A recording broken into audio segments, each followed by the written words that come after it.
This guy spent 100 years mastering the sword. Just as he reached the absolute pinnacle of the sword's path, his lifespan ran out and he passed away. In his next life, he was relentlessly bullied by the kids in his clan. But on the brink of death, he awakened the memories of his past life.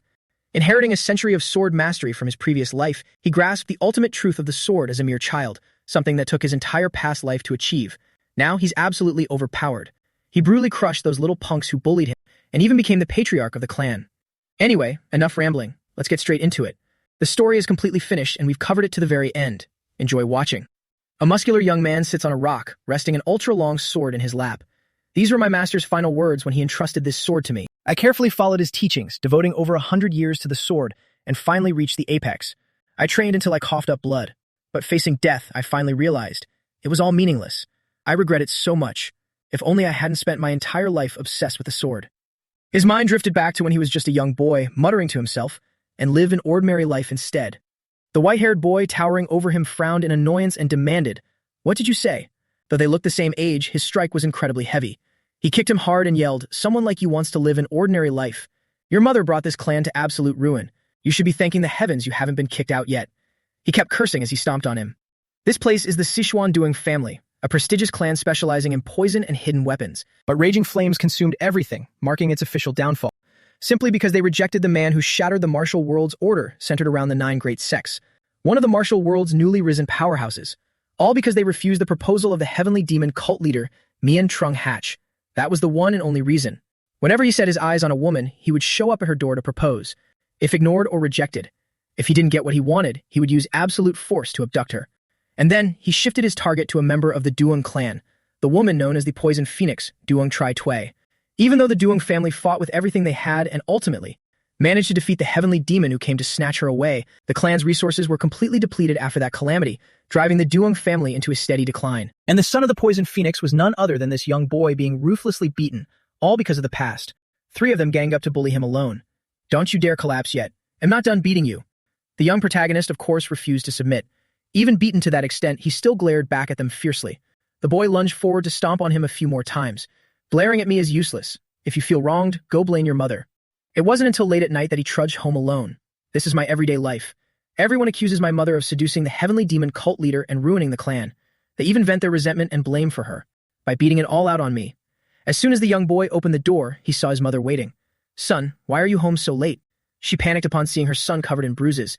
This was Dian Men's mother, the Poison Phoenix, Duong Tri Tui. Anyone would be frantic seeing their child like this. She rushed over immediately. "What happened to your face? Did something happen?" He still forced a reassuring smile. "Ahaha, it's nothing, Mom." Just as he said that, blood started pouring from his mouth. The Poison Phoenix grabbed her son's hand anxiously. "Still lying? Those kids bullied you again, didn't they?" Dian Men still denied it. No, it wasn't. I was just playing with my friends and fell." Tears streamed down her face as she heartbreakingly caressed her son's cheek. "What if this leaves a scar on your face?" He could only tell her, "I'll be more careful from now on." "So you don't need to worry, Mom." Saying that, he gently pushed her hand away. Without another word, he trudged straight ahead. She called out after him, "Son, have you eaten?" "Sorry, Mom, and not hungry.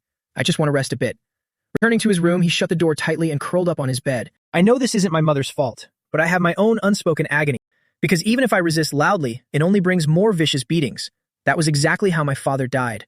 But even if we left the Tang family, who would protect my mother and me? If father were still here, would things be different?" At this thought, tears uncontrollably streamed down my face. The next day was just like the days before. Every day, what awaited the young boy was always brutal beatings. It was always those 3 faces, beating and cursing him at the same time. "You little brat, you're really good at pretending." He grabbed Jian Men's hair. "Save the acting for later, we're just getting started." He could only helplessly endure the beatings, asking himself countless times, just how? How much longer do I have to live like this? Suddenly, a voice rang out. "You guys, don't go too far, stop it." This newcomer took out a box full of long needles. "I wanted to play with Dian Meng, so I specially prepared this. You guys can't break him just yet." The others looked over and asked each other, "She's starting again, what does she want to do this time?" This bitch was Dung Ang Ling. She took a needle out of the box. "Aren't we about to participate in the Young Patriarch competition? Shouldn't we test the poison we'll use then?" The big guy immediately understood. He instantly sat on Dian Meng, pinning the young boy flat. He was Dung Ting Nyut. He crossed his arms and glared in warning. "If the needle misses, it'll leave you crippled. So you should thank me for taking the trouble to hold you down." The bitch stepped up, tightly holding the needle ready to strike, and put on a pretentious tone. "Goodness, I never said I wanted to take your life. As soon as I confirm the effects of the poison, I'll give you the antidote. So, you better not die. After saying that, she smiled wickedly and plunged the poison needle straight into Dien Men's neck, while he could only lie still and endure it. The pain spread like lightning throughout his body, and purple bruises began to appear on his face. Those bastards looked on smugly. Wow, the skin is reacting instantly. Hang in there, Dien Men, you can do it. As the poison spread further, he was in so much agony that his eyes rolled back, and that same question echoed in his mind again. How much longer do I have to endure this? Finally, the young boy was left behind on an empty patch of dirt. Who knew how much time had passed? The rain was pouring heavily, and he just laid there, his whole body in agony. It seemed the poison had run its course and was gradually losing its effect. His face was paler than a sheet of paper, his eyes open and lifeless. He suddenly felt, if I could just die like this, it would be so much better. But there was still someone waiting for him to return. But if I do, who will protect my mother? He bit his lips so hard it bled. If only I had been born with divine strength, so I could fight back against them. How great would that be? I don't ask for much. I just wish I could become strong enough to protect myself and my mother, less than greater than, and then live an ordinary life. Tears mixed with the rain, drenching his face, as he clenched his fists in prayer until his eyes were redder than blood. I absolutely. Suddenly, the space around him changed, and a massive glowing sword appeared right in front of him. The young boy didn't understand anything at all, looking up in a daze. He stared at the object. A sword? Since when was it there? How strange. This is clearly the first time I've seen this sword, but it doesn't feel unfamiliar at all. It's as if. Dien Men tightly grasped it without hesitation. The familiar feeling swelled even more. It used to be mine. Suddenly, a voice echoed in his head. I have cultivated sword arts for over 100 years, less than greater than. An image of a muscular man appeared, his body covered in scars, looking like someone who had been through a lot. His eyes shone brightly, his voice growling. I finally reached the pinnacle. He continuously displayed various stances of his sword forms. A blinding flash, a single sword strike slashing straight down. The radiant sword key illuminated the entire space. To reach the supreme realm, I don't know exactly how many times I swung my sword. But on my deathbed, I realized it was all meaningless. Because even if you reach the pinnacle, you cannot escape death. Therefore, I am deeply remorseful. If I could live just one more time, less than greater than, then I would want to live an ordinary life. At this moment, that man and Dien Men merged into one. He was the vessel for his future self to start anew. Memories of the two lifetimes overlapped. He understood. So in this life, I still seek an ordinary existence. I remember everything now. In my past life, I was the sword god. In this life, I am Dung Xian Meng. All the power from his previous life flooded into his small body in this life. Strength, sword key, and spiritual energy. From now on, I will live a normal life. The next morning, the rain had stopped, and the sky was pleasantly bright and clear. Seeing her son going out, Dok Fung hurriedly chased after him and asked, You were covered in wounds when you came back yesterday. Where are you going now? Dien Meng turned back to reassure his mother. Don't worry, mother. The things you're worried about won't happen.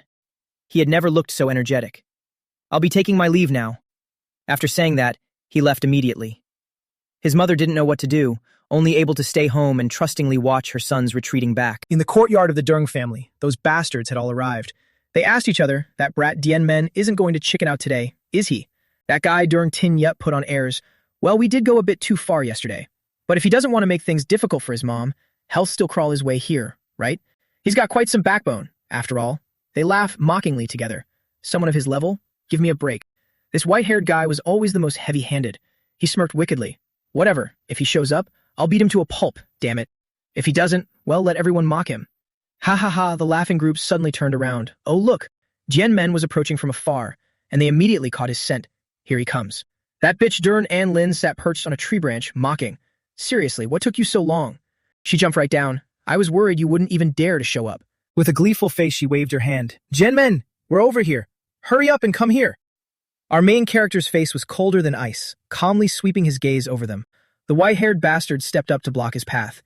According to what An Lin said, you should be in a lot of pain from yesterday. He sized the kid up from top to bottom. Who would have thought you'd be perfectly fine? Why would Dien Men be afraid? The him of today had completely turned into a different person. He immediately retorted, That little trick of yours can't hurt me, Van San. The three of them were startled upon hearing this, freezing in place with wide eyes. They crowded around, staring intently. Van San even scratched his head in confusion. Huh? The guy who was crying in pain yesterday, what's wrong with him today? Never before had he been addressed by his first name with such disdain. He ground his teeth in fury. Very well, so you haven't had enough, right? Looks like we need to use something heavier, Tin Yet. The guy with a big head but a brain the size of a grape stepped forward immediately, cracking his knuckles in preparation. Dien Men calmly looked at them, pointing and calling out each name. Doong Ting Yet, and Doon and Lin. Both of them froze in shock. The girl was stunned for a moment, then immediately blushed with excitement and clapped her hands. What's this, Mai? You actually dare to call us by our names. It seems today you. At this point, her eyes glared dangerously, a smile stretching from ear to ear. Are you tired of living? After saying that, she turned to Van San. Was the dose I used yesterday not enough? How about I double the amount of poison today? Why are you asking me that? The main character turned to look at the two of them arguing. Being ignored, Doong Tin Yet threw a punch out of spite. You dare get distracted in front of me. But this time was different.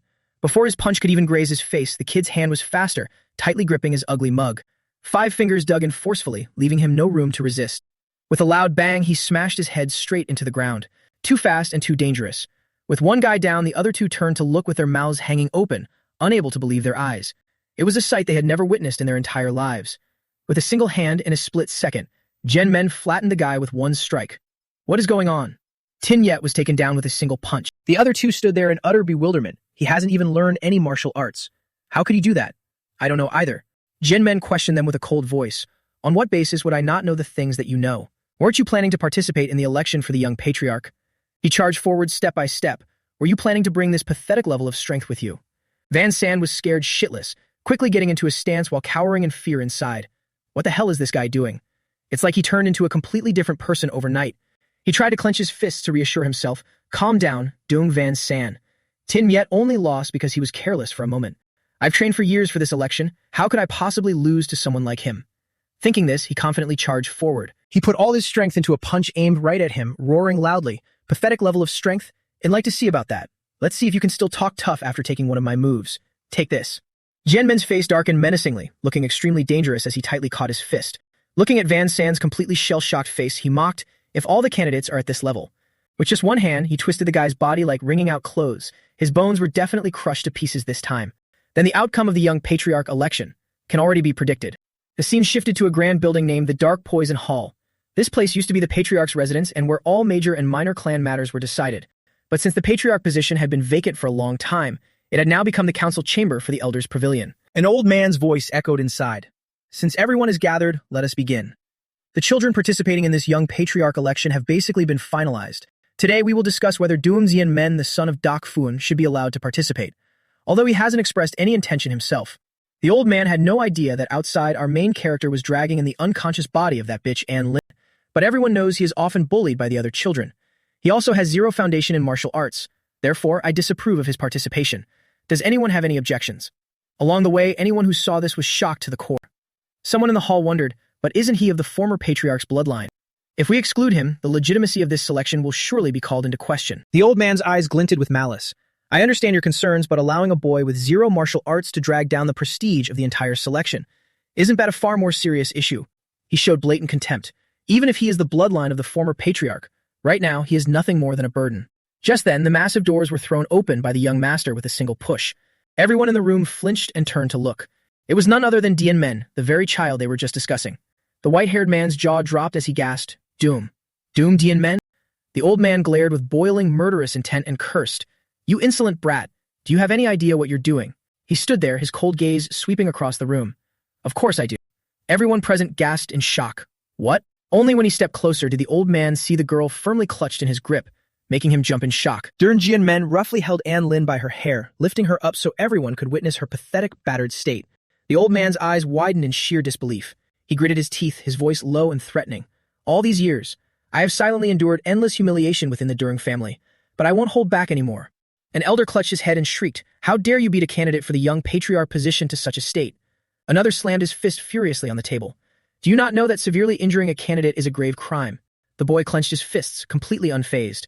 I know the clan rules, but if it's merely a dispute among candidates, then it's fine, isn't it? The white-haired man sat there, his jaw practically on the floor, eyes glued to the boy in speechless shock. Well, what is he saying? The old man's face darkened, radiating bloodlust. Doing Zien Men. What is the meaning of this? The trial is about to begin, and you decide to join now. Unafraid, he stared straight back at the elder. Do I not have the qualifications? The old man was caught off guard. What? Van San and Ting Yet have already been beaten black and blue by me. Go look at the courtyard outside the main hall. Following the Dune clan's rule of repaying all grudges and debts, I have taught Van San and Ting Yet, the ones who bullied me daily, a well-deserved lesson. The entire room felt deadly silent. You could hear a pin drop. Trembling with deep reluctance and clenching his fists, The old man was forced to concede. Fine. Since you've proven your qualifications, it seems you must participate.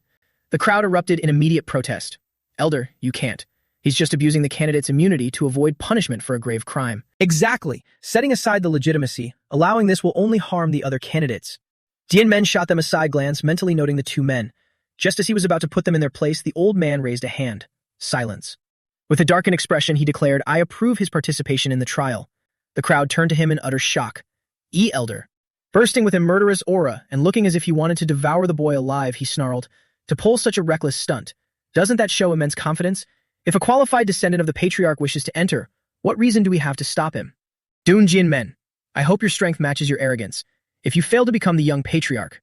Gritting his teeth, his eyes glowing red, he issued a chilling warning. Then you will pay a steep price for everything you've done today. Returning home, Poison Phoenix received the news. Terrified, she clenched her hands, drenched in a cold sweat. She stared at her precious son in disbelief. You want to compete for the young patriarch position? Why on earth would you do this? I have to do this, mother, he answered resolutely. Looking at his unwavering eyes, she understood. I see. He's utterly determined.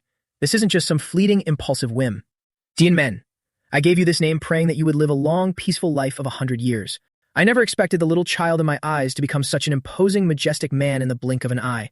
She knelt and gently grasped her son's hands. I won't ask how you learned inner ki, nor will I ask how you defeated those 3 children. Her face turned incredibly solemn. I will only ask you one thing. Are you confident you will win this trial? Relieved, he beamed a bright smile and patted his chest proudly. Who do you think I am? I am the son of the Poison Phoenix. Tears of profound emotion welled up in her eyes. You cheeky little brat. She pulled her son into a tight, warm embrace, her heart overflowing with boundless pride. You've truly grown up. Well done. He hugged her back just as tightly. Mother's embrace is so warm. I must protect this simple, precious happiness at all costs. Thinking of those corrupt elders, his blood began to boil with rage. Those bastards who dare to ruin it. A ruthless gleam flashed in his eyes. I won't spare a single one of them. Absolutely not. A month later, voices echoed outside their door. Big sister, are you really not going to stop him? The young patriarch trial is no child's play, you know that. If we don't stop him now, it'll be too late. Poison Phoenix smiled gently. Let him be. He has his own plans. You know him as well. He's not a child who acts recklessly. The white-haired man couldn't help but acknowledge it. That is true. He recalled Dian Men's overwhelming presence in the Great Hall that day. Whether it be intellect, aura, or raw courage, he stands entirely apart from ordinary men. It's hard to believe he's still just a youth. This man was none other than the Dark King Guard's leader, Duong Thick Hui. But the way he is acting right now, it's genuinely abnormal. The ant turned and smiled, cutting him off directly. Are you worried about the boy? You and the Dark King Guard have always protected him, and now you even care about his participation in the trial. Thank you so much, Thick Hui. During Thick Hui brightened up. Since he was already involved, he might as well see it through. He caused such a huge commotion, so of course I had to step in personally. But since everything is already settled, I'm really looking forward to Dian Men's performance. That being said, does the boy really need to participate in the special training? Meanwhile, our young main character was sitting cross-legged in the training room. Ever since I got back, I've eaten the delicious food Mother cooked and had a deep, restful sleep. I also use my inner ki art to unblock my disrupted meridians. The most urgent matter right now isn't training my strength and technique. After all, I've awakened my past life as the sword god, so I can practice those whenever. Right now is the best time to forge a robust body, one capable of enduring that level of martial power. He planted his hand on the ground, shifting his weight onto 3 fingers. I'm still a young boy anyway. My systemic meridians haven't accumulated too many impurities yet. His entire body lifted into the air. Although raising my cultivation realm will naturally shed my mortal body and reforge my bones. By that time, my physical foundation will still be incredibly crucial. Therefore, to build strong limbs, I must ensure proper nutrition and sleep now so my body can develop optimally. That will be enough. Time flew by in a flash. The day of the selection trial had arrived. Jin Men clasped his hands and bowed to his mother. I'm off, mother.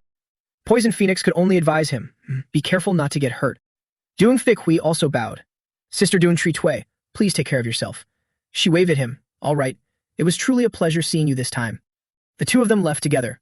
Let's go. She stood there waving, watching her son's fading back, which reminded her of her husband. My dear Doom, our son, has grown up. Her eyes grew somber. If only you were here to see this. Over at the Dark King Hall, quite a large crowd had already gathered. Jin Men sat gnawing on a white bun, wondering to himself, seems like I arrived way too early. The captain of the Dark King Guard went to prepare for the selection. Looks like it won't start for another half hour. Suddenly, he overheard the chatter of the crowd. That guy is Poison Phoenix's son, right? Yeah, during Jin Men. I heard he's the one who heavily injured Van San. Glancing over, he saw a whole group of people wearing the Tang family's black robes. They stood around the young main character, pointing and sneering. Could it be a baseless rumor? Hasn't he never learned martial arts? Trash like him dares to participate in the trial with us. This competition has really lost its prestige. Looks like we need to teach him some rules. Speechless, our young hero threw his bun straight into the guy's face, showing him what true power looks like. With just a single bun, the guy fainted on the spot. His companions panicked like a disturbed beehive. Hey, are you okay? One of them glared, grinding his teeth. That bastard dared to use a hidden weapon. But another one was quick to notice. No, wait. This isn't a hidden weapon. It's a half-eaten piece of rice cake. How could just throwing a rice cake have this much power? That idiot still didn't grasp the situation and arrogantly tried to charge forward. You little brat, I won't let you off. Jin Men spoke up coldly. Van San only had 2 lackeys, but you guys have quite a crowd. His face darkened as he stepped forward. By the way, haven't you guys heard about what happened to Van San's group? His eyes burned with an intimidating, blazing aura. No worries, you can experience it firsthand. Oh, right, I broke Van San's arm and he still didn't run away. If you guys are contestants, surely you wouldn't run away either, right? Those guys went pale, suddenly terrified. Yet they still acted tough, relying on their numbers as they screamed. Everyone attacked together. Let's go. Take him down. The whole group of about 10 thugs rushed at him. Our young hero didn't waste words. He met them head-on, delivering a palm strike straight to the leader's face. The guy's whole body was sent flying away. Just then, Doom Thick Hui returned and was startled by the scene. He froze, tilting his head in confusion. Aren't these the contestants? He quickly ran over. Did something happen? His eyes widened as he shouted, "What kind of mess are you all making?" But it was too late. A bunch of wet-behind-the-ears brats had already been beaten into a heap on the ground. Ugh, what is this situation? Jin Men continued eating his bun. You're here. But the issue was, our young main character was sitting right on top of the pile of guys, casually saying, "Just in time." I was getting a bit bored of waiting. After saying that, he even smirked, his eyes curving into a smile. Doing Thick Hui was about to speak, but was immediately cut off by him. Ah, don't misunderstand. They provoked me first, so please don't look into it. He turned pale, quickly patting himself to calm down. The incident quickly reached the ears of the elders, throwing the whole group into an uproar. He absolutely cannot be forgiven, Grand Elder. The selection trial hasn't even started, yet so many are already injured. What kind of standard is this? If we let that brat become the young patriarch, hell run even more rampant in the future. However, the old Grand Elder, Dung Thek Trung, remained unbothered, calmly stroking his beard. He had already cooked up a dirty scheme. Then let's just change a rule of the competition. Meanwhile, all the young contestants were lined up in orderly rows outside in the courtyard. Hearing the new rules, the crowd was shocked and turned to look at each other. How exactly is this a competition? Do we all go the Kontong Mountain to train for 2 or 3 years and then duel one-on-one? Who are you? Why are you suddenly butting in? I heard you asking, so I just answered. The long-haired girl dropped her jaw. I heard the contents of the competition were kept secret. How did you know? The pink-haired girl stuck her nose up to the sky. My father works in the General Administration Department, so I got some inside information. The more she spoke, the smugger she got. After all, you can't do anything without intelligence. Just then, someone walked out from the main hall. Everyone, silence. I am the captain of the Dark King Guard, Doing Thick Hui, and I am in charge of organizing this selection trial. I will now announce the selection process.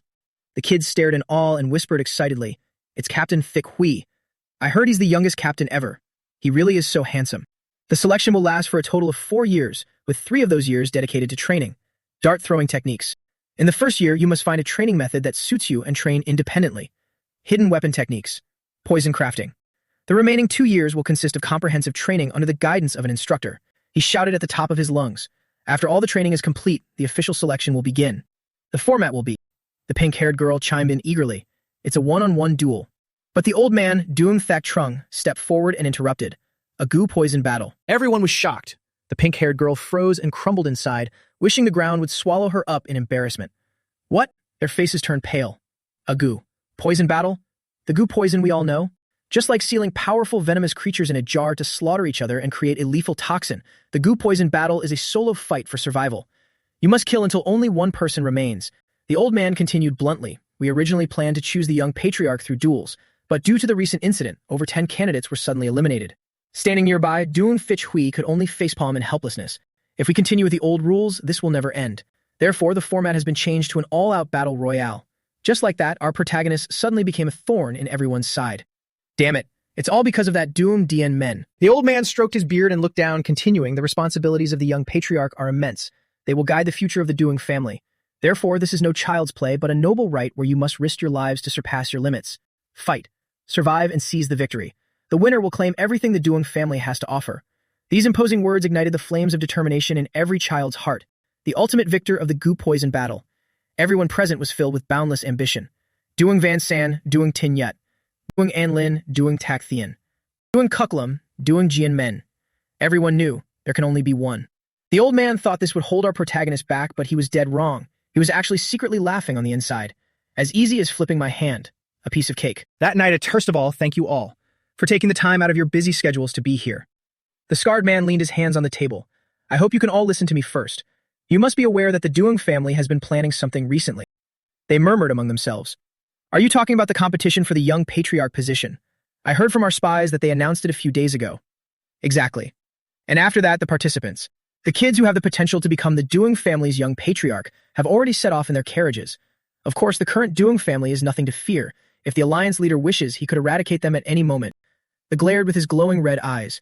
It's just that they still have some use to us, so we're letting them be for now. But the scarred man felt otherwise. However, those kids represent the future of the Doong family. If anything happens to them, it would be an irreversible blow to the clan. The red-haired woman chimed in with a sinister laugh. The elder of the Tai Ink Sword sect is not wrong. Ha ha ha. The masked man added, even though the Doong family has declined, we must still be on our guard. So when is the best time for us to strike? They had it all planned out. For now, we bide our time. Chasing down the carriages now and slaughtering the kids the Doong family intends to nurture would be easy, but it wouldn't deal them a heavy blow, right? I heard their young patriarch competition lasts for 4 years. What if the kids they painstakingly cultivated all ended up dead at the very last moment of the competition? Now that would be a devastating blow. The woman understood immediately. These guys were truly sinister to the core. Just like the Juj and Murong families who are currently drowning in chaos. The Tai Ink Sword sect leader Mak Men Ho smiled wickedly in agreement. Exactly. So we simply tail the carriages to find their destination, and then we strike. 4 years from now. They were already counting their chickens before they hatched. I've already sent someone to tail them. And not only that, I've also planted a seed. Who knows, the entire Doong family might just fall right into our hands. Meanwhile, the kids had arrived at Kongtong Mountain, the venue for the Doong family's young patriarch selection. The guide leading Dian Men's group spoke as they walked. Though the rules have changed, the schedule and procedures remain the same. During the competition, all participants will use numbers as their aliases. Each group consists of 4 people, and you are group 7, so. He called them out by their numbers. Number 27, Dong Wei Tuan. Number 26, Dong Vi Lei. Number 25, Dong Lu Li. Suddenly, he noticed something was off. Huh? Wait, why are we missing a person? Where is number 28? It was none other than our protagonist, standing absent-mindedly in the distance. He yelled, Number Hai Mu Tam. Why aren't you following us? What are you just standing there for? Only then did our protagonist notice him. Sorry, I was just lost in thought. He put his hands on his hips and shouted, There's no time for daydreaming. Stay close and don't fall behind. Jian Men looked at him wondering, could it be that the guide hasn't noticed? He could clearly sense it. There's an aura behind us, and it doesn't feel like an ordinary passerby nor a Doong family guard. He became even more certain. It seems we're being followed. The group stood before a sheer cliff. Little Dong Lu Li asked nervously, Instructor, is it really here? There's nothing here. Suddenly, a voice echoed out, Group 7, state the password. The girls gasped in astonishment. What is this? The cliff can talk? The guide roared, King of Dark Poison. He shouted the password so loudly that the whole forest could hear it. So much for keeping a secret. The cliff immediately opened up and lit up. Confirmed. The kids jumped back in shock and stared intently.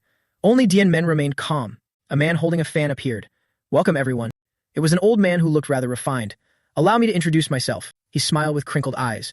I am Jia Kat Zun Tin, the one who will be assisting you in this competition. The Juge family was once one of the 5 great families alongside the Tang family. Specializing in formations, they were originally very powerful, but unable to withstand the attack of the heavenly demon cult leader. They have now fallen into decline. And so the old man led the group deep into the cliffs. At first, there was a spring landscape filled with blooming flowers. Thanks to the support of the Tang family, our clan was able to survive to this day.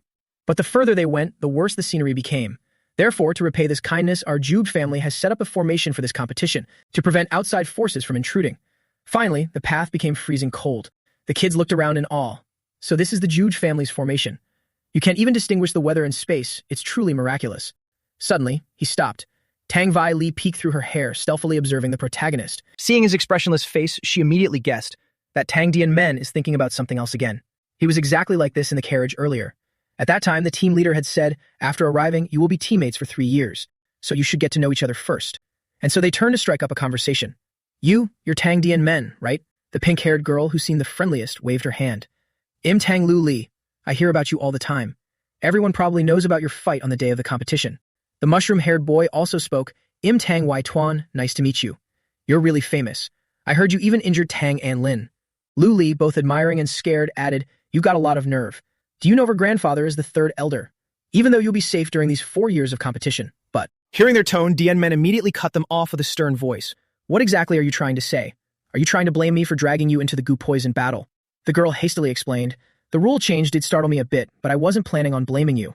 Viley interrupted, but I really do want to blame him. Why Tuan still tried to defend him? Anyway, we're teammates now. She still wouldn't let it go. I already said I have a problem with it. She stared intently at his face. Look at his expression. Is that the look of someone who did something wrong?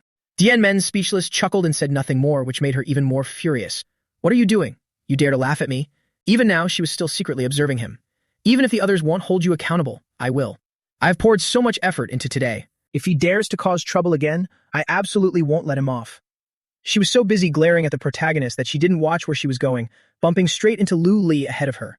Annoyed, she immediately asked, Hey, why did you suddenly stop? The two in front gaped. That.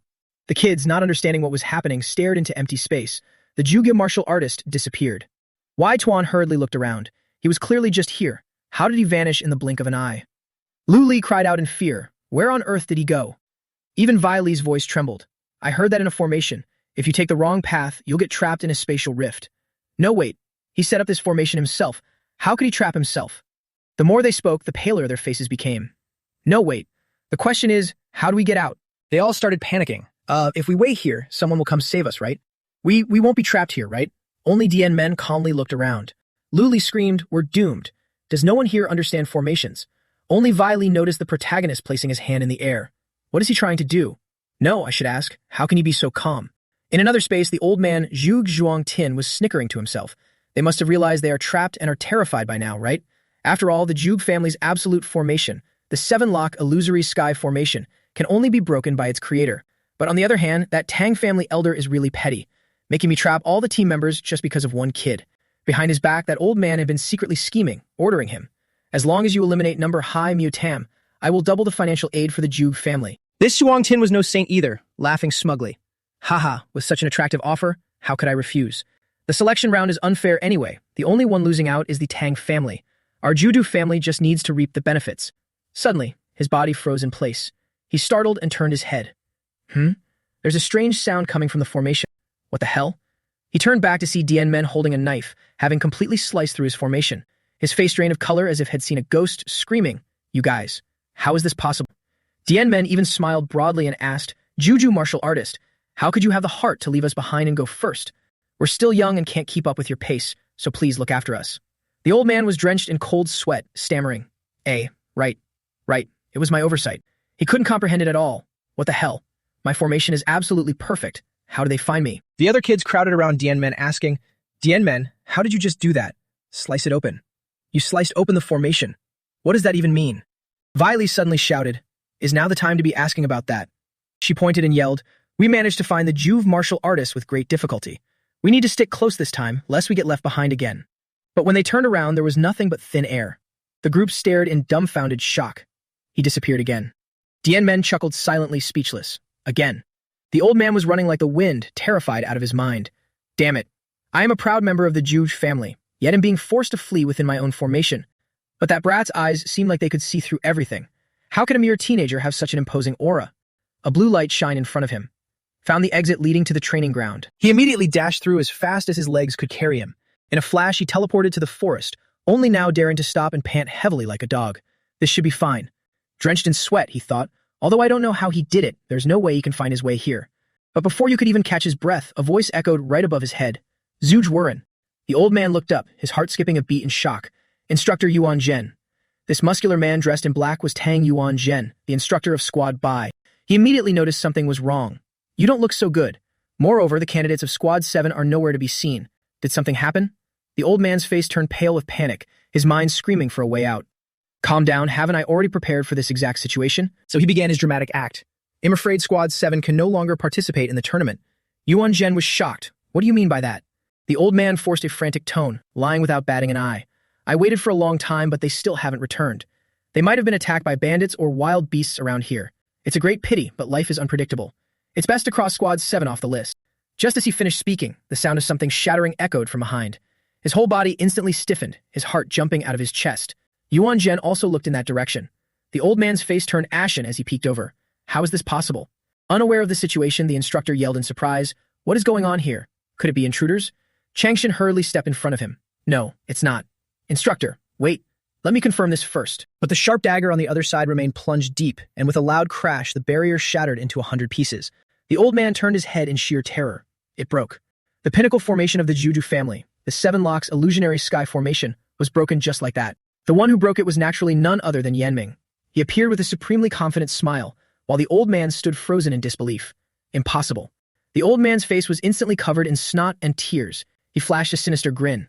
This is just wonderful. His eyes burned crimson, radiating a sky-high murderous intent as he uttered a bone-chilling sentence. I was worried something bad might have happened to you. Wei Li gaped in astonishment. Heavens, his actions just now were already shocking enough. And now he used a short sword to completely destroy the formation. How on earth did he do that? Yanming glanced over and explained, I didn't destroy the formation. I merely opened a gap. It will close up soon, so get out quickly. Suddenly, they heard the instructor's voice. Are you guys? Yuan Zhen pointed at them and asked, the candidates of Squad 7. Meanwhile, Changshin stood there, his face utterly drained of blood. Wei Li quickly replied, Yes, who are you? Yi Chuan whispered, Look at the pattern on his bandana. It represents the Tang family. Yuan Zhen, completely oblivious, said, I thought what Zhuge Wuren said was true and that you had been ambushed. Thank goodness you're safe. Yanming immediately looked at the old man. Ambushed, you say? The old man flinched, his face darkening. Yanming understood the situation but chose not to press further, simply waving his hand. It seems Zhuge Wuren misunderstood. We just got lost, that's all. Fortunately, he left a mark at the formation's exit, which helped us find our way. The other three kids immediately began whispering, even covering each other's mouths. That's not what happened at all. Why is he lying? There must be a reason. In truth, he knew perfectly well. One look is enough to tell he took orders from the Tang family. Since I don't have physical evidence right now, I have to let it slide. However, dirty deeds can't be hidden forever. I will remember this grudge. A gentleman's revenge is a dish best served cold. Once the selection ends and I find proof of your collusion with the elders, I will uproot the entire Juge family. Changshin, having dodged a bullet, hastily explained, To think I made such a foolish mistake, how embarrassing. Well then, I will go check on the damaged formation now. Farewell. With that, he vanished without a trace, not daring to linger a second longer. Yuan Zhen stood with his arms crossed before the youths. Though there was a minor hiccup, I'm glad you made it back safely. Regarding the guide's mistake, I apologize on his behalf. Allow me to officially introduce myself. I am the instructor in charge of your training during this selection period. A member of the Phoenix Guard, Tang Yuan Zhen. Wei Li's eyes immediately lit up. The Phoenix Guard. I heard this organization vanish over a decade ago. The Phoenix Guard was the elite combat unit under the direct command of the previous generation's young patriarch of the Tang family.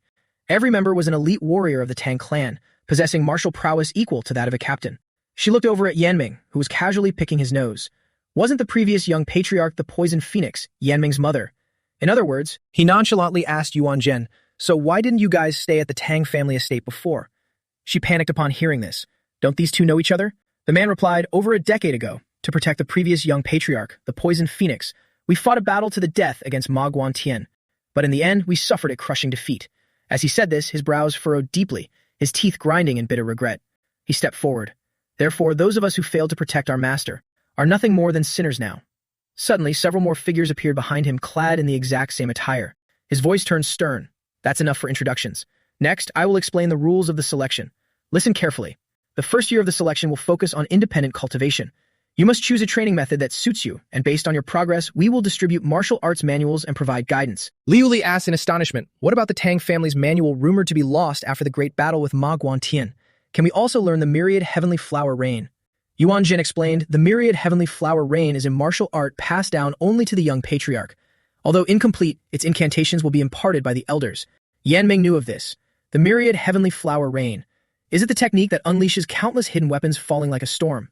He immediately thought, it seems quite similar to the sword control art. I might actually be able to replicate it. Speaking of this, his eyes gleamed as he looked down at the kids.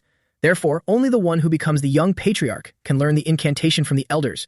As for whether they can master it or not, that is another story. Enough nonsense. In short, you must immediately focus on your cultivation. Whether you cooperate with your teammates or train alone is up to you. The ever-curious Liu Li asked again, Sir Instructor, where will we be living then? Wei Wunshen's replies struck the naive kids like lightning. Of course, you have to survive on your own in this forest. Did you actually think you could sleep on a soft bed while training? The assassins crossed their arms, whispering among themselves with a superior air. Comfort makes people weak. Back in our day. Kids these days, honestly. You haven't reached a certain level yet, so adapting to harsh environments is your top priority. After speaking, he clenched his fist. So, next, decide for yourselves how you want to train. The kids felt utterly deflated hearing this. Suddenly, a voice rang out. Those who are qualified. It was Dian Men, speaking up for the first time. Can we stay somewhere comfortable? he added bluntly. I don't feel the need to adapt to the forced environment. All eyes immediately fell on our little main character. What the hell is this crazy guy talking about? But Nguyen Chun didn't get angry. He merely recalled, this arrogant kid. He's the one who broke the barrier earlier, right? Looks like I need to test him a bit. The other kids surrounded him, some sneering, some tugging at his clothes. You ignorant brat! What nonsense are you spouting? Do you think you're so great? To their surprise, Nguyen Chun actually agreed. Fine. If you can pass the test, I'll let you live in the manor inside the formation. He radiated an intimidating aura. But if you disappoint me, prepare to take a beating, number Haemuritam. A true man dares to act and accepts the consequences.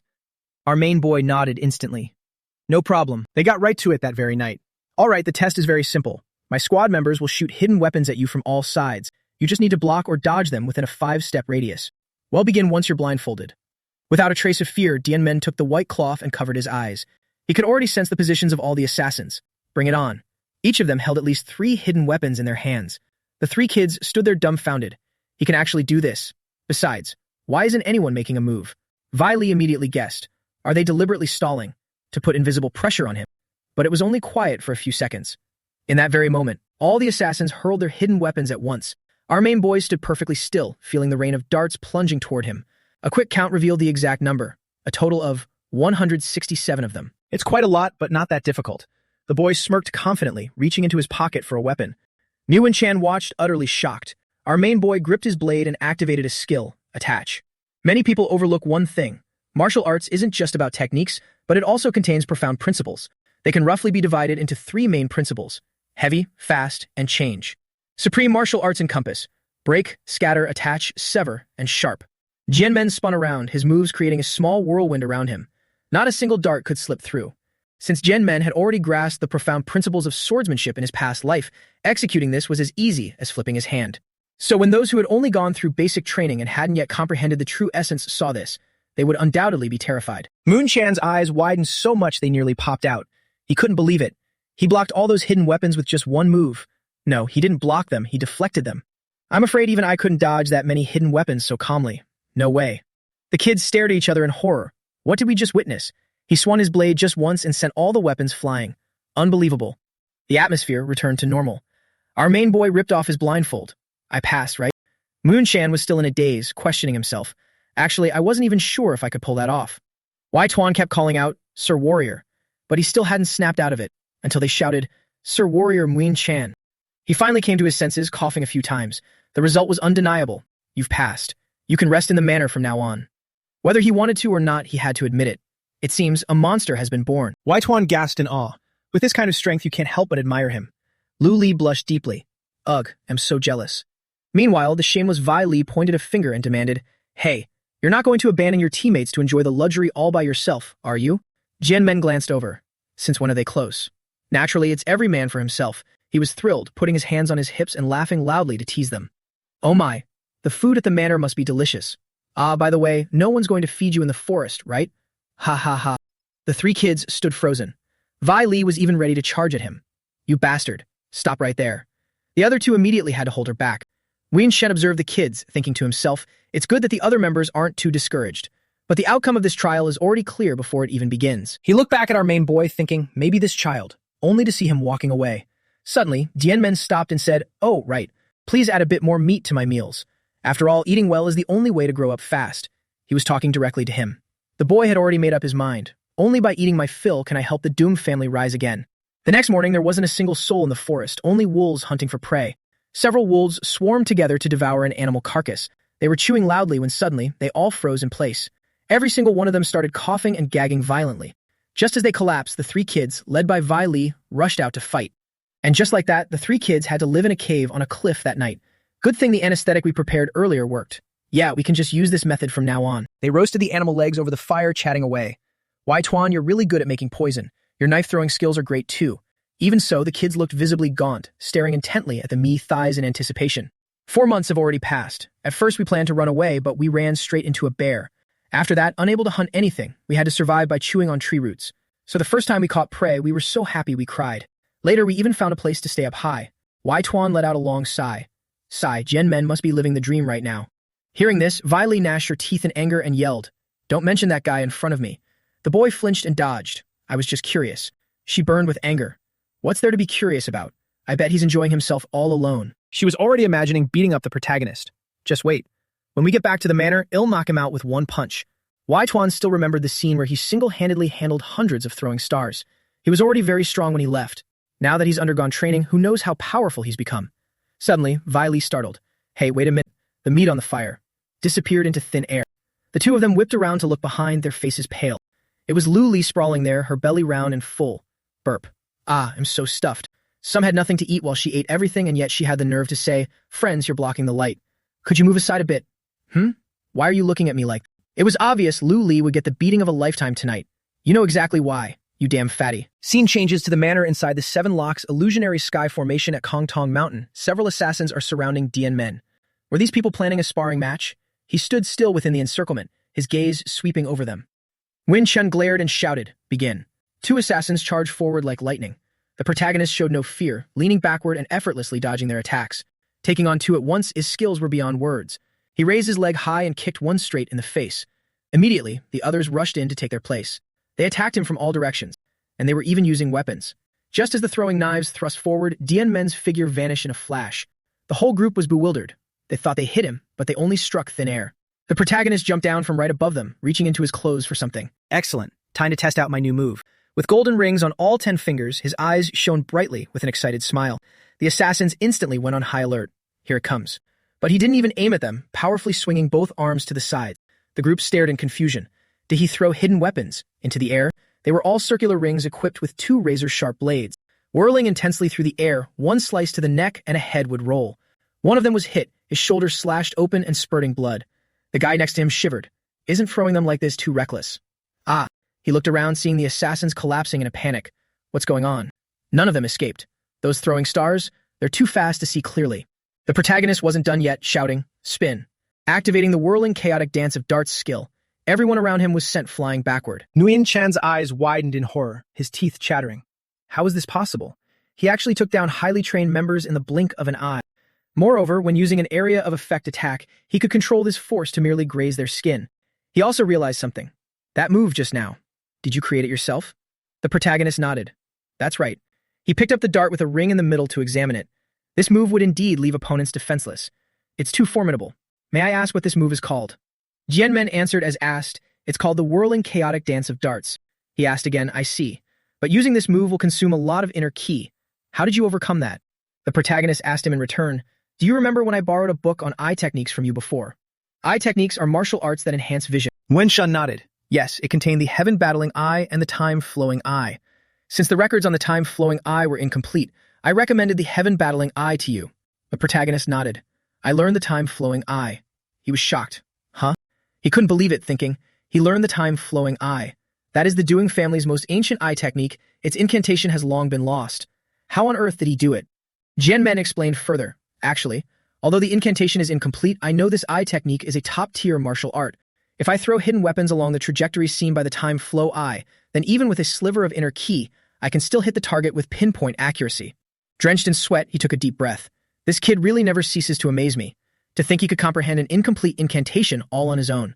Come to think of it, it's about time I told you about this. He announced, In 2 months, your teammates from Squad 7 will be coming here. They will take the test under the exact same conditions as you. Actually, those kid skills are already sufficient to take the test, but they said they wanted to train a bit more. He smiled faintly and replied, Is that so? Feeling a bit curious, he added, I'm really looking forward to seeing how much stronger they become. Miwen Chan understood his intentions. Seems like he's still quite worried about his squadmates, isn't he? Then it's best not to tell him who those kids have been using as their training target. The old man knew full well they had been using the kid's portrait as a dartboard. Just how much did they hate him? Jian Men stood to the side, looking up at the sky. Is this fate? In my past life, the only person I shared a bond with was my master of the sword, Ghost. In this life, despite my poor background and arrogant actions, I still managed to make acquaintances with these people. I suppose this can be considered a part of an ordinary life, right? For some reason, I really want to meet them soon. In the cliffside cave every night, the sound of the three of them bickering could be heard. How could you eat absolutely everything? Sorry, it was so good I didn't even realize. Let it go. We'll be heading to the manor to see Dian Men in 2 months anyway. I told you not to mention that guy's name. The three of them had grown up quite a bit. Vi Li thought to herself, when we first started training, we were just a bunch of little brats. But now, we've gained unprecedented strength. Veins popped on her forehead as she gritted her teeth. Just thinking about meeting that Dian Men again gets me so excited. Lu Li also picked up on the bad habit, growling, "I'm going to split his head in half." Tuan tried his best to put on an angry face, wondering to himself, "Like this, right?" The group shouted in unison, "Down with Dian Men. Squad 7 is invincible." Even their instructor was startled. He looked bewildered at the children burning with rage, wondering, what's wrong with them? They looked terrifying. Outside the inn, a thunderous roar could soon be heard. "Doing Dian Men, get out here right now." Vi Li couldn't wait any longer. Why isn't anyone answering? Could he have run away? He. Damn it, what a pity. I was planning on smashing his head in. Doing Tuan, why haven't you said anything? She turned around only to realize that Dian Men had been standing there with his arm around Tuan's shoulder for who knows how long, smiling very smugly. He looked at the kids, whose faces were so pale they were about to pee their pants, and chuckled. "I wanted to scare you guys a bit, so I hid. What was it you said you were going to do to my head earlier?" His smile stretched from ear to ear. "You guys are so adorable." The two girls, who were so loud just a moment ago, were now completely speechless. "What are you standing there spacing out for?" Dian Men deliberately teased them. "Didn't you say you wanted to smash my head in? Come here, let me see the results of your half-year of training. Otherwise, I'll make the first move, all right?" Vi Lei, who had the biggest mouth, now waved her hands defensively, as if warding off an evil spirit. "No, don't. We were just joking." She was terrified. Before I turned around, I didn't even sense his presence. Lu Li was also shocked, unable to comprehend it. While living in the forest, I clearly honed my perception skills to be extremely sharp. Dian Men put his arms around their shoulders. Is the gap in strength between him and us really this huge? Just what has he been doing all this time? Moreover, he's grown taller, and his appearance is getting more and more. Vi Li stared at him for a moment, her face involuntarily flushing red, caught between denial and attraction. What nonsense am I thinking? Is it because I've been looking at animals too much in the forest that I actually find him handsome? Suddenly, he changed his tone to a serious one. "Don't be too discouraged. I can sense that you guys have improved a lot." His whole body sparkled as he flashed a dazzling smile at them. "It's just that with me here, your radiance is completely overshadowed." Such a teasing remark made all their charm vanish instantly. The girls hated that they couldn't do anything about it. He always ruins the mood like this. The scene shifted to a large estate where voices echoed. "Is everyone here?" A group of old men sat around a circular table. "You've arrived, Hall Master. It's been 6 months, hasn't it? It's really hard to get together for a meal." Jia Katsung Teen couldn't even muster a smile, folding the fan in his hand. "Let's get straight to the point. Are there any promising talents in your groups?" One of them immediately spoke up. "Number 2 is worth keeping an eye on. Her growth rate is clearly faster than the other candidates. Compared to the will to grow stronger or simply survive, she seems more like she's holding a grudge against someone, and that very hatred is what drives her." Another old man also chimed in. "If we're talking about kids with potential, we certainly can't leave out number Moy, because it only took the boy a month to pass the martial artist test." Sung Teen sat quietly, listening. "Number 2 and number 10 truly have exceptional talent. Are there any others?" "Number 18 in our group is also." He couldn't forget Dian Men. Just thinking about him made him break into a cold sweat. But after seeing number Hai Many Tam, I feel like those two are nothing much after all. Not only did the way that boy dismantle the formation astonish me, but when I secretly watched him train beforehand, his performance left me in absolute awe. That level of skill is truly mind-boggling, because even the majority of experts do not possess such martial prowess. He racked his brains but couldn't find a way, carefully weighing the pros and cons. But the risk of recruiting number 28 is simply too great. After all, that kid already saw right through my tricks back then. Suddenly, a subordinate noticed something was wrong and asked him, "Palace Lord, you look pale. Are you feeling unwell?" The old man thought of a quick excuse to brush it off, thinking, telling them will only cause trouble. So he smiled and replied, "It's nothing. It's just that my side lacks any real talent." Haha. He had it all calculated. We should eliminate number Hai Many Tom, because we need an obedient puppet. What about winning over number 2? I'll introduce my grandson to her. My grandson is extremely handsome. I heard number 2 has a scar on her face and is quite ugly. It's easiest to capture the heart of a woman like that. He smiled wickedly. If we help her win the succession trial and secure the young patriarch position, then have her marry my grandson and bear his children. By then, the Jube family will officially become the maternal relatives of the Tang family's patriarch. We'll finally have the power to intervene in their affairs. After that, we'll amplify our voice within the Tang family and solidify our rights. In the future, the Tang family will be fully assimilated into our own. That is the true reason we are supporting this Tang family succession battle. All the old men present nodded in agreement. The plan is perfectly set in motion. Let's conclude the meeting here. He walked away, but his mind lingered on Dian Men. Number 28 possesses extraordinary talent. It would be a pity to let him slip away. We can wait until the trial ends and use his hatred to sway him. Or I could adopt him and make him the young patriarch of the Juge family. Just like that, it's killing 2 birds with 1 stone. He acted as if his calculations were infallible, laughing triumphantly to himself. Haha. Meanwhile, over at Squad Bai, the kids were still training vigorously. We've been cultivating even harder since we arrived at the manor. Even though the training volume has doubled, at least we get a good night's sleep.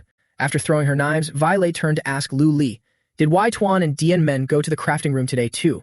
Yeah, Wai Tuan marched in there grinding his teeth. He said he absolutely must take Dian Men down. Violet shuddered just hearing it. They'll be fine, right?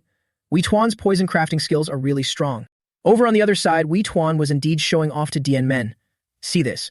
This is a poison I crafted using everything I've learned in my entire life. Do you finally acknowledge my poison-making skills? Suddenly, Dian Men picked up the bowl. Wei Tuan flinched. What are you doing? He would never forget this scene for the rest of his life. Dian Men tipped his head back and downed the entire bowl of poison.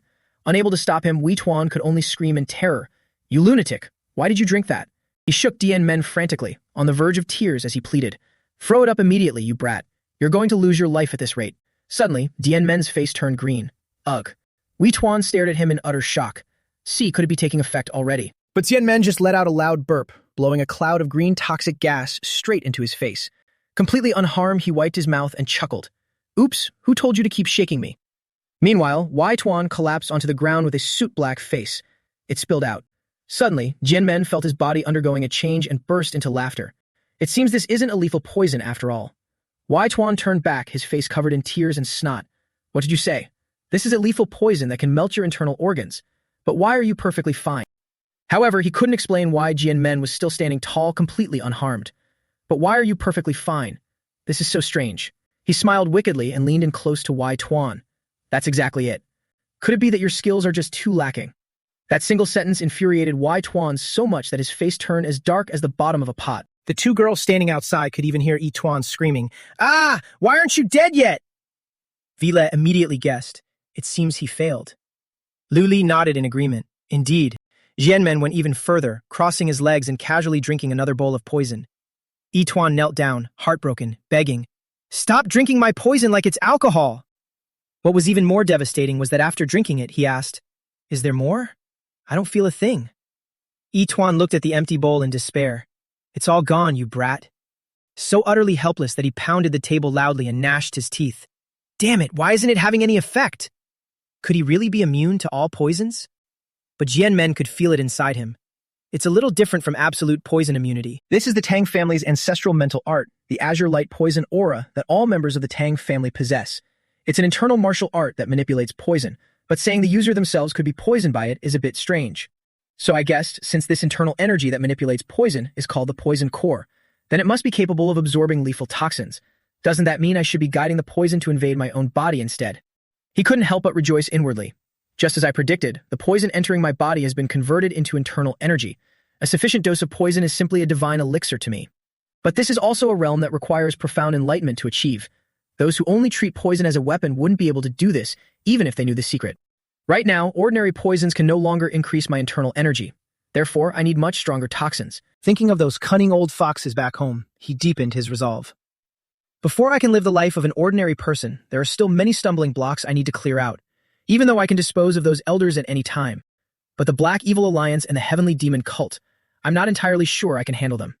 Even though there is no personal grudge between me and the Black Evil Alliance, I can't just ignore a faction that dominates half of Sichuan. After all, the leader of the Black Evil Alliance single-handedly annihilated 3 of the 9 great sects and is hailed as a peerless prodigy. The me from my past life could fight him, but the current me cannot. Thinking it over, he couldn't help but sigh. Sigh. It seems if I want to live an ordinary life, I have to become as powerful as I was in my past life. If only Wai Tuan could concoct a poison many times stronger. Right then he heard the fool lamenting. Sigh, if only I knew how to craft the Tang family's 10 great poisons, that would be wonderful. Jianmen immediately asked, The Tang family's 10 great poisons. What is that? He frowned in extreme annoyance. Aren't you the son of the former patriarch? How can you not know a thing about this? They are the 10 supreme lethal poisons passed down by our ancestors. The higher the number, the stronger the toxicity. But I heard that the recipes for more than half of them have been lost to time. Their toxicity is incredibly potent. Rumor has it that not even a transformation realm master could withstand them. Because of that, the 10 great poisons are currently divided and guarded by the elders. Jianmen was slightly shocked to hear this, truly feeling enlightened. Not even a transformation realm master who has shed their mortal body can resist it. Drooling with craving, he thought. Then that is truly too mouth-watering. So you don't know how to craft the 10 great poisons. Wai Tuan sprawled over the table and retorted, Do you think just anyone can brew that kind of miraculous poison whenever they want, let alone the fact that the recipes are already lost? Jianmen scratched his head and looked at him. What a pity. The poison you made. I feel absolutely nothing when I drink it. Driven crazy by the provocation, the guy cursed, "You little brat." In short, the 10 great poisons are extremely dangerous, so their use is strictly forbidden. No matter how strong you are, if you drink them, you'll die. While the two of them were talking, on the other side, two people were engaged in a life and death struggle. The guy tightly choked number two's neck, growling, "You. What did you do to me?" Just as he finished speaking, his mouth suddenly burst into flames. "Number high," the girl growled a warning. "Say it again. What did you say about my face?" The guy was no match for her. His entire body caught fire, and completely helpless, he stood there screaming in agony. But he wasn't dead yet. As long as he breathed, he fought back, reaching his arm forward, trying to grab number two's face to strike her. But before his hand could even touch her face, it instantly turned to stone and shattered into pieces. Number two simply stood there, glaring at him with disdain. The guy turned into hardened mud and went to see his ancestors. Looking at this scene, the girl smiled triumphantly. To think the poison Grandpa gave me would have such power. It truly lives up to the name of the Tang clan's 10 great poisons. One of her eyes glowed red with a sinister smile. Looking closely, it was actually Anne Lin. "I'll never forget the agony I suffered that day. I will keep bottling up this wrath and pain." The scar on her face was a gift from Dian Men, after all. Holding a grudge she had never let go of, she swore an oath. "I will return all of this to you during the goo poison battle, Dian Men." Time passed. Squad 7 stood in the courtyard, listening to Nguyen Chen speak. Time flies. Another half year has passed. You've been training for the selection for a year now. Although you've been honing your martial arts and improving yourselves, the real start is now. Now we need to choose a squad leader. The protagonist yawned sleepily, while the two girls exclaimed in unison, "A squad leader?" He nodded. "Yes, this is only to choose a temporary squad leader. The official squad leader will be chosen in your 3rd year of training. After that, the squad leaders will participate in the goo poison battle as representatives. Of course, those who volunteer can also participate. Overall, the goo poison battle is extremely cruel, so it's best to choose the most outstanding person as the squad leader." Lu Li only just realized this, so it's not like everyone has to participate in the goo poison battle. Vi Li glanced over. Makes sense, otherwise we wouldn't have any young talents left. When it comes to strength, the obvious choice is. The group couldn't help but admit it. Number Hai Mi Tam, Dern Zian Men. As much as I hate to admit it, he's the most suitable. Wai Tuan also looked toward the protagonist. Anyway, rather than calling it picking a squad leader, it's more like picking a champion candidate. The old man's eyes gleam as he asked one last time. "Right now, we're only choosing a temporary squad leader. Do you all agree to let number 28 be the squad leader?" None of the kids objected. "Good. Number Hai Mi Tam, step forward." Nguyen Shen took out a box containing a shiny pearl. "This is for you." Dian Men asked, confused, "What is this?" He explained, "This is the Tang family's spirit elixir, the Heavenly Heart Pill. The Heavenly Heart Pill is an elixir concocted from the roots of a 100-year-old snow ginseng. Depending on the user's inner ki, it can multiply their inner strength several times over." All three kids immediately gazed at it in awe. Why is such a treasure being given to him? Nguyen Shen explained, "This is a privilege of the squad leader. The Tang family places high hopes on all of you, after all." His gaze softened as he looked at him. "Especially you, Dong Jin Men. I think very highly of you. After taking the Heavenly Heart Pill, you'll feel an unprecedented surge of power." However, the protagonist seemed unimpressed and bluntly asked, "Got anything else?" Nguyen Shen froze in awkward silence. "What?" The protagonist repeated his question. "I'm asking if there's anything else. Because I don't need a spirit elixir. I need something else." The kids were thrown into a frenzy again. "This guy's acting up again. That thing is incredibly precious. If you're not going to eat it, give it to me, you brat." But Nguyen Shen understood. Unless you've reached a realm where even a spirit elixir can't boost your inner ki, no one would refuse this. His face darkened as he asked, "What do you want?" Jen Men looked straight into his eyes and answered seriously, "Lethal poison. Furthermore, I want the most potent lethal poison, the Tang family's 10 great poisons." Nguyen Shen stood frozen in disbelief. Inside the room, the floor was covered in throwing darts. "So, you brought all these back?" V Lei could tell at a glance. "These are all hidden weapons. Is this all you got? Where's the spirit elixir?" Jen Men picked one up to inspect it. He said he couldn't give me the Tang family's 10 great poisons, so he gave me these instead. As soon as he finished speaking, the girl couldn't hold back and threw a straight punch at him. Her punches didn't land, but she kept wildly attacking and scolding.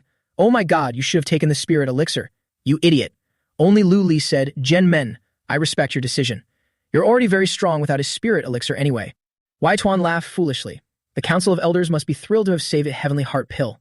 But then the protagonist finally spoke up, about that Heavenly Heart Pill.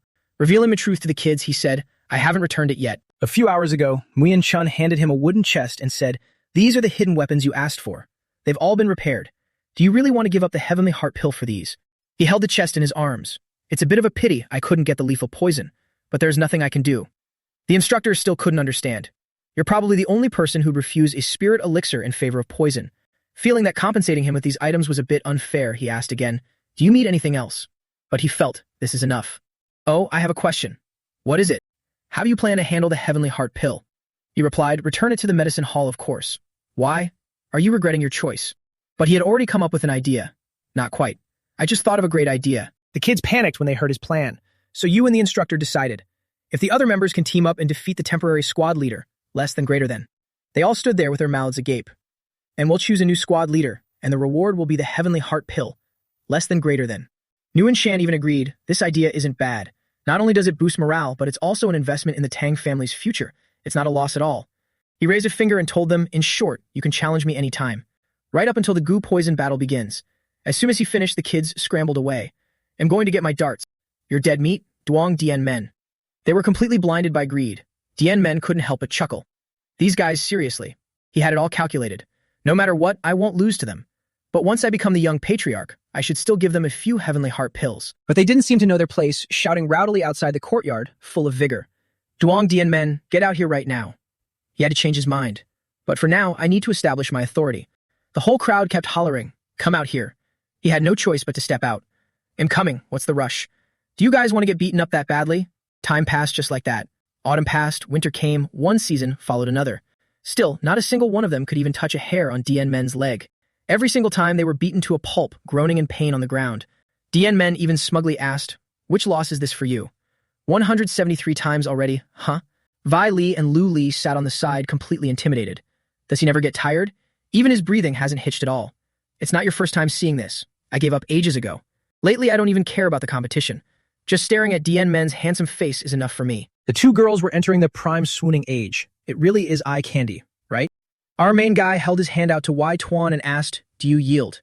He even provoked him. Then the young patriarch position is mine. Wai Tuan sighed, knowing his limits. Seriously, you haven't even met the other squad leaders yet. But then again, I can't even imagine what your defeat would look like. Once you become the young patriarch, you better not ignore us. The two firmly shook hands, sharing a friendly and peaceful moment. Win Chan also walked over. Over the past year, everyone has improved immensely. Therefore, the official squad leader has been decided, number Hai Miri Tam. Time flew by so fast, and before they knew it, looks like there are no surprises. Tomorrow is the official selection round. The goo poison battle. You must prepare yourselves thoroughly.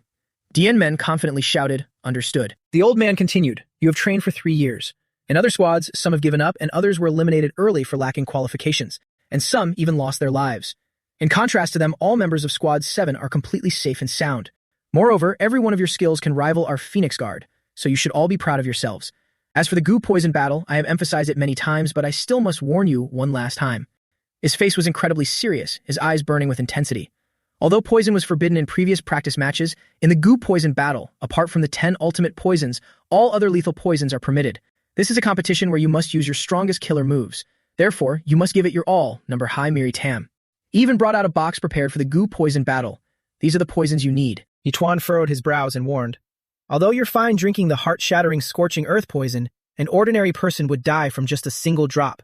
You must remember that. The face-rotting poison only works if sprinkled into the eyes. Next is the 9 scorching powder. That's it, I've finished introducing all the poisons. After saying that, he declared on behalf of the group, to be honest, I have immense faith in you. You absolutely have to win. Dien Men firmly grasped his hand and shook it. Got it. Suddenly, he decisively pulled Yituan's hand and punched his own face, making a loud smack. Blood trickled from his nose. I guarantee it. Until the selection is over, no one else will be able to injure me. With that, he turned around, waving his hand as he walked into the array. Well then, I'm off. On the other side, another person was just as eager, gripping a vial of poison with a sinister smile. Finally, the goo poison battle is about to begin. I'm so lucky. To think I not only have the 10 ultimate poisons given by my grandfather, but also someone willing to help me. It was none other than that vicious Anne Lin.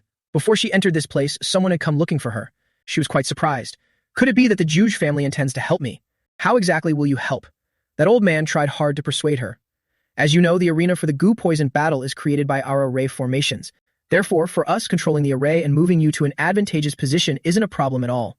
She was sharp, asking directly, you wouldn't seek me out for nothing. You definitely have conditions, don't you? The old man cut to the chase. To be honest, our Juge family is powerless to recover. Thus, we wish to rely on the Tang family, but we don't want to lose all our autonomy. A malicious glint flashed in her eyes as she sniffed out his plot. You make it sound so grand, but are you just trying to use me as a crutch so you can interfere with the Tang family later? If I go back on my word then, what could you possibly do? She hit the nail on the head regarding Suang Tin's despicable scheme. That is precisely why I came to negotiate and win your trust. Tell me whatever it is you want. The more she thought about it, the redder her ruined eye grew with bitter resentment. I have gritted my teeth and endured for 3 years, all for this very day. Now I will kill you and take back those lost years. I really can't wait to see you soon. Squad 1 includes Duong and Lin. Squad High, Duong Tin Not. A man carrying a blood-soaked blade scoffed disdainfully.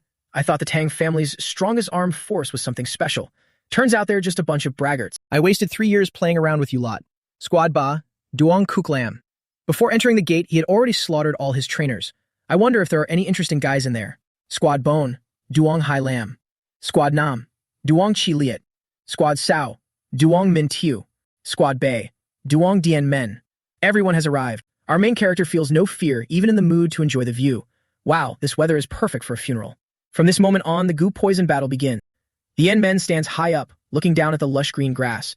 Is this where the goo poison battle will take place? It's truly massive. It'll probably be hard to even find anyone. He is unaware of the eyes watching him.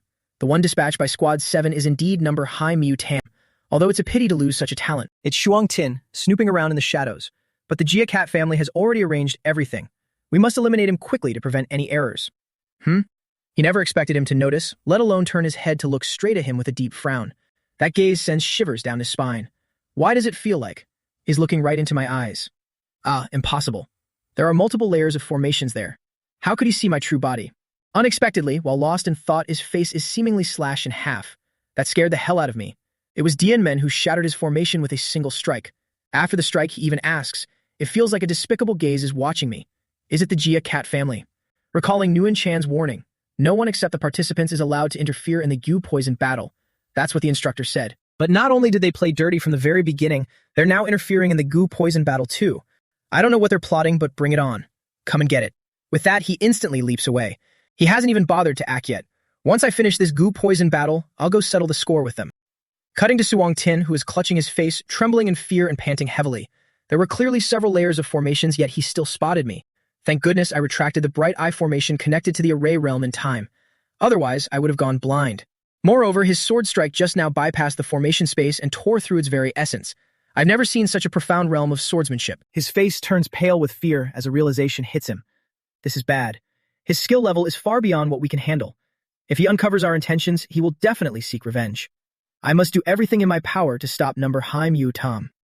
Deep in the forest, the girl from Squad Bone, Duan Hai Lam, has been severely injured. Covered in blood and crying in terror. How did it come to this? I don't want to die. I don't want to die. I just wanted to join the martial squad with top-tier results so I could support my impoverished parents. But why did it turn out like this? I never wanted to be the young patriarch. I just planned to exchange a few moves, negotiate, surrender, and leave. But then that guy suddenly appeared. So everyone is here. Excellent. It was the arrogant Duong Kuk Lam, slaughtering everyone in his path. That lunatic. The mere memory of his murderous spree fills her with dread. But realizing it now is far too late. He only wants to eliminate us. Even surrendering is useless. She plans her next move as she walks. The next person I meet, I will surrender to them immediately. After all, there might still be other squad leaders alive. Then I will leave the Duong family, unless I let that guy from earlier become the young patriarch. But speak of the devil, a dark shadow appears right behind her and asks, "And then what?" Duong Kuk Lam smirks mockingly. "You talk a big game, but you haven't managed to run very far. I thought your footwork was decent, but you're out of breath already? Seems you don't have much inner ki either. You're all just cut from the same cloth." Duong Hai Lam turns around only to see a severed head dangling from his hand. Frightened out of her wits, she screams tragically, "You! Why must you go to such lengths?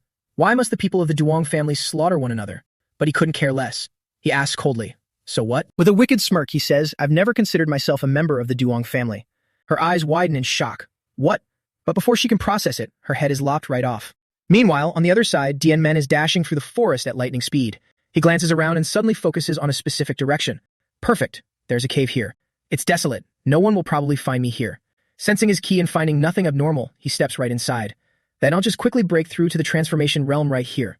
Sitting down cross-legged, he thinks, now is a great opportunity. Moreover, my body has developed enough, so entering the transformation realm won't have any side effects.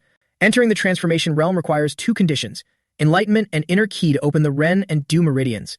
The Danshin in his abdomen shines brilliantly. Thanks to the experience from my past life, I've already achieved enlightenment.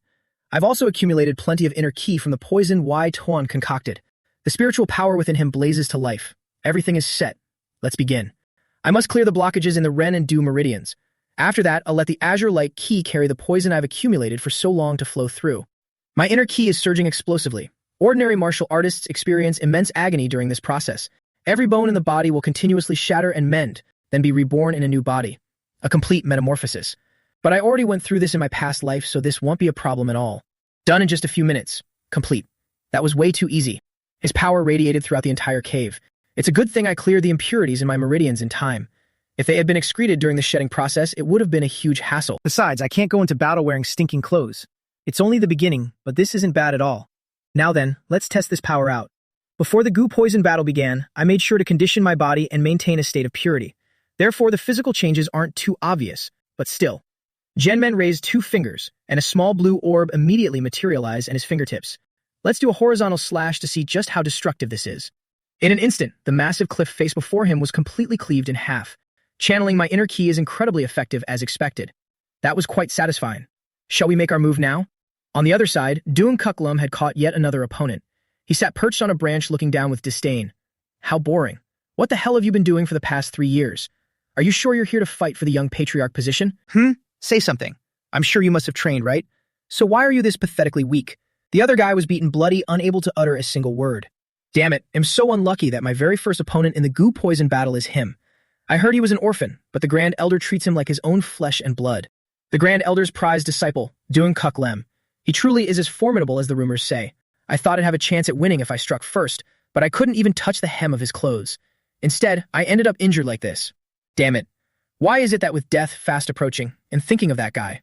Doing Tin Yet smiled foolishly and muttered, Doing Dien Men. I actually feel lucky not to have run into that monster. Am I losing my mind? Not knowing why he was laughing, Doong Kuklum found it irritating. What's this? You can still smile. Do you have some secret technique left? Saving it for the very end. Ting Yut chuckled, finally daring to talk back. Haha, of course not. I'm just remembering someone far more terrifying than you. Cook Lamb's gaze instantly turned freezing cold, enraged by the dying man's taunt. Hearing that really pisses me off. It seems I'll have to be a little more ruthless. Oh right, let me tell you a secret, shall I? With his opponent at death's door, he didn't bother hiding it anymore, lifting his chin smugly. I'm actually a spy from the Black Evil Alliance. Ting Yet was utterly shocked, his body jolting. What? Cook Lamb's eyes flashed blood red as he curled his lips into a wicked smile. Now that you know my true identity, you have to die. Etch the name of the one who ends your life into your memory. He raised his blade to strike while introducing himself. I am Macnan Cook of the Taiyi Ink Sword sect. Right at that moment, his entire body suddenly froze in place. Tim Yet looked up in confusion, completely clueless as to what was happening. Meanwhile, Cook Lamb's eyes went wide with terror. What is going on? I can't move. Someone is coming. Speak of the devil, and he shall appear. It was Dien Men. I sensed some keys, so I came over to take a look. I didn't expect to run into an old acquaintance. He glanced at the guy on the verge of being beaten to death and smiled. You're Tin Yet, right? Nice to see you.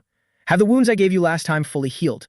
Tin Yet was so concussed from the beating that he stared blankly, asking in confusion, Who are you? A few years ago, inside a room where a conversation was taking place, you want me to infiltrate the Doong family as a spy. A man patted Kuklum's shoulder. Yes, with your aptitude, you just need to pretend to be an orphan for a few days and someone will surely adopt you. Within a few years, the Doong family will have all the children compete for the young patriarch position. When the time comes, you must eliminate all their rising talents and cripple the Doong family's power. Once you complete the mission and return, everyone in our clan will acknowledge you. But that beautiful dream would never come true. Now he lay crushed on the ground, acutely aware of the agonizing sensation. My internal organs, it feels like they are melting. He stared fixedly at the protagonist's back. Did that guy do this? What on earth did he do to me? Tin Yet still couldn't believe his eyes and asked again, You said you're Dien Men? That Doom Dien Men? Dien Men gave a firm nod. Yeah. What's the matter? Do I need to beat you up like last time to make you believe me? Terrified, Ting Yet hastily replied, No need. It really is you. He then pointed at Kuklem lying on the ground. Come to think of it, didn't that guy just say he's a spy? Tin Yet frantically yelled. That's right. He confessed it himself. He said he's from the Taiyi Ink Sword sect. I heard it clearly. It finally dawned on Dien Men. So he was the one tailing me before I entered Kongtong Mountain. I should retrieve the hidden weapon first. Thinking so, he raised his hand and extracted the poison needle right out of his body. Tin Yet finally saw it clearly. That's an ox hair needle. So you coated the needle in poison. What kind of poison did you use? For such a tiny needle to have such a lethal effect. Our main character didn't answer, instead asking him, Have you seen the other candidates? Tin Yet looked dumbfounded. Huh? No, I haven't. Say, shouldn't we cure his poison first and then interrogate him about his motives? His words caught Dien Men's attention. Cure him. That's right. Hell cure me to extract information and I can use that chant. Is that necessary? What other motives could scum from a demonic faction like the Black Evil Alliance possibly have? Suddenly, Tin Yut looked at him and stammered. But, you've changed so much. He scratched his head in confusion. You should obviously hate me, yet you don't seem to hold any grudge at all. The main character chuckled. If I still held a grudge, you'd be the one lying over there. He breathed a sigh of relief. That's true. Now older and wiser, he hastily clasped his hands and bowed deeply. For what happened in the past, I am truly sorry. Dian Men had already brushed it off. Why apologize out of nowhere? He waved his hand dismissively. What a hassle. Forget it. I stopped caring about the past a long time ago. This guy might be a bit foolish, but he was much more sensible now. I know a simple apology can't make up for my mistakes, but I always felt, sincerely apologizing to you is the absolute least I could do. As he was speaking, I told you to drop it. There's no need to sweat the small stuff. Suddenly, Tin Nat's expression shifted, his eyes wide with panic. Dian Men. He spotted Cuck Lam lunging forward with a slash and screamed, behind you. This bastard was acting like a cornered beast. He had it all planned out. If I have to die, I'll at least drag you down with me. But he was sorely mistaken. His strike didn't even come close to landing on the main character. Gathering every last ounce of his strength, his eyes bloodshot, he slashed and cursed. Die, all of you. Tin Nat stood on the sidelines, shrieking in terror. Dian Men. His eyes were bulging so wide they looked like they were about to drop to the floor. Cuck Lam completed his strike, but he froze stiff in absolute bewilderment.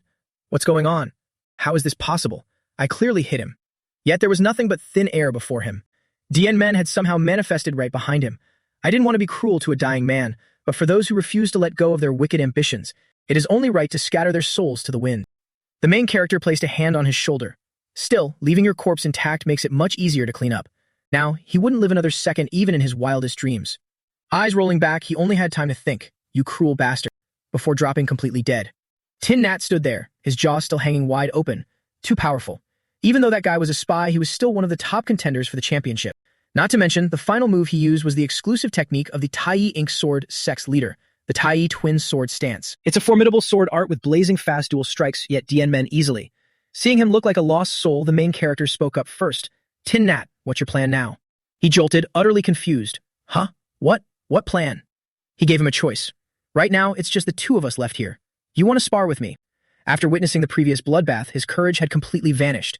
If you'll allow it, I surrender. Besides, it's not like I have a choice. This fool was still staring blankly. But I don't know how to get out of here. Dian Men had to slash through the array to tear open an exit for him. Go. You don't need me to see you off, do you? His brain had entirely short-circuited. He almost forgot his own name. Yeah, thank you for saving me. But he didn't care and instantly darted away, leaving him standing there completely bewildered. Suddenly feeling an immense sense of gratitude, he called out before leaving, I wish you the best of luck. The scene shifts to the headquarters of the Tai Ink Sword sect, where they receive unbelievably grim news. What the hell is the meaning of this? This is a goo insect meant to track life and death from afar. But it just died. Macnon Hao, in rage, crushed the insect in his grip. This goo was placed on my youngest son, which means the youngest son is dead. Even though he was born out of wedlock with a servant, he had the greatest talent among all his siblings. He gritted his teeth furiously. However, after my wife learned the truth, fearing he would threaten the eldest son's heir position, she tried to murder him over a dozen times. That's why I sent him to the Duong family as a spy, and yet the result is. Ultimately, he could only let out a heavy, mournful sigh. Your father owes you far too much. He stood up decisively and threw the doors wide open. At least this time, I swear I will avenge you. He roared at the top of his lungs. All disciples, prepare to march to Mount Kongtong. We are going to wage war on the Duong family. Chief Steward, go alert the other sects. From this day forward, I will not allow anyone bearing the Duong's surname to ever set foot on Mount Kongtong again. That night in the forest, as Dian Men chewed on some meat, he felt a nagging sense of unease. This is getting strange. I've been running for days, and let alone a single person. I haven't even sensed a trace of a presence. No matter how massive the array is, it shouldn't be like this. Unless someone is manipulating the array, deliberately keeping me away. If that's the case, the remaining survivors must be accomplices of the Juge family. But he couldn't quite piece it together. However, that Tai clan or whatever doesn't seem to have formed an alliance with the Juge family. If we're talking about the benefits the Juge family reaps from meddling in the election, it's to ensure they forever hold influence within the Duong clan. It doesn't take a genius to figure that out. What a bunch of greedy snakes trying to swallow an elephant. His scathing insults were so sharp that even Jia Cat Suong Tin, miles away, felt a sudden, guilty shudder. With nothing left to do, he resigned himself to lying on the grass, gazing up at the vast expanse. The night sky here is truly breathtaking. I really wish Mother could see this too. I wonder if Mother is doing well these days. He let his thoughts drift for a moment before instantly dozing off. The moment he closed his eyes, a looming silhouette materialized before him. It was none other than that wretched Anne Lin, smiling wickedly with glowing crimson eyes, found you. However, she suddenly stopped in her tracks, just like Ting Yut. completely failing to recognize him. Who is he? The condition I set was to leave the last survivor for me, or let me meet Doong Zien Men when his guard is down. She racked her brain but couldn't figure it out. But who is he? He doesn't look like Doong Kuklem. Then again, she stared at him intently. He's actually quite handsome. Is Jakat Suing Tin's nephew really this good-looking? It's a bit of a shame to ruin such a face, but I have no choice. He has to die. She took out an item, activating a skill and tossing it into the air. Here comes the chi-scattering poison powder. Before plunging her blade down, she sneered, "Don't blame me, who said there can only be one winner. Die. I'm sure you mentally prepared yourself before coming here, right?" Din Men suddenly spoke up, answering her. But I wonder if you prepared yourself." As soon as he finished speaking, he lunged forward with lightning speed, accurately grabbing her by the neck and squeezing tight. Caught off guard, she couldn't escape and could only struggle. "You?" He glared at her with a cold, piercing gaze. Surprisingly, our protagonist didn't recognize her either. "Are you an accomplice of the Jia Cat family? While the others were slaughtering each other, you were hiding in a safe place, weren't you? And you waited until only one was left to swoop in. Is that your plan? What kind of deal did you make with the Jia Cat family?" She was choked so hard her eyes were popping out, tears welling up, unable to move an inch. She couldn't comprehend it. Did this guy anticipate my arrival? His grip grew tighter as he warned her in a low voice. "If you still want to breathe, spit it out right now." Seeing her stay silent, he squeezed even harder. "It seems you don't want to breathe anymore." The miserable girl stubbornly thought of a way out. Cough. "Damn it, I was in such a panic earlier that I dropped my throwing knife." Suddenly, his eyes widened in shock. "Wait, could you be Doon En Lin?" She was startled. "How does he know my name?" He immediately followed up. "I slash your face up that badly, yet you still haven't learned your lesson. Do I have to completely destroy your face this time for you to listen?" Hearing this, she surely must have recognized him. In another room, Jia Katsung Tin clutched his head in despair. "Damn it. The plan is completely ruined." He groaned, rubbing his aching head. "Because number 28 tore through the formation earlier, I can't confirm the situation inside. This is such a headache, so I had to incite the other candidates to slaughter each other first, except for number high. It would be great if number 10 followed my intentions and quickly eliminated the competitors, but once number 28 appears, his time is also up. If number 2 faced number Mua, who is of similar strength, it wouldn't be an issue. But her opponent is number 28. Can she actually beat him? Just thinking about how fast he took down number 10 makes my hopes feel incredibly slim. If number 28 wins, everything is over. He bit his nails, trembling with fear. What should I do? Suddenly, his face turned deathly pale. I am outside the formation, and I sense the presence of many people. It was an entire army. Mac Min Hull had arrived, leading the Taiyi Ink Sword sect. They stood on high ground looking down. That is Mount Kongtong. However, Sect Leader Mac, is it really necessary to mobilize all our forces just to deal with the small fry of the Duan family? The one asking this was Tring Zien Tung, leader of the Heavenly Quake sect. He looked at the massive army behind them. Just our disciples alone number over 200. Combined with the forces from other sects, there must be over 300 of us. The old man tilted his head back, looking at the sky. I know it's overkill to summon so many people just to deal with the Duang family. But Mount Kongtong is the territory of the Kongtong sect, so I have no other choice. He had calculated everything. In any case, the strength of the Kongtong sect isn't something a declining Duang family can match. If our forces are insufficient, we will definitely be attacked. Only by making such a grand display of power can we make them observe the situation cautiously. Once they realize we have no intention of attacking the Kongtong sect, they'll just stay out of it. Trin Dientung suddenly brought up the old man's sore spot. I see. Speaking of which, how is the situation with that spy you mentioned earlier? The old man's fists clenched, his face darkening. He was my beloved disciple, but he failed. Hurry up! Enough chit-chat, we should move out. The old man Seung Tin witnessed this entire scene. It's Mak Nyun Ho, the sect leader of the Taiyi Ink Sword sect. Why is he here? His jaw dropped, sweating profusely in fear. Obviously, only those participating in the election should be able to find this place. Could there be a spy? Regardless, I must report this to the Phoenix Guard to discuss countermeasures. Wait, what if? But this guy's brain worked fast. He immediately thought, what if I use them to get rid of number 28? Then our plan wouldn't be discovered by the Duong family, right? Not a bad idea at all. He couldn't help but smile smugly, deciding to play deaf and blind to the situation. On the other side, Anne Lin was lifted high into the air. Aside from the pain in her neck, she suffered a massive mental shock. Doing Zien Men. How did I not recognize this bastard? Her hand gripped the object hidden behind her back. I need to find a chance to take out the fire dragon poison. Suddenly, our protagonist glanced to the side, that substance coated on the throwing knife. Is it poison? This is the first time I've seen poison with such a red hue. The wench immediately seized the opportunity. He's distracted. This is my chance. She swung the poison vial forward, aiming straight for his face. Die, Doing Zien Men. But who would have thought, the moment she thrust her hand out, he grabbed it in a vice grip. He was far too familiar with these petty tricks. You little brat. Instead of answering obediently, you still dare to play tricks. He directly confiscated her item. What is this? Poison? Looking at the color, it seems to be the same kind laced on those throwing knives earlier. There isn't much left, huh? He forced her arm down, making the wench kneel on the ground. Keeping it raised was tiring anyway. Are you still going to keep quiet? His hand also moved from her neck to her mouth. Jinmen smiled wickedly and raised the poison vial. At this rate, he was going to pour it all down her throat, giving her a taste of her own medicine. Anne Lin was terrified to death and screamed, "Ugh! Let me go." He smugly leaned in closer. "Oh, you're finally willing to open your mouth. Come on, say ah."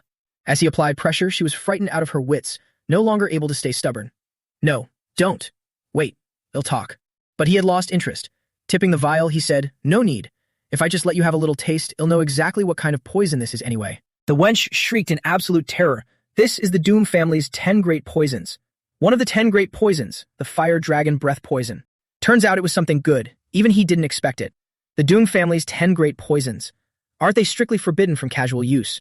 No, the main point is, if this is truly one of the 10 great poisons. His face immediately lit up with joy.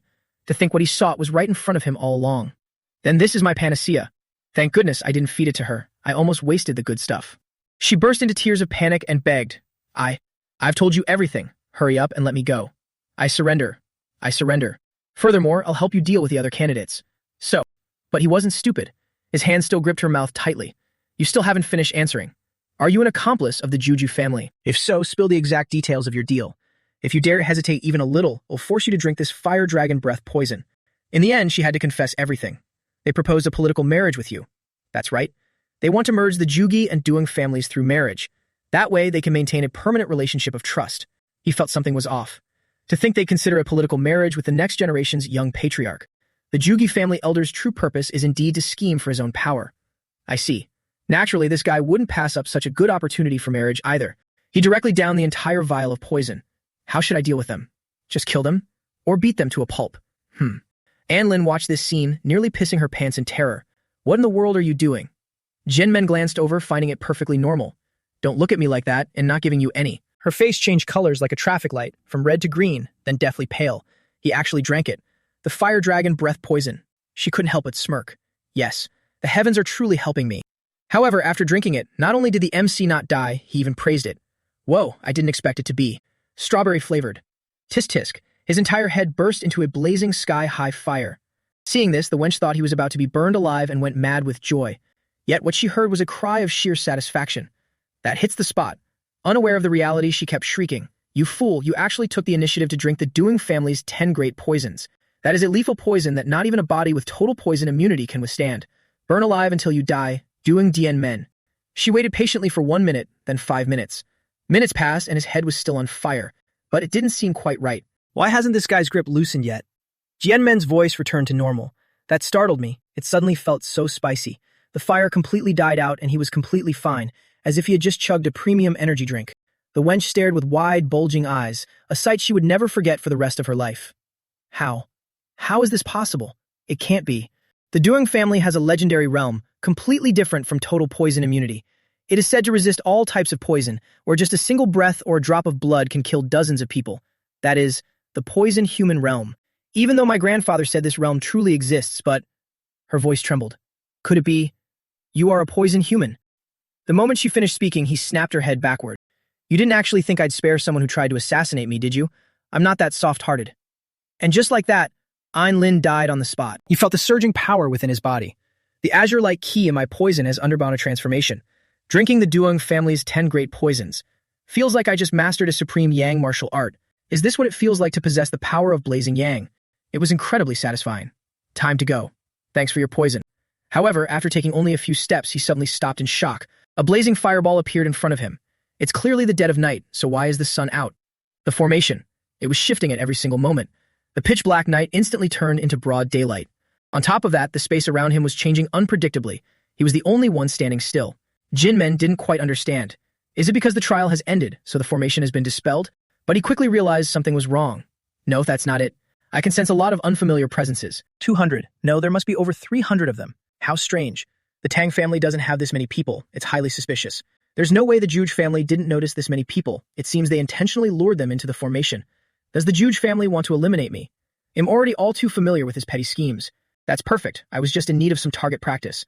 After all, in the survivor of the goo poison battle, there can only be one. This is getting more interesting by the minute. Old man Juge Changson comes to report to Yuan Zhen, who asks in disbelief, "What did you say?" Intruders were discovered. The old man feigns a worried look and nods. "Yes. It seems a spy has leaked our location." Yuan Zhen grows more panicked as he listens, hurriedly asking, "Did you see them? Roughly how many are there?" The old man's voice trembles. "It seems there are over 300 people, led by—" Remembering that face, he immediately confirms, it's the leader of the Tai Ink Sword sect, Mo Renho. Yuan Zhen is completely terrified, his face dumbfounded in panic. Tai, why are they here? Furthermore, this place has been concealed by the 7-lock illusionary sky formation. How could they know the location? He anxiously wants to check the situation immediately. No, we cannot delay any further. We must go and stop them at once.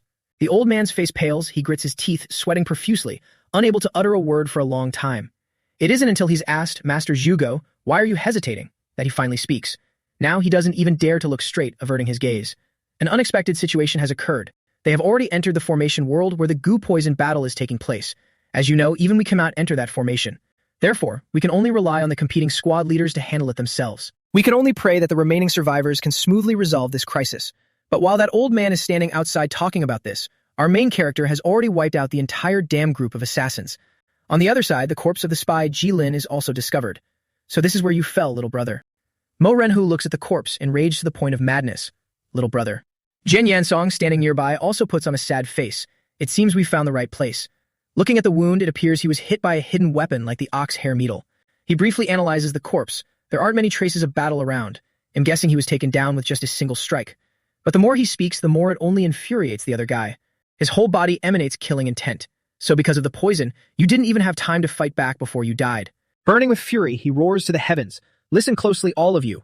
From now on, carefully search for those filthy rats of the Tang family. Someone definitely spotted us and scurried away into hiding. Hearing the order, the group of assassins dashes off as fast as lightning in the blink of an eye. Whoever finds them must report back immediately.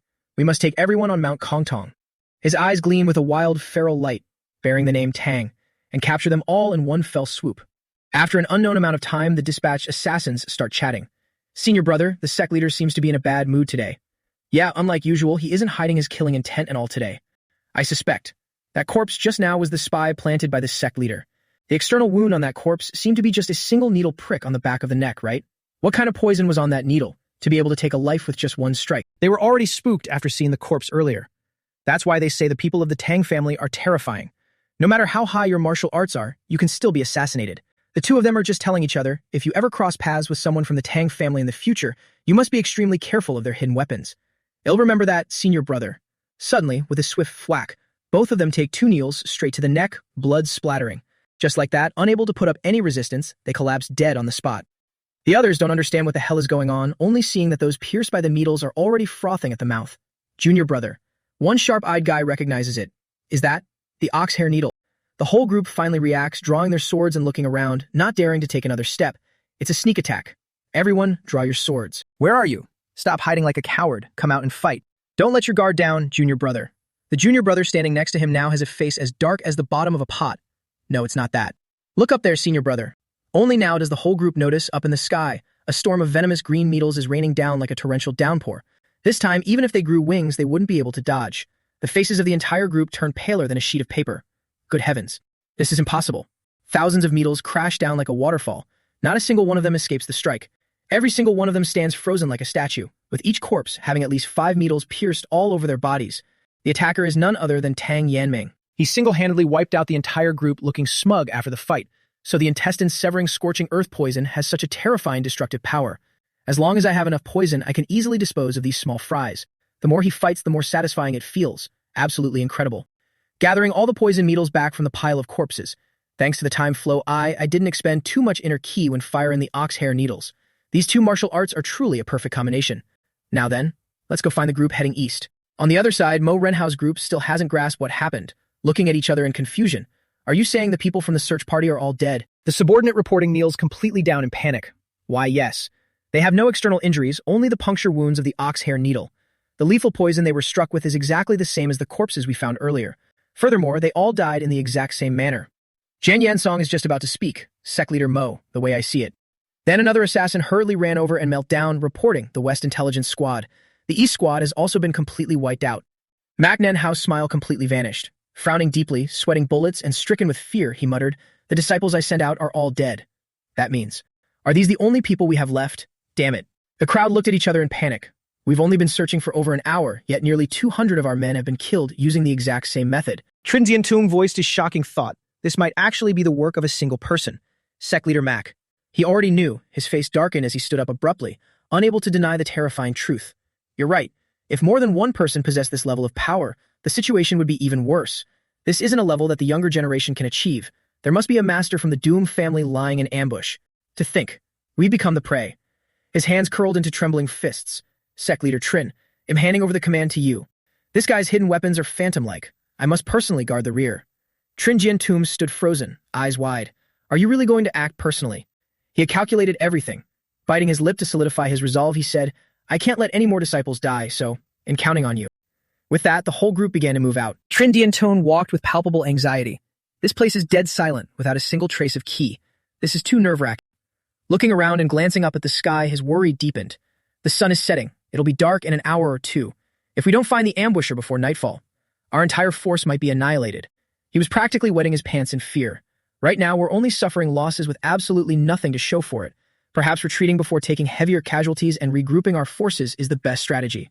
Resolute, he turned to his subordinates. We will leave this place in 1 hour. But the moment those words left his mouth, a voice colder than ice echoed through the air. Who gave you permission to do that? Since when had Dian Men been looming right there on the tree branch in front of them? Staring straight at the leader, Jian Men said, I have no intention of letting you off. Now Trin Jiantung could no longer hide his sheer panic. When did he appear? I didn't sense even a shred of his ki. Oh no. His eyes widened in horror, hastily turning back to scream, everyone, dodge. But he was one step too late. Thousands of Jian Men's needles rained down upon them without missing a beat. Trin Jiantung was petrified, his jaw dropping in sheer terror. What? So fast that there wasn't even time to sense his ki. Every single one of his underlings collapsed, foaming at the mouth. He walked straight towards him. Are you the captain? Trin Jiantung's face was terrifyingly pale, his bloodshot eyes slowly turning to look. I had been constantly circulating my ki to sense my surroundings, yet I couldn't even detect the moment he jumped down. Now he had no doubts left. It's definitely his doing. He is the mastermind behind this massacre. He's so young, he doesn't look like a master at all. How on earth did he do it? Suddenly, a surge of green ki flashed by. He couldn't comprehend it. How is this possible? Could this technique be void telekinesis? The needles embedded in the corpses were all flying back into Dian Men's hand. Speechless and grinding his teeth, Trin Jiantung thought, no, impossible.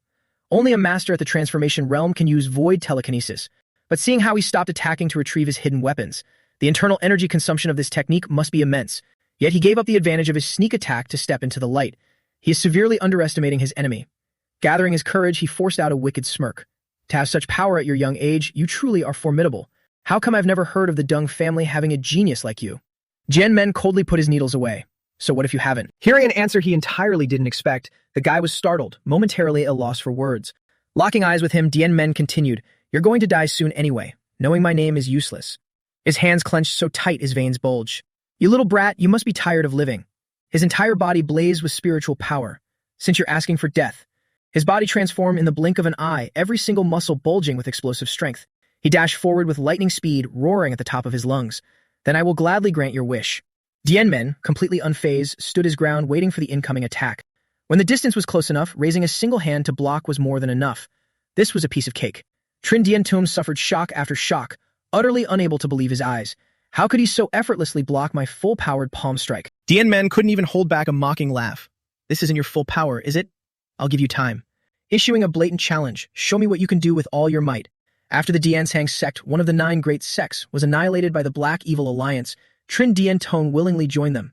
Back then, the leader told him, Interesting. You say your ultimate skill is at palm technique? Show me. I'll help you improve it. On the day Trin Jiantung embraced the demonic path and met the Alliance leader for the first time, his signature technique, the Windquake Palm, was instantly refined by the Alliance leader. The Alliance leader pondered for a moment. Windquake Palm. Meaning to shake the mountains? I don't quite like that name. Since it has been perfected by me, less than greater than. And so the new martial art bestowed upon him by the Black Evil Alliance leader was the Heavenly Quake Palm. After years of relying on this devastating technique, he finally met his absolute counter. Sweat poured down his face, but this brat. He actually blocked the palm art gifted to me by the Alliance leader? The more he looked at Dian Meng, the more terrified he became, and he didn't even flinch. The move our main character used to fight him is the Fire Dragon Breath Poison. Among the heat poisons containing the Fire Dragon's breath, this is the most lethal. If sword ki filled with intense killing intent is called sword aura, less than greater than. When using poison, one needs Azure Light Key to control the energy flow of the Fire Dragon Breath poison. Less than greater than. Then, infusing it with intense killing intent creates poison aura. There's no way this small fry could dodge it. Trim Jian Tung gritted his teeth. What is this? Such powerful blazing yang energy. Our main character even activated a skill to incinerate everything.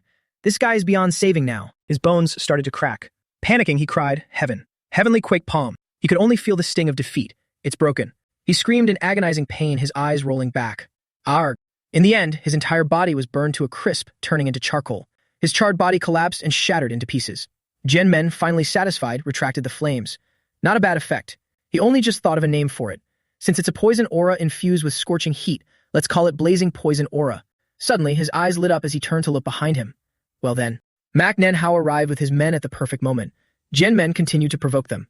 Anyone else want to be burned alive? Come at me. I won't spare a single one of you anyway. The sooner you die, the sooner you'll find peace. The lackeys were scared witless, standing frozen in dead silence, not daring to move a muscle. Manhwa finally understood. So it was you. You're the one who killed my junior brother's sect leader Trin. He drew his sword. And my youngest brother. The X-shaped scar on his face glowed fiercely. I've changed my mind. Now it's not just about Mount Kongtong. I'll turn you into ashes and erase you from this world. Who knows who's turning who to ashes? The corpse of the previous opponent behind him is still emitting black smoke. Manhwa wielded his sword and roared, "Deploy the wheel formation. Surround him.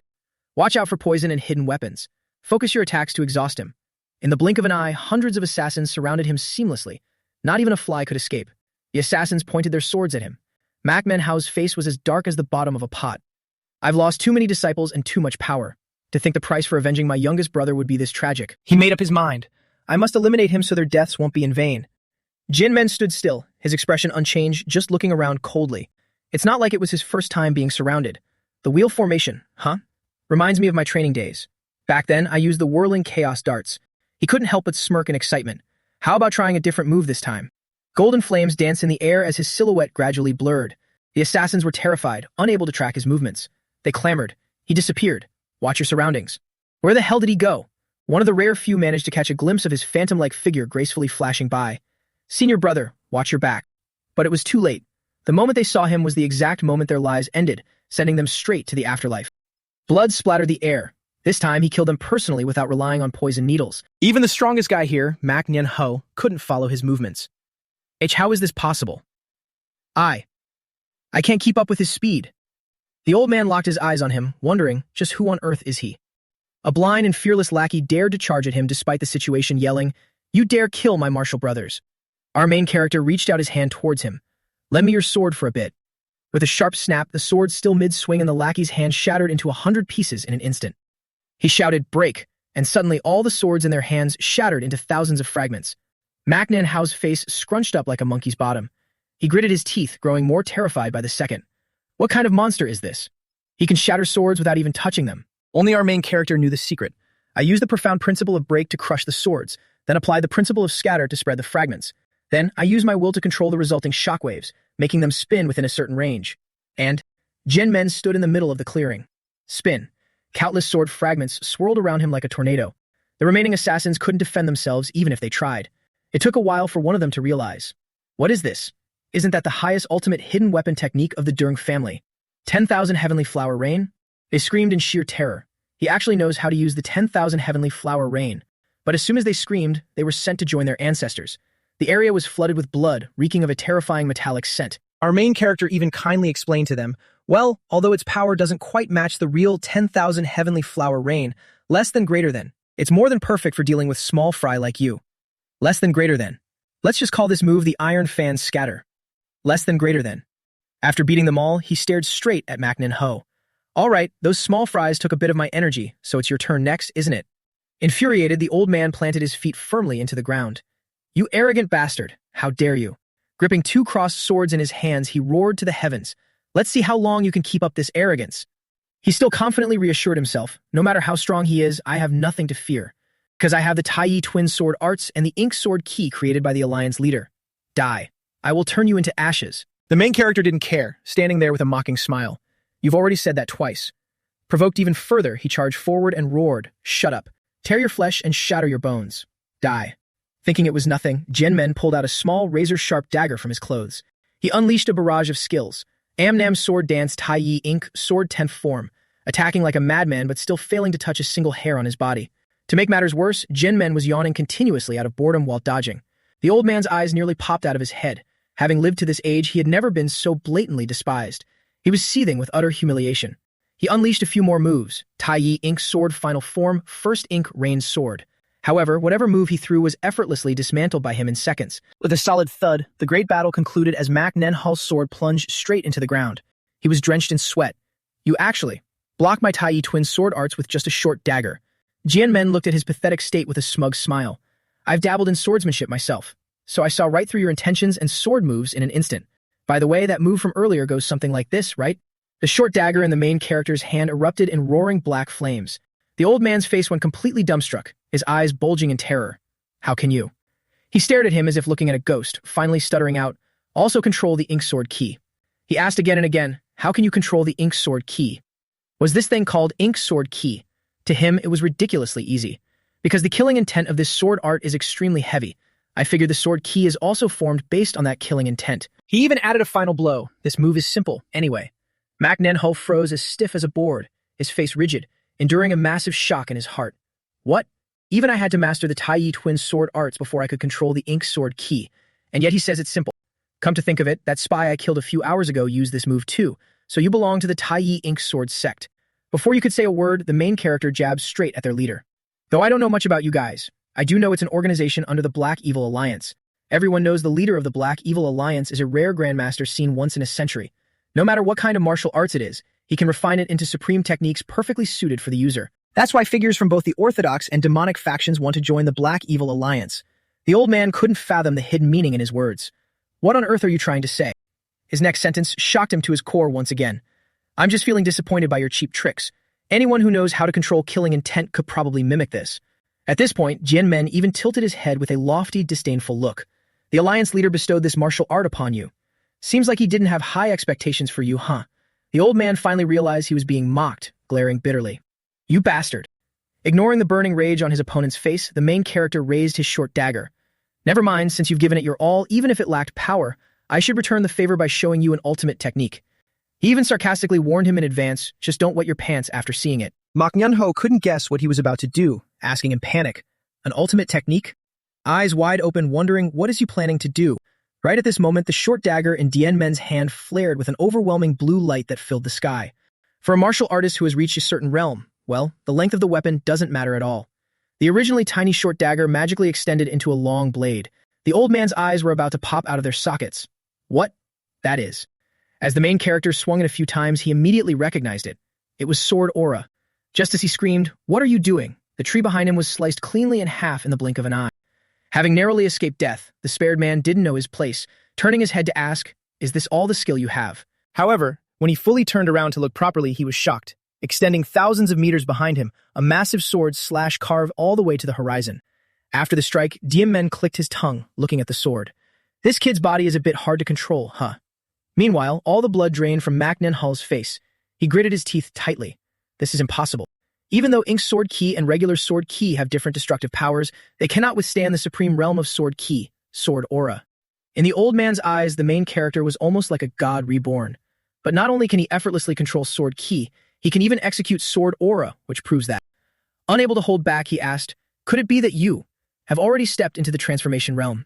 But the answer he received was simply, "Does that matter?" Of course, for someone at death's door like him, once he confirmed it, he had to turn tail and run immediately.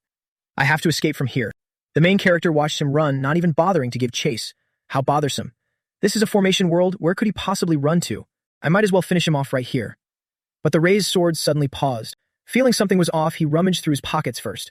No, since I am a member of the Dern family in this life. Found it. Then naturally I must use the Dern family's method to eliminate him. Mak Nenhao tucked his tail between his legs and bolted straight into the forest. This can't be happening.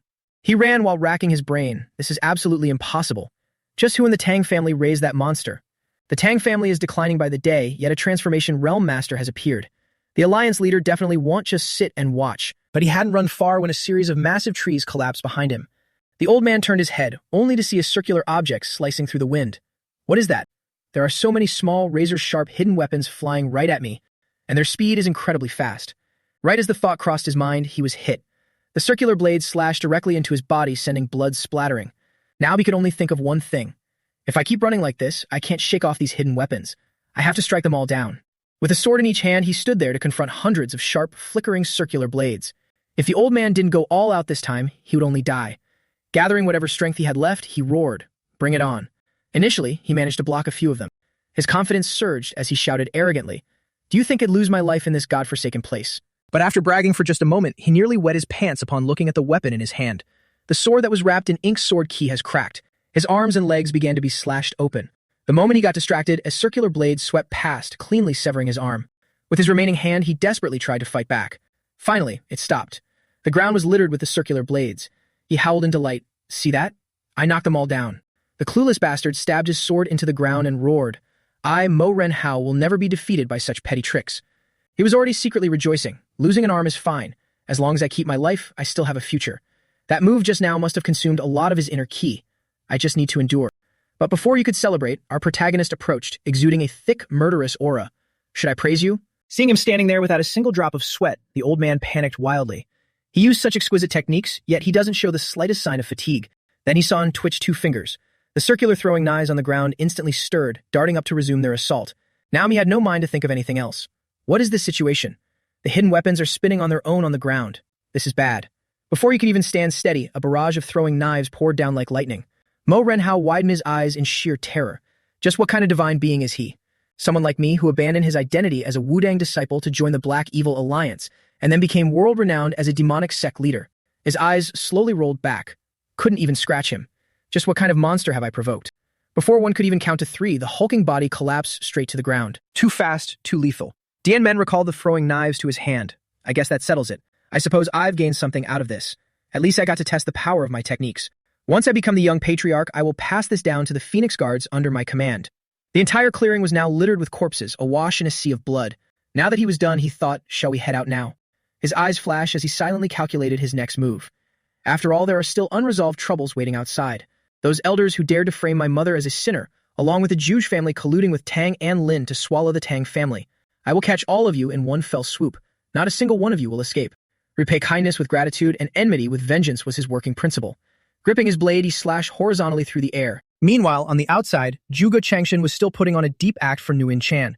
He put on an anxious and fearful expression. "I'm sorry. To ensure fairness, I set up a formation forbidding outsiders from entering. I never expected it to turn out like this." Nguyen Chan and the 3 kids were all in a panic. That's impossible. The vile and scheming Zhuge Changshan had planned it all. Of course, it's all an act, but until my plan succeeds, I must keep it a secret. After those demonic factions entered the formation, I completely sealed all the exits. It's likely that no one can make it out alive. Furthermore, through interrogating the demonic martial artists guarding outside the formation, we've learned the identities of those inside. To think it was Mo Ren Ho of the Taiyi Ink Sword sect and Trin Dian Tung of the Heavenly Quake sect. In addition, there are over 300 demonic martial artists, so no matter how formidable member 28 is, it will be hard for him to keep his life. Even though I feel pity for this talent, I cannot expose our plans, nor the fact that I interfered in the succession battle. He was still whining and putting on a full theatrical performance. The candidates who didn't participate in the goo poison battle are also the future of the Tang family. At least we still have them. Suddenly, his eyes widened in sheer panic. He clearly sensed something abnormal. What is this situation? This feeling is so familiar. The group of kids standing behind him smiled in delight, while his face turned dark as coal, sweating profusely, not even daring to turn around to look. Dianmin stood right there, emerging from his formation, staring at him with an ice-cold glare. The kids joyfully ran over and shouted, "It's Dianmen. Look, I told you you wouldn't be defeated so easily." Little Liu Li hugged him tightly. "I'm so glad you're safe. Are you hurt?" Seeing the kids like this warmed his heart. "Were you guys worried about me? I told you, until this trial is over, I won't let anyone hurt me." Changshan panicked in disbelief. Number 28. He looked as if he had been struck by lightning. What's more, looking closely, Yanming didn't even have a single scratch. Impossible. How on earth did he survive? He kept staring, not daring to utter a single word since Yanming appeared. The old man gritted his teeth and wondered, where did those 300 demonic sect members go? And Mo Renhao and Zhang Yansong? Could it be that they couldn't even handle a little brat? At that moment, Yanming glanced over at him. Just a single glare was enough to make the old man wet his pants in fear, hastily raising his fan to cover his face to avoid eye contact. Jingyi was also there. Seeing him come out, he ran over immediately. Standing there, waving and smiling, Yanming gave him a warm smile in return. Changshan started pondering again. No matter how I think about it, I still find it incredibly hard to believe. Whether it was that time when Yanming first broke through the barrier, or right now, when he caught me peeking at him. The old man racked his brain but still couldn't understand. How on earth did he directly tear apart the Seven Locks illusionary sky array? Combining the clan's ultimate array, the Seven Locks illusionary sky array, and the new array realm created for the goo poison battle, this array could practically be called the Eightfold Prison. Even an ordinary transformation realm master couldn't break it. And yet he tore apart the entire array realm. Could his realm already be? As he thought about it, he stole another glance at Yanming. Beyond that level? Just as he looked, Yanming turned and glared at him, instantly terrifying him into constantly averting his gaze. Yanming was getting really sick of him. Even though I want to eradicate him right now. But before becoming the young patriarch, I can't afford to cause any gossip. At this moment, Yuanzhen also came over to check on him. Tang Yanming, are you all right? He clasped his hands and bowed politely. I've made you worry, Master Warrior Yuanzhen. He also made a firm resolve in his heart. Therefore, I should still deal with the old geezers within the Tang clan first. Yuanzhen asked in bewilderment. Thank goodness you're okay. What on earth happened inside? How is everyone else? Before he could finish his question, he suddenly heard something. The entire ground was rumbling violently. The children were terrified and screamed, "What's going on?" An earthquake. The other black-clad assassins instantly went on high alert. Look, look, it's starting to crack over there. It was exactly in the direction where Yanming had slashed through space. There's light shining through the crack. Changshin realized it immediately. All the arrays, including the Seven Locks illusionary sky array, have collapsed. An array glowing with brilliant blue light also appeared in the space. What is this? There seems to be something on the fragments. Is this what happened inside the array? Each fragment displayed scenes as clear as a video recording, revealing everything without missing a single detail. Changshin also happened to see the fragment showing that bitch Yingling being killed. Yanming simply said nonchalantly, the situation just now is exactly as you have seen. The entire Tang clan crowd rushed into the array. They all saw the corpses of the assassins. Although some wear different clothes, most are in the martial attire of the Taiyi Ink Sword sect. So Mo Renhao really did lead his subordinates to attack Mount Kongtong. Yuanjin sweated profusely, completely speechless. Did he really defeat so many people all by himself? It leaves one at a loss for words. Even if they were only 30-something people, it would be hard for me to deal with them. Suddenly, a panic scream called out, "Master Warrior, over there." Looking over, they finally saw the corpse of Mo Renhao. He has the twin sword sheaths on his back, and looking at this attire and appearance, it's unmistakably Mo Renhao. Yuanjin's voice trembled. Even Mo Renhao was defeated. What on earth is? Changshin stood next to him, clutching his head in panic. Yanming walked over and explained they just had the advantage of numbers. They really weren't hard to deal with. Yuanjin didn't dare to say another word, his eyes wide as he thought to himself, as expected of Tang Yanming, this guy's strength. He became even more certain in his heart. He has already surpassed the young patriarch. The other disciples heard it too and started buzzing among themselves. He defeated hundreds of people all by himself again. Furthermore, the Taiyi Ink Sword sect is an incredibly notorious demonic faction. This level of strength can no longer be described as an outstanding junior. The young patriarch position was his from the very beginning. Amidst the crowd's awe and praise, there was one consumed by jealousy and overwhelming killing intent. Touching his crippled arm, he gritted his teeth and cursed. That bastard. Some of us had our arms severed and became cripples, and yet, you alone became this powerful. Tang Yanming. The resentful bastard refusing to accept this was none other than Wen Can, the one who relentlessly bullied Yanming when they were kids. The more he thought about it, the less he understood. He had never even learned martial arts before. He was just a piece of trash I beat up. Just you. Just you? How dare you? Right then, a voice rang out, cutting off his train of thought. The trial has concluded. It was Muin Shan who announced, the final victor is number Hai Mui Tam, Doom Zian Men. If there are any objections to the result, step forward. He thought bitterly to himself, but was too cowardly to step forward. Damn it. He could only stand there clutching his arm. But this is all I can do right now. He stood there, trembling with rage. Muin Shan called out again. Are there no objections? Then, I declare the selection concluded, and the entire process was fair and transparent. The Phoenix Guard immediately gathered in front of the selection's victor, Doom Zian Men. The massive group of black-clad men stood before him. The kids, Wai Tuan and Vi Li, were intimidated. There are so many martial artists in the Phoenix Guard. Such an intense pressure. Wien Shen breathed a sigh of relief. The Doing family has been declining for over a decade, and finally, a new master who can revive the clan has appeared. He joyfully declared, our Phoenix Guard will serve the ultimate victor of the selection, Doing Dian Men, who has become the young patriarch of the Doing family. Saying that, he knelt down. I, Doing Wien Shen, along with 82 members of the Phoenix Guard, clasping his hands respectfully, pay respects to the new young patriarch of the Doing family. The others also knelt and shouted in unison, Greetings, young patriarch. The children looked on with wide, admiring eyes. So just by becoming the young patriarch, you get treated completely differently like this. Viley wondered, but do we also have to treat Dian men with formalities from now on? That was a tough question, and Lu Lai didn't know either. Well, that Wien Shen was full of anticipation. He's still so young, yet has achieved so much. If he continues to grow stronger, Perhaps he can overcome this land dominated by the demonic factions and restore the honor of the prestigious Duum family. Right as he thought that, Gen Men read his mind. I know what you want, he bluntly declared to the crowd. It won't take me long to accomplish our grand cause. You just need to trust me and wait patiently. The assassin's eyes widened in tears of emotion. Those words seemed to see right through our hearts, simultaneously affirming his own status. This is the true young patriarch of the Duum family. No one was unconvinced as they shouted in unison again.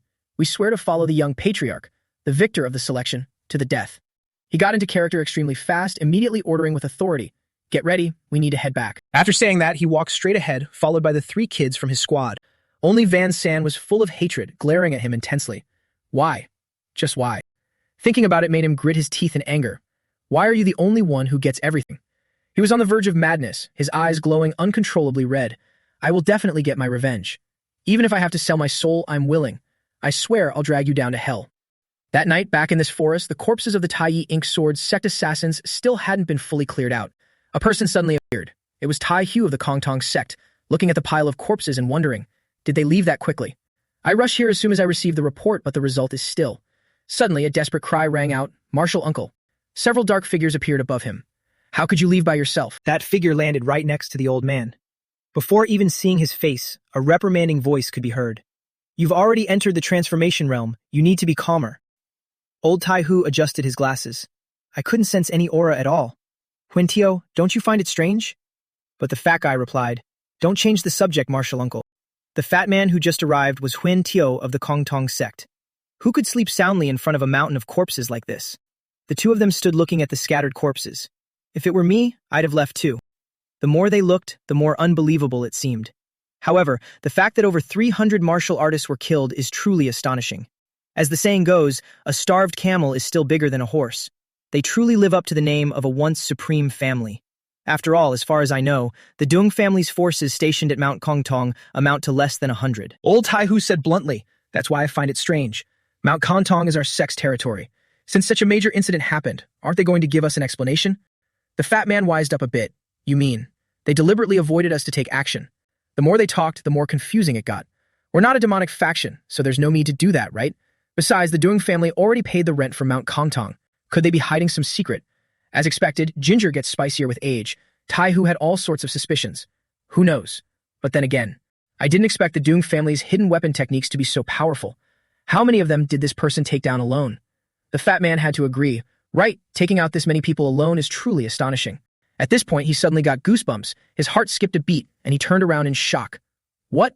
Alone? You mean one person did all this? Old Tai Hu answered with absolute certainty. Nothing can escape my eyes. Most of them only have wounds caused by needle-like hidden weapons. Yet no hidden weapons can be found, which proves that the person has reached the realm of retracting and releasing hidden weapons at will.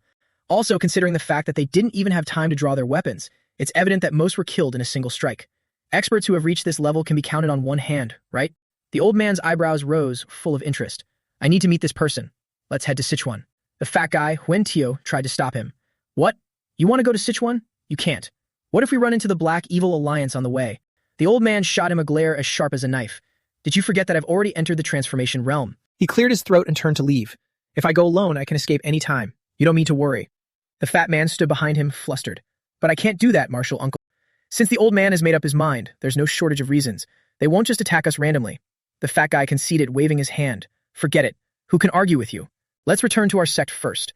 At the very least, we must inform the sect leader. Seeing him agree, the old man smiled in satisfaction. Yeah, let's head back. Right now, with the Black Evil Alliance to the south of Kongtong Mountain and the Heavenly Demon Cult to the west, the Kongtong sect is essentially surrounded by enemies on all sides. Juan Xiao looked a bit naive, but he was sharp when it counted. Senior uncle, you sought out the Tang family expert who caused this, surely to confirm their strength. After all, the Tang family's situation is quite similar to ours. So senior uncle wants the Tang family to deal with the Black Evil Alliance, while we join forces with Kunlun to drive back the Heavenly Demon Cult. But from what I know, the Tang family has been in decline for a long time. I wonder if senior uncle's wish can actually be fulfilled. He felt a bit anxious inside. I hope on the way to Sichuan, we don't encounter anything that forces me to use the demon-subduing sword art. The old man was sitting in his room practicing calligraphy with a brush when a voice called out, Third Elder, the Phoenix Guards have brought the trial candidates back. He tossed the brush into the pot. Seems it ended earlier than usual. His mind immediately went to his own bloodline. Makes sense. With little Yingling's strength and the fire dragon breath poison, one of the 10 great poisons, Winning the selection trial is definitely not a problem. However, before he could gloat, the subordinate outside reported, but third elder, among those who returned, the young lady isn't there. This news was like a bolt from the blue. His eyes widened in shock as he snapped his head around. What? Meanwhile, at the gates of the Tang family, several guards were gossiping. Who do you think won this time? The Grand Elder's head disciple, Tang Jilin, has the highest chance, right? Isn't there also the third elder's granddaughter? I heard that after her face was ruined, she's been training like a maniac. No matter who it is, returning safely is already a blessing. Suddenly, he widened his eyes and looked in a certain direction. Those people are. It was the group returning, led by Yan Ming and Yuan Zhen. The Tang family's uniform? Aren't they the Phoenix Guards? That means.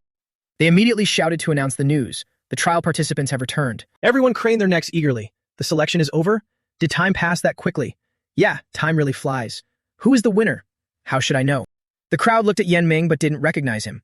Speaking of which, who is that guy? That's an unfamiliar face. Look at those girls over there. Their eyes are practically sparkling. An old man yelled, Xiao Yi, my Xiao Yi. Tears streamed down his cheeks as he called out, unable to find his child. Xiao Yi, where are you? Xiao Yi. But when he finally saw a little girl waving at him, he sighed in relief. Thank goodness. I heard people died in battle, and I was worried sick. Vice Chief Administrator, young Master Jing Yi is over there. These people were all parents waiting for their children. He seems to be in a pretty good mood. Could it be? But the father knew better.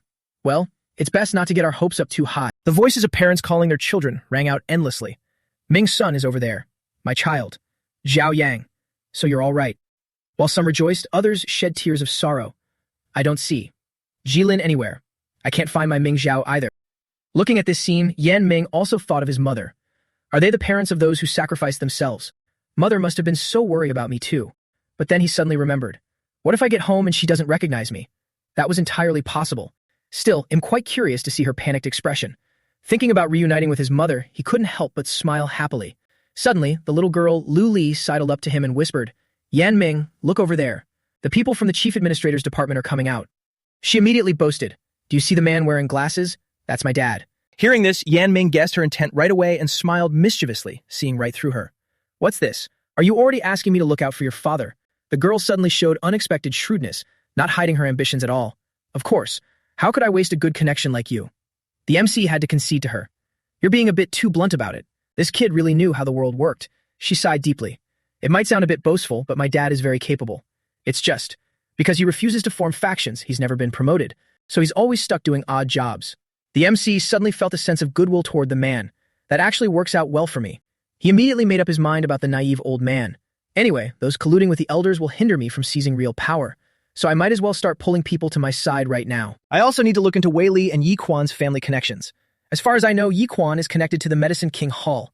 As for Wei Li, while he was deep in thought, a man appeared. The old man smiled from ear to ear. Phoenix Guards, the Juge family, and all the candidates, you've worked hard. The old man was the chief administrator of the Tang family's administration department, Tang Qishen. Chang Xin immediately clasped his hands and bowed. It's been a long time, chief administrator.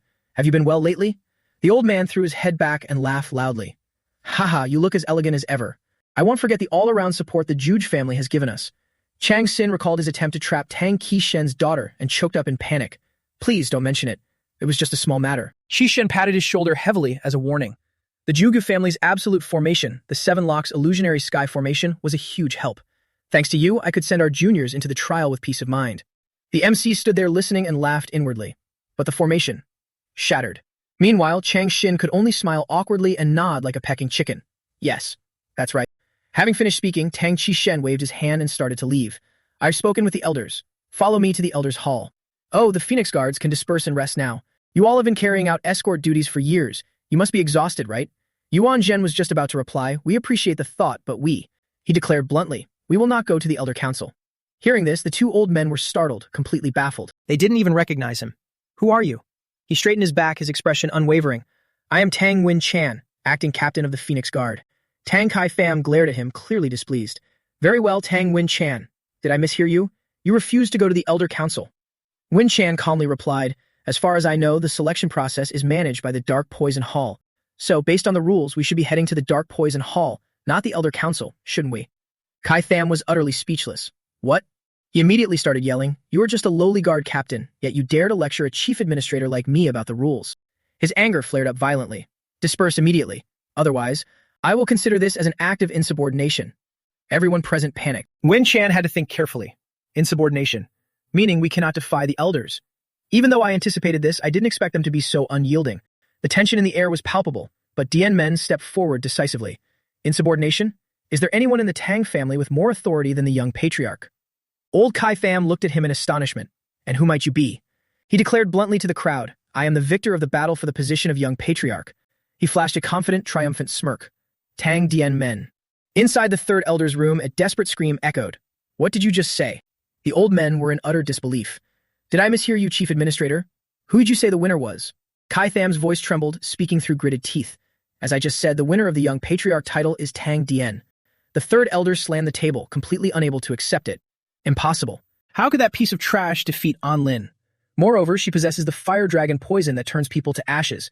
Did she not even get a chance to use it? Tang Fact Trung, the grand elder of the Tang family, stroked his beard and asked, even my disciple, Kuk Lam, was defeated by Tang Dien Men. He not only possesses the power of the Tang family, but he also has the ability to control the elements of the universe. He is the one who can destroy the worldly Tang Dien Men. He not only possesses extraordinary talent, but also works incredibly hard. I was certain that the position of the next young patriarch would not escape his grasp. Besides, before the battle began, I observed Tang Dien Men. His strength was clearly far inferior to Kuk Lam's. Could it be that after only 3 years of training, he has already caught up? The old man's fists clenched, trembling. Impossible. He must have used some underhanded tricks. Tang Dan Tin, the second elder, quickly chimed in. Although we agreed not to interfere in the goo poison battle, we must investigate the truth now. The fourth elder, Tang Tri Long, roared in agreement. I second that. How could the Poison Phoenix's son defeat all those heavyweights and emerge victorious? If we interrogate him together, the truth will surely come to light. The elder immediately asked, where is Tang Gian Men now, Chief Administrator? Questioned, Kai Tham trembled even more violently, his face turning pale. Weren't they already notified to come to the Elder Council? Only the Patriarch has the authority to command the young Patriarch. Even if there is no Patriarch right now, the Elder Council cannot exercise that power on their behalf. As those words were spoken, the entire room froze in shock. Remembering Dien Men's question from earlier, Kai Tham still felt terrified. So, do you still think they are guilty of insubordination? At that time, he argued, you haven't been officially recognized as the young Patriarch yet. While cursing inwardly, he is the Poison Phoenix's son. Why did it have to be him who won? He knew one truth clearly. If this brat who holds a grudge against the elders becomes the young Patriarch, it will be hard to keep my position. Thus, he kept screaming, if you anger the elders. But before he could finish, Dien Men glared at him, his eyes blazing with murderous intent, and cut him off. Enough. Spiritual energy radiated across the courtyard, entirely silencing him. His body stiffened in panic. This aura. What is this? He could barely hold his ground. What is going on? Such terrifying inner ki. It seems if I provoke him any further. Ki Tham was so terrified that tears and snot ran down his face, realizing his place. I will lose my life. Seeing him trembling like a leaf, Dien Men simply walked past him. I don't care how those stubborn old fools feel. We must follow the rules and head to the Dark Poison Hall where the trial took place. Go pass this message to them. Now that the competition is over, they should just accept the results. He issued a chilling warning. And with that, your era has come to an end. Standing there recalling the event, Kai Tham was still drenched in sweat, while the furious elders interrogated him. He ordered the elders to go there in person. Did he actually say that? Dien Men's warning replayed on a loop in his mind. Go pass this message to them. Your era has come to an end. His face darkened, he clasped his hands and stammered. Why, yes, sir. But in the end, he downplayed it. But I truly do not dare to repeat his exact words. The old man's hand on the table radiated murderous intent. A wet behind the ears brat actually dares. Even the Poison Phoenix wouldn't dare to be so insolent before us. With those words, he smashed the table into splinters. Despite his boiling rage, he forced himself to calm down. Forget it, this works out too. He hasn't been officially recognized as the young Patriarch yet. We can use his insolence as an excuse to strip him of his qualifications. Just do as he says and head to the Dark Poison Hall. The old men had no other choice. The Grand Elder's eyes glinted fiercely. I will personally confront that insolent brat. The Jumling Guard, directly under the Grand Elder, was always ready for his command. Armed guards stationed outside, hear my order. The Qianzheng Guard under the Second Elder and the Poison Sword Guard under the Fourth Elder also followed suit. We will set out for the Dark Poison Hall shortly. The Amliang Guard under the Fifth Elder, not a single squad was left out. All units, follow the elders and act on command. Captain of the Dragonbreaker Guard. An assassin swift as lightning appeared right beside him. Present, my lord. Lead the Dragonbreaker Guard and follow me. He confidently declared right off the bat, I will make that arrogant fool who dared to challenge the authority of the Council of Elders face reality. The old man's face was as dark as the bottom of a pot, seething with anger yet trying to look tough, to let him know who the true master of the Tang family is. On the other side, Tang Shihu's jaw dropped in disbelief as he asked, what? Did you really win the contest for the young Patriarch position? Yanming stood there, nodding seriously. That's right, you didn't hear wrong. He looked at him, recalling the past. Although he was different since childhood, I didn't expect him to grow up so fast. His aura is so powerful. He could finally breathe a sigh of relief. Sister will definitely be thrilled. Suddenly, someone stepped forward, biting his lip tightly. He stared at him intently. Did you say? You won the contest. This man was the captain of the Poison King Guard, Tang Ji-hee. The old man's face looked paler than a sheet of paper. Back then, when he announced his departure, this very old man had harshly mocked him. Do you really think you can win the contest? I think it'll be a miracle if you don't die. You broke my son Wen Can's arm. After the contest is over, I will definitely repay this grudge to you and your mother. Perhaps you'll have to return in less than 4 years. Yanming naturally remembered every single word of that. Now it was time to collect the debt. That's what you said back then, right? His eyes glared fiercely, glowing red. Just as you said, I actually return within 4 years. But even so, you can't get your revenge. I hope that from now on in the Tang family, you'll be mindful of your words and actions. The old man was scared out of his wits, biting his lip tightly, not daring to utter another word. He directly threatened him. Otherwise, your son might not be able to keep his other arm. The old man stood as still and obedient as a pup. Shihui watched this scene with a satisfied smile. It seems he has always held that grudge. Outside the building, Yuan Zhen was still standing in a daze. Did you say your name is Tang Yanming? He finally remembered. The son of the Poison Phoenix. The Poison Phoenix. Hearing that name, his face changed colors constantly like a traffic light. At that moment, it was as if he could read his thoughts. I know you have questions to ask. He preemptively reminded him. But it won't be too late to ask after everything is over. Thinking back, he was still in shock, muttering in his head. Is he really the son of that person? Does this mean? In the past, the Heavenly Demon Lord targeted our former master, the Poison Phoenix, causing a bloody battle in the Tang family. The fight was incredibly fierce. Thanks to the Tang family's warriors fighting desperately, we managed to fight him to a draw. However, at that time, a figure still emerged from the massive fire. Haven't you guys finished dealing with them yet? Yuan Zhen's group was terrified to death, especially when they saw the person carrying a severed head in his hand, only managing to blurt out, Patriarch. That figure looked straight down at them. I didn't expect the Tang family to rather die than submit. The towering dark figure ordered, let them go. Yuan Zhen had never forgotten that scene of slaughter. They completely disregarded our poison arts and started attacking us with reckless abandon. Finally, when we fell into a disadvantage, we had no choice but to beg the elders for help. At that time, an elder calmly stroked his beard and said, if even we are attacked, the Tang family will inevitably face extermination. But the elders didn't lend a helping hand at all. He mashed his teeth, seething with anger as he thought back. If they had been willing to send out the warriors, the Tang family's losses wouldn't have been so severe. Not only that, after the battle ended, the elders had the audacity to blame everything on the Poison Phoenix. The Grand Elder stood pointing his finger down at Yanming's mother, scolding, you ruined the Tang family. It's all your fault. If you had just submitted to the Heavenly Demon Lord, the Tang family wouldn't have suffered this disaster. Now reflecting on everything, Yuan Zhen gradually realized. Back then, the Poison Phoenix couldn't go to the front lines and was unjustly stripped of her young patriarch title. It was all to protect the young master in her womb, right? Thinking of this, he turned his head to look at the assassins behind him. I believe you've all guessed whose son our current master is. The whole group nodded in unison. He continued, for those of us who failed to fulfill our duties that day, this is no different from a second chance. So this time, we absolutely must. Before he could finish, a thunderous shout erupted from behind. Stop right there. Shihui also noticed something unusual. That voice. Yanming knew perfectly well who it was. With no fear on his face, he walked straight ahead. We'll find out once we go outside. Outside the door, the third elder was being blocked by Yuan Zhen's group. He glared angrily. Phoenix Guard, do you think you can defy the orders of the Council of Elders and still get away unscathed? Where is Tang Yanming? Yuan Zhen broke out in a cold sweat. Just as the young master predicted, all the elders have made their move. But to think they even brought their own private armed forces, setting up such a grand formation, what is it all for? He had somewhat figured it out. Could it be they feel their positions are being threatened? The entire crowd was burning with rage. The elder's face darkened as he yelled, are my words going in one ear and out the other? Call that Tang Yanming out immediately. Right at that moment, a voice cut in. Stop rushing them. I'm right here. The main character stepped out, meeting his eyes coldly. Shihui was utterly shocked by the scene before him. The third elder? Have the other elders arrived as well? Did you not go to the Council of Elders before coming here? The old man didn't care about his questions, just glaring intently at Yanming. The young patriarch is the one who will lead the family in the future, yet you dare to bypass the Council of Elders and crown yourself king. He stepped down calmly. I have proven my qualifications by winning the contest. Moreover, to ensure fairness, I am proceeding with the succession procedures at the Dark Poison Hall, which oversees the contest. Is there anything inappropriate about that? His words immediately made the old man explode with fury as he roared, insolent. The other old men immediately chimed in, indeed, he is as arrogant as the rumors say. How dare he speak to the family's elders in such a tone? Yuan Zhen hurriedly stepped forward to intervene. Young patriarch. The third elder's eyes bulged as he glared. If you want to live, spit out everything that happened during the goo poison battle. But the angrier they got, the more disdainfully he replied, didn't you all say you wouldn't interfere in the succession battle? Seems like the clan rules hold no weight at all. Or do you think I cheated to win?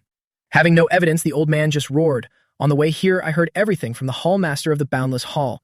He said Macnon Hao of the Tai Inc. sword sect and nearly 300 demonic martial artists interfered in the goo poison battle. With outsiders interfering, how can we even speak of fairness? Ignoring the old men's utter bullshit, our main character decisively challenged both of them at once. Duong Kuk Lam and Duong An Lin eliminated the other participants, and I eliminated the two of them, thereby ending the battle. The invaders arrived after the competition was already over, so it didn't affect the fairness. Before he even finished, the old men's ears were ringing, seemingly refusing to comprehend as they asked, "What did you just say?" The old man ground his teeth. "Who did you say? Killed who?" Having done nothing wrong, Gienmen wasn't scared in the slightest and challenged him. "If you don't believe me, go to Mount Kontong and see for yourself. If the Kontong sect hasn't cleared the bodies yet, they're probably still lying there." The third elder, who was still hoping his granddaughter was alive, completely lost his cool hearing this. His face turned beet red as he opened his mouth and roared, instantly shattering the boulders around them. He moved like lightning, throwing a punch straight at the main character's face. Both Thick Hui and Muyin Chan were so shocked, their jaws dropped. They wanted to rush in and block it, but it was so fast they couldn't react in time. The old man activated his lightning skill, calling down a gigantic bolt of lightning that struck dead anyone standing in his path. Punching as he cursed, "You little brat, you brought this upon yourself." The furious old man thought he had taken him down right away, until Dien Men spoke up. "Are you really that desperate? To deny your granddaughter's death?" Only then did the old man's face turn ashen, freezing completely in place.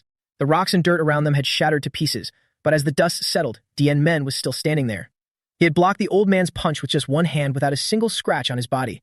His eyes glowing a fierce blue, he suddenly crushed the old man's fingers and growled coldly, "That I'll find a way to make you believe it." The third elder couldn't believe his eyes. How is this possible? This can't be. How could he block my ghost-slaying poison palm with just one hand? That palm strike was packed with lethal poison. Just a mere touch should strip away a person's sight and hearing. So why was it blocked so easily?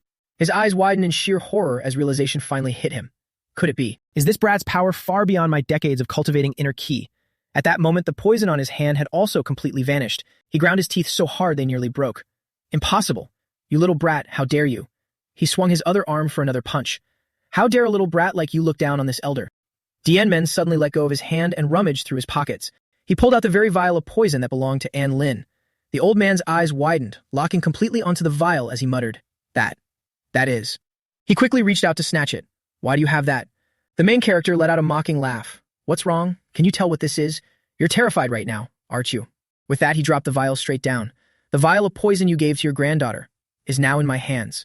The vial hit the ground, shattering into pieces. The moment the poison touched the ground, it erupted into blazing flames, forcing the third elder to cover himself with his sleeve and retreat. Dien Men's voice continued to ring out. "If it were just an ordinary vial of poison, you might still have a way to make excuses." The onlookers were left in absolute shock. But if it's the Tang clan's ultimate 10 poisons, then the situation is entirely different. Of course, the old man understood this well. His eyes flickered, rendered completely speechless and unable to make a single excuse. The crowd stared at the blazing fire in bewilderment, whispering to each other, "Is that the Tang clan's ultimate 10 poisons?" Wei Chan quickly stepped forward and asked, "Young master, the substance inside that poison vial." Knowing exactly what he was about to ask, Dien Men nodded. "That's right. They call this poison the Fire Dragon Poison." Fire Dragon Poison? Those 4 words struck like lightning, making all the assassins flinch in fear. No wonder it emits such intensely pure yang energy when it burns. Isn't the third elder the one in charge of the ultimate 10 poisons? How could this? Seeing the old man utterly cornered and unable to utter a single word, the main character turned to Nguyen Chan and asked, "Phoenix Guard, answer me.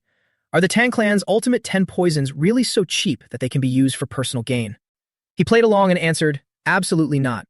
From what I know, the ultimate 10 poisons are incredibly dangerous, capable of injuring even an expert in the transformation realm. Furthermore, since the creation methods were lost, there isn't much of the ultimate 10 poisons left, making them all the more precious. In the Tang clan, nothing is more valuable than the ultimate 10 poisons, not even gold or jewels. Therefore, if someone uses the ultimate 10 poisons for personal gain, they must face extreme torture." Hearing this, the other elders jolted in horror. "What did you say?" They scrambled to protest. "How dare you speak the words extreme torture to a clan elder? What are you all standing around for? Capture them immediately." The main character's eyes glowed, and immensely satisfied, he let out a wicked smirk. "I see. Even if you sit in the position of an elder, once you've committed a crime, don't even dream of escaping the clan's punishment." He applied even more force to crush the man's hand, conveniently igniting a spark of flame. "Dying like this can be considered passing away from old age for you. At least, It's better than enduring extreme torture. Your granddaughter is waiting for you in the underworld." As soon as he finished speaking, flames erupted around the third elder. Vic Hui and Muin Chan's group watched in horror. The other old geezers stood frozen in place, too terrified to charge forward. The elders are like the long-rotted roots of this clan. Therefore, Dian Men reached out his hand, challenging all the old men. "What right do you have to point your fingers at the young patriarch's position? I alone will decide my own place." Win Chan was left dumbfounded in awe. He's truly too domineering.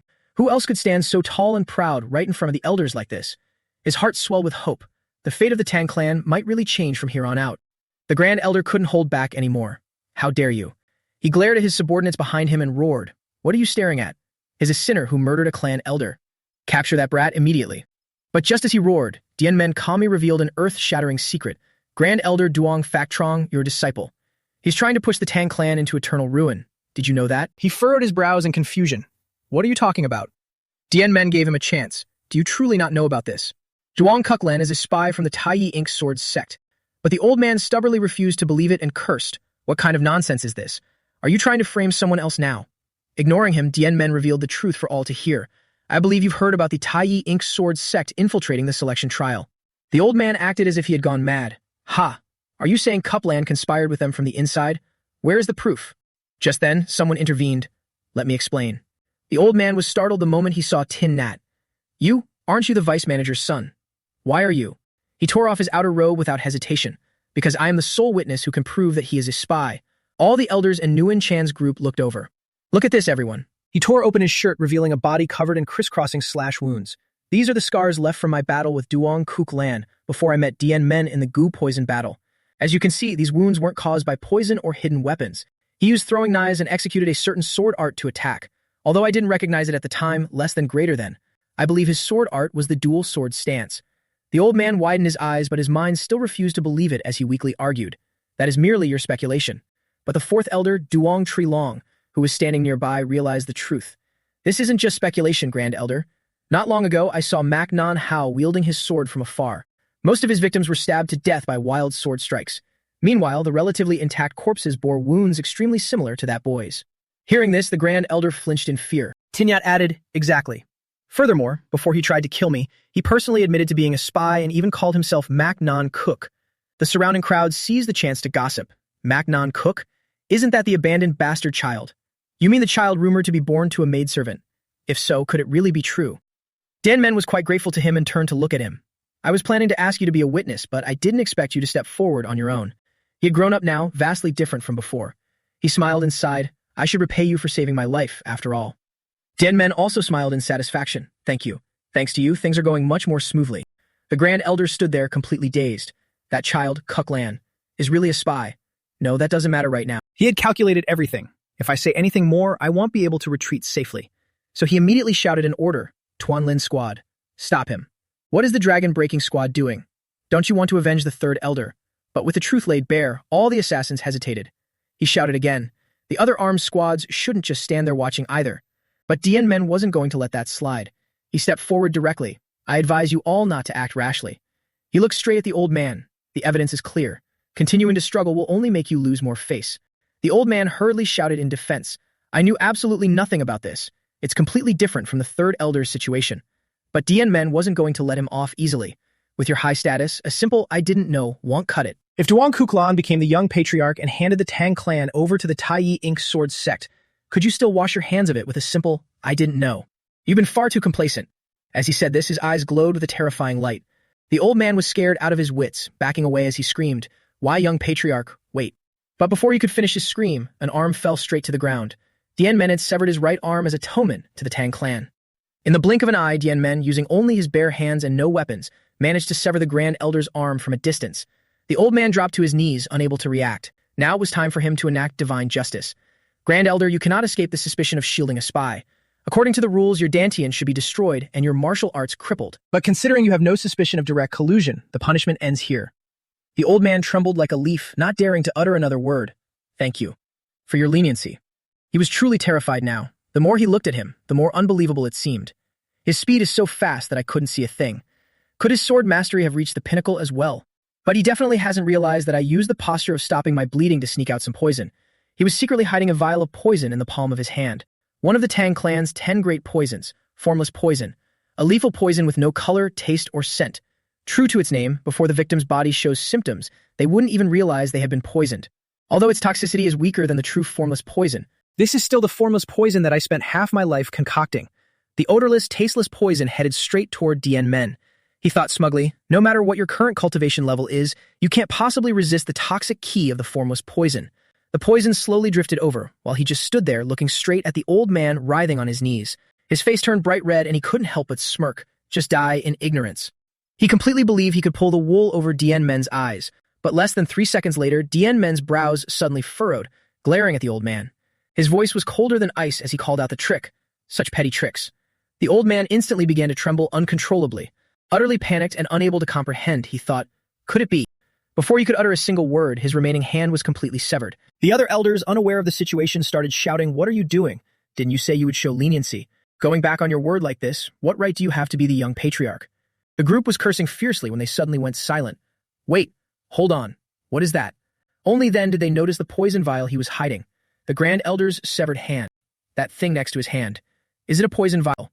Dien Men now didn't need to explain further. Looking down at him from above, he said, "To think that a dignified Grand Elder would dare to feign stopping his bleeding to secretly poison me. Absolutely despicable." The old man is terrified now, completely drenched in sweat. Why, young patriarch? Please. His actions went way beyond a massive red flag and couldn't be forgiven. He decisively raised his hand. Grand Elder Duong Thek Trung, you attempted to poison the young patriarch and incite chaos within the clan. This act constitutes treason and is punishable by immediate execution. As soon as those words were spoken, the old man's head rolled onto the ground. A dark green murderous aura enveloped the area. No one dared to move or utter a single word. He glanced at the other 3 old men who stood frozen in fear. Elders are not above the laws of the Duong family. If anyone else dares to abuse their power and disregard the clan rules, I will personally sentence them, he declared to the crowd. The Duong family is in decline and could collapse at any moment, so we must change the status quo. I can promise everyone present here one thing. I will protect all members of the Duong family from the threats of evil factions and demonic cults, so you can all live here in peace. Duong Nguyen Chen and the others were moved to tears. Dien Men stood in the light of justice and shouted, "Therefore, I want to ask those of you not belonging to the Elder Council, do you acknowledge me as the young patriarch of the Duong family?" That night, the scene shifts to Duong Tree Twest's residence. A voice rang out, "What did you say?" It was Poison Phoenix, utterly shocked. "Calm down and tell me slowly." The old woman wiped her tears and said, "Please calm down and listen to me. Dien Men actually." Poison Phoenix couldn't believe it even in her wildest dreams. Won the election for young patriarch. The old woman sniffled, deeply moved. "Not only that, my lady. It turns out this old woman had witnessed that morning's events. After judging the elders when he asked for everyone's opinion. Oh, he was so majestic. I still can't forget it. At that time, everyone in the Dark Poison Hall, without exception, they all acknowledged the young master. The young master is incredibly handsome now. Furthermore, he looks so much like you in your youth." Only then did Poison Phoenix finally believe it, feeling incredibly moved. "Our Dien Men. Jung Lang, if you could hear this news, you would surely be overjoyed." That night, the two happily chatted away. "Can you tell me the story again?" "Of course. I'll tell it as many times as you like." Meanwhile, our main character was elsewhere. "Even though I really want to go and reassure my mother right away, but I still have too many things to handle. The first thing I did was transfer the Elder Council's actual power within the clan to the Dark Poison Hall. He already had to sit in a meeting. Fikhui turned to him and said, "Young Patriarch, as per your instructions, future operations and cases will be handled by the Dark Poison Hall. Decisions on major events will also require your approval." Although the elders didn't look too pleased, no one dared to voice any objections. One old man even said, "I know you're outstanding, but you're still young. How about implementing a regency system until you come of age?" Except for the 5th elder, who voiced his concerns. Of course, he just wanted to use my youth and inexperience as an excuse to retain his own power. So he smiled and nodded. The 5th elder's words make sense. He'll decide who will act as regent later. If there are no other issues, this power transfer concludes here. The old man was shocked, his eyes wide in disbelief at how easygoing he was being. But Dien Men had it all calculated. I won't let him have his way. Besides, through our investigation, we've confirmed the 3rd elder secretly took the fire dragon poison. So I questioned the Elder Council's management capabilities. Therefore, the authority to manage the 10 poisons was also reassigned to the Dark Poison Hall. As for the elders, having lost most of their authority, they only have their private armed forces left. But since I wasn't interested, I didn't intervene. He told the old men the armed forces will still be managed by the elders as before. However, moving forward, the maintenance costs for these forces should be covered by the elders themselves. If they request a budget through the deputy chief administrator, just reject it. All 3 old men gritted their teeth in extreme frustration. Since the elders of the Dragon Breaking Squad and the Peak Ascending Squad were dead and no one took them in, I merged them into the Courtyard Guard Squad and assigned them to the Dark Poison Hall. Their mission shifted to guarding the outer courtyard and their monthly salary, originally issued by the elders, was standardized to match the current guards, although many were dissatisfied with my arrangements. The way to shut them up was quite simple. Yesterday, he clenched his fists and made it clear. Forget about your previous perks. In the end, your strength is entirely dispensable to the Duong clan. If you don't want to be thrown out, then do your jobs properly. Anyone who uses unreasonable excuses to neglect their duties or picks fights with the former outer courtyard martial artists will be severely punished. A few days later, after sorting out the Duong family's internal affairs, he turned his attention to Jia Kat Suum Tin's group. They were summoned, bowing with cupped hands. Young Patriarch, we heard you were looking for us. Suum Tin was incredibly tense, his brain firing on all cylinders. To think he used force and the pretext of interrogation to overthrow the Elder Council. If so, my reporting the election news to the elders was completely in vain. Although no one will ever know the tricks I played during the trial, I still can't help but feel nervous. One wrong word and I could face a disaster. Just then, Dien Men turned around. He finally got a clear look at the young patriarch. This person. Our main character spoke up immediately. I've been quite busy these past few days and couldn't host you properly, so I arranged this meeting today. Furthermore, I have a small favor to ask of you. Today, he wore the green robes of the Duong family, his eyes shining brightly as he stood tall and imposing. Suan Team was completely dumbfounded, unable to believe it. This aura. Is he really the number 28 I met before? Seeing him standing there in a daze, he had to ask, why do you look so surprised? Is it because of these clothes? It's all because of my subordinates. They insisted I dress to look a bit more dignified. The old man realized it too. He hasn't even become the patriarch of the Duong clan yet. But it's like he's declaring his absolute authority. Yet he still had to bow and flatter him. It suits you perfectly. Thank you for the compliment. Sweat poured down him like rain. Speaking of which, what did you want to ask of us? He got straight to the point. I've heard the formations of the Juge family boast incredibly strong defenses. Not only do they keep uninvited guests out, but they also trap them inside forever. Although my own experience was a bit different. But to prevent the demonic factions from invading, you should set up that formation right here. Suan Tin panicked and immediately refused. I am terribly sorry, but our family's formations require the Patriarch's approval to be deployed. Little did he know, he already had a poison needle ready in his hand. Moreover, setting up the formation requires a treasure like a family heirloom, and maintaining it demands several formation masters. Our clan truly lacks the ability to do so. As soon as he finished speaking, the needle flew out. Therefore, the two stood facing each other, murderous intent flooding the room. I hope you can understand. Just as he finished that sentence, the subordinate standing behind him was hit by the poison needle and dropped dead instantly. So forgive us, we cannot comply. By the time he finished, a loud thud sent shivers down his spine. By the time he realized it, it was too late. He panicked so much he screamed across the room. What just happened? Young Patriarch, what have you done? Suan Tin's eyes bulged, his face as red as a monkey's bottom. He was about to speak, but immediately snapped his mouth shut as a poisoned needle hovered right before his eyes. Dien Men dropped a bombshell. I know about the deal you made with Doom and Lin. I also know you could have easily prevented the Tai Ink Sword sect from invading, yet you chose not to. Did you think I would pretend not to know and just let it slide? With every word he spoke, the old man's face grew uglier, shifting from pale to bright red and finally to a bruised purple. He then offered him his single lifeline. Cut the crap and immediately set up the Juge family's defensive formation within the inner courtyard of the Duong clan. Do this and I'll spare you. The old man was still shedding tears, but before he could finish, Dien Men's gloomy voice cut him off. Did you think I was asking for your opinion? You must have heard of our main family's rules by now. His eyes glared fiercely, a terrifying pitch black like the Grim Reaper coming to claim a soul. It is an eye for an eye. That is exactly why the elders died by my hands. I'll count to 3. If you still refuse, I will personally pay the Juge family a visit, and make the entire Juge family pay for your sins. You can imagine what happens next. Zuan Tin instantly plunged into despair, panicking as the word extermination flashed in his mind. Jin Men started counting. 1, 2. Naturally, reaching 2 was enough to make him scream at the top of his lungs. I agree. His hands trembled violently. I'll do it. So please. Tears and snot smeared all over his face. Just please, spare my family. Seeing such delightful obedience, Jin Men nodded immediately.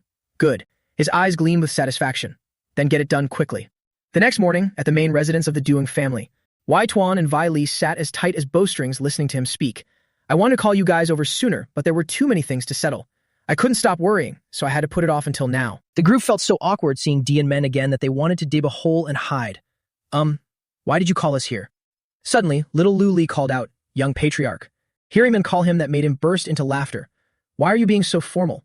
When it's just us, act like we used to. Ha ha ha. The girl looked extremely worried. Is that really okay? But the moment he finished speaking, a leg was immediately propped up on the table. That's great then. These guys flip their attitudes faster than flipping a pancake. Wai Tuan propped his legs on the table while the two girls immediately lounged back, looking completely relaxed. It's best we go back to how we were, you guys. Dien Men watched them speechless. That was a fast change of attitude. Lu Li asked again, so why did you call us here? Is something up? He casually announced, Lu Li, I just promoted your father to chief administrator. All three stared with wide, shocked eyes. What? What? He looked completely serious. Didn't you say he's highly capable? Naturally, I can't let such talent go to waste. The girl couldn't believe it and even worried for him. Is this the power of the young patriarch? Even so, can you really just make direct decisions like that? There will definitely be a lot of opposition. He took the chance to give a warning. Shutting those people up won't be hard. But if you lied to me, there will be huge trouble. With a dark expression, he ran a hand across his neck in a threatening gesture. Suppose he relies on his connection with me to slack off and pocket money for himself. She hurriedly crossed her arms and waved them, shouting, "My dad is absolutely not that kind of person." He then assigned her a task. "Anyway, it's decided. Just help your father get used to the work at the administration department." Deeply moved, she sobbed quietly. "Thank you so much, Din Men." He recalled the old man. Actually, thinking back to Lu Li's father's reaction at that time, the old man had cried a river of tears. To entrust me with such a heavy responsibility, I swear to protect the safety and prosperity of the Doon clan at all costs. Speaking of safety, it reminds me of my time as a grunt in the administration department, even though the minister back then only cared about his own safety. He looked at the father-daughter duo. I knew there wouldn't be any problems with him. Next is V. Li and Y. Tuan. Tell me your stories as well. This is exactly why I called you two here. If you know anyone highly capable but suppressed because they aren't close to the elders, let me know. I plan to recruit such people under my command. After all, keeping people from the elders' council around is really annoying. V. Li pondered. I don't have anyone to recommend. Then, he remembered the other guy. Yi Tuan, don't you have connections with the medicine hall? How are things over there? The guy's face instantly darkened as he lowered his head. His hands clenched tight, turning pale. Honestly, I don't know if I should tell you about the medicine hall, because this matter concerns you as well. He widened his eyes in confusion. Concerns me? But when Wei Tuan spoke his next words, he could no longer stay calm. To be precise, it's about your father's death. Because the organization that poisoned your father was none other than the medicine hall. V. Li spun around in shock. Did I hear that right? The medicine hall. Lu Li jumped up, slamming the table in furious outrage. They dared to plot against the young patriarch's family? I'm gonna bash their heads in. Jin Men hurriedly raised a hand to stop her. Eyes blazing with fire, he looked at Wei Tuan.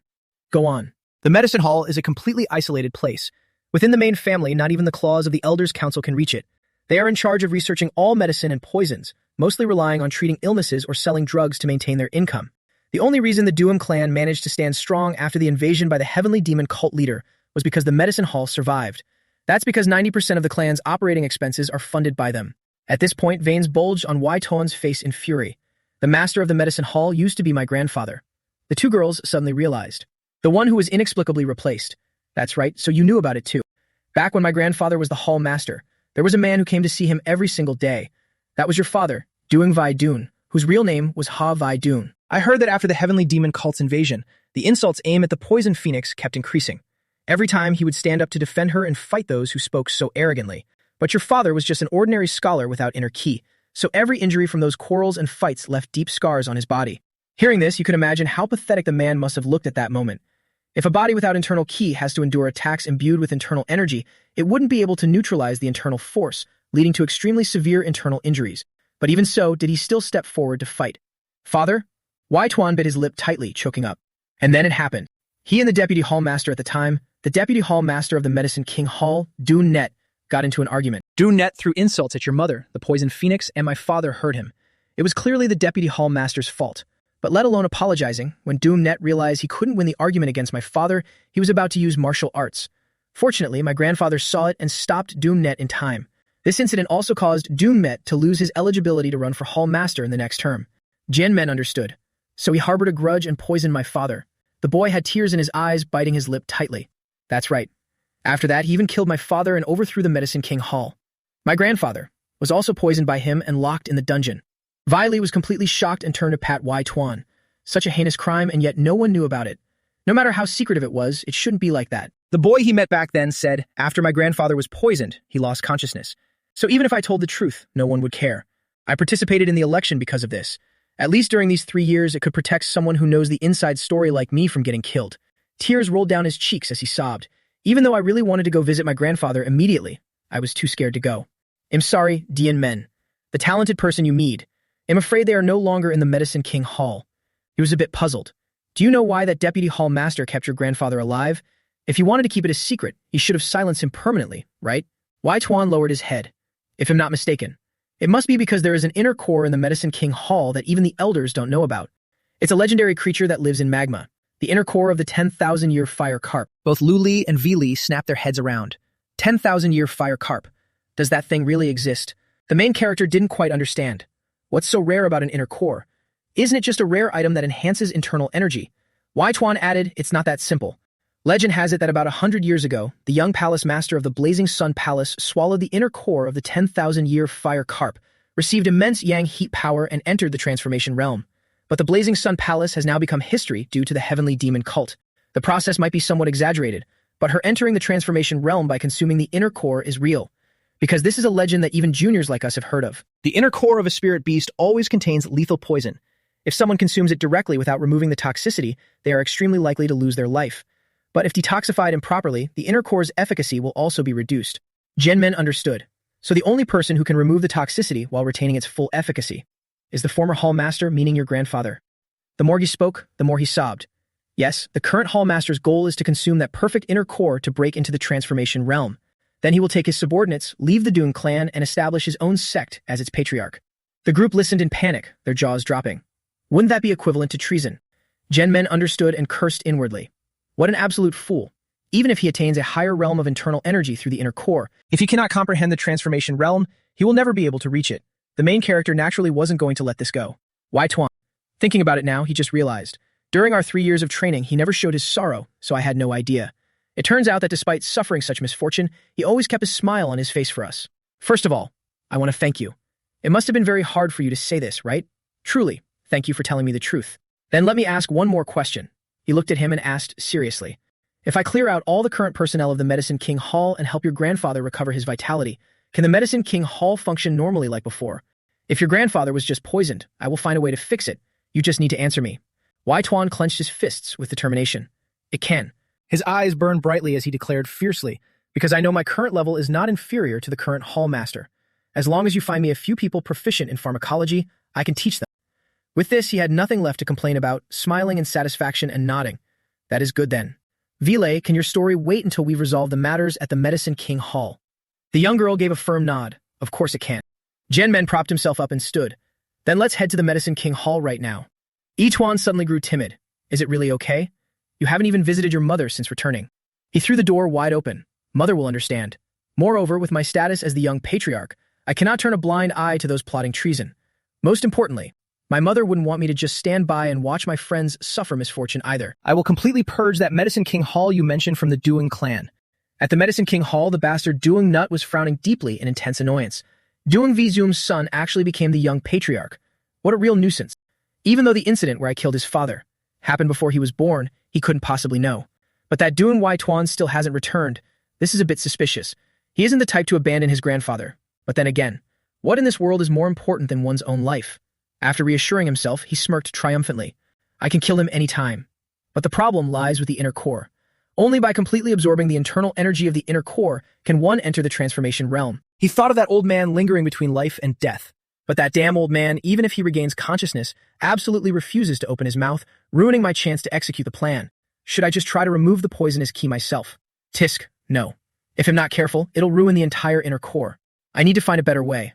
Right at that moment, a panicked voice called out from outside the door. Hall master. He looked out furiously and cursed. What's this racket in the inner hall? A subordinate threw the door open and rushed in. Young patriarch. He went outside only to realize several assassins had grabbed the people here and pinned them to the ground. Leading them was Dien Men, bringing young Wai Tuan along. Don't let anyone escape. The young patriarch is sweeping through the inner courtyard. The captured men were defiant, sweating and screaming. Why are you treating us like this?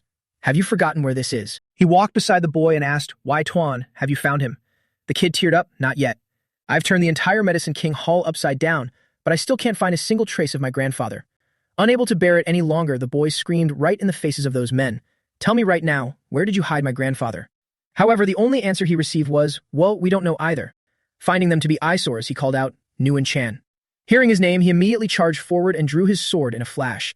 Gen Men warned, who do you think you're playing smart with? Don't test my patience, but you can keep playing dumb if you want.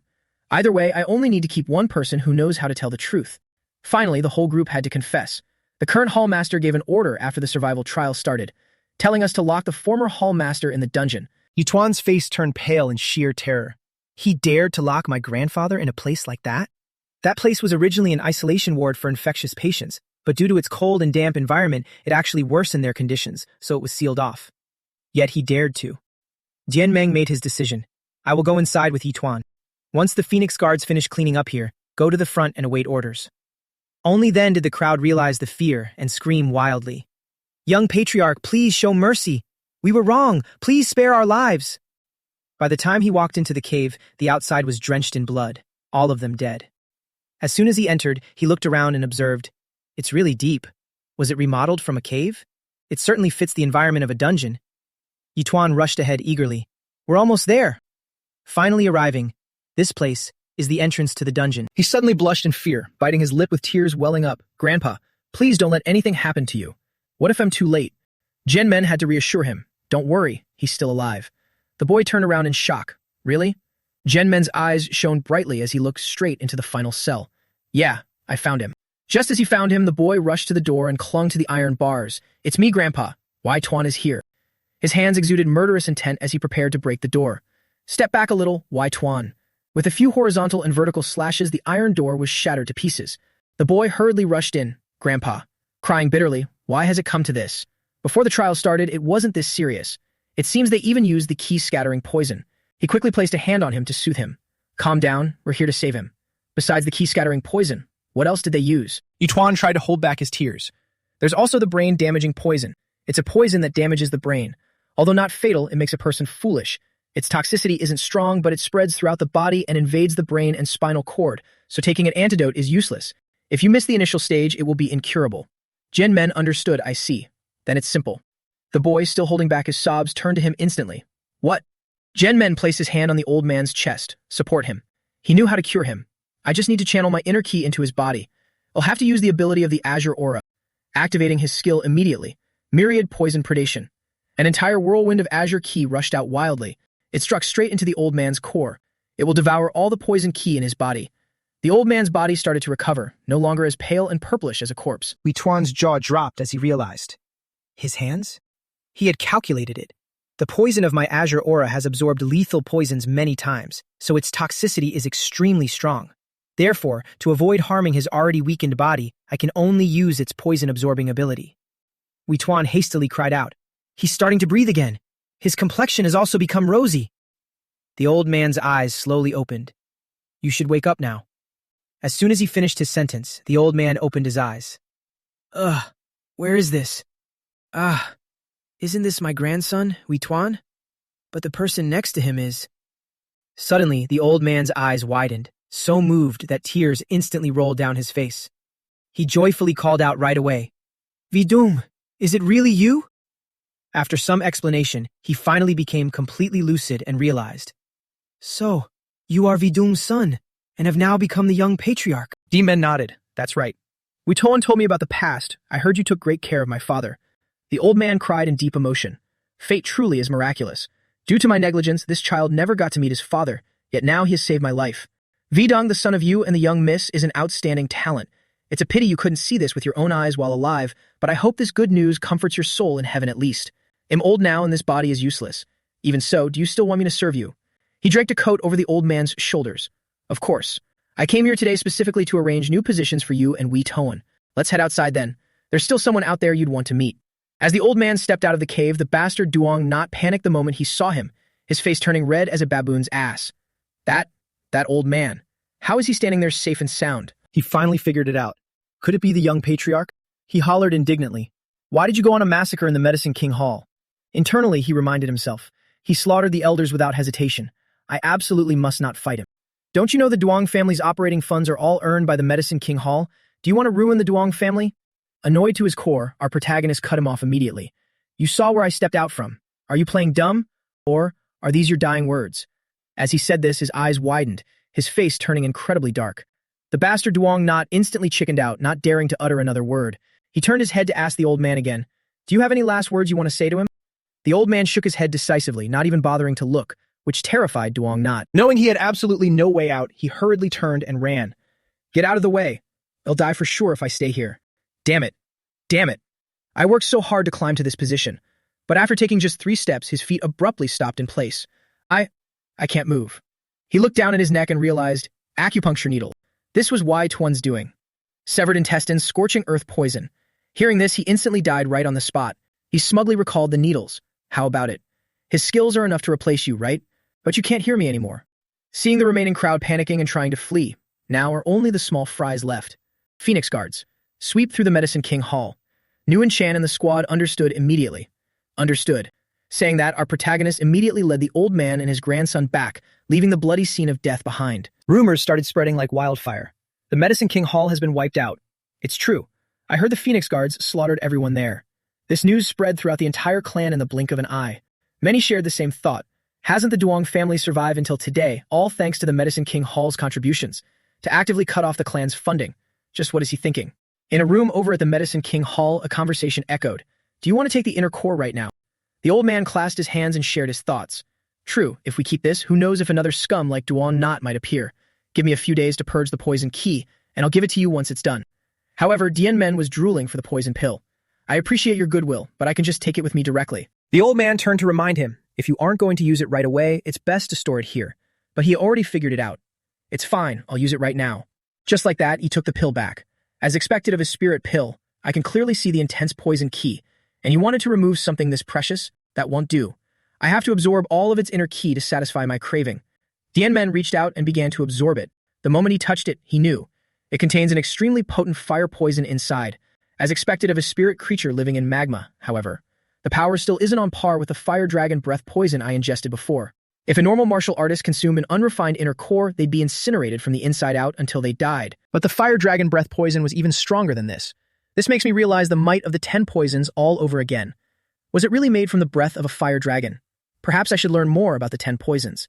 The pill was now glaringly bright. After refinement, the spiritual nature of the inner core has become even clearer. He satisfyingly closed the box, unable to hold back a pleased smile. Excellent, with this thing I can. Having settled everything, it was now time to go home and visit his mother. He stood outside and knocked on the door. Mother, it's me, Dien Men. May I come in? Poison Phoenix's voice came from inside. Yes, come in. Our protagonist opened the door immediately. Excuse me then. The moment he entered, he saw his mother standing there with a blissful smile. I thought, I would never have the chance to return to this place again. It had been a long time since she smiled so brightly. It's truly all thanks to my son. He smiled and comforted her. The Dark Poison Pavilion was your residence when you were the patriarch. Of course you should stay here. Time flew by mercilessly. It had been so long since he last saw his mother. She's still very beautiful, it's just, her hair has grayed, and wrinkles are etched on her face. Thinking of this made him sad again. All these years, she must have been so worried about me. Suddenly, Poison Phoenix ran over and hugged him tightly, shedding tears of emotion. Son, I truly thank you for returning to me safe and sound. His eyes shone brightly. Of course, you have to consider whose son I am, mother. This joyous happiness had always been a luxury in the past. In the memories of my previous life, before I died, my heart was only filled with regret. Because even after reaching the pinnacle of swordsmanship, I had no one to share my joy with. A life filled with regrets, living through it once was more than enough. From now on, I will fiercely protect my present life. The two chatted together. By the way, have you met the Phoenix Guards yet? She remembered how Nguyen Chan cried a river that morning. I did. They came over to help me move my luggage. Haha, they haven't changed a bit. It feels like I've traveled back in time. Suddenly, she noticed the box in her son's hand. But, Dien Men, what's in that box? He looked down at it. Ah, this is a gift I wanted to give you. Poison Phoenix was a little surprised. He opened it. The moment she laid eyes on it, she was startled. Isn't this the inner core of the 10,000-year fire carp? Just as I thought, you recognized it. I've already refined it, so you can absorb it right away. She froze for a long moment, flustered. Wait, this thing. It should be given to the new patriarch who will lead the family, so. But Dien Men had already figured it out. He chuckled. No, you should be the one to use it. Because this inner core no longer has any meaning to me. Give me your hand. Accepting the gesture, she gently placed her hand on his, a little puzzled. No longer has any meaning. Unless you've reached a realm where consuming an inner core can't increase your internal energy anymore. Otherwise. While she was lost in thought, a surge of power suddenly shot straight into her body. She gasped in shock. Could it be? Her eyes widened, completely stunned as she asked to be sure. The transformation realm. Have you really stepped into the transformation realm? He nodded to reassure her. Yes, I have. Poison Phoenix never could have dreamed of this. My son has reached the transformation realm. This is truly astonishing, but if the demonic factions or heretical cults find out, they'll plot to attack the Tang family. He looked at her with genuine hope. I want you to live a long and healthy life. Live on for father's sake as well. After all, you have to watch me continue to grow. The core's spiritual energy is slowly dissipating, so please absorb it quickly. How could she not be moved by a son so thoughtful of his mother? She bit her lip, tears welling up in her eyes. What on earth was I fretting over just now? Even if my boy has reached the transformation realm, as his mother, I still have to protect him. Thinking this, she immediately accepted it. All right, since you specially brought this for me, it would be a shame to refuse your kindness. She had made up her mind. Even if he becomes the patriarch, I must continue to fulfill my duty as a mother. Son, do you know what my title was in my youth? Dianmen exclaimed in surprise. Huh? As far as I know. There was the #1 beauty of Sichuan and also the poison phoenix. Now she would show him what it meant to truly live up to that name. The power from the core enveloped her entire body. That's right, poison phoenix. It's a title bestowed upon the most outstanding descendant of the Tang family. Her body began to transform, leaving him staring with his mouth wide open. In the blink of an eye, her youth was restored. The power surging through the room was no joke. With smooth, radiant skin and beautiful pink lips, she chuckled teasingly. Haha, it's been a long time since I've seen you this flustered. I might not be able to compare to you, but your mother is no pushover, right? She unleashed her power and after swallowing the inner core, immediately began circulating her ki. He was quite shocked. I have to admit, I was genuinely startled just now. And not just because of the power you were hiding. It's because before you actively released it, I hadn't sensed it at all. The key perception of a transformation realm master can detect even the slightest flow of internal energy. Therefore, no one should be able to hide their power from them. Yet you managed to bypass my key perception. Truly worthy of the name Poison Phoenix. Your internal energy before releasing your power was only around the first-rate level. After unleashing it, it surpassed the absolute peak, and on top of that, you're absorbing the core's spiritual energy by the second. Perhaps you might even transcend your own limits. If that happens, you'll reach a crucial bottleneck in no time. The method of absorbing the inner core's spiritual energy is actually quite simple. You just need to slowly guide its energy and absorb it into your body. Circulate your ki to convert it into internal energy, and repeat this process until you've absorbed all the spiritual energy. Upon reaching this step, she suddenly felt anxious. But can I really do this? Can my body handle such a massive amount of spiritual energy? The spiritual energy was continuously dissipating.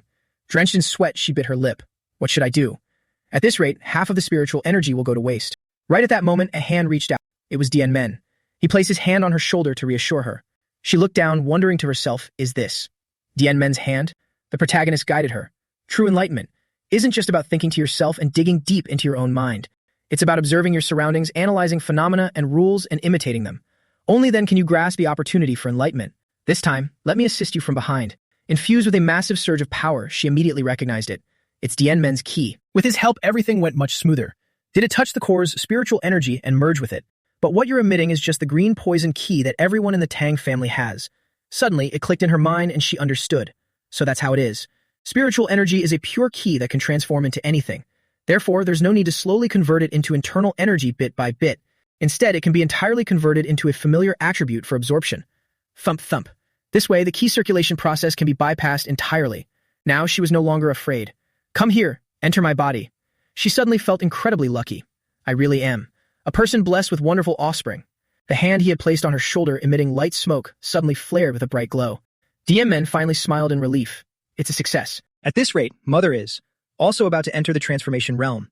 Who would dare to go against their mother and son duo now? Everyone had to be present. Tang Jihe grumbled in utter annoyance, making everyone gather so early in the morning. We're all very busy. This is truly outrageous. The old fifth elder anxiously questioned. Captain of the Dark King Guard, when exactly is the young patriarch arriving? The old man continued to complain. Even if he is the young patriarch, he can't just summon everyone and then show up late himself, can he? Don't you think it's far too disrespectful? Tang Jihui was immensely irritated by these people, but forced a smile to gloss over it. Please wait a moment. He will be here shortly. Right at that moment, an announcement rang out from outside. The young patriarch has arrived. Yanming walked straight in. Thank you all for gathering here so early in the morning.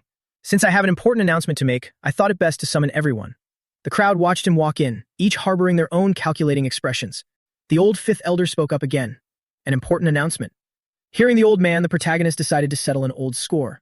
Fifth elder, you once suggested. Before I came of age, a regent should be chosen, correct? The old man nodded, thinking he was in favor. That's right. To which elder do you wish to entrust this position? The protagonist turned around, glaring at the old man coldly and decisively. What makes you think I would choose someone among the elders? The old man was startled and shocked, not realizing he had made a fool of himself. If not us, then who could it possibly be? Just then, the silhouette of a woman walked in.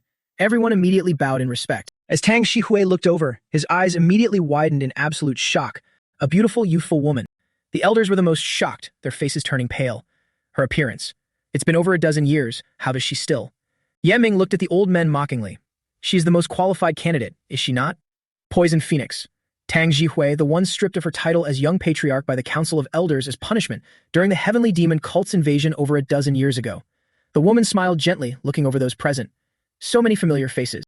After undergoing rejuvenation, she had returned. Her face was scarcely different from years ago. I haven't introduced myself yet. I am Tang Jihui.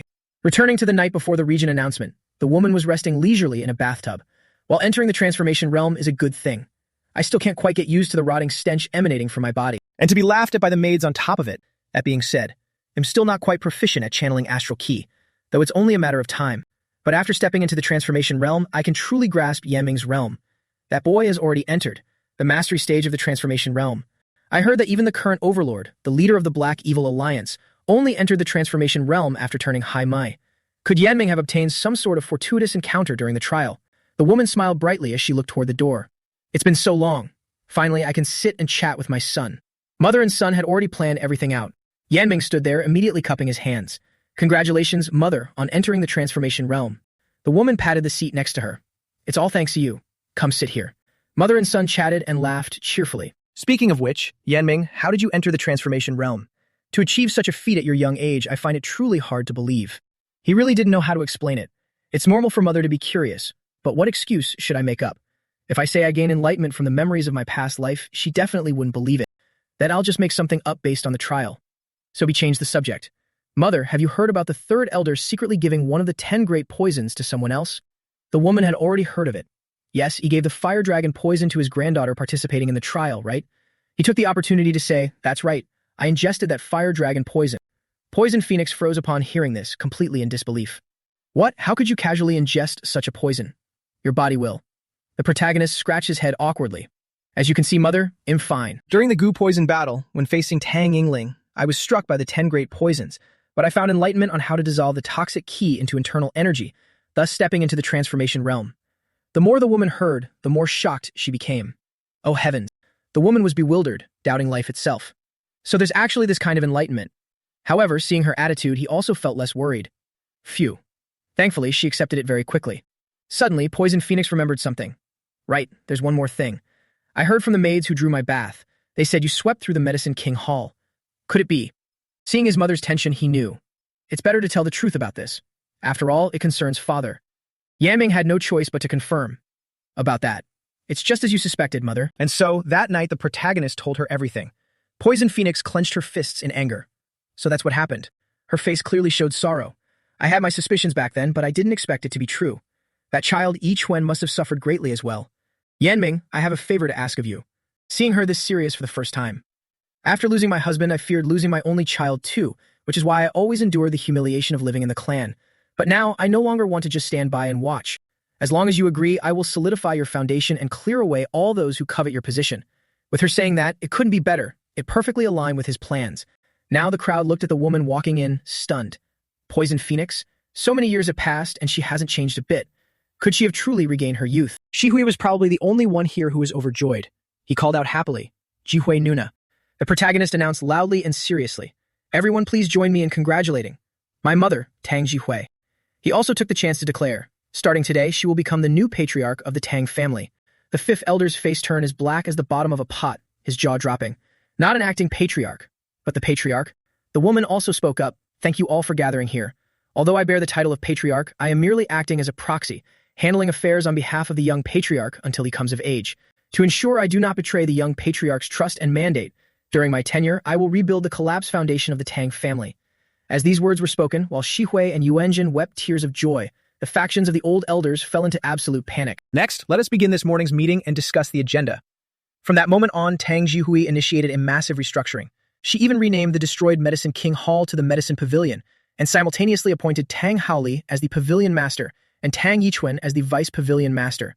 You even tasked Lu Li's father, who was just appointed as the Chief Administrator, with investigating the inheritance. Unsurprisingly, he soon uncovered the elders' embezzlement records.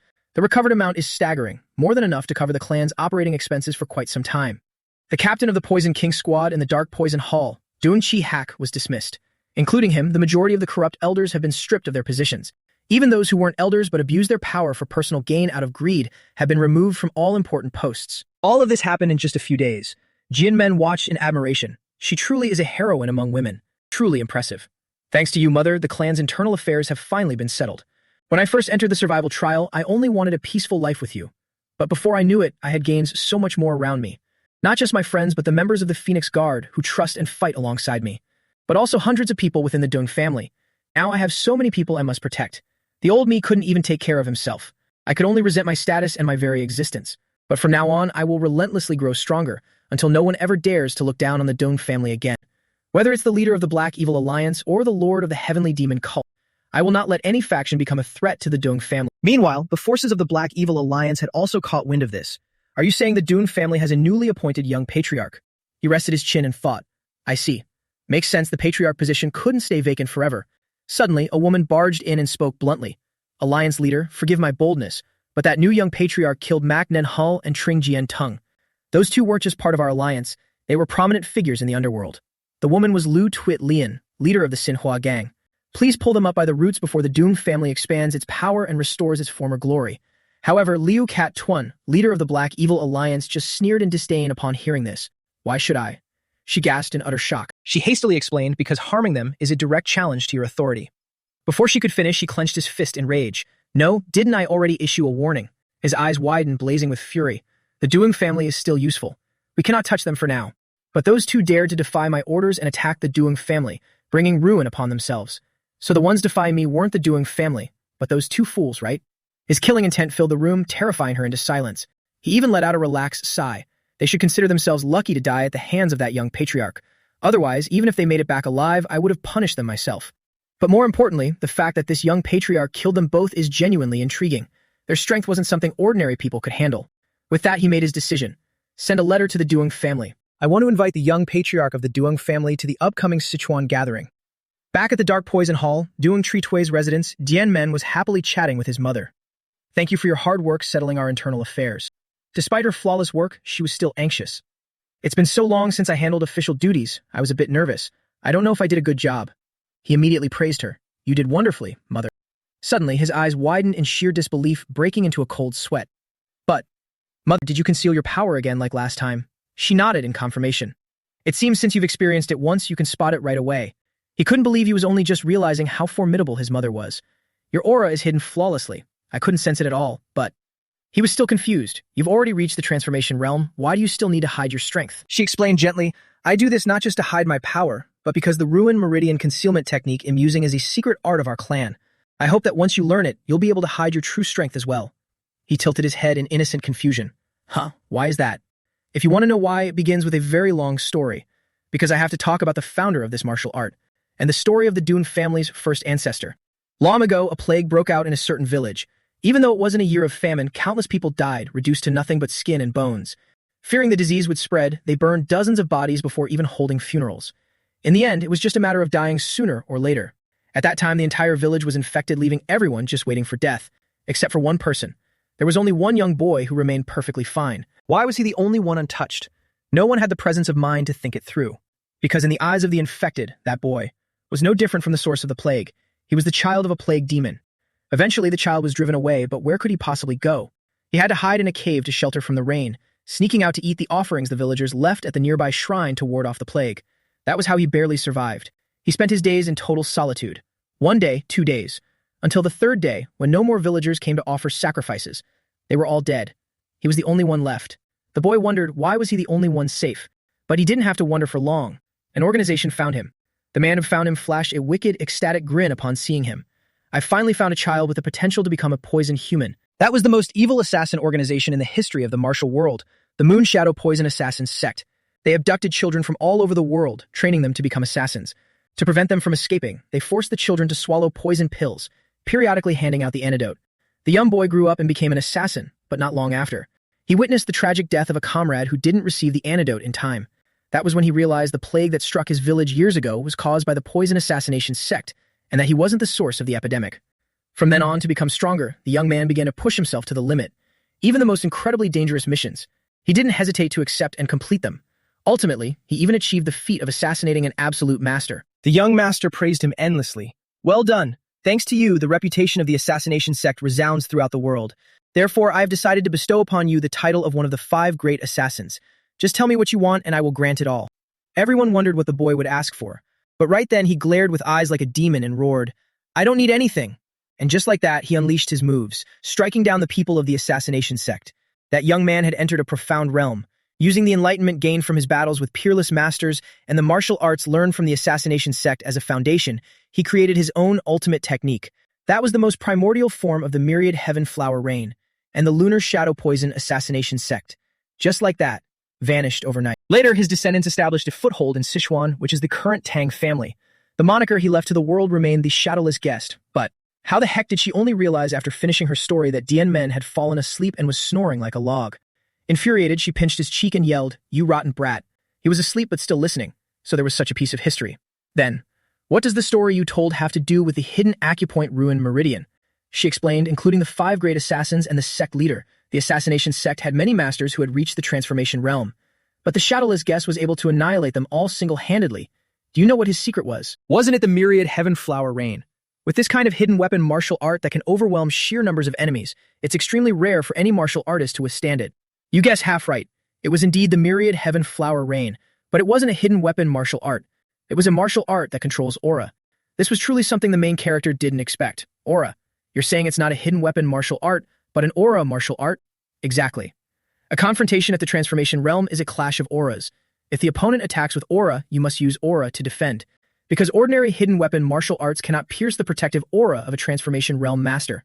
Jian Men finally understood, so that's how it is. I get it now. If it were merely hidden weapons, no matter how numerous, they would be deflected by the protective aura. Therefore, one must pit aura against aura, and that storm created by hundreds of hidden weapons clad in aura would be an attack that even if one deployed a protective aura, they wouldn't be able to withstand. You could say this is the Tang family's ultimate technique, created specifically to deal with transformation realm martial artists. Dian Men stroked his chin, pondering for a long time. Though the power is definitely immense, even the whirling chaos dance darts or the iron fan darts can't compare. Even for a transformation realm master, it would be very difficult to maintain such a massive amount of aura, wouldn't it? The poison phoenix was truly worthy of being his mother. She saw right through him with a single glance. It seems you're thinking about how to maintain such a massive amount of aura, right? Haha, might as well tell her son right now. The answer lies in the hidden hand ruin meridian. The basic mnemonic of the hidden hand ruin meridian is as follows. It is: compress all the inner ki flowing in your blood vessels, then channel it into one of the 12 meridians. Then use true ki to block the flow of inner ki, sealing it within the meridian. From there, you can condense a large amount of inner ki and envelop it in true ki. By doing this, you can deceive the eyes of a transformation realm expert who specializes in observing the flow of inner ki. Of course, because the sealed inner ki cannot be used, your internal strength will temporarily decrease. Hearing this for the first time, his face went blank. So it worked like that. But with profound experience and comprehension as a foundation, this process will go very smoothly. When you repeat this process 12 times, until all 12 meridians have sealed inner ki, the true ki protecting the inner ki will interlace, forming a new protective layer, that is, the dragon scale protective aura. The reason it's called this is because its defensive power far surpasses ordinary protective auras, achieving a hardness that can rival dragon scales. The name says it all, dragon scales. The fire dragon breath poison too. Why do they act as if they've seen a real dragon to make such comparisons? Furthermore, the ruin meridian isn't just for defense. If the inner ki sealed within the 12 meridians is then unleashed, it can temporarily exert power dozens of times stronger than before. Temporarily? Makes sense, after all. Inner ki that exceeds the body's limit of endurance will naturally dissipate. Jian Men stared at his mother with wide eyes. So you're saying, the myriad heaven flower rain can only be used after releasing the ruin meridian. She told him everything as it was. Of course, doing just this isn't enough. There were a few secrets passed down along with the hidden hand ruin meridian, but they disappeared after the heavenly demon cult's invasion.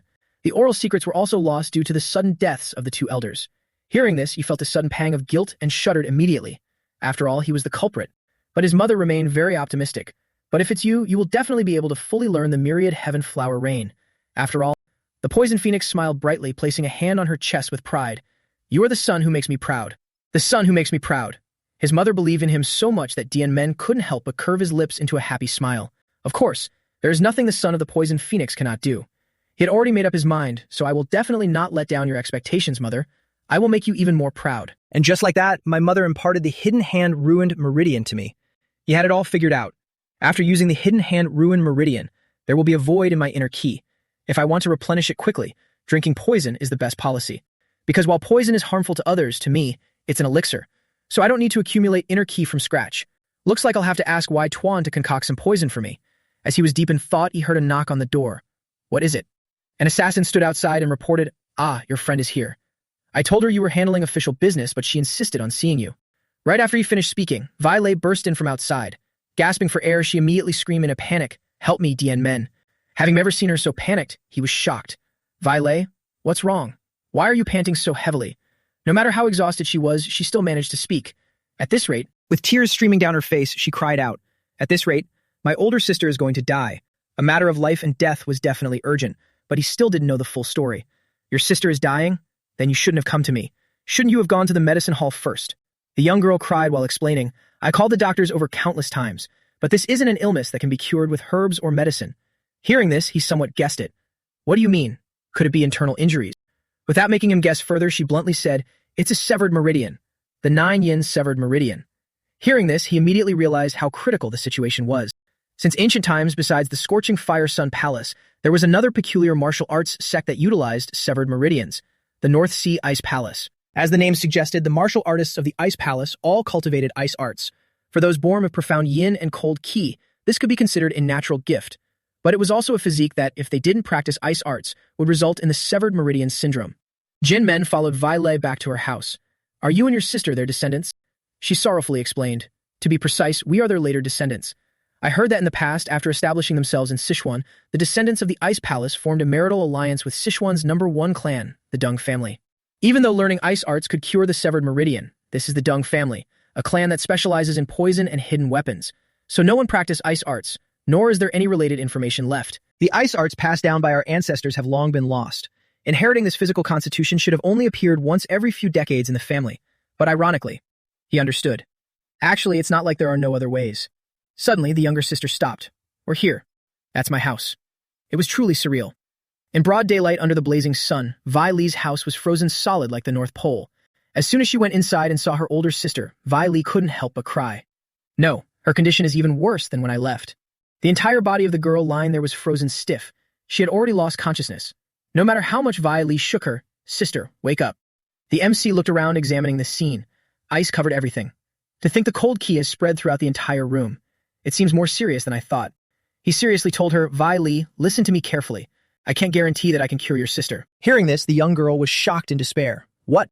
Even though she used her innate true ki to seal her meridians to resist the cold ki, she has reached her limit now. Therefore, as a last resort, she even cut off her own consciousness, focusing all her ki into her meridians. Vi Li could only grit her teeth and cry. Why did this happen? Does that mean she's beyond saving? He said that, but he still gave the younger sister a glimmer of hope. Actually, there is still one way. We just need to use an external force to draw the cold ki out of her body. But during that process, your sister might not survive, and I could also be corroded by the cold ki. Jin Men was also in a difficult position. If I was certain, I'd definitely want to help her. But I can't gamble with the life of a friend's family member. So if you could only let Vi Li make the choice. It laid everything out. Make a decision, Vi Li. Will you go look for another way, or trust me and try my method? The young girl's face was completely covered in tears and snot. It's exactly because there's no other way that it's come to this. I can't just give up without even trying. Even though this is also very dangerous for you, I leave everything in your hands, Jin Men. She squeezed her eyes shut and cried out, "Please save my older sister."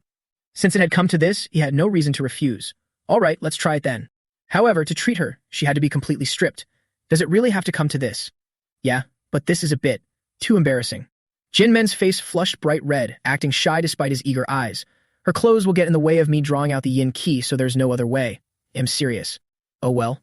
Compared to losing her life, it's better to endure a moment of embarrassment. Vi Lei stood nearby, watching intently. The MC sat down beside her, placing both hands on the girl's forehead. Then it'll begin now. The glabella, philtrum, heart, lungs, forelimbs, and even the lower abdomen. I will draw out all the cold ki from the 9 meridians one by one. Great, the cold ki at the glabella has been cleared. I can still hold on for now. Then moving downwards. But moving downwards meant reaching the forbidden zone. His face turned as red as a tomato again, and he sweated profusely from nervousness. After all, it was his first time seeing such a sight. He tried to keep his mind clear. Stay focused. Damn it, never mind that. I can't just give up halfway. But the more he proceeded, the more dangerous it became. The cold ki was radiating fiercely. He could feel it clearly. The cold ki is fighting back frantically. How stubborn. It seems it's not willing to leave so easily. The entire house became even colder, emitting a thick layer of frost that covered everything. Vi Li stood beside him, only able to say, "Hang in there, stay alive." By now, his hands were completely frozen. Gradually, it spread to half of his body, but he stubbornly persisted. I can still endure it. Even though I've managed to draw out the yin ki in the 6 meridians of her upper body, but the amount of cold ki has exceeded my body's current limit. His heart began to beat rapidly. If I keep drawing it out, I might freeze to death first. Damn it. It would have been easier if she was a poisoned patient. Wait, poison. His mind suddenly clicked. Come to think of it, Wai Ton's grandfather once said, why do spirit elixirs always contain some toxicity? All medicines are part poison. If the concentration or dosage exceeds human tolerance, it becomes a deadly toxin. Just as life requires yang energy to exist, like the fire dragon's breath poison or the 10,000-year fire carp. But once it surpasses the body's limit, it turns into a fire poison. Therefore, this frost ki, strong enough to freeze the internal organs, can absolutely be considered a frost poison. He immediately activated his skill, poison purifying light ki. The demon inside her began to tremble. He smiled triumphantly. As expected, there's a reaction. Even though I've extracted the frost ki a few times, it will definitely be furious. But once this frost ki is classified as a toxin, less than greater than, it merely becomes food to fill my stomach and poses no threat at all. With that, the stubborn ice covering him instantly shattered into nothingness. Less than greater than. Devour it all. Swallow it completely. Less than greater than. The fire dragon completely devoured the ice demon. The ice on her body also melted completely. She slowly opened her eyes, slightly confused. What is this? It's so warm. The frost ki in my body is disappearing. But as soon as she opened her eyes, she realized she was naked, with a man's hand resting on her stomach. She panicked instantly. What is going on? Her eyes widened and her face flushed crimson as she looked down at her bare body, letting out a piercing scream. Huh? Seeing her wake up, Vi Li hurriedly called out, Sister. Now looking up, she saw the younger girl shedding tears of emotion. The young girl stood there, covering her mouth tightly in shock. She asked in bewilderment, Vi Li, is that really you? After saying that, tears began to stream down her face as well. The two sisters immediately embraced each other, weeping with joy. No one noticed his hand was still resting right there on her body, reluctantly lingering, as if he'd never wash his hand again. She calmed down and looked at him. I see. So this is the person who saved me. Vi Li nodded. That's right. Then giving him an annoyed look, she added, Hey, Dean Men. How long are you going to keep touching her? Unsure if he was faking it, his eyes remained tightly shut. He seems deeply concentrated. Maybe we should wait until he wakes up to talk. He was indeed absorbing the frost ki. This thing is no different from a spirit elixir. To think it exceeds the amount of inner ki my body can handle.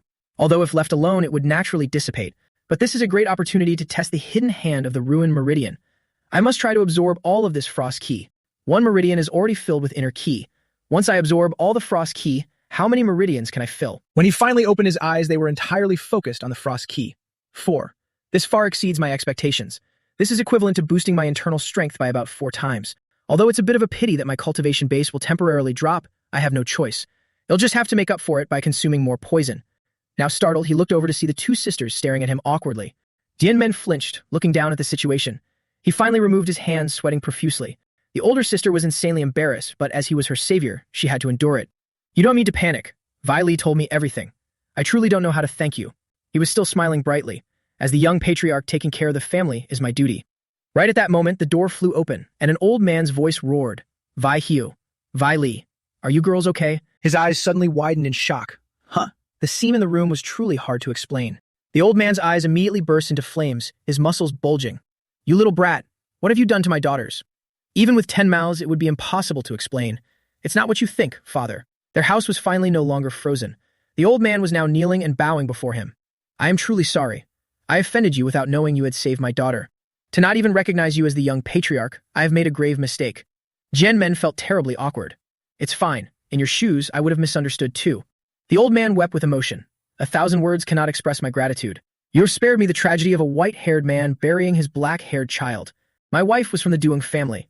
I met and fell in love with her while running my merchant guild and eventually settled down here. My wife also passed away from the ruined meridian syndrome. To save my children, I asked around everywhere and spent all my savings, but it was hopeless. Tears and snot streamed down the old man's face. Therefore, your arrival is nothing short of a miracle sent from the heavens. From now on, whatever you command, I will do it with all my might. He hurriedly helped the old man up. You are too polite. I only did what I had to do. But for a merchant guild, isn't it a bit too quiet around here? The old man explained, due to the Dune family's decline, after the Black Evil Alliance occupied this place, I stopped leaving the city. He nodded and smiled. I see. I hope you can tell me more about this in the future. All right, I'll take my leave now. Suddenly, a voice called out, Benefactor. Startled, he looked over and saw the two sisters. Vi Li stood next to her sister, smiling teasingly. Are you leaving so soon? What a killjoy. I haven't even had the chance to thank you properly. Fully cured, Vi Hiu, with a rosy and stunningly beautiful complexion, bowed her head. Thank you once again for saving my life. My family and I will never forget this kindness. She was so beautiful that he stared blankly at her, his face turning bright red. Even after he left, the father and daughters stood there, waving and shouting loudly, Thank you so much for today. We will definitely repay you. Vi Hiu looked a bit worried. Is it really okay for the young patriarch to just leave like that? Vi Li didn't quite understand. Why are you suddenly asking that? She grabbed her collar in confusion. He seemed a bit flustered just now. Could something have gone wrong while treating my extreme cold meridian? Vile couldn't help but chuckle, shooting her older sister a teasing look. What's wrong? Can't bear to let him leave, Unnie. Vihio flinched in guilt. What? No, that's not it at all. I'm not. What nonsense is this kid spouting? But how could she hide her infatuation? She ultimately confessed. Is it really that obvious? The younger girl beamed, incredibly obvious. Vihio blush beat red. What should I do? The younger girl, acting like a wise old sage, patted her back. Your reaction is perfectly normal, Unnie. Anyone else would feel the very same. Don't worry, Unnie. You are the most beautiful person I have ever laid eyes upon. She grinned broadly after saying that, especially when recalling Dien Men's dazed expression. Besides, even if he didn't say it aloud, the look on his face when he gazes at you makes it undeniably clear. The little girl firmly asserted, he definitely has feelings for you too. At this very moment, our protagonist was indeed vividly imagining a family of 4. A family, huh? He even started daydreaming about naming their future children. It was obvious he was madly in love with Vi Hugh. Thinking about baby names wasn't enough. His imagination soared all the way to their son's wedding day, and the two of them growing old together side by side. In just the blink of an eye, I've already imagined having grandchildren. To think my heart could still flutter for someone like this. Is this also a part of an ordinary life? I hope I still get the chance to experience it. But the problem is, since the Duan clan declined and the Black Evil Alliance occupied this land, I haven't been able to leave the city much. The Black Evil Alliance again, huh? The Black Evil Alliance and its leader, Liu Cat Tuan. Although he differs from the Heavenly Demon cult leader and wasn't the direct mastermind behind the Duan clan's ruin, considering his subordinates' interference in the trials and other events, is absolutely a thorn in my side. Most importantly, as long as we both reside in Sichuan, a clash is inevitable. Scene shifts to the Black Evil Alliance territory Xinhua gang. That vile woman sprawled seductively on the bed, blaring at her subordinate. Are you saying the Duan clan's forces have been expanding rapidly lately? Is this the only news you have? She still hadn't forgotten the day Liu Cat Tuan violently put her in her place. Whether that bastard lives or dies has nothing to do with me. But just thinking about it made her grind her teeth so hard they could shatter. The Alliance leader's orders are absolute, Xinhua gang leader. So until this anger subsides, you better behave yourself. The person she was thinking about was none other than Super Win sect leader Diep Dunte. Furious with nowhere to vent, she hurled an apple straight at her subordinate. You useless trash. The new patriarch and young patriarch have both stepped into the transformation realm. Even if they haven't, they're strength rivals that of transformation realm masters. Yet they still tell us to just stand back and watch. She bit her nails, calculating with deep anxiety. In my current state, let alone avenging Macnen Hall and Trindian Tung, I'm completely out of options. If I cannot take action myself. Suddenly, she recalled what Liu Cat Tuan had said. Send word to the Duan clan. I wish to invite the young patriarch of the Duan family to attend the upcoming Sichuan gathering. The wench had hatched a treacherous scheme, unable to suppress a wicked smirk. That's right, there's still the Sichuan gathering, if that's the case. Her demeanor flipped faster than a turning page. Alliance leader, I still don't want to just sit here waiting to die. Whenever I close my eyes, I can almost hear sect leader Mac begging me to avenge him. Her eyes widened with malicious venom. Because only by annihilating the Duan clan can I quell this blazing fury. With her blood-red eyes, she sat there looking no different from an evil spirit. Her subordinate almost wet his pants just glancing at her. He frantically screamed, Gang leader, please spare me just this once. I beg you. But his spiritual energy had already been completely drained by her. Cruel beyond measure, she spat out 1,000 curses. You little brat of a young patriarch, just you wait. Wait and see the spectacular show I have prepared for you. That night, inside a dim room, 3 men sat around a meeting table. Uncle, what should we do about this? Now that the poison phoenix, Duong Tri Tui, has become the patriarch, our position is incredibly precarious. The second elder Duong Dang Tin was at his wit's end. Why are you asking me about that? He roared, cursing at Duong Chi Hak. Isn't this something you father and son brought upon yourselves? Duong Chi Hak shrank back. What's the point of bringing that up now? But the more the old man cursed, the angrier he got, pointing his finger and relentlessly scolding. Van San, you bear responsibility too. You couldn't even read your opponent's martial arts, which is why you fell for his trick and made an enemy out of him. It is you father and son who destroyed my entire life's work. Van San glared around at the group. He didn't dare openly rebel, but he cursed bitterly in his heart. Rotten old man, you didn't even dare to talk back to the patriarch. This is all that bastard's fault. In the end, he pinned all his agonizing suffering on the main character. I must heal this arm and track him down for revenge. Duum Zien Men. Duong Chi Hak was solely focused on plotting their next move. What are your plans for the future? Just like the other elders, we no longer even have the means to maintain our armed forces. The old man clenched his trembling fists. I know. The old man finally resolved to rebel. We are leaving the Duan clan. Elsewhere, an assassin led Dien Men to a hidden location. We've arrived. This is where the Duan family's lethal poisons and the 10 great poisons are secured. This heavily guarded sanctuary was none other than the Poison Within Poison Vault. Our protagonist smirked triumphantly. This place was originally managed by the third elder. But due to his gross negligence, the management rights have been handed over to me and the Dark Poison Hall. The moment the guards saw him arrive, they immediately clasped their hands and bowed deeply. "Greetings, young patriarch." Jianmen nodded. "Thank you for your hard work." Suddenly, one of them handed him a small item. "Young patriarch, please keep this in your mouth before entering." This object was the poison-warding pearl. It blocks the toxic miasma lingering inside the vault. As long as you hold it in your mouth, it will filter out most of the toxicity, making you invulnerable to all poisons. However, the more poison there was, the stronger he would become. He flat out refused. "I don't need it." The subordinate was sweating in pure shock. "What? How can that be?" He waved his hand in disgust. "Didn't you say it had to be kept in the mouth?" Then, counting the third elder, a whole lot of people must have already put it in their mouths. He didn't get it, yelling defensively. "Everything is washed clean every day after use, so you can rest assured." Annoyed to no end, he snapped, "I told you I don't need it. I won't get poisoned even without it." Yet the guy kept shoving that thing right up to his mouth. Even if your body is immune to 100 poisons, you still can't. "Let's go." For being so loudmouthed, he ended up getting smacked on the head and knocked out cold. Jianmen then ordered the gatekeeper, "Open the door." He walked inside to inspect the place, seeing the jars arranged neatly. This place isn't managed too poorly, perhaps because the 10 poisons are stored here. I understand why he was so worried earlier. A normal martial artist without a poison-warding pearl would undoubtedly die the moment they stepped inside. Even though I use the severed meridian concealment technique to seal my inner ki and lower my internal energy, I can still feel the entirely different concentration of poisonous aura here. Of course, for someone who has mastered the poison essence clear light mind arts to the absolute pinnacle like me, this place is a pure sanctuary. It feels just like bathing in a forest of poison. For him, however, this was sheer paradise. Taking a deep, satisfying breath that filled his lungs, he thought, I can already feel my internal energy rising. But to use my martial arts like before, this much is still not enough. As expected, the best method is still to consume a lethal poison comparable to the 10 poisons.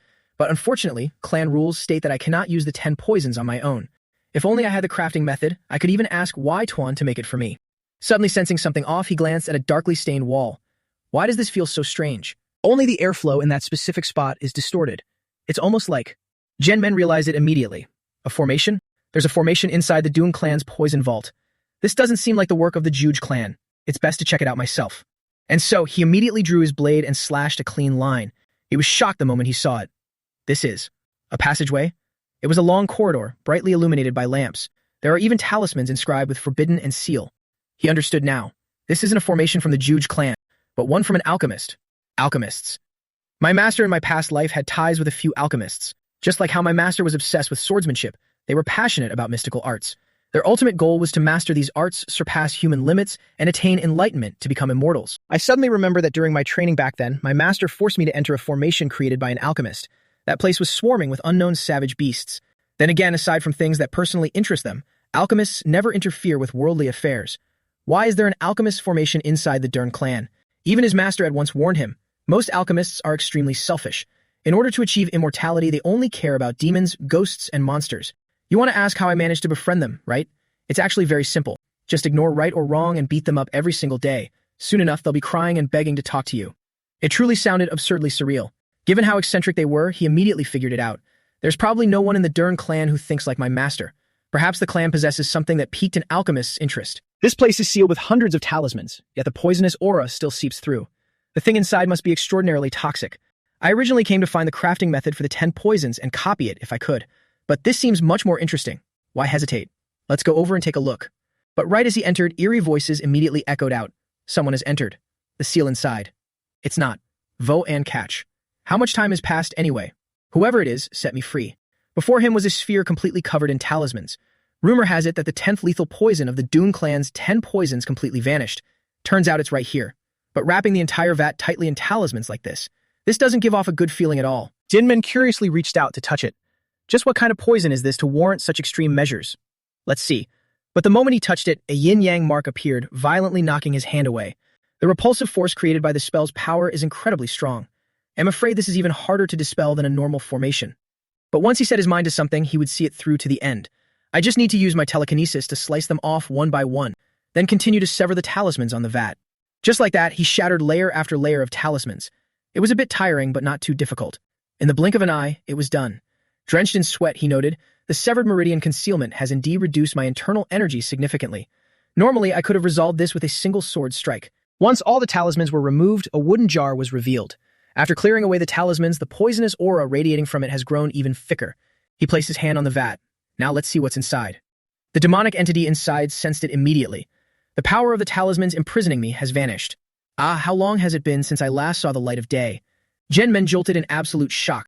Before he could even do anything, the jar shattered into pieces as a gleeful laugh echoed throughout the room. Finally, I am free. Even Genmen was hurled far away, completely unable to resist. He quickly looked over. What is that? A surge of spiritual energy darted forward at lightning speed. Genmen couldn't even see it clearly. Too fast. I need to strike before it attacks. But the moment he reached out, it tightly wrapped around his arm and held it fast. A voice echoed from behind, "Oh ho, quick reflexes. I'm very pleased. As a reward for helping unseal me, I'll grant you a painless death." Dianmen looked at it in confusion. What exactly are you? It turned out to be a snake with massive fangs radiating an intense aura as it roared. Insolent brat. I am the most lethal poison among true goo poisons, the azure-horned white snake, a genuine venomous serpent. With his arm tightly bound, the protagonist stood motionless and asked, "True goo poison?" The snake immediately replied, "That's right. To think you could strike your Jianjing acupoint in the blink of an eye to stop the poison from spreading. Truly astonishing. But how long can you hold out? Just wait for your arm to slowly melt away." But before the snake could even gloat, it was struck with shock. This aura. Manifesting on the protagonist's body was a pitch-black demonic skull that absorbed poison. The moment the snake saw it, it shivered in terror. Its jaw dropped as it shrieked that this aura is poison aura. How can you use it? Kid, what is your connection to the faceless guest? It had acted tough long enough. He grabbed it tightly by the neck and gave a brief explanation. He is my ancestor. Now the tables had turned. Being choked to the point of suffocation, it changed its tune and begged, "Wait, please withdraw your poison aura. If this continues, it'll be swallowed whole." Genmen ignored it, veins popping on his face as he threatened it. "Why should I stop? Did you change your mind just because the situation turned against you? It was basically a highly nutritious delicacy, so why would he let it go? I might as well just drain every last drop of your poison and be done with it." The snake panicked and yelled, "This brat. He actually wants to wipe me out of existence. Wait, let's make a deal." That sounded tempting. Yes, a deal. I just want to survive and leave this seal. If you spare my life, I'm willing to become your familiar. The protagonist didn't quite understand. A familiar? The snake nodded vigorously. Yes, a familiar. Isn't this a great deal for you? Didn't you notice that thanks to my poison aura, your inner ki is constantly increasing, and it's way faster than before?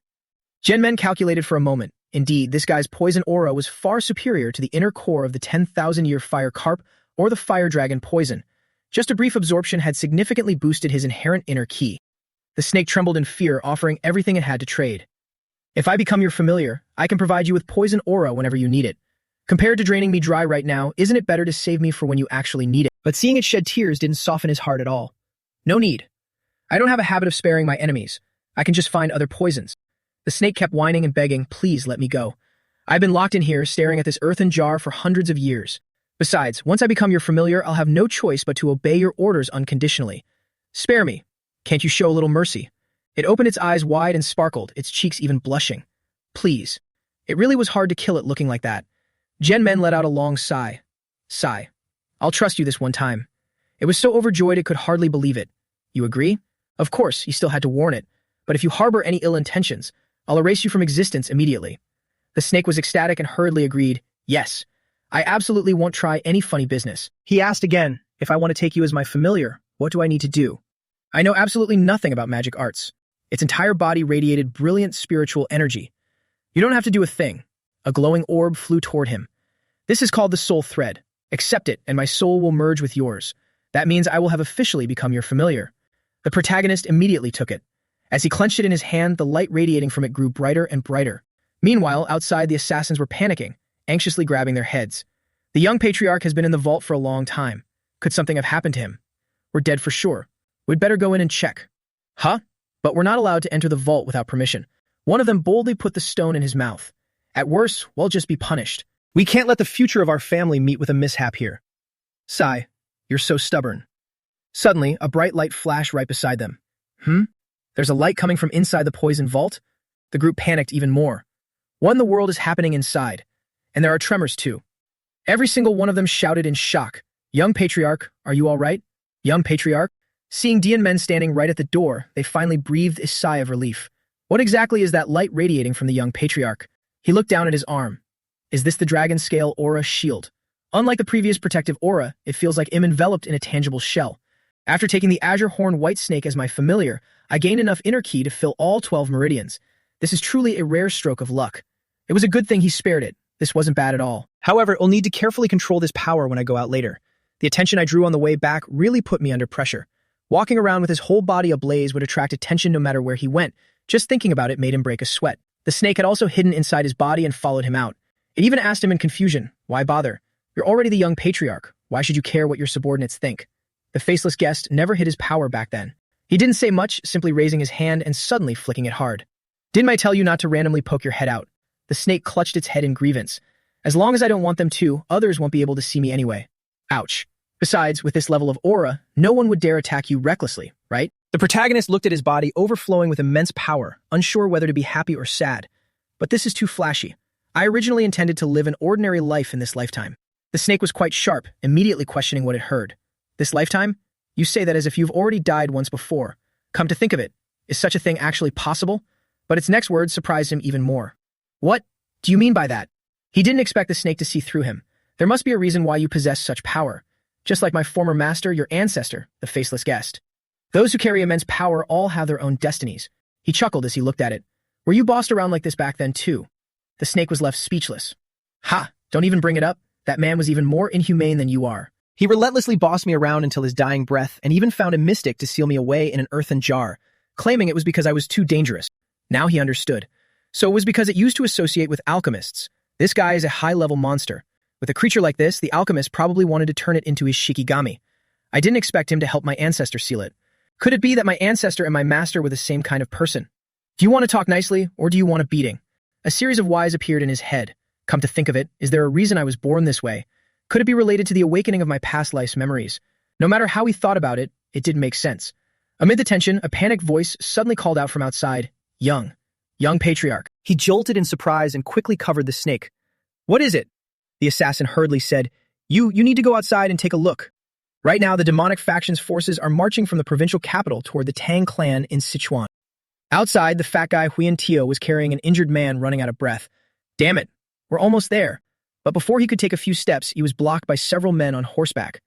"Where are you rushing to?" "Lord of the Kongtong sect." They laughed wickedly. "I really don't know why world-renowned orthodox martial artists would come to this place. Don't you know that Sichuan is already the territory of the Black Evil Alliance leader and the demonic faction?" The old man Tai Hu, covered in wounds, was still stubborn. "Huiyan Tio, leave this to me. Hurry up and run." Naturally, the fat guy couldn't abandon him. "Stop talking nonsense, martial uncle. How can you face them in this state?" He calculated tensely. Hundreds of demonic martial artists, and the leader is Trung Tai Swin, the master of the Wooden Shadow Palace. Martial uncle has suffered internal injuries. It will be truly difficult to fend them off. The bastard bandit leader, carrying a broadsword on his shoulder, acted arrogantly. "Seeing you sneak into the capital, you probably wanted to ask the Orthodox Tang clan for help, right?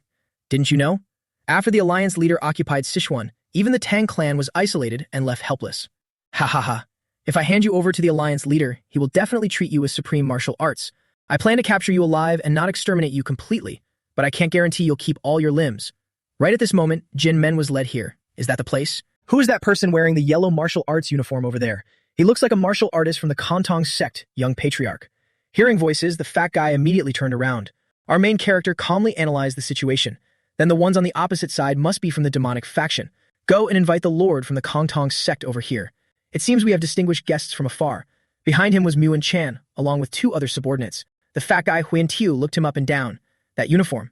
They're martial artists from the Tang clan. They've come to help us. But there are only 4 of them. Despite their heroic aura, the enemy has hundreds of demonic thugs.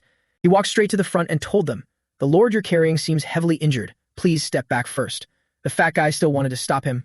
"Wait, hold on." Muan Shun, standing nearby, immediately supported the old man Thai Hu. "Leave this lord to me." The fat guy was even more shocked. "Wait, shouldn't you go help the lord up front instead of helping us? There are over 200 pursuers. Even though I'm very grateful for your assistance." Muan Shun and the others couldn't help but chuckle. They reassured him, "You don't need to worry. If you don't believe it, just watch for yourself." Jianmen stood alone confronting them. The bandits muttered to each other, "Who are you daring to block our path?" "Palace Master, it seems he's the one." They recognized him. The one who returned victorious from the Tang clan's selection this time. The young patriarch of the Tang clan. The bandit leader, utterly fearless out of ignorance, laughed heartily. "Ah, is it that pretty boy? Did he run to the front because he wants to deal with us?" His underlings also followed suit, mocking. "Ha ha ha. What a fool who doesn't know his own limits." The bastard bandit leader yelled his threats. "It's only thanks to our alliance leader's mercy that you've managed to cling to life until now. Fine, I'll take this chance to pull you out by the roots. Since you came to provoke us first, the alliance leader won't blame me.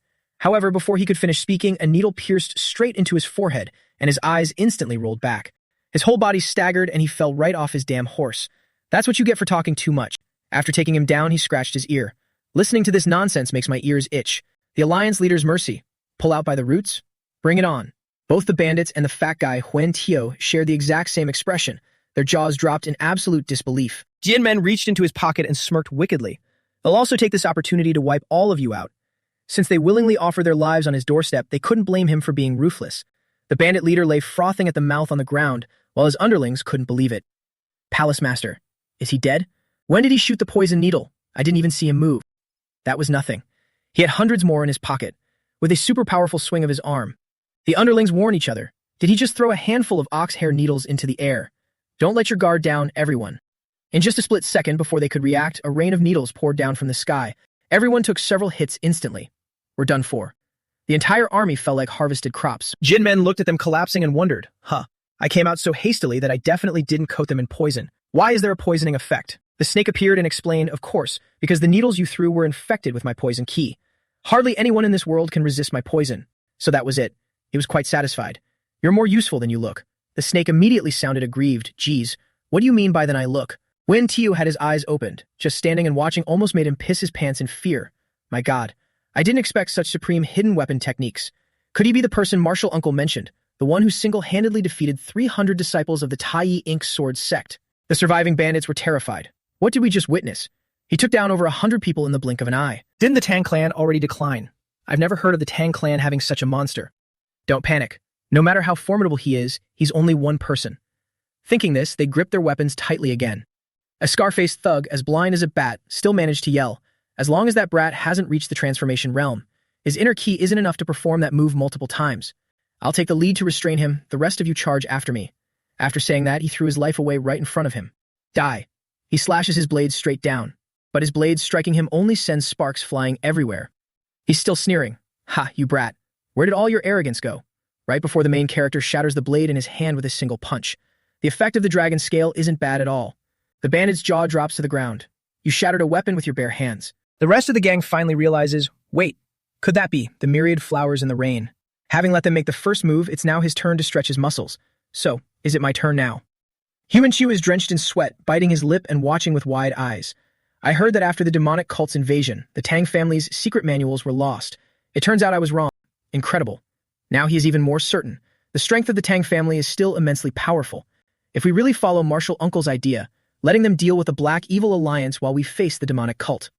Amidst his tension, he suddenly sees the main character turning to look at him. Are you still standing there? He startles and laughs awkwardly. Ah, haha. Your martial arts are so exquisite, I simply couldn't look away. DM doesn't say much, walking right past him. Is that so? Whatever it is, we'll talk about it once we return to my clan. Leaving him standing there, staring at a battlefield full of corpses, completely terrified.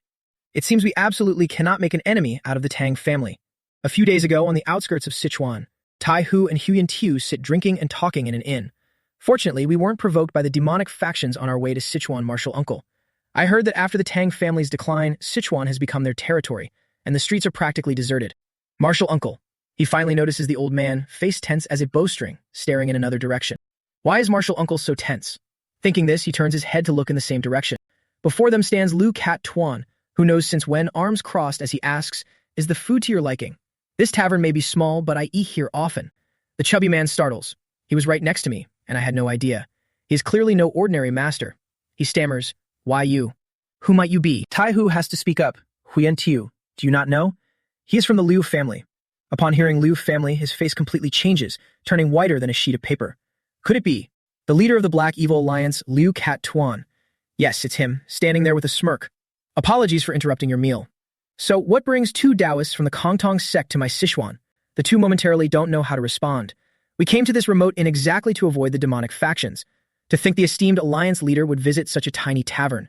His gaze turns dark, looking straight at old Tai Hu. Could it be that you have business with my alliance? You seem to have entered the transformation realm. To send a martial artist who has reached this realm, it must be quite a major affair, hem? The old man finally replies, we are not looking for the Black Evil Alliance, however. Are you here alone? I don't see your subordinates. Lu Cat Tuan smirks provokingly at once. What? Do you think you're guaranteed to win if I'm alone? If you wish, I can spar with you for a round. The old man's face darkens, utterly displeased. I am your senior, having lived decades longer than you. So, do you expect me to treat you with courtesy? Seething with rage, he adds, a battle between transformation realm masters depends on years of accumulated inner ki. Do you think you can withstand the inner force I've cultivated using my sex mental arts? Huingtiu looks at the aura emanating from the old man with some panic. Martial uncle is unusually agitated. Does he plan to start a fight right here? But Lu Cat Tuan isn't the least bit afraid, even mocking him. You're far too arrogant. King Cheng, Ma, and Diansang were annihilated by me 10 years ago. The only reason Kongtong is fine is simply because it's too far from Sichuan. If you insist on tasting it yourself to admit the truth, then follow me. There is a place perfectly suited for a duel. Saying so, he puts on his bamboo hat and walks away. Huintiu hastily tries to stop the old man. Martial uncle, you mustn't. What if something bad happens? But the old man, red with fury, grinds his teeth. After hearing such humiliating words, how can I just swallow my anger? The old man stands up decisively and draws his sword. Don't stop me. I must show that arrogant, megalomaniacal fool. Kongtong's martial arts are the true #1 in the world. The chubby man finishes narrating the events. After that, the two of them began their duel. Hearing a whole story, Dian Men questions it. A duel? That's nothing like the situation just now. He nods in confirmation. That's right. Those who chased us down earlier came after that. In short, the leader of the Black Evil Alliance. That man is truly terrifying. At that time, Lu Cat Tuan led the two to an empty clearing. Old Tai Hu decisively prepares to strike. Step back, Huintiu. The chubby man can only warn him. You must be careful, martial uncle. The other man also takes off his hat, tilting his head in challenge. Let's begin. The two dash at each other like moths to a flame. After exchanging blows for a while, Lu Cat Tuan even blocks the old man's sword barehanded. He analyzes the old man as easily as reading a book. This swordplay is quite practical. Is it a technique forged on the foundation of internal qi? What an astonishing concept, using the resonance of true qi to dispel other currents of energy. Huintiu can only stand on the sidelines. I can't see their movements clearly at all.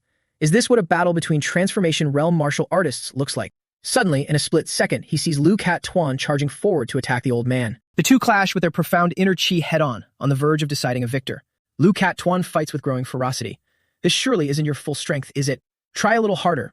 Weren't you so proud of your inner force? Why are you only showing this meager bit of technique? Provoked, the old man grits his teeth and channels his energy. Fine, then I shall show you. He instantly activates his ultimate skill, Kongtong's ultimate technique, the true power of the demon-subduing sword art. Huintiu, watching from the outside, smiles to himself. Martial uncle has the upper hand. Perhaps he can use this chance to eliminate the leader of the Black Evil Alliance. But somehow he notices. Is he smiling? Lu Cat Tuan is not inferior to the old man in the slightest. He's counterattacking. Old Tai Hu is now forced to be cautious. This guy. He deliberately counterattacks right as I'm about to touch him. It's like he's testing me, that damn demonic scumbag. Very well, wipe that arrogance right off your face. The old man unleashes his signature move, demon-subduing sword art secret technique. Liu Cat Tuan smiled smugly upon seeing the old man's move. As expected. Oh, so that's how you use it. This ultimate move of the old man was incredibly powerful, unleashing a massive torrent of flames that engulfed the sky. With a deafening roar, it seemed as if the entire forest was on the verge of being completely destroyed. He actually used the profound secret of the demon-subduing sword. Wen Tio broke out in a cold sweat and cried out in fear. Martial uncle. The old man Fai Hu managed to remain standing, leaning on his sword, and boasted smugly. Did you see that, Wen Tio? I've defeated that Li brat. He hurriedly supported the old man. I saw it, martial uncle. The commotion just now was massive. Let's get out of here. However, Liu Cat Tuan wasn't dead. He stood there tall and imposing. This move requires more technique than I thought. As expected of the Kongtong martial arts, one of the pillars of the 9 great sects. Seeing him completely unharmed, both of them were thoroughly shocked. He looked completely unbothered as a blazing red sphere appeared at his fingertips. Is it an art that enhances inner ki through intent? Although it's called the demon-subduing sword art, it's essentially no different from aura martial arts. Huiyan Tio realized it and spoke with a trembling voice. Martial uncle, that's not the demon-subduing sword art. And it's not the primordial one chi art either. That's his own aura. What's going on here? Liu Cat Tuan's eyes glowed crimson. Why are you so surprised? If you understand the underlying principles, you should know that the structure of this move doesn't necessarily require an evil-breaking martial art, right? This move is called the demon-subduing sword art, right? To respect its origin. Tai Hu quickly pushed the chubby disciple aside. He took the full brunt of the fiery punch alone, which was even more powerful than his own previous strike. He stood there with a triumphant smirk. I shall rename it, the righteous, subduing divine art. Jian Men understood after hearing this. You mean to say, Liu Cat Tuan, the leader of the Black Evil Alliance, used Kongtong's martial arts. To be precise, it seems he flexibly applied the principles he grasped. Wen Tio didn't know what to say. Although the aura he emitted was entirely different, the method was undoubtedly the profound secret of the demon-subduing sword art. Moreover, the power of that finger technique far surpassed the demon-subduing sword art. If my martial uncle hadn't used his remaining inner ki to block the blow. He still trembled just thinking about it. I would have lost my life back then. He stroked his chin, piecing everything together. That Taoist named Tai Hu is clearly an expert in the transformation realm. He could actually apply a martial art after seeing it just once. Did Liu Cat Tuan truly comprehend the technique of a transformation realm master through a single duel? His thoughts were interrupted by a call. Young Patriarch. Wen Tiu cupped his hands and bowed, getting straight to the point. My martial uncle and I have come to represent our sect at the Dung family for one reason, to beg for your cooperation with us in the upcoming Great Faction War. The Heavenly Demon Cult. It is both a religious organization and an armed force. Their power was once so immense that it could rival the entire martial world, including the 9 great sects and the noble families. Even with the countless changes the martial world has undergone, the Orthodox faction still can't do anything about them, less than greater than. Because the entire cult is under the absolute control of the demonic cult leader alone. Right then, the emergence of the demonic cult leader's son, Nian Trung Hatch, changed the situation entirely. Possessing the heavenly martial physique, he was born with an overwhelming martial presence and loyal subordinates began to rally around him. However, Nian Trung Hatch feared that the demonic cult would be torn apart by unintended factional conflicts. So he took his followers and left the demonic cult, establishing the demonic expanse heaven. He sat and listened as the man continued. After the demonic expanse heaven was founded, the demonic cult still hasn't been able to recover its lost elite forces. Therefore, now is our final opportunity to wipe them out. But the Black Evil Alliance located south of our sect is the real issue. Once our elite troops march out and leave Kongtong, if the Black Evil Alliance pushes north, they will deal a fatal blow to us. But if we have the support of your formidable martial might, we can stop the Black Evil Alliance from advancing northward. He pleaded earnestly. That is why I am asking for your help. Please help block the Black Evil Alliance's northern advance while we subjugate the demonic cult. Upon hearing this, Dian Men didn't even have to think before replying. I refuse. The chubby man was drenched in sweat. Well, what did you say? He raised an eyebrow, looking at him disdainfully. I said I don't want to. On what grounds should I help? The chubby disciple could only bring this news back to Tai Hu. The old man couldn't believe it. You're saying he refused. Huiyan Tio recalled that moment when the main character had added, This is not something I can decide on my own. I must discuss it with the patriarch. He said that, so I had no choice but to wait outside. What do we do if we can't convince him, martial uncle? The old man remained calm as he pondered. Let's wait and see for now. After being there for a few days, he finally realized something. Martial uncle, on a side note, the situation of the Duan family seems completely different from what we expected. When we arrived, I observed the interior of the Duan family. Whether it's the newly built pavilions or the training level of their martial artists, less than greater than, or the very atmosphere of the people in the Duan family, it's entirely different from the rumors of their decline due to the demonic cult. The old man nodded in agreement. Indeed, I noticed it too. Perhaps the Duan family has found the driving force to rise once again. In any case, we must find a way to win them over. Right then, Lu Li's father arrived to call for them. Excuse me for disturbing you two Taoist masters. He introduced himself. I am a chief administrator of the Duan family, Duan Kui Wien. The patriarch has sent me to invite you both over. In the main hall of the Duan family, both Thai Hu and Huiyan Tio gaped at the poison phoenix. Welcome. I have heard the report from the young patriarch. You two have come to ask for our help to deal with the demonic cult, correct? I am the patriarch of the Duan family. It is a great honor to welcome you both. I am Duan Tri Tui. Both of them were speechless, thinking to themselves, what an overwhelming presence. She is definitely a transformation realm master. Now I finally understand how the Duan family could bounce back. Initially, just seeing the young patriarch's strength was enough to shock me, but to think that even the patriarch is a transformation realm master. It seems it won't be long before the Duan family restores their former prestige. Seeing such potential, they were even more reluctant to let it slip. That's right, our Kongtong sect is in desperate need of reinforcements. This is for the sake of annihilating the evil faction and the demonic cult. As fellow members of the Orthodox faction, there's no reason for the Duan family not to help, is there? So please reconsider.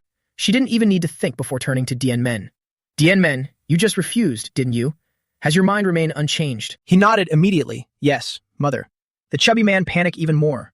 Why is that, young patriarch? If we don't extinguish the arrogant flames of the demonic cult, I fear the future will belong to the demonic path. Jian Men told him straight, I understand the threat of the demonic cult, but the Black Evil Alliance and the evil faction are two different matters. I have investigated it. The Black Evil Alliance doesn't oppress the local commoners.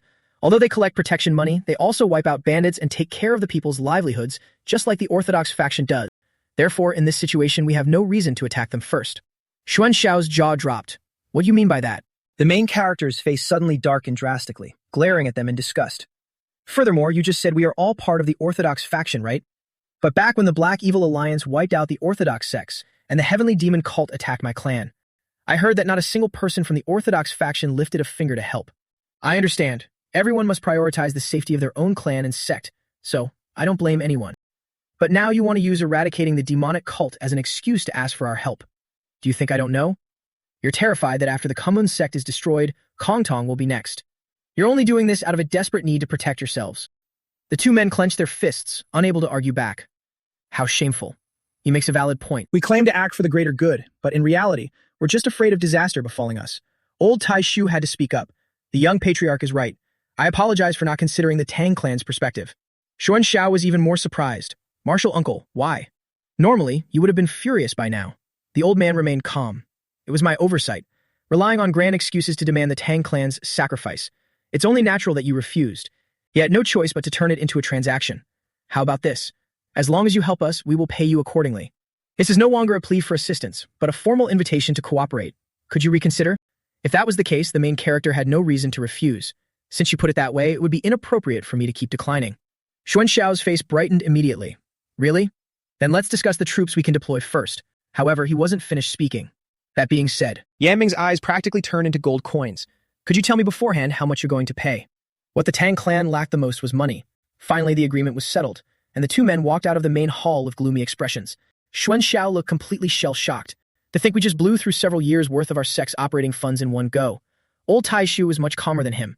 As long as we can protect our sect, it's worth every penny. Furthermore, asking for such a high price proves his absolute confidence. The chubby man recalled the moment. The young patriarch's martial arts are indeed exceptional, however. The two men talked as they walked back. Nothing is certain yet. He might be on par with the Tang clan patriarch, or perhaps even higher. What? I thought no one could hide their true strength from your cheap perception, martial uncle. If you manage to fool a transformation realm master, then that's a different story. The main character heard all of this. He shouldn't have been able to tell that I'm currently suppressing my crippled meridians, right? It seems that Taoist's perception is sharper than he looks. As expected of a transformation realm master. Suddenly, Poison Phoenix spoke up. You didn't accept their request just for the money, did you? Why did you suddenly change your mind? Yanming had it all calculated. It wasn't a sudden change. Even though I used the Black Evil Alliance's supposed good deeds as an excuse to reject the Taoists, I never trusted the Black Evil Alliance to begin with. His mother understood. But, after the major sects fell, they did indeed maintain order quite well. He had investigated everything. That is entirely thanks to Liu Jiejin alone. Those in the demonic factions aren't labeled as such just because they didn't join the orthodox sects. It's because their core nature, discarding chivalry to pursue selfish gains, makes them no different from bandits. Right now, the demonic factions in Sichuan are merely being restrained by the order Liu Jiejin created. Because the Tang clan weakened after the Black Evil Alliance occupied this place, we rarely left the city. If they're even slightly displeased, they oppress their commercial rivals, plant spies to sabotage other sects, and launch ambushes. There's no evil deed they won't commit. Their true nature hasn't changed at all. The current order is only temporary. What if one day Liu Jiejin is no longer around? The demonic factions that thrive under his rule will once again flood into Sichuan. Poison Phoenix understood immediately and let out a sigh. Indeed, if a small evil isn't eradicated, it will inevitably become a great disaster. I understand your point, but what do you plan to do? Yanming answered right away, it's simple. We just won't give them the chance to advance north. His mother still had doubts, but with our current forces, how can we completely blockade the Black Evil Alliance? The main character smiled calmly and replied, we're not stopping them from the outside. I want to stir things up from the inside so they can't escape. His poor mother choked on her tea, turning to her precious son in shock. Are you planning to charge straight into the heart of the Black Evil Alliance? Although it's feasible, infiltrating them won't be easy. While his mother was still worrying, he cut her off. Not too long ago, the Alliance leader personally sent me an invitation. He invited me to the Sichuan branch. I heard that, unlike before, the current Sichuan branch has turned into a martial arts tournament for rising talents in the demonic path. Therefore, I will attend this Sichuan gathering to see what their true nature is. If it's just as I suspect and their demonic hearts remain unchanged, then I will slaughter every last one of them. At this moment, deep in the forest, a horse-drawn carriage was moving along and voices could be heard from within. Ying, once we arrive at the Tang clan, you absolutely must not anger the young patriarch. Don't forget that the fate of our main family lies in your hands. It turned out to be the carriage of the old man, Zhuge Changson. The young woman smiled confidently. Rest assured, uncle, if the young patriarch of the Tang clan is truly as powerful as you say, her face flushed red, looking quite beautiful. The daughter of the Zhuge clan's patriarch, Zhuge Wingying, boldly declared, then I will definitely do whatever it takes to make him mine. On the other side, each one carried a bowl of medicine into the room. Taoist Tai Shu, are you in there? This junior has brought your food and medicine decoction. The old man looked up and smiled. Ah, young hero Yichuan, you've arrived. They exchanged greetings. How are your internal injuries? Thanks to everyone's help, I'm feeling much better now. The decoction your grandfather gave me is incredibly effective. The young boy beamed with joy. Is that so? At first, I heard that aside from medicinal herbs, poisonous plants were added as well. Recalling how he had stared at the bowl, old Tai Shu's smile vanished. It terrified me so much I didn't even dare to drink it. But as a result, my internal injuries recovered rapidly after drinking it. Right now, I feel invincible. Even the hallmaster who personally brewed the medicine didn't expect me to recover this fast. With this recovery speed, I'll be able to return to my sect in a few days. Yichuan blushed and smiled. I'm just glad you've recovered. Suddenly hearing a commotion outside, Zhuan Xiao immediately asked, By the way, young hero, it's quite noisy outside today. Did something happen? Yichuan guessed. That's probably because the people from the Juge clan have arrived. The Tang clan and the Juge clan have always shared a very deep bond. So during this selection, the Juge clan even stepped in to help. And this time, they've come to set up defensive formations in the outer courtyard of the Tang clan. Xuan Xiao was completely shocked. I've heard that the two families are close, but I didn't expect them to help set up formations. I don't know much about formations, but it must cost a fortune. Can the Jugu clan afford to shoulder the expense? Tai Shu also took the opportunity to ask, So, does the Tang clan cover the materials and expenses? Wai Tuan shook his head and shrugged. No way. I heard the Jia Cat family is covering all the expenses. I heard from the young patriarch that the Jia Cat family's attitude is exceptionally cooperative. Hearing this, the two of them immediately understood. Are these people being blackmailed by the Tang clan? The truth was, not only were they blackmailed, but their very lives were in their hands. The scene shifted to the Tang clan's main estate. Sung Tin stood outside instructing, Wan, can you do this? The girl was very stubborn. I told you not to worry, uncle. I know my own worth very well. No man can resist my beauty. The old man breathed a sigh of relief. True, after all, looking at you reminds me of my older sister, who was once hailed as the greatest beauty of Hubei. So conquering young men of the same age will definitely not be a problem. Over a decade ago, the heavenly demon set his sights on my sister and attacked the Jia Cat family. Although she sacrificed herself, barely saving the main family from annihilation. Unable to bear the humiliation of being treated as a toy, she ultimately chose to end her own life. I cannot let the main family suffer that tragedy again. The old man was already calculating, as long as Oan can form a marriage alliance with the Tang clan's young patriarch, our main family will be able to secure a lifeline through the Tang clan. In counting on you, Oan. The fate of our main family rests in your hands. Just then a voice echoed from inside, Welcome. I heard that during the previous battle for the young patriarch position, your esteemed family's formations provided immense help. The two of them felt as if they were struck by lightning upon seeing the speaker. To think you even set up a defensive formation in the outer courtyard for our family. The one welcoming them was Poison Phoenix. As the patriarch, I am truly and deeply grateful. The group guessed immediately, Patriarch. Could she be the young patriarch's mother? Both mother and son are as beautiful as immortals. Is their family truly that blessed by their ancestors? My goodness, her aura is so overwhelming, it completely stunned me for a moment. The old man finally regained his composure, clasped his hands, and bowed. Greetings, Tang Clan Patriarch. I am Jia Cat Zhuan Tin. I was completely unaware that you would become the patriarch. How rude of me. Poison Phoenix replied casually. Well, it happened while everyone was away, so it's normal not to know. Please don't mind it. You all must be tired from the long journey. Go rest up before we begin our work. Suddenly, she noticed. By the way, the child beside you is. Old Zhuan Tin hurriedly replied, she is my niece. I brought her along to strengthen the friendly ties between our two families. Wan, aren't you going to greet the patriarch? Wan, however, was standing there like she had lost her soul. Her eyes were glued entirely to Dian Men. He is the young patriarch of the Tang clan. How can there be someone this handsome in the world? He's definitely a prime candidate for my future husband. It wasn't until the old man irritably called out loudly, Wan, that she snapped out of it. Oh no. She quickly bowed. Forgive me for not introducing myself sooner. I am Jia Cat Wan. Although it's a bit late, congratulations on becoming the patriarch of the Tang clan. Poison Phoenix smiled warmly and praised, Oh my, what an obedient and polite child. Thank you. You've grown to be so elegant. When you get a little older, you'll surely have countless men yearning for you day and night. She was thrilled. Thank you for the compliment, madam. The older woman covered her mouth, smiling brightly and confidently boasted, I had quite a reputation in my youth, so looking at you is like looking at my younger self. The younger girl replied smoothly, You're too modest, you're still very beautiful now. When we first met, I even thought you were the young patriarch's older sister. The girl was calculating in her mind, not just the young patriarch, I also need to leave a good impression on his mother. After all, madam might become my mother-in-law in the future. Successfully winning her over, Poison Phoenix also said, Even if it's just mere flattery, it makes me very happy to hear. Coincidentally, you and the young patriarch are the same age. I hope you two get along well during your stay with our main family. The girl put on a deep act, squeezing out a few genuine tears. Your words truly move me to tears. Because at the main family, I have a half-brother, but he is very cold towards me. The older woman exclaimed in surprise, Goodness, how could that be? Meanwhile, the girl was calculating. The young patriarch will definitely react this time. She glanced over, only to see our main character not even bothering to glance at her, sitting there yawning endlessly. The two from the Jia Cat family were shocked to the core, absolutely petrified and embarrassed. He's not even listening? A beautiful young lady is recounting a tragic tale, and he just... The girl was utterly bewildered. So strange. Back at the main family, I just had to take a stroll outside and a whole crowd of men would flock to talk to me. Could it be he isn't interested in me? It was true right now. The only thing in our main character's head was the image of Vi Hugh calling him husband. Old Suan Tin cried a little inside. Seems like all hope is lost. Wan Wan clenched her hands into fists. I have never suffered such humiliation. He didn't even spare me a single glance. At this time, he was also getting his cheek pinched by his mother as a reminder. What kind of behavior is this in front of guests? The bitter girl made a firm resolve. Tang Clan's young patriarch, Tang Dien Men. I will definitely make you look at me, no matter what it takes. Meanwhile, in the inner city Black Evil Alliance territory, Sichuan Assembly, a large crowd was buzzing with whispers. Have you heard the news about this time's Sichuan Assembly? I heard the Tang Clan's young patriarch will also participate. What? Thinking about what he's done before, the disciples of other sects definitely won't let him off easily, right? At the Xinhua Gang, the preparation site for the Sichuan Assembly, the group was sitting around a round table meeting. The previous page outlines the budget needed for this assembly, and the next page is the list of sects and families participating in the martial arts tournament. This concludes the report.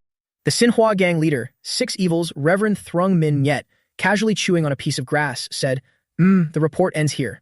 You'll definitely handle it well. Customarily, the Heavenly Quake sect should have been the one hosting this year's assembly. As a result, you have to worry about this. It's been tough on you. Lu Twitlian was also present. You're too polite. As a subordinate of the Alliance leader, this is what I should do. A masked man tilted his head back and laughed mockingly. But the Alliance leader seemed to have left before even finishing the report. The old man sitting next to him chimed in. Hasn't that person always done as he pleases? He should really drop the habits from when he lived in some poor corner and be a bit more sensible. Right at that moment, a super loud shout rang out. Uncles, I've decided! I want to go see this time's Sichuan Assembly! It was a little girl with twin braids running in. She hugged Tuong Minyat's neck tightly, and he affectionately turned to her. Why the change of heart? Last time you complained it was troublesome and said you didn't want to go. The little girl smiled so brightly her eyes crinkled. On the way here, I heard about this. Will the young patriarch of the Tang family also participate in the branch assembly this time? He nodded. That's right. The little kid blushed. I heard women all over Chengdu yearn for him day and night. Just how handsome can he be? The old man was speechless. Isn't that a bit of an exaggeration? The two of them, one young and one old, kept bantering. If it's false, I'll ignore him. But if it's true, I'll make him my husband. She really just blurts out things that could scare her father to death. Anyway, I can go take a look, right? Well, even if I disagree, it's not like you'd listen to me anyway. Besides, who would dare defy the will of the Black Evil Alliance leader's daughter? The sight of the father and daughter happily joking around was extremely irritating to Lu Shulian. At a house, the two girls were brushing each other's hair. Your hair is so beautiful. Violet's Vi Hugh, are you really someone who just recovered from being sick? The younger sister suddenly asked seriously. Last time in front of Dien Men, I felt like just a green leaf making you look like a fresh flower. If you have any secrets, tell me. Casually changing the subject, she asked, Sister, what do you think of Dien Men? Vi Hugh blushed as red as a tomato, startled and flustered. Huh? What?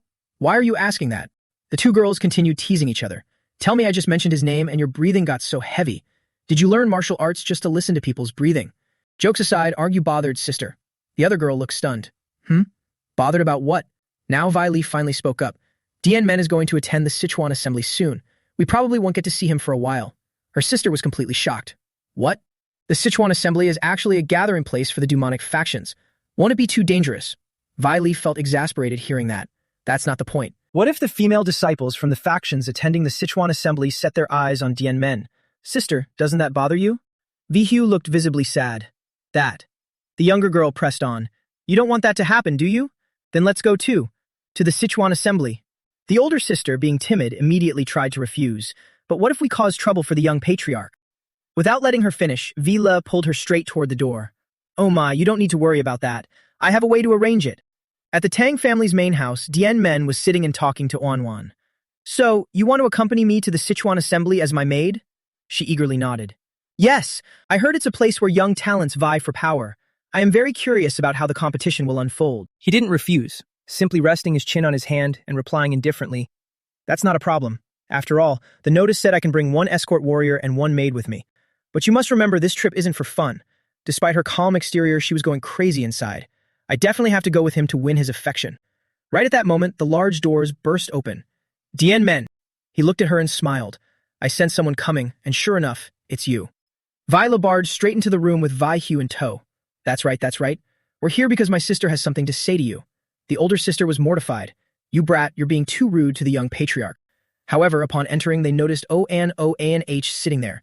The two girls immediately flared up, sparks flying from their eyes. Who are you? And who might you be? He was wide-eyed with surprise, completely clueless. Even Lady Vi Hugh is here. Do you two need something? Now Vi Li finally turned back to the matter at hand. The thing is, the young girl clenched her fists and announced loudly, my sister and I want to go to the Sichuan assembly. He sat there, utterly dumbfounded. Huh?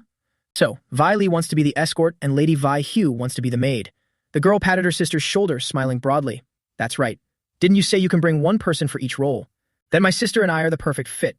Wan, sitting right there, was sweating profusely. What the hell is she talking about? The main issue is her attitude. Does she have a really good relationship with the young patriarch? Furthermore, she scrutinized Vi Hugh from head to toe. What's with that face? She's just as beautiful as the Tang family's patriarch. If the young patriarch travels with such a great beauty, then my plan, my position, will. The more she looked, the more her heart burned with anxiety. Finally, he made his decision.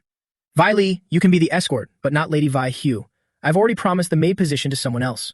Wan's face flushed with smug satisfaction as she watched them argue. What? Why? Is he talking about me? If my sister can't go, then I won't go either. To her surprise, he was very firm. Then it can't be helped. I'll just choose someone else from the warriors. Vi Li gnashed her teeth in anger but couldn't do anything, only able to curse. You bastard. Tears welled up in Vi Hugh's eyes as she tried to make peace. I'm fine, Vi Li. Her voice choked with tears. Have a good trip. I'm really fine. Even though I'm a bit sad. But since the young patriarch already said no, I can't just throw a tantrum. Seeing her sister cry like this broke Vi Li's heart. She glared at him. Hey. Her face was pale with fury, looking like she wanted to eat him alive. Come outside with me for a moment. Outside the door, looking like a zombie with her eyes wide and glaring, she gritted her teeth and demanded, Men, I know you're very talented. Not to mention your martial arts. Even your judgment and decisiveness are excellent. But how can you be so oblivious? Do you know who I did this for? Why on earth aren't you bringing my sister along? Don't you have feelings for her too? I paved the way for you, yet you don't appreciate it at all. Men seriously cut her off, because that is no place for fun and games. Lives could be lost. Viola froze, her eyes widening in horror. What? He had to explain it to her. When conflicts break out with the young masters of the demonic factions, nobody knows what will happen. If your sister tags along and encounters danger that neither of us can handle in time, then who are you going to hold responsible? Thinking about something terrible happening to her sister, Vi Li was left speechless and couldn't argue anymore. Furthermore, that's the territory of the Black Evil Alliance. We might end up clashing with their alliance leader. Lady Vi Hugh has just recovered from her illness. Her body is still very weak, so I'm afraid it will be hard for her to cope. She finally agreed to let me go. All right, since you said so, Hyung, I have no other choice. I really regret missing this chance too. Thank you for understanding me. However, the younger sister still made up her mind. But I will go. He didn't understand what she was planning. What? Didn't you just say that if your sister doesn't go, you won't either? She had it all figured out. That was earlier. I can't let any evildoers take advantage of the situation to slip in. He had to surrender. I really don't understand you. With her tagging along to watch her brother-in-law who would dare fool around. On the other side, Zhu Changshin was holding a book and dozing off. Men suddenly appeared behind him. What are you doing? Dozing off? The old man was startled out of his wits and shrieked. Gah. Absolutely not. With dark circles under his eyes, the old man hurriedly explained, the formation has been set up. I'm just making some adjustments. It will be completely finished in about 2 days. He activated his glowing blue eye skill. Oh ho. Is that so? Let me test it out then. Let's see. It was true that a massive formation was now enveloping the sky above the Tang family estate. The old man explained, I used the Dark Poison Hall as the center, passing through the Medicine Pavilion, less than greater than, and reaching the Chief Administrator's department. I used these 3 main facilities of the Tang family as the core to set up the formation, less than greater than. Moreover, I completed it exactly within the time limit you requested. I wonder if you were satisfied. Who could blame him for doing a good job? He patted the old man's shoulder in satisfaction. I told you where there's a will, there's a way. Handle the rest like this too. The old man felt so wrong he could cry. Would it kill you to just say, you've worked hard? He didn't praise him aloud, but he was delighted inwardly. It exceeded my expectations. This way, even if I'm absent and intruders come, they'll be firmly blocked. Then the only thing left, returning to the Tang family's main house, someone asked him, why did you call me here, young patriarch? The 4th elder, Tang Zhilong, sat there looking at him nervously. We are close enough to sit and have a heart-to-heart chat, are we? Dianmin appeared calm as he told him, I heard you became an elder thanks to your profound swordsmanship. I've also gained some insights into sword training, so I wanted to chat with you for a bit. He still vividly remembered the sight of the protagonist killing those 2 elder geezers, so he replied diplomatically, the sword strike you displayed that day was a realm I could never hope to reach. I clearly understand how vast the gap is between us. Since it was the truth, he simply accepted it. Of course, with your strength, you could never be my opponent. Hearing this, the old man's face darkened like the bottom of a pot, veins popping. Therefore, I'd like to give you some advice on swordsmanship. As he finished his sentence, the old man's heart skipped a beat in shock. Of course, I won't teach you for free. The condition is that from now on, you must obey my orders. I dare say this is a once-in-a-lifetime opportunity. It's fine to consider it as a stroke of fate. What do you think? The old man turned to stone on the spot, his eyes wide with sheer terror. Subduing this old man wasn't hard at all. He readily extended his hand to entice him. Do you want to switch to another boat? It was time for Tai Shu and his companion to leave. Dien Men and Poison Phoenix saw them off all the way to the gate. Then we shall take our leave. Thank you for looking after us during this time. In addition, regarding your agreement to cooperate, I would also like to express my gratitude on behalf of the Kongtong sect. The old man Tai Shu added, thanks to you all, my internal injuries were completely healed. If the Tang family ever faces any difficulties in the future, I will definitely come to help immediately. She smiled brightly, her eyes curving. Hearing you say that, I am truly, deeply grateful. To contribute our meager strength to the crusade against the demonic cult, we will also dispatch a few elders and martial artists as reinforcements. There was a massive group, including 2 elders and Van Zan's father and son. Old Tai Shu was instantly pleased. That's wonderful. This old man will never forget this favor. After I return to our sect, I will immediately have someone transfer the funds over. The two shook hands. Then I wish you smooth sailing in all your endeavors. Suddenly, he looked over at Dien Men standing there. Ah, young patriarch. If it weren't for you, my junior brother and I would have lost our lives long ago. Thank you so much. The two of them also shook hands. You possess strength that far surpasses your peers. I am certain that it won't be long before you surpass me. However, it wasn't until they shook hands that he completely perceived Dien Men's true power, even catching a glimpse of his past life's silhouette. Old Tai Shu's entire body trembled involuntarily, sweat pouring down like rain. Xuan Xiao walked up worriedly. Martial uncle, your face has suddenly turned so pale. Are you all right? The old man quickly regained his normal composure. No, I'm fine. Perhaps because we have to leave so suddenly. I feel a bit reluctant to part. It's time to head back to the sect. Let's set off. In his heart, he couldn't help but recall that colossal silhouette. That definitely wasn't my hallucination. He was paralyzed with tension. But how could there be such a powerful pressure of presence? At first I was only guessing, but looking at it now, he finally understood a part of it.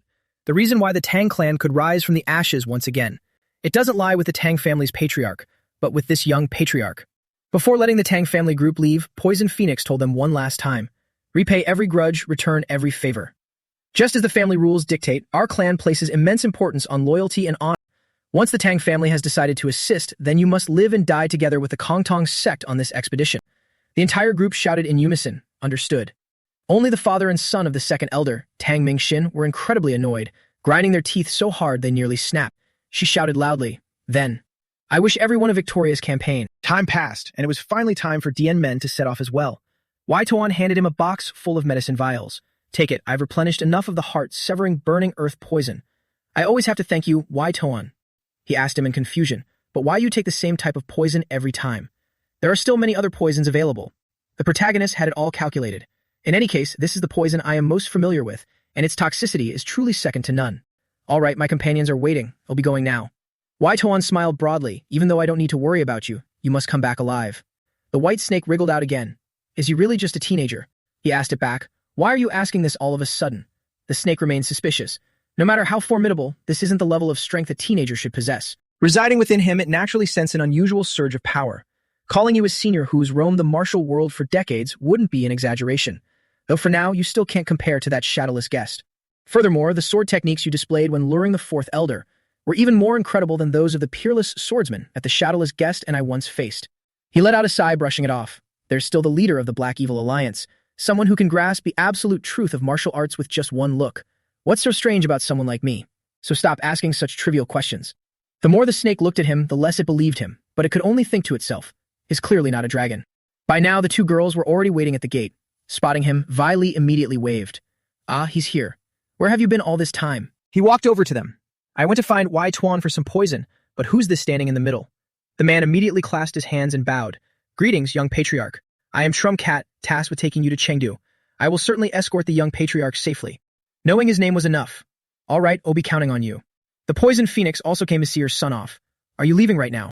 The three of them clasped their hands and shouted in unison, Greetings, Lord Patriarch. She smiled warmly. You don't need to be so formal. She suddenly spoke to her son with hidden meaning. The winds are rising. I'll support whatever you wish to do, but I hope you won't push yourself too hard. He immediately clasped his hands and bowed. Don't worry, just look at whose son I am. She burst into a joyful laugh. Need you even ask? The son of the Poison Phoenix, of course. Turning back to the others, she instructed, Don't get hurt either, and make sure to support the young patriarch well. The group shouted in unison, Understood. Having said all that was needed, have a safe journey, everyone. Take care. She stood there, watching their receding backs for a long time. The scene shifts to Sichuan, Xianyang. The caravan arrived. We're here. Stepping out of the carriage, the group looked around with their faces hidden by bamboo hats. Wow, this festival atmosphere is so lively. It wasn't this vibrant the last time I came here. Jianmen heard this and immediately asked, "You've been here before?" Wei Li shrugged. "When my father was still the merchant guild leader, I came here a few times. Our merchant guild used to be quite large in Sichuan." Thinking about it made her melancholic. Though after the demonic factions occupied Sichuan, the guild's scale suddenly shrank. Jianmen also knew about this. Come to think of it, your father mentioned that too. Jianmen seriously pondered. Considering the Tang family must continue to grow, running a merchant guild would definitely be beneficial for maintaining our finances. After all, we can't rely on the corrupt elders' dirty money and the medicine hall's profits forever. Thus, eliminating the demonic factions was even more imperative, so he told her right away, "After we finish this mission, you and your father should come see me." Wei Li didn't quite understand. Huh? Why? He revealed with a knowing smile, "I want to help him regain his position as the merchant guild leader." Her jaw practically dropped. "What, really? Sealing the deal instantly. Then you can't go back on your word." Meanwhile, outside a large building, a burly man sat with his arms crossed, dozing off. He let out a long sigh. Sigh. "Looks like only flies and mosquitoes are visiting today. I really wish a customer who understands swords would come by." Suddenly, a voice woke him up, making him open his eyes. "I don't hear any blacksmithing. Is this place closed?" It was Dianmen's group. "I'm here to look at swords." The man glanced at them and quickly assessed. Their attire is quite unique. His face immediately lit up with a welcoming smile. "Ah, welcome. The swords are inside. Please feel free to take a look." He led Dianmen inside to browse. "I'm not boasting. The swords here are much better than the standard goods in Chengdu." Wei Li asked, "Why are you looking for a sword?" He simply felt, "I figure it's better to carry a weapon for self-defense." Jianmen picked up a polished blade. "Now that you mention it." He really wasn't boasting. The condition of the blade is excellent. The sharp aura on this sword is quite something. He couldn't help but praise. "Your craftsmanship truly lives up to your words." The blacksmith was shocked to hear that. "Are you very knowledgeable about swords?" Running his finger along it, he knew. "I know a little." Even though it lacks ornamentation and looks rather plain, the sharp aura on the edge is incredibly potent. This proves your forging and tempering techniques are extremely refined and meticulous. The old man's eyes widened in disbelief. He only tapped it a few times and took a quick glance, yet he noticed. Perhaps this person is. However, he felt, it seems any sword here is a good choice, so I'll just buy an average one. The blacksmith hastily waved his hands, no longer hiding anything. "Please wait a moment." After saying that, he dashed off in a hurry. "I'll be right back. Don't leave just yet." When he returned, he brought back an exceptionally long box. He crossed his arms proudly, beaming. "Open it and see for yourself. It's been so long since I met someone who truly understands swords, so I brought this out on a whim." Hearing the hype made it sound quite enticing. Upon opening it, "This is..." "Oh!" The old man stepped closer, his eyes gleaming. "This is the masterpiece of our forge, it's called." He even gave it a rather ominous name, the Demon-Slaying Sword. The Demon-Slaying Sword. Dianmen seemed to have taken a liking to it. Wei Li froze. "Dianmen, this sword." Oing On's eyes widened in awe. "Even someone who knows nothing about swords like me can feel that this is a remarkable blade." He began to recount. "While forging this sword, my master passed away from a sudden illness. After that, I inherited this sword and completed the final process. What do you think? The sharp blade shines bright enough to act as a mirror. It's no exaggeration to say it's extraordinary. I dare say it's completely worthy of being called a masterpiece."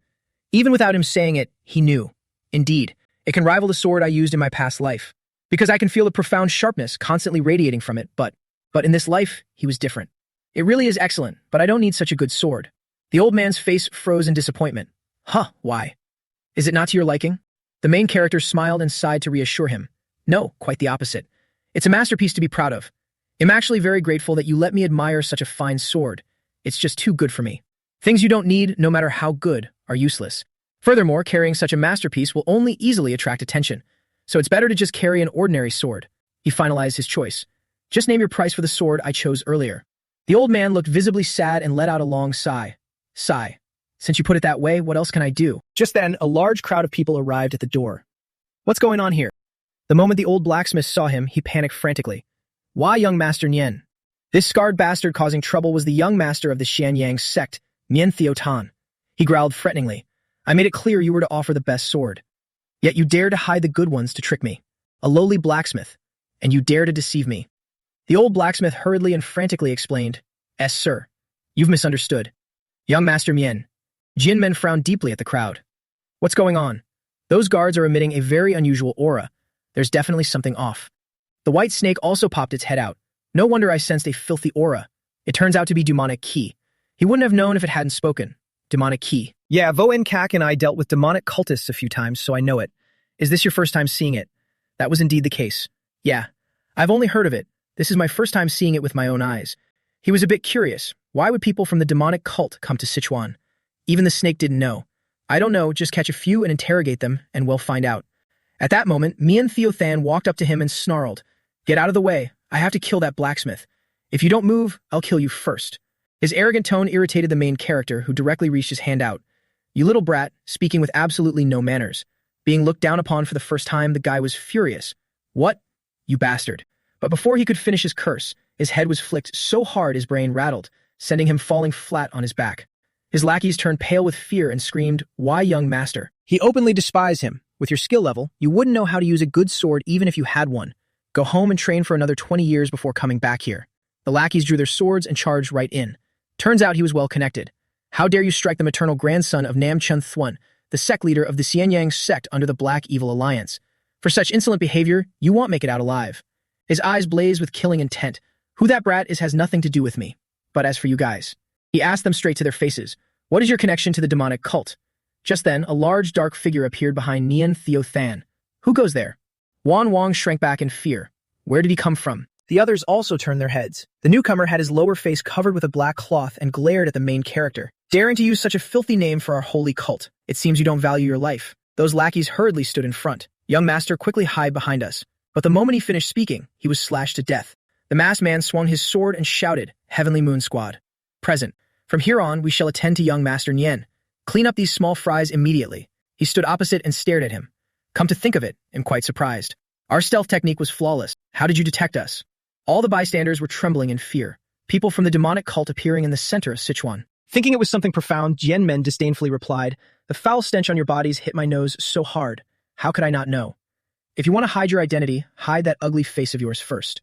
Calling him smelly and ugly, anyone would be furious to hear that. Violet couldn't help but yell, You lunatic! Why are you provoking those ugly guys? The masked bastard took a heavy blow to his ego. Irritated, he tried to hold back. He pointed down at the heads rolling on the ground. You've seen their miserable state, yet you still show no vigilance. The main character wasn't scared at all, smiling disdainfully. Vigilance? You guys should worry about yourselves. After saying that, he grabbed the old blacksmith's sword. Lend me your sword for a bit. From what I see, you ugly lot and those dead guys aren't anything impressive at all. The masked man ordered his subordinates, Take young Master Nian away. I have to kill that guy. So one of them grabbed the guy and tried to drag him away. This way. The spoiled Nian Theotan nearly wet his pants in fear. Who are you people? Let me go. He didn't expect this. That kid really doesn't know. He didn't look like it earlier. But since the masked man cursed so freely, it must be true. Right then, he lunged to attack the main character. You still dare. To get distracted? Like a mosquito biting steel, Dian Men nonchalantly blocked it with his sword. Spiritual energy surged from his body like roaring flames, and an immense force sent the man flying far back. The sword in his hand shattered completely. He didn't understand how. What's going on? I was clearly faster just now, yet he deflected it. Only now did he get a clear look at his face, but his vision quickly blurred. In his head he was still thinking, I need to counterattack quickly. But in the blink of an eye, his head was rolling on the ground. The subordinates' faces turned whiter than paper, and the two girls were so scared they almost fainted. The previously aggressive Mian Theotan was now as obedient as a puppy. In just one strike, Jian Men severed his head before anyone could even react. The sword he's using is indeed that top-tier one. Now that he's wielding it, he has to admit, using it firsthand confirms it's a masterpiece. The balance between the hilt and the blade is nearly perfect, and it's so sharp it doesn't even stain with blood. So he immediately turns to praise him. Truly a master swordsmith. Your master forged a true treasure. You, who inherited his dying wish, are also amazing. Praise, the old blacksmith chokes up, tears welling in his eyes as he silently calls out, Master. He recalls what the old man said when forging this sword. Valuable things will always find an owner worthy of them. One day, this sword will find its true master. Therefore, you must definitely hand it over to someone who can recognize its worth. He looks at the main character's back and mutters to himself, I found him. The true master of the demon-slaying sword. Of course, he won't let these guys off the hook today. He glances over them and calls out, which stinky bastard is up next? Or you can all come at me at once, that's fine too. That's exactly what the mob was waiting for. Enraged, they swarm him, you arrogant punk. Kill him. Don't underestimate us. However, they picked the wrong person today. Jian Men alone with just one strike is enough to kill this entire mob. The blood flowing in the house could form a river. The crowd stares agape, everyone shocked to their core.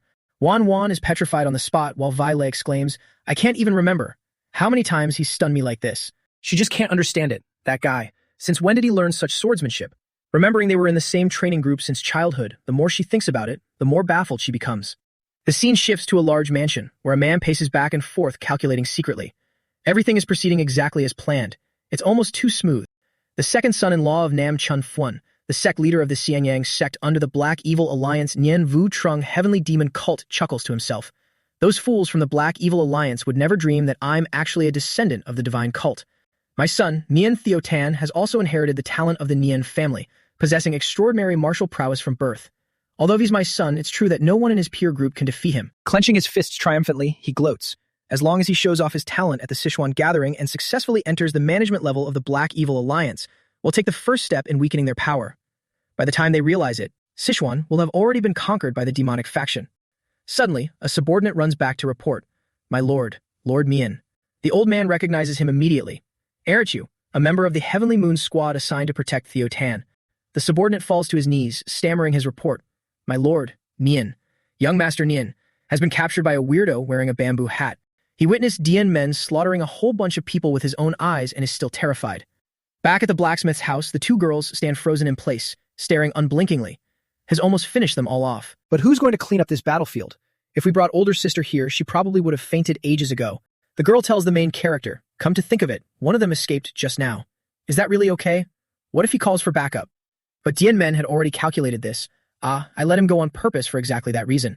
As he speaks, he points his sword at Nian Theo Tan. This idiot doesn't even know he's involved with the demonic cult, which proves someone ordered them to protect him. He's still screaming in denial, you must be misunderstanding. I'm not from the demonic cult. I don't even know who they are.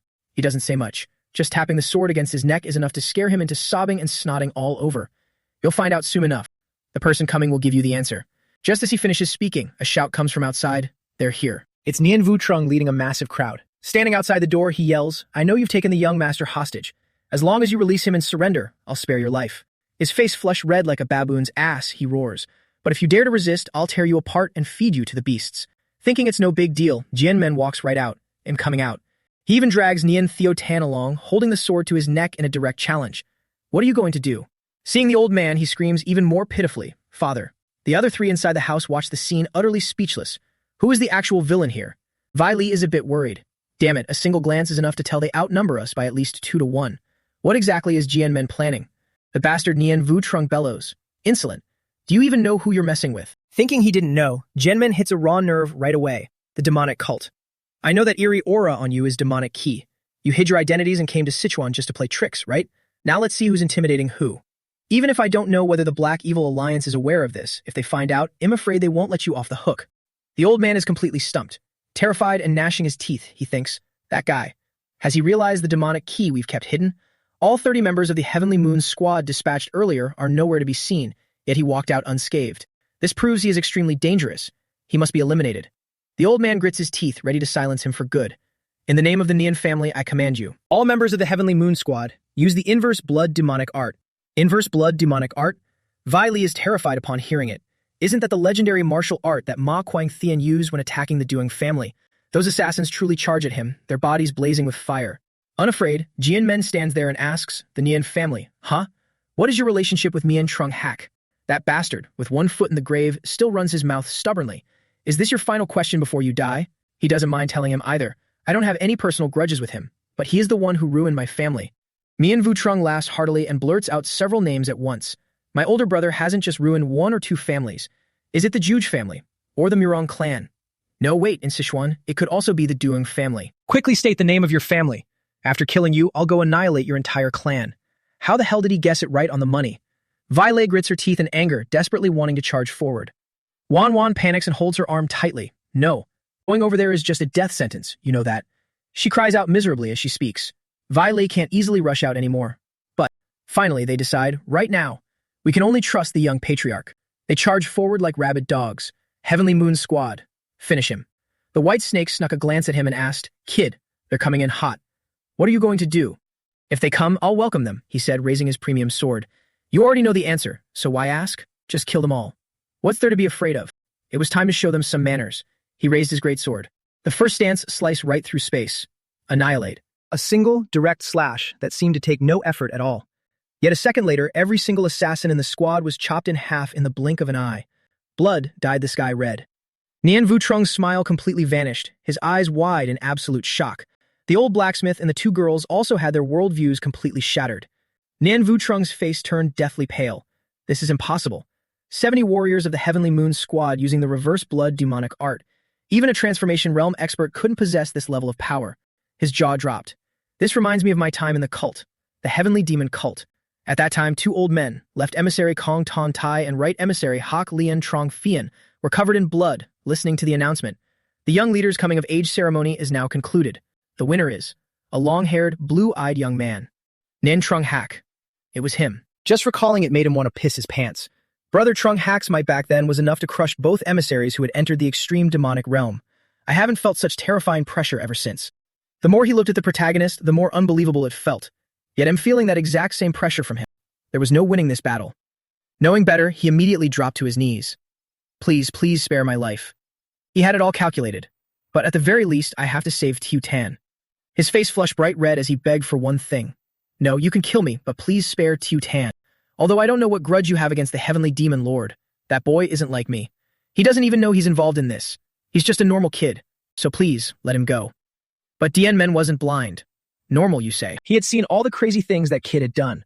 So killing the blacksmith if he doesn't hand over the sword, is that considered normal in the demonic cult? The kid, Nien Thieu Tan, was far stupider than his father. Even at this point, he still dared to roar, "You bastard." But that was the very last thing he ever said. The sword flashed across his neck. Blood splattered everywhere as his head fell straight to the ground. After killing him, he looked over at Nien Vu Trung, who was sitting there with a bright red face biting his lip tightly. He asked mockingly, "Feeling furious?" The families of the people you've murdered all this time felt the exact same way. But seeing you like this, I don't feel a single ounce of pity, he bluntly stated, because I won't spare a single person connected to the Heavenly Demon cult. The man was so enraged that tears filled his eyes. His blood vessels popped as he screamed at the top of his lungs, "Ah!" It was giving him a headache. The N-Man decisively swung his sword. "Shut up and go to hell." With a satisfying, crisp, slicing sound, he ended his life. With everything settled, the protagonist awkwardly looked at the sword in his hand. "You want to gift this sword to me?" The old blacksmith nodded firmly. "You saved my life after all. Please consider this a token of my gratitude." The old man was moved to tears. "Just as my master's last words foretold, this sword has found its true owner. My master would surely be delighted to give it to you. He wanted it but played coy." Viley nudged him. "If he's offering it so sincerely, just accept it." Wan Wan also clapped. "Congratulations, young master." He put on a show of acting shy. "Since everyone insists, I'll make sure to put it to good use. But this sword stands out way too much. Could you give me a more plain-looking scabbard for it?" The old man immediately agreed. "Of course I can." The white snake had witnessed the whole battle and was starting to take a liking to him. "This kid keeps surprising me." Calling him a sword king wouldn't be an exaggeration. To think someone from the Duong clan has such superb swordsmanship. It suddenly felt that, if he fully matures, I'm afraid he'll become a monster even stronger than the shadowless guest. And just like that, they lined up outside the gate. Since they were no longer wearing veils, everyone pointed and stared. "Hey, look at that guy. Is there really someone like that among the descendants of Sichuan's sex? His guards and maids are all women. He looks like a massive pervert. The Sichuan tournament is so important, yet he shows up looking like that. You can tell at a glance his martial arts are mediocre." They were incredibly jealous and annoyed. But why are those women so excited? It makes me feel like I've lost before we even fight. The old men doing the registration at the gate were left open-mouthed. I've seen many rising talents lately, but I've never seen such a handsome young man. They stared at him for so long it took them a while to speak. "Please state your clan or sect along with your honorable name." He coldly read out the name, the Duong clan. Standing majestically with his arms crossed, he declared, "I am the young master of the Duong clan, Duong Dien Men." The news spread quickly. The wretched Lu Tuyet Lian lounged cross-legged on her bed. "Oh, that brat, the young master of the Duong clan, has arrived?" Her subordinate knelt on the ground. "Yes, gang leader. I heard he came to register early this morning, then headed straight back to his quarters." She ground her teeth, wishing she could chew him up and swallow him whole. "Good. Let him rest comfortably for now.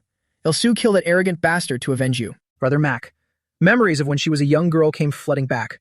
Back then, covered in dirt and snot, crying her eyes out, she looked at the man in front of her who asked, "Are you all right? Bandits often appear around here. How could a young lady travel alone? But your luck isn't bad, because I am here." He had slaughtered a horde of bandits, a perfect heroic rescue of a beauty. What girl wouldn't be moved? "You're not hurt, are you?" That was the first time Mac Non Hao and I met.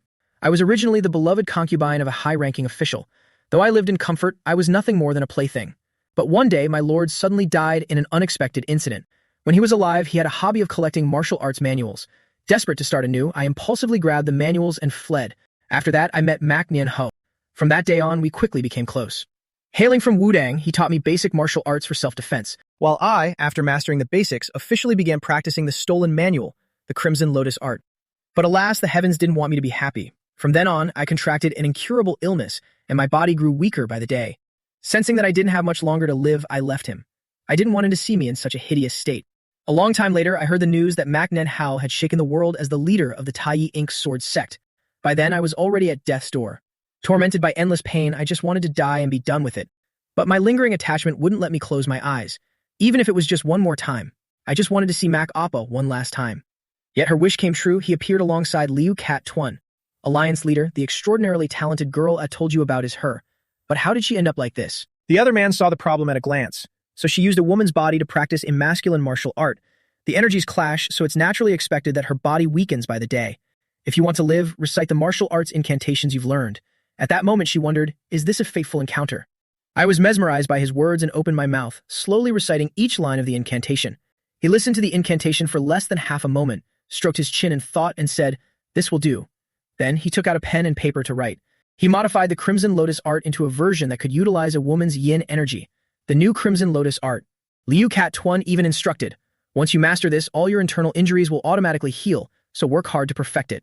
As for me, I swore loyalty to my savior, the Alliance leader, founded the Sinhua gang, and joined the Black Evil Alliance. Since Manhwa was also in the Black Evil Alliance, I thought we could rekindle our old romance, but he coldly rejected me. I sought you out solely for your talent, nothing more. So don't cling to the past anymore. His heart had long since drifted far away from me. I don't blame him, after all, I was the one who left first. But I didn't want to miss this chance, so I always suppressed my feelings, waiting for the day he would see my true heart. However, during that time, I received news that the Tai Ink Sword sect had been completely annihilated. On that day, I made my resolve, swearing to kill the young patriarch of the Duong family. Just thinking about it made her blood boil. Duong Zian Men. Although I want nothing more than to kill him right now, less than greater than. I've heard he's an expert who has surpassed the transformation realm. If so, it would be extremely difficult to defeat him with my Crimson Lotus art. So I must endure a little longer. Because at the upcoming Sichuan gathering, I have prepared something for you that you absolutely cannot escape. Destruction. The mere thought of it sent her into a euphoric frenzy, completely draining the yang energy of the subordinate who came to report. Meanwhile, at the inn, Zhen Men was sitting cross-legged practicing his cultivation. The snake by his side scrutinized him. This guy is truly like a monster. For over 2 hours, I've been trying to disrupt his mental cultivation, yet he hasn't wavered at all. It licked and wriggled. Is this the level of concentration a mere child should have? Calling him an old master who regained his youth wouldn't be an exaggeration. Just what exactly is he doing inside his mind? Little did the snake know, he was deep within his mind practicing swordsmanship with his master from his previous life. With every swing of the sword, it was that exact move. Annihilation. The power unleashed with each strike grew stronger and stronger. The two stood facing each other in a one-on-one duel. Suddenly, his entire body froze as he sensed something. As expected, I can't use this clear light inner art to fully execute annihilation, can I? Although I killed 70 people with a single slash that day, it was actually just a weakened version. The power was halved, if it were its normal power. Then, it should have been even stronger, enough to flatten space itself. In my previous life, I used an inner art called Tyrant Force. Only by mastering it can I unleash the original power of annihilation. The Tyrant Force inner art inherently weakens the body. An ordinary person would die instantly upon using it. My master and I were fine because we were born with the physique of heroic strength. Of course, after I entered the transformation realm, my body became much stronger. As long as I master the Tyrant Force inner art, I can quickly recreate my past life's divine might. But this inevitably makes me wonder, do I still have a lingering attachment to the sword? However, I know I shouldn't do this. Even though the power is weakened, the current inner art can still execute the profound principle of annihilating the enemy. The low power is simply because my current inner art is incompatible with sword techniques. I just need to modify the Poison Essence Clear Light inner art into a version compatible with sword techniques. Just then, he opened his eyes, and the first thing he saw was Vi Li. Put the brush down. The two girls jumped in fright. How the hell did they get caught red-handed? She had drawn all over his face, causing her to jump out of her skin and scream, "W, what is this situation? You're still awake?" Jin Men pushed himself up on his knee. "I'm not asleep. Speaking of which, are you guys ready?" The little girl put her hands on her hips and smiled smugly. "Of course. We were just waiting for you." He got into action as soon as he woke up. "All right, let's head out then." Wan suddenly asked, "But how long do you plan to speak to the young patriarch so casually?" Vi Lei snapped furiously. "What does it have to do with you?" Jin Men hasn't even said anything. The two women continued to bicker loudly. If others see a guard and her master without proper boundaries, what will happen to the young patriarch's prestige? Why do you care about his prestige? The male lead's head throbbed. Wan is right. Vi Li got even more furious. How could you side with her? He immediately changed his tone.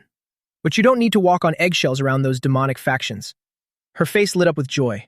Really? With a face full of scribbles, he nodded firmly. Yeah, there's no need to put on airs in front of a bunch of corpses anyway. But before that, I need to get my revenge. After speaking, he snatched the brush and grabbed her tightly, ignoring her pleas, young patriarch. Outside in the grand courtyard, a melodious tune echoed everywhere. A group of veiled beauties sat playing their instruments. Lu Tuit Lien was also present. She looked at the crowd standing there. Everyone knows what kind of event the Sichuan gathering is, right? I can tell you bluntly, this is a place to fight for power. And the struggle for power will be settled through martial tournaments. By tradition, even a life-and-death duel is permitted. Tuan Minyet and his daughter were also there. Each side writes down their stakes and signs it, and everything will go to the victor. The winner earns the right to exploit these benefits for the next 5 years. To prevent any disputes, our gang will stand as a witness. She declared, if anyone violates the rules then, they will be considered as disrespecting the entire Black Evil Alliance, and they will pay an appropriate price. The crowd shuddered at her words. No one would dare act recklessly. She pointed at the man. Those are all the rules. Furthermore, there is something to celebrate. A distinguished guest has come to attend this Sichuan gathering. It is the Nine Illusions Dragon Sword, the great hero Thrung Min Yet. The crowd gasped in awe. The Nine Illusions Dragon Sword. Isn't he the strongest combatant of the Black Evil Alliance, one of the 6 venerables of the demonic path? I've always wanted to meet him as a fellow swordsman. Gen Men also noticed him and instantly recognized his strength. That man is a master in the transformation realm. With a blade of grass in his mouth, he smiled. I am Thuan Min Yet. Today, I've come with Den He, the daughter of the Alliance leader. I hope everyone will put on an excellent performance. The woman spoke again. The great hero Thuong is in charge of the life and death duels at this Sichuan gathering, so anyone who wishes to participate should find him to register. With that, let the Sichuan gathering officially begin. Suddenly, an arm raised. Wait, I have a request for the great hero furthermore. His voice echoed across the courtyard. Please allow me, and... An arrogant young man stepped forward with clasped hands to issue a challenge, with the young patriarch of the Dern family over there to engage in a life and death duel. He was the eldest son of the former sect leader Mac Nen Ho, and the current leader of the Taiyi Ink Sword sect, Mac Thien Hui. The others immediately recognized him upon seeing his attire, black martial robes and dual swords. You're from the Taiyi Ink Sword sect. Thurn Min Yet also deduced. Does he want revenge? I did hear about the Dern family eliminating Mac Nen Ho. It was quite surprising indeed. After all, Mac Nen Ho was considered a top-tier master in his sect. Seeing the man not respond, he shouted again. I am the successor of the Taiyi Ink Sword sect, Mac Thien Hui. The young patriarch of the Dern family is the enemy who killed my father, so I want to exact my revenge through a life and death duel. Vile was annoyed and grumbled. What is he talking about? It's obvious that the one who broke in first was at fault. Wan stood nearby and hastily shushed her. Shh, be careful not to be overheard. Since it was put that way, Thron Min Net had no reason to refuse. Very well. Mac Thien Hui of the Taiyi Ink Sword sect and the young patriarch of the Dung family step onto the arena. The two of them walked up. The male lead wasn't bothered at all. He was going to kill him anyway. They stood face to face, locking eyes. Only now did some people realize, so he is the young patriarch of the Dung family. Although there are many rumors saying his martial arts are extremely profound. The scarred old man's daughter had stars in her eyes as she gushed, but he's seriously so handsome. Thron Min Net was speechless. Look at this girl, her face is glowing with joy. If the young patriarch of the Dung family loses this life and death duel, she's going to be very disappointed. The man then announced the rules. Besides the duelists, their guards, and their attendants, no one else is allowed to interfere in a life and death duel. Furthermore, there are no restrictions on attack methods, and you have the right to ignore your opponent's surrender.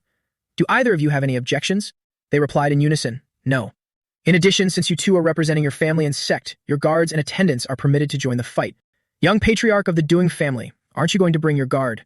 The male lead nodded. I brought one, but I told her there was no need to step onto the arena. He could easily take on 100 guys like this alone. Anyway, fighting 1 or fighting 3, the result will be exactly the same. Terminjet laughed in amusement. You've got some guts. Good. Then, let the duel begin. As soon as he finished speaking, Mac Thien Hui drew his swords with both hands. Meanwhile, Dien Men remained completely still, not bothering to move an inch. He had even beaten his father to a pulp, let alone this wet behind-the-ears punk. The moment they drew their swords, the onlookers gasped in shock. Ah, that sword key is the ultimate ink sword key of the ink sword sect's leader. He has already mastered the Taiyi dual sword style. Mac Thien Hui stood in the back, letting his two subordinates attack first. He calculated all the dirty tricks. The subordinates will distract him, and when he reveals an opening, I will slash him head-on with my dual swords. He was about to charge forward, but his entire body suddenly froze in fear. How on earth did Dien Men take out those two in the blink of an eye? Everyone present was stunned, including Thor Minyet and that wench Lu Tuit Lien. What's going on? Why did the attackers collapse? Look, there are ox hair needles on their necks. Even Thor Minyet was bewildered. Is his strike speed so fast that even I couldn't see it clearly? After defeating the two small fries, he glared at him provocatively. How long are you going to hold that stance? I'm getting sleepy waiting. Macthian Hui turned red with fury, mashing his teeth. I swear I'll kill you. He lunged forward lightning fast, cursing, die, be smashed to pieces. But he only managed to slash through thin air. Mid-fight, he questioned. He disappeared? Jian Men appeared beside him like a phantom, shifting in and out of sight. Among the intruders who invaded the clan's trial, two of them also used sword ki like you. One was your father, the former sect leader, and the other was a spy. And you are much weaker than both of them. He was so terrified he was on the verge of tears, his face bulging with veins. This is impossible. You clearly picked a fight with me first, yet you scream about revenge. He didn't even bother hitting him. He couldn't comprehend it. It ends this easily? The crowd was bewildered. Has it even been half a quarter of an hour since the match started? Isn't this gap in strength way too massive? I can't tell if the young patriarch is too formidable or if the heir of the Ink Sword sect is just completely weak. A poison needle was embedded in his face. Failing to get revenge and being utterly humiliated, he thought, it hurts so much. Compared to failing to get revenge, the fact that I am not even a match for my father or that bastard hurts even more. The sword in his hand suddenly radiated bloodlust. An onlooker saw it and shouted, "Wait, it's not over yet."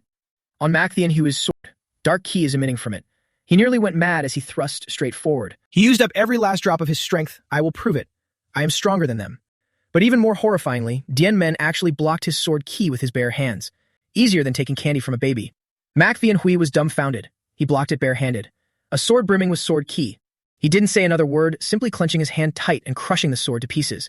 The spectators were all in shock, and that wench Lu Twitlian's jaw dropped. Vai Le and Wan Wang broke into a cold sweat. I'm not even surprised anymore, right? The guy quickly collapsed on the spot. Vai Le was speechless. Now I, really, find it harder to imagine a scenario where he loses. Jian Men looked at him unconscious on the ground. I originally planned to go easy on him a bit. I didn't expect him to still be able to move after being hit by a poison needle containing the green horn's poison ki. Did he experience a moment of enlightenment right before death? Turamin yet had to speak up, truly astonishing. To think you could execute the ultimate technique of blocking a sword barehanded in that situation. Rumor has it that the Duan clan often wears gloves or tempers the skin on their hands to manipulate sharp hidden weapons. I never expected it could withstand a blade full of sword ki. Only Jian Men knew the truth. It was actually thanks to the dragon's scale protective aura, but I don't need to explain that. So he casually replied, our clan does indeed possess such a technique. The old man was intrigued, crossing his arms to ask him, it really opened my eyes. I and the Heartfire gang will personally bear witness to the Duan clan's victory. You can also decide for yourself whether you want to continue sparring. He agreed immediately. Of course we must continue. However, in front of the crowd, he spoke without hesitation. As long as you allow it, I can fight all the members of the Black Evil Alliance at once. He even flashed a brilliantly confident smile. That will save time. The result will be the same anyway. Doing this was no different from slapping them all in the face. The crowd was so shocked, they turned to ask each other, what did he just say? He wants to fight everyone all at once. What an arrogant brat. He took down just one guy and now thinks he's invincible? He's just the young patriarch of a declining clan. Where does he get that confidence? I'll show him who the true overlord of Sichuan is. That wench, Lu Twitlian, couldn't hold back and stepped out. Enough. Although life and death duels are permitted, the Sichuan gathering is not a place for thugs to brawl. This is a martial arts tournament for young talents to represent their sex and display their martial prowess, less than greater than. Her eyes widened, bloodshot. Therefore, as the organizer of the Sichuan gathering, our gang cannot accept your reckless behavior and disregard for the rules. Less than greater than. But Tuong Min Yet actually agreed. There's no need to be so strict, gang leader Lu. I am also very curious to see how that bold young patriarch will perform. But considering the principles of the Sichuan gathering, if any issues arise, I will personally step in. She couldn't object even if she wanted to, visibly irritated as she gnashed her teeth. Then we will follow the sixth venerable's wishes. He stroked his chin, tilting his head as he analyzed. The Duan clan's hidden weapon arts are best suited for wiping out enemies on a large scale. A combined attack by many will only expose their own moves to each other. Therefore, I will allow a maximum of 3 people, and the right to choose them is yours. If you are not satisfied, you can speak up now. Getting an agreement was enough. Jian Men smirked triumphantly. I have no objections. Let's go with this condition. But when it actually happened, Thorn Min Not's face turned paler than a sheet of paper. He recoiled in shock. I guess wrong. I originally thought that after a few matches, someone would figure out a way to counter the ox hair needles, gradually rendering his hidden weapon techniques useless and giving his opponents a chance to win. But in less than half an hour, more than half of the participants have already died. Corpses are scattered everywhere. He only used the ox hair needles and bare-handed blade catching. Just with those, is there really no one who can match him? Having lived to this age, he still couldn't understand it. Judging by the level of inner ki I can sense, there's no way he should be this strong. So why on earth is there such a massive gap in strength? At this rate, the Sichuan gathering won't be able to continue. Hordes of people are scrambling to save their own skin, screaming their surrender. I quit. I give up. I want to forfeit. How are we supposed to defeat a monster like that? To hell with this Sichuan gathering, I forfeit. Among them, only one man dared to step up.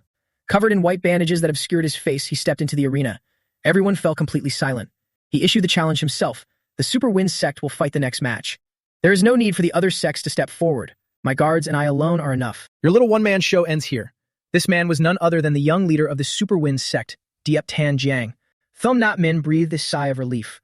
While the heirs of other sects were running for their lives, he actually stepped up to fight.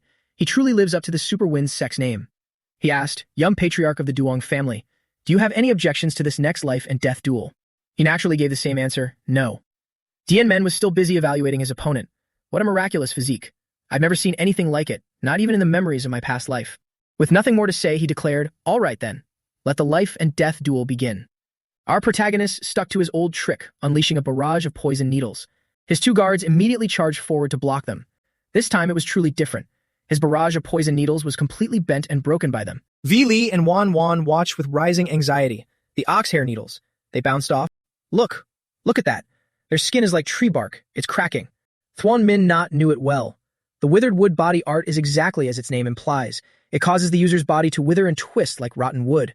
The dried skin turns into tough bark, capable of blocking even sword ki. Moreover, muscle and bone density will also increase, boosting the power of their arms. The old man was truly looking forward to it. How will you deal with this, young patriarch of the Duong family? Why the hell would Dian Men be scared? His body flickered with incredible agility, activating his skill, Shadow. The old man's eyes were open wide once again. What was that just now? Even I couldn't see him for a split second. Could it be that he has mastered his lightweight footwork to the realm of grand completion? In a mere instant, his hand tightly gripped one of their heads. Unsurprisingly, the man coughed up blood and died on the spot. Falling into his hands, how could he possibly survive? He then threw the corpse behind him, mocking, turns out you aren't actually invulnerable to weapons.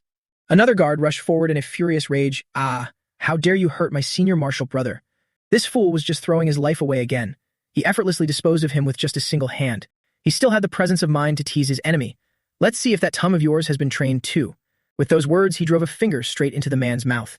Oh my, turns out it hasn't been trained at all. Just like that, he sent him straight to the afterlife. The moment he killed one, another lunged at him. This time, it was Diep Fan Jiang's turn. However, in his eyes, all three of them were exactly the same. A single palm strike was all it took to finish the job. Though for this particular guy, the difficulty was slightly higher. He had it all calculated. I actually had to use my inner ki just to break his bones.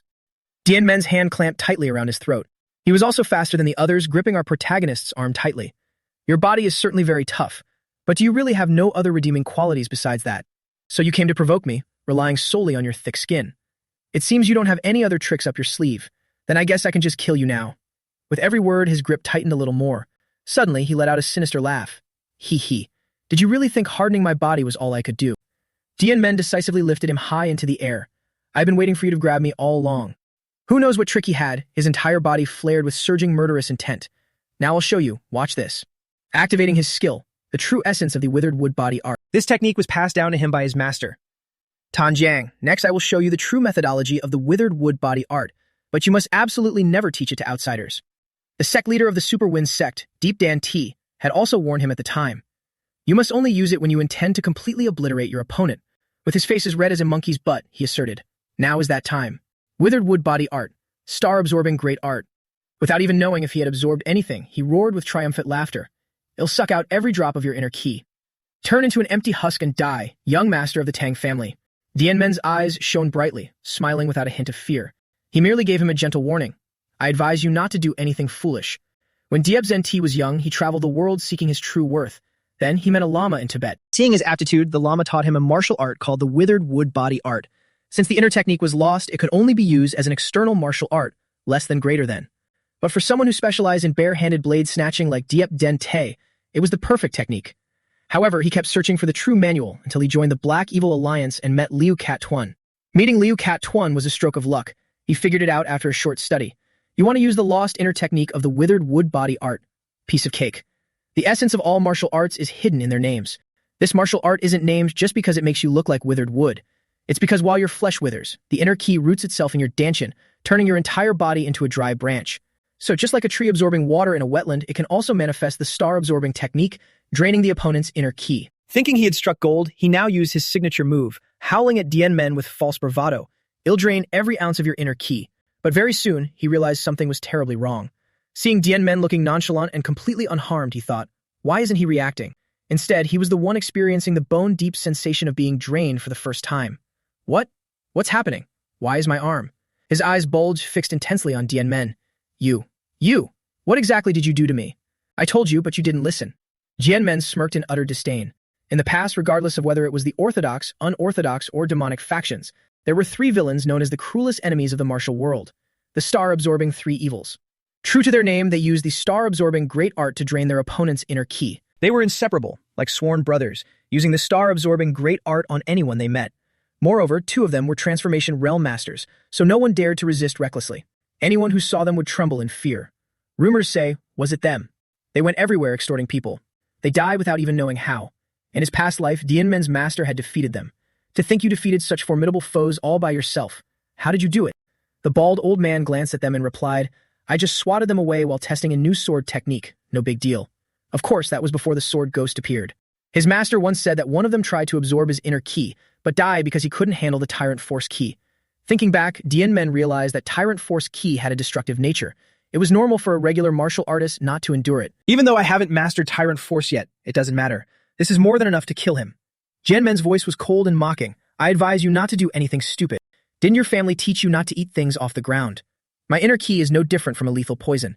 My arm is getting tired holding this up. Just die. Saying that, he unleashed his skill. Heat poison aura. Flames burst forth, incinerating Diep Fan Jiang like a dry branch. The crowd below stood in panicked silence, unable to utter a single word. Furin Min Yuta grew curious. Who exactly is that guy? He was getting anxious. If this continues, the Alliance will suffer heavy losses. I should stop it right now. Acting on his thought, he turned to the woman, gang leader Lu. Today's tournament ends here. But when he turned, he saw Lu Twit Lian tightly gripping his niece's neck, threatening her. What are you talking about? Of course we have to continue. Until the young patriarch of the Tang family is dead. What a blatant challenge. Thurin Min Net couldn't comprehend it, blaring at her. Gang leader Lu, what are you doing? That Tang family young patriarch is stronger than I expected. She finally revealed her plan, bluntly interrupting him. Therefore, please, take his life yourself. Gen Men was just letting out a sigh. If this is all they've got, there's no need to kill them all when he heard a massive shout echoing across the courtyard. How brazen. He immediately looked over at them. What's going on? Why did the atmosphere over there suddenly change? Thurin Min Net was still screaming. You dare take Jian Hai as a hostage. What grudge could you possibly have against a junior? But her words brought a shocking realization to the old man. A junior? You guys really don't care about sect leader Mac's death at all, do you? She was determined to escalate the matter. But to me, that's the most important thing. No matter what happens, I must avenge him, less than greater than. Even if I have to repay kindness with enmity. Hearing this was too much. The old man gritted his teeth in anger. You, is that why you volunteered to host this at the Sichuan branch? Her eyes were bloodshot as she glared back furiously. You know about my lotus arts, right? If I wanted to, a frail child like Lady Dian Hai here. As she spoke, she actually manhandled the little girl. Vi Lei and Wan Wang exchanged bewildered looks. Why are they fighting amongst themselves? I have no idea. Thor Minyet was furious but didn't dare make a move because of his niece. Lu Twitlian, you dare. You dare commit such a treasonous act? Do you think that I can't kill you from this distance? As he spoke, his murderous intent erupted fiercely. She panicked a bit. You have reached the supreme realm. Of course I know you can do it. But going all in, she still used the little girl as a human shield. But I fear that, in your anger, you might slip up and end up ruining the young lady's face. The terrified little girl cried out loudly, Uncle. The old man was out of options, unable to strike, so he could only curse helplessly. You are absolutely despicable. Fine, I admit defeat this time, he declared, immediately drawing his sword. Before stepping forward, he didn't forget to issue a warning. Just you wait. Once I kill him, I will kill you. She had completely lost her mind due to love. Hee. As long as you can kill that cunning young patriarch, it'd willingly die by your hands. The entire crowd of spectators was shocked and buzzed with murmurs. What the hell is going on? Could it be? One of the six Supremes is going to fight personally. The two stood facing each other, glaring intensely. Yan Myong didn't expect things to escalate this far. He told him up front, I have no intention of fighting you today. Sang Myong Il was equally ashamed. I apologize for letting things turn out this way. I know it's utterly shameless, but I have no other choice. He looked at Yan Hui, who was still tightly grasped by that wench. That child is more precious to me than my own life. So I beg for your understanding regarding my decision. Saying so, he immediately drew his great sword and pointed it straight. Then, I will end this quickly. Activating his skill, Awaken. He even acted righteous, adding, so that you may die without suffering. Suddenly, the sound of a lute resonated across the courtyard. Our protagonist was instantly on high alert. Playing music at a time like this? Moreover, this is. Sang-myung-il also sensed the anomaly, frantically whipping his head around and roaring, Yo Seal Rion. What the hell are you doing? How dare you unleash a sonic art? Do you want these innocent heirs to suffer from key deviation as well? The wretched woman tightly covered the kid's ears with a wicked smirk. Does that really matter? I am helping you. It won't affect Lady Yan Hui at all, so rest assured. The old man was furious but completely helpless. Just how much more face do you intend to make me lose? I don't need this kind of dark art. Tell them to dispel it at once. The stubborn wench flatly refused to listen. If I intended to stop, I wouldn't have started in the first place. Snap out of it. He needs to feel the absolute terror of facing death just like Mak In-Hu did. Nearby, Wai Rai and Yang Yang were also affected. Her eyes bulged wide, acting as if victory was already in her grasp. This makes it fair, doesn't it? All right, hurry up and finish off that damned young patriarch of the Dang family. Yan Myung stood nearby, thoroughly annoyed by the sight. So noisy. I need to turn the volume down a bit. He pulled out sharp chakrams and unleashed his technique. Chaotic spinning dance dart. Swoosh. A massive barrage of flying darts rained out. Take that for your music and for your endless blabbing. If she doesn't die, no one else here deserves to. The dart slashed through as fast as lightning, completely missing the child. Too fast and too deadly. Even from such a distance, he could execute something of this magnitude. The entire courtyard fell deathly silent again. Only then did he look over at Sang-myung-il. Forgive my rudeness just now. Since the noise has been eliminated, please continue. Had welcome anyone who dared to come at him. Not a single one of the lute-playing dancers survived. The old man watched, breaking into a cold sweat. That's just now. Does the Dang clan possess such a martial art? It truly fits their specialty of area of effect damage, and its power is absolute. Moreover, his internal ki is so tremendous that he can effortlessly execute such a technique. It's clear that once he matures, he will step into a realm far beyond mine. He unwillingly drew his blade. Must I really strangle such an exceptionally talented junior with my own hands? What a tragedy. The old man's eyes widened in sheer shock, his hands halting completely. What are you doing? Could it be? Only now did he see the gleaming sword in Yun Myong's hand. Are you planning to cross swords with me? He couldn't comprehend it at all. This punk. Does he still not grasp the situation? Right now, even using his main skills wouldn't guarantee his survival. Yun Myong maintained his respect, even showing humility. After all, my hidden weapon arts are but a mere parlor trick before you. Therefore, I'd rather ask this senior for guidance in swordsmanship. The old man burst into laughter upon hearing this. This guy. Ha, you are so terribly abrupt it's beyond comprehension. His eyes widened, a delighted grin spreading across his face. But I like your spirit. I'll yield the first strike to you. Come at me. Yan Myung couldn't help but smile as well. The white snake immediately noticed. Are you unsealing your internal ki? Yan Myung nodded confidently. That's right, the opponent is a transformation realm master after all. He pointed at the old man and declared, then I shall go all out. Only now did Sang-myung-il feel his overwhelmingly colossal spiritual ki. It was too late. A heaven-shaking pressure completely engulfed the space. That wench Yo Seal Ryan's jaw dropped. How is this possible? Everyone was scared out of their wits, their teeth chattering. Is that even human? Is it even possible to possess such internal ki cultivation techniques? This is what they call the inhuman realm. Sang-myung-il couldn't smile anymore. The more he thought about it, the more unbelievable it became. The more terrifying truth is, I didn't even realize he was hiding such profound internal ki. His realm has already far surpassed mine. The protagonist, no longer hiding any of his strength, chuckled and said, then please instruct me well. The old man stood entirely frozen in place. He is so young, how could he reach such a lofty realm? This oppressive feeling, it's exactly like facing the Alliance leader himself. Seeing no reaction from him, the protagonist had to call out, what are you doing? Didn't you just say, you let me attack first? The moment he witnessed his true strength, the old man instantly changed his mind, dropping into a combat-ready stance. Indeed, but at that time, I didn't know you were hiding your strength. If I yield now, Yan Hui, who is more precious to me than my own life, will die. If we fight with all our might, one of us is bound to die. Therefore, I cannot just stand here and await my death. Forgive my offense. He thought to himself, I have no chance of winning a battle of attrition. I must end this fast. I'll use that technique the Alliance leader taught me. Back then, he had wondered in astonishment, is this the transformation realm? Truly, even the aura integrating into the body feels completely different. Ryu Giljun had walked over, clapping his hands as he spoke to him. You have finally broken past your innate limits and entered the transformation realm. Congratulations. Now that I mention it, you regained your youth when your meridians were cleared, yet that scar on your face remains. Sang-myung-il laughed, stroking the scar. My potential was poor, so I'm incredibly grateful to have achieved this much. Besides, this scar looks quite manly, doesn't it? The guy laughed out loud upon hearing it. Haha, I still remember your skinny, sickly appearance while trying to act fierce and intimidate others. Embarrassed, he yelled back, that was years ago. Haha. I thought you came to congratulate me, but it turns out you're here to mock me. Liu Cat Tuan chuckled. How could I? You have already been reborn, older brother. I came to guide you to a whole new realm. The unpredictable phantom sword style you're using has its limits. Clenching his fists, he coaxed. Now that you've undergone a rebirth and gained a powerful body and skills, I will pass the power sword down to you. Now he would use the very move he had been taught. Softness overcomes hardness. True strength stems from gentleness. Therefore, this sword technique masterfully combines the essence of softness, awakened through the phantom sword, to transform into the power sword. Dian Men watched the old man closely to see what other tricks he had up his sleeve. Despite his grand and imposing facade, he was actually quite intimidated. I've only learned it recently, and the sword art is still incomplete, but we must decide the victor with a single strike. Unexpectedly, after just a few movements, our protagonist recognized it at a glance.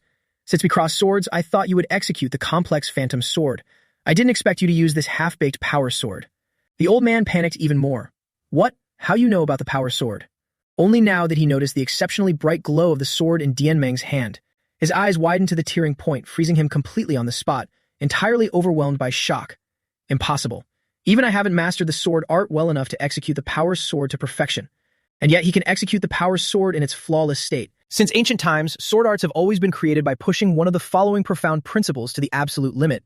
Heavy, break, fast, scatter, illusion, or sever. But a sword art that pursues the word power as its ultimate essence is extremely rare. That's because a mortal body cannot even withstand its own sword aura. These were all the teachings of his master from his past life. Although there is a way to use softness to generate hardness, that is the method of ordinary mortals. A frail body will suffer when cultivating. However, the tyrannical force you learn is essentially power.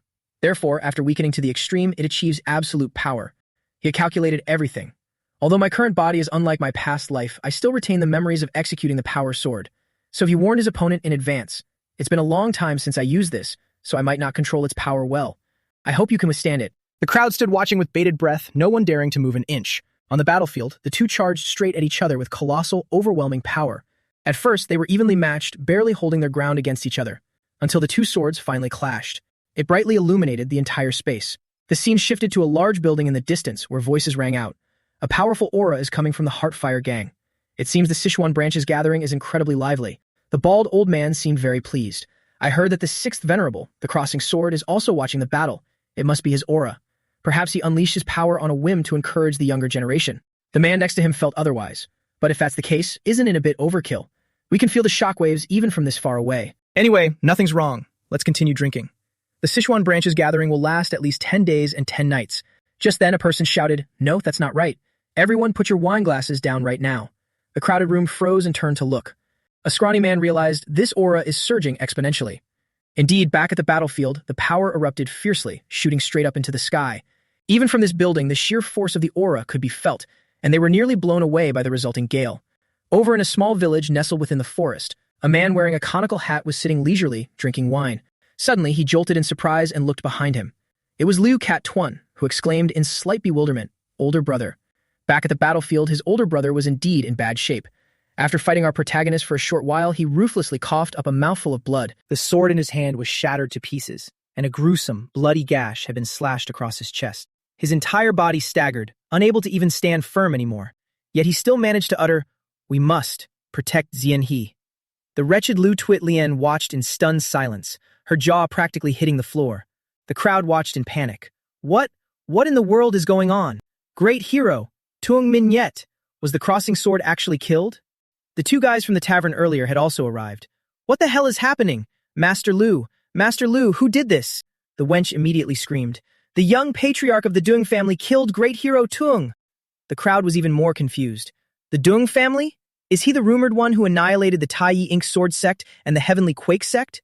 He looks like a mere teenager, yet he defeated the sixth venerable. The crossing sword? The vicious woman dared to cover it up with half-truths. The crossing sword was murdered while protecting Lady Dian Hai. If you fail to avenge great hero Tuong and allow the young lady to be harmed, the Alliance leader will definitely fly into a draconic rage. Her bloodshot eyes bulged as she ordered, so destroy that damn young patriarch, right now. The crowd that had been there from the start knew the stakes. It's a bit strange, but if what she says is true, then we could lose our lives too. Relying on their numbers to bully the weak, they shouted. If he can defeat the crossing sword, it proves his martial arts are no ordinary feat. We have to attack him together. Vai Lei and Wan gasped in sheer astonishment. So, just how many of them are there anyway? The enemies are as numerous as ants, but Dian Men doesn't change his expression, simply drawing his sword again. He even clicked his tongue. If your subordinates hadn't played dirty, I wouldn't have gone this far. What a pity, though that last sword strike wasn't bad. The difference in our aura cultivation level has already determined the victor. However, holding onto your sword even in death truly befits a swordsman. Although we are enemies, to show respect for an outstanding swordsman, They angered him, so he sheathed his sword, took Chang Mingra's sword to fight instead. I've decided to find a few more people to send you on your way.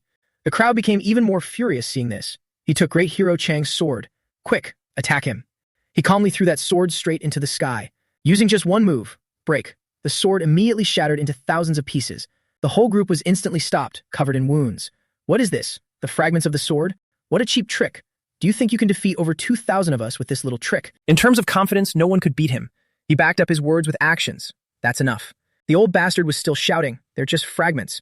Everyone, don't be afraid, when his head suddenly rolled off. Thousands of sword fragments formed a whirlwind swirling around Dien Men's body. Someone screamed in terror, stop, stop.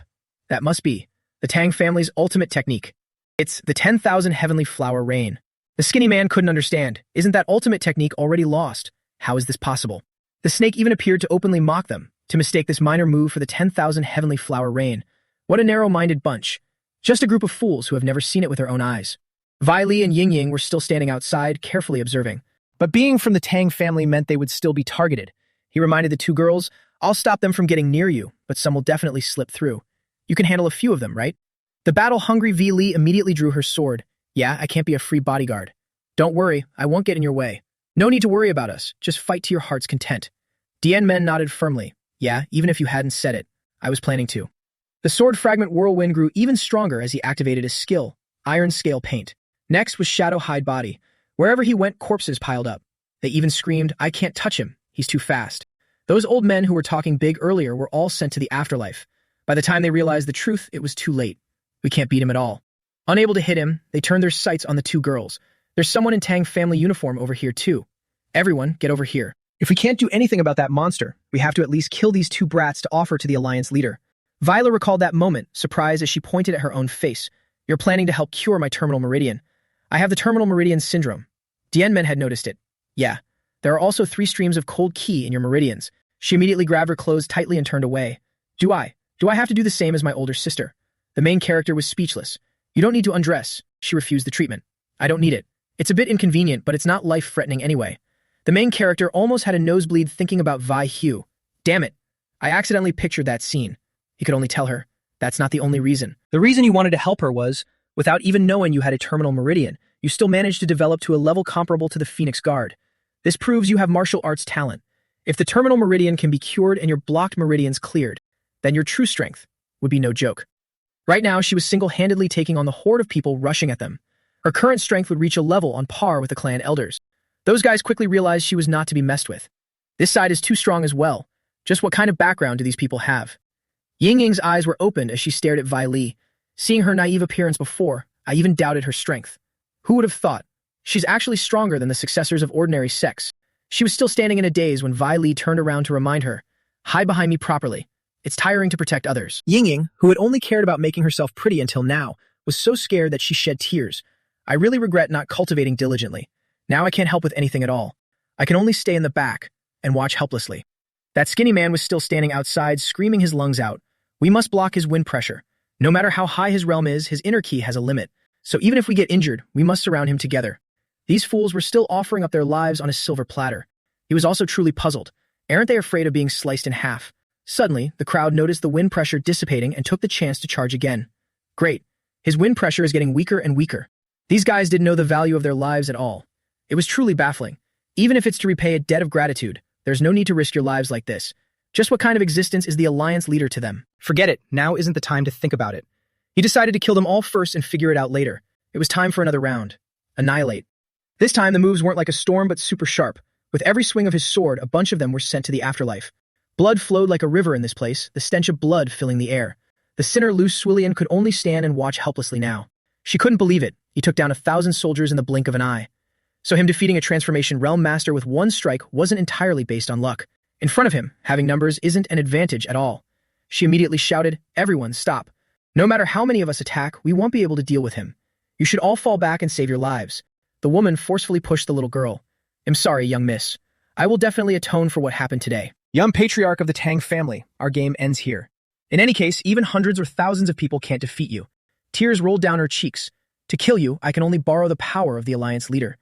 Even though I wanted to survive to see you die, I didn't want to resort to this method. Her eyes burned fiercely as she gritted her teeth, but now there is no other way. The male lead didn't quite understand. What is she talking about? At that moment, flames burst around the little girl's body. Crimson refinement, lotus technique. Jin Hai was thus engulfed in flames, screaming in agony. All the other men stood there staring in shock. According to her logic, if young Miss Jin Hai were to lose her life here, then no one present would be able to leave alive. The woman went mad, laughing and crying simultaneously, fixing her glaring eyes tightly on him. Even though it will be the first to die, it doesn't matter. I'll wait for you on the road to the underworld, Dung Xianming. The entire crowd couldn't do anything to stop her. The flames blazed furiously, about to burn the little girl alive. What is she doing? Aren't you afraid of the endless consequences, Lu Tuet-Lien? She had nothing left to lose, tears streaming down her face. Consequences? As long as I can avenge Mak Nyunho, I would do even more despicable things. My only regret is that I'm too weak to do more. She pulled a dagger straight out from her sleeve. Although it's a pity I can't witness the death of the Tang family's young patriarch with my own eyes, less than greater than, I believe the alliance leader will avenge me. As she spoke, she pressed the blade to her neck, intending to stab herself directly. But in less than 3 seconds, with a slash, her hand holding the dagger was severed.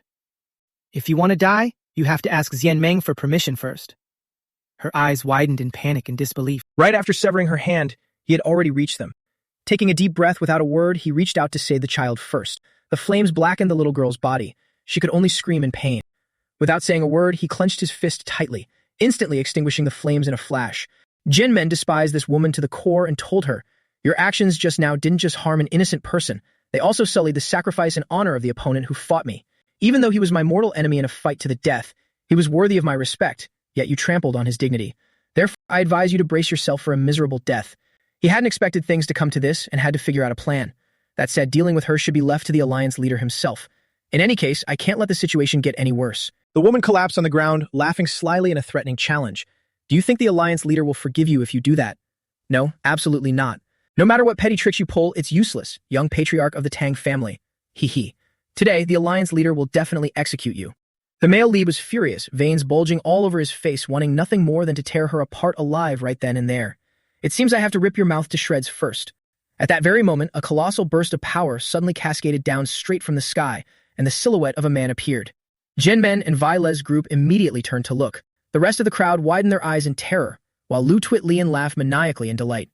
You're finally here. Alliance leader. Liu Cat-Tuan had arrived. The two men locked eyes. His gaze first shifted to the dead man standing stiffly there. Then he looked at the little girl Dian He, charred and still smoking. He looked closely, realizing who it was lying there. Upon seeing the child's condition, Liu Cat-Tuan's face instantly darkened like the bottom of a pot, his eyes turning blood red. Jinmen stood to the side, quietly observing. He is the alliance leader of the Black Evil Alliance. It turns out his subordinates fought desperately not just to repay his grace, but because compared to enduring this wrath, it was better to die in battle. Everyone present bowed their heads low, not daring to look up. Vi Li felt a chill run through her entire body, and the dagger in her trembling hand fell straight to the ground. What is that thing? Is he really human? He hastily gripped his sword tightly, ready to charge. Vi Li and Wan On's levels can't withstand such a powerful aura. If a fight breaks out, I'll have to defend against him myself. I must keep a close eye on him. He thought the man would fly into a rage and attack him, but he just brushed right past him without even sparing him a glance. The male lead was stunned and thoroughly confused. When did he walk past? No, more importantly, he completely ignored me. The little girl Din Hai was still alive, panting heavily with difficulty. Liu Cat-Tuan's face was as dark as the night, his expression unreadable. Lu Tuet-Lien was still screaming her lungs out, alliance leader. It's him. The young patriarch of the Tang family killed Zhao Qian and injured the young miss like this. Can you hear their resentful cries? Please quickly eliminate the Tang family's young. But contrary to her expectations, he did nothing but take off his cloak and drape it over the tearful little girl. Without a single word, he picked her up and walked away, ignoring her calls. Alliance leader, what are you doing? Fight him. The enemy is right in front of you. Where are you going? Alliance leader. Alliance leader. Liu Cat-Tuan only stopped to say one thing to her. Everything is meaningless. She was furious. Everything she did was to see him kill Dian Men, but now her plans were ruined. She screamed in frustration. How can it be meaningless? A grudge must be avenged. Where are you going? Alliance leader, please come back. Kill him right now. As she continued screaming, a force slammed her head straight into the ground. White foam bubbled from her mouth. The one who struck her was naturally our main character. Stop spouting nonsense. My patience has its limits. He had had enough of her and glared with a warning. Before I rip your tongue out, you better shut your mouth. He scanned the area, seeing corpses everywhere. Things have gotten far more serious than I anticipated. My original plan was to eliminate the juniors at the Sichuan branch to draw attention, thereby helping the Kongtong sect, currently subjugating the demonic cult, to stop the Black Evil Alliance from advancing north. After all, it could be carried out under the guise of a duel to the death. But the death of the Alliance leader's daughter is another matter entirely. This has escalated beyond a mere martial arts spar and become a personal vendetta. He tied Lu Twitlin up tightly, then suddenly noticed the two girls asking, "Where are you going?" The two girls were on the verge of tears from fear. "You're not planning to chase after that Alliance leader, are you?" Jianmen had already calculated everything. He dragged the woman along. "That's right, returning like this might bring disaster upon the Duong family.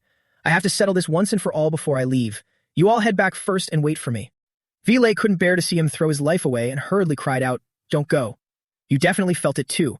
That Alliance leader of the Black Evil Alliance. Didn't he defeat immortal Thai Hu? Liu Cat-Tuan's departure was the best sign. He couldn't just ignore this matter, and not going to fight. If the Alliance leader still has his reason, he won't attack someone who wants to talk properly. She was still terrified. Then, what if a real fight breaks out? He opened his hand and clenched it tightly again. What else can I do? I am the young patriarch of the Duong family. If he threatens my clan, I naturally have to risk my life to protect it.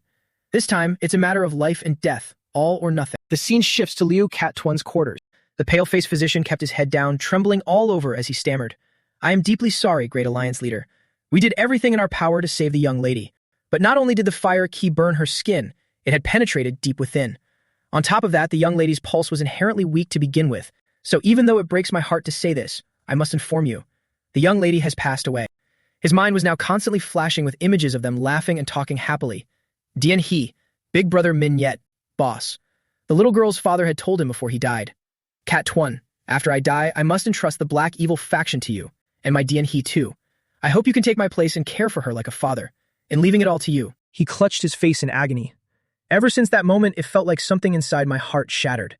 Back then, to overcome the pain of loss, I chose to become stronger, because I thought that once I was powerful enough, I would no longer have to lose those I cherished. That's why I led my sworn brothers into the transformation realm and recruited martial arts fanatics, all to expand our power. But it has all become meaningless. In the end, something like this still happened in a place I couldn't see. He had failed to protect the person he wanted to dedicate his life to. Jin He, that day when you found your lost straw doll broken and cried the entire day. Only today do I truly understand your feelings. The sheer sorrow of losing you already pierces my heart, but my complete ignorance of the agony you suffered fills me with even greater rage and shame. But what's the use of regretting it after you're gone? Those are nothing but meaningless emotions. As the pain overwhelmed his mind, his hand began to transform. The important thing is to never let this mistake happen again. Yes, I will eradicate everything. I will eradicate anyone who might harm those beside me. Half of his body was no longer human. Meanwhile, Jianmen was still dragging that woman, heading straight towards this place. As he walked, the white snake suddenly popped its head out and asked him, "Kid, did you know dragons are real?" He didn't quite understand its point. "Why are you asking this all of a sudden? Aren't dragons mythical creatures? I don't believe in those myths. Usually people just use the term to refer to profoundly gifted juniors. But the snake seemed very serious. I'm not talking about a title given to humans, but the actual dragon species." He immediately realized something was up and cut to the chase. "What are you trying to say?" Only now did the snake tell him that Alliance leader of the Black Evil Alliance is not a human, but an entity known as a dragon. But how could Dianmen easily believe it when his own eyes had seen him as human? He frowned in confusion. What? When they are first born, dragons do not take the form of a dragon. Instead, they gather the spiritual energy of heaven and earth, born in the shape of a child called a dragon in human form. They live a human life before eventually being reborn as a true dragon.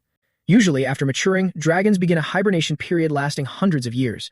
But occasionally, a few individuals wake up and wreak havoc. Their power is vast enough to effortlessly destroy an entire nation. If what it said was true, he had to ask carefully. Then what proof do you have to say the Alliance leader is a dragon? If it's just because of his overwhelming aura, isn't that just a baseless speculation? The snake actually dared to scold him. "Fool, are you still trying to deny the existence of dragons right in front of a monster? Do you remember whose spirit familiar I used to be?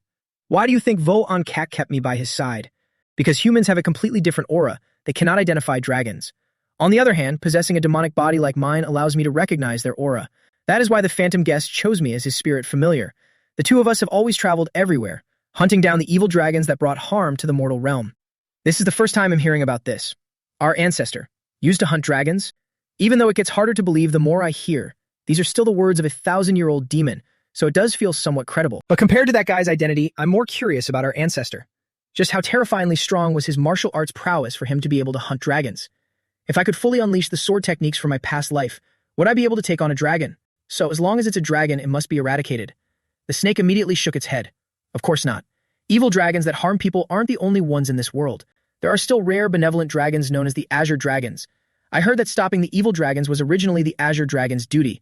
However, back then, the phantom guest didn't understand dragons. He mistook the Azure Dragon for a threat and hunted it down.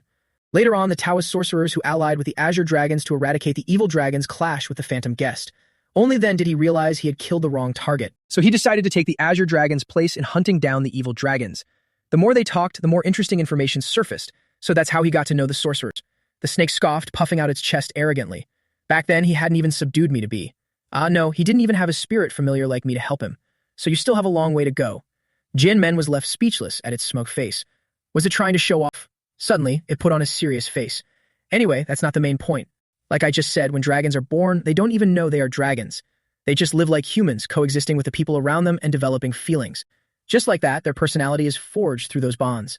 If influenced positively, they become benevolent dragons like the Azure Dragon.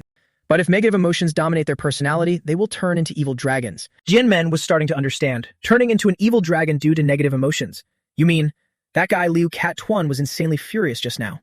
The snake nodded firmly. Exactly. That dragon is the leader of the Black Evil Alliance, who lost both his sworn brother and his daughter in a single night. Because of that, he will very quickly awaken into an evil dragon. Just as the snake predicted, inside the building, his awakening was complete. A subordinate reported, Alliance leader, the young patriarch of the Tang family requests an audience. He says he is here to clear up a misunderstanding. As soon as the words were spoken, Liu Cat Tuan shattered the armrest of his chair and roared, "Let him in." The moment he saw him, he said, "You're here to clear up a misunderstanding, right? Then let's hear it. After all, you seem so desperate that you've come knocking on death's door yourself." Jin Men scanned him from head to toe. The snake was right. The Alliance leader's appearance. Is he really not human, but a dragon? He began to speak. First of all, I want to express my deepest regrets regarding what happened at the Sichuan branch. It was the organizer, the leader of the Xinhua gang, who used your adopted daughter to threaten the Nine Illusions dragon sword, forcing him into a death match with me. As soon as he finished speaking, Liu Cat Tuan immediately waved his hand and the ropes binding her snapped apart. Coughing up blood and terrified out of her mind, she frantically screamed, "No." "My lord?" His cold eyes glanced at her. "You seem awfully calm, gang leader Liu." She stubbornly kept screaming, "Alliance leader, please listen to my explanation." But before she could finish, she was cut off smoothly. There's no need. It turned out he already knew everything. Are you afraid of what I might do? Before she died, Jian Hai must have been so terrified that she couldn't even speak. He used the very same Crimson Lotus Flame art that she had used earlier to burn her alive. From the very beginning, he had known everything. Did you think I wouldn't see the traces of the Lotus art left on Dian Hai's body?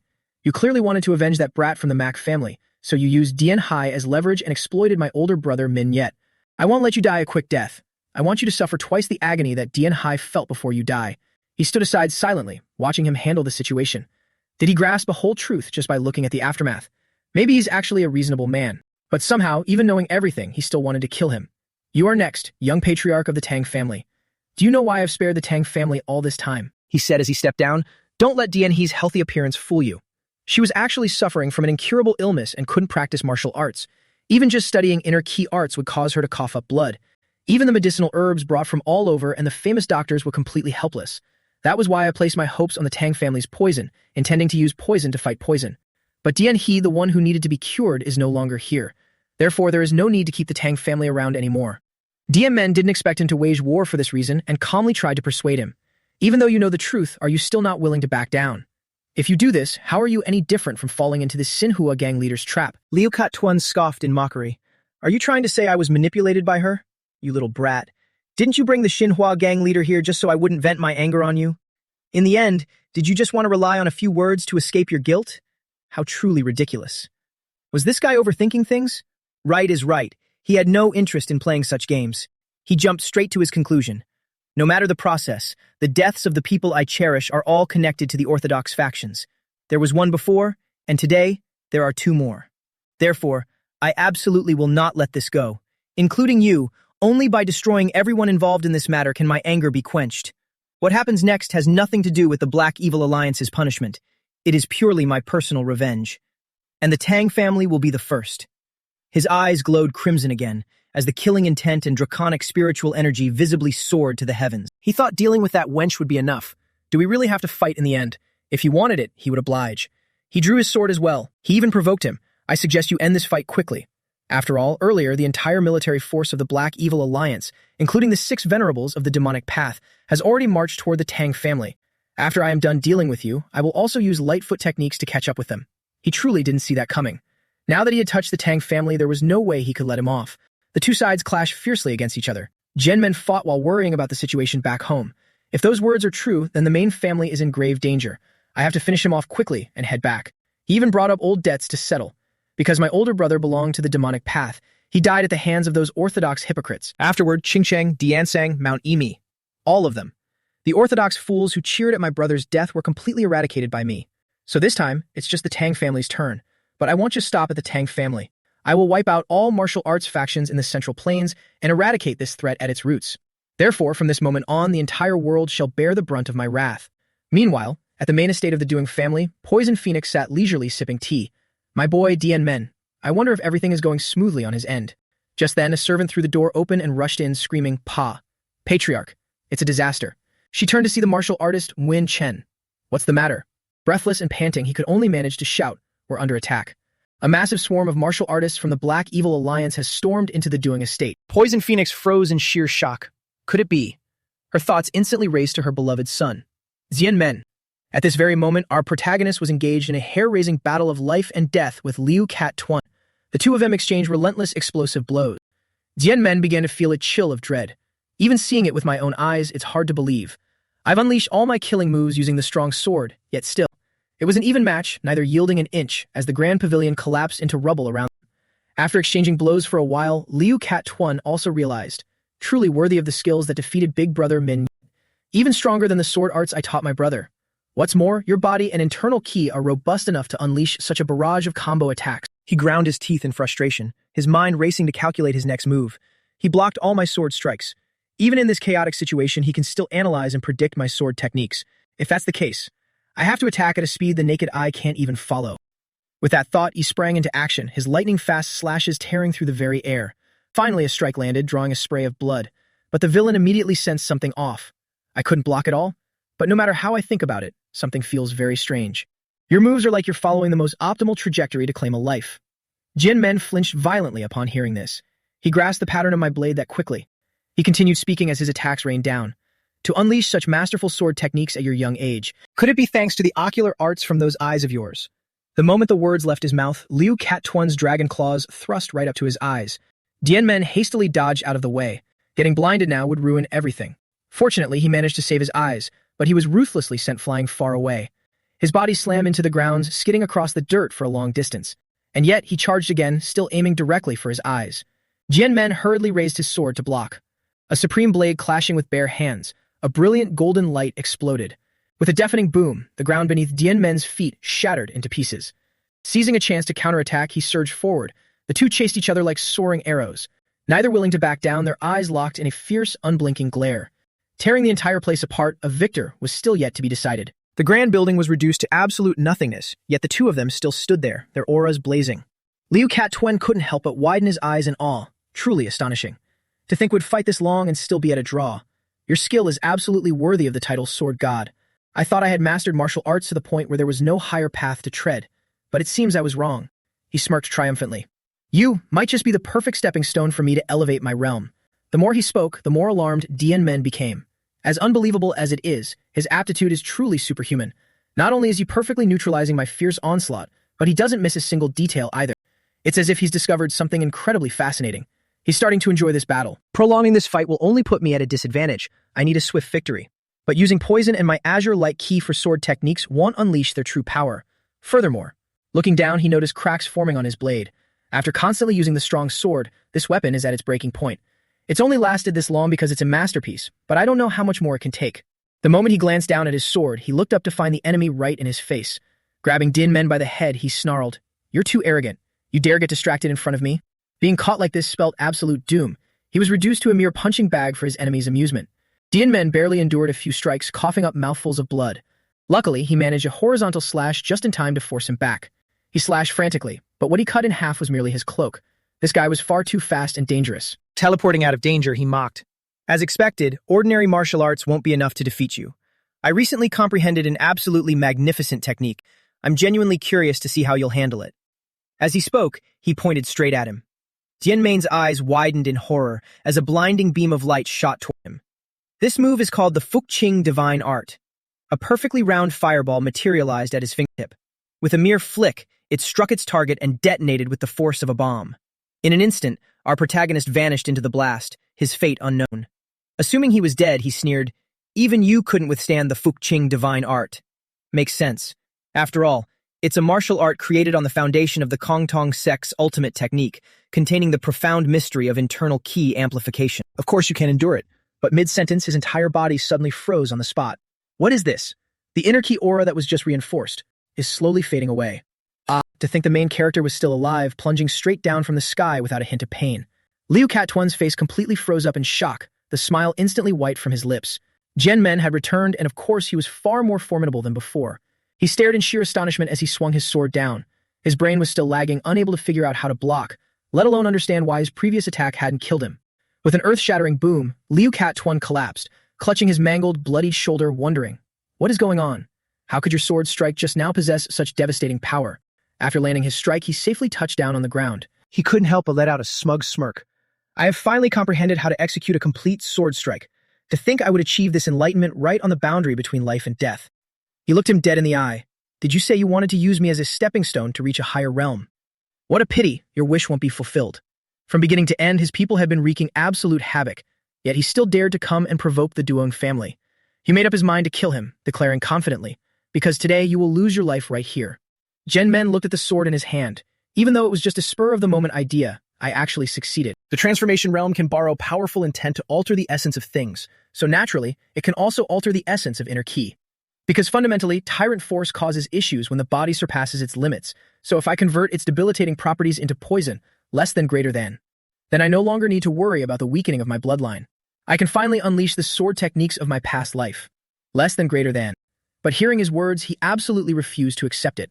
Grinding his teeth, his eyes ablaze with rage, he snarled, "Are you saying that this seat will die?"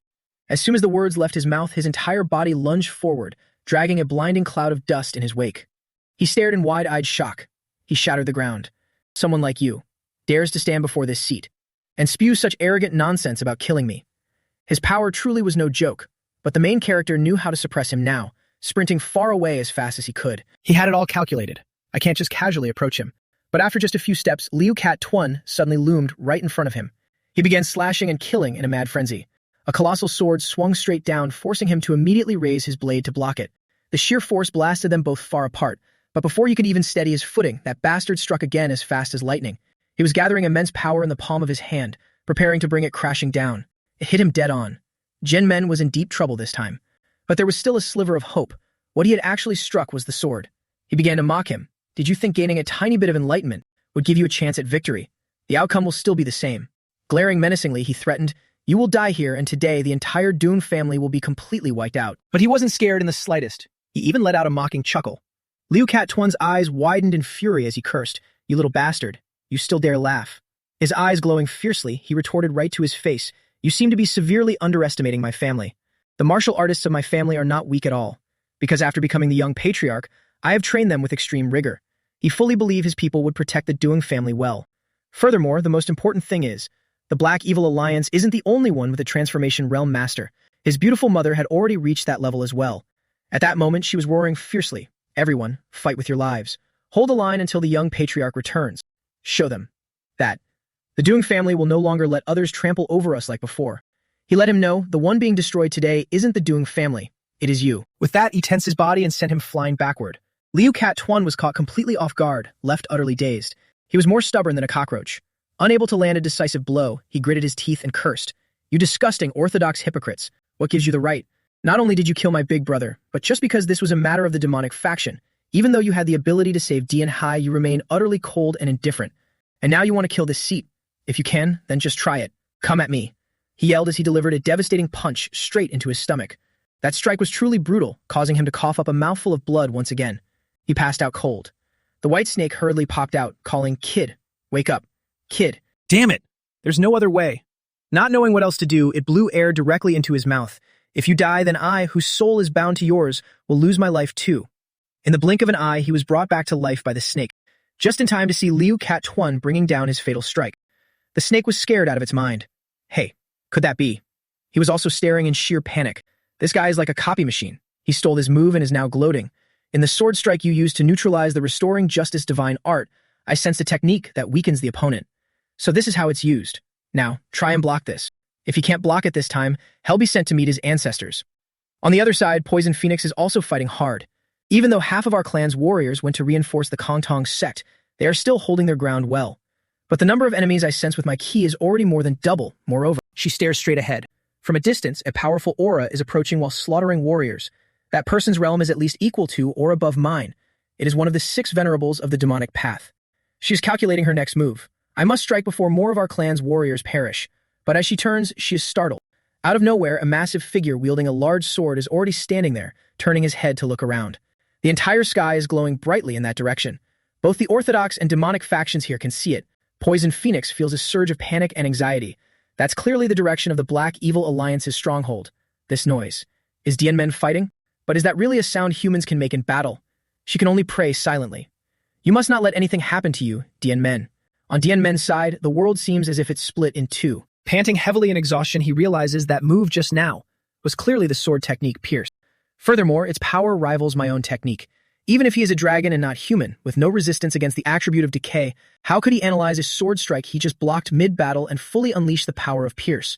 If I don't defeat him now, he'll turn into an unstoppable monster.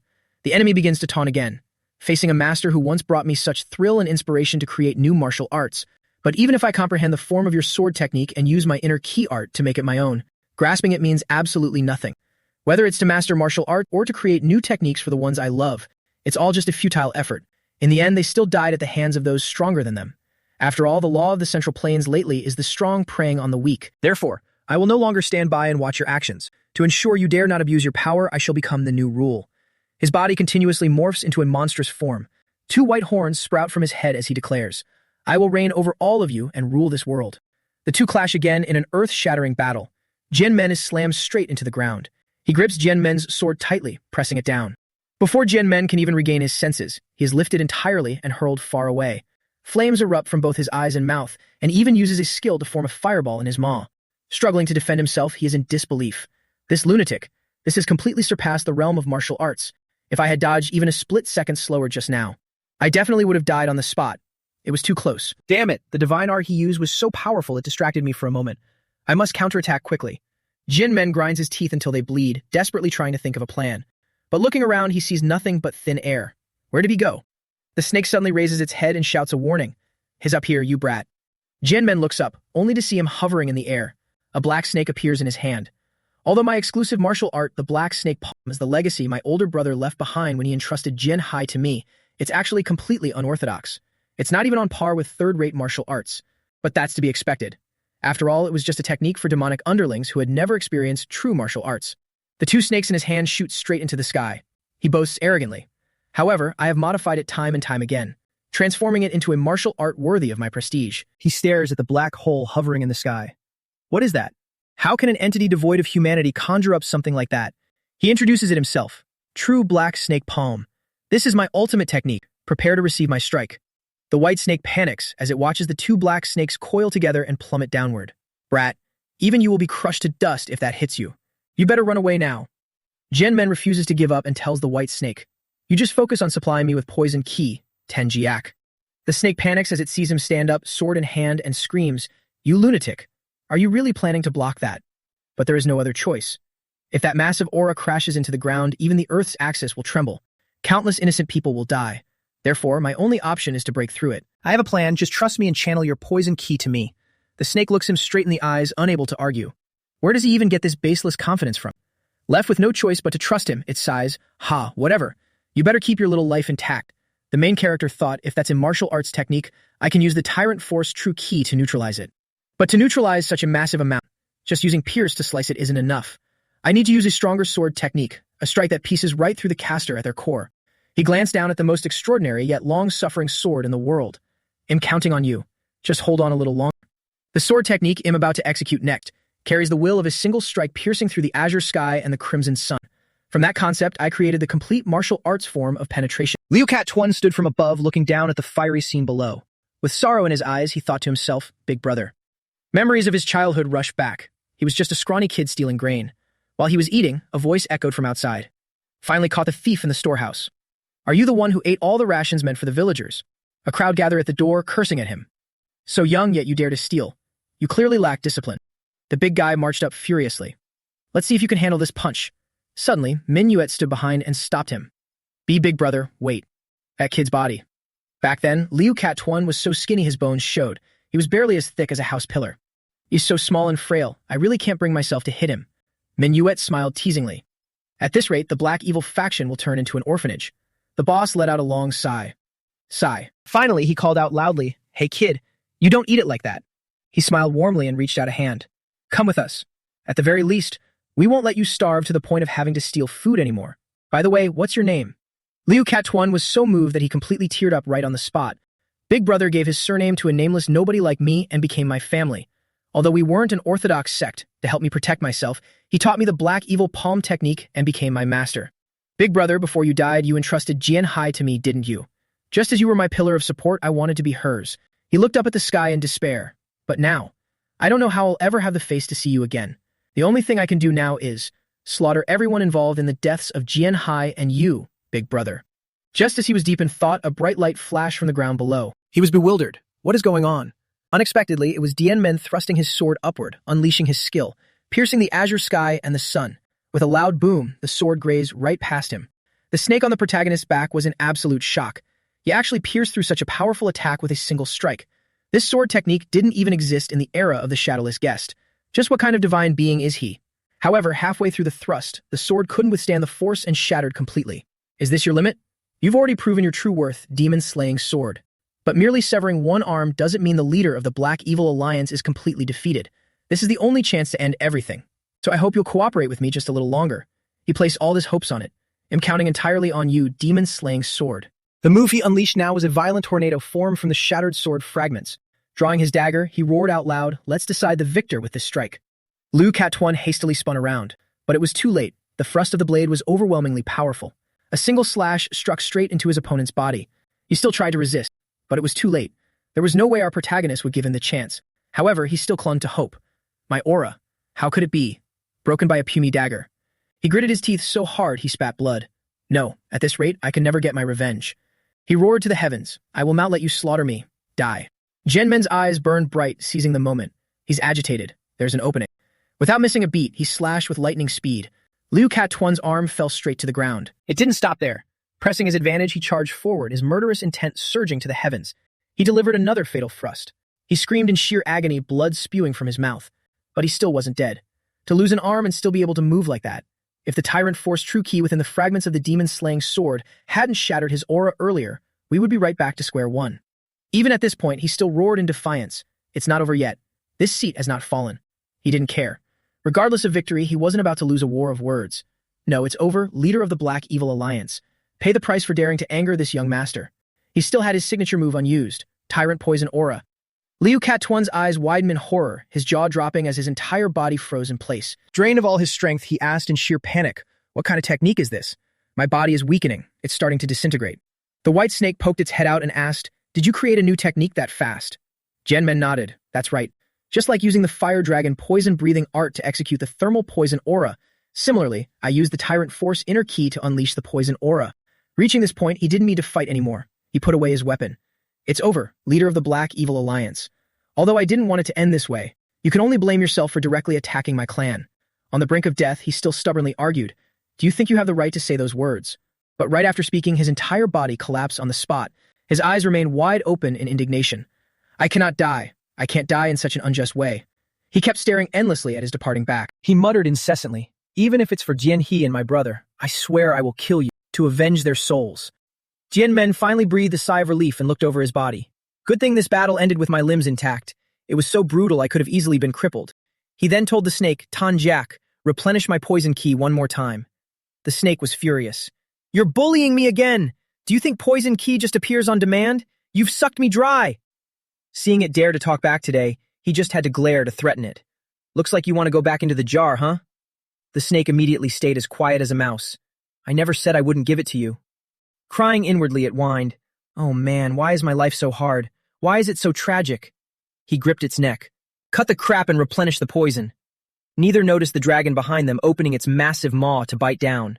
He was startled and spun around. The giant serpent slammed its head down. Even if he wanted to dodge, he wouldn't make it in time. Luckily, his hands managed to block its maw. What is this situation? The snake's entire head collapsed onto him with its gigantic teeth. If it had been just a bit faster, he would have been swallowed whole without a trace. Only now did he notice. He overcame the tyrant poison aura and transformed into a dragon. No, he's still not a complete dragon. Damn it, Thanjiak hasn't replenished my poison ki yet, less than greater than. At this rate. Liu Katuan's eyes widened. I will kill you. Less than greater than. Just then the white snake roared. For goodness sake, he's just on his last breath. Die. With that, it transferred a massive amount of poison to him. The snake, terrified and furious, turned around and grew gigantic. Haven't you caused enough trouble? Just die already. Jinmen hastily stopped it. Wait, Fanjiak. Stop. Jinmen realized he has reached his limit. There wasn't an ounce of strength left in him. His eyes welled up with tears, and in his heart he only thought of them. Jinhee, brother, I'm sorry. Jinmen stared at him with wide eyes, not letting his guard down, remaining vigilant, but no longer attacking. After a long while, the dragon's body began to dissipate. He stared at it intently and asked, Is it over? Suddenly, a sharp pain shot down from his head. A whole white horn had fallen right onto it. The white snake sighed. It was glaringly obvious it had dropped the horn on his head on purpose, but he couldn't prove it. It hurt so much that it brought tears to his eyes. Damn it, what is it this time? A horn? Fanjiak explained, This is a dragon's horn. It probably fell off the Alliance leader's body. Just take it. After all, it's something imbued with the dragon's spiritual essence. It can be used as forging material to resist aura and poison aura. Seeing him stay silent, it looked over and asked, Why aren't you saying anything, kid? Actually, he felt somewhat regretful about Liu Katuan's capabilities. MHM. I feel like if we had met under different circumstances, we might have been able to discuss martial arts together. Fanjiak was speechless. What? Have you started sympathizing with him at this point? It's impossible for me not to feel guilty after hearing his screams. After all, when the conflict first started, I didn't pay any attention to their conversation. At that time, he clearly saw everything. I just thought it was a dispute over differing opinions. Besides, snatching her weapon and saving the child wouldn't have been difficult. The Alliance leader's absence from the scene was probably for this very reason. Aside from trusting his subordinates, he shared the same thought process as me. The truth is, if I wanted to save her, I absolutely could have. As a result, just because of my apathy, a child who knew no martial arts lost her life, causing everything to spiral out of control. But the snake didn't think so. It reminded him, Oh man, do you just develop camaraderie after every fight? You do know that the Dune clan and the leader of the Black Evil Alliance are sworn enemies, right? Even knowing that, Jinmen still felt heavy-hearted. I know, but if I had been on guard against that woman using heart fire at that moment. Fanjiak immediately cut him off to console him. Stop making assumptions about the past, everyone makes mistakes. Do you remember the story of your ancestor, the shadowless guest? He made a judgment based solely on his own perspective, which was why he accidentally killed the Azure Dragon, a benevolent dragon. Even though he did it out of ignorance, the death of a benevolent dragon could very well plunge the entire continent into a sea of fire. That is why the shadowless guest stepped up to take responsibility and began the path of slaying evil dragons. Finding the root cause of failure is a good thing, but wallowing in regret is useless. What matters is what kind of person today's failure will help you become. Its words made him think. What kind of person he'll become? Huh. He and the snake quickly returned to the Duan clan, bickering along the way. But hey, Tanjiak, what was that form you took just now? Wouldn't it have been less trouble if you helped me in that form earlier? The snake roared in anger. I stepped in to help you, and you're still blaming me. To save you, I drained every last drop of poison I could muster. His face showed no gratitude, remaining completely indifferent. Oh, is that so? The snake was utterly exasperated. You're seriously getting more and more unreasonable. The least you could do is say thank you. Unexpectedly, right after it finished speaking, he immediately said, Thank you. The snake's eyes widened in disbelief. What? Actually, he knew everything it had done for him. When I temporarily lost consciousness from the Alliance leader's attack, it was you who transferred the poison key to me. I still vaguely remember. Without you, I would have suffered a fatal wound back then. I meant to find a time to thank you, but ended up snapping at you instead. Thank you so much. The blue-horned snake blushes shyly. I thought this guy didn't know how to say nice things. Recalling the shadowless guest who used to haughtily scold it in the past. That goes without saying, don't expect me to thank you. You're just a tool to identify dragons. The snake still couldn't believe it. Did you get hit so hard your brain broke? Do you want me to really stuff you in a jar? I am just kidding. It remained vigilant inside. Seems like I can observe this guy a bit longer. Meanwhile, on the Tang family's side, corpses littered the ground and blood flowed like a river.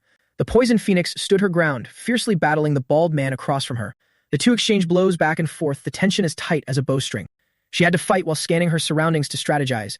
Where are the rest of the demonic 6 sovereigns? I must end this battle before they arrive. Just then, he caught her weak point and slashed at lightning speed. You dare get distracted while fighting me.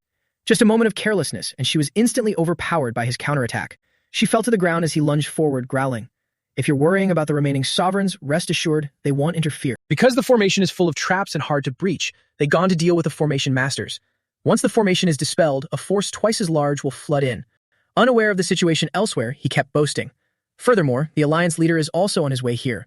Prepare for the Tang family to be completely wiped out today. Of course, before that. He gripped his sword tightly, raised it high, and slashed down with a roaring shout. He'll claim the glory of finishing off the Tang family patriarch first. At a severe disadvantage, she could only squeeze her eyes shut and brace for the impact, but seconds passed and she felt no pain. Opening her eyes, she saw an assassin blocking the space between them, taking the fatal slash for her. The poison phoenix was utterly shocked. Tang Jizhong, the warrior? The bald man cursed in a fit of rage. Where did this pesky fly come from? He grabbed the assassin tightly by the head. If you want to die first so badly, I'll grant your wish. But facing imminent death, he tightly shut his eyes in resignation, awaiting his end without a hint of fear, thinking to himself, this is enough. I always had to tread carefully in the clan for having served an immoral elder. Now I can die with honor. But what is this? The massive man's entire body froze, unable to even bring his blade down. He panicked, sensing it. Right now, behind my back. When the world is behind my back. The oppressive bloodlust was suffocating. Both the poison phoenix and the assassin turned to look. On the other side, the rest of the people also turned their gazes. As soon as they saw the main character, they instantly cheered. Yan Ming. The bald man looked completely dumbfounded, staring at him intently. Tang Yan Ming? He's the one who killed Mingri. Why is it him who arrived and not Ji Jun? Just then, several severed heads were tossed right in front of him. Yan Ming warned him. Those demonic scums fighting everywhere are called the Six Sovereigns, right? Look closely. Are they all here? Since they were trying to destroy my family's formation, I slaughtered every last one of them. 4 heads, not a single one missing. He gritted his teeth. Although I really want to kill you right now. Just like them, I'll give you one chance. Lead your troops out of here. Choose. If you refuse, I'll send you to the afterlife to join your alliance leader. He looked dead serious, yet the bald man still had the nerve to ask back. What kind of nonsense did you just spew? Join the alliance leader in the afterlife. His face instantly turned pale, whiter than a sheet of paper. So that unbelievable aura from earlier was created by his clash with Ji Jun. And Ji Jun lost? He clung to hope, refusing to believe it. Utter nonsense. How could someone like you possibly? Yan Ming uttered just one phrase, true black snake palm. His ultimate technique was indeed overwhelmingly powerful, but he still managed to overcome it. In the end, I emerged victorious and finished him off myself. Spot on, his face turned as dark as the bottom of a pot, his voice trembling. Did Ji Jun really lose? The sword in his hand dropped to the ground. Finally, he had to say, everyone, cease fighting. His underlings turned in shock. Lord Bai Ling Shan. His heart breaking, he announced. The alliance leader has been defeated by the young patriarch of the Tang family and has left this world. The whole crowd erupted in chaos. The alliance leader is dead. How is that possible? The supreme sovereign of the demonic path was defeated by a mere young patriarch of the Tang family. Ah! Bai Ling Shan's expression grew increasingly grim. He knows the name of the alliance leader's ultimate technique and still returned alive. What's more, he took down the other sovereigns besides me. This proves his strength is on par with the alliance leaders. Demonic Six Sovereign's life-snatching blade, Bai Ling Shan, issued his final order. Drop your weapons and run with everything you have. Everyone must survive. As soon as he finished speaking, the men vanished without a trace. With only him left standing there, Yan Ming had to ask, aren't you going to run? Tears streamed down his cheeks. Whether Ji Jun won or lost, I have no chance of survival anyway, but he finally managed to speak. Even if we are despicable demonic scums, they were my sworn brothers who went through thick and thin with me, and our daughter. All of them were murdered by you. His hand gripping the sword trembled. Afraid as he was, he still roared. So at the very least, I must avenge them. Since that was the case, he had to oblige him. Kill. Come at me together. His mind was completely made up. Recalling the happy scenes of the past, he thought, what is the point of living aimlessly alone? My reason for living in this world has always been you all, you useless fools, and coming right now. At this point, he wasn't fighting. He was just seeking his own death. All the members of the Duong family standing around watched with wide eyes. Our MC needed only a single strike to completely cleave his body in half. And just like that, the Black Evil Alliance that had dominated Sichuan completely collapsed overnight. All because of a single person, the existence of the Durng family's young patriarch. The next day, in a room within the Durng family's main estate, Durng Ki Trung stood before Dien Men. I heard you were looking for me. Showing a bit of concern, Dien Men asked, how is your body? Living with one arm must be very inconvenient, right? He rubbed his shoulder. I had trained both arms to begin with, so it's not too much of a hindrance. Getting straight to the point, Dien Men said, I see. I called you here for no other reason. I heard that you saved my mother, so I wanted to personally thank you.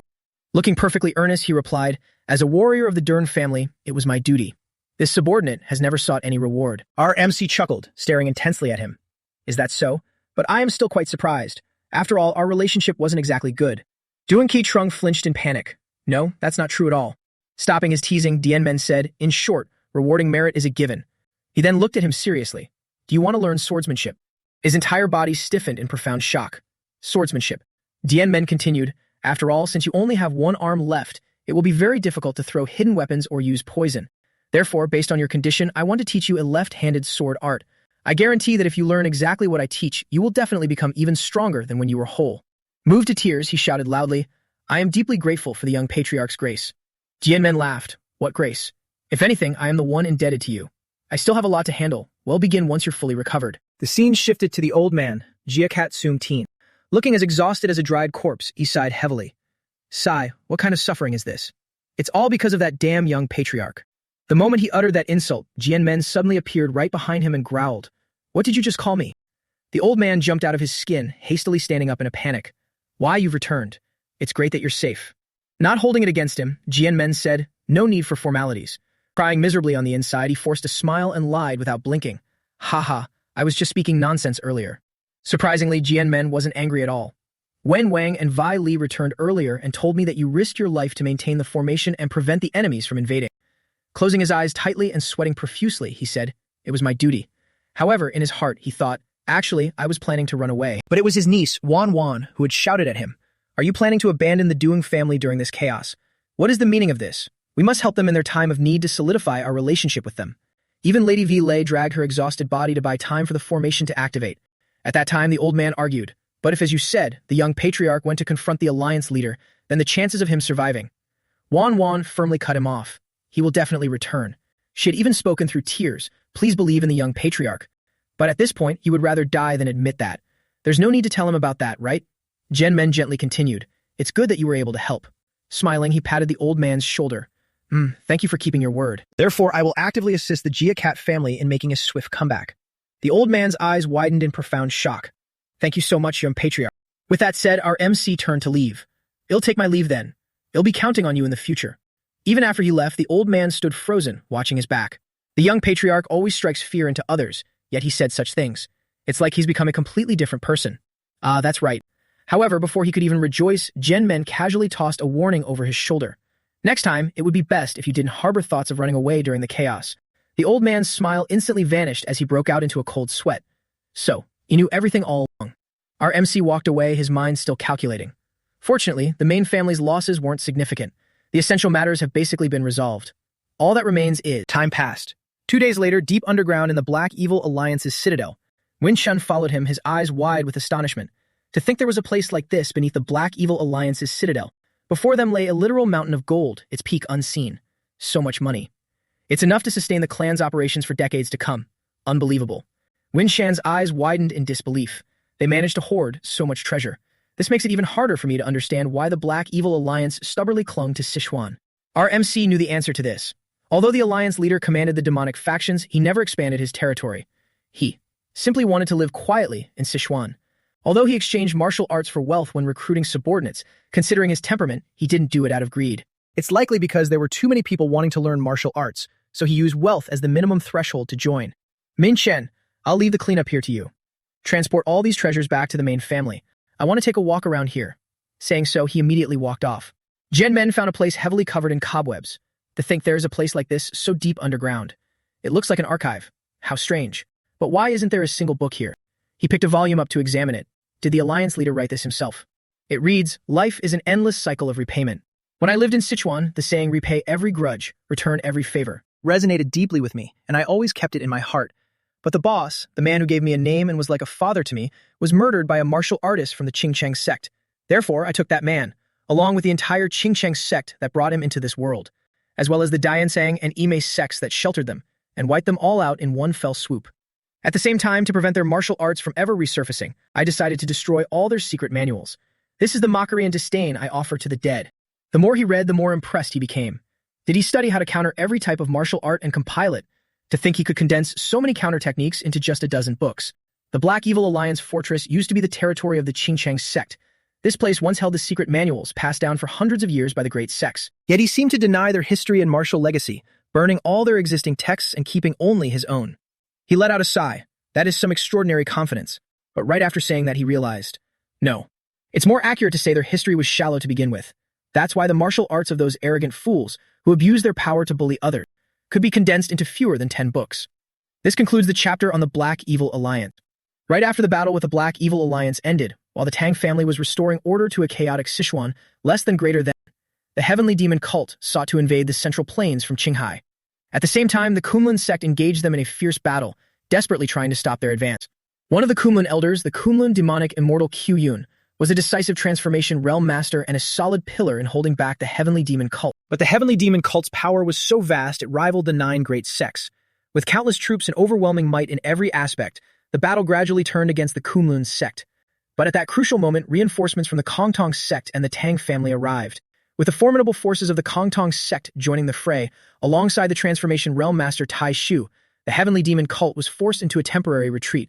The alliance of 2 supreme masters, Kunlun demonic immortal Ku Yun and demon-subduing sword immortal Tai Shu, helped the orthodox factions gain the upper hand against the heavenly demon cult. However, no one could have anticipated that within the Tang family forces accompanying the Kongtong sect as reinforcements, a traitor with ulterior motives would emerge, destined to change the entire tide of the war. The old man finally discovered the treacherous second elder. "What the hell are you doing?" Second elder. The bastard just flashed a sinister grin. "Sorry, but 2 tigers cannot share one mountain." Scene shifts to the forge. The old blacksmith pointed at his own face in astonishment. "Are you asking if I want to become a blacksmith for the Tang family?" He stammered. I truly appreciate your high regard, but..." Jin Men was about to speak when the old man suddenly froze, staring blankly. "Forgive my interruption, but..." He just noticed the empty spot at Dien Men's waist. "Where's the demon-slaying sword?" The main character felt quite awkward. It shattered. Jin Men couldn't even look him in the eye, repeating weakly, "I said, it shattered." The old blacksmith collapsed like a withered autumn leaf, tears welling up in his eyes, on the verge of crying. But after thinking it over, his mind cleared. Although I'm deeply saddened that my master's legacy was destroyed, the young patriarch said the demon-slaying sword fought brilliantly until the very end. To think it actually managed to slay the leader of the Black Evil Alliance. He then made his offer. "Because you are the one who forged that renowned blade, I came here in person to recruit you. I have something else I want to show you. Can we head inside for a moment?" The old man stared at the dragon horn in shock. "Doppelchu, what is this?" Jen Men didn't know how to explain it. It's a long story. In short, it's the horn of a spirit beast. The old man jolted in shock. A spirit beast. I originally intended to have the Tang family blacksmiths use it to forge a sword. But no matter how long it was heated in the forge, it wouldn't melt, so I wanted you to take a look. Why are you just standing there? Only then did the old man snap out of it. I was lost in thought for a moment. My apologies. He explained to him. A spirit beast's horn contains spiritual energy and cannot be melted using conventional methods. We have to completely change the forging process from the ground up. Instead of using extreme heat, we must forge it with extreme cold. It might sound absurd, but a spirit beast is ultimately a living creature, right? I believe that if we place it in an environment of extreme freezing cold, it might mistake the sensation for intense heat and react by emitting its own frigid energy. Jin Men finally understood, pondering it for a moment. That makes sense. All things in creation follow the principles of yin, yang, and the 5 elements. Just as we use opposing fiery qi to forge lesser yang iron, using harmonizing cold qi might regulate this lesser yin horn. He placed his hand on the horn. Well, no, once we try. Channeling cold qi is a simple matter. When I save Lady Vi Hiu, I absorb a vast amount of it. In his heart, he thought of the beautiful woman again. Now that I think about it, I haven't visited her since returning to the main estate. I should go see her once this is done, right? Activating his skill at once. Cold poison aura. The entire room was instantly covered in freezing ice. The old man's face turned pale with disbelief. What is this? The snake on his shoulder popped out. Oh, it looks like it's reacting. He told the old man, try striking it with your hammer. Just be careful not to touch it with your bare hands. The old man followed his instructions and struck it with his hammer.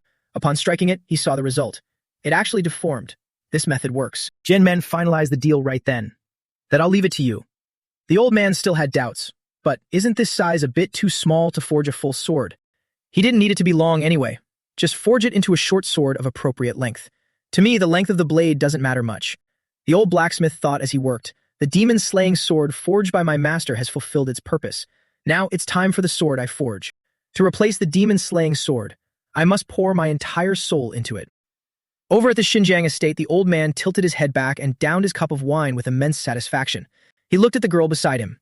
Ma Wai, being with you is never boring. I finally understand how a king feels when doting on his favorite concubine.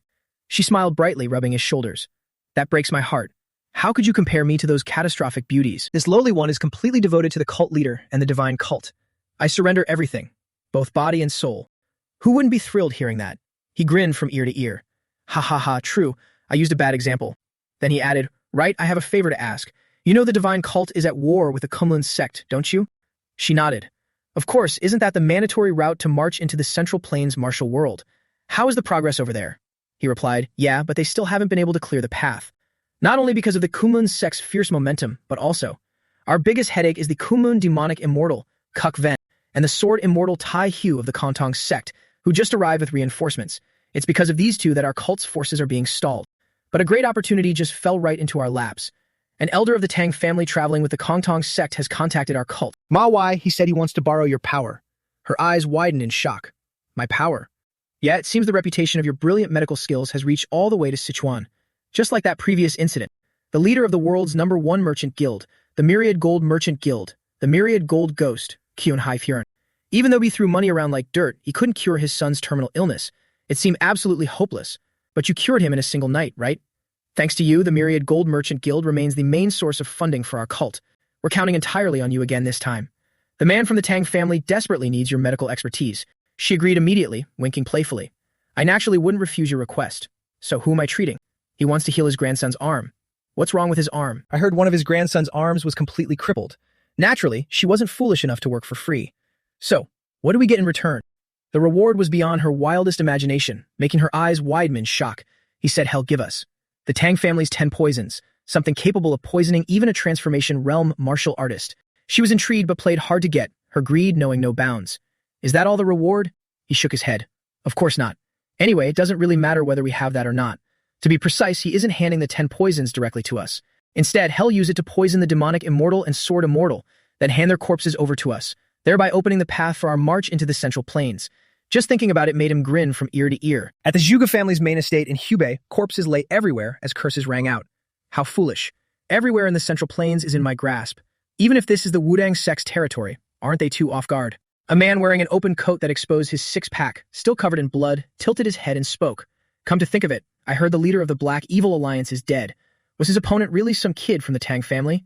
A masked subordinate knelt. The report says that besides poison and hidden weapons, he's also a sword master who can use sword aura. If he can use sword aura, then he does have some real skill. The man glanced over. But how could he defeat the Alliance leader with just that? I'm guessing he's like me, having reached the realm of sword force. Or perhaps I just overestimated the Alliance leader.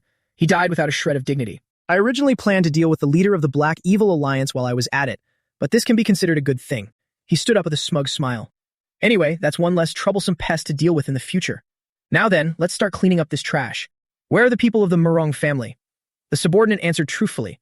I investigated and found they disguised themselves as merchant guild members, secretly building their forces.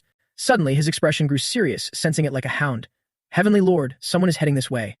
Nian Trung Hak stared ahead. I feel it too. They're incredibly fast. This is the aura of Wudang. A bunch of cowardly turtles. Why are they only showing up now? He decisively grabbed his blade and walked straight out. I'll go greet our guests.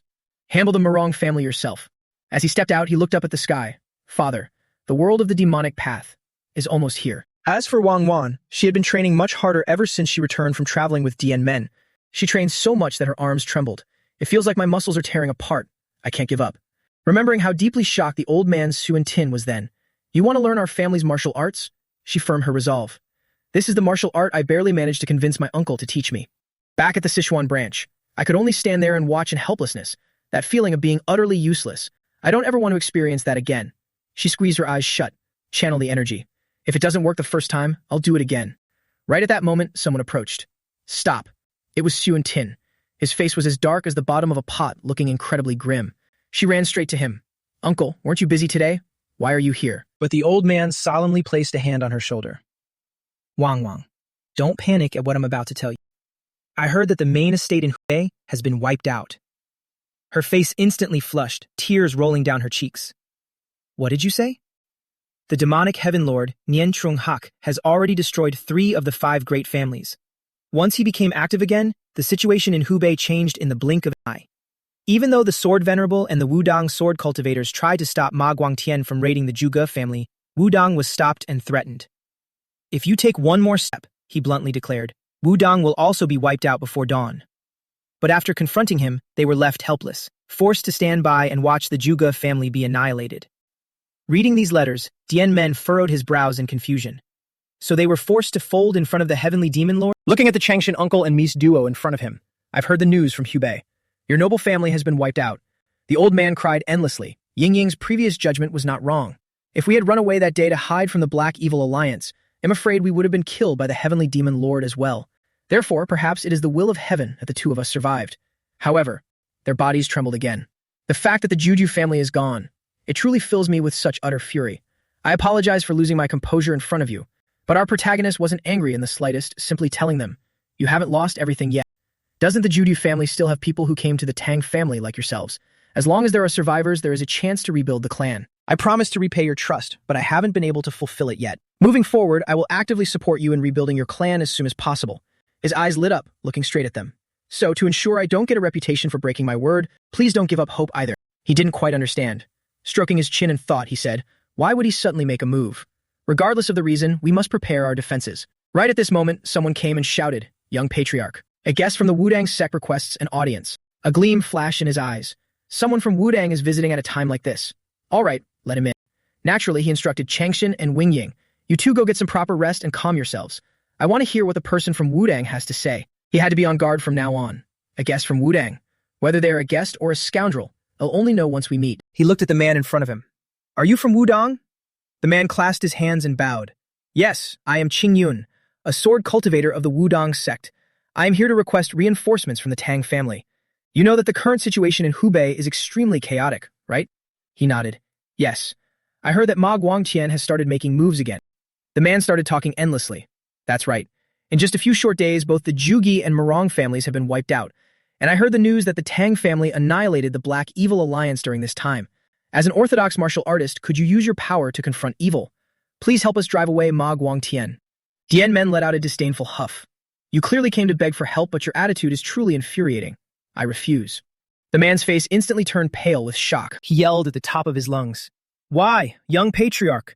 Didn't the Tang family also suffer heavy losses because of Ma Guangtian? Less than greater than. According to the Tang family's rules, isn't it that a debt of blood?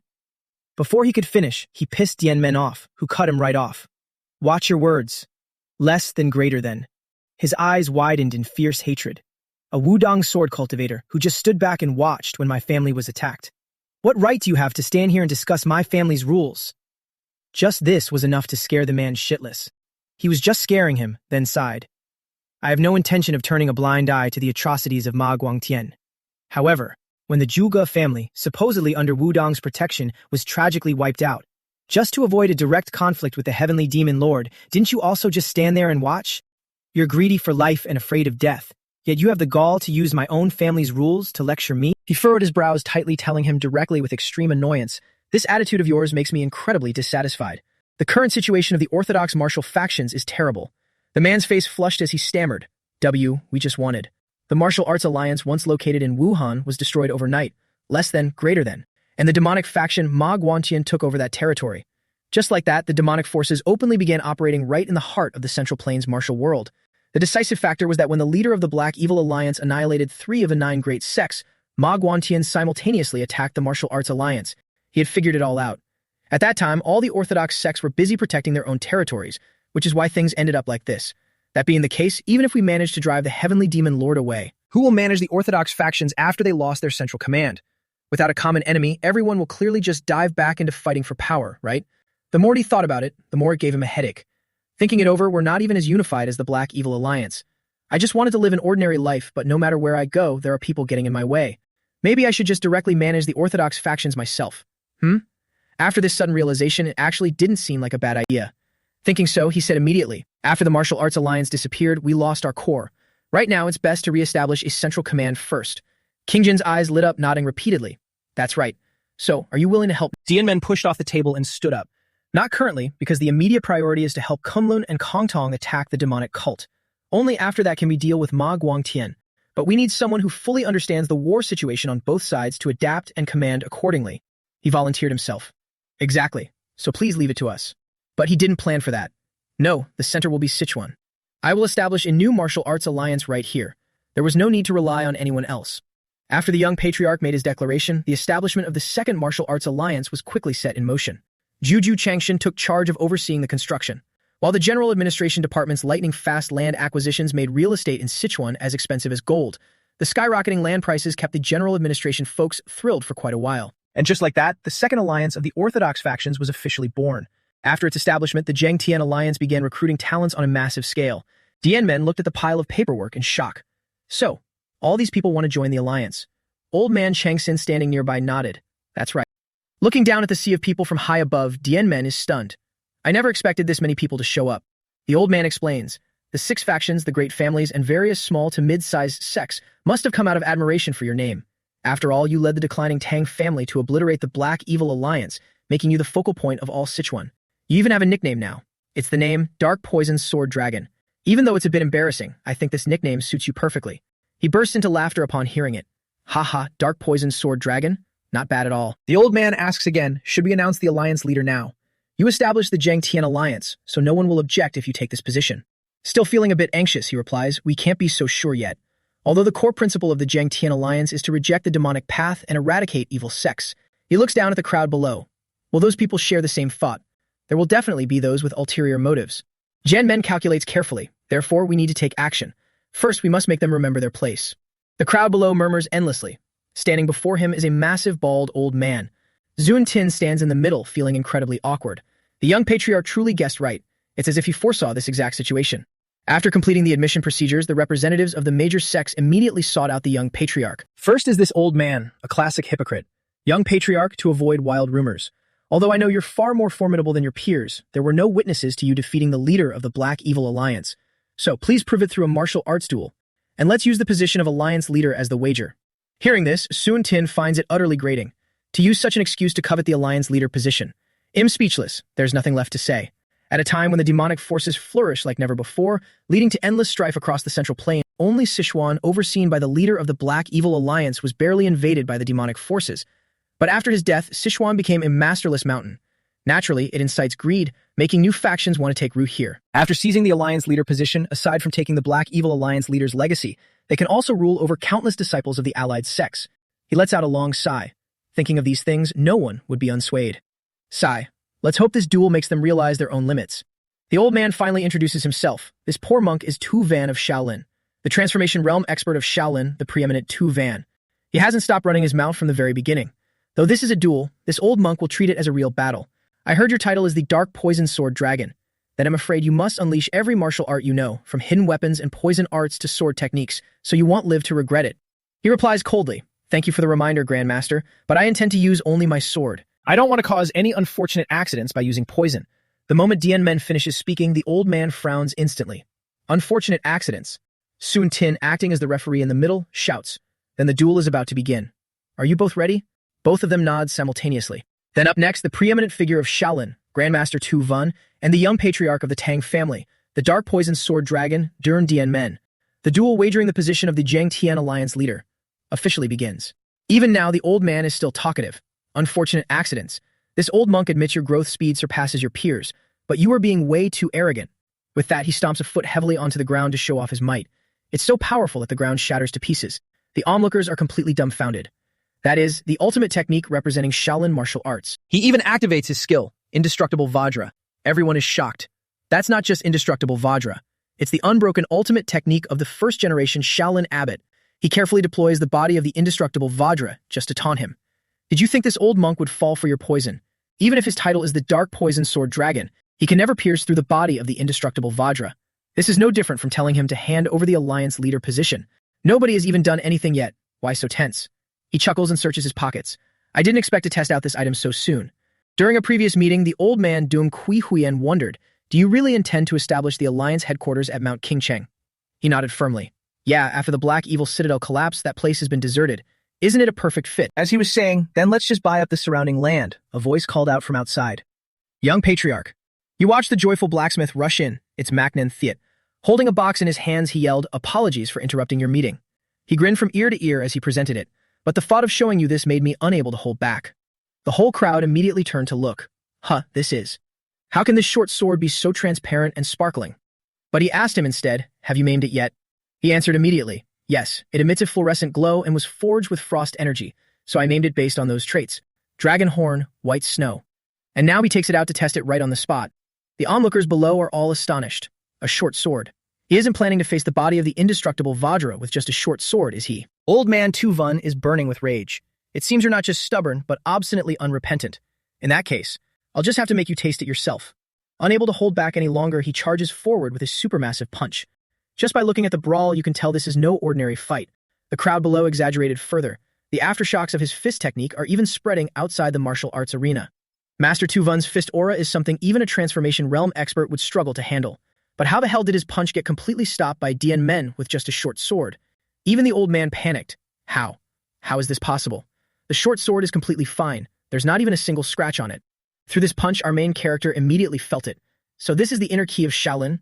As expected, it carries a distinct righteous aura unlike any ordinary person's. Might as well finish this quickly to save time, with a single spin of the blade. The golden armor on the old man's arms shattered into pieces. He widened his eyes in shock. What? The aura on my fist was actually torn apart by you. He's actually quite knowledgeable. The Alliance leader once wrote this in a book. To break a sect's martial arts, you must crush its foundation. Shaolin martial arts originated from Buddhist techniques with a forward-flowing ki. If so, I just need to cut off the circulation of that forward-flowing ki to break it. With that, he unleashed a flurry of slashes at the old man. The old man could only dodge, entirely unable to counterattack. The crowd watched in horror. How is that even possible? The aura of the indestructible Vajra body was destroyed in an instant by a short sword. A guy standing among the crowd watched with his eyes wide open. How can this be? That sword technique is... Finally, he forced the old man to his knees. I admit it. I've lost. The crowd gossiped endlessly. Shaolin's indestructible Vajra body was broken so easily. It seems the rumor of the young patriarch slashing the Black Evil Alliance leader to death wasn't an exaggeration at all. The young man watching was shocked, his eyes bulging. It has to be. But why? How could the young patriarch of the Duong family use the martial arts of the sword ghost? Jianmen was humble in victory, simply telling him, "Please stand up, Grandmaster." That night, as Jianmen stood alone gazing at the moon, he suddenly heard a voice calling from behind.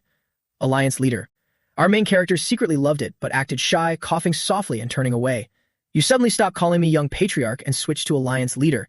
It gives me a really strange feeling. The old man Sun Tian bowed his head. Haven't you already proven yourself in front of countless martial artists? You will be called that often from now on, so you'd better get used to it early. Speaking of which, someone from the Murong family wants to meet you, did you know? Hearing the name, he immediately turned and asked, the Murong family? Aren't they one of the sects attacked by the heavenly demon cult? We don't have any ties with them. The old man looked quite flustered, sweating profusely. So that's how it is.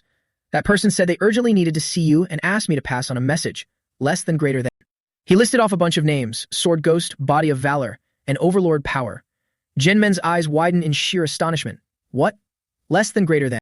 Returning straight to the Duong family estate, he looked at the guy in front of him and asked, "You came looking for me?" The man clasped his hands and bowed. "Yes, I am Murong Huey of the Murong family. I came here presumptuously because I have something to ask you. The sword strikes you executed during today's duel." It turned out he was the young man who had stood below, watching everything without missing a detail. Surprisingly, he knew. They look exactly like the martial arts of the sword ghost, the man hailed as the #1 sword in the world 200 years ago. He even asked directly, "As the young patriarch of the Duong family, how do you know how to use those martial arts?" His eyes flashed as he probed the man. "Then how do you know?" "The martial arts of the sword ghost. Are you even using a mortal body to cultivate the overlord power mind art?" He could clearly see straight through the man's core. This time, it was Murong Hui's turn to be shocked. He figured out the mind art I cultivate with just a single glance. He definitely has some connection to the sword ghost. Only then did he reveal. The sword ghost was once a member of our Murong family. Rumor has it he was the second son of the patriarch back then, so he was subjected to cold treatment within the clan. And when he grew a bit older, revealing his talent in mastering all the family's sword arts. That was also the time. Internal strife erupted in the clan over the position of the next young patriarch. He never had any affection for the family to begin with, so under those circumstances, he left the family on his own accord. About 10 years later, he began to shake the martial world under the moniker of the Sword Ghost. Later on, a few elders went looking for him, wanting to persuade him to return home, but his answer was always, "My sword is still not perfected." He didn't know much more either, but he only ever said that one sentence, and then vanished for decades. Even so, our family still managed to track the Sword Ghost's trail, and finally discovered a tomb engraved with the words "Tomb of the Sword Ghost." He furrowed his brows deeply. Therefore, including me, the members of the Murong family, have all cultivated the overlord power based on the ancient texts left on the tomb. Mentioning this made him question. Unless you possess the body of valor, a practitioner could lose their life before reaching full mastery. You all knew that clearly, yet you still practiced it. Murong Hui, resolute and unyielding, clenched his fists tightly. Although the body will be overloaded, the rate of advancement is incredibly fast, so we couldn't give it up. Furthermore, we believe the sword ghost must have left behind a perfected method, however. He recalled that terrifying scene. Before we could even look for it, the heavenly demon cult launched a surprise attack on the Murong family. He didn't touch our wealth, but only interrogated us before killing us, as if he was searching for something. In the end, he stole the sword ghost's martial arts manual. This news was truly a bolt from the blue. Our main character could no longer sit idly by. Meanwhile, somewhere else, an old man holding a sword looked at his opponent. Long time no see. Thung Thien. He stepped forward slowly. Has it been over 10 years? Among all the families I've attacked, only the Nam Kung family hasn't been completely wiped out. Nen Trung Hak had tracked him all the way here to issue a threat. But today is different. I advise you to brace yourself. The person standing there to face him was none other than the Sword King, Nam Kung Thung Thien, patriarch of the Nam Kung family, Sword King Nam Kung Thung Thien. The old man replied with an expressionless face. It seems your last defeat dealt you a heavy blow. Back then, you clearly used fist and palm techniques. His eyes flashed, glancing at the sword in his opponent's hand. And now you want to use a sword. The bastard smirked smugly, his face revealing a sinister expression. Thanks to you, I have comprehended the profound mysteries of sword techniques. I've even acquired an absolute pinnacle martial art. The old man didn't care at all and sneered mockingly. You plan to use that newly trained sword technique of yours from the past dozen years to deal with me, the renowned Sword King. Surging murderous intent emanated from the old man's entire body. The other guy remained calm. After all, he had obtained the Sword Demon's secret manual. That's right, aren't you the perfect opponent? He didn't even bother to hide his arrogance as he raised his chin. Let's test the Sword King against the Sword Demon and see whose martial arts are superior. The old man dismissed it, ignoring whatever sword technique it was, and gestured provocatively. Bring it on. The two immediately clashed, sparks flying everywhere. Even the heavens and earth were bound to shake. On the other side, upon receiving the news, Dianmen stroked his chin in thought. He stole the Sword Demon's martial arts? Why? Because he wanted to learn it. He was once the young cult leader of the demonic cult, so he definitely mastered the heavenly demon divine art, the strongest technique of the demonic cult. Then, was it really necessary to abandon his original martial arts to learn the Sword Demons? Mo Dong Hui, waiting somewhat impatiently, asked again, although it's a bit presumptuous, I still want to ask once more. Do you have any connection with the Sword Demon? Naturally, he couldn't tell the truth, so he just gave a superficial answer. I've never met him in person. It's just that when I was bullied as a child, a phantom sword appeared before me, so there's a slight connection. Of course, no one would believe that. The other man asked again, what? He looked straight at him seriously. I deduce it might be one of the martial arts left behind by the Sword Demon. Even if I told you about my past life, you wouldn't believe it. In short, through that sword, I saw his phantom and obtained the Sword Demon's martial arts. The more he listened, the more panicked he became. Sweating profusely with his mouth wide open, he stammered. But, didn't you say that without the physique of valorous strength, it's useless even if you learn it? Could it be that you were born with the physique of valorous strength? He immediately shook his head. No, I don't have that physique. I use my clan's inner key art to execute the sword technique, so the sword moves are incomplete. But when I had my decisive battle with the leader of the Black Evil Alliance, I discovered that my clan's inner key art could accommodate the nature of tyrannical force. Moreover, I've broken through to the transformation realm, which is why I can utilize that technique. But that doesn't mean this method is suitable for ordinary people. You seem to have come here to find a way to overcome the tyrannical force. Therefore, I advise you to completely give up on that inner key art. Looking dumbfounded, he stood there in shock for a long while before finally uttering, is that so? After answering him, he couldn't help but think of the old man. Come to think of it, I didn't fully understand my master in my past life either. I never expected to learn about his origins this way. Back then, the old man had held his hand and said, my life before learning the sword was completely meaningless. Therefore, my current name is simply the Sword Demon. But you have yet to shape your own identity. From now on, your name shall be Dung. Even though he named me, he never told me his own name. Even right before his death, he never mentioned his real name or origins. Taking the opportunity, he asked the man, could you tell me the Sword Demon's name? He opened his eyes wide and looked at him. His name? Even if you call it a coincidence, it's a bit too miraculous. But that person's name was also Dian Men. Mo Jung Dian Men. Hearing that name, he couldn't help but chuckle. Is that so? Mo Jung Wei had nothing left to say. Then I shall take my leave. As for the inner key art, it's better to follow your advice and give it up. However, Dian Men called out loudly to stop him. No, wait. We could be considered fellow disciples practicing the same martial art. I can't just let you leave like this. After all, you still want to seek revenge against the heavenly demon cult after overcoming the tyrannical force, right? The goal of this alliance is to eradicate demons. How about you join the alliance and study the sword with me? Genmen didn't miss the chance to recruit him. Join the Zheng Tian alliance. I'll help you fulfill your wish. Morning broke, and the scene at the Nam Kung family estate was tragic. In the end, the Sword King had lost to the Sword Demon, and the old man Thurn Thien was beaten to death, his eyes wide open in unyielding grievance. Before dying, the old man was filled with endless regret. That day, I shouldn't have let you escape. That bastard Min Trung Hak merely scoffed in disdain. Humph, he smirked sarcastically. I told you back then I just couldn't bear to kill you with my bare hands. You truly live up to the title of Sword King to have lasted this long. Now my biggest stumbling block has fallen. Haha. Thanks to this, the future where the demonic path dominates the world has taken another step forward. The steadfast guardian force of Anhui, the Nam Kung family, was thus annihilated in a single night. This news spread rapidly. Manhwa, Jianmin, Wudang, and Shaolin, all the remaining orthodox factions felt the looming threat. Finally, this news. The old man Suing Tin ran like the wind, shouting, "Alliance leader." The main character, who was watching his disciples practice martial arts, immediately turned around. He saw the old man panting heavily, stuttering, unable to form a word. And just like that, the earth-shattering news reached the Zheng Tian Alliance. Inside the grand hall of the Duong family, an emergency meeting was immediately convened. The Juge and Murong families were annihilated not long ago. Who would have thought that even the mighty Nam Kung family would be wiped out? Dianmen sat in the center looking at the crowd. It's also possible they were attacked from multiple sides. Besides the Lord of the Heavenly Demon Cult, is there anyone else who has reached the Supreme Demon Realm? An elder spoke up. According to our intel, the Supreme Demon experts of the Heavenly Demon Cult have all been assigned to the 3 demonic families. He wasn't entirely clear on this. The 3 demonic families? They are the newly established demonic factions formed after the Lord of the Heavenly Demon Cult destroyed the previous prominent families.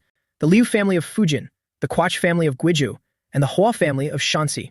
To be exact, those are the families that proactively surrendered to the Lord of the Heavenly Demon Cult and were subsequently reorganized. Especially the Hua family of Shanxi. It's said that 2 supreme demon experts are stationed there. It must be to keep Xiaomin and Mount Hua in check. Although, counting the Lord of the Heavenly Demon Cult, there are at least 5 supreme demon experts. I don't think it was a multi-pronged attack as you suspected. The Sword King is someone who has mastered the profound concepts of heaviness once someone steps into his attack range. Ordinary martial artists would be immobilized by the heavy pressure. Even if the opponent is a transformation or extreme demon realm expert, their movements would still be restricted. The more the old man spoke, the tighter his brows furrowed in tension. Furthermore, even without mentioning the profound mysteries of the heavy sword, he is the current #1 swordsman in the world. He couldn't possibly be defeated by a simple pincer attack.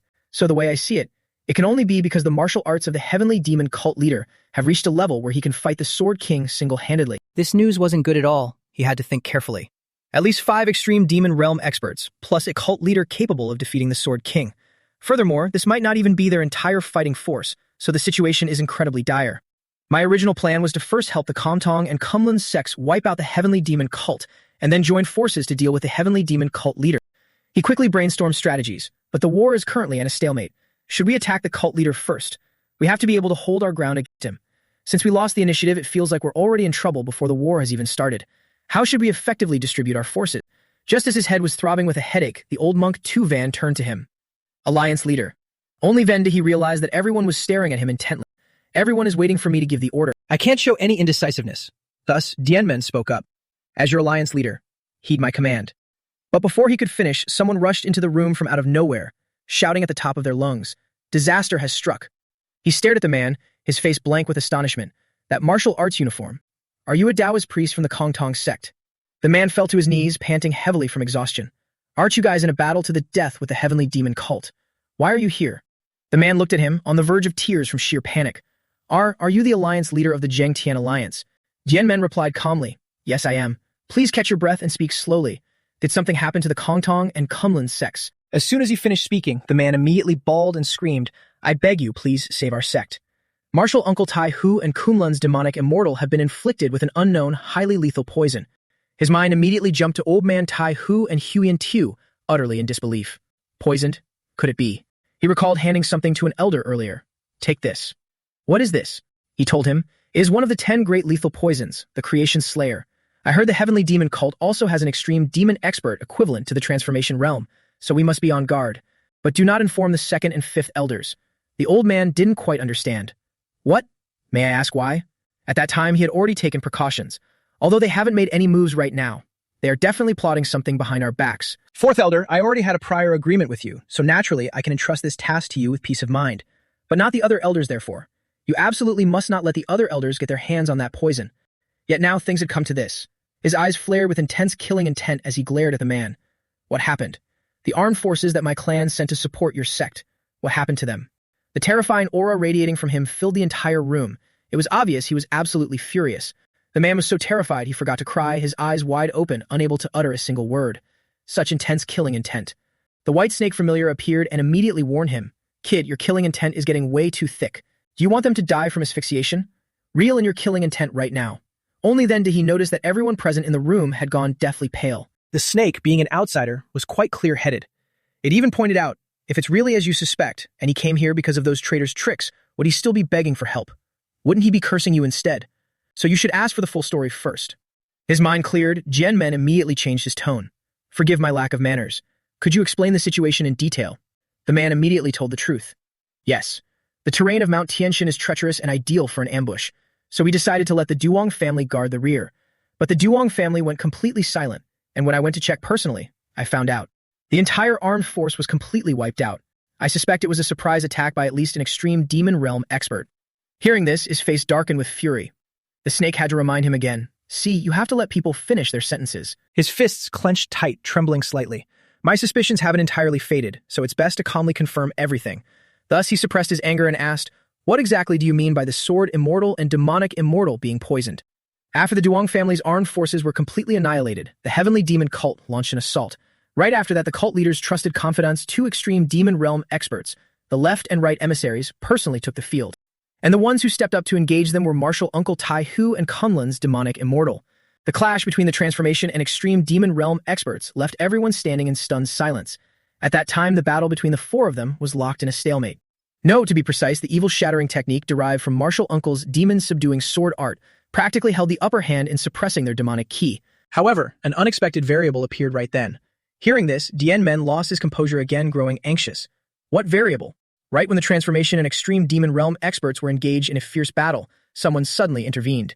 After that, those two were caught off guard. Both Old Man Tai Hu and Huin Tiu took the hit, spewing blood as they tumbled to the ground. They were struck by his poison. That person called himself the Little Poison Demon. Not long ago, when Kunlun and Kong Tong launched an all-out war against the Heavenly Demon Cult. In the basement of the Heavenly Demon Cult, covered entirely in bandages, the man seemed to have just woken up, looking around in bewilderment. Where is this? Didn't they say they were going to treat my arm? These Heavenly Demon Cult bastards. Were they negotiating terms with my grandfather while playing dirty tricks behind our backs? This person was Duong Van Zan. Both his arms and legs were tightly chained to the wall. Seeing that he was awake, a woman walked in. "Are you the kid from the Duong family who wants his arm fixed? Your name is Van. What was it again?" It's Van Zan, right? "Hello, I am the demonic doctor in charge of your treatment." She was none other than the demonic doctor, Bak Shu Yen. Upon hearing this, Van Zan's eyes widened in sheer astonishment. "Are you that famous demonic doctor? To think you're such a young woman." She lifted his arm in disgust. "What's wrong? Do you think him unreliable? Don't worry, big sister will heal you." "Wow. Your meridians are completely severed, so it definitely can't be cured using normal methods. The one who crippled you to this extent must really hate you, huh?" Hearing this, he immediately thought of Dian Men and gritted his teeth. "Hates me?" The more he thought about it, the more furious he became, refusing to admit his own faults. "I am the one who hates him. He stole the position that rightfully belonged to me. Just wait until I heal this arm." The demonic doctor examined it and sighed. "It's no use. You should just cut it off entirely. Oh, make a swift cut. It won't hurt. Normally, reconnecting the chi pathways and meridians could restore your martial arts, but your talent is a bit lacking. Instead of forcing it to reconnect, I might as well cut it off. That way, you could become even stronger." Anyone would panic hearing their arm had to be cut off, facing the prospect of being crippled. Tears welled up in his eyes. "That's impossible. I worked so hard to get this far." He desperately begged her. Is there really no other way?" Everything was going exactly as she planned, just waiting for him to ask this. Her eyes immediately lit up. "Well, there is. Learning a demonic art can restore your arm to normal and improve your poor talent." He immediately felt something was off. Forcing someone from an orthodox family like me to learn a demonic art, but for the sake of his arm, he didn't care. "Really, as long as I learn a demonic art, my arm can be healed." She let out a sinister laugh. "Of course, it's not a normal demonic art. You have to learn the immortal demonic art. The immortal demonic art possesses transcendental regenerative abilities. Even if your head is chopped off, it can grow back. So regenerating an arm is a trivial matter, and even your physical talent will become much stronger." As she spoke, she lifted his chin mockingly. "But even members of the divine cult cannot just learn this demonic art casually. You guys using the 10 poisons to eliminate 2 masters isn't enough to complete the transaction." He panicked and cried again. Then what should I do? At this point, of course, she had only one condition: abandon the Duong family. He replied immediately, "We have already abandoned the Duong family." But she wanted him to sever all ties completely. "That's we, not you. You must cut off your relationship with your father, your grandfather, and anyone connected to the Duong family. After all, our cult is giving you a top-tier manual. How could we let you keep people who would waver your resolve? If you want, I can send you back to your family right now. The choice is yours. What's your decision?" Initially, he had some reservations, but now he was completely brainwashed. Is that really all I need to do? He pictured killing the protagonist as motivation. I've been able to hold on until today entirely thanks to the thought of revenge. And now the opportunity is right in front of my eyes. He changed his tune faster than flipping a pancake, ready to dive right in. He practically looked like a demon already anyway.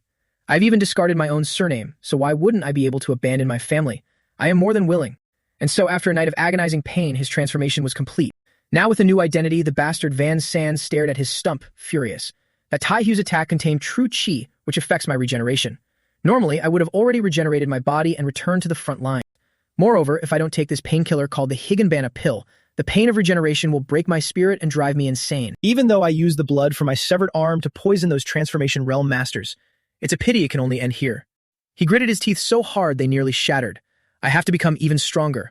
Strong enough to kill doomed DN men. I must master this to the pinnacle, using the immortal demonic art. I'll find that bastard and have my revenge. At that time, when he woke up, both of his arms were healed. The demonic doctor was standing right there. Congratulations, your arm is healed. I didn't expect you to have a talent for cultivating demonic arts. It seems the cult leader wasn't wasting his effort giving you the chance to learn the immortal demonic art. He just felt a surge of new power. I really didn't expect such a martial art to exist. This is the immortal demonic art. His body was back to normal, but he was still tied up, making him a bit confused. This is all thanks to your treatment. Thank you. By the way, why have you chained me here? The demonic doctor glanced at him and replied, Didn't I tell you before? Your foundational talent is insufficient. Even if you luckily learn the immortal demonic art, you won't make any progress like this. The true advantage of the immortal demonic art is that it can completely alter the body without any side effects. Thanks to that ability, the founder of the immortal demonic art, the immortal demon, was able to become invincible within the cult and even challenge for the position of cult leader. This means you also need to alter your body and break past your own limits. Challenge the cult leader? Oh, just a friendly reminder, don't even dream of repeating the immortal demon's mistake, because the immortal demon was ultimately destroyed by the cult leader. He was shocked upon hearing this. Didn't you say that after mastering it, one wouldn't die even if beheaded? Then how could he? Everything has a weakness. The immortal demonic art in the end is just a martial art that uses demonic chi. But the cult leader is someone who can command demonic chi itself, so it's useless against him. So in short, only that old man had the ability to kill someone like him, which wasn't too worrying. So, what exactly do you plan to do to me? She held up a vial, sat next to his bed, and began enticing him. You've only mastered 30% of your immortal demonic art, just enough to reattach severed limbs. Like that, you're no different from a straw dummy waiting to be slashed to pieces, right? The moment he saw the box, Van San recognized it. Isn't that the creation killer from my grandfather? What are you going to do with it? She stabbed 2 needles straight into his face. I just told you, I'm going to make you change. The fastest way to cultivate the immortal demonic art is to be injured to the brink of death. Additionally, I want to enhance your lacking offensive power. You trust your big sister, right? She used the Doing family's own poison for his cultivation. I heard the Doing family has a realm called the Poison Human. That is, someone who reaches that realm can kill dozens of people with just a breath or a drop of blood. Now I'll make you drink this poison. Even if the pain makes you wish for death, don't be afraid, you won't die. By simply repeating this process of being poisoned and regenerating, your body will acquire toxicity. Hearing this, his pain reached such a level that his vision blurred and his ears rang. He couldn't see or hear anything anymore. There was only pain. So work hard on becoming an immortal demon and a poison human. He repeated the process countless times, spewing large mouthfuls of blood. Van San stared at the smoking blood on the ground, unable to understand. Damn it, has my body still not completely adapted to the poison? No, maybe it never adapted from the very beginning. Every time I cough up poisonous blood, my stomach churns in agony. I just can't get used to it. At this moment, someone walked up and called out, "Young poison demon." He immediately glared back. What is it? Our subordinates have captured some fleeing prisoners from the Kongtong and Kunlun sects. May I ask how you wish to deal with them? He looked openly disdainful upon hearing this. Prisoners. The Kongtong and Kunlun sects are about to be annihilated anyway. Since they have nowhere to run, how can they even be called prisoners? He coldly issued an order. Kill them all. None who oppose us shall survive. Meanwhile, the group ran for their lives, carrying Tai Hu and Huyen Tiu on their backs. Keep running. Don't stop. We're dead if we get caught. But the demonic cult assassins were hot on their heels. The more they ran, the more panicked they became.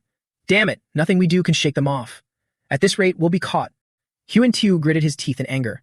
The tide of battle turned so quickly, all because of that little poison demon.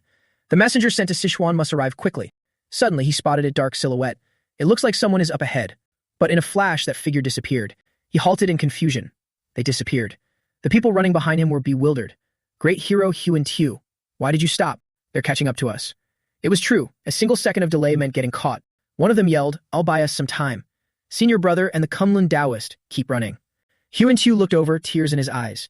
Junior brother. Just then, a voice echoed in his ear. It's been a while, Taoist. Hearing the voice but seeing no one, the chubby guy jumped in fright and looked around, only catching a glimpse of a white blur darting past like lightning. A glowing blue sword appeared, slashing through the throats of a horde of assassins in an instant. They only had time to scream. Wait, someone's coming from ahead. Huyen Tiu stood there, utterly dumbfounded. Looking closely now, he was moved to tears. Ah, so we're saved. The one who had arrived was none other than Dian Men. After finishing off the assassins, he turned back and asked, Are you all right? The chubby guy was overjoyed. Our distress signal reached them. The injured were laid on the ground to be examined. Both of them are in terrible condition and need immediate treatment. Fortunately, aside from being poisoned, they have no other external injuries. I can handle this myself. Every passing second is precious right now, so I'll start detoxifying them immediately. Still crying, Huan-Tu clasped his hands together. Ah, thank goodness you were the one who came to reinforce us. But he hadn't killed them all. The pursuing assassins were still overwhelming in number, so we had to assign tasks. While I detoxify them, please hold them off. Huan-Tu gritted his teeth, furious. Damn it, the ones leading the pursuit. Are those two? They were the left emissary of light, Kong Ton Tai, and the right emissary of light, Hak Lin Trong Thien, both bearing fierce, wicked expressions. Hearing their titles, Dien Men turned to look. Left and right emissaries. I heard they're extreme demonic experts of the demonic cult.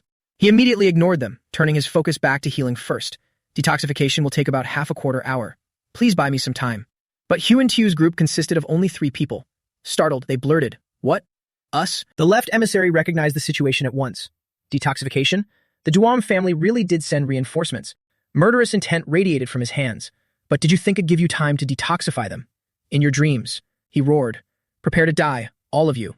Even if they were scared, Huan-Tu's group had no choice but to charge forward and shield the protagonist behind them as he worked. Crying, they steeled their resolve. Half a quarter hour. We just have to risk it all. Let's fight to the bitter end. The protagonist nodded. I'll leave it to you then. Grandmaster Tu Van. It turned out he wasn't relying on Huan-Tu's group at all. He had brought old man Tu Van along. The old monk appeared on cue. Amitabha. Standing alone against the 2 emissaries, he said, half a quarter hour. If that's the case, then let this Tu Van step up to stop them. He looked incredibly confident. He'd surely handle it just fine. Before Duangjian men headed to Xinjiang at the Zhengtian Alliance headquarters, the group had been discussing it beforehand. You don't plan on sending troops to Xinjiang. That's right. Blindly dividing our forces would only benefit the enemy. Think about it, everyone. If we send troops to Xinjiang, will the remaining forces be able to stand against the heavenly demon cult? The man who had come for help cried out, trembling. Then are we just going to abandon Kong Tong and Kunlun? He stood up to reassure him. Of course not. Losing Kong Tong and Kunlun, along with their transformation realm experts, would be a massive blow both morally and strategically. He made his decision. Therefore, I'll act as a special operative and go to Xinjiang myself. While I'm away, command over the entire Zhengtian Alliance's forces will be handed over to tactician Jia Cat. The others expressed their concerns. But if the alliance leader isn't on the front lines, morale will definitely plummet. Exactly. Not to mention you're our strongest asset. But he was the only option now. This is the only way to deal with both fronts simultaneously without dividing our strength. Besides, since the 2 Taoists have been poisoned, someone who knows how to detoxify them like me naturally has to go. Old Tu Van immediately turned and suggested, then how about this old monk tags along? I don't doubt your strength in the slightest, but when detoxifying someone, you need a guard against surprise attacks, don't you? It turned out he was exactly right. Now the old monk was finally putting his skills to use. He could single-handedly take on those 2. The 2 emissaries were sent flying by a single punch. Terrified, they realized, Shaolin's secret art, indestructible Vajra body. The left emissary raised a brow. You truly live up to your title as the Mount Tai and Big Dipper of martial arts. Your reputation is indeed well-deserved. Seeing him stand there like an immovable mountain, they had to concede. There's no way we can take him down in half a quarter hour. The right emissary also glanced around. Not only that, the fleeing Kunlun and Kongtong members have regained their spirit and started fighting back. It's as if they truly believe that young patriarch can cure the poison. The 2 of them discuss it carefully. We should break the Mount Tai North Star's indestructible Vajra first. Left envoy, please buy me some time. I need to gather my demonic key. The left envoy immediately understands. So you really want to use that move? Understood. But the bald monk overheard their discussion and charges right at them. Don't even think about it. However, that bastard instantly activates his skill. Hell demonic fire palm. Crimson flames engulf the sky like hell itself. The left envoy roars a challenge. Come at me, you damn bald monk. It'll burn this entire area to ashes. Master Tu Van remains expressionless, calmly dealing with the attack. Meanwhile, our protagonist is still using both hands to heal the 2 of them. Even though I successfully used the Poison Radiant Cyan Key to absorb all the lethal poison, because they've been poisoned for so long, their bloodlines are severely damaged. Especially Taoist Tai Hu, he temporarily won't be able to return to the front lines. And there's the aura of this poison, even though I hoped it wasn't. It's undeniably the aura of the 5 kills of creation, the 5th of the Tang clan's 10 great poisons. I had an agreement with the 4th elder, so the chances of him betraying me are extremely low. He immediately thinks of the 2nd elder and Van Can's family. Is it really them? Just who exactly is that little poison demon? I heard that the severed arm Taoist Tai who cut off spewed blood overflowing with toxic aura. Dien Men considers a terrifying possibility. Could these people have colluded with the demonic cult to create a poisoned human? I have a bad feeling about this. It'll finish up the first aid, then go help Master Tu Van. but his sharp senses suddenly detect an overwhelmingly massive aura. What is this now? That entity appears right in front of Tu Van. He hastily calls out, "Master." The old monk is terrified now, his body stiff as a board. Looking up with wide, panicked eyes, why is there such a brutal aura? It's not human at all, it's more like a vicious beast. The weapon in the right envoy's hand is the dark, vicious, god-demonic sword. The two of them join forces, glaring with sadistic glee. This is a technique that refines demonic ki to its absolute limit, allowing a vicious god to possess the blade. Do you think your petty, indestructible Vajra can withstand the power of a vicious god? Master Tu Van is in grave danger this time. They attack frantically, activating another skill, Hell Demonic Fire Palm. Void-burning explosive demonic fire. They strike relentlessly. Master Tu Van can only raise both hands to defend himself. Just as he blocks two moves from the left envoy, the right envoy joins the fray. Dark, vicious god demonic sword. Even the protagonist watching this scene feels panicked for him. He knows the old man won't be able to hold on much longer and hurriedly shouts, "Master." He desperately wants to stand up and help, but looks at the two patients. Damn it. Their bloodlines are almost completely recovered. If I let go now, their lives will be in danger. Everyone is risking their lives fighting because they believe in me. Suddenly, a reassuring voice rings out. Please focus on the healing, Alliance leader. Master Tu Van still stands firm. I only lost an arm. To save those two, this little injury is nothing. The two enemies, having gained the upper hand in the first round, laugh smugly and mock him. Only lost an arm? You think it ends there? They charge forward to kill again. Your arm is just the beginning. I will burn your entire body and tear you to pieces. The white snake also peeks its head out to watch. What is this aura? Could it be? It is that thing, but that person isn't an alchemist, right? Why does his sword have that? Even the snake finds it suspicious. Why is it emitting the aura of demons and monsters? Over on the other side, Human Tiu is exhausted from fighting the assassins, panting heavily. Half a quarter of an hour. Has it really been that long? The number of enemies hasn't decreased at all. Although Master Tu Van is still trying to hold on with one arm, he must be nearing his limit. Everyone has been running all night. Our stamina is completely depleted. He looks at his trembling hand. I don't even have the strength to hold my sword anymore. He tries to take a deep breath. Has it been 3 minutes? Can we still hold out until? Martial Uncle and the demonic immortal finish the detoxification. Just then, Dien Men walks over. Please step back. Leave the rest to me. As soon as Hu Wentiu sees him standing there, his eyes well up with tears. Young patriarch. Could it be that Martial Uncle and Kook Van? The protagonist turns to look at the two of them, who are now stable. The detoxification speed was faster than I expected. He immediately draws his short sword. This is all thanks to everyone risking their lives to hold them off. So next, let me clean up this mess. If he doesn't hurry, old Master Tu Van over there will be in grave danger. The right envoy charged forward. To hold out this long with only one arm, truly commendable. But once you die, the Orthodox faction's morale will plummet. Right at that moment, a sharp cold slash ripped through the air. The right envoy froze in sheer terror, his eyes wide with shock. What? What in the world was that just now? Our subordinates were all wiped out in a single strike. The two of them instantly went on high alert. Is there still a sword master of this caliber among them? We must tread carefully, left envoy. Jian Men walked up to Ziyun. I apologize, Grandmaster. Am I too late? No, how did you arrive so quickly? Have you finished detoxifying? Yes, all thanks to you. The two envoys stared at him as if seeing a ghost, their smirks completely vanishing. When did he get here? Hearing this, the old monk let out a sigh of relief. That is good. This old monk's desperate stalling was not in vain. He just silently stared at the old man's severed arm, his heart aching. He recalled their first meeting, when the monk had spoken sincerely. This old monk must admit my past words and actions were truly offensive to the young patriarch. No, the Alliance leader. To express my remorse, I will definitely annihilate the demonic path as a member of the Zheng Tian Alliance. He couldn't help but think, this man is outstanding in both character and strength. Yet we haven't even clashed with Mian Trung Hack, and such a stellar Grandmaster has already lost an arm. He glared at the two enemies. Their ki is nowhere near the Grandmaster's inner power. This proves they possess something capable of neutralizing Shaolin's Buddhist ki. Jin Men couldn't help but blame himself. He had thought the old master could handle it, never expecting this outcome. Was it my reckless judgment based solely on their ki? I had sworn I would never make a wrong judgment again. His face darkened with rage, wishing he could tear these bastards apart on the spot. The loss is too great. Killing intent radiated from him. Gripping his short sword tightly, he growled, What I mean is, your two pathetic lies are far from enough to compensate for Grandmaster Ziyun's severed arm. Without another word, he charged in and slashed, seething with absolute fury. The left envoy couldn't even mount a defense, scrambling backward. How is this possible? We are our cult's strongest forces, having reached the extreme demonic realm. Yet we're being overwhelmed by a brat wielding a short sword. The right envoy was equally stunned. To think the Orthodox faction had an expert of this level. Just who in the world is he? A single swing of his sword cleaved through the space between them, driving them apart and completely shattering their vile demonic ki. Turning pale with dread, they realize, I must admit, ordinary techniques won't work on him. Looks like we have to use our ultimate move. However, he still had his trump card and unleashed it. Let's see if you can still act so arrogant after taking this. Ultimate technique of the Hellfire Demonic Hand, Demonic Sun. The right envoy jolted and whipped his head around. Left envoy, are you trying to destroy this entire area? Jin Men instantly sensed the danger, if that attack lands. This entire area will undoubtedly be reduced to rubble. He had to stop it from hitting the ground, so he used his own sword technique. With a ruthless thrust, he pierced straight through his opponent's body. Both the left and right envoys stood frozen in utter shock. The left envoy was sliced in half, dying instantly. Now only the right envoy remained, trembling in fear. You, just who the hell are you? He stared at him in sheer disbelief. Could the Orthodox faction also have someone like our young cult master, a prodigy seen once in a millennium, a peerless genius? Jin Men glared at him.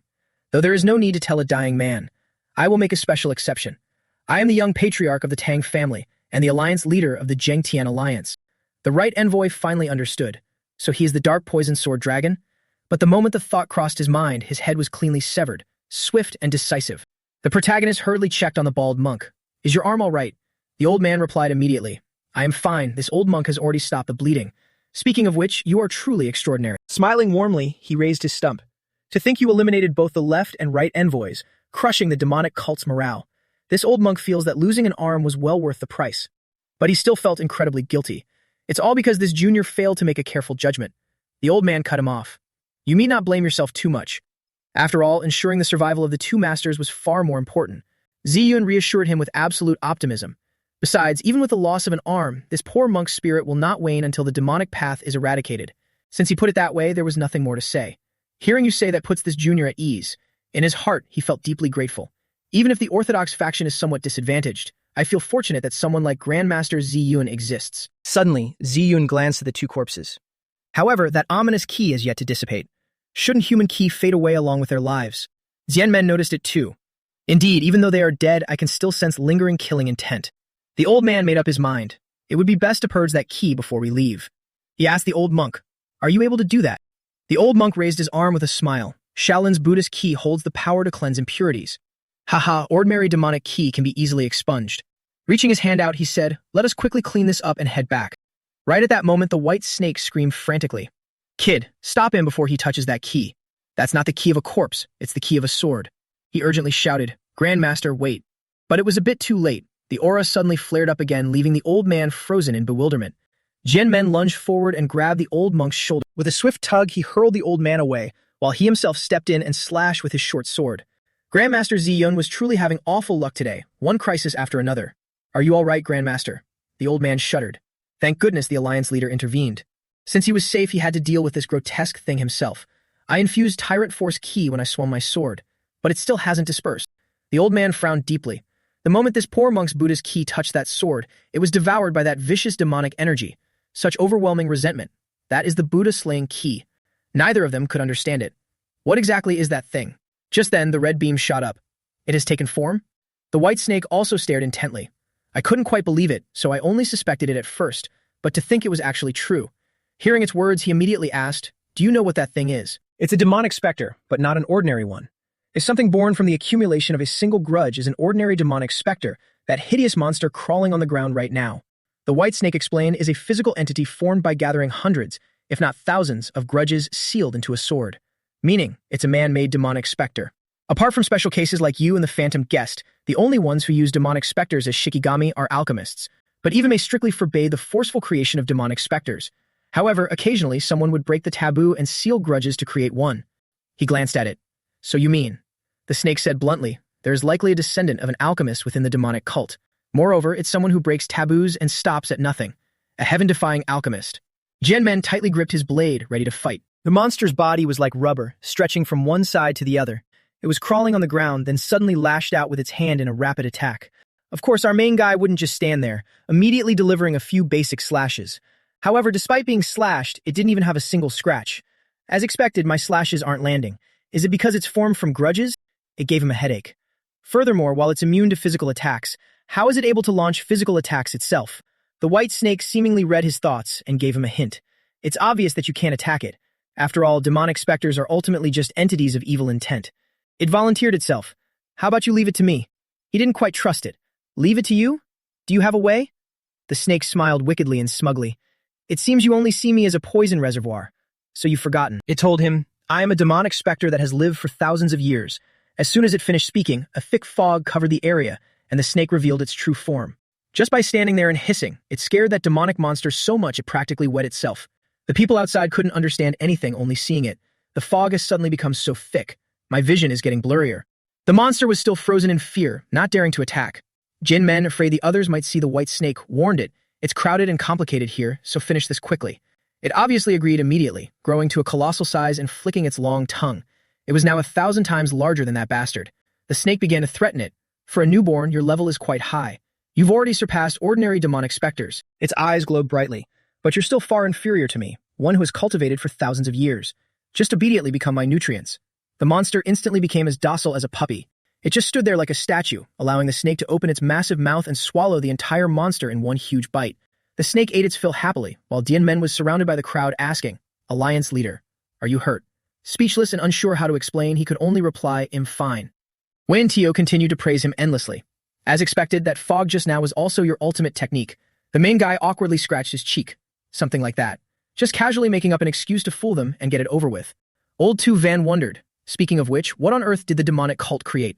In my entire life, this is the first time I've seen such a terrifying entity. That was nothing. He immediately prepared them mentally. That might not be all of it. So I have a request, less than greater than.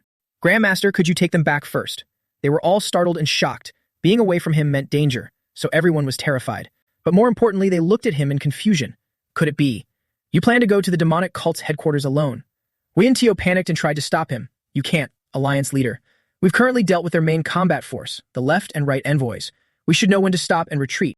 He explained seriously. That thing just now was a demonic specter, and normal attacks can't kill it. Moreover, as you saw, even I couldn't use sword strikes and was forced to use an ultimate technique. I believe it's highly likely that the demonic cult is forcefully creating demonic specters. Hui and Tio looked dumbfounded and asked, Then what if there are more of those things like the one just now? His eyes lit up. Then that means the demonic cult's combat power remains completely intact. And what compelled him to go was, besides, I still haven't investigated the true identity of the poison demon.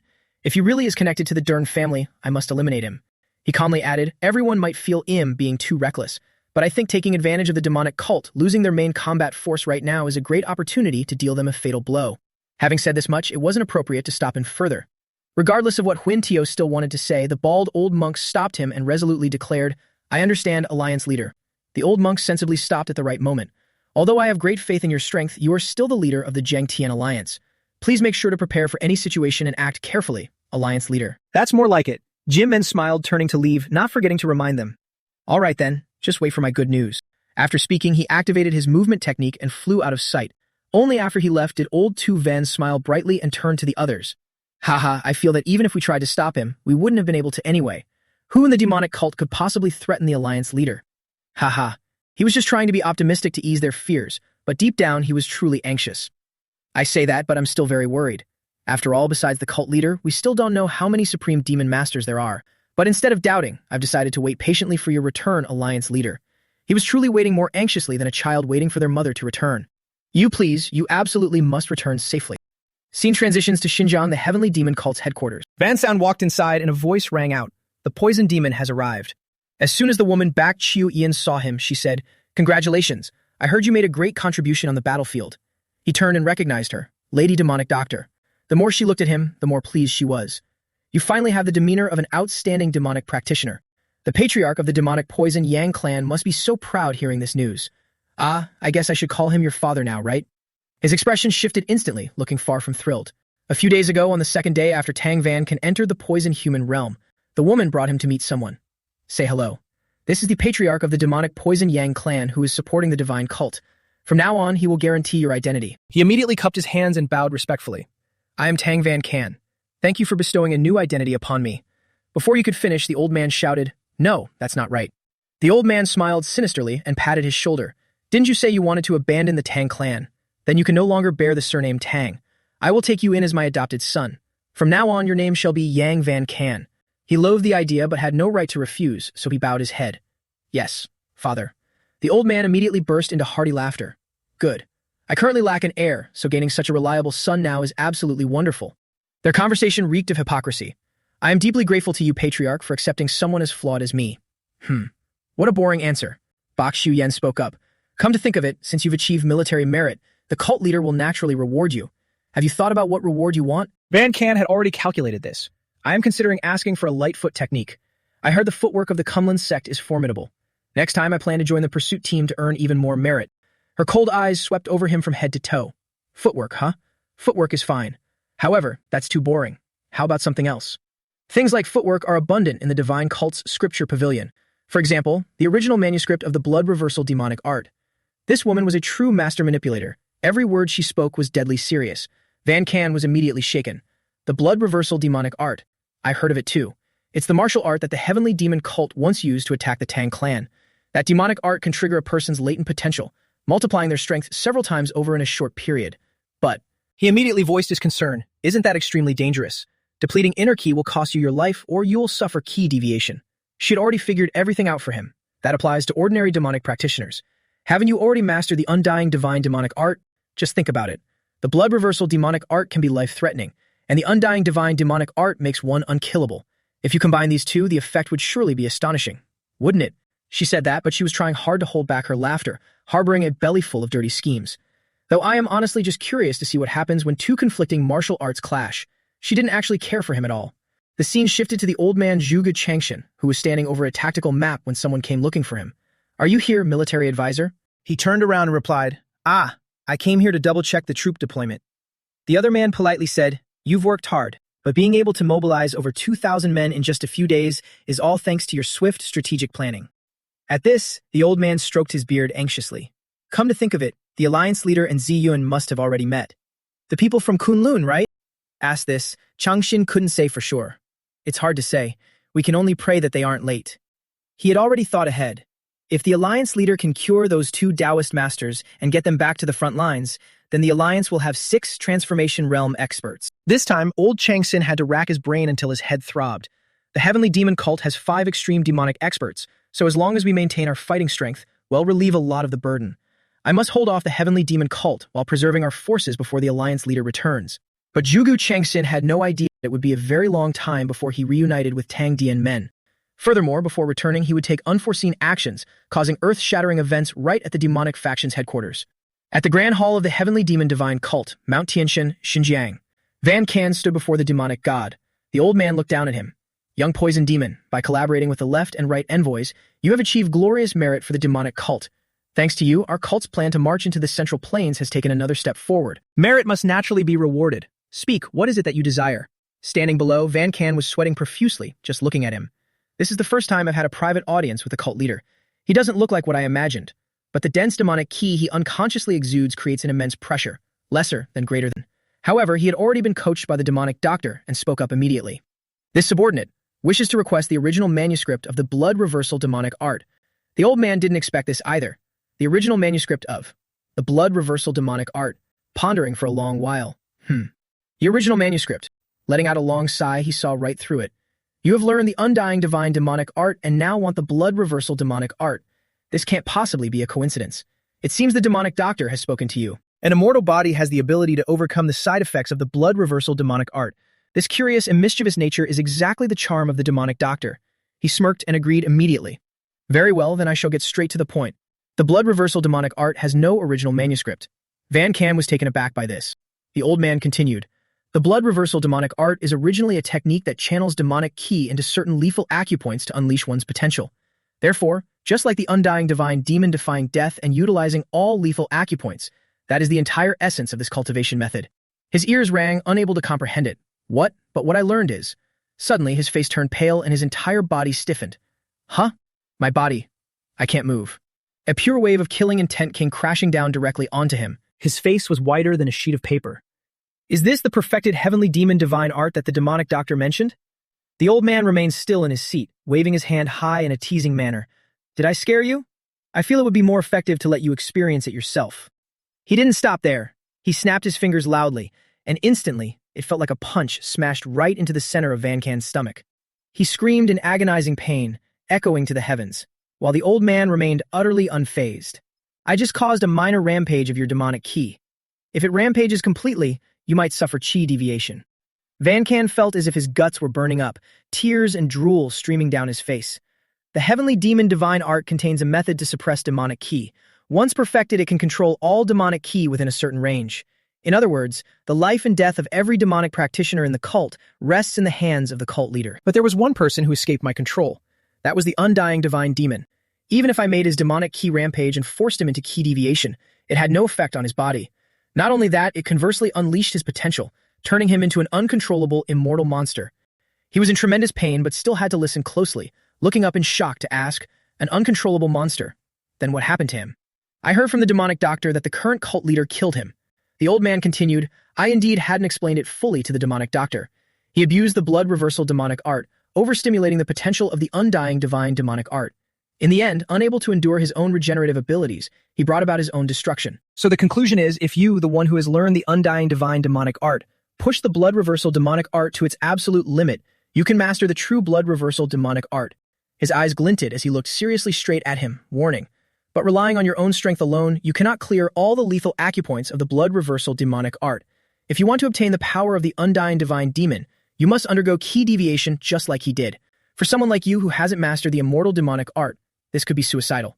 Even so, do you still want to learn it? He had made up his mind. There was no turning back. Enduring the pain, he replied, Yes, Supreme Lord. His entire body was sustained by a single thought, as long as he could become stronger and take revenge on Doong Dian men. What does this little life matter? Thinking so, he emphasized once more, Please bestow upon me the true inverse blood demonic art. On Soontin's side, the old man stood stroking his chin and thought, How strange. In front of him was a map with markings all over it. He couldn't figure it out. The heavenly demon cult forces attacked the martial world clans in a short time. Suddenly, there's no more movement. Could it be that the lord of the heavenly demon cult suffered internal injuries while fighting the Sword King? It would be best if they were serious internal injuries. If not. Just as he was concentrating, a panicked shout echoed from outside. Military advisor. It's an emergency. He immediately looked out. What's the matter to make you so hasty? It was Nogzuon, the transformation realm master of the Mount Hua sect, running in, sweating profusely and shouting.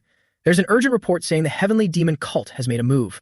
But I heard they have invaded Shaolin. It was true. Shaolin was in chaos. A group of people stood blocking the gate, and one shouted to stop them. How dare you barge in here? Shaolin is protected by the royal family. Do you think you can mess with us and still walk away unscathed? If you continue to act recklessly, you won't just be enemies of the martial world, but enemies of the entire nation. But Nian Trung Hach stood there without a hint of fear, openly challenging them. Do you really think so? He raised the sword in his hand. Compared to relying on deities, it seems our great emperor values his interests and safety more. The bald monk was instantly terrified, staring in shock. What do you mean? But before the group could even hear an answer, the bastard Nian Trung Hach decisively swung his sword, making a clean horizontal slash. A series of bald heads fell to the ground. Whether it's the royal family or the martial alliance, no faction will come to your aid. After the slash, he even let out a savage, triumphant laugh. And even if they did come, it would be useless. From now on, there will be no more monks in this world. His subordinates behind him immediately shouted, understood. Old man Suan Tin got goosebumps upon receiving the news, grinding his teeth in panic. Could it be that the royal family has decided to abandon Shaolin? He hurriedly yelled at Nog Zuan, Please assemble the troops immediately. Even if it's late, we must go to Shaolin. Just as he finished speaking, the Zhong'an sword master, Hak Vun, walked right in. No, he was accompanied by someone else. Suan Tin immediately asked, Taoist Hak Vun, who is this person next to you? But looking closely, he recognized him. Sword Venerable. Weren't you at Wudang? Why, this person was indeed the Wudang Sword Venerable, Tong Tan. The man spoke up, Jia Kat Suing Tin. Are you the military advisor of the Zheng Tian Alliance? Right now, we absolutely cannot send troops to Shaolin. Suing Tin couldn't understand. Why? Could it be that even the Zheng Tian Alliance wants to abandon Shaolin? Tong Tan immediately yelled, It's not like I want to, but the heavenly demon cult isn't the only one making a move. The demonic forces in Shaanxi have also started taking action. The group was startled and stunned. Shaanxi. Could it be? Now the group learned some shocking news. That's right, one of the 3 demonic families following the heavenly demon cult, which is the Hua family of Shaanxi has announced a troop dispatching ceremony for the Orthodox Demonic Great War. At this moment, at the Hua family in Shaanxi, the demonic first madam, Hua Lian Din, said while pouring tea, This day has finally come. The Orthodox Demonic Great War, Vu Long has always been waiting for this day. Because he wanted to win his father's favor, he had to make a contribution. The one standing and listening to her was the demonic first young master, Hua Vu Long. She spoke while looking up. Since this Orthodox Demonic Great War will affect the succession rights of the 3 demonic young masters, please forgive me for nagging. My son is the strongest candidate for succession, isn't he? The heavenly demon cult's close guard, Kim Lin, held a teacup and took a sip. Afterward, he smiled at her. Are you still worried about this? It seems that having me, the cult leader's capable right-hand man, Backing him is still not enough. Hearing this, she was relieved, her face softening. What mother wouldn't worry about her child? I just wanted to hear an honest word, he added. The first young master is the most capable among the three first young masters of the three demonic families. If he makes a contribution in this expedition, his status as the heir will be even more secure. However, hearing this made her increasingly anxious. How great of a military achievement must he make? The answer was, wiping out the orthodox factions of Shaanxi. He smiled wickedly and emphasized, that means destroying the Manhwa sect and the Zhongnan sect. The first young master will definitely become the next cult leader. From the heavenly demon cult attacking Shaolin, and the royal family declaring they won't protect the orthodox martial factions, to one of the three demonic families, the Hua family of Shaanxi, organizing a troop dispatching ceremony. These events have almost plunged the martial world into chaos once again. Old man Sun Teen read through it once, his brain still not processing it fast enough. So many things, did they all really happen in just one day? Where on earth do we even begin to deal with this? Never had he missed Dian Men so much. He couldn't handle it all by himself anymore. Young Patriarch. No, Alliance Leader. Please hurry back. I beg of you. The Zhang Tian Alliance needs you. But at this moment, he was sprinting madly across the desert. He only had a snake accompanying him. You say this is a plain in Xinjiang. There's not even water or trees. It's my first time seeing such a barren land. It affirmed, that's right, this is Taklamakan. It's an abandoned land. You could say it's a dead land. I once joined Vo On Kak to exterminate an evil dragon and an earth dragon dwelling here. That very battle turned this entire region into a desert. Whether it's a good dragon or an evil dragon, there are dragons innately capable of controlling the chi of the five elements. The Azure Dragon can control the chi of thunder and lightning, and other evil dragons can also control one of the attributes of the five elements. Among them, the Earth Dragon controlled the Earth Chi, and during the fight with Vo An Kach, it absorbed most of the Earth Chi here. In order to stop it, the Taoist Masters cast a spell formation that caused the Earth's energy to flow elsewhere. The Taoist Masters' spells have a characteristic. If no one interferes, they will activate continuously. Hearing this, he wondered, if the Earth Dragon was already eliminated, then there's no need to maintain the spell, right? Why wasn't it dispelled then? Even the snake didn't know the answer to this. I'm not too sure either. At the time, there was a Taoist master who opposed dispelling it. He said doing so would cause a problem directly affecting the survival of the common people. That person is the heaven-defying sorcerer of the demonic cult. Although he belongs to the demonic cult, he possesses the greatest strength among all contemporary sorcerers. You could even say that he cast that spell all by himself. Therefore, not only the other sorcerers, but even the shadowless guest wouldn't oppose his ideas. But his way of doing things differs from orthodox sorcerers. Though I don't fully understand it, I can be certain he's plotting something shady. Unlike sorcerers who rely on spells to accumulate divine status, he subjugates demons and monsters as his familiars to build his divine status. Precisely because of this, rumor has it that by elevating his divine status this way, he can escape heavenly punishment even if he uses forbidden arts. In other words, he can use forbidden arts at will. If you discover an array set up by him, you must be extremely careful. Jinmen felt his heart warm listening to this and chuckled to tease it. I was wondering why you suddenly became so talkative. Turns out you're worried about me. The snake, furious from embarrassment, argued back stubbornly. Humph! I'm not worried about you, I'm worried about myself. If you die, my soul is bound to yours, so I'll die too. He had no choice but to give in to it. All right, if you say it isn't, then it isn't. Saving his energy to run. But exactly how vast is this desert anyway? Meanwhile, on the other side, someone else was asking that exact same question. Just how vast is this desert? The moment he thought this, a voice rang out to remind him, your footsteps are slowing down. It was the cult leader. He glared at Van San, who was dragging his feet behind. I'm warning you one more time, absolutely do not stray more than 3 steps away from me. He didn't dare show any attitude, only secretly thinking. To obtain the blood reversal demonic art, I've been following the cult leader for hours. Just a moment ago, we were clearly still at the desert's entrance. In the blink of an eye, the scenery changed, and now I don't even know where we are. He secretly observed his surroundings and looked down. Is this some kind of array too? It's quite similar to what I saw during the young patriarch selection. He continued to look around until the old man's voice rang out again. We're here. Now he jumped in shock. What the hell was this? Since when did a gigantic door appear right in front of them without a single sound? Van Shan's jaw dropped. A door. In the middle of the desert? The old man looked at him. It's still too early to be surprised. Saying that, he pulled out a talisman, slapped it onto the massive door, and shouted, Open. Immediately, the array on the door burst into flames and slowly began to open. Just opening the door caused the entire ground to tremble. Van Shan stared with his eyes wide open. Behind the door was a completely different space altogether.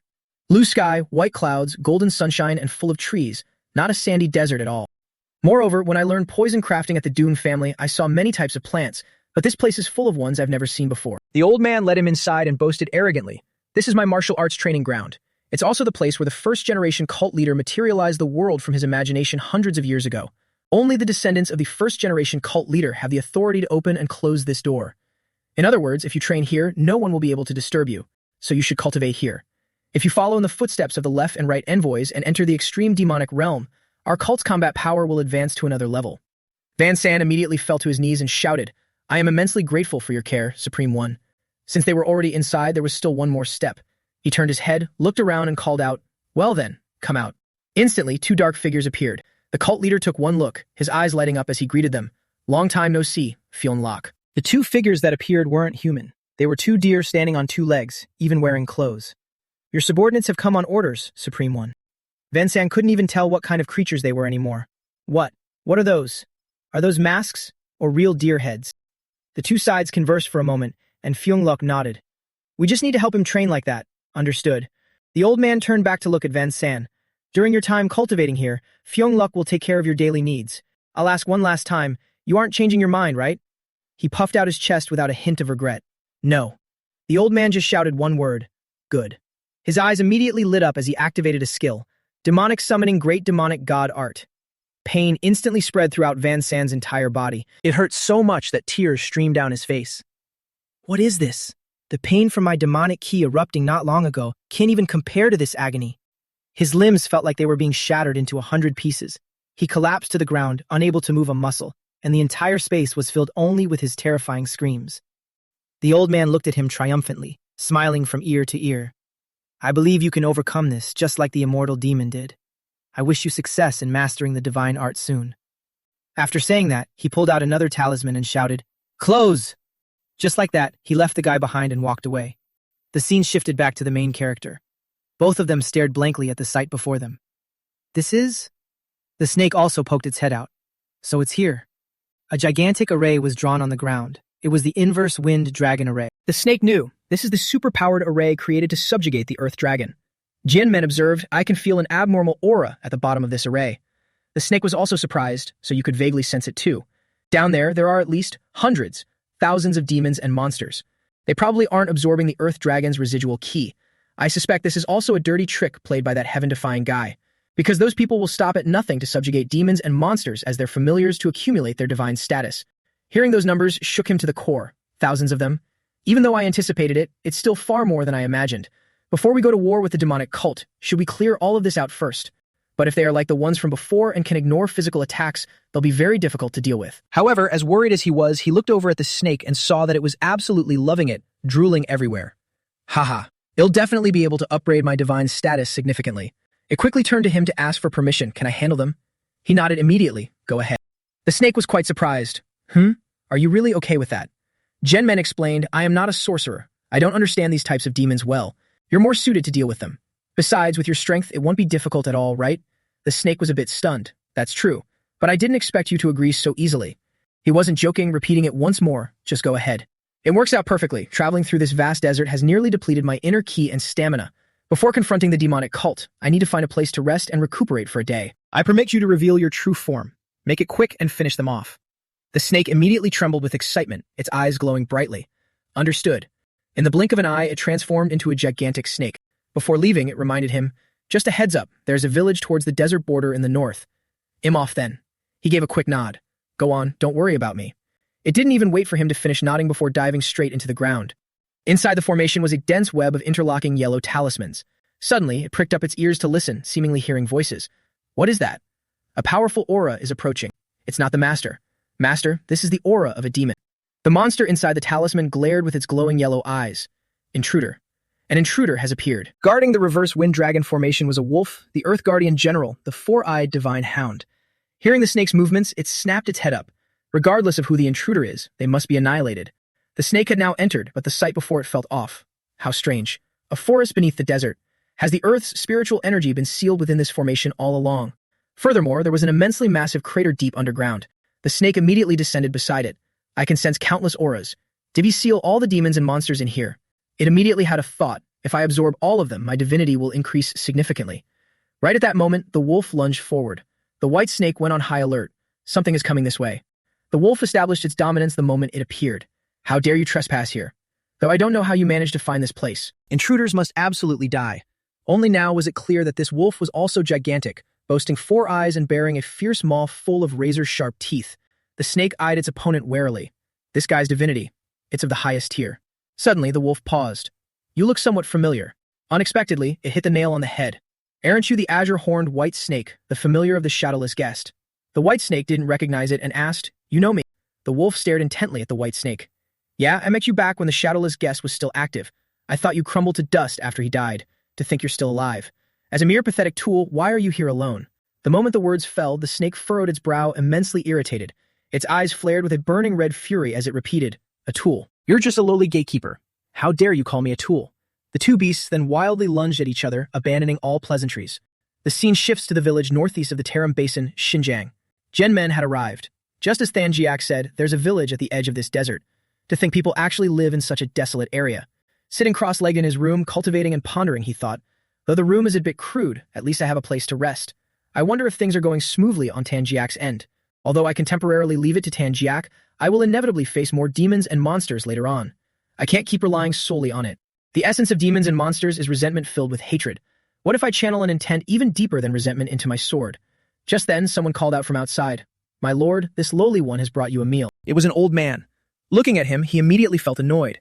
"Didn't I tell you not to disturb my meditation?" The old man jumped, sweating profusely. I apologize." This lowly one momentarily forgot. Seeing the old man's attitude, he let it go. "Forget it. Just leave it there and step outside." The old man didn't leave immediately but turned back and asked, "Do you need a woman to serve you tonight?" However, catching the protagonist's murderous glare, he quickly backed down. "I don't need to. I'm sorry." Jin-men couldn't help but recall. "When I first arrived, I politely asked if I could stay the night. But for some reason, they mistook me for some young master of the demonic cult. All the villagers melt and kowtowed to me, obeying every command. I didn't feel the need to reveal my Central Plains origins, so I didn't correct them. But their attempts to curry favor are becoming increasingly excessive, making things a bit awkward." Yet, after only a few minutes apiece, another voice called out from outside, "My lord, are you in there?" He was infuriated, glaring out in frustration. "They simply won't give me time to think. What is it this time?" But it was a different young man. "Who are you?" He was completely different from the others, speaking straightforwardly. "When I saw you at the entrance, I recognized you right away. You're from the Dune clan, aren't you?" This man was Trion Suanyet. Back when the Black Evil Alliance ruled Sichuan, he was a martial artist of an unorthodox family. One day, while he was away, his superior from the Black Evil Alliance violated his wife, driving her to end her own life, unable to bear the humiliation. Trion Suanyet was utterly enraged. Although he successfully avenged his wife, the Black Evil Alliance issued a bounty for him across Sichuan, forcing him to flee to Xinjiang. He recounted his tragic predicament. "This lowly one has a young daughter. Because of the bounty, I couldn't take her with me when I fled. So I wanted to ask you about the current situation in Sichuan. If the arrest warrant has been lifted, I want to go back and find my daughter." With a hint of sorrow in his eyes, he told him, "Although I don't know which sect you belong to, the unorthodox factions in Sichuan and the Black Evil Alliance have all been annihilated. Naturally, the arrest warrant is no longer in effect either." This news was like a bolt from the blue. Shocked to his core, he cried out, "What? The Black Evil Alliance has been wiped out. Someone actually destroyed them." He said straightforwardly, "It was me. The sword god and young patriarch of the Duan clan." But on second thought, saying that might just cause more trouble, it's best to gloss over it. So he simply replied, "I heard it was done by an expert from the orthodox factions." The man looked as if he could shed tears of joy. Bowing and kowtowing repeatedly, he said, "Thank you for letting me know. I can finally return to find my daughter." Seeing his sincerity, Gen-men took the opportunity to ask, "By the way, this village doesn't seem wealthy, yet they treat me exceptionally well. Why is that?" He guessed awkwardly, perhaps it's because of the divine pill. He explained, "The heavenly demon cult distributes a drug that makes people forget their sorrows. The more wealth they offer as tribute, the more they receive. But because this village is so poor, they only get the minimum amount. But the problem is, while the divine pill has potent effects, it's extremely addictive. Once poisoned by it, there is no breaking free. That's why everyone mistook you for a noble young master of the cult, trying to curry favor with you to get the divine pills. Occasionally, cult members do come here for that very purpose." So that's how it is, he realized. Even though this place isn't under the jurisdiction of the Imperial family or the Martial Arts Alliance, how can they sell such addictive drugs to innocent civilians? As the man continued speaking, "Anyway, if you want to pretend to be a noble young master of the cult." Suddenly, a continuous clanging sound rang out. He was confused. "What is that noise?" Trung Suanyet turned around in a panic. "It's the village's warning bell, ringing so urgently. That means the bandit gang has appeared." Jin-men was still suspicious. "Bandits showing up right when I came to stay." Just then, the old man came over and yelled, "My lord, my lord, my lord, are you in there? What's going on?" He pointed outside the village gates. "You heard the village bell, didn't you? Right now, a bandit gang of over 50 men is charging this way." Suddenly, his eyes fell on the other guy. "Swannet, why are you here?" Jin-men stood up, resting his hands on his knees. "I had something to ask, so I called him over." "Did you just say there are bandits?" The old man nodded vigorously. "Yes, we prepared a shelter to hide from the bandits. You need to come and hide with us." Irritated, Jianmen glared fiercely. Do you think I'd be scared of a few petty bandits? The old man, practically wetting his pants in fear, stammered. I didn't mean that. Eyes still glaring, he ordered, take me to these bandits immediately. With that, the whole village gathered at the main gates, where the bandits on horseback were already waiting. The moment the bandits saw Jianmen, they burst out laughing and hollered. The guy in the middle isn't from this village. Where'd you come from, eh? Jianmen remembered what Tron Swannet had told him earlier. My lord, in case you have to fight the bandits, please use the identity of the demonic Poison Yang family. He hadn't understood why. The demonic Poison Yang family, Swannet explained, the Yang family specializes in studying poisons and medicine within the cult, so even if you use poison, they won't suspect a thing. Jianmen nodded. So the demonic cult also has a family like the Doom clan. I see, understood. So now, he proclaimed, I am the young master of the demonic Poison Yang family. The bandit leader was taken aback. The demonic Poison Yang family. A disciple of such a prestigious family came to this middle of nowhere. He tilted his chin and ordered, if you're really the young master of the Yang family, take out the divine elixir. People of the Yang family always carry it with them. Speechless, Jianmen reached into his robes. I have no choice. The bandit leader stared at him, unable to hold back a smug grin as he plotted his dirty tricks. To think it's the demonic Poison Yang family, what a pleasant surprise. I'll take him hostage and force the cult to hand over a massive load of divine elixirs. But before he could even finish the thought, a slew of bandits fell off their horses like falling stalks of wheat. The bandit leader turned his head to look at his men in panic. What? What is going on? It was Jianmen's doing, of course. Enough acting. How strange. I made it clear that I needed rest to cultivate my ki. Yet from the very beginning, people haven't stopped bothering me, and now bandits just happen to show up. Murderous intent radiating from his eyes, Jianmen stared straight at the bandit leader and interrogated him. Who told you I was here? Spit it out. If you don't want to experience the agonizing pain of your intestines being torn apart, you'd better answer me honestly. Witnessing everything, Trum Swannet trembled in fear. I didn't even see what took down those bandits. Was it the Lord? Even though I already knew he wasn't ordinary. I didn't expect him to be this strong. The bandit leader's face turned whiter than a sheet. Gritting his teeth, he said, I didn't plan on going this far. He said it was such a dangerous expression that Jianmen immediately grew wary. Oh ho, could he be hiding his true strength? But contrary to expectations, the guy decisively jumped off his horse, dropped to his knees, and kowtowed furiously. Please spare my life. If you just let me go, I will etch your kindness into my bones and serve you, even in death. In short, I'll do whatever you ask. Seeing this, Jianmen let out a sigh. Fine, at least it was quick and easy. The bandit bellowed, you guessed right, someone sent us. The one who informed us is. He pointed straight at the old man behind Jianmen and declared, it's the village chief. The crowd instantly burst into an uproar. The village chief? No way. The old man's face was now completely ashen. Driven into a corner, the old man pointed an accusing finger at the bandit and cursed. This is slander. Why would I ever harm you? Please, kill him and shut his venomous mouth. The bandit wasn't backing down either. They argued back and forth, exposing each other. You cunning old geezer, didn't you tell us that some naive young master from the cult came here, urging us to kill him and steal his valuables and divine elixirs? My lord, the village chief and I have a close relationship. We've used this method to rob people from the cult multiple times already. The village chief is in charge of informing us about merchant caravans or traders passing through the village. Then we handle the robbery and split the loot as agreed. If that money were used to buy food and building materials, this village would have escaped poverty long ago. If you don't believe me, feel free to search the village chief's house. You'll definitely find plenty of riches. At this point, there was no way the old man could deny it. He screamed, Huendung cat, do you really want to? But before he could finish screaming, the villagers swarmed around him, utterly disappointed. Village chief, is what he said true? You know full well the situation our village is in, yet you still deceived us. So the young men from the guard squad who were killed by bandits before, that was your doing as well? You scum. As the village chief, how could you do such a thing? Faced with the furious villagers, the old man couldn't argue anymore. He stammered, no, that's not it. This is a misunderstanding. I. Sick of the sight, Jianmen decisively snapped his fingers. Just as the old man began to admit it, to survive in this place, I had no other choice. A needle pierced straight into his head. Jianmen cursed him to his face. How despicable. The bandit leader finally realized, if the oxhair needle's flying so fast they can't be seen. So that's what killed my subordinates. But does the demonic Poison Yang family know how to use oxhair needles? This guy was pretty sharp. Sweating profusely, he looked at Jianmen in terror. Could you be? As far as I know, the only ones in this world who coat oxhair needles with poison are. Could it be? Are you really from the demonic Poison Yang family? Are you from the Doing? The moment he uttered that word, a needle lodged straight into his head, killing him on the spot before he could say another word. Looking like a grim reaper coming to collect his soul, Jianmen said, despite your appearance, you're quite perceptive. But even if you found out, you should have known to keep your mouth shut. Truly, a loose tongue causes one's own demise. That night, the villagers raided the village chief's house. That bandit was telling the truth. I can't believe he hid so much gold, silver, and jewels here. This is enough for the whole village to move and settle elsewhere. Jinmen instructed Trung Suanyet, divide this wealth among the people. I have somewhere else to be. Suanyet was stunned, blurting out in shock. What? But you were the one who wiped out the bandits. Jinmen chuckled. There's no need. Carrying all that around will just weigh me down on my journey. In reality, he had it all calculated. Besides, the gold I took from the Black Evil Alliance's stronghold alone is several times more than this. I don't need to compete with them for it. Looking at the crowd packing their bags outside, he asked, by the way, is the entire village moving away? Suanyet nodded and replied, that's right. Now that the Black Evil Alliance is gone, wouldn't it be better for everyone to move to the Central Plains, buy some land, and farm? It's all thanks to your grace. I can finally return and look for my daughter. Suddenly, Jinmen handed him a bag. Take this. He instructed him, in case you run into other bandits on the way, I prepared some poison and ox hair needles. Just a graze from this poison is lethal, so you must use it carefully. Suanyet took it with both hands, moved to tears. You even prepared this for us.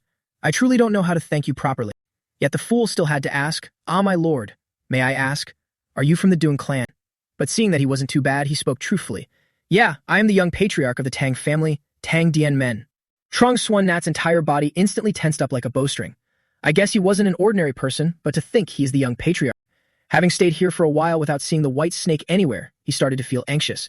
Why isn't that guy here yet? I only handed this task to him because he volunteered. Could something have happened? Oh well. I guess I have no choice but to go check on him myself. Meanwhile, at the formation's location, the white snake was still locked in a fierce battle with the gatekeeper hound. The more he fought, the more ferocious he became. However, Thanjiak was slowly losing his sanity. Because neither Tang Dien Men nor Thanjiak knew that the telepathic bond connecting a master and a familiar, a bond akin to a soul link, less than greater than, which enables this telepathy, came with a severe side effect. When the familiar and its master are separated by too great a distance, less than greater than, the familiar will not be able to maintain its sanity. Less than greater than. In another development, deep within the bottomless pit at the very core of the inverse dragon sealing formation, the high divinity demons sealed down there all looked up at the sky simultaneously. They sensed the death of the gatekeeper guarding the bottomless pit, the four-eyed divine hound. Immediately after, they felt an enormous, suffocating aura crashing down to the bottom of the pit. It was an unfamiliar demon that had lost its mind, spewing out toxic gas. The low divinity demons near the top instantly melted away the moment they touched the venomous mist it exhaled, making them realize that it was only a matter of time before they were all slaughtered by it. Under these circumstances, the best choice they could make was to massacre one another to accumulate divinity and desperately try to become just a little bit stronger. Among them was a high divinity demon, the dream frog, which looked like a gigantic gluttonous toad. But just as it swallowed its prey, its head was smashed by another beast cursing, "Get lost. You think you can rank up with your pathetic strength?" The one that killed it was an even larger and more muscular monster. It was the high divinity demonic beast, the Black Chillin. It looked up at the mouth of the pit. To think the four-eyed divine hound actually died. Just how strong is that snake? No, now is not the time to think about this. This is my chance to escape. It calculated inwardly. After eating this guy to rank up, I'll finish off the rest of them. But right at that moment, the high divinity demonic beast, blue-eyed black tiger appeared, blaring at it with a warning. Stop right there. That is the prey I have my eyes on, Black Chillin. This place was now a pure law of the jungle. The two beasts glared and hissed at each other. Be a good boy, drop that toad, and back off. Do that, and I'll grant you a painless death. Bring it on if you dare, you filthy cat. While the two were trading insults, another figure appeared. What a bunch of lowly pests. This was followed by an earth-shattering rumble as massive boulders were smashed to pieces. Both beasts turned to look. What the? There is always a taller mountain. The one arriving this time was the supreme divinity demonic beast, the swallowing whale. Even the tiger felt pure dread looking at it. The gap in our divinity is completely immeasurable. To think an existence like this was sealed at the bottom of the bottomless pit. The swallowing whale was an entity born from the primordial fear of the deep sea. Therefore, from the moment of its birth, it possessed boundless divinity. Even though it took the combined efforts of countless supreme water art masters and magical talismans to barely capture it alive, it couldn't be directly thrown into the inverse dragon sealing formation because it was stronger than the four-eyed divine hound. The first-generation heaven-defying sorcerer had no choice but to seal it in the deepest part of the bottomless pit. A spell was set up so that as long as the four-eyed divine hound remained alive, it could never escape. The whale's eyes glowed fiercely. My endless waiting has finally come to an end. Now is the time to leave this place. It opened its massive maw, its resolve absolute. Besides making the ones who sealed me with their spell pay, I will devour the entire human race. Its overwhelming power was felt by both the white snake and the two beasts. So numb. The pressure is too intense. I can't even control my own body anymore. From the outside, the pit still appeared peaceful. But just 3 seconds later, it violently exploded into dust. The formation became clearly visible at the mouth of the pit. Is that the aftershock of that bizarre sound just now? Clear cracks have appeared in the sky above the bottomless pit. The horde of monsters all looked up. We just need to get past that giant freak and that venom-spewing snake. Blue-eyed black tiger, look around you. Each of them was scheming. The areas the swallowing whale swept through are still lingering with the grudges of the low divinity demons. If we absorb all of that, our divinity will definitely skyrocket, right? The tiger and the chillin came to an agreement. Instead of fighting uselessly, why don't we split that power and escape together? Humph. I absolutely despise you, but we have no choice. Just this once. We form a temporary alliance. The whale also rushed up to join the fray. I sense a very powerful divinity. The snake had just reached the bottom when it was immediately greeted by the whale. Are you the one who killed the four-eyed divine hound? With such high divinity, you'll make a worthy meal. The whale opened its gaping maw, ready to swallow him whole. After I eat your flesh, I will smash right through the peak of the abyss and break free. Right at that very moment, the entire aerial formation was cleanly cleaved in half by a blade strike from nowhere. The two beasts froze in their tracks, and the snake whipped its head around to look instantly. After the swallowing whale left, the horde of demons and ghosts was still engaged in a chaotic brawl to snatch divinity. Only a few entities with high divinity noticed the bizarre anomaly in the sky. All of them were utterly bewildered. How is this possible? The sky created by the inverse dragon ceiling formation is cracking. The whale found it even harder to believe. A formation powerful enough to imprison a dragon has been destroyed. Could it be that he is still alive? Indeed, someone appeared, but it was none other than Dian Men. However, oblivious to this, it thought, Hes finally here. It's that heaven-defying alchemist who sealed me away. But the reality was quite different. Contrary to the sky-swallowing whale's assumption, the entity that tore through the sky was the young patriarch of the Durn family, the dark-poisoned sword dragon, Durn Dian Men. Gripping his blade tightly, he asked, "What the hell is this? It's still not over?" His eyes fixed intensely on the white snake. "Are you slacking off, Fan Jiak?" The colossal whale rapidly soared straight toward the cavern's opening. Still bewildered and understanding absolutely nothing, it pondered. What is going on? He isn't the heaven-defying alchemist, so how could he slice through the spell? No, wait. The incantation hasn't restored itself. The sky has been ripped wide open. At this rate, I won't have to waste energy smashing the ceiling. I can just use him to leave this place easily. Meanwhile, Dian Men stared intently at the white snake. Why did that guy end up looking like this? It even dared to open its jaws and glare at him as if he were the enemy. Ignoring it, he reached out his hand first. "I'll wait until this is over to hear the details," he thought, calling out to it. "Come here, Tanziak." Summoned by him, the white snake was lifted into the air like it was drawn by a magnet, flying straight toward him. He caught it and inspected its entire body. "Good thing you're not hurt. You fainted, huh? You really know how to cause trouble for me." Right at that moment, the whale bellowed, "Hey, human over there!" It had already flown right up to his face. Having never seen it before, he stared and thought for a moment. Did that giant fish just speak? Not only could it speak, but it also arrogantly commanded, "Cut the array open a bit wider. It's too narrow right now. I can't get out." Dian Meng looked up at the array he had slashed behind him. That thing? This whale had a ridiculous amount of eyes, yet it acted blind, daring to raise its chin and boss Dian Men around. "Yeah, do exactly what you just did. If you do, I won't care what you do down here." Since growing up, no one had ever dared order him around like this. He was getting quite annoyed. "That's not difficult. But your attitude pisses me off. What if I refuse?" The wretched beast dared to roar, "You will regret this." It looked down at the creatures at the bottom of the pit. "Listen up, everyone. The sky is open. Our chance to escape is finally here." It even had the audacity to rally them, quickly. "Eradicate that human in front of us. Let's all get out of here." Dian Men glanced at the horde of monsters swarming up. That fish may be huge, but it's incredibly petty. All sorts of bizarre freaks are crawling out now. There must be thousands of them.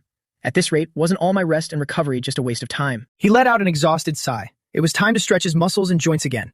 But since it's come to this, I suppose I have to test out that technique. The one created specifically to deal with these demonic entities. He gripped his blade tightly. He decided to execute a straight, decisive slash. The whale panicked and looked up. Where is this immense pressure coming from? It's from him, not from his sword. Now I was finally starting to feel the dread. An overwhelmingly massive power is gathering. He thought for a moment. Not yet. If I want to end this in one strike, it has to be perfectly precise. I remember Master once said. Back then, the old man instructed, "This is an ultimate technique that can shake the spirit with an essence, chi, and spirit." Based on oscillation, it was originally created to maximize the inner key of martial arts and magic. Of course, he remembered. This move can strike the will, which is equivalent to the soul.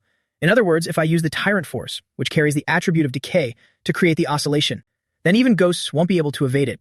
By this point, the whale was in a full-blown panic. What's going on? He took the short sword that's gathering power, and threw it. It wasn't seeing things, the glowing blade was hurtling straight toward its face. Dian Men's eyes flared brightly as he glared downward. A sword technique that shortens the distance between oscillations and merges them. If I infuse aura to amplify the power into the blade, creating a resonance. The whale panicked for a moment before finally snapping out of it to activate a skill. Activation skill. Shock. Ripple. A gigantic massive wave of light shot straight up from the deep pit. However, the colossal whale monster vanished into nothingness in the blink of an eye, dying before it could even gasp, completely annihilated for its arrogance. Even the array was smashed to smithereens, leaving not a single fragment behind. Right before its death, it only had time to wonder, how could this be? I struggled to hold on for so long, and I finally managed to break the seal. Is it really going to end in such nothingness? Jinmen, with a face colder than ice, stood there and stared intently. Only after dealing with that mob did he call out to wake the white snake, Thanjak. "Wake up, Thanjak, wake up!" However, he had to shake it vigorously for a long time before it finally showed some reaction. As soon as it saw Jinmen, it jolted in shock. Jinmen, why are you here?" It took a moment for its brain to catch up. Wait a minute, what happened to all the monsters and demons down below? Turning to look, it saw thousands of ghostly will-o'-the-wisps raining down. Thanjak sweat bullets looking at it. So many evil thoughts from the monsters. Did Jinmen take care of all this while I lost my mind? He gripped it tightly and asked, "Weren't you so confident? Why did you go so crazy that you didn't even recognize me? What happened?" It slowly recalled, "I fought with the gatekeeper here." It trembled miserably, but for some reason I lost consciousness right at the beginning. "I'm sorry." Since it was over, he let out a sigh of relief. "It's good that you're okay. Let's go, we've lingered here for too long." The snake immediately panicked. It cried out begging, "Before we leave, let me absorb those evil thoughts. Once I absorb them, I can also." Annoyed, he pinched its cheeks. "I exhausted the inner key of 4 meridians dealing with them. And now you want to waste time absorbing their power." "I told you I don't want to linger here any longer. You have no conscience. But it would be a deadly waste to just leave now." Its eyes welled up with tears. "What's with that look? Do you think acting cute will work?" It scrambled for a way to convince him. "Then how about this? I'll tell you the mnemonic incantation. The incantation for the myriad heavenly flower rain." Jinmen stared at it in stunned silence. He instantly grew suspicious. "How do you know that?" It finally explained, "In the past, before the shadowless guest sealed me inside the alchemic jar, he told me the incantation for the myriad heavenly flower rain." Tangjiak recalled the shadowless guest's instructions. "If a descendant discovers you, tell them the incantation and become their familiar spirit to serve them. I know you don't want to listen to me, but that's the only way for you to keep your life." After that, I was locked in the alchemic jar, waiting for thousands of years. He didn't doubt it at all. So in the end, you still listened to my ancestor and became my familiar spirit. Then why didn't you tell me the incantation from the start?" It flipped faster than a pancake, sobbing. "I originally intended to use it to negotiate for my freedom. I don't want to be a tool my whole life, only to be locked back in a jar waiting for the next generation. But now I accept my fate. I am willing to be your familiar spirit. It'll continue to help you, so just this once." Having pleaded to this extent, he eventually agreed. "How much time do you need?" It was startled. You agreed?" The offer was too sweet to pass up. He told it, "Hurry up and transform. Rather than wasting time listening to you ramble about the past, it's better to just let you absorb it quickly." Thanjak dashed off immediately. "It won't take long, just a moment. 1 moment is all I need." He stood watching it zoom away and sighed. He couldn't stop it even if he wanted to. Suddenly he looked at it, his eyes shining with sincerity. "Although it's a bit embarrassing to say this now. You helped me a lot, and besides, I've never seen you as just a tool." Tangjiak was caught off guard, smiled, and nodded. "Yeah, thanks for your evaluation." Its body began to transform, with black marks gradually spreading across its white head. He was equally surprised. Tangjak's scales, they've turned black. And more than that, the more it absorbed, the blacker its entire body became. In a flash, it returned. "I'm done absorbing. No need to linger any longer. Let's go." Jinmen stared at it. "Your scales changed color. Should I call you the black snake with green horns from now on? My horn color hasn't changed, so just keep calling me Tangjiak." The two were growing closer. "Thanks for listening to me vent, Dun Jinmen." It even declared, "I definitely won't forget this favor." There were things only Tangjiak knew. "In the past, my name was Zhang Liu. I was a monster that specialized in plundering earth veins and spreading poison across the land. That shadowless guest who caught me, he wanted to create goo poison with the alchemists. The ingredients weren't poisonous herbs or venomous insects, but venomous monsters. Over 100 monsters were locked in the same place. To survive, they slaughtered each other to evolve. And I, the last one standing, became the true goo poison. From that moment on, after accumulating a certain degree of divinity, my form changed, and I became known as the white snake with green horns." Jinmen understood. That sounds similar to a martial artist stepping into the transformation realm. It nodded enthusiastically. "It is indeed similar, but there's one difference. Because monsters are inherently beings of reverse nature. If I have to compare it, it's probably closest to a demonic cultivator practicing reverse martial arts. After all, it's said that demonic cultivators, upon reaching a certain mastery, will touch the threshold of absolute demon." He was quite curious, but it doesn't seem as negative as absolute demon. Is this also due to the influence of absorbing divinity? The two stared at each other. Exactly, because the more divinity you absorb, the more supreme you become. Do you know what an absolute demon master is called if they surpass another barrier? It's the demonic escape realm. They shed their demonic nature, reborn as a pure and noble existence. So after evolving to this level, I should probably be able to escape this cage as well. So that's how it is. Suddenly, his brow relaxed. Ah. Unable to hold back a laugh, he looked away and teased it. So if you keep accumulating divinity, won't you just run away and stop being my familiar? Looks like I can't casually let you manifest to accumulate divinity anymore. The snake jolted, panicking as it explained, Ah, I told you I didn't have that thought. Besides, the soul thread isn't something that can just be dispelled by leveling up. It even dared to assure him, even if it could be dispelled, I wouldn't stab you in the back at this point.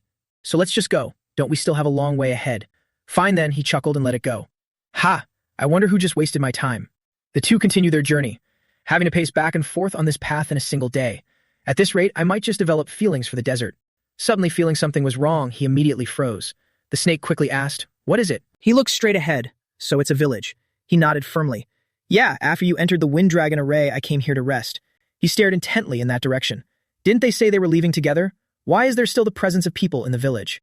As soon as they approached the village, Troon Swan-Net ran out panting heavily. My lord, you've returned. He asked him immediately, Swan-Net, why hasn't everyone left yet? He shouted that that's not the problem. He pointed inside in a panic. The villagers are all. Jian Men immediately followed him inside, and upon seeing the scene, he was utterly shocked. What the hell is this? The entire courtyard is filled with neatly arranged corpses. Troon Swan-Net panicked as he recalled the scene. Not long after you left, they started foaming at the mouth one by one, collapsing to the ground and groaning. In this misfortune, the only silver lining is that the young are still alive, but the elderly and the children are all.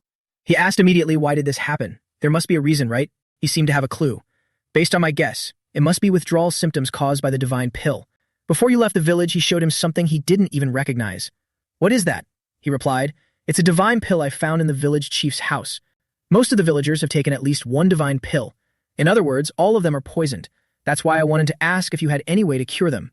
He knew this. Indeed, all the villagers were emitting a small amount of poison qi. At the time, I thought it was due to a lack of food in the desert. Jin Men accepted the request. That won't be difficult. Bring everyone here. Trung Swan-Net's face lit up with joy. Really? Thank you so much. He still remembered this. At the time, I used the azure-like poison qi to completely absorb their poison qi, yet they still suffer from withdrawal symptoms. However, the azure horn white snake took one look at it and knew. That divine pill truly harms many. Although its toxicity isn't strong and lacks lethal power, it was created to scramble the senses. Even after the poison is cured, it leads to an even bigger problem. Its words stunned him, leaving him completely frozen. What? It clarified. What happens when senses that were scrambled and dulled suddenly recover? The pain and sensations that were previously suppressed will suddenly become incredibly sharp.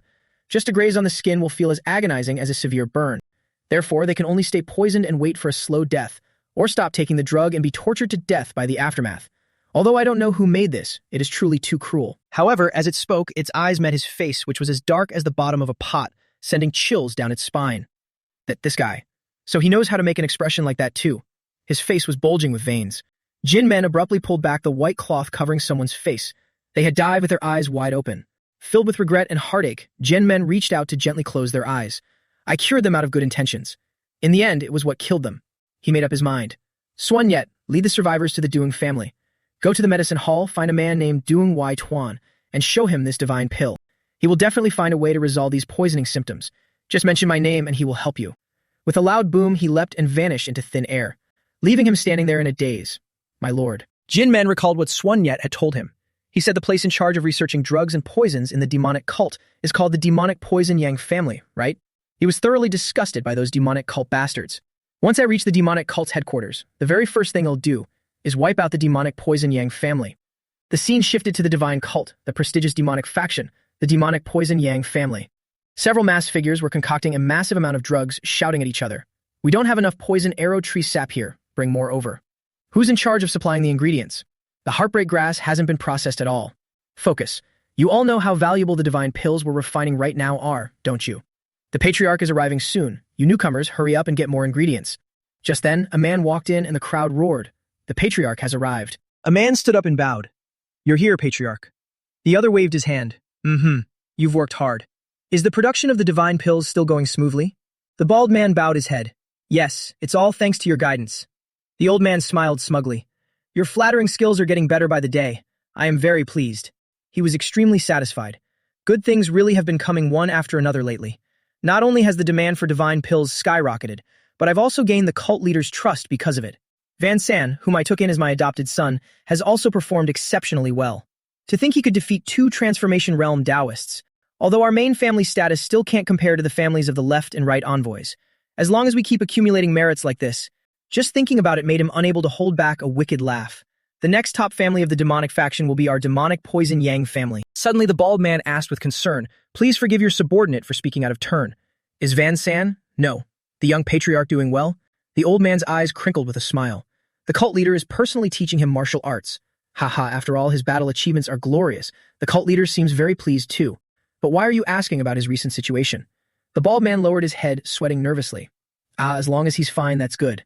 It has been a very long time since the young patriarch last took the Bai Nan pill. The old man was startled. Has it been that long? The Bai Nan pill is a painkiller that cuts off sensation to suppress agony.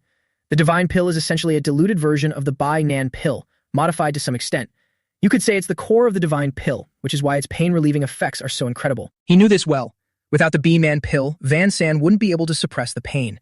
This was my core leverage in taking him as an adopted son. Could he have found a substitute for the B-Nan pill? Or perhaps. The old man immediately turned and headed for the door. I'll discuss this matter with the demonic doctor.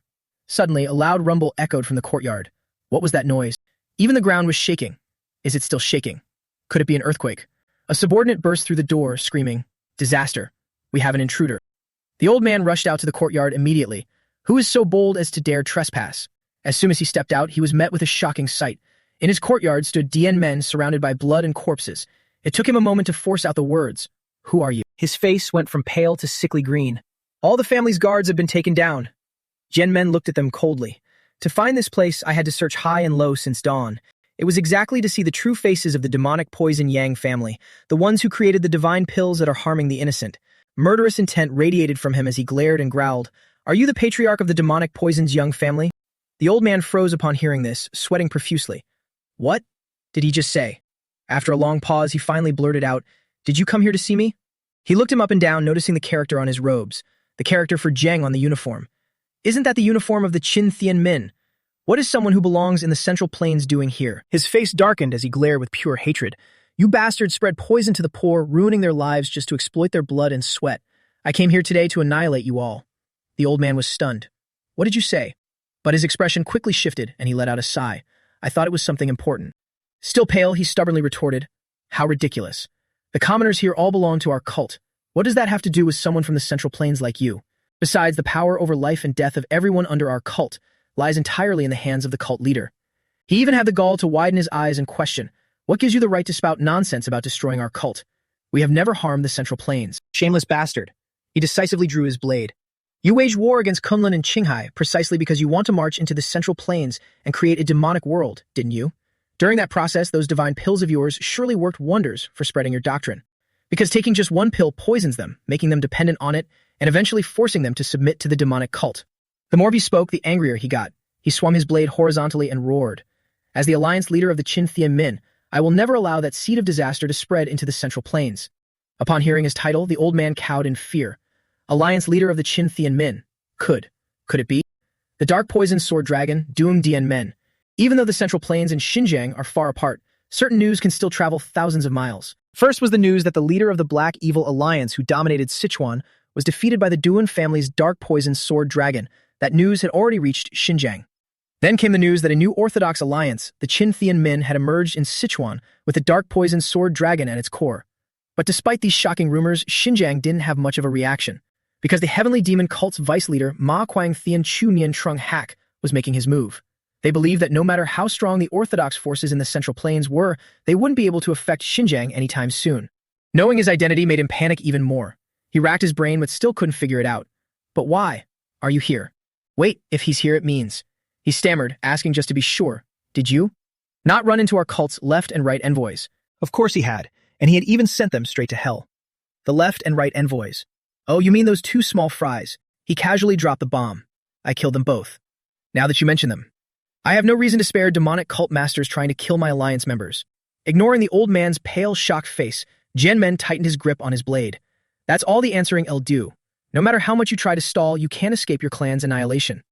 Suddenly, his eyes darted to the side as he noticed something. Countless waves of demonic ki are approaching. Reinforcements? The bastard suddenly grew confident and rummaged through his pockets. It seems other families saw you causing trouble in our territory and came to back us up. Though your courage to barge in here alone is commendable." He pulled out 4 glowing red pills. "But you dare lie about killing our cult's radiant left and right envoys? That's taking the joke too far." This fool was so dense he refused to believe it. "You must have just missed each other. There's no way you actually fought. I will bury you right here." With that said, he threw all 4 pills at once. The moment they hit the ground, they exploded, enveloping him in a cloud of pink smoke. One glance and he knew. Is this a poisonous mist? Poison doesn't work on me. But as expected of a poison-making family, this mist wasn't ordinary. His blade arm dropped and he clutched his face with his other hand. His entire body instantly stiffened. He couldn't even stand steady, swaying unsteadily. The white snake had to appear and ask urgently, "What's going on? What's wrong with you? Is it because of this poisonous mist?" It immediately grew suspicious. His azure light key can resist all poisons in the world. Could it be? Just as Tanjak thought, the old bastard laughed triumphantly and bragged, "This is the Higanbana pill. Our family created it to be used as a painkiller. I heard you're from the Duum family, which makes this easier to explain. That Higanbana pill isn't a poison. It's a medicine completely harmless to the human body. Haha. That's why those with an acute perception of inner ki will experience severe dizzy spells instead." Suddenly, he looked in another direction. "Oh my, you're here. The elite army of our heavenly demon cult. A whole swarm of assassins clad head to toe in black arrived. As soon as they landed, they said, 'Patriarch Juon, we heard a commotion and came to lend a hand. Leave the rest to us.'" The entire courtyard was now packed with people, surrounding him so tightly that not even a fly could escape. Seeing the backup arrive, the Juon bastard grew even more arrogant, grinning from ear to ear. "Thank you for taking the time to help. You've come right when I caught the intruder. That man is the alliance leader of the Qin Min." The group looked at each other in bewilderment. The alliance leader of the Qin Min? Why is he here alone? Isn't he busy dealing with Ma Kuang-Fian's forces? The Juon patriarch ordered. He willingly revealed his identity, so just capture him and interrogate him for his motives. Right before you arrived, I made him inhale the smoke of the Higanbana pill. Although the Higanbana pill is originally a painkiller, if exposed to it while the body is unharmed, it will severely disorient their senses. Right at that moment, blue flames suddenly flickered in his eyes, just as the others were shouting to each other. In other words, now is our chance. Everyone, attack. As if this was anything to worry about. Without a hint of fear, Dianmen smirked. Standing in the middle of the encirclement, he suddenly vanished without a trace in the blink of an eye. How could these small fries even see him? They look around in confusion. What's going on? Where did he go? One of them finally looks up there. Everyone, look up. The main character is flying above them, smiling. The old man from the Yang family is the most panicked, stumbling back a few steps in terror. Impossible. How could he adjust his perception, which was dulled by the BN pill, to execute martial arts? The main character reaches into his pocket, though I don't know if that poisonous mist is medicine or something else. But the range of flow I can see with the time flow eye has been magnified several times over. It's quite nice, actually. Poison entering my body is no different from a tonic. In his hand is a giant needle tube. I must take this opportunity to personally test out the martial art I've been picturing in my head. He spins his body skillfully, throwing the needles out. The group of assassins is terrified just watching. What? What the hell is that? He can pull off a move like that in mid-air, but he has it all calculated. After using my inner key to fix the ox hair needles in the air, based on the flow I can see with the time flow eye, I can spin them in the blink of an eye and shoot them out.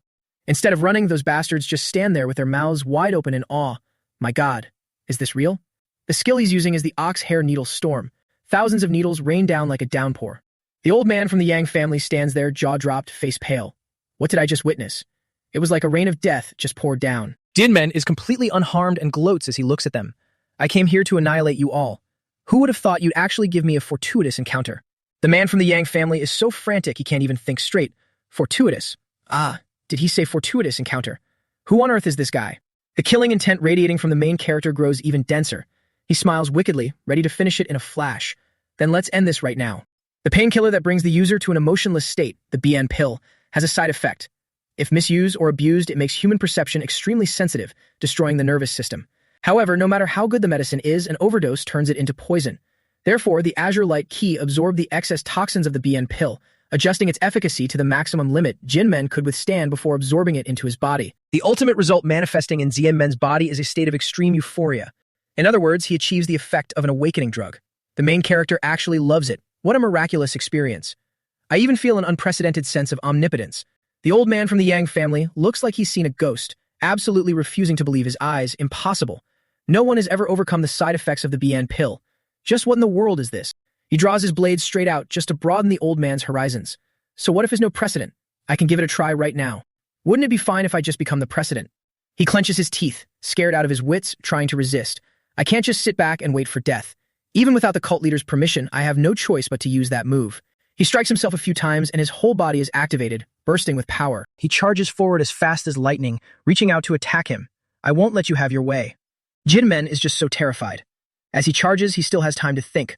I must try this before the effects of the BN pill wear off. Otherwise, I'll never have the chance to reach this state of enlightenment again. The flows I see with the time flow eye are definitely not illusions. These are flows and trajectories that truly exist. Azure Key flares in his eyes. I finally understand. These are the sword paths I carved out before reaching the realm of the sword god under the title of the dragon in my past life, a collection of trajectories. I'll temporarily follow these trajectories. I will channel my inner key into the flow. Space and time seem to stand still, simultaneously visualizing countless sword forms. Just as the old man reaches out and is about to touch him, thousands of sword strikes flash brilliantly. The old man looks absolutely horrified. He hasn't even swung his sword, yet he's already unleashed a sword strike. Now that's what you call top tier. The two attacks clash, causing an earth-shattering explosion. Dust, smoke, and debris scatter everywhere. Not a single shadow can be seen. The buildings in the area all crumble to the ground. Even the azure horn white snake has to poke its head out in admiration. To think you destroyed the entire family with just one strike. You really amaze me.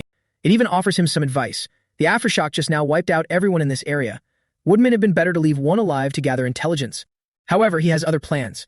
There's no need to leave behind any future troubles. Plus, there's no need to gather intelligence. He looks at the dark purple killing intent lingering in the air. I've sensed a massive aura on the other side of the heavenly mountain. That is undoubtedly where the demonic cult leader is. But something feels a bit off. Why hasn't he arrived yet? At this moment, that bastard cult leader is sitting with his legs crossed, resting his chin in his hand, deep in thought. The left and right envoys have been far too slow in hunting down the people of Kontong and Kunlun. I thought they would return once the young poison demon was trapped in the formation. Could unforeseen reinforcements have appeared? But even so, there are very few people in the Central Plains who can handle the left and right envoys. The patriarch of the Nangong family in Anhui isn't present, so at most there's only Tu Ven of Shaolin. But even if you personally went to Xinjiang, I don't see it being a problem, because I have already sealed demons carrying the Buddha-destroying flame into the right envoy's sword. No matter how powerful their Buddhist inner key is, they cannot withstand it. But they still haven't returned even now. Suddenly, he feels a creeping sense of unease. What in the world is going on? As if he wasn't already racking his brain over that matter, he suddenly jolted, his eyebrows furrowing tightly. All the demonic key over at the demonic Poison Yang family has completely vanished. Right at that moment, the demonic female doctor rushed in, rarely seen in such a panic. Sect leader. It's a disaster. The demonic Poison Yang family. Seeing her drenched in sweat, he coldly cut her off. Calm down, demonic doctor. I have already sensed it. Go hide somewhere safe. If that person's target isn't just the demonic Poison Yang family, they will definitely come here next, even though I don't know who it is. His hand gripped the armrest, shattering it to pieces. His entire body flared with killing intent, feeling utterly furious. His eyes glowed like a starving demon waiting for prey. But if he dares to touch our sect, I will definitely make him regret it. Over by the mysterious forest, Van Zan was still training like a madman, having endured countless bouts of agonizing, body-tearing pain. Every day he gritted his teeth with wide eyes, the pain so intense he couldn't help but ask, how much time has passed? I still can't adapt to this rampaging demonic chi. Trying to hold on using my regenerative ability has its limits. My mind will collapse before my body does. If this keeps up, I'll turn into a mindless monster. The only thing keeping his willpower intact was that figure. Absolutely not. Duong Dien Men. I won't accept this. Until I kill that bastard with my own two hands, I absolutely cannot die. He thought of him countless times a day. I can endure any amount of pain. Since I can regenerate anyway, I'll just surrender my body to the agony. He tried to calm himself and sat cross-legged on the ground. I'll use this very same out-of-control demonic chi. That's right. I'll use this violent demonic chi to clear my conception and governing vessels, and the gate of life and death. This is the only way to escape the pain, and that is to step into the extreme demonic realm. He even spat out a mouthful of black blood. He had made up his mind, no matter how much it hurt today. Besides, to kill him, I have to reach that realm. Bring it on. Let's risk it all. His head literally exploded into pieces, but shattering so many times made him used to it. It doesn't hurt anymore. No, on the contrary. My mind feels clearer, even somewhat relieved. This feeling. As time passed, both his body and head were destroyed and rebuilt over and over. Could it be? He clenched his fist to feel it. He succeeded. It's demonic aura. Ah, I've truly stepped into the extreme demonic realm. But he didn't seem too happy. Instead, he grew even more tense. He shouted loudly, "Fawn Lock." The old deer appeared instantly. "Did you call for me?" He immediately asked it. "How long have I been here?" "It's been half a month." Hearing that, he finally felt relieved and smiled smugly. "Half a month? It only took me half a month to reach the extreme demonic realm. Excellent. If I keep getting stronger like this, I will definitely get my revenge." He pushed himself up and stood. By the way, was it because of the poison chi in my body? Why has this area been completely leveled? He was just thinking, I should probably put on some proper clothes before going to see the sect leader. Suddenly, the world turned pitch black. Confused, he looked up at the sky. Dark clouds rolled across the sky, accompanied by flashes of lightning. Van Zan didn't quite understand. Thunderclouds, so suddenly. This is the first time the weather has ever changed here. Fonglok, what's going on? The deer tilted its head up, taking a long while before answering. The Lord of all demons is descending. But he didn't quite grasp it. You mean the sect leader is coming himself? The deer explained. The sect leader is only in charge of managing the demons on the surface. He is not the Lord of all demons. That entity has many titles, but there is only one title that perfectly describes him. The heavenly demon. Right at that moment, a beam of light shot down from the sky and a dark silhouette appeared. Van Zan's face went blank as he stared intently upward. Did you say, the heavenly demon? Aside from the sect leader, is there someone else holding authority over the demonic path? Fonglok didn't say another word. It simply knelt down and bowed its head respectfully. Seeing this, he couldn't help but realize. Fonglok, who wouldn't even bother to kneel before the sect leader, ignored my question and knelt. Could it be? The figure above descended lower and lower, radiating a gloomy black aura. His face was unreadable, revealing only a muscular physique resembling a deity. Van Zan looked dumbfounded, freezing as he stared endlessly, not knowing what to do. Is that truly a godlike existence? The closer he gets, the clearer I can feel it. The pressure emanating from his demonic ki is on a completely different level from the sect leader. Suddenly, the figure reached out a hand in warning. You are holding your head too high. Instantly, Van Zan's entire stomach exploded into pieces. His body was once again subjected to gut-wrenching pain as the figure's voice rang out. A cultivator of demonic arts, when in the presence of the absolute authority of the demonic path, must bow their head and grovel on the ground. He was beaten flat onto the ground, yet I don't feel any pain. Perhaps it's because after stepping into the extreme demonic realm, I've mastered the immortal body. Furthermore, precisely because I've reached the extreme demonic realm, I am able to realize this person. No, this entity. Even if I am reborn 1,000 times, I won't be able to scratch him. Could it be that even after reaching the extreme demonic realm, I am still this weak? The figure's voice called out again, Fonglok. In this space created by my mind, why is there a bug instead of a bloodline of the Nian family? The deer immediately replied, he is the disciple of the current sect leader, Nian, Lord of all demons. The heavenly demon's eyes clearly glared in displeasure. A disciple. With such a pathetic piece of trash. Van San now staggered back to his feet. The heavenly demon realized, oh ho, what a peculiar body. Is this the result of the demonic arts you've cultivated? However, your gaze displeases me greatly. Is it because you can regenerate even if your head is severed? Now acting wiser, he immediately knelt down, clasping his hands and bowing his head. Disciple of the divine cult, little poison demon Jun Van San pays his respects to the supreme of the demonic path, the lord of 10,000 demons. The other scoffed in irritation and mockery. Humph, you spout that title without even knowing what it means. But I can't punish every ignorant fool, so I shall spare you. With that, he reached out his hand, and numerous surrounding tree trunks tightly grabbed Van San. As expected of a demonic art focused on body regeneration, such a bizarre method never existed even in my era, but ultimately, it's just an unorthodox trick born out of a fear of death. He quickly discovered its weakness. Clearly, if I strip away your control over demonic ki, your immortality will become utterly useless. Yet, as a mere mortal, you possess the very thing capable of summoning me here. Intense resentment. Therefore, even without the bloodline of the Nin family, your resentment is still worth my attention. Van San's entire body was lifted into the air before him. I must see for myself where your deep-seated grudge originates from. The heavenly demon's finger reached out, aiming to touch Van San's forehead. Do not be afraid. I merely wish to take a look inside your mental world. Have you consumed lethal poison? Your blood contains poison ki, an immortal body coupled with a poisoned body. So it is endless desire that has molded you into what you are today. Let me see the entirety of your desires. The memories inside Van San's head immediately surfaced. His thoughts were always, I must do it myself. Genmen. During Genmen, I must kill you. The heavenly demon realized. The Duong family. Oh. He even recognized Vo An Kak. So he's a descendant of that man. The more he watched, the more the heavenly demon chuckled in satisfaction. Truly, it is destined by fate.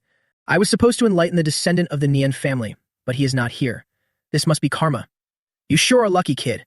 With your aptitude, you can never escape the demonic path, so I shall bestow upon you blood infused with my divine essence. From now on, you are a true immortal body. Even if your flesh is torn and bones crushed, you can resurrect through resentment. Keep striving. With that, his finger emitted a beam of light that pierced straight into the center of Van San's forehead.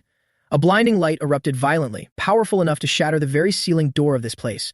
With a loud crash, the door shattered into pieces, and the golden light continued to shine brightly. In the blink of an eye, everything vanished, leaving Van San lying limply in the middle of the desert once more. He panted heavily, unable to comprehend it. Damn it, what exactly did I just encounter? Suddenly, he looked ahead. What is this? I can sense two incredibly powerful auras over by the Tian Shan Mountains. Did what just happened make my key perception sharper? One is the demonic key of the cult leader. The other is somewhat familiar. Could it be? The predecessor of the heavenly demon cult was the Ming cult. The leader of this faction was the greatest alchemist in the world, the ancestor of the Nian family. Contrary to popular belief, the Ming cult of that time belonged to the orthodox faction and deeply valued the livelihood of the people. In fact, one of its disciples even became the emperor later on. Because of this, the prestige of the Ming cult skyrocketed, reaching the peak of prosperity. At that rate, becoming the state religion of the royal family was only a matter of time. However, the Ming cult leader, who was dreaming of the honor of becoming the state religion, quickly had to pay the price for his underestimation, because that disciple who became the emperor had betrayed him. At that time, the founding emperor feared that the Ming cult's power would overshadow the royal family, so he gathered the nation's military forces to eradicate them. The betrayed cult leader, enraged by the loss of his followers, gathered all the negative emotions into his own body. Blinded by the desire for revenge against the royal family, he unleashed forbidden arts that he himself had once banned. This was the reason why the first-generation heaven-defying alchemists could no longer remain in the Central Plains, and it was also the reason why the heavenly demon cult was established in the barren lands of Xinjiang, although popular rumors stopped there. But the ancestors' true reason for settling in Xinjiang was for a new method to ascend to godhood. It was an alternative to borrowing the power of demons and ghosts to cast spells or forbidden arts to break limits, faith. Even if relying solely on the spiritual dominance derived from human faith, one could still ascend to godhood. After accumulating godhood and transcending the boundaries of humanity in such a way, just like that, one could become a god. Because his plans were ruined by the emperor, the ancestor wanted to go to Xinjiang, a place unaware of the affairs in the Central Plains, to gather followers and form a new faith, but relying solely on the faith of the commoners in Xinjiang is still far too limiting. Therefore, we must march into the vast Central Plains. As long as the invasion is successful, everything else will be as easy as flipping a hand. I can unleash all the demons and monsters I've collected, plunging the Central Plains into chaos. And then, as the one who controls these demons and monsters, I will become the savior of the people, so they will worship me, and eventually, I will be revered as a god. To lay the foundation for the plan to enter the Central Plains, I let my son, Trung Hak, establish Ma Kuang Fian, using it to weaken the power of the Central Plains. Those were all the calculations of this cult leader. Now, as long as I destroy Kontong and Kunlun, I will be able to forge a world ruled by the demonic path. So what exactly was this current situation? Zhen was a variable he couldn't have anticipated, and now he was standing right in front of him, their eyes locked on each other. Seeing the main character, the old man opened his mouth to mock him. So the Noble Alliance leader of the Zhengtian Alliance came here all alone early in the morning, just to destroy the demonic cult. The main character gave a firm nod. On my way here, I found plenty of reasons why you all deserve to die. Enough that there's no need to delay this any further. I will send you on your way along with those two left and right envoys. That was truly shocking news he couldn't believe. Have those two really been defeated? That attitude, exactly like that Zhuang family bastard, annoyed him. Why is it that the first thing everyone says to me is full of doubt? In that case, have a taste of it yourself. Finishing his words, he delivered a devastating horizontal slash. But he didn't put all his hope into this strike. The opponent is the cult leader of the heavenly demon cult. I predicted he wouldn't fall for this so easily. The cult leader took out a talisman and burned it. Instantly, a protective circle appeared around him. He was annoyed seeing him without a single scratch, but to think he stood still, blocked it, and remained completely unscathed. Tan Jiak immediately realized, judging by his demonic chi and talismans, he's a heaven-defying sorcerer. You must be careful. His fighting style will be completely different from those in the martial world you've dealt with. The cult leader put the talisman away. Well, this is something I'd have to face sooner or later in the Central Plains. Now I'm just taking the initiative. Who knows, it might even turn out to be a good thing. Now it was his turn to strike. I'll show you. Open your eyes wide and see how a sorcerer fights. He pulled out another talisman and chanted, Summon, three-headed, one-legged eagle. Instantly, the space shifted and a colossal figure appeared. It was a giant eagle, and it actually had 3 heads. Fan Jack recognized it at a glance. The three-headed, one-legged eagle. I can't believe he could subdue such a powerful monstrous spirit as his familiar. Its rank is practically on par with mine right now. As soon as the eagle appeared, it noticed Master beside him. Yeah, it's a monstrous spirit. He's clearly not a sorcerer, yet he can command a monstrous spirit like a Shikigami. They had spotted Fan Jack. That bastard cult leader pointed his finger and ordered, three-headed, one-legged eagle, catch that snake.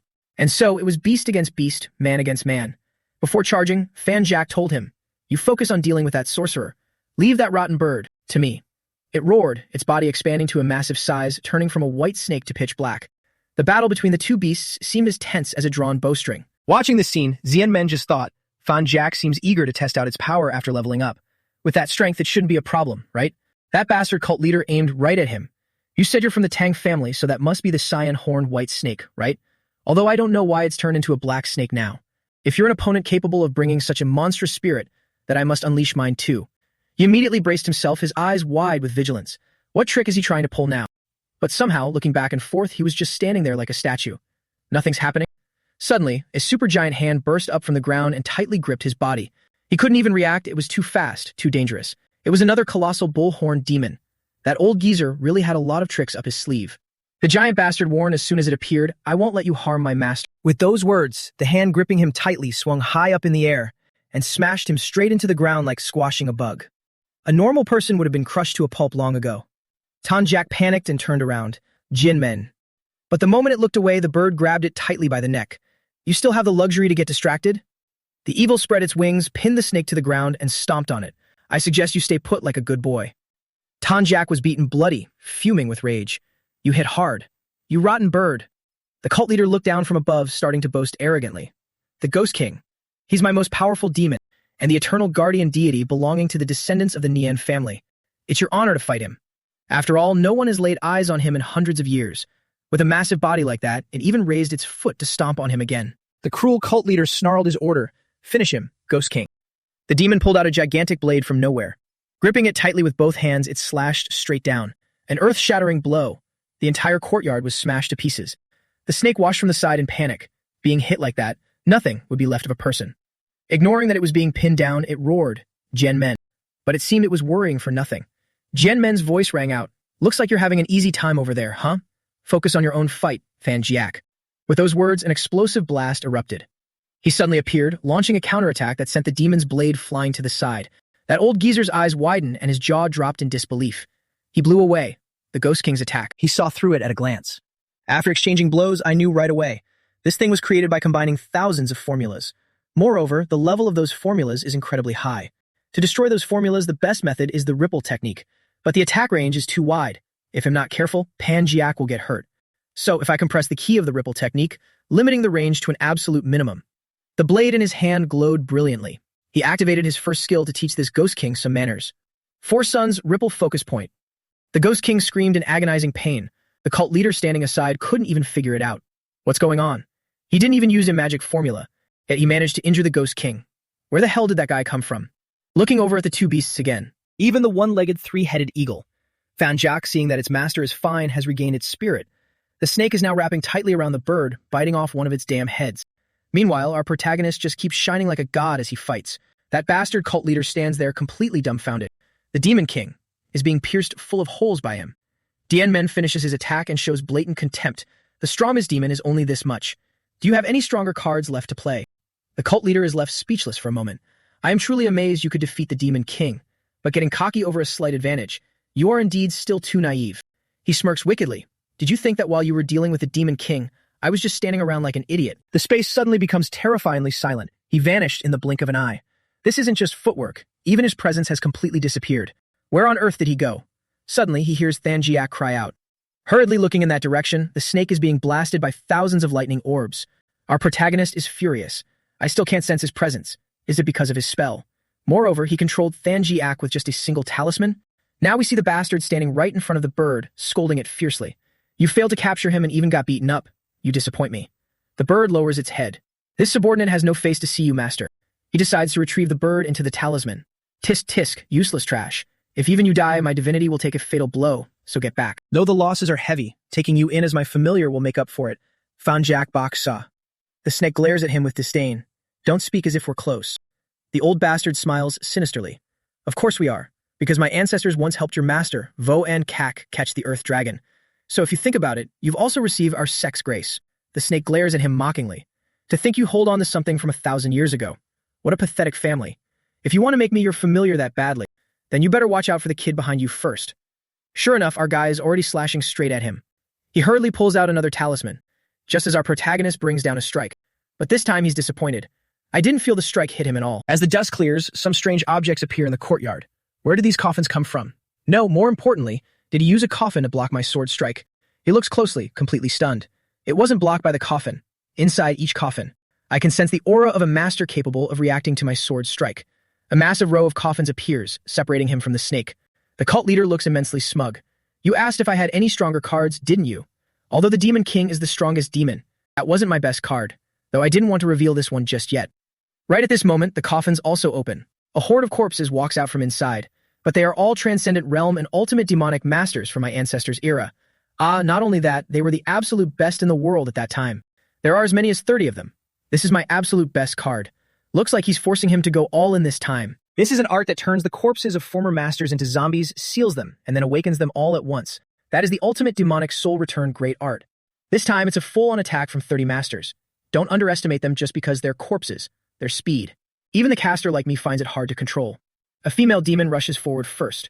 Her speed is incredibly fast. However strong they were alive, they remain just as strong in death. Even DN Men has to admit, too fast. The slash she unleashes is even stronger than the Demon King from earlier. But of course, our main guy still manages to dodge it. While keeping a close eye on the bitch below, he suddenly looks to the side. There are 3 more coming up. Over 30 of them are ganging up on him at once. One man and his short sword fighting against them all. At first, he barely manages to hold his ground. But the moment he lands, a whole bunch of others rush in to surround him. The 2 sides exchange blows, the tension as tight as a bowstring. Furthermore, these guys are already corpses. They can't die again. Their arms were chopped off, yet they can still counterattack without any hesitation. Do they feel no pain? They're not living humans anyway, so it's normal they don't feel anything, if that's the case. He decisively uses his bare hand to block her face directly. If you're already dead, then stop bothering me. He activates his skill, Tyrannical Poison Aura, and smashes her head to pieces. The bastard cult leader thinks he's finally dealt with him, then turns to brag to the snake. This is the 5 elements confinement formation. No matter how high a demon's divinity is, once trapped inside, it can never escape relying on its own power. He continues demanding to subjugate Tan Jiak. Stop struggling and obediently become my spirit familiar. I will make sure you realize your true worth. The snake's entire body trembled violently, but regardless of the outcome, it decided to put up a brave front. If you can do it, try it. The only reason you haven't made a move is because you can only imprison me, right? Even I can see through it. Furthermore, you have to control the zombies simultaneously, so you have no strength left. Not to mention, those zombies don't breathe yet can still use inner ki. They must be using yours, aren't they? Unable to deny it, he admitted, "Oh, it seems you have some understanding of necromancy. But this is no ordinary necromancy. Although the soul-summoning art to insert souls into bodies is quite simple, if the body and the soul do not belong to the same person, there will be rejection. But if they are the same persons, they will resist the caster. However, my ancestors discovered a method to suppress the will of the soul, so even without focus control, those zombies will still execute my commands." Fan Jack was left utterly speechless. They are already dead, yet they are still forced to be your slaves. You are truly a terrifying bunch. But even so, they still can't breathe, right? He nodded curtly. You are not wrong, but through our cult's endless research, I have finally found a way. That is to supply demonic ki through essence absorption. Meaning, absorbing the demonic ki of others and storing it within the soul. The more Thanjak listened, the more nauseated it felt. Gritting its teeth in rage, it asked, "Is that even possible?" That bastard continued, "I found the remains of the 3 fiends of essence absorption who died at the hands of the sword ghost. And then, I extracted the essence absorption technique from their souls and engraved it upon those very souls. In other words, as long as they are periodically supplied with the demonic ki of living low-level demonic cultists, even without my control, they can still use the martial arts from when they were alive. Even a beast like Tanjiak found his actions utterly repulsive. You lunatic, do you have zero respect for the living and the dead?" But he couldn't care less. To think a monster born from resentment could be so soft-hearted. Whether dead or alive, being able to devote themselves to the divine cult is their greatest honor. He dug his fingertips deeply into the snake's body. Since you refuse to obediently become a familiar, I'll just have to forcefully extract the mind thread. Tanjiak immediately teared up from the excruciating pain, its entire body writhing helplessly. The cult leader's hand maintained a tight grip on its head. Does it hurt to have your mind thread forcefully extracted? And I haven't even officially begun yet. You better obey me obediently. Suddenly he stiffened. Huh? There's no mind thread? This is truly astonishing. He was utterly shocked. Could it be that you've actually accepted that brat from the Tang family as your master? But even so, he still had a way. There's no way that Tang brat could actively sever the bond of the mind thread. So, to eliminate future troubles, it's best to let you vanish completely. The snake had absolute faith in the protagonist. The old man sneered with disdain, brimming with confidence. Humph. Do you think he will be defeated so easily? I admit his strength is quite astounding. But no matter how strong he is, his inner ki has a limit. In contrast, zombies never tire. How long do you think he can hold out on his own? He was right. Jianmen's head was pounding as he still couldn't figure out a way to deal with these corpses. This is bad. They can still move even after having their limbs severed, so their numbers haven't actually decreased at all. Furthermore, despite being dead, they can still manifest body-protecting ki to block my sword strikes. To completely destroy them, I probably need to crush their heads or hearts. But taking them down one by one and killing all 30 would consume way too much inner ki. If I use an ultimate technique to wipe them out all at once, I risk being ambushed from all sides. Though they don't consciously coordinate their attacks and act purely on instinct, it's still incredibly troublesome. If I unseal all my meridians and pour out all my inner ki to attack, the consumption will be massive.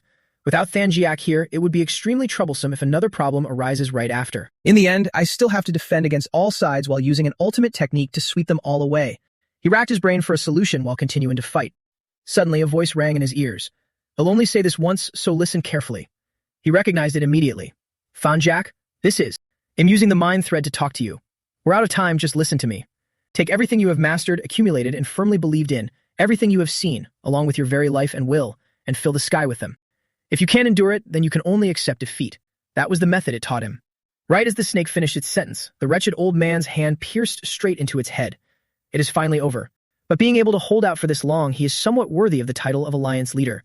Suddenly, he noticed something incredibly off about the corpses. In the blink of an eye, they all exploded to pieces. These corpses were shattered into 100 pieces. Even the cult leader was horrified watching it with his own eyes. The protagonist understood Thanjiak's intent. Fill the sky with everything I see. So that's what those words meant. The original name of Myriad Heavenly Flower Rain was simply filling the sky. Because when hundreds and thousands of Kai beams pierced the enemy, the spurting blood resembled a rain of flowers. The words flower rain were added. In the book left behind by the Black Evil Alliance leader, Liu Cat Tuan, there was this line. The essence of all martial arts is hidden within their names. Master used to say the same thing. No matter what martial art it is, as long as the blade holds the true nature of martial arts, then it is swordsmanship.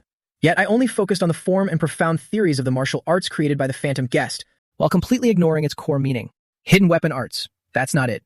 It's about turning a lifetime of accumulated martial arts into a single moment, using conviction to condense it into martial ki.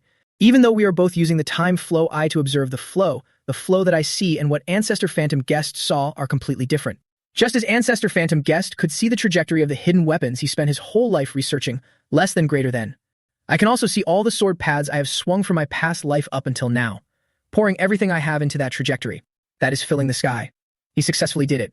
But I still feel that flower rain doesn't suit me at all. I'll create my very own full sky technique.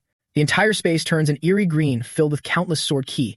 Anyone daring to step inside will be shredded into 100,000 pieces. Now that the corpses are dealt with, it's the cult leader's turn. The move Jianmen uses to face him is Sword Art Full Sky. A blinding pillar of green light shoots straight up into the sky.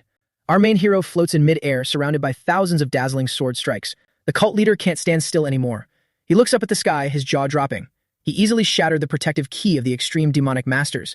Is that the Tang family's ultimate technique, the rain of flowers filling the sky? Little fan Jack notices it too, even though it's a technique from the shadowless guest whom I utterly despise.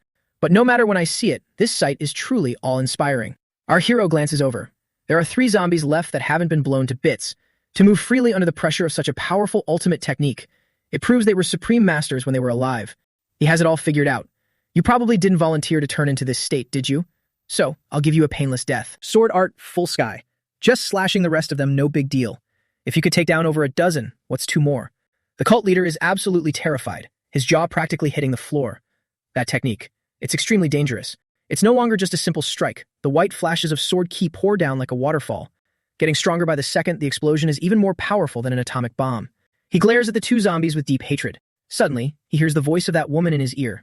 Thank you. Finally, I am set free. Jianmen finally realizes those corpses couldn't rest in peace, wrung dry and relentlessly manipulated by him. Only like this could they truly die in peace. It's over. He pulls the snake back to his side for peace of mind. Fan Jack. Its whole body immediately flies into his hand. He mimics the cult leader's attitude to scold it. You were so confident heading into battle, so why did you keep getting beaten up? How embarrassing. The snake is furious, drenched in sweat. If the alchemist wasn't there, I would have won ages ago. Seriously. He's just scolding it for fun, then his tone shifts. But if you hadn't told me the incantation for the rain of flowers filling the sky, this battle wouldn't have ended so quickly. He even smiles at it. This is all thanks to you, Fan Jiak. The snake, grinning happily, gets whiplash as he flips faster than a pancake and scolds it again. But it would have been better if you had told me before the battle started. The snake's smile instantly vanishes. This guy always gives a slap and then a rub. Looking at the desolate scene, he remarks, everything around here has turned to rubble. The power of the rain of flowers filling the sky truly cannot be underestimated. But it seems the one who needs to die is still alive. He's crawling out from the debris. Jianmen looks over at him, extremely annoyed. To think you're still alive, as expected of the heavenly demon cult leader. But it seems you're out of tricks. Wouldn't it have been better to just stay buried in there? The old man is furious, grinding his teeth as he curses. Shut up. He pulls out another talisman. All of these were the foundation for our march into the Central Plains. Yet you destroyed everything. Do you think it'd hide in this pile of rocks out of fear? I will absolutely not forgive you. He activates his skill, Summon. Green Pillar Armored Demon. The spiritual energy inside him skyrockets in an instant. The force radiating out is so strong that Dien Men thinks he might just be blown away. A layer of armor covered in strange, dense characters appears on the cult leader's body.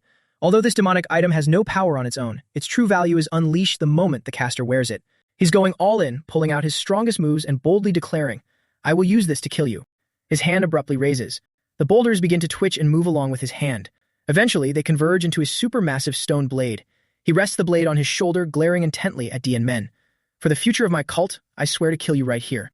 Brace yourself, leader of the Zhang Tian Alliance." As if Dien Men would be scared of him, he grips his sword tightly.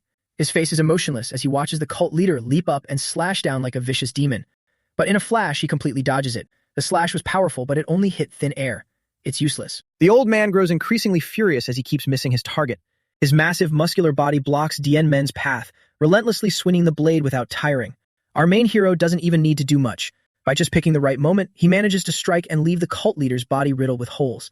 But the armor on him isn't just for show. In the blink of an eye, he's completely healed. He's a bit shocked by this. Regeneration? Impossible. His entire body is fully healed without a single scratch, and he charges forward to attack again. Than Jiak realizes the truth. Not only is his body incredibly sturdy, but thanks to his regeneration, the poison key has absolutely no chance to seep in. The cult leader heard it and laughed smugly. "Ha, exactly. As long as I have inner ki, this Azure Ghost God armor can regenerate endlessly. You used up a massive amount of ki in the fight just now, but I haven't even tapped into mine yet, therefore." But before he could even finish his sentence, our main character completely ignored his bullshit and unleashed a slash. He even interrupted him with a sinister smile. "Therefore, I just need to drain all your ki, right? This time, I'm teaming up with my pet, Than Jiak." The snake immediately lunged forward, spewing a massive amount of poison onto his blade. "I've been waiting for you to call me out." Empowered by the snake, his spiritual energy surged significantly, leaving the enemy in shock. What? His inner ki is skyrocketing. The two clash head-on in close combat once again, but this time his slashing power had drastically increased compared to earlier. By the time the cult leader realized it, it was already too late. Can those demonic beasts replenish his power? How is he able to do that? His attacks are getting stronger and stronger. Is this guy truly human? The old man could only grit his teeth and curse. Damn it. But he still managed to fly up and dodge it. Our main character didn't expect that. This is genuinely outside my expectations. He actually ran away? The cult leader, who was always acting so high and mighty, was now running with his tail between his legs. Even a beast like Than Jiak had to curse at him. That coward. I've met countless heaven-defying masters, but I've never seen anyone like this. Of course, our main character wasn't going to let him escape and chased after him immediately. Meanwhile, on the demonic cult side, all of his underlings were standing around, staring at the terrifying killing intent radiating from ahead. The whole group was terrified. One of them turned and asked, "Demon Doctor, who on earth is the cult leader fighting?" The entire divine cult headquarters on the peak of Mount Tianshan has completely vanished. The woman standing with them, having never met Dien Men before, could only shake her head. "I don't know either. The cult leader only ordered me to gather the demon venerables and stand by at the foot of Tianshan." She looked over at the elders standing there. Are we really just going to keep waiting like this? None of them showed any intention of checking out the situation.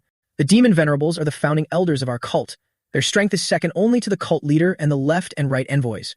I thought bringing them along would be enough to drive away any intruder, less than greater than. But after seeing that sight, my mind went completely blank. Less than greater than. Because that scene up on Tianshan's peak, it truly isn't something that mere humans can endure. The demon venerables probably didn't dare to advance for the exact same reason, because they understand better than I do that rushing in right now will only lead to a gruesome death. Since no one intervened, she started to worry about the cult leader. But if this keeps up, the cult leader will. Right at that moment, a shout rang out. "Look up there. The cult leader has come down." Just as expected, the old bastard couldn't handle the fight and was running back here to call for backup. The demon doctor cried tears of joy. "Ah, thank goodness. You're unharmed. Cult leader." However, the cult leader wasn't acting normal at all. He landed with an earth-shattering leap. Dust and debris flew everywhere. The woman quickly covered her face and shut her eyes tight, completely clueless about what was happening. Cult leader. He appeared right in front of her. "You did well, demon doctor. You completed my orders in such a short amount of time." After saying that, he pulled her into a tight embrace. "Forgive my rudeness." With one hand, he wielded his blade to block our main character's overhead slash, while his other hand held the woman tightly. All the old men present were completely shocked. That guy is. The one who was fighting the cult leader is just that brat. It was none other than our super handsome Dien Men. After this clash, even the old bastard had to cough up blood. "You're not even giving me a single moment to catch my breath." The demon doctor, oblivious to the situation, gasped. "Cult leader." He was coughing up blood, but he was still holding on. His life couldn't be taken just yet. Our main character looked at the crowd of people. Tougher than I thought. Moreover, to think the demonic cult still had this many remnants left. However, Than Jiak immediately noticed the truth. Judging from the key I sense, they just have numbers. Their actual strength is miles beneath yours. One guy in the crowd pointed his finger and shouted, "Demon venerables and all cultists, listen up. Support the cult leader and fight to the death.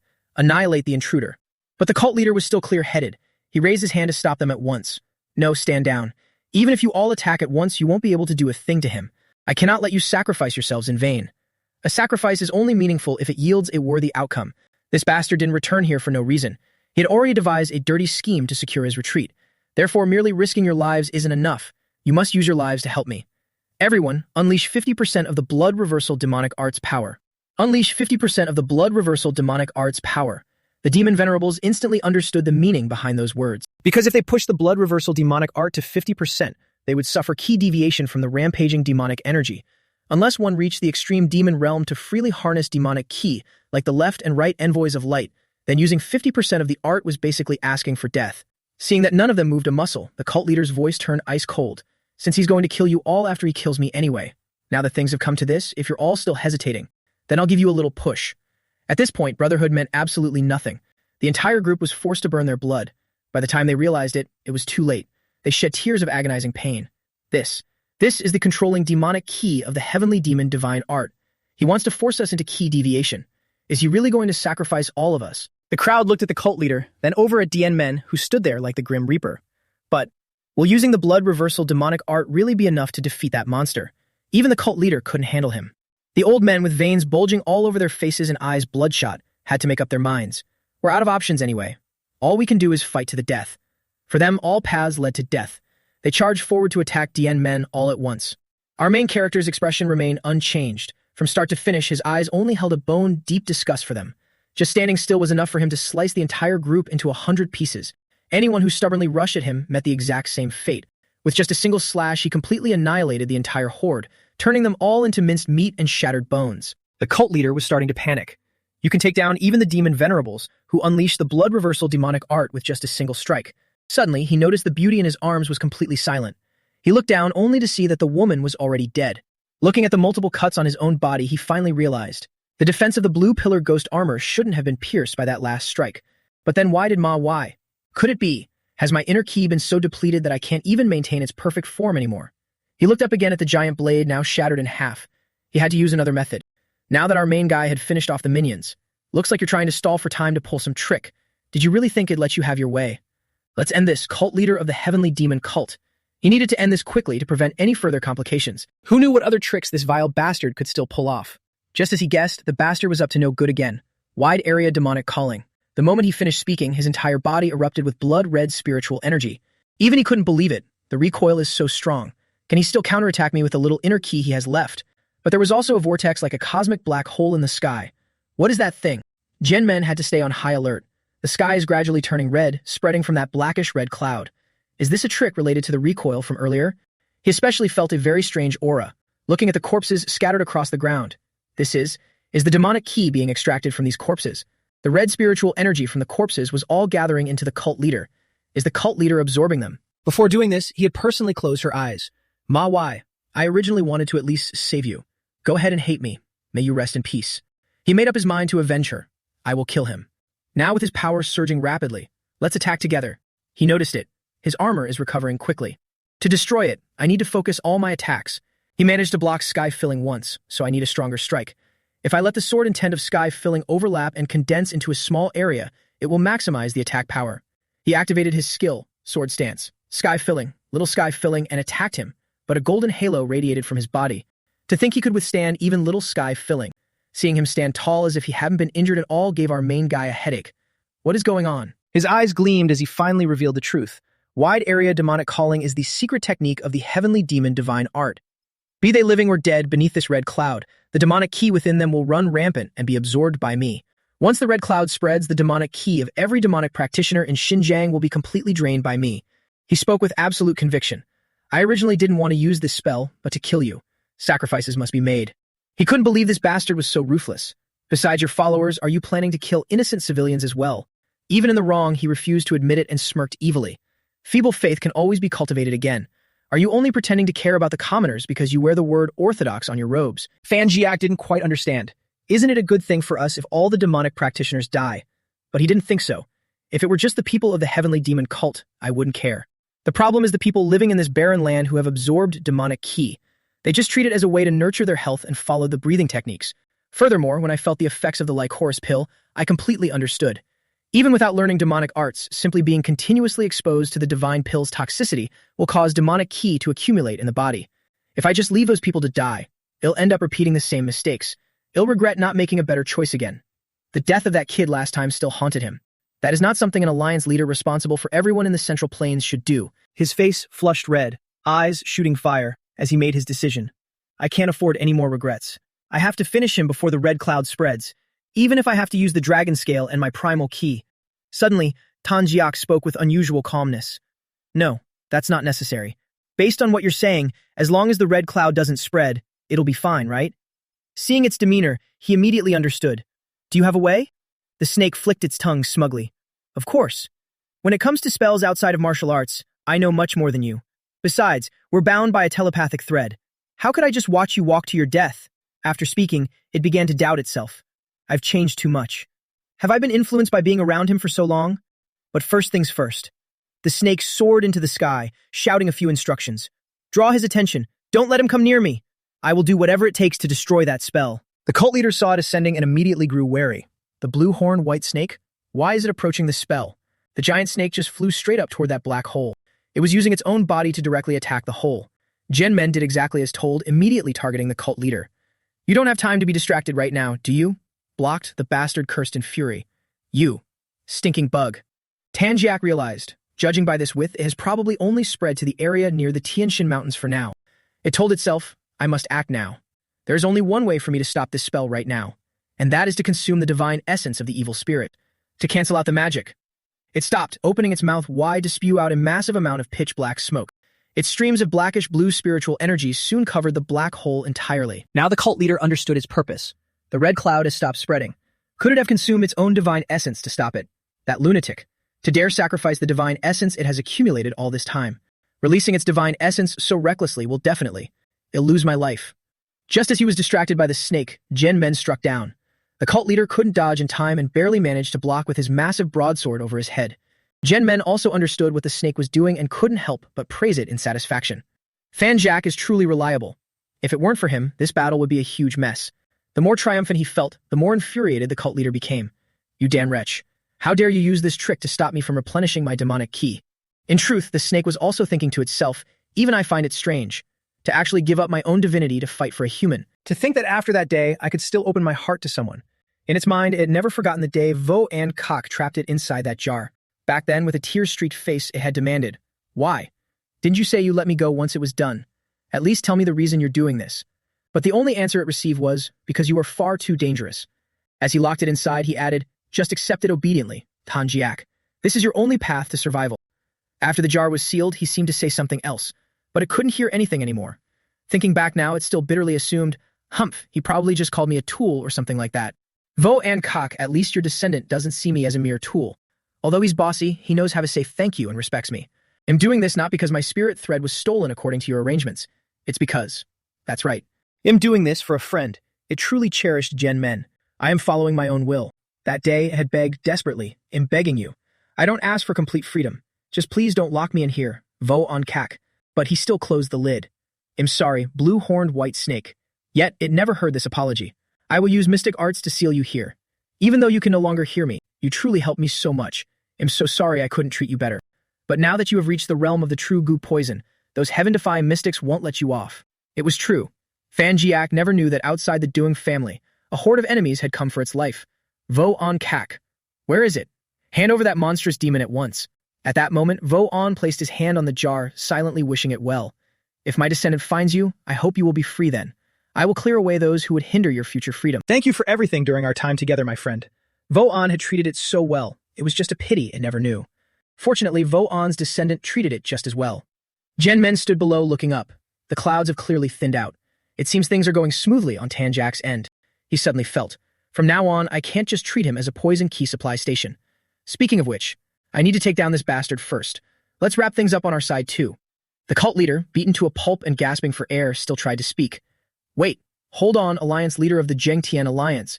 If you kill me, you will definitely regret it later. His words made Gen-men hesitate. Do you still have a backup plan? Wrinkling his face in agony, the old man still dared to threaten. That's right. You crossed the Taklamakan Desert in Xinjiang to get here, didn't you? Right in the middle of that desert is a formation sealing countless demons and monsters. It's called the Reverse Dragon Sealing Formation. If I want to, I can undo it instantly. When that happens, countless evil spirits will break out, bringing disaster to Xinjiang and even the Central Plains. Therefore, your choice will determine the safety of all citizens in the Central Plains, if you truly belong to the orthodox factions. Expecting some grand threat, Jian Men grew tired of the rambling and cut him off directly. Undo it then. Taken aback, he stammered, What did you say? Jian Men challenged him again. I told you to undo it. With a smug and utterly arrogant expression, Jian Men added, if you even can. The more the old man looked, the more confused he got. Where's all this confidence coming from? Believing Jian Men was just bluffing, he sneered in malicious delight. Humph, still acting tough. If you insist, I'll give you exactly what you want. But the moment he tried, sheer shock washed over him. What is going on? I can't feel the aura of the Reverse Dragon Sealing Formation anymore.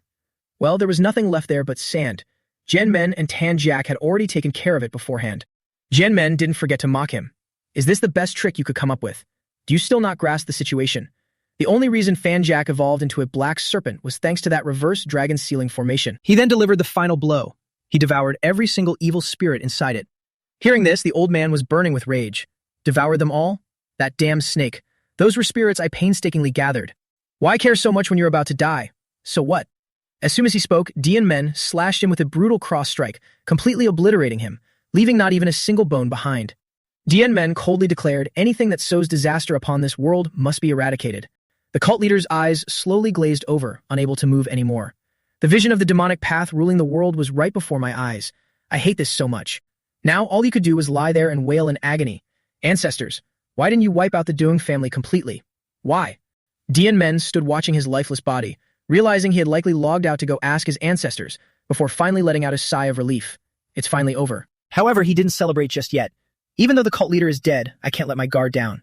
What a long and exhausting battle. In the end, the war between me and the heavenly demon cult will still continue. Come to think of it, the clouds in the sky have almost entirely cleared. What is Tan Jiak doing? That guy never comes back on time. I guess I'll have to summon him. The white snake dropped straight out of the sky. He was about to scold. If your mission is done, just come back. Where were you wandering off to? But as he grabbed it, he realized something was off. The snake roared back. I was just about to come back. Did you really have to forcefully summon me? Seeing Dian Men's eyes widen in speechless shock, it immediately asked, what's wrong? Why are you looking at me like that? Is there a problem? It was indeed a huge problem. In just a few days, it had changed from black back to white, and on top of that, it had grown 2 dragon horns. It had to explain, back then, to stop the clouds from spreading, I squeezed out every last drop of the demon's divinity. I completely disregarded what would happen to me. However, the moment that divinity vanished, I thought I would crumble to dust. But then, I felt the heartbeat of a brand new divinity. Jian Men finally understood. So, you are no longer a monstrous demon. You've already become a dragon.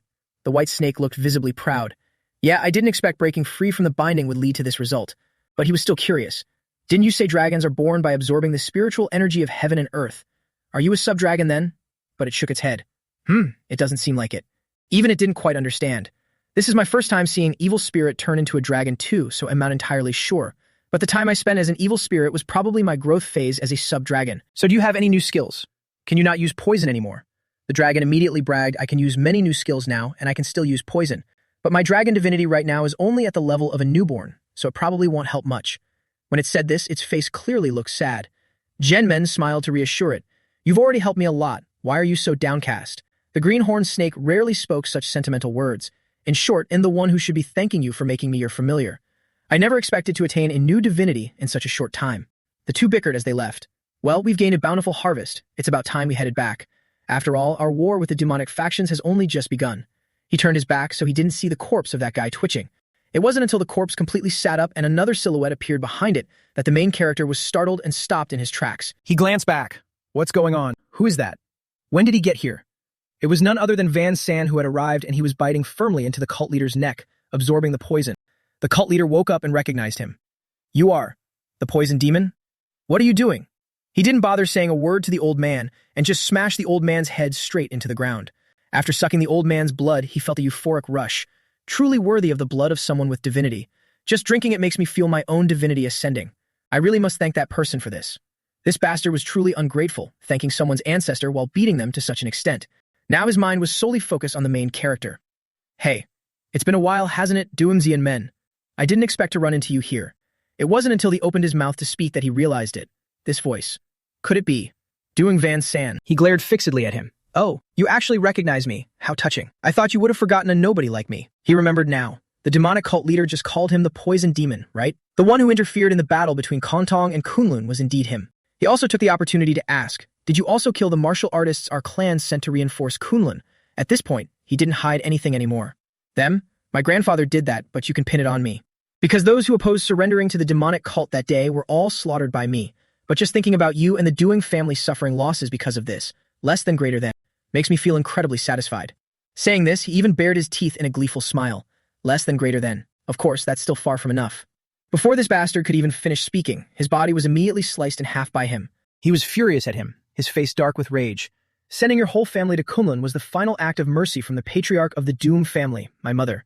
That was at least a chance for you to continue bearing the Doom name and restore your honor.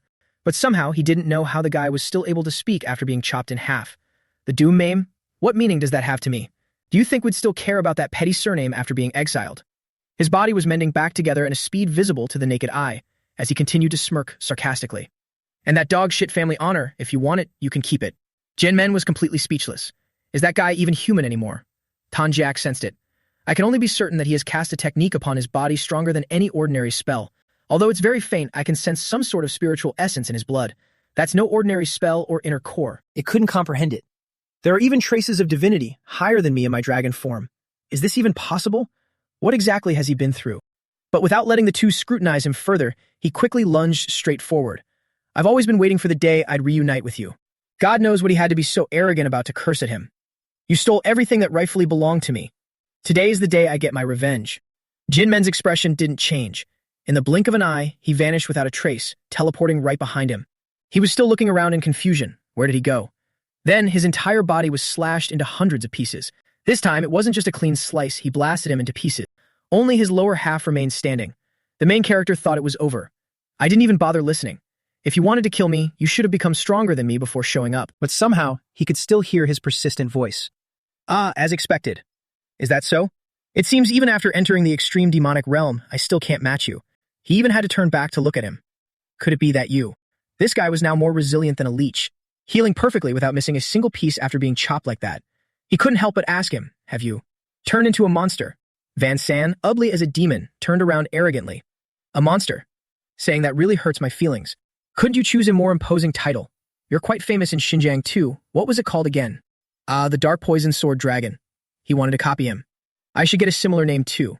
For example, the immortal god who will absolutely not die before killing the Dark Poison Sword Dragon. The one who dyes the world with blood spiritual essence. Despite having no talent whatsoever, he shamelessly gave himself a title. It is the Immortal Blood Demon. The two rushed at each other, clashing again. In terms of class, Van San was a total scrub who couldn't even touch a hair on Dian Men's leg. However, he had an invincible body that wouldn't die no matter how much he was beaten. Days passed, and he still couldn't think of a way to take him down.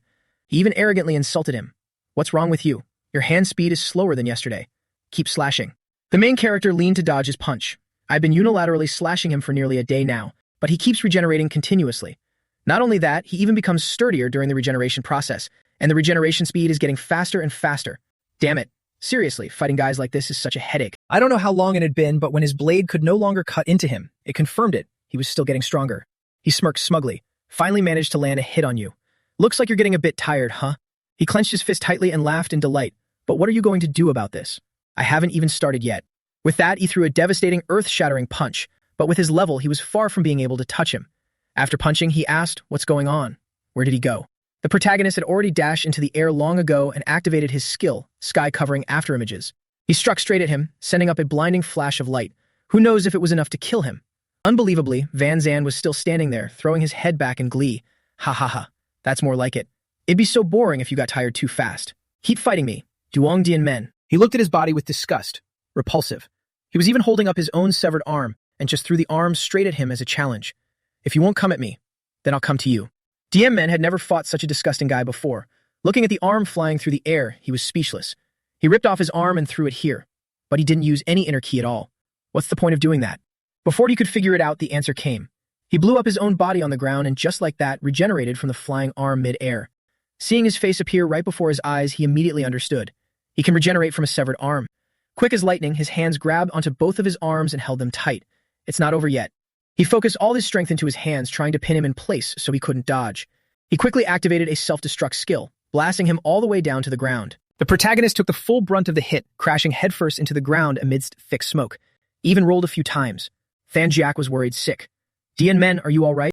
The serpent was panicking too. To think he can't even handle this kind of opponent. Is it because he's been fighting non-stop for days? My poison key is almost running out too. Before he could even stand up, that bastard jumped down nearby, ready to attack again. I'm starting to get used to my new body, compared to that. He stood there, looking down at him with contempt. Our height difference is finally back to how it was when we were kids. I understand how you feel. Getting held back by a runt like me must really piss you off, right? The battle between the Central Plains and the demonic faction is fiercely raging. You managed to eliminate the cult leader and were supposed to return to deal with Ma Kuang-Thien. He grew more ecstatic as he spoke. But now you've got an unkillable annoyance causing you trouble here. Than-jiak advised him. Dian Men, these consecutive battles have exhausted us both physically and mentally. Let's retreat for now. But he absolutely refused. Spitting out a mouthful of blood, he stood up decisively. No. I know it's hard, but supply me with poison key one last time. I've thought of a way to stop him from regenerating. The serpent, having no other choice, blew more power into him. All right then, this is everything I have left. Feeling his body improve significantly, Dian Men replied, thanks.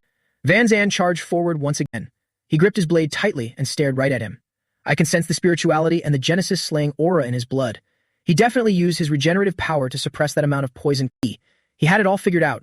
All I need to do is break that balance. Seeing the surge of power erupting from him, Van Zan immediately stepped back in fear. Why did his aura suddenly? He tightly shut his eyes. I will crush that crumbling aura shell until it turns to dust. He activated his next skill, defeating poison mist, and his power surged even higher. He didn't even notice the protagonist teleporting right behind him, just staring wide-eyed ahead and wondering, what is this?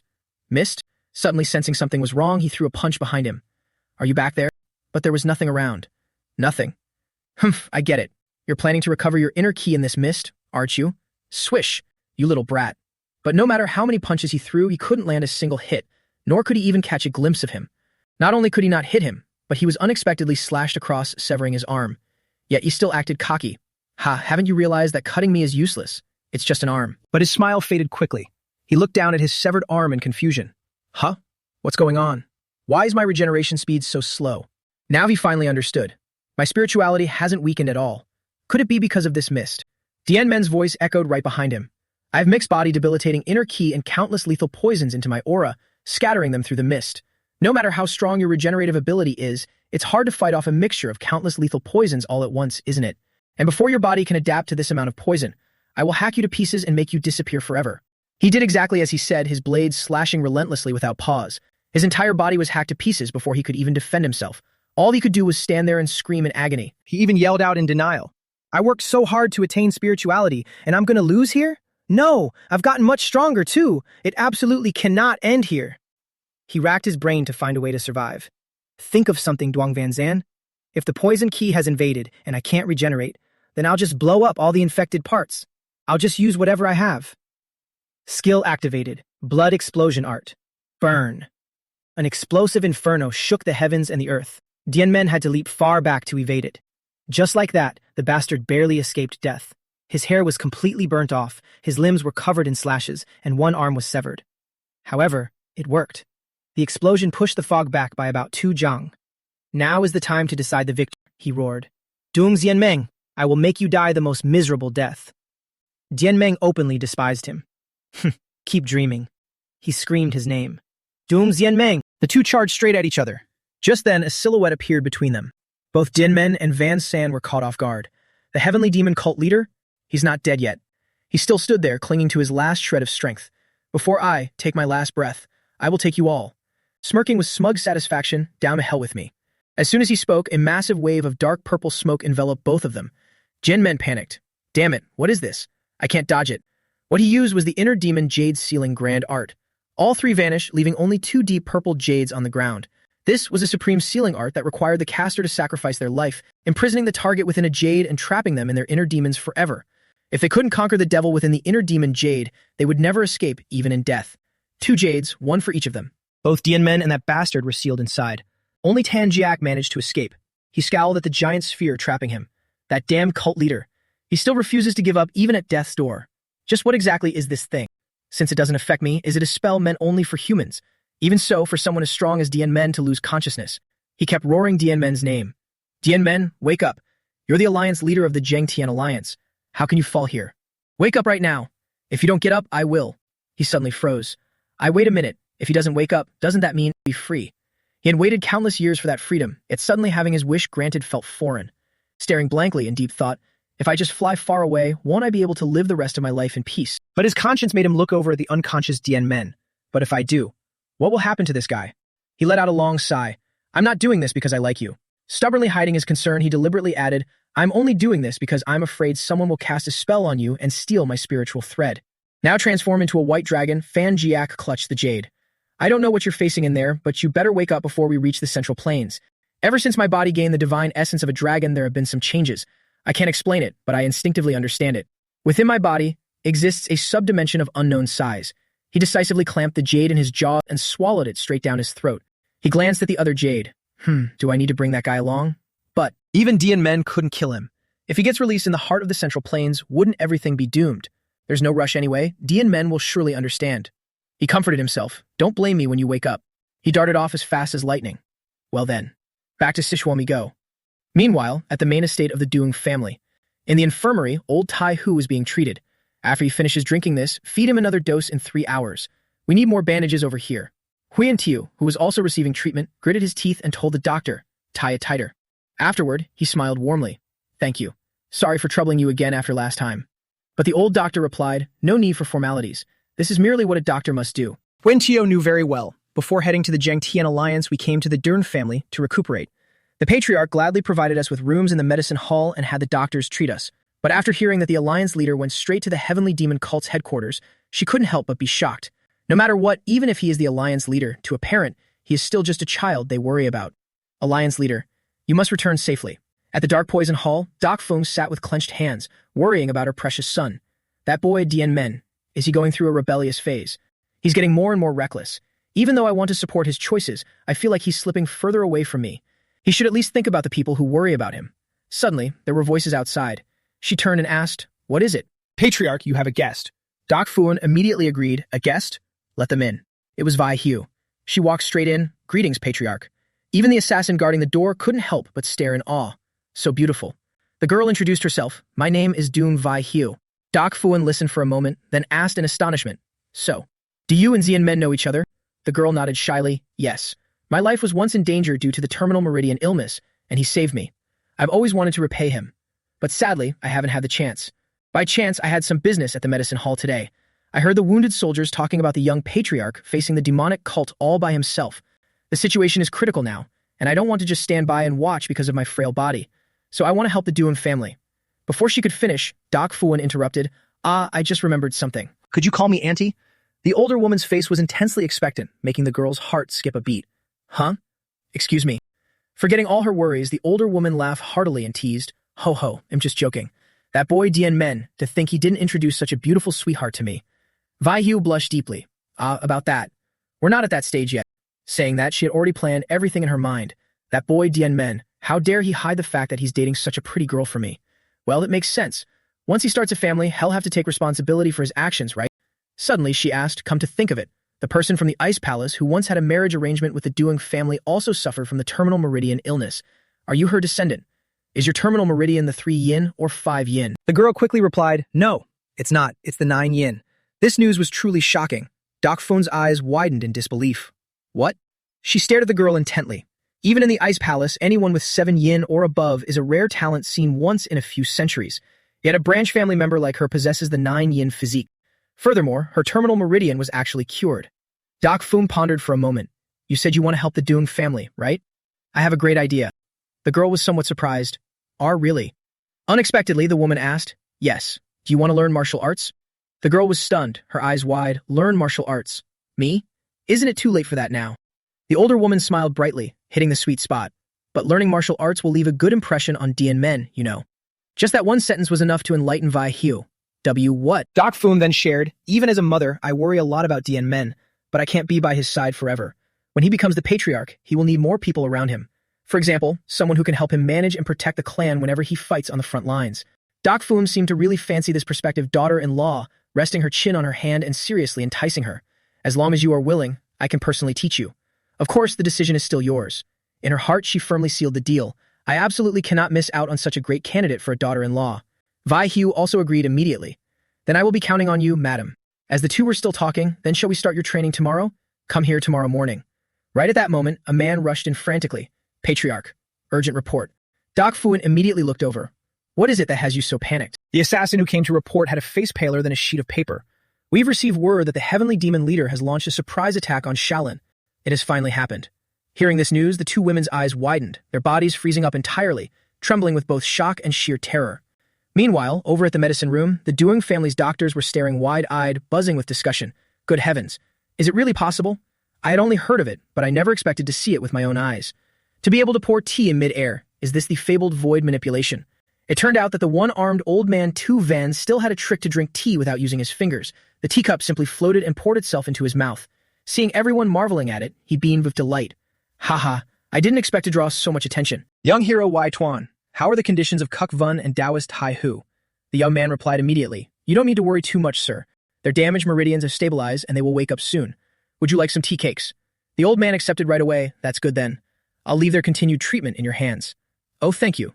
The old man just leisurely drank tea and ate cakes. What a peaceful time.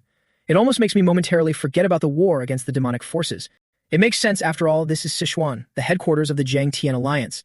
The demonic forces' evil claws cannot reach here yet. Looking again at Tai Hu and the others, those two need to wake up quickly.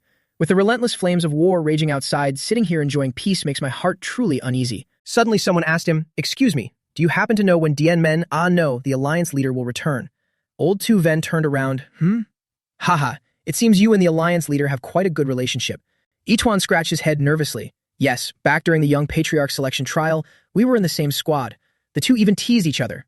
Haha, so you're comrades who went through life and death together. And no, not to that extent. Haha, you're too modest. With such a powerful friend, you should be showing it off. Right when they were having a good time, a voice interrupted, calling out, Grandmaster Tu Ven. The entire group in the medicine room immediately clasped their hands and bowed. Greetings, Patriarch. Old Tu Ven turned in surprise. Oh, Patriarch of the Doing family. What happened? Your expression is so grave. Indeed, Doc Fun's face looked completely drained of blood at that moment. She looked at him and lowered her voice. An urgent report has arrived from Henan. Please do not panic after hearing this. She finally managed to announce Shaolin has been annihilated by the heavenly demon leader, and even the nearby secular branches were not spared. To Tu Ven, this news was nothing short of a death sentence. The teacup in his hand shattered on the ground, his eyes wide in absolute disbelief. What do you mean? This joke has gone too far, Patriarch Doan. His face darkened as he stood tall. How could Shaolin, with its 1,000-year legacy, be annihilated in just a few days? Not to mention that Shaolin has the backing of the imperial family and is the very origin of Zen Buddhism. His eyes bulged with intense murderous intent, grinding his teeth as he growled. Please explain this clearly. If this is just some street rumor, then this poor monk will absolutely not tolerate such an insult. However, Doc Fum's aura was even more overwhelming than his. She merely had to say one sentence. The imperial court and the martial world do not interfere with each other. It was then that the old man jolted in realization, withdrawing his murderous intent. She sternly informed him.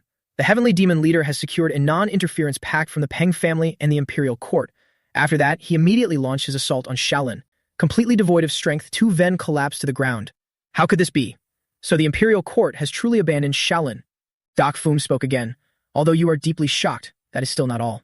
Tu Ven now looked like a lost puppy, struggling to look up. What do you mean? There was another equally shocking piece of news. The demonic forces in Shangzi, the Hua family, have mobilized. They are currently marching toward Mount Hua and Jianmen. An all-out war between us and the demonic forces has officially erupted in the Central Plains. Following the invasion by the heavenly demon leader, Shaolin was annihilated in less than a day. Despite that, the heavenly demon forces have not left yet. They continue to sweep through the remnant forces of Shaolin and Henan. It is almost as if they want to completely erase every trace of Shaolin from this world. The one responsible for this was Nian Trung Hatch. After slaughtering countless people, he sat with his legs crossed, drinking wine. Why hasn't that guy Nun Lin returned yet? It seems there are still powerful experts among the remnants. I should have handled it myself. I didn't expect you all to show up this late, he said while glancing to the side. I heard that the high monks of Shaolin isolate themselves from the world after going into seclusion, only revealing themselves when Shaolin is in danger. But you're right, aren't you? Before him stood 6 bald old Shaolin men, each exuding a palpable murderous intent. Yet Mian Trung Hak showed no fear. He smirked mockingly. You all seem to be Transformation Realm Masters. Perfect timing, as I was getting incredibly bored. I wonder, will you be able to entertain me enough? As he spoke, he drew the sword at his waist, eyes burning with a bright light.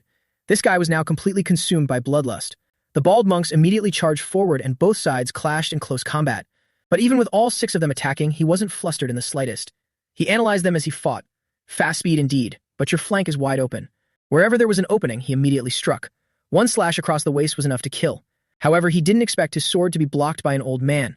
You blocked it. His eyes widened in genuine amazement. Golden protective aura. Oh ho, so this is the indestructible Vajra body. The bald monk still had the mood to talk back. That's right. Buddha's true key is orthodox key. With the power of a demonic cultist like you will never pierce this defense. He nodded sharply. I can indeed feel the demonic art dissipating. But what good is it if you can only block this one move? The old man swiftly threw a punch in the nick of time, unleashing a massive, thunderous punch skill, 100-step war fist. Yet somehow, even as 2 of them rushed to attack, he remained indifferent. Oh, is this the 100-step divine fist? It's not a ranged attack, but rather fusing intent into aura to create a spatial leap technique. As expected, doing so not only conserves aura, but also achieves the exact same effect as close combat. However, Is that all? He blocked the old man on his right with one hand and effortlessly stopped the punch of the other in front of him. All the old men present were utterly shocked to their core. He blocked it completely with one hand. A 100-step divine fist enveloped in the indestructible Vajra body. The force on his sword grew stronger and stronger. I've always been curious, why do so-called masters like you work so hard to study things like orthodox key and intent? Wouldn't it be easier to just crush everything with absolute invincible power? Just like that, he slashed an old man to death, infuriating the others who charged at him, cursing, "You bastard." Pitch-black smoke emanated from the sword in his hand. Transmitting intent to leap through space? Isn't it exactly the same if I just use more aura to slash? For example, like this. As he finished, he swung his sword horizontally, instantly slicing the 2 advancing old men in half. Looking at it this way, the sword ghost's martial arts are excellent and very direct. Isn't killing the very core of martial arts? The attack range indeed isn't as far as the 100-step divine fist, but simply increasing the aura by 5 times should do the trick. The remaining old men stood frozen, their ears ringing, unable to comprehend. What the hell is he rambling about? Does he completely lack understanding of martial truth and simply use raw power to amplify his strikes? What's even more terrifying is that he doesn't seem to be faking it. Is the being we're facing really human? No, he has transcended human limits, he could be called. A demonic god. While the old man was still processing this thought, the sword in the enemy's hand slashed down once more. This time, even the Shaolin pagoda behind the old men was split in 2, collapsing into utter ruin. After the slash, he stepped on the old men's corpses and mocked, "Ah, did I strike a bit too hard? I really like this pavilion, I meant to keep it. But thanks to this, I've gotten the hang of slicing through buildings. I just need to control my power better next time." Just then, someone approached. "Cult leader, forgive me for interrupting your fun." Without turning around, Nian Trung Hak knew. "Is that Nunlin? You're late." He was still holding his severed head in his hand. "Yes, I just finished cleaning up." The other man immediately asked, "What is that gift you're holding?" The subordinate explained, "This man was the next abbot of Shaolin. He was gathering the surrounding monks to prepare a counterattack, but I rounded them all up." Nian Trung Hak's face lit up. "You've worked hard. So the matters in Henan are completely settled." They continued chatting. "By the way, how is the situation in Shaanxi? After the dispatch ceremony, Kim Lin has set out alongside the Fist Demon and Blade Demon." He even smiled provocatively.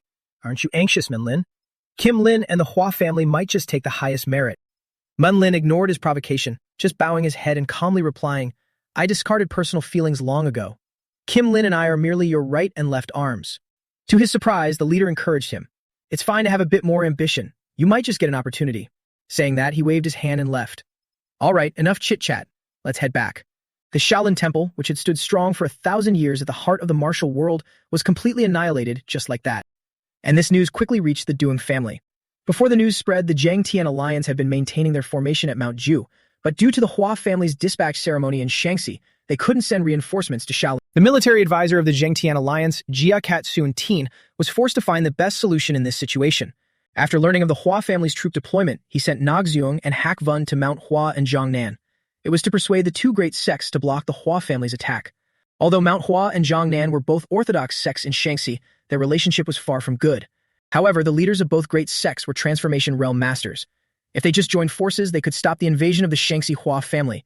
Rumor had it that Mount Hua recently had a uniquely talented young disciple who had entered the Transformation Realm. So, including Nagziung and Hak Vun, the orthodox factions of Shaanxi would have up to 5 Transformation Realm masters. Meanwhile, the Hua family in Shaanxi has 2 ultimate demonic masters. Even though they are very strong, they couldn't possibly be monsters on the level of the heavenly demon cult leader. The old man Sun Tin now had to rack his brains calculating every move. As long as we take down those 2, the orthodox factions won't lose this battle. Meanwhile, the remaining forces of the Zhangtian alliance can advance to Henan. Of course, that is provided the Manhwa and Zhongmin sects can temporarily make peace. We can only pray that Nogzuyong and Hak Ven succeed in persuading those two. At this moment, a fierce shout echoed through the Manhwa sect. What is the meaning of this? Nogzuyong asked back in astonishment. You don't want to help? Senior sister, did you even hear what I said? She remained stubborn, pouting her lips. I heard everything. But they've only just held their deployment ceremony. The Hua family's forces in Shanxi haven't attacked anywhere yet. And yet, we have to frantically strike first. We even have to cooperate with those Zhongman bastards. As she spoke, she ground her teeth in fury. She was none other than the leader of the Manhwa sect, Nog Yen. The old man Nogzuyong could only admit defeat. Although I anticipated this process would be difficult, I didn't expect her to explode in anger at the mere mention of Zhongman. Recalling the past.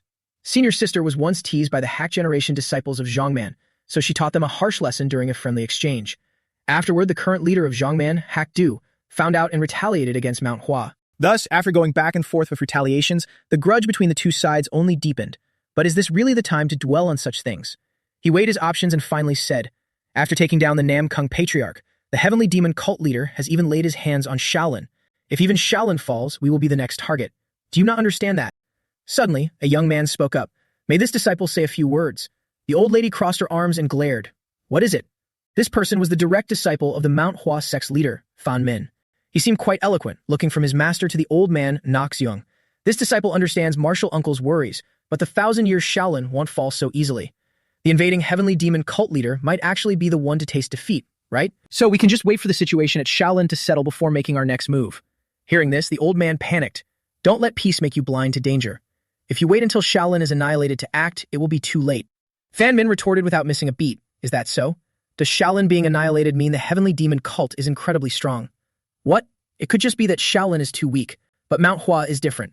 To be honest, if they came to attack Mount Hua, I could have already proven our might. What a shame. Since he had spoken like that, the old man was left speechless. Fan Min is a rare prodigy, stepping into the transformation realm at such a young age. If it were in the past, I might have been convinced by his confidence and felt a sense of trust, but he is still too childish. It's hard to believe those two are the same age. But this heavenly demon cult was too terrifying. The old man could only sigh. You still don't understand the gravity of the situation. He thought to himself, I used to think he could rival the Black Evil Alliance leader or the heavenly demon cult leader. After a long debate, the old lady Nok Ayan finalized her decision. In short, Mount Hua will never cooperate with Zhongnan. If those Zhongnan people feel desperate, tell them to come kneel and beg us. Having been told as much, the old man Nogzuyong had no choice but to stand up. All right, I'll be leaving then. The lady quickly asked, where are you going? He answered bluntly, since you refuse, I must at least head to Zhongnan to ask for reinforcements. Daring to mention asking them for help enraged her. Nogzuyong, you bastard. He stubbornly challenged her, unless you change your mind, don't stop me. I didn't come here today as a member of the Mount Hua sect, but as an envoy of the Zhengtian Alliance. The lady's blood boiled as she glared at him. Insolent. You're itching for a beating, aren't you? Do you want me to thrash you so hard you'll never forget it? The tension between the two was as taut as a bowstring when a deafening explosion suddenly shattered the air. The lady looked outside in bewilderment. This aura. What is going on? She hurriedly grabbed her sword and dashed out to the courtyard. What the hell is happening? As soon as the three stepped out, they heard a mocking voice. Are the Orthodox factions all this weak nowadays? One of the men was dangling a brutally murdered Mount Hua disciple by the neck. I haven't even finished warming up yet. What a spineless bunch. Aren't you all this pathetic because you rely on your status and slack off on your training? There were only 2 of them, yet they had slaughtered all the disciples here. The old lady screamed, where did you bastards come from? The 2 men looked at the old lady, still managing to sneer. Oh ho, the presence of the one stepping up this time is quite extraordinary. It seems we must introduce ourselves politely. A pleasure. We are the personal guards of the Hua family. The moment they uttered that name, Nogzuyong instantly went on high alert. The Hua family. Then I'll just say it straight. We are under the orders of the demonic First Madam, Hua Lian Din, here to annihilate Mount Hua. These 2 men were the Yama demonic saber, Bak Hung Huiyan, and the life-reaping demonic fist, Bak Li Than. That night at the Zhongnan sect, an old man holding a teacup was discussing matters. After Shaolin was attacked by the heavenly demon cult leader, the Hua family immediately made their move. You are right, Hak Vun. We truly cannot just stand by and watch anymore. There must be a reason they are launching simultaneous attacks in multiple locations. Does Mount Hua know about this? This old man was the leader of the Zhongnan sect, Hak Du. Hak Vun clasped his hands and bowed. Yes, the Zhengtian Alliance simultaneously dispatched a disciple and Gogzyuan. Hearing this, old Hak Du deduced, with Gog Yen's temperament, I'm afraid Mount Hua won't intervene. But since the orthodox factions of Shanxi are in peril, perhaps she will temporarily set aside her pride. As the 2 were conversing, a scream echoed from outside. Enemy attack. The thunderous sounds of slaughter resounded outside. Blood splattered all over the ground. A young disciple, terrified by the gruesome scene, cowered in a corner weeping. senior brothers. They're being torn apart like paper. How could this happen? Senior brother Antoine was always so optimistic. Junior brother Huolum even trained with me this morning. Everyone has died so tragically. Look at you trembling. The one who came to lead this assault was none other than Kim Lin. He glared menacingly. A coward who doesn't even have the will to fight. I usually wouldn't even bother killing you. But today is different. He flicked his hand, raising his weapon. Then I'll grant you a swift death. The kid sat there staring in horror. No, please don't. He didn't know what to do, his eyes wide in absolute panic. Right at that moment, a hand reached out from nowhere, completely halting the blade. The one who saved the kid was none other than the sect leader, Old Hakdu. Kim Lin's eyes widened in amusement. Sword sect. The leader of the Jongmin sect has finally appeared. Right at that moment, another old man appeared and knocked him away. Old Hakvun made his move, roaring at the top of his lungs. You there! How dare you harm our sect's disciples? Who in the world are you? Kim Lin looked over and recognized him. You are Zhongnan's sword master, Hakvun. Didn't you already join the Zhengtian alliance? Did they send you here? I didn't expect you guys to respond this quickly. Suddenly, a man on horseback behind him spoke up. Their aura is no ordinary matter. Can you handle them alone? After all, dealing with the Zhongnan sect requires our full military force. Kim Lin showed no fear. Rest assured, young master. For masters who have reached a certain realm, the number of fighters is meaningless. Just trust me, and watch with peace of mind. The remaining forces only need to encircle and pursue the fleeing remnants. After this, all the credit for annihilating the Zhongmin sect will belong to you. He nodded, though still slightly worried. Then I will listen to you. This man was none other than Shance's Hua family, demonic first young master Hua Wulong. Hearing their conversation, Old Hakvun turned red with anger. Insolence. What kind of nonsense is coming out of your filthy mouth? Kim Lin's body radiated a pitch-black killing intent. You will soon find out whether I'm talking nonsense or not. Now show me some of your strength. Both old men were shocked. What a ferocious aura. He looked as if he was about to turn into a ferocious demon. But this is even better. The merit of killing 2 transformation realm masters will be even greater. He even glared provocatively. You two better come at me together. I hate dragging things out the most. In the blink of an eye, demonic ki enveloped the entire area. Old Hakdu immediately assigned tasks, Hakvun. Before they surround us, take the disciples to Mount Hua. But the other refused. What? What do you mean, senior brother? We should fight him together. No, I thought I had solid intel on all the masters of the 3 demonic families. But I have no idea about the identity or realm of that masked man. He is acting alone right now, which proves that the other masters, Hakvun finally understood, have already gone to Mount Hua. Old Hakdu was quite sharp. He nodded firmly. Exactly. They want to attack both places simultaneously. It must be to prevent one side from fleeing upon hearing the other is attacked. Since we know the enemy has divided their forces, we must go help Mount Hua and break them one by one. While the two were still discussing, that bastard had already attacked. Old Hakdu personally entered the fray, ignoring Hakvun's cries, senior brother. He used his own body to block Kim Lin's path. Don't hesitate anymore. The two sides clashed in close combat, initially seeming evenly matched. Old Hakdu even turned back to instruct. I entrust the disciples to you. Hakvun immediately ran off. All Zhongnan disciples, follow me. The bastard Kim Lin looked at this and sneered mockingly. Even if you attack together, it wouldn't be enough. Yet you plan to face me alone. That first strike just now should be enough for you to see my level, right? Old Hakdu wasn't blind. He could see it clearly. The aura of his demonic arts truly far surpasses my inner ki. He couldn't comprehend. How could someone of this caliber stay hidden for so long? It's been a long time since I felt this suffocating tension. His hand tightened around his sword. But I must hold my ground until the disciples retreat safely. He poured all his strength into a roar. I'll show you the consequences of underestimating Zhongmin's sword arts. The bastard Kim Lin wasn't outdone either. He unleashed his spiritual energy, throwing his head back in laughter. Haha, excellent. Make me satisfied quickly. On the other side, the grunts were already chasing after old Hakvun. After them.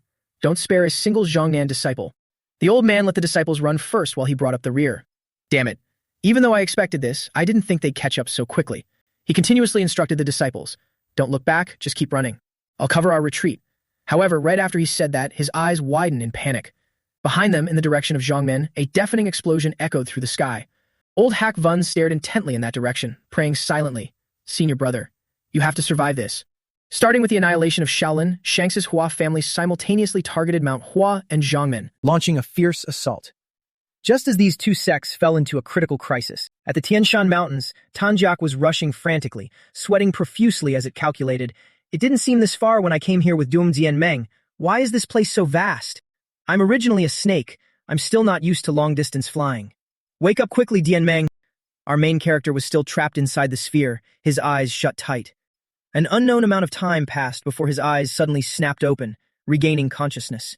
He looked at his hands in confusion, then at the scene before him. What's going on? Wasn't I fighting Dung Van San?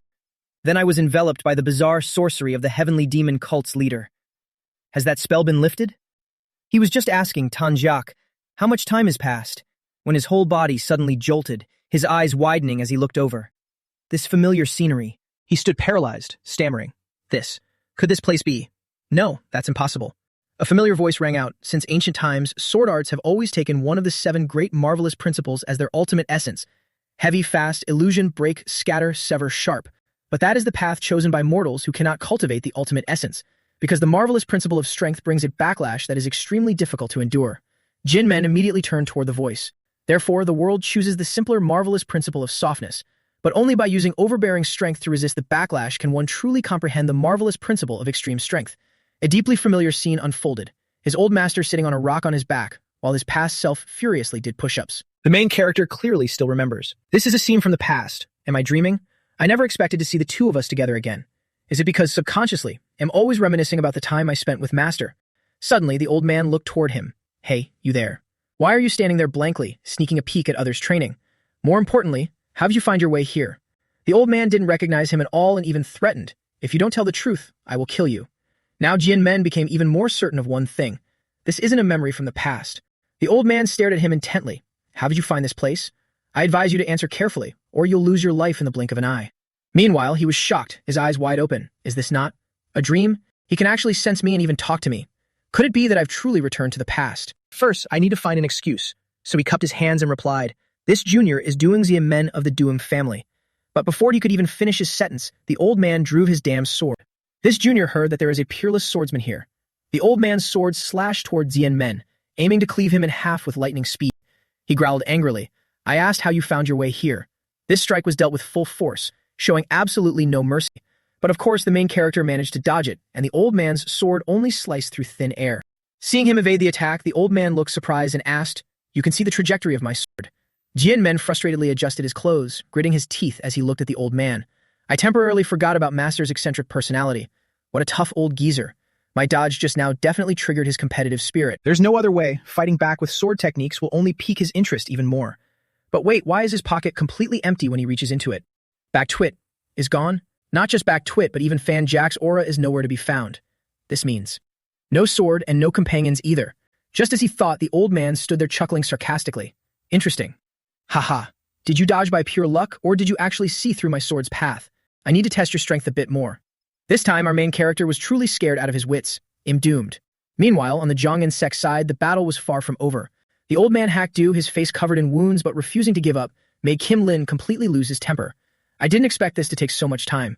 You're much harder to deal with than I thought. To be able to become the sect leader, your strength is indeed not to be underestimated. But your fate has already been sealed. The lifeline of the Zhongnan sect will be severed in your generation. The old man, burning with resentment, clutched his injured chest. Humph, you think victory is in your grasp, so you start boasting about annihilating my sect and ending our lineage. Do you think a sect is just a speck of dust that can easily vanish? Even if I die, Zhongnan will never fall. As soon as he finished speaking, the spiritual ki around his body erupted violently once again. The old man glared, gritting his teeth. As long as a single Zhongnan disciple survives, our will shall continue to be passed down. Therefore, I will risk this life to fight you. Even Kim Lin had to admire this sheer resilience. He's already on his last breath, yet his imposing aura hasn't diminished in the slightest. So he replied, I changed my mind. I will beat you until you only have a single dying breath left. And then I'll make you watch with your own eyes as those fleeing Zhongnan disciples die, one by one. Saying that, he charged forward to fight again. But the old man still had enough strength to block his attack with his sword.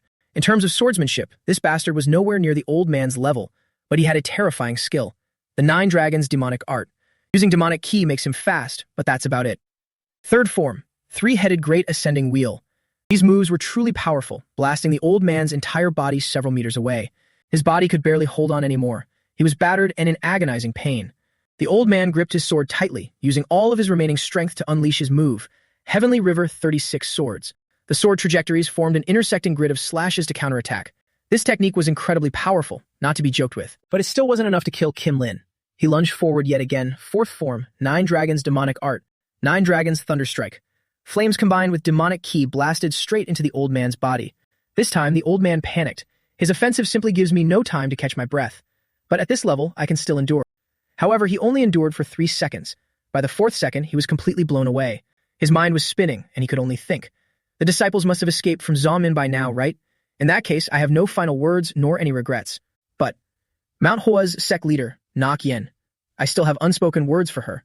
That is my only regret. Hakdu of Zongmin, Nak Yen of Mount Hua.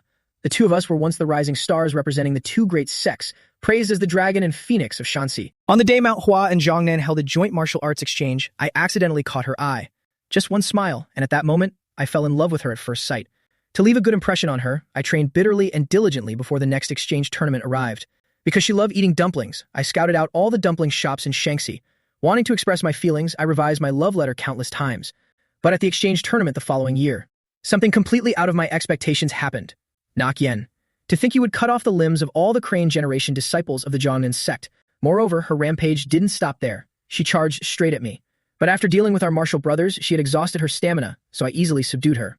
Initially, I wanted to ask the reason for her sudden rampage. But before I could even speak, a barrage of urging voices rang out around me.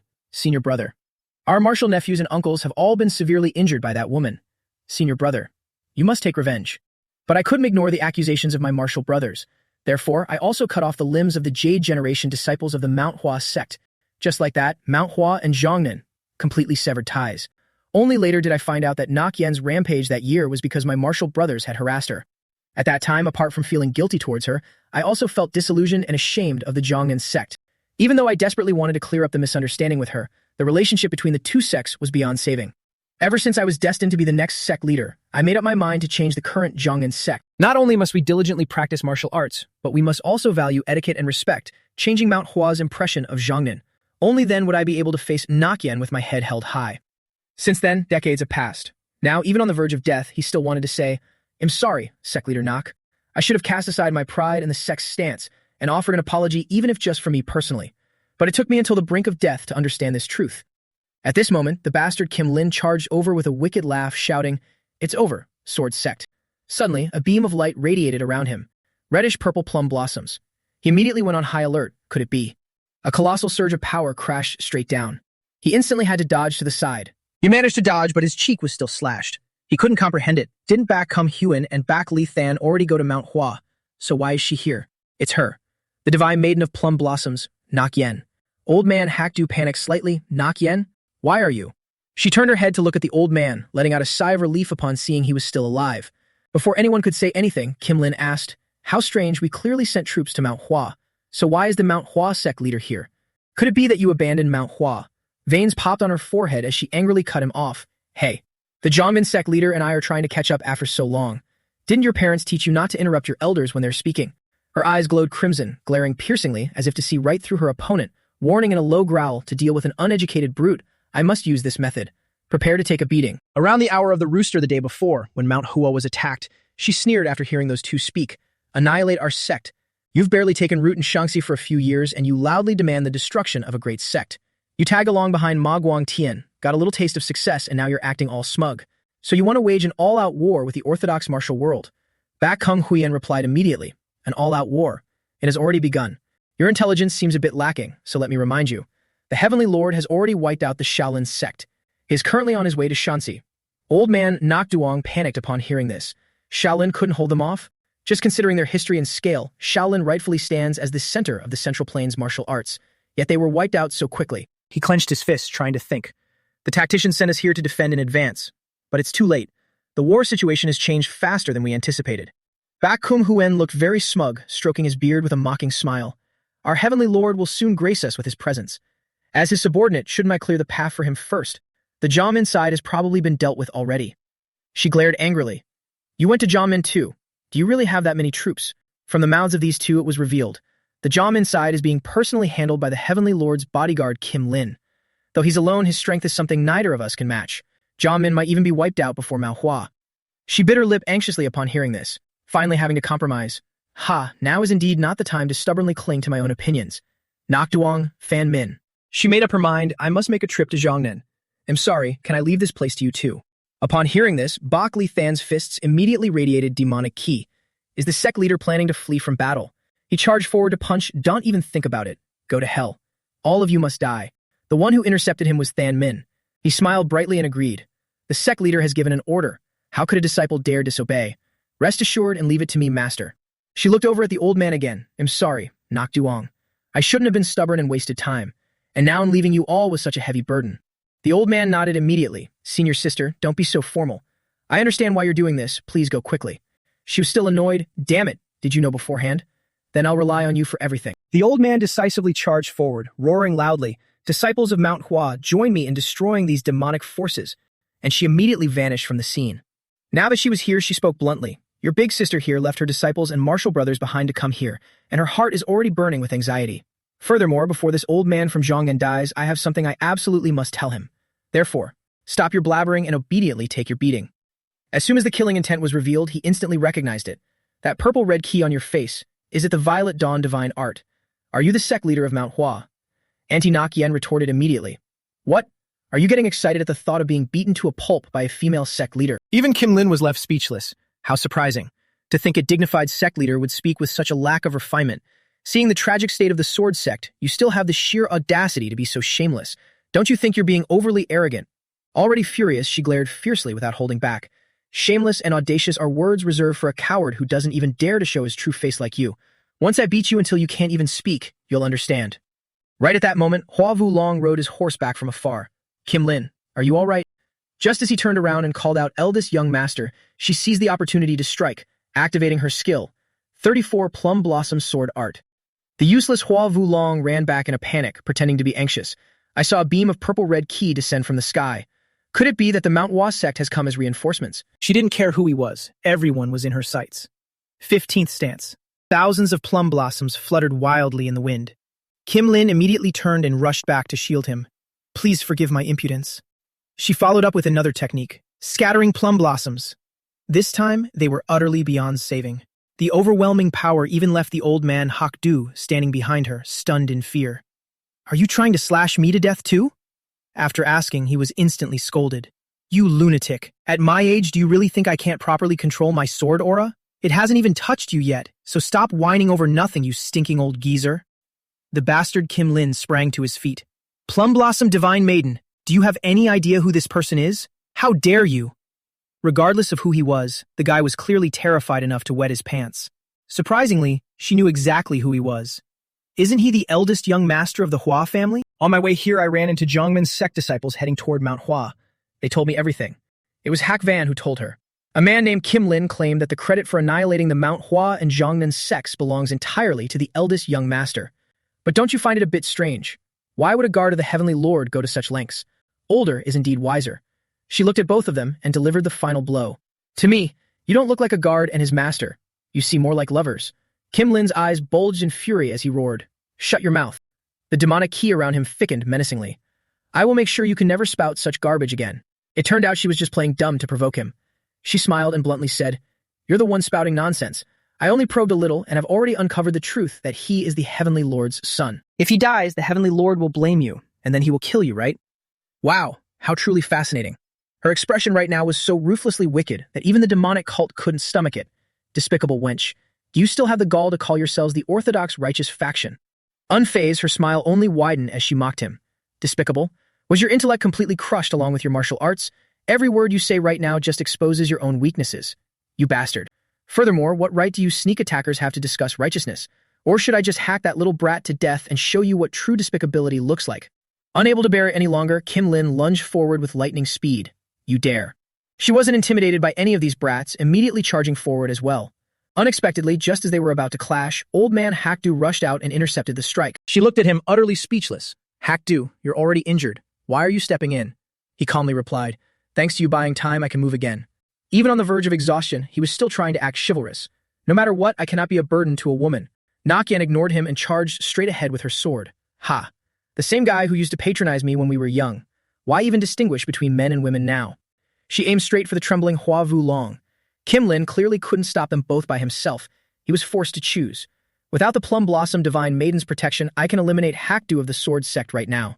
But young Master Hua cannot withstand her attack alone. And so, just as the sword in her hand came crashing down, he was forced to dash in front and shield him, taking a lethal strike meant for Hua Wulong. She hadn't expected that either. But this strike wasn't enough to kill him. He still managed to unleash a final desperate move, knocking her back. Seeing him exert such desperate power, she understood immediately. Humph, as expected, targeting that brat was the right move. Kim Lin himself gritted his teeth furiously. If this drags on, the situation will only get worse for me.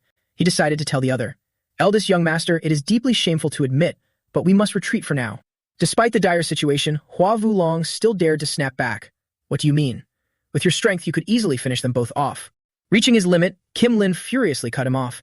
Your safety is what matters most to me. His mind was made up. He glared at the two of them. I admit defeat, but the Heavenly Lord will be here soon.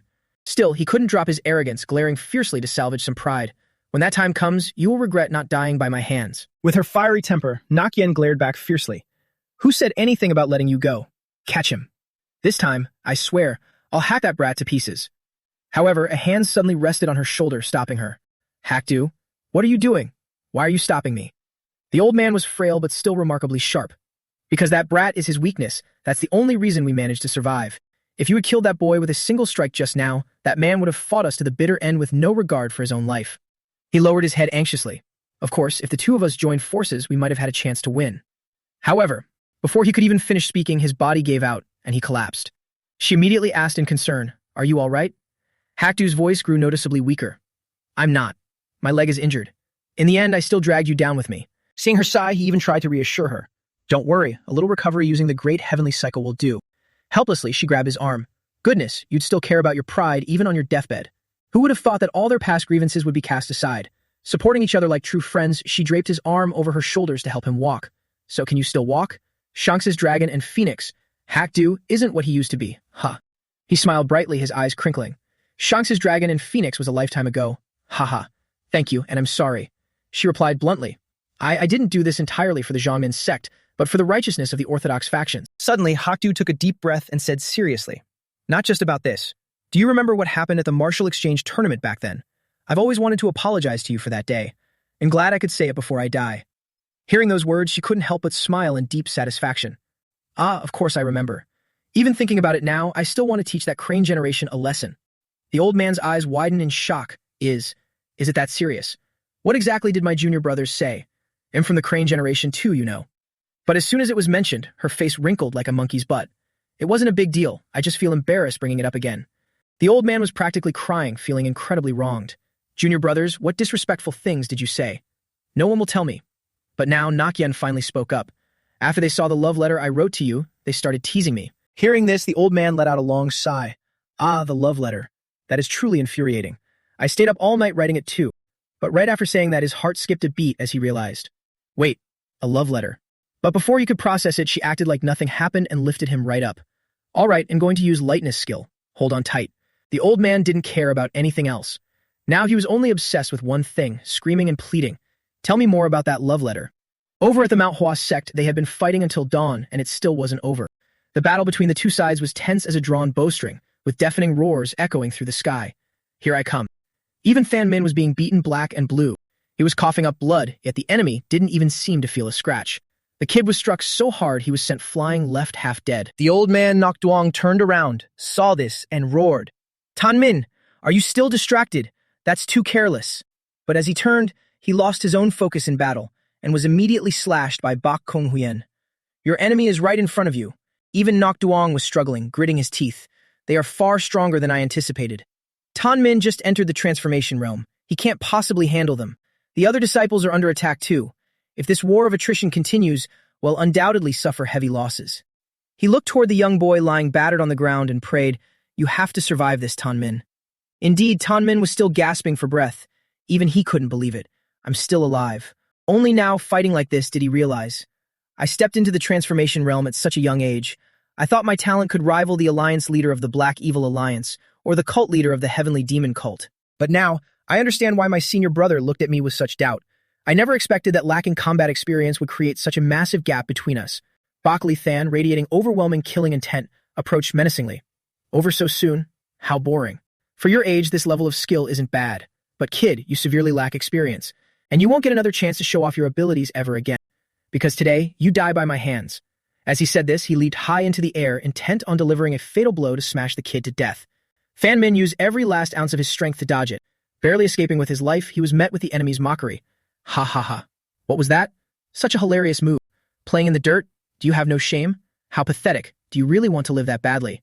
Yet the kid managed to evade a few more strikes just by rolling around, which was surprisingly effective. The only downside was having to endure the insults. You look exactly like a bug. It suits you perfectly. Tan Min was fuming red with anger, the man's attitude driving him insane. But rolling around forever wasn't going to work. Eventually, he'd get hit. The enemy's eyes glared fiercely with rage. It ends now. Suddenly, the ground shook violently, making him stop in his tracks. An earthquake. The two fighting on the other side also had to stop. What's happening all of a sudden? It was Hackvan leading the disciples of the Jongmin sect. He pointed and roared. The demonic scums are right ahead. Jongmin disciples, charge. Help Mount Hual wipe out the demonic faction. The sheer number of people charging forward sounded like an earthquake. The two enemies looked on in panic. The Jongmin sect? Why are they here? Could it be Kim Lin failed? How is that possible? Nok Duong let out a sigh of relief at the sight. What a dramatic entrance. But hey, where are you looking? The two enemies snapped back to reality. Damn it. We let our guard down for a second. The Zhongnan sect distracted us. Getting distracted in a fight like this was fatal. In that split second, Nok Duong and Tan Min launched an immediate counterattack. The arrival of the Zhongnan sect completely turned the tide of the battle. Meanwhile, the Yama Demon Blade and the life-stealing Demon Boxer chose to retreat after sustaining fatal injuries. This was the very first victory the Orthodox martial world had secured in the long-standing Orthodox demonic war. After the battle ended, they finally had a chance to check on each other. Is everyone all right?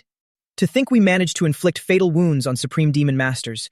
Everyone contributed greatly to this. Nok Yen had already carried Old Man Hakdu back to the Mount Hua sect. Especially you, Tan Min. This was your first real battle, yet you performed remarkably well. Even after arriving, she refused to put him down, ignoring how embarrassed he was as he covered his face with both hands. The rest of the group stared, completely speechless. Oblivious to the situation, she asked, "Why is everyone staring at me like that?" Tan Min finally mustered the courage to say, "It'd be weirder if we didn't look, Master." Once inside, everyone sat around the table for a meeting. Let's summarize the current situation. After the Heavenly Demon cult leader annihilated Shaolin, he has been marching into Shaanxi. Although we successfully repelled the Hua family's forces in Shaanxi, our casualties are extremely heavy. The overbearing woman spoke while resting her arm on Hakdu, who was sitting next to her like a prop. Furthermore, besides the revealed Supreme Demon Masters from the three great demonic families, we still don't know how many experts the Heavenly Demon cult leader has under his command, especially that guy named Kim Lin. We had to use the cult leader's son as a hostage just to force him to retreat. If we had kept fighting, neither Hakdu nor I would have made it back alive. At this point, no one even cared that these two former sworn enemies had made peace. They were too overwhelmed with anxiety. Even a master like you says that. To think he could fight to a draw against two transformation realm experts. She had made up her mind. Right now, we've only bought ourselves a little time. The situation is not optimistic. They will definitely regroup quickly and return for revenge. If the Lord of the Demonic Sky personally arrives by then, we'll no longer have the strength to stop him. Old Hiyu also said, Sect leader Yu Yan and I, after much agonizing, have come to a conclusion. That is, our Zhongmin and Mount Hua sects must abandon Shaanxi. This statement shocked everyone. Of course, Shaanxi is the symbol of Mount Hua and Zhongnan. This place is essentially our homeland. They were completely powerless. But the demonic forces have grown so strong that our two sects can no longer withstand them. Therefore, our top priority now is to restore the balance. Both Mount Hua and Zhongmin must lend our strength to the Zhengtian alliance. Hiyun asked worriedly, this is indeed the best way. But what about the innocent commoners in Xin who have always supported our two sects? What will happen to them? She had already thought of this. We must take all of them with us. After all, without them, our two great sects would not exist. Her brows furrowed tightly. There should still be some time before the demonic factions rear their ugly heads again. We must convince the commoners to evacuate with us before they arrive. Yu Yang, Hiyun, you two pass this message to the Zhengtian alliance. Qingming will join us in persuading the commoners. Old Yu Yang didn't appreciate it at all, sighing heavily and shrugging. Senior sister, with your temper, who could you possibly persuade? It's a blessing if you don't beat them up. This infuriated her. You brat, are you still holding a grudge just because I didn't listen to you the other day? He made a decision. Forget it, Hiyun and I will go to Shun. I'll send a pigeon to the Zhengtian alliance. She suddenly found herself jobless. Huh, then what do I do? Unexpectedly, he dared to reply, just tend to sect leader Hiyu's internal injuries, and please don't beat him up anymore. The next day at the Zhengtian alliance camp in Jushan, Zhu Changxin received a letter. Mount Hua and Zhongnan have sent word that after their battle with the Hua family, they've decided to leave Shaanxi and join the Zhengtian alliance. He didn't expect this. The two great sects of Shaanxi want to join us. It seems Hiyun and Yu Yang's persuasion was a great success. They even repelled the mysterious master Jin Ling and dealt a heavy blow to the Hua family. As such, the demonic forces in Shaanxi have lost a significant amount of combat power. But I'm afraid they won't have time to worry about Shaolin. What should we do about the situation at Shaolin? If the Shaolin monks who joined the Zhengtian alliance find out about this, their morale will surely plummet. But I can't hide it from them forever. The burden on his shoulders was incredibly heavy. Whenever he felt exhausted, he would think of him. Alliance leader. Where on earth are you? Meanwhile, Tang Yanming was still trapped in the past, facing his dark elderly master. His master glared at him, bruised and battered, and clicked his tongue. Tisk. To think I actually had some expectations. You're nothing but an ordinary mortal. How disappointing. It already inflicted a severe slash wound on his shoulder. Seeing him sit motionless, his master sighed and turned away. What a waste of my time. But Tang Yanming didn't care. All he needed to know was one thing. This place is indeed not reality. That was enough. Finishing his sentence, he immediately unleashed his skill, original move, full sky, and attacked. With a single kick, he blew the old man to pieces. The reason he realized it was an illusion was because his master's past attacks hurt far more than this. Furthermore, the wound on his shoulder was already healing. My body and internal energy have fully recovered in an instant. This isn't normal at all. My real body must be bearing all the physical pressure right now. He looked at the old man again. Come to think of it, when Master was alive, I never beat him in a sparring match. By the time I felt I had surpassed him, he had already passed away. Although I was very happy to see Master again after so long. The thought had barely formed before he retracted it. No, that smile is actually kind of creepy. He also realized something. In short, if I want to escape from here, I must defeat him. If it's come to this, then this disciple will show you how much he has improved. Having made up his mind, there was nothing left to do but fight. He unleashed every single skill his master had ever taught him. Every move was filled with murderous intent. In the real world, they would be instantly fatal. But since this was an illusionary world, he relentlessly attacked the old man without a shred of guilt. As he fought, he calculated his moves. Attacking with dragon scale fragments alone won't be enough to hurt a master like him. I need a more decisive strike. But right now, I don't have King Jiao, ox hair needles, or white snow. I can only fight using aura. If so, the best way to attack him is using aura martial arts, full sky. Acting on his thoughts, he leaped from above and delivered a powerful slash. He activated another skill, shadow steps. Dragon scale. I can use the principle of dragon scale to solidify my aura, using it as a stepping stone to change direction. Although it consumes a massive amount of internal energy, but if I condense the aura fragments before they dissipate, swoosh. It was a good thing he could still manifest this as a weapon.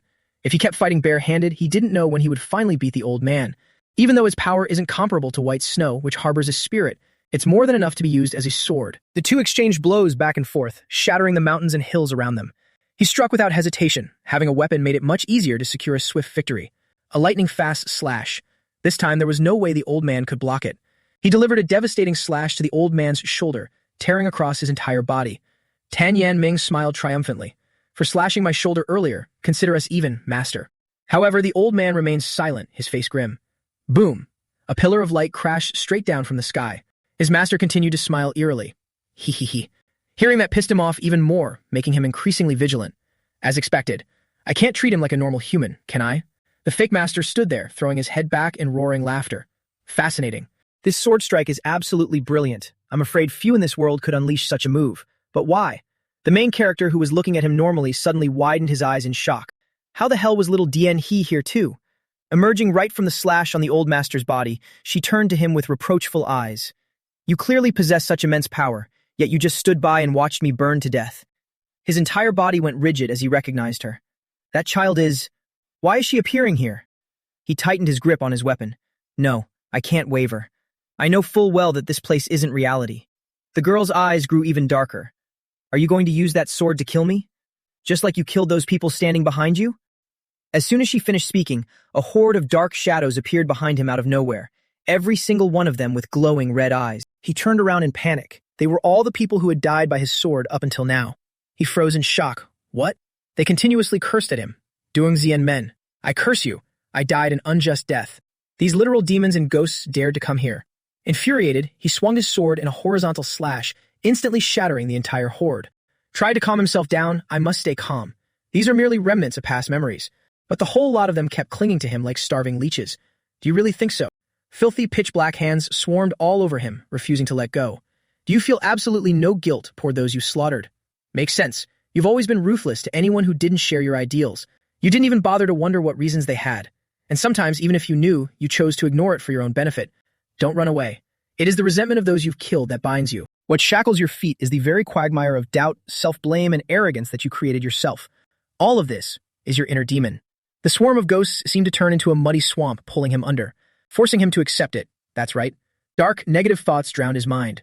Actually, I know. Everything I've done up until now has all been since I regained my past life's memories and resolved everything with sheer power. Jen Men's eyes grew heavy, on the verge of giving up on everything. Whether in my past life or this one, it's always been the same. I've never pondered or learned any other way to resolve things. Even though I was initially determined to live an ordinary second life, I ultimately sank deep into a bloody vortex. So even given a chance to start over, I haven't changed at all. If so, then why did I regain my past life's memories? His eyes slowly lost their focus. Suddenly, Tanjak's words flashed in his mind. You say you want to live an ordinary life.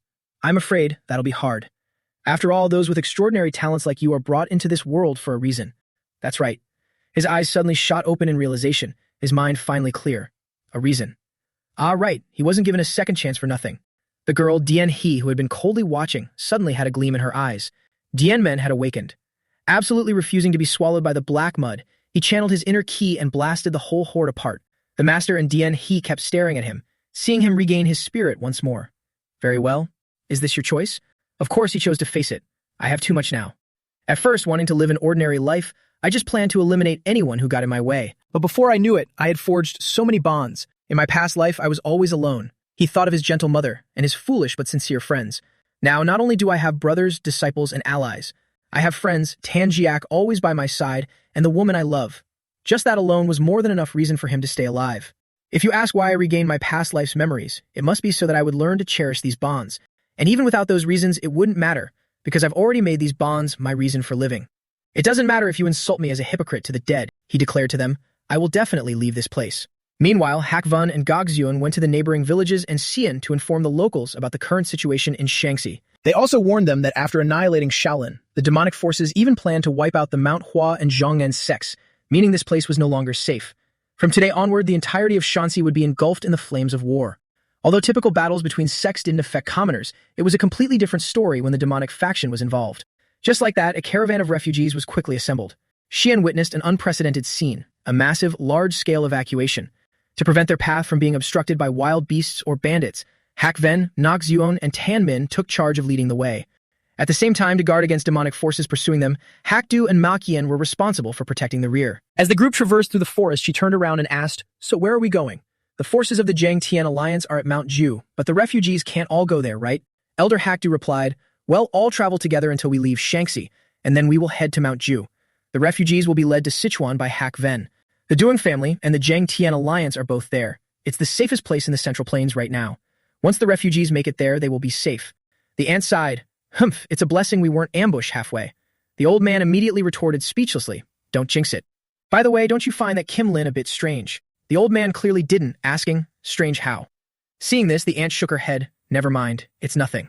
Looking back on it, if that guy is the Heavenly Lord's son, he's way too mediocre.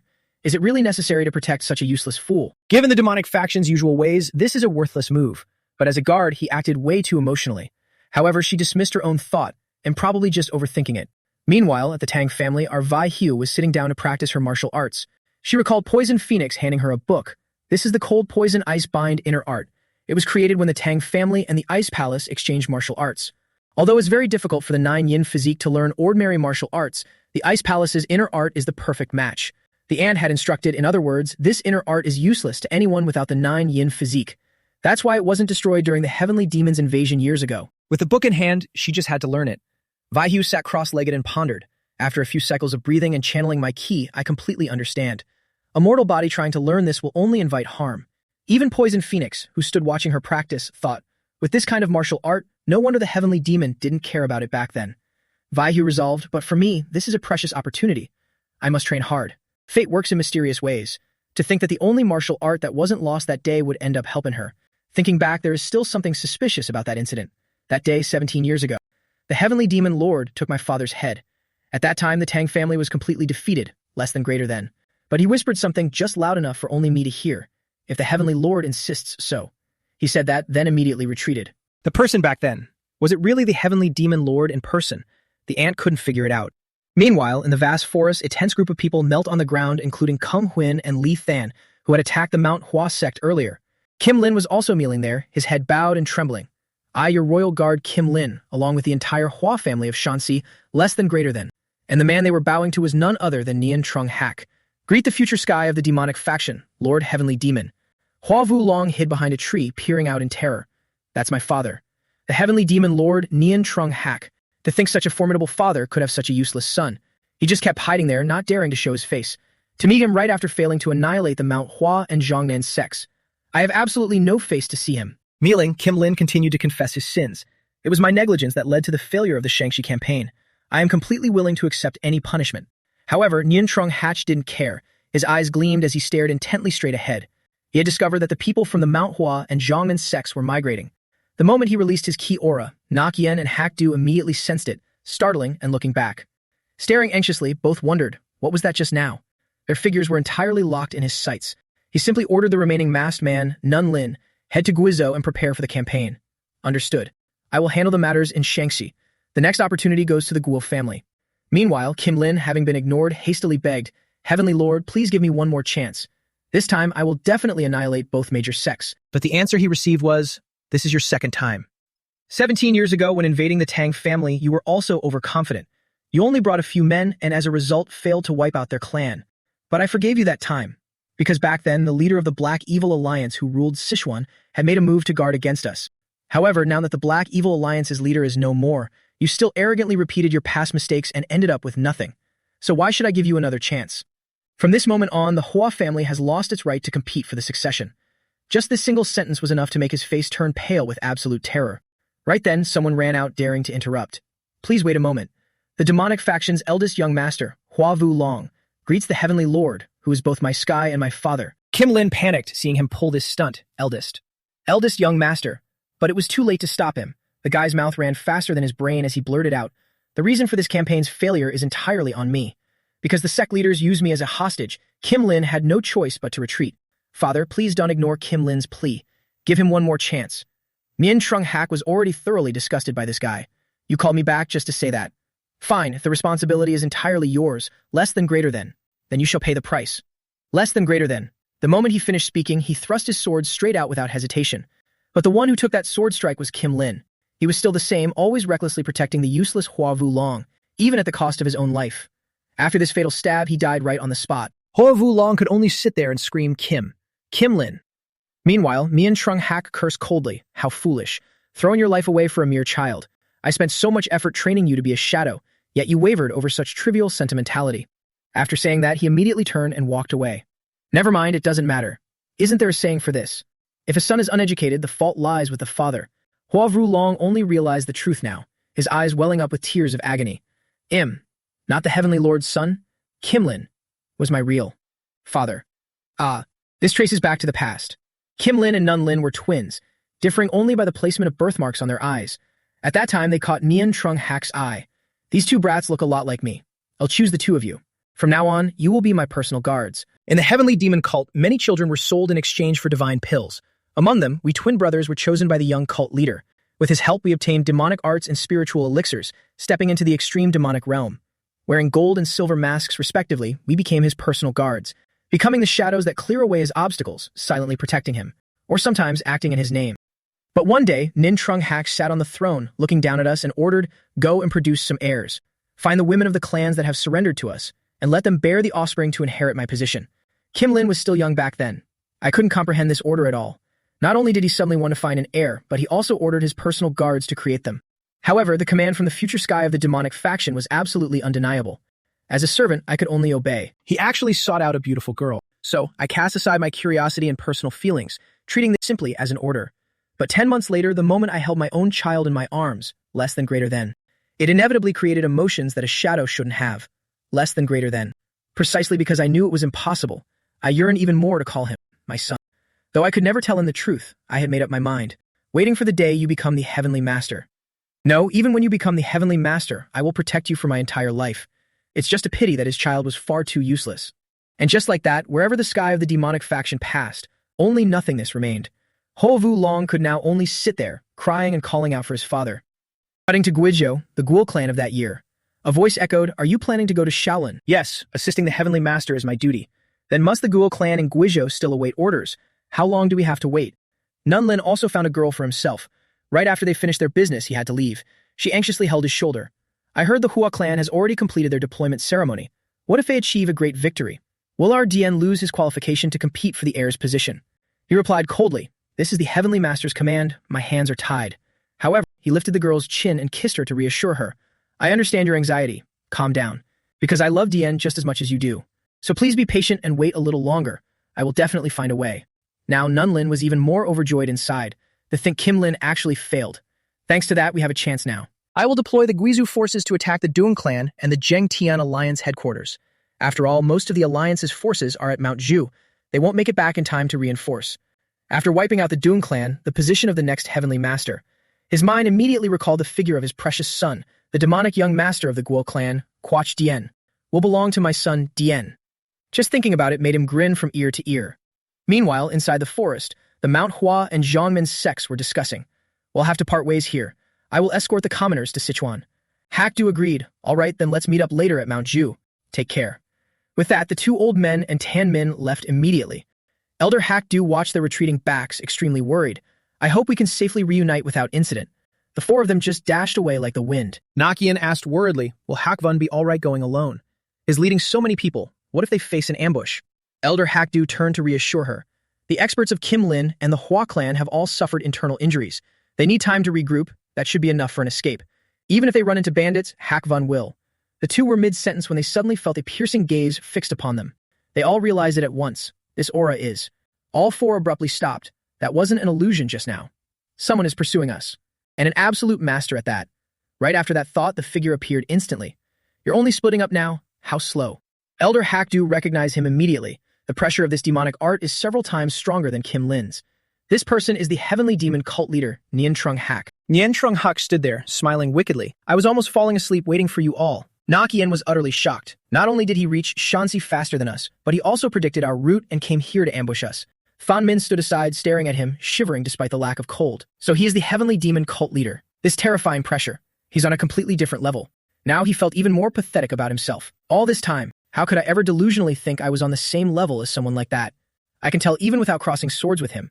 Even if we all attacked him at once, would be completely wiped out. So the most important thing is that at least one of us escapes.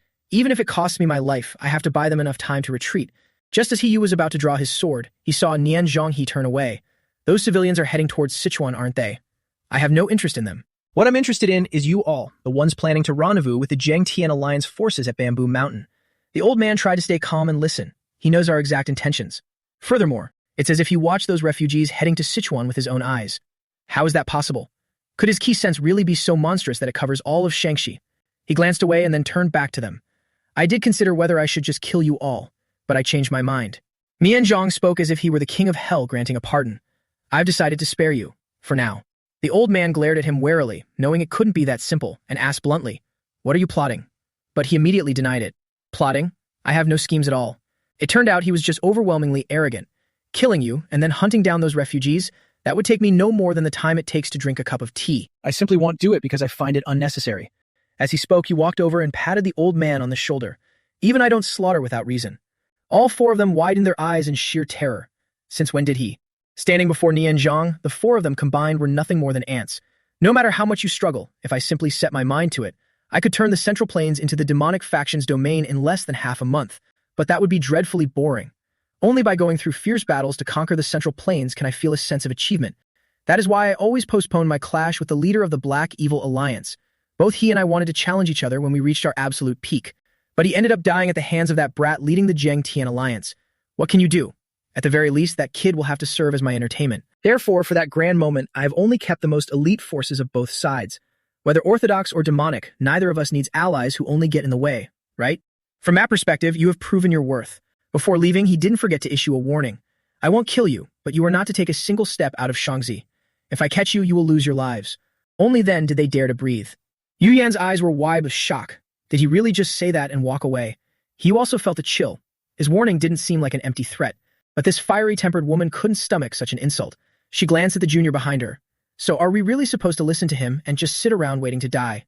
Yu Yang, you've met both the Jiangtian Alliance leader and the Heavenly Demon Cult leader. What do you think? Does the Alliance leader have a chance of defeating him? Asked this, Yu Yang couldn't give a definitive answer. The Alliance leader's true strength is indeed hard to gauge. Even I wouldn't dare guarantee that the Alliance leader will definitely win. He had spared them, but they just couldn't leave and kept blabbering until they provoked him. He stopped dead in his tracks. Wait. Isn't keeping all four of you a bit too much? It's all because that Jin Ling had to act tough for no reason, so I killed him. The two elders shuddered violently. Did he really kill such a formidable talent with his own hands? Things grew tense as Nian Zhonghe changed his mind and drew his sword. He glared, sweeping his gaze across the group. Maybe it's better to keep the numbers balanced, right? I just need to kill one of you right here. And the person he targeted was naturally the most talkative one of the group, Yu Yan, who dared to run her mouth behind his back. She stood frozen. Before she could even comprehend what was happening, thousands of shattered sword fragments fluttered down before her eyes. Elder He had lunged forward to block the strike for her. It was only when he collapsed that she realized it. You. Before taking his last breath, he only managed to say, "Sect leader you. Please, don't come looking for me too soon." Blood splattered everywhere. Her face darkened as her entire body turned to stone.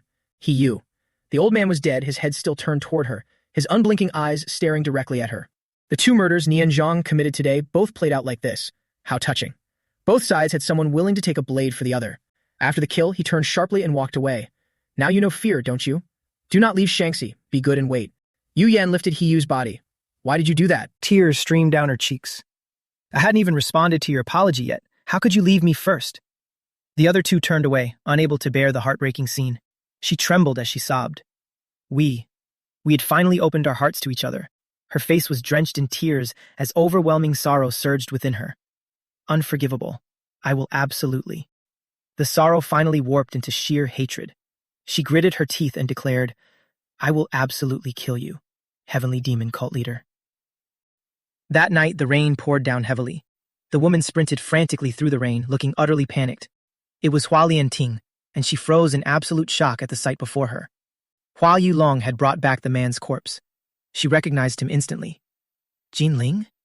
Her face grew dark as she collapsed onto the ground. The young man's voice rang out. You look so heartbroken, mother. It's not as if the cult leader died. He clenched his teeth, tears rolling down to mix with the rain. Please, tell me the truth. Am I really not the cult leader's son?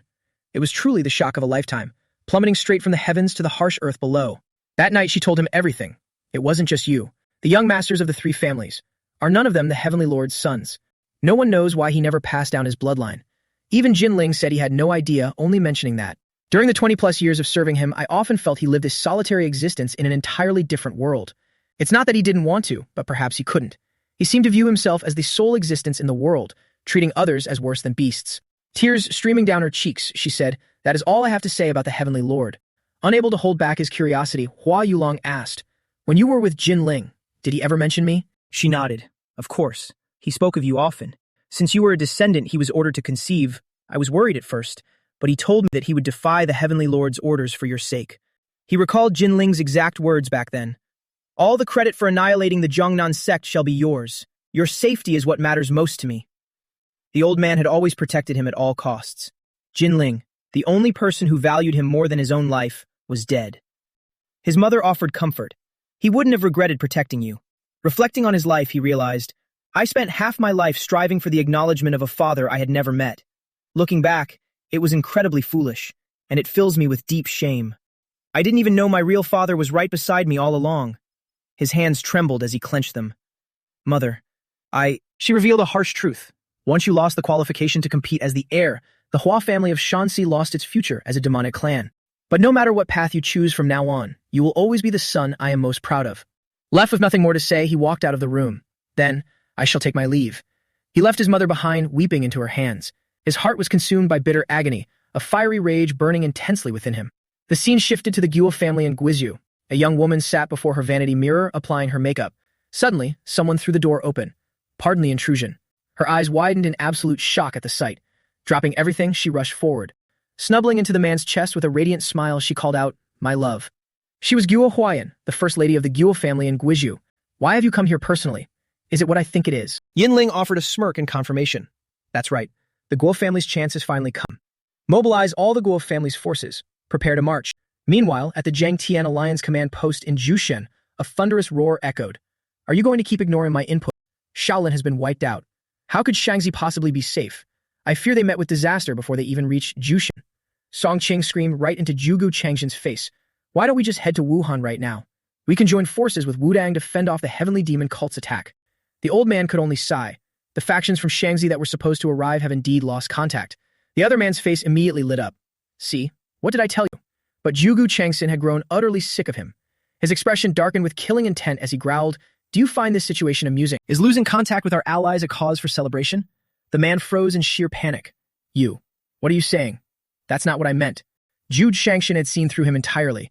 Isn't it because you couldn't care less whether the other sects live or die? You just want to use the Zhang Tian Alliance's forces to protect Wudang, which is why you suggested marching to Wuhan. Struck exactly where it hurt, Song Qing's face darkened furiously, veins popping as he snapped, Let me tell you something, Juge Changshin. He flared his spiritual ki threateningly. Watch your mouth. Even if I misspoke earlier, I won't sit back and let you insult me like this. Jude Changshin merely glared at him in silence while internally calculating. He's leaking killing intent without any restraint. Can I truly trust him? He recalled the moment he delivered the news. The monks had all been shell-shocked. What did you say? Shaolin has been wiped out. Zhu Chengxin furrowed his brows in sorrow. Yes, due to the situation in Shaanxi, we were unable to provide reinforcements. I am deeply sorry for only revealing the truth to you now. This is entirely my failure as a tactician. Anyone who wishes to leave the Zhengtian alliance is free to do so. I have no right to blame those who choose to depart. He even threw himself prostrate on the ground. I am truly so sorry. But the monks were incredibly reasonable. Not a single word of complaint left their lips. This is the atrocity of the heavenly demon cult. Why should the tactician kneel? They calmly brought their hands together in a respectful gesture. We are deeply grateful that you told us the truth. No one blames you. You needn't fault yourself. Please continue to command the Zhengtian alliance. Zhuge Changshin was moved to tears. The bitter grudge of our sex annihilation will be fully unleashed in the great war against the demonic faction. He had made up his mind. Even if only for their sake, I cannot accept Song Qing's proposal. He firmly declared, the plan remains unchanged. We will not be going to Wuhan. Failing to get his way, Song Qing flew into a rage and shouted, Hey, tactician. So we're just going to keep waiting for orders here in Jushan. The old man shook his head. Of course not. Our destination for the march has already been decided. Song Qing's face froze. March. Juju Changshin finally revealed, yes. I just received a carrier pigeon. The letter states that the Guo family's forces from Guizhou are marching into Sichuan. They must know our army is stationed in Jushan, which is why they are plotting to attack our headquarters. Tong Fan asked in astonishment, Did you just say to ignore Wuhan and instead go protect Sichuan? Sun Tin replied immediately to clarify, No, that would be too shameless. I want to take the opportunity of the Guizhou army's expedition. The old man's eyes gleamed sinisterly to attack Guizhou. In Qinghai, the commoners were all terrified. A voice comforted them. There's no need to be so afraid. As long as you obediently cooperate, I won't kill you. Trung Swan yet ground his teeth, a bit panicked. Damn it, this is the territory of the Kunlun sect. Why are there bandits operating here? Furthermore, they were heavily outnumbered, holding weapons and threatening. Did you hear that? Just hand over your valuables, and you won't get hurt. Swan Yet tightened his grip on the bag Dian Men gave him. There's not much poison and cow hair needles left from the young patriarch. Can I deal with this many people? No, I must do it. I must bring everyone safely to Sichuan. He remained determined, gripping his sword to face them and protect the villagers behind him. The bandit on the other side tilted his head in disdain. What are you doing? You want to fight? And we have no choice. You'll take down 3 of them first and then figure it out. Just then, a flash of light appeared. As he turned around, he saw Than Jiak transform into a colossal dragon lunging forward. He was scared out of his wits. What is that? Just as they barely recognized it as a dragon, Than Jiak stirred up chaos.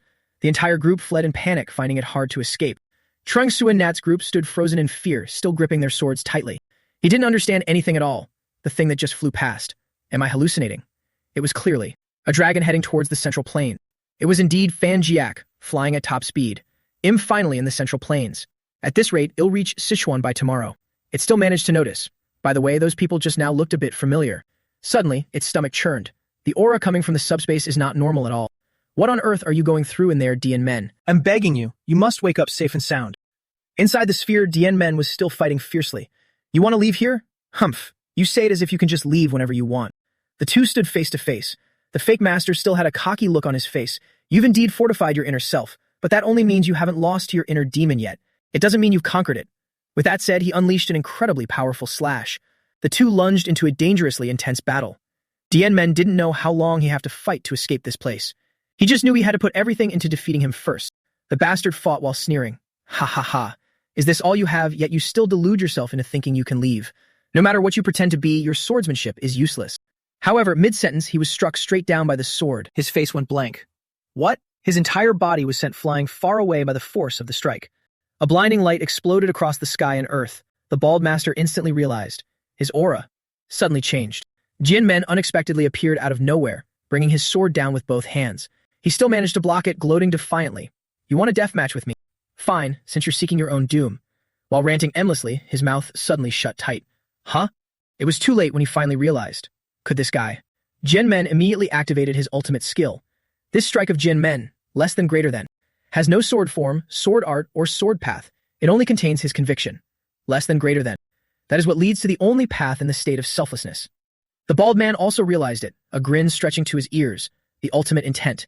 This strike was his all-in move. A single sword strike cleaved the bald man in two in the blink of an eye. His whole body shattered to pieces, leaving nothing behind. But he still heard his voice. Your heart is indeed no longer wavering. But it's still not enough. Even if you dare to face your own karma and see yourself clearly, you still can't easily conquer your inner demon. Half of his body was still smiling and talking normally. Gen Men didn't expect this either. Is what I'm seeing an illusion? This move could clearly condense sword aura imbued with intent, attacking everything in sight. He continued using his skill, Man Thean. Could it be that the inner demon disguised as my master has already comprehended the profound truth of Man Thean? No, this is. His eyes widened, staring straight into the air. Right behind the old man, another figure appeared. I thought it was almost over, but I ended up running into a difficult trial. The only one who can control me into executing the myriad heavens in this mindscape is him. The progenitor, the phantom guest. It's unmistakably him. In southern Shaanxi, near the Hubei border, the people of the Manhwa sect had just finished building a grave for old man Hakdu. Nogzoom stood behind, watching Nok Ian weep, and called out softly, Senior sister, please get up. The woman nodded. You're right. It's time to get up. Her eyes were bloodshot, boiling with deep-seated hatred. I'm going to kill that bastard Nin Trung Hak. Nogzoom panicked immediately. What nonsense are you saying? Are you going to throw away the life we barely managed to keep? She knew full well. Him sparing us was just a temporary whim. Rather than being toyed with in the palm of his hand, I'd rather hold a blade to his neck and die on my own terms. The old man didn't want to see this at all. Right now, they needed to calmly figure out a plan, not rush madly to their deaths. Snap out of it, senior sister. Do you want sect leader Hakdust's sacrifice to be in vain? He gritted his teeth.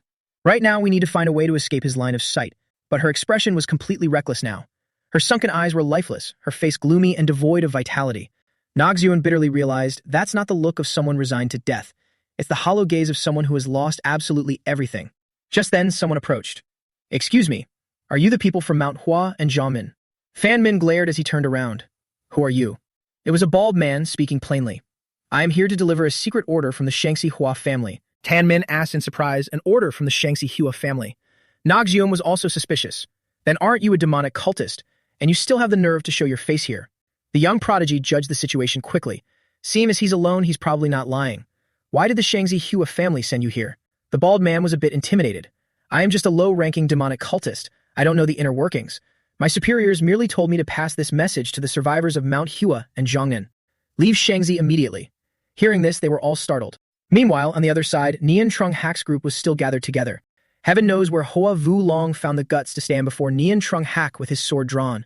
As for the losses the Shaanxi Hua family has inflicted on Mount Hua and Zhongnan, he even dared to declare, I will atone for them by stopping the demonic broad heaven lord.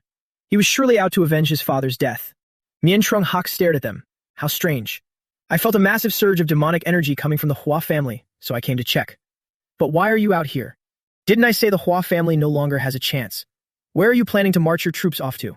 You dare act on your own without receiving a mission. His cold gaze swept over them. If you're trying to make up for your failures, drop it. I won't give you a second chance. Hua Vu Long tightened his grip on his sword.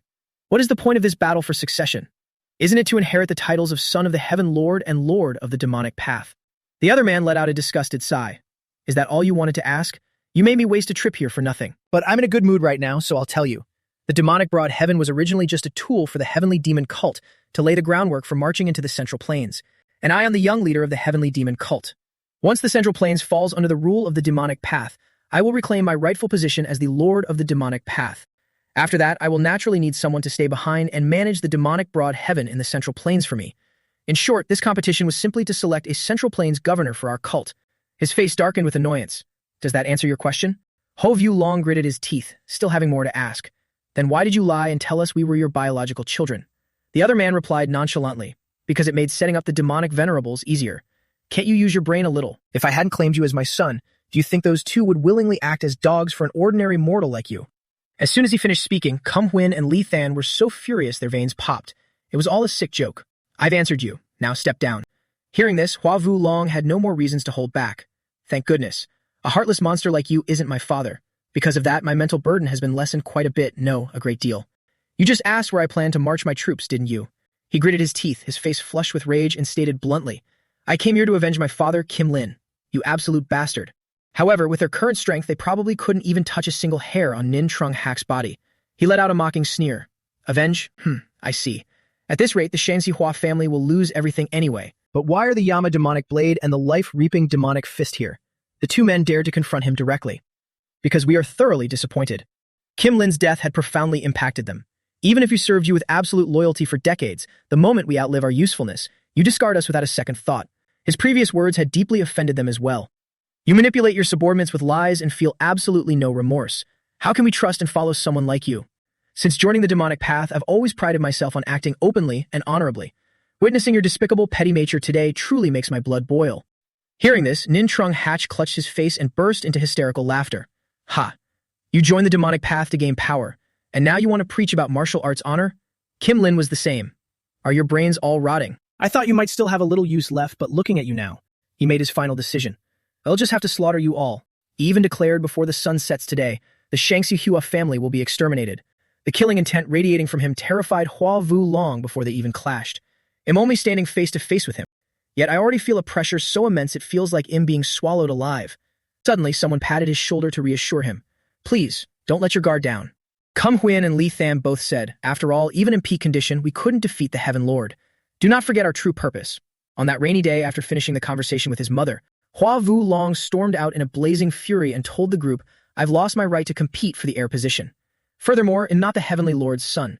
Therefore, you two no longer need to treat me with such respect. The two of them remained kneeling before him. Please don't say that, young master. Even if you've lost the right to the inheritance, our past master-disciple bond remains. Unexpectedly, Hua Vu Long asked them directly, even if I want to rebel against the Heavenly Lord, is that still true? I know my strength is far inferior to his, but I can't just stand by and watch my father get killed without doing anything.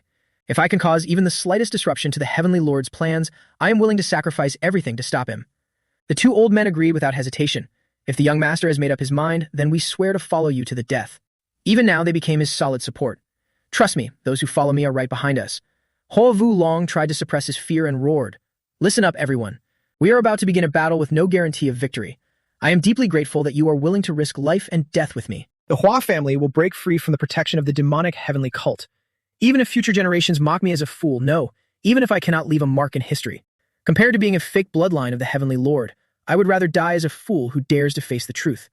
I'm counting on all the demonic martial artists of the Hua family. Let's be fools together.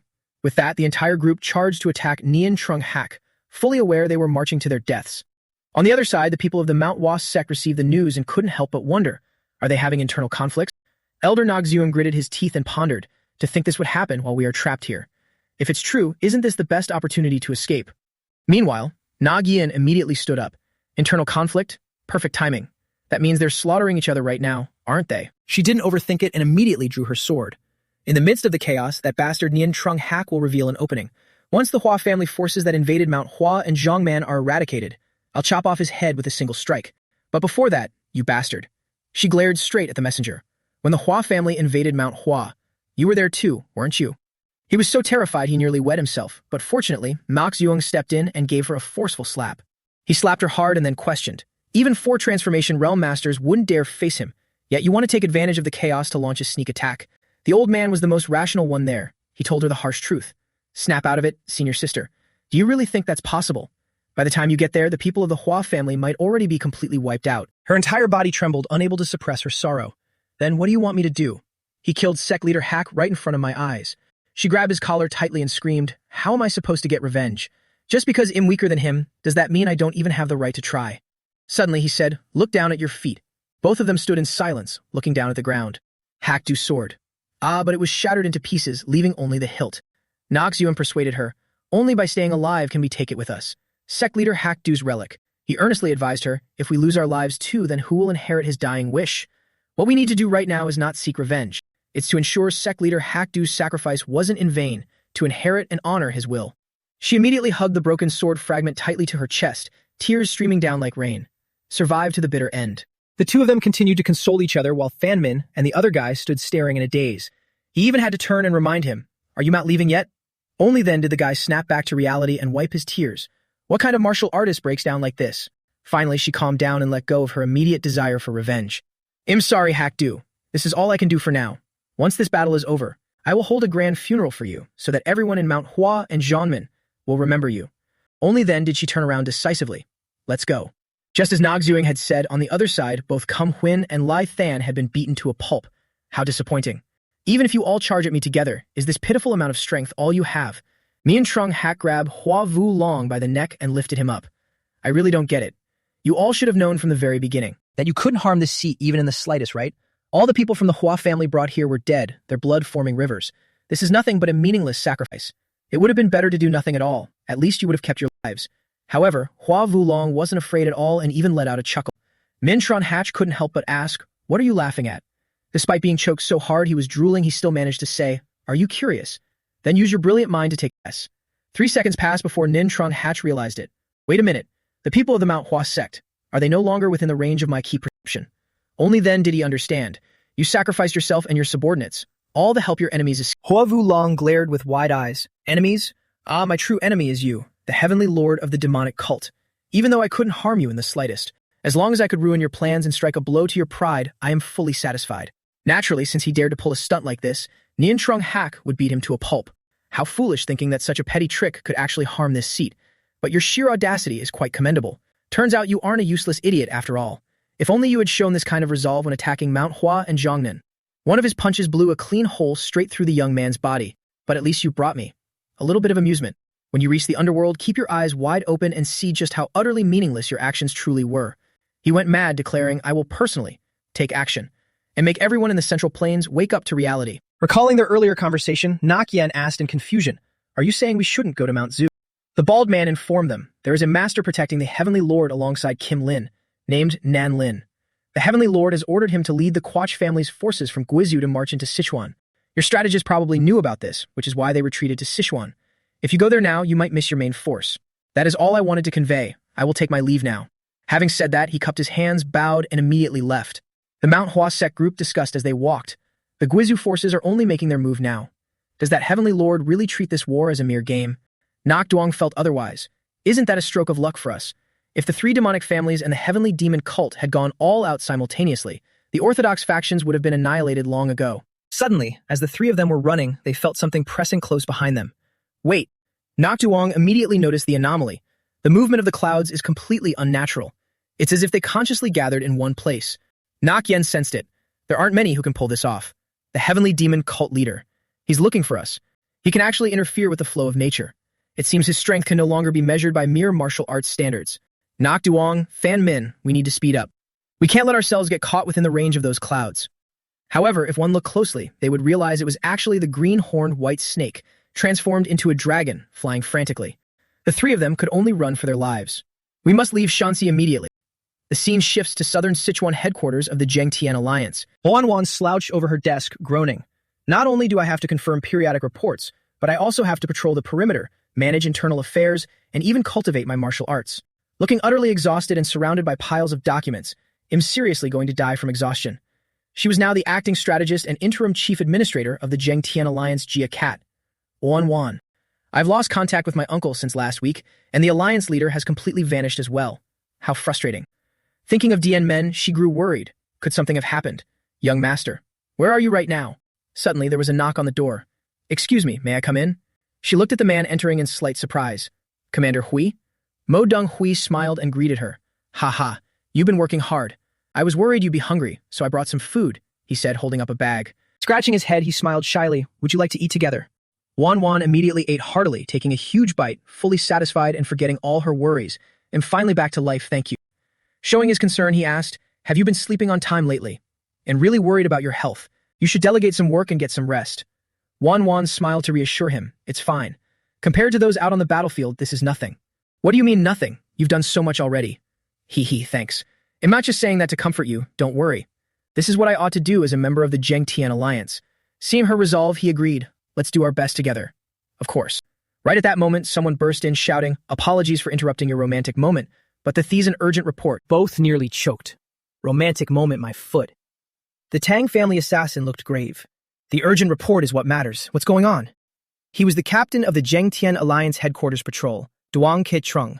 Gasping for air, he managed to report, the Quach family's forces from Guizhou are marching this way. This news was like a bolt from the blue. Both widened their eyes in shock. Not only that, but on their way here, they completely slaughtered everything in their path. With countless dead bodies around, a man holding a long spear rode on horseback. He was the demonic young master, Quach Dian. Looking at the carnage, he grew even more thrilled. Yes, this is exactly what I wanted. At the main house, I was monitored by my mother and forced to maintain appearances.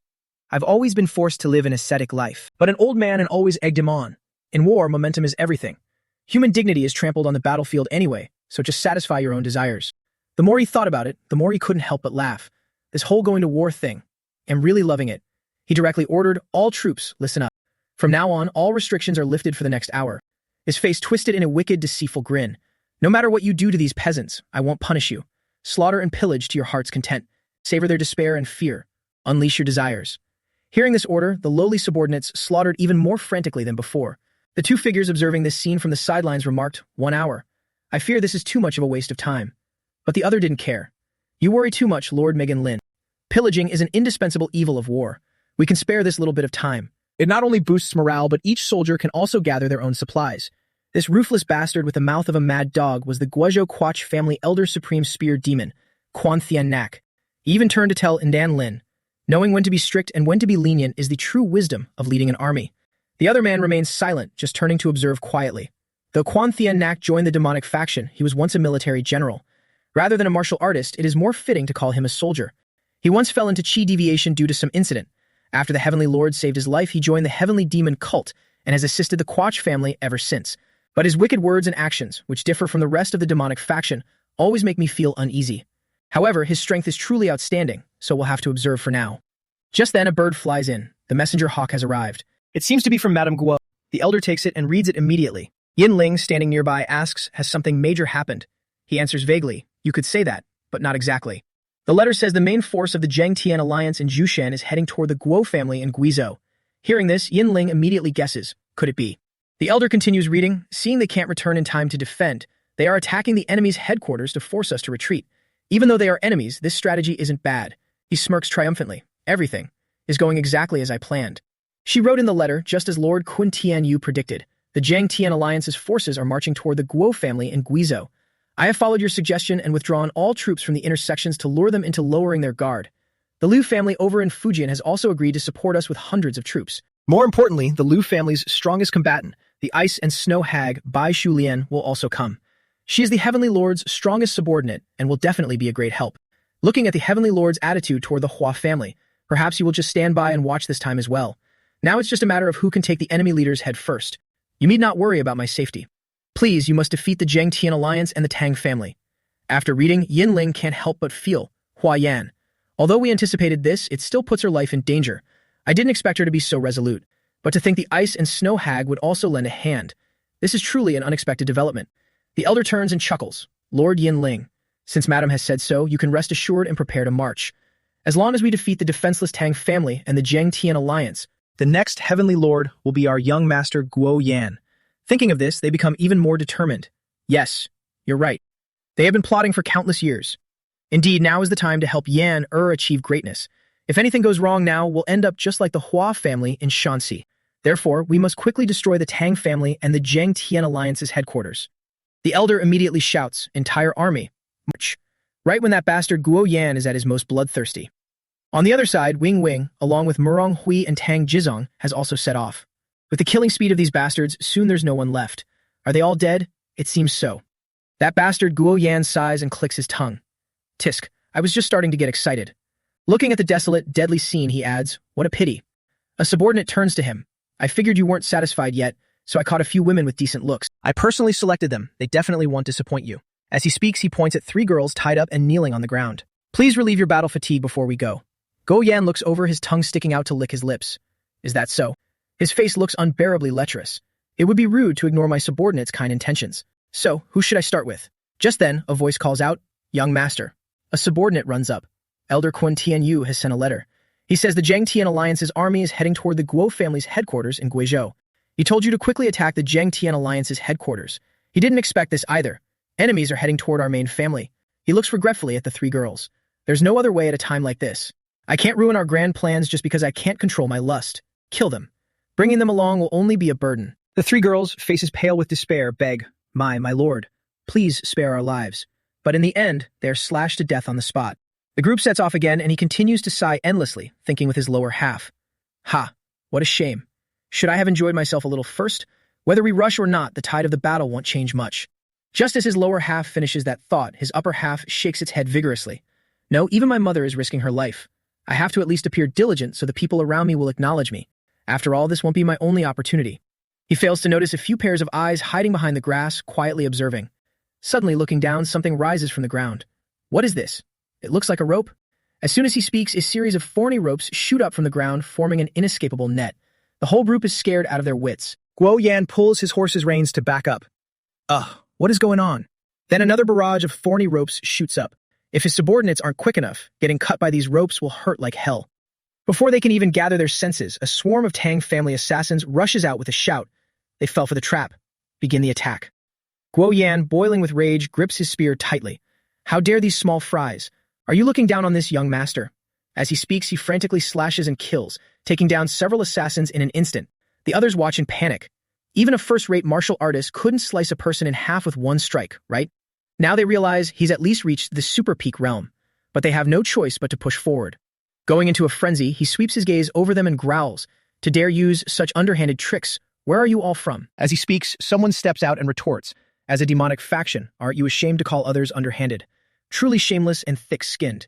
Thinking of the atrocities you've committed in Sichuan, my only regret is that we didn't have time to prepare even crueler methods. It's Zhuji Yingying. You won't have the chance to do evil anymore because I, as a member of the Zhengtian Alliance. Following behind her are two other people. Yingying is different from before. She powerfully points her fan straight at him. We'll execute you all right here. The two sides stand facing each other. Guo Yan's face is as dark as the bottom of a pot, sweating profusely. Impossible. The moment I saw her, I stopped breathing. Because my mother is a renowned beauty of Guizhou until now. I've never been attracted to ordinary women, but I really want her. He specifically targets that martial artist. His heart beats faster than a drum, drooling with a sinister smile. If you are from the Zhengtian Alliance, then I don't need to rush on my way. I don't see the extreme demonic experts like in the report. Have they reached the Tang family? Although I have sent word to the Tang family, but... He ignores it, flirting first. I say, miss here.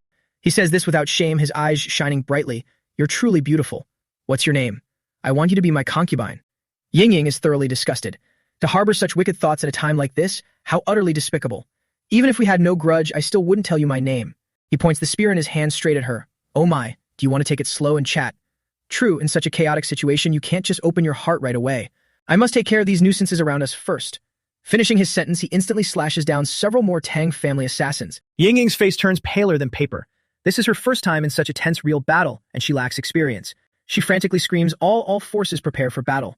That guy also looks at his underlings who are still standing in the traps. How long do you plan to lie there? Get up quickly and prepare to fight. He roars his orders. Capture that little girl holding the fan alive. Kill the rest for me. Charge. Both sides clash into battle like a storm. They fought from daylight until late at night without a clear victor, but Murong Hui and Tang Zhuzhong are looking battered, their faces ashen, sweating profusely and panting heavily. How could this be? Even Yingying has been injured. Nobody can understand it, even if the gap in our cultivation realms is too vast. We still laid traps in advance, didn't we? Yet we are completely unable to fight back. Guo Yan still stands there, his demonic ki soaring to the sky without a single scratch on him. Looking closely, they realize, especially that red protective aura of his, it even enhances his warhorse. It's as if we're fighting heavy cavalry bare-handed. Now he leisurely jumps off his horse. You didn't investigate the enemy's combat strength clearly, did you? To dare challenge this young master to a death match on the plains. You walk straight up to Yingying. All right, now answer my question from earlier. He pinches her cheeks and lifts her chin. I won't ask for your name anymore. Looking closely like this, you suit my taste even more. He craftily asks again, are you willing to be this young master's concubine? Murong Hui, boiling with rage at this sight, grabs his sword and rushes forward to play the hero saving the beauty. You bastard, take your filthy hands off her. However, this hero is a bit lacking. Two of his underlings charge up to intercept him immediately. Don't even think about it. You can't just approach the young master. Just like that, Murong Hui is ganged up on and beaten relentlessly. Tang Zhizhong anxiously rushes in to rescue him, Commander Hui. Yingying wouldn't utter a word even in death.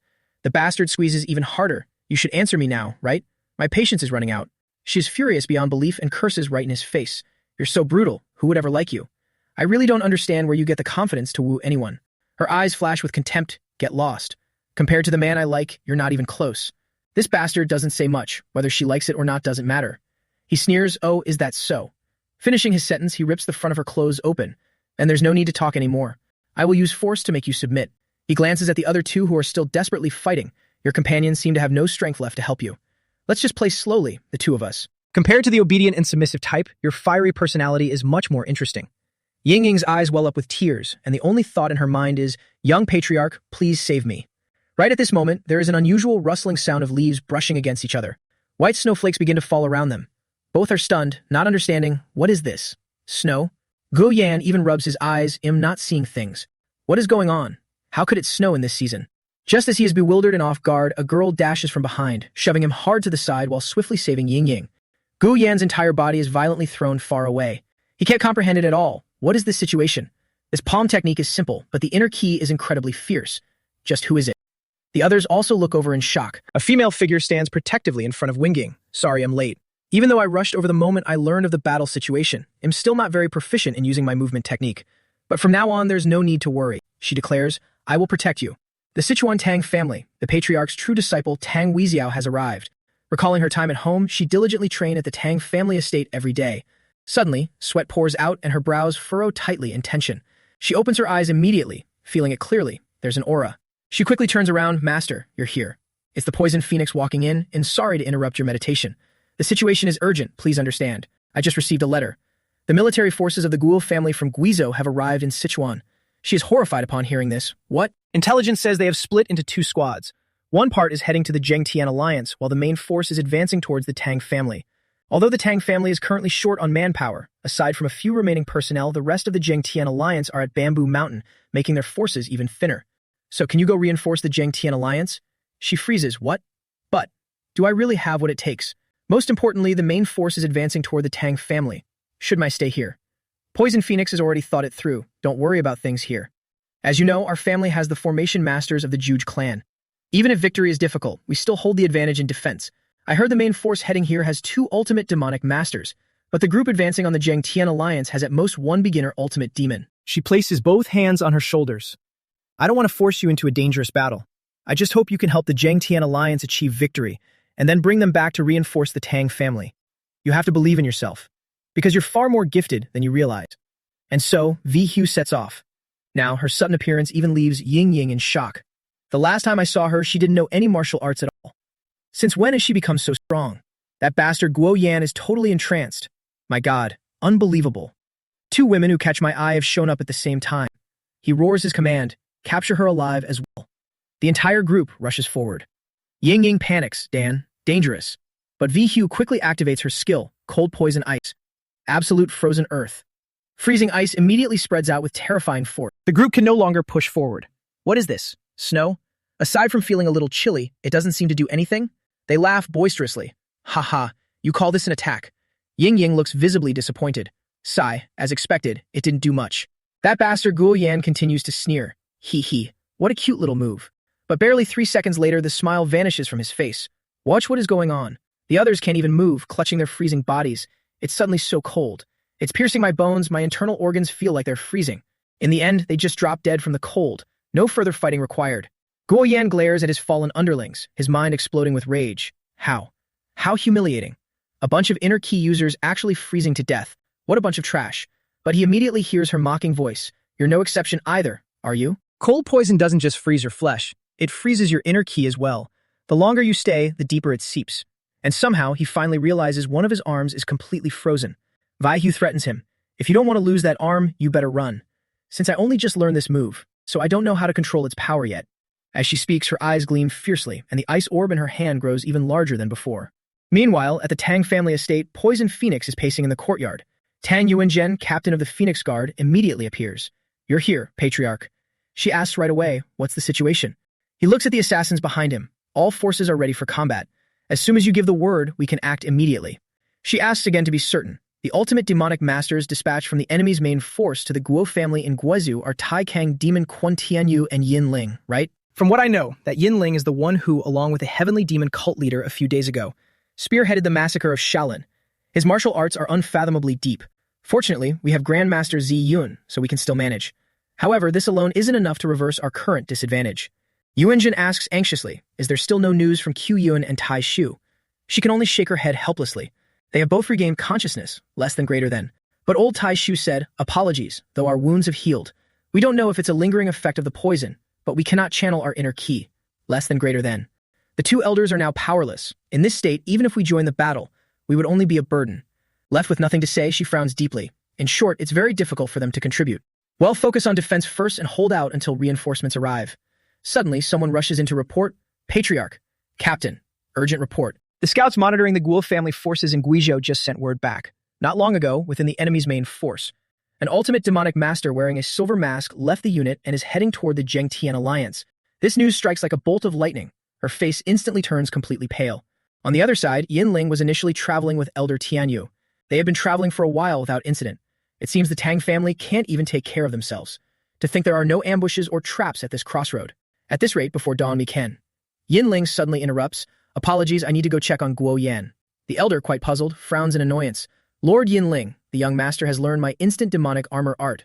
Moreover, the Zhengtian alliance's defenses can only be weaker than here. Why must you worry? But he keeps a close eye on his son, holding out a squirming goobug. I don't want to worry either, but looking at this goobug's reaction, something must have happened to him.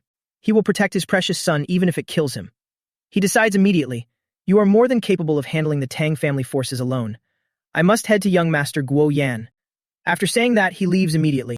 Old Tianyue knows what's up and can only silently assess the situation. Planting a goobug to monitor his own biological son, this overprotectiveness is too much. Outwardly, he is the cult leader's son after all. The Hua family of Shanxi is the same, so this is basically the father fighting in the son's stead, right? Back with V Hugh, their group has clearly gained the upper hand. That bastard Guo Yan runs for his life, gritting his teeth and cursing. You lowlifes. If this young master mounts a horse and uses the instant demonic armor art, how could trash like you? He swings the spear in his hand and roars, get out of my way. Dun Trung also noticed, he's getting more and more impatient. Plus, perhaps due to the effects of the ice arts, his movements are getting slower. But Mo Zhenghui also took action. We've got numbers 2. 2 against 1, he's bound to fall.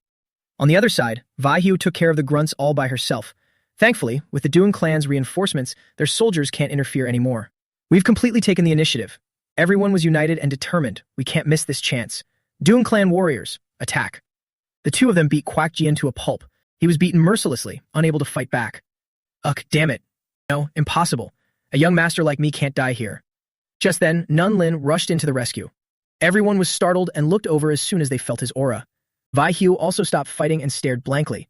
What's going on? She turned to see both Dun Trung and Mo Donghui blown away. One was trampled on the ground, the other was lifted by the neck. There's no way the young master couldn't defeat these people. Just as I thought. Was the goo poison's anomaly caused by the ice arts? Seeing his savior, the bastard Quach Dien immediately yelled, Nun Lin. You came right on time. Please dispel the cold energy on my hand first. Hearing his name, Vaihu was immediately terrified. Nun Lin? He's the silver-masked extreme demonic master. Wasn't he with the army marching on the Doom clan? Why is he here? He noticed her as well. Your martial arts don't seem profound, but your inner ki is incredibly deep. Demonic energy radiated from him as he glared accusingly. And this cold energy around here too. Did you use ice arts to attack the young master? Meanwhile, Nian Trung Hak was wandering around searching, smiling sinisterly. Run as much as you want. If you want to escape my sight, you'll have to run non-stop out of the central plains. Suddenly, he looked down at the ground. Seeing a brand new grave. This is. With a wave of his hand, he tore it open. This corpse. His eyes lit up, laughing smugly. Ha ha, right? There's still this method. The corpse of old Hakdu was revealed. Though the material isn't perfect, it should still be usable. It's been a while since I've used it. Should I give it a try? And just like that, the bastard activated his skill, Extreme Demonic Soul Return Great Art, and used it on the old man's corpse. It's true that there is no rest even in death.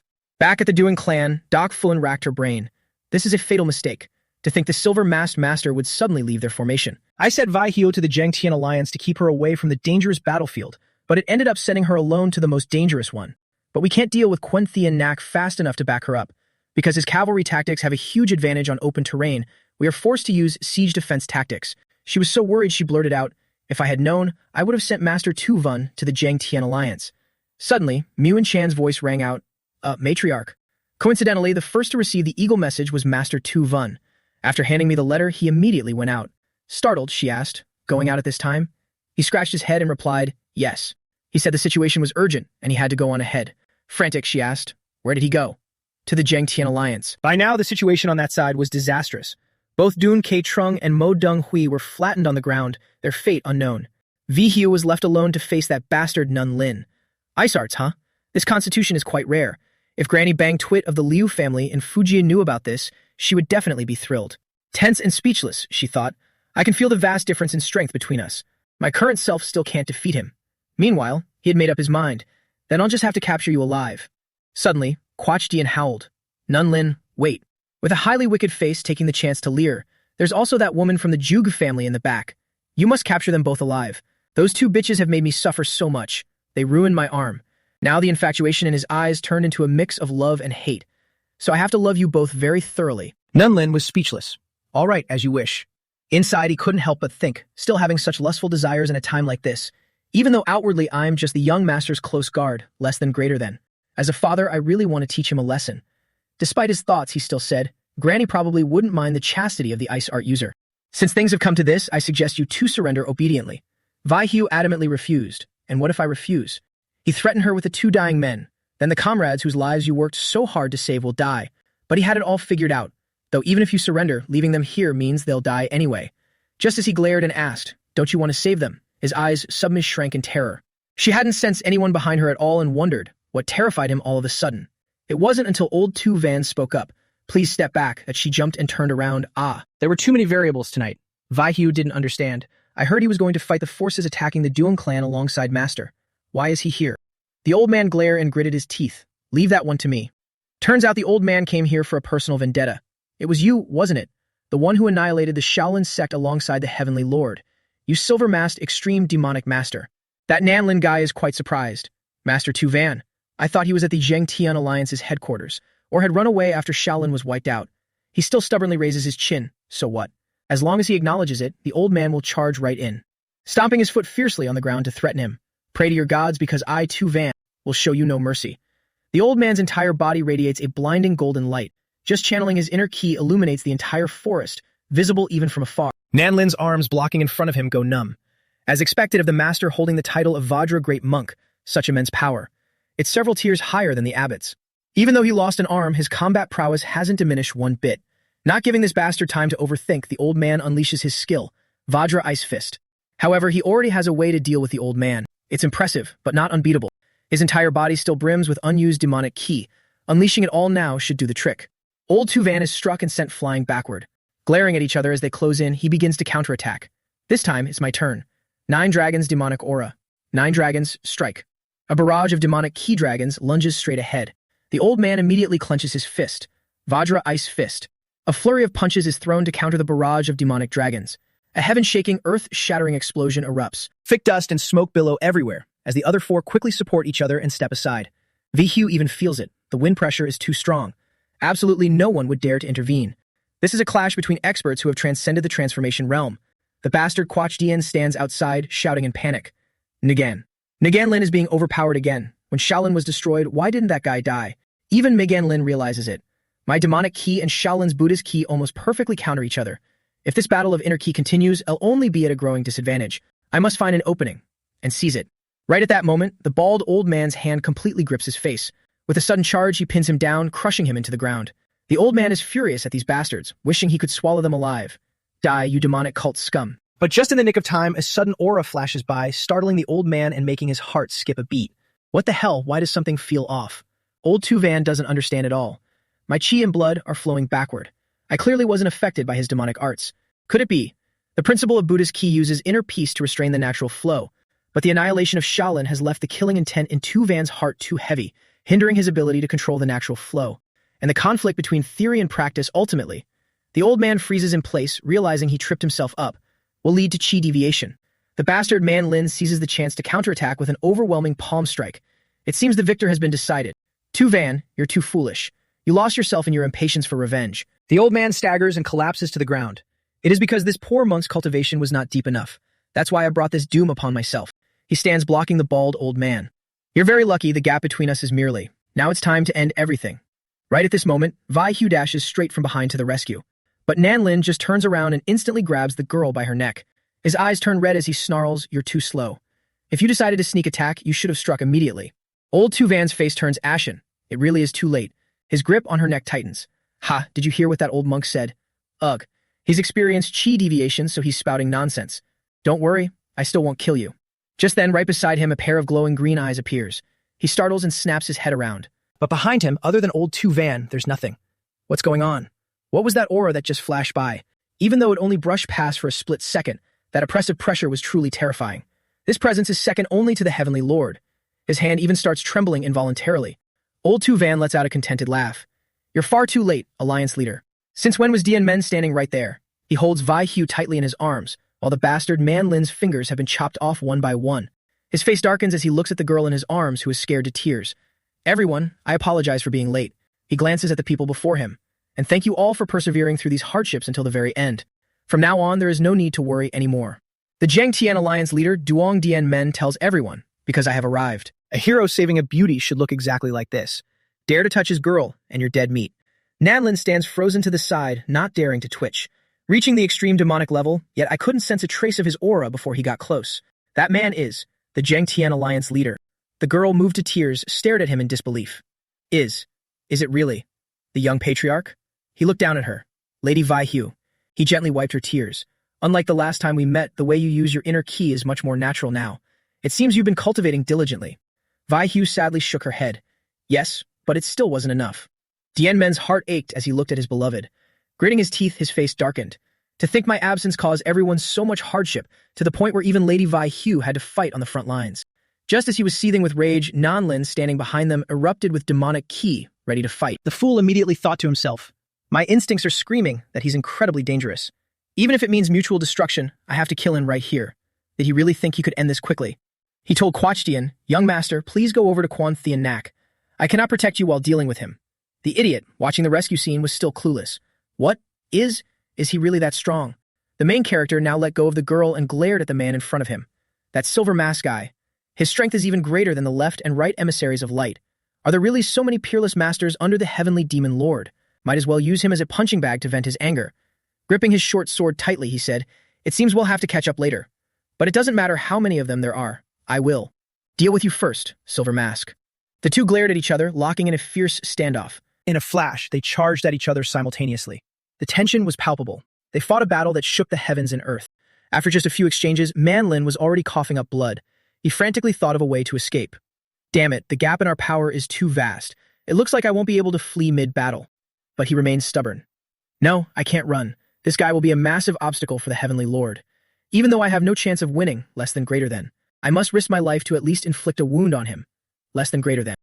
However, the more he watched him fight, the more terrified he became. What is that? The void-stepping footwork. Dian Men was on a completely different level. Even if this guy's ancestors rose from their graves, they still wouldn't be able to defeat him. Tu Van, Vi Hu, and Owen Owens stood there watching in awe, their jaws dropping to the floor. Now this is what you call a real fight. With one final kick, a massive hole was blasted through Ngan Lin's stomach, sending him straight to the afterlife. Before dying, his eyes bulged wide. This is impossible. Old Tu Van let out a joyous laugh. Truly, he never ceases to amaze me every single time. The martial prowess of the Alliance leader is indeed unfathomable. Both girls ran over to him. Young Patriarch, Alliance leader. Wan Wan, moved to tears, said, thank goodness you're all right. Old Tu Van also walked up to him. Since you have returned safely, does that mean the matters in Xinjiang have been fully resolved? Quickly, tell us. How much of a loss did the heavenly demon cult in Xinjiang suffer? The bald monk would never have expected the answer to drop like an absolute bombshell. The heavenly demon cult's army has been completely annihilated. I originally just wanted to deal a heavy blow to the demonic cult, but they were concocting a poison that would harm the entire world. Realizing that they would inevitably threaten the Central Plains sooner or later, I launched a direct assault on their main base. Although those bizarre demonic arts were a bit troublesome to deal with, I still managed to wipe out their core forces along with their cult leader. Tu Van felt a massive wave of relief upon hearing this. Is that so? To think you completely uprooted the demonic forces. Now we can finally have some peace of mind. Deep down, Dian Men was still troubled by that bastard Van Can who was trapped inside the sphere. Although leaving that guy behind in Xinjiang makes me a bit uneasy, as long as he doesn't stumble upon a miraculous fortune like I did, he will definitely never escape. But first, he looked at the group and instructed, wait for me here for a moment. I still have some unfinished business to take care of. On the other side, that bastard Kwok Dian was riding away at full gallop. His mind was in a total state of panic. Nan Lin actually died before he could even blink. Didn't they say the main forces of the Jiang Tian Alliance and the Tang family were mostly deployed at Bamboo Mountain? Tears streamed down his face. If I had known a monster like him existed, I would never have deployed my troops in the first place. The moment that thought crossed his mind, a hand hooked him from behind, tightly gripping his neck. Who gave you permission to leave? A needle pierced straight through his cheek. You dared to touch the Tang family and the people of the Jiang Tian Alliance. You even dared to lay a hand on my woman, and you delusionally think you can retreat in one piece. It seems you haven't heard of the Tang family's rules. All debts of gratitude must be repaid, and all grudges must be avenged. Just like that, he sent him to meet his ancestors, right alongside his father. Having finished the job, he returned to Tu Van's group. Back. The bald monk guessed it right away. Did you go after that person fleeing on horseback? He nodded. Yes. Luckily, he hadn't gotten far. The old monk also had tears welling up in his eyes, truly admirable. Speaking of which, I didn't get a chance to say this earlier, but this poor monk wishes to express his deepest gratitude to you. Thank you for punishing the silver-masked man who annihilated the Shaolin Temple, as well as the mastermind from the Xinjiang demonic faction. Dianmen, oblivious to this news, was utterly shocked. Did you say Shaolin was annihilated? Wan, standing nearby, hurriedly chimed in. It's not just that, Alliance leader. While you were away, the three great demonic families waged war. Even though the Manhwa and Zhangman sects managed to repel the Hua family in Shanxi and protect their main peaks, less than greater than. They couldn't handle the subsequent attacks. They had to escort the commoners to seek refuge. Right after that, the Guo family in Guizhou marched their troops into Sichuan, less than greater than, and split their forces to advance toward this side, as well as the Tang family, less than greater than. Although my uncle at Bamboo Mountain and the forces of the Zhengtian Alliance have already gone to deal with the Guo family's main base in Guizhou, they had to fight a bitter battle against reinforcements from the Liu family in Fujian. We've currently lost all contact with them.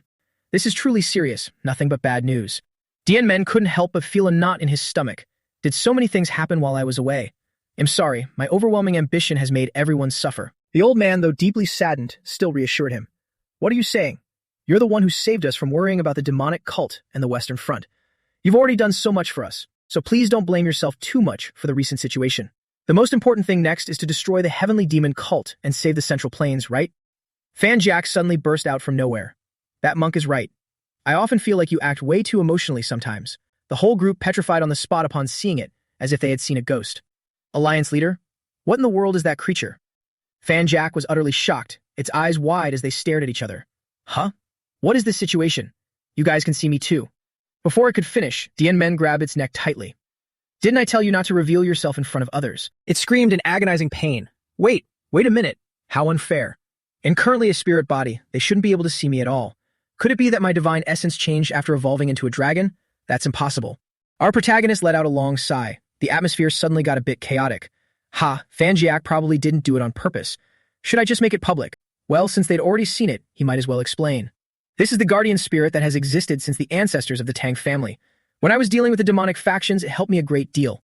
When the demonic cult leader used dark arts to trap me and my inner demons to fight, it was also the one who brought me back to the Central Plains just in time. Praise, the creature smugly raised its head to the sky. Old Ziyun couldn't help but admire him. Although the matter of the guardian spirit is astonishing, you were trapped by inner demons. If you are fine now, does that mean you've overcome them and completely broken free? He burst out laughing while rummaging through his pockets. Haha, is that so? I did indeed win, less than greater than. But I didn't do it alone, less than greater than. It was thanks to someone's help, less than greater than. At that time, Dianmen had to simultaneously fight two formidable figures, his old master and the shadowless guest. Exchanging blows back and forth, he got absolutely pulverized. How could he even fight? 2 against 1, he'd be left battered and broken. Continuously, first his master, then his ancestor, rushed forward to slash at him. He unleashed his ultimate skills, creation form, piercing aura, dragon scale fluttering dance, and all sorts of techniques, yet he still couldn't defeat them. Far away on the mountain peak, the little girl and the cult leader stood watching. It really is taking a lot of time. An ordinary person would have lost their will and become a cripple by now. To think his desire to live is so strong. But he's almost at his limit. If he had just surrendered his body to his inner demons earlier, it probably would have been less painful. But next you must fight against the fear, the pressure, and every other emotion within your body. Fighting inner demons is fighting for enlightenment. Fighting alone will inevitably have its limits. Suddenly, she raised her head in astonishment, looking up at the sky where a streak of light had just appeared. Right when Dianmen was beaten to a pulp and could barely breathe. So tired. How long have I been fighting? How much longer do I have to fight? The life and hope in his eyes were gradually fading. I can't see the end. Even though the more I doubt, the stronger the inner demons become, I just can't control it. In my eyes, they are practically the absolute strongest existences in the world. What else can I possibly do? But he thought of his loved ones and family. Vi Hu, everyone. They are all waiting for me. I'm sorry. Just as his eyes grew heavy and he was about to give up, a voice accompanied by a figure dashed over. Raise your head and look forward. That person plunged straight down, sending glowing rocks and debris flying everywhere. He tried to see who it was and heard him speak. The one who defeated this master, yet you can't even beat this kind of opponent. Get up. What you're depleting here isn't your strength and stamina, but your determination and willpower. In other words, as long as you pull yourself together, you can leave this place. Unexpectedly, the one who came to save him at this moment was Lu Cat Tuan. Dianmen snapped wide awake, his eyes bulging. What is this situation? I'm not hallucinating, am I? The Lord of the Black Evil Alliance. Even after rubbing his eyes 99 times, it was still him. Why are you? No, how did you? He glanced at him. You're not the only one trapped in the inner demon prison. He looked down at his own hand. there is also someone carrying my unresolved obsession. But to enter your mind, my spiritual essence has already run dry.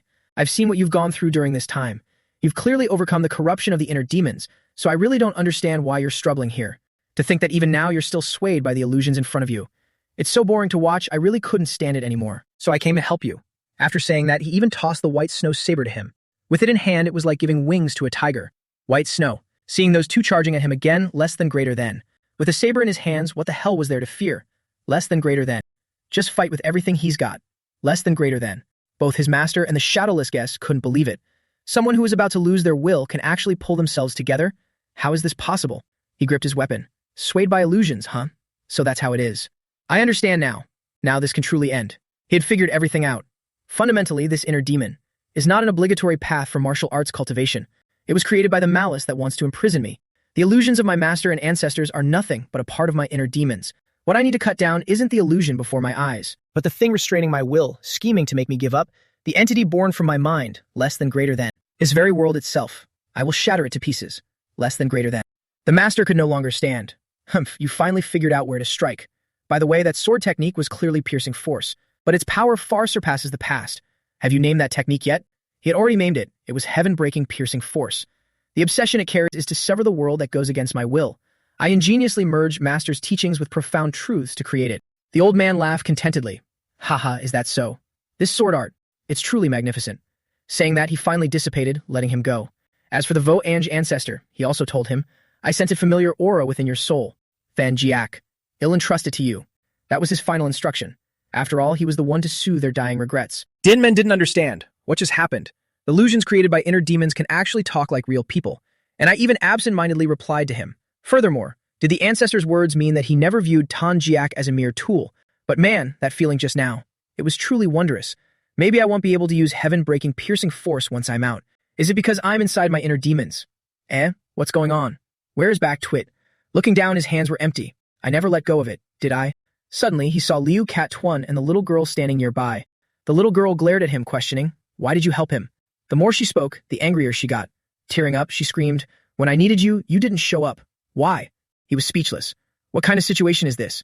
Just as he was about to step forward, Alliance leader. But he was stopped. Young patriarch of the Doing family, don't move. Although these are your inner demons, I want to handle this personally. Seeing him approach, the little girl resisted even more. Don't come over here. But no matter how she tried to stop him, he was determined to walk over. The little girl went mad with anger and screamed, don't come over here. However, Liu Cat Tuan ignored her and hugged her tightly, gently patting her head, and the little girl's fury naturally melted away. I'm sorry, my daughter. Daddy's late, isn't he? I'm truly sorry. Just like that, the two hugged and cried their eyes out, and the little girl was no longer angry. He stood aside, watching in sheer amazement. It's the same this time. She isn't an illusion for my inner demons, but speaking and acting exactly like the real Jian Hai. Liu Cat Tuan turned back and explained, you probably understand by now, right? They aren't simply illusions within your inner demons, but lingering thoughts summoned by the soul-stealing art, in other words, spirits. That's why I wanted to handle this personally, because I can no longer ignore Dian his pain. What he did benefited them both, and Dian men also breathed a sigh of relief. Honestly, I feel fortunate that I didn't have to act, because even if it's an inner demon, I never want to experience what happened that day ever again. However, he still had a question, Alliance leader. You. Don't you hate me? If you're the lingering thought inside back Twit, you should have the exact same memories and emotions, right? His face darkened as he replied, it would be a lie to say I don't hate you. But I'm not foolish enough to ignore the pain of the child right in front of me just because I'm bogged down by the past. Besides, I'm somewhat grateful to you. Because even as a lingering thought, at least I got to say to Dian Hai what I never could before. Moving on, we should all go our separate ways. He immediately asked, where are you going? Where else can the dead go? Ah, by the way, this thing. A wriggling worm appeared on the ground. This is the culprit that created this illusion. It was formed by the warlock severing his own soul and stuffing it with the soul-stealing art and demonic arts. Although I'd love to interrogate him, rather than venting my anger on this unconscious soul fragment, less than greater than. Putting it to use in a way the caster hates the most is the perfect revenge. Dian Men immediately caught it. Less than greater than. I used the Samadhi True Fire to purge its evil aura and refine the spirit into an elixir. Though it doesn't strengthen internal energy or the physical body, his knowledge and wisdom from when he was alive will merge with your consciousness. You ought to take a trophy with you when you leave. Now it's truly time to part ways. Take care. I am about to head to where the dead belong. He picked up the little girl. A glowing portal appeared before them, and they simply left. One more thing, by interfering here, I've exhausted almost all my spirituality. I fear back Twit, which once housed me, is also drained of it, so you'll never see me again. The man who defeated me wouldn't get beaten to a pulp as soon as he steps out just because he lost a weapon, right? Jin Men felt a sting of annoyance hearing that. Furthermore, though it's not that I don't hate you at all, I know you've never forgotten the guilt you felt that day. Although I can't forgive you, I believe that deep down you don't want to end up like me, losing all the bonds you've built up until now. This guy is truly kind until the very end, even leaving me with advice. So to avoid having regrets later, protect the people around you well. Jin Men stood there watching their backs until they completely disappeared. The Black Evil Alliance leader, and Jin Hai too. Even though they weren't their true selves but merely a fragment of their consciousness, their comfort somehow made my heart feel a bit lighter. Now then, should I head out? Perhaps because I absorbed the cult leader's soul, I can create an exit using just my thoughts. Suddenly, he heard a voice calling out, "What's going on?" "Jin Men, can you hear me?" Recognizing the voice instantly, he replied, "Than Jiak. It really is you. I was wondering why the mind thread suddenly reacted. We're almost at the Zheng Tian Alliance headquarters. If you can get out, hurry up." He was completely taken aback. Sichuan?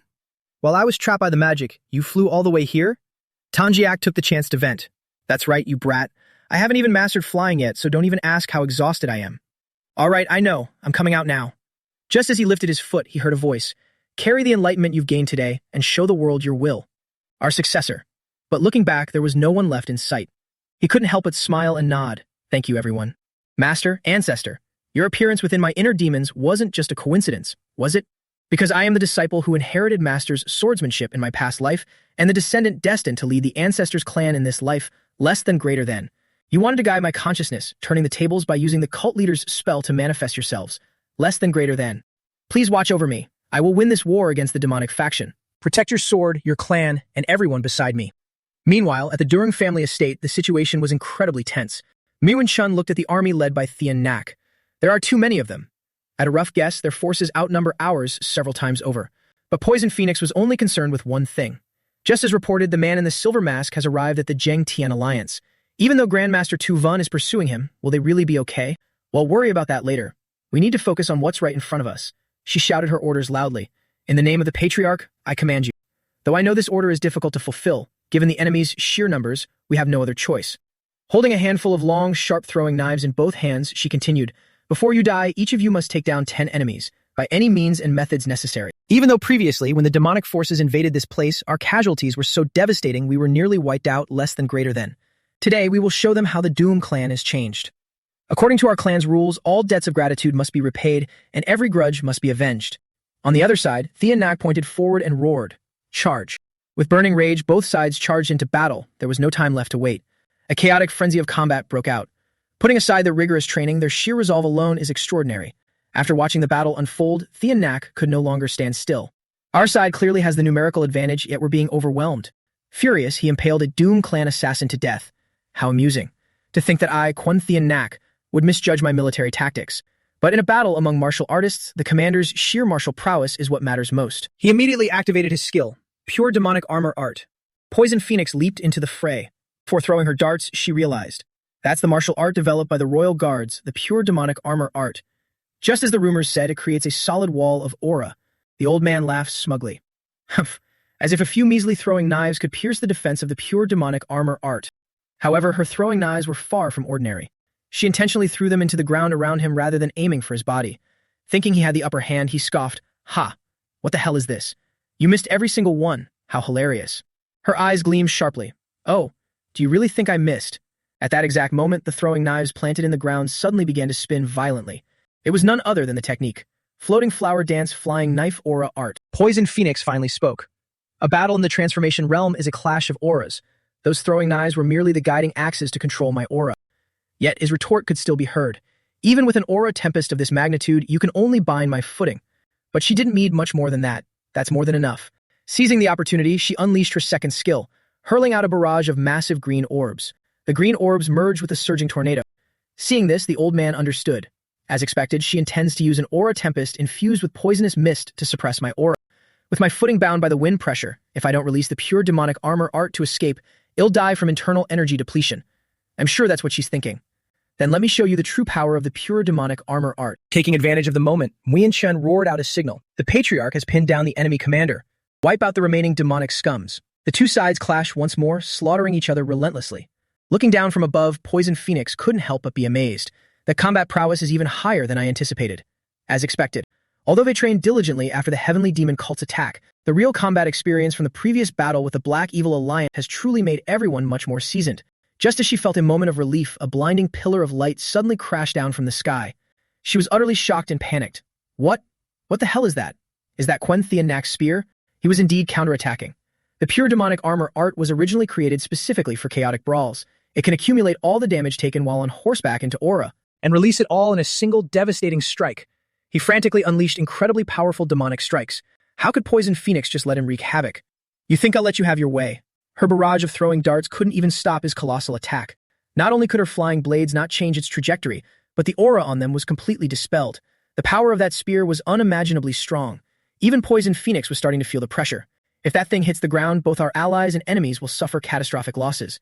Making up her mind, she shouted, I have to stop it myself. All martial force units, take cover immediately. Win Chan finally noticed. Patriarch? Another person asked, what is that? Everyone, get out of the way. But even seeing it, what could they do? Win Chan was frozen stiff, unable to move his legs. Such tremendous inner ki. Can we even escape in time if we run now? At this rate, it'll be too late. Just then, a dark silhouette dashed past them like lightning. It took Poison Phoenix about 3 seconds to realize that it was Dian Men. He simply charged up and neutralized it with a single horizontal sword strike. A sudden flash illuminated the sky, immediately followed by an explosive blast of fire and smoke. The bewildered assassins looked over.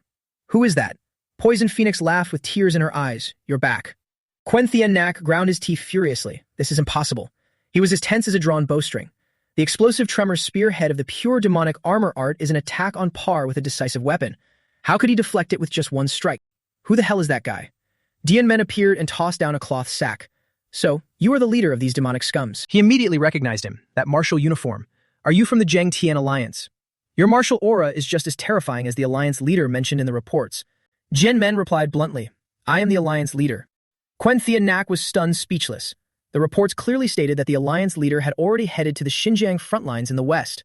Poison Phoenix panicked and ran over, calling out, Dian Men, while I'm incredibly grateful you came to help, the Zhang Tian Alliance needs you more than we do. He quickly reassured his mother, calm down, mother. The members of the Zhang Tian Alliance will be here soon. Right at that moment, Vi Hiu and the others flew in on Than Jack's back, waving and calling out, Master. The spirit snake furiously scolded, You brat, how dare you run off on your own?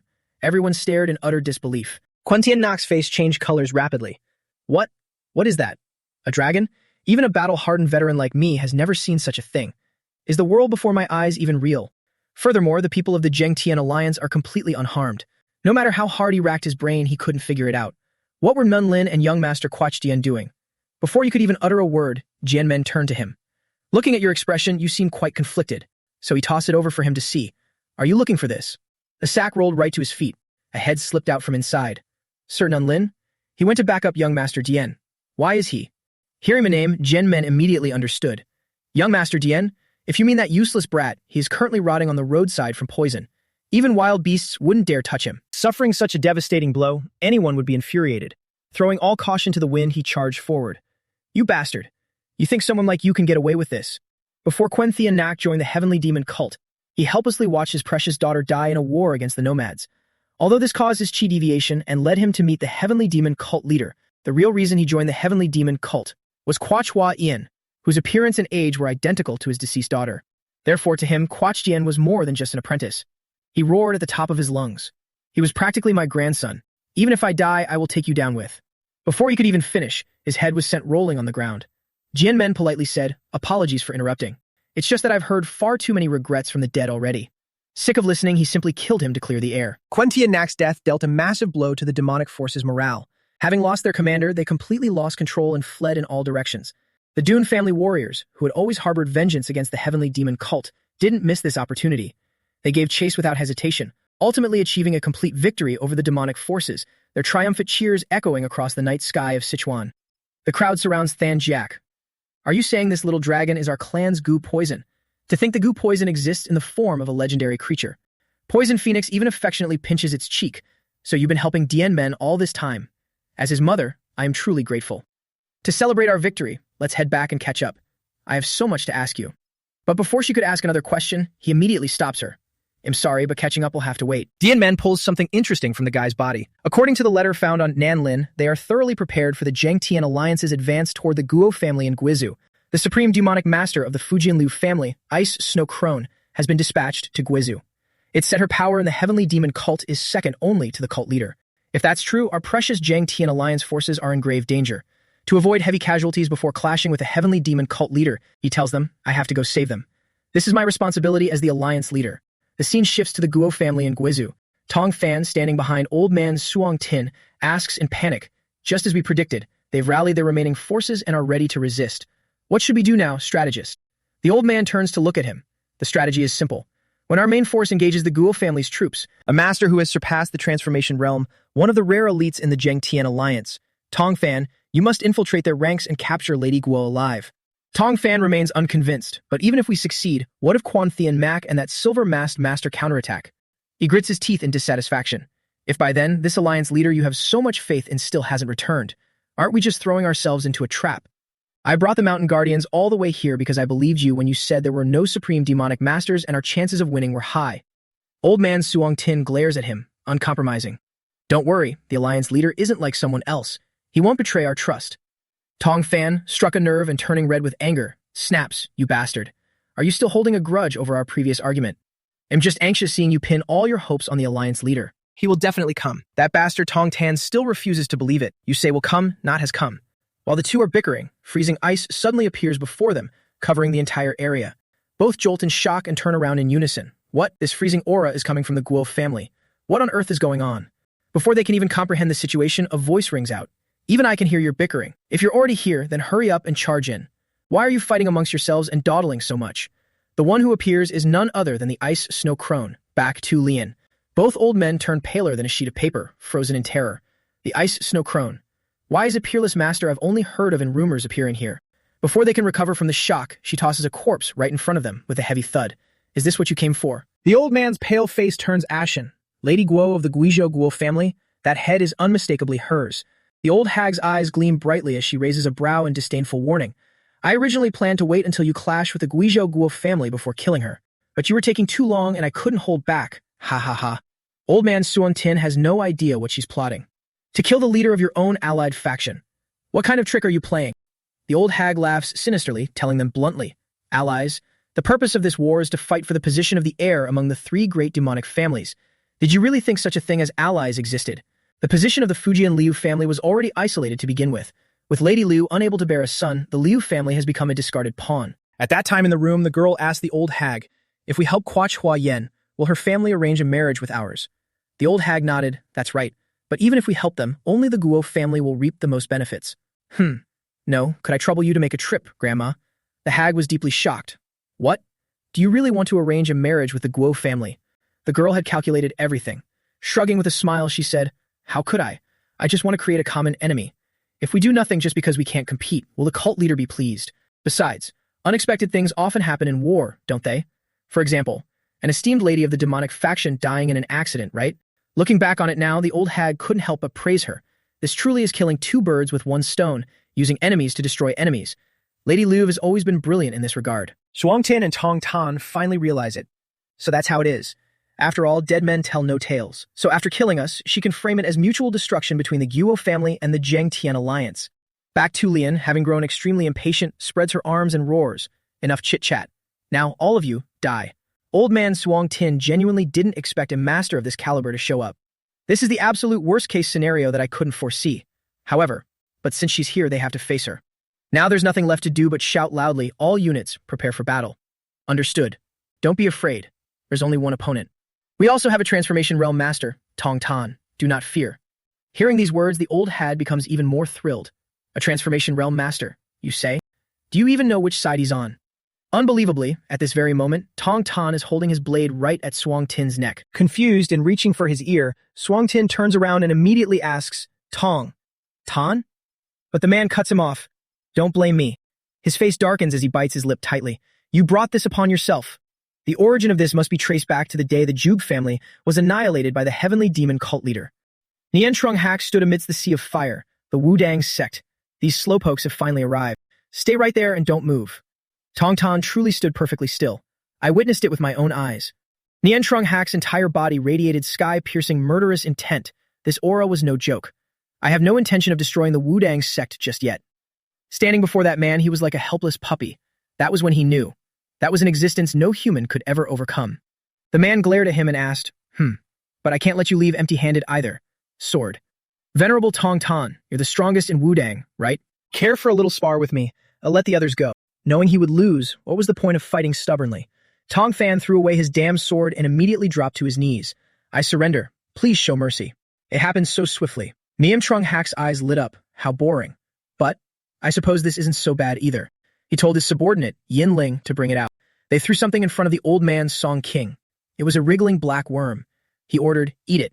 This is a demonic goo. From now on, you are forbidden from participating in the war between the orthodox and demonic factions. I won't stop any actions that don't raise suspicion. He also warned, but I advise you not to recklessly resist or try to force the demonic goo out, because once it senses the demonic key of an extreme demonic master, your body will explode. Old Changxin understood upon hearing this. So this is why you previously avoided advancing on Shaolin and Shanxi. Song Qing, cowardly clinging to life, replied, that's right. Because if I encounter an extreme demonic master, I will die. What's done is done. We must at least keep our lives. Old Changxin was utterly speechless. You only did it to protect yourself. Song Qing shouted bitterly, what do you know? This war is nothing but a game to him. Just thinking back to me and Zhang that day still made his heart pound and legs tremble. If he wishes it, the entire orthodox martial world will be annihilated. No matter how strong the alliance leader you desperately seek is, he can never defeat him. Having said that, he yelled toward the old woman, Ice Snow Granny. If we had known you were here, we wouldn't have come. Wudang requests permission to retreat. Please grant it. The old woman agreed without a second thought.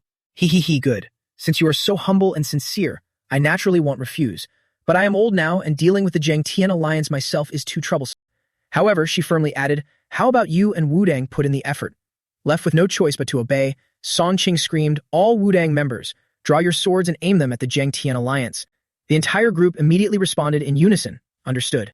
Old Changxin was furious at being stabbed in the back. Song Qing, you bastard. The old woman stood aside, her eyes sparkling as she eagerly soaked up the drama. The good show is about to begin. Suddenly, her gaze fell upon Vi Li. Oh ho, that child is. The young woman paid her no mind, quickly shouting, these Wudang bastards. I already found it suspicious when they were late to the rendezvous point. The shameless Wudang members shot back, damn it, do you think we want to do this? This is about the survival of our sect. Don't blame us. I advise you to just obediently surrender. But out of nowhere, the old woman suddenly switched sides and directly attacked the Wudang group. Get out of the way. Song Qing's jaw dropped, utterly confused. What? What are you doing, Ice Snow Granny? Didn't you say you wouldn't harm Wudang? But the old woman just stared unblinkingly at Vi Li and gasped, it's a descendant of the Ice Palace. Ice Snow Granny by Xulian, the greatest living master of ice martial arts, was also an extreme demonic master. No one knew what led her to join the demonic path, but it was actually tied to the fall of the North Sea Ice Palace, one of the 5 great powers beyond the Great Wall.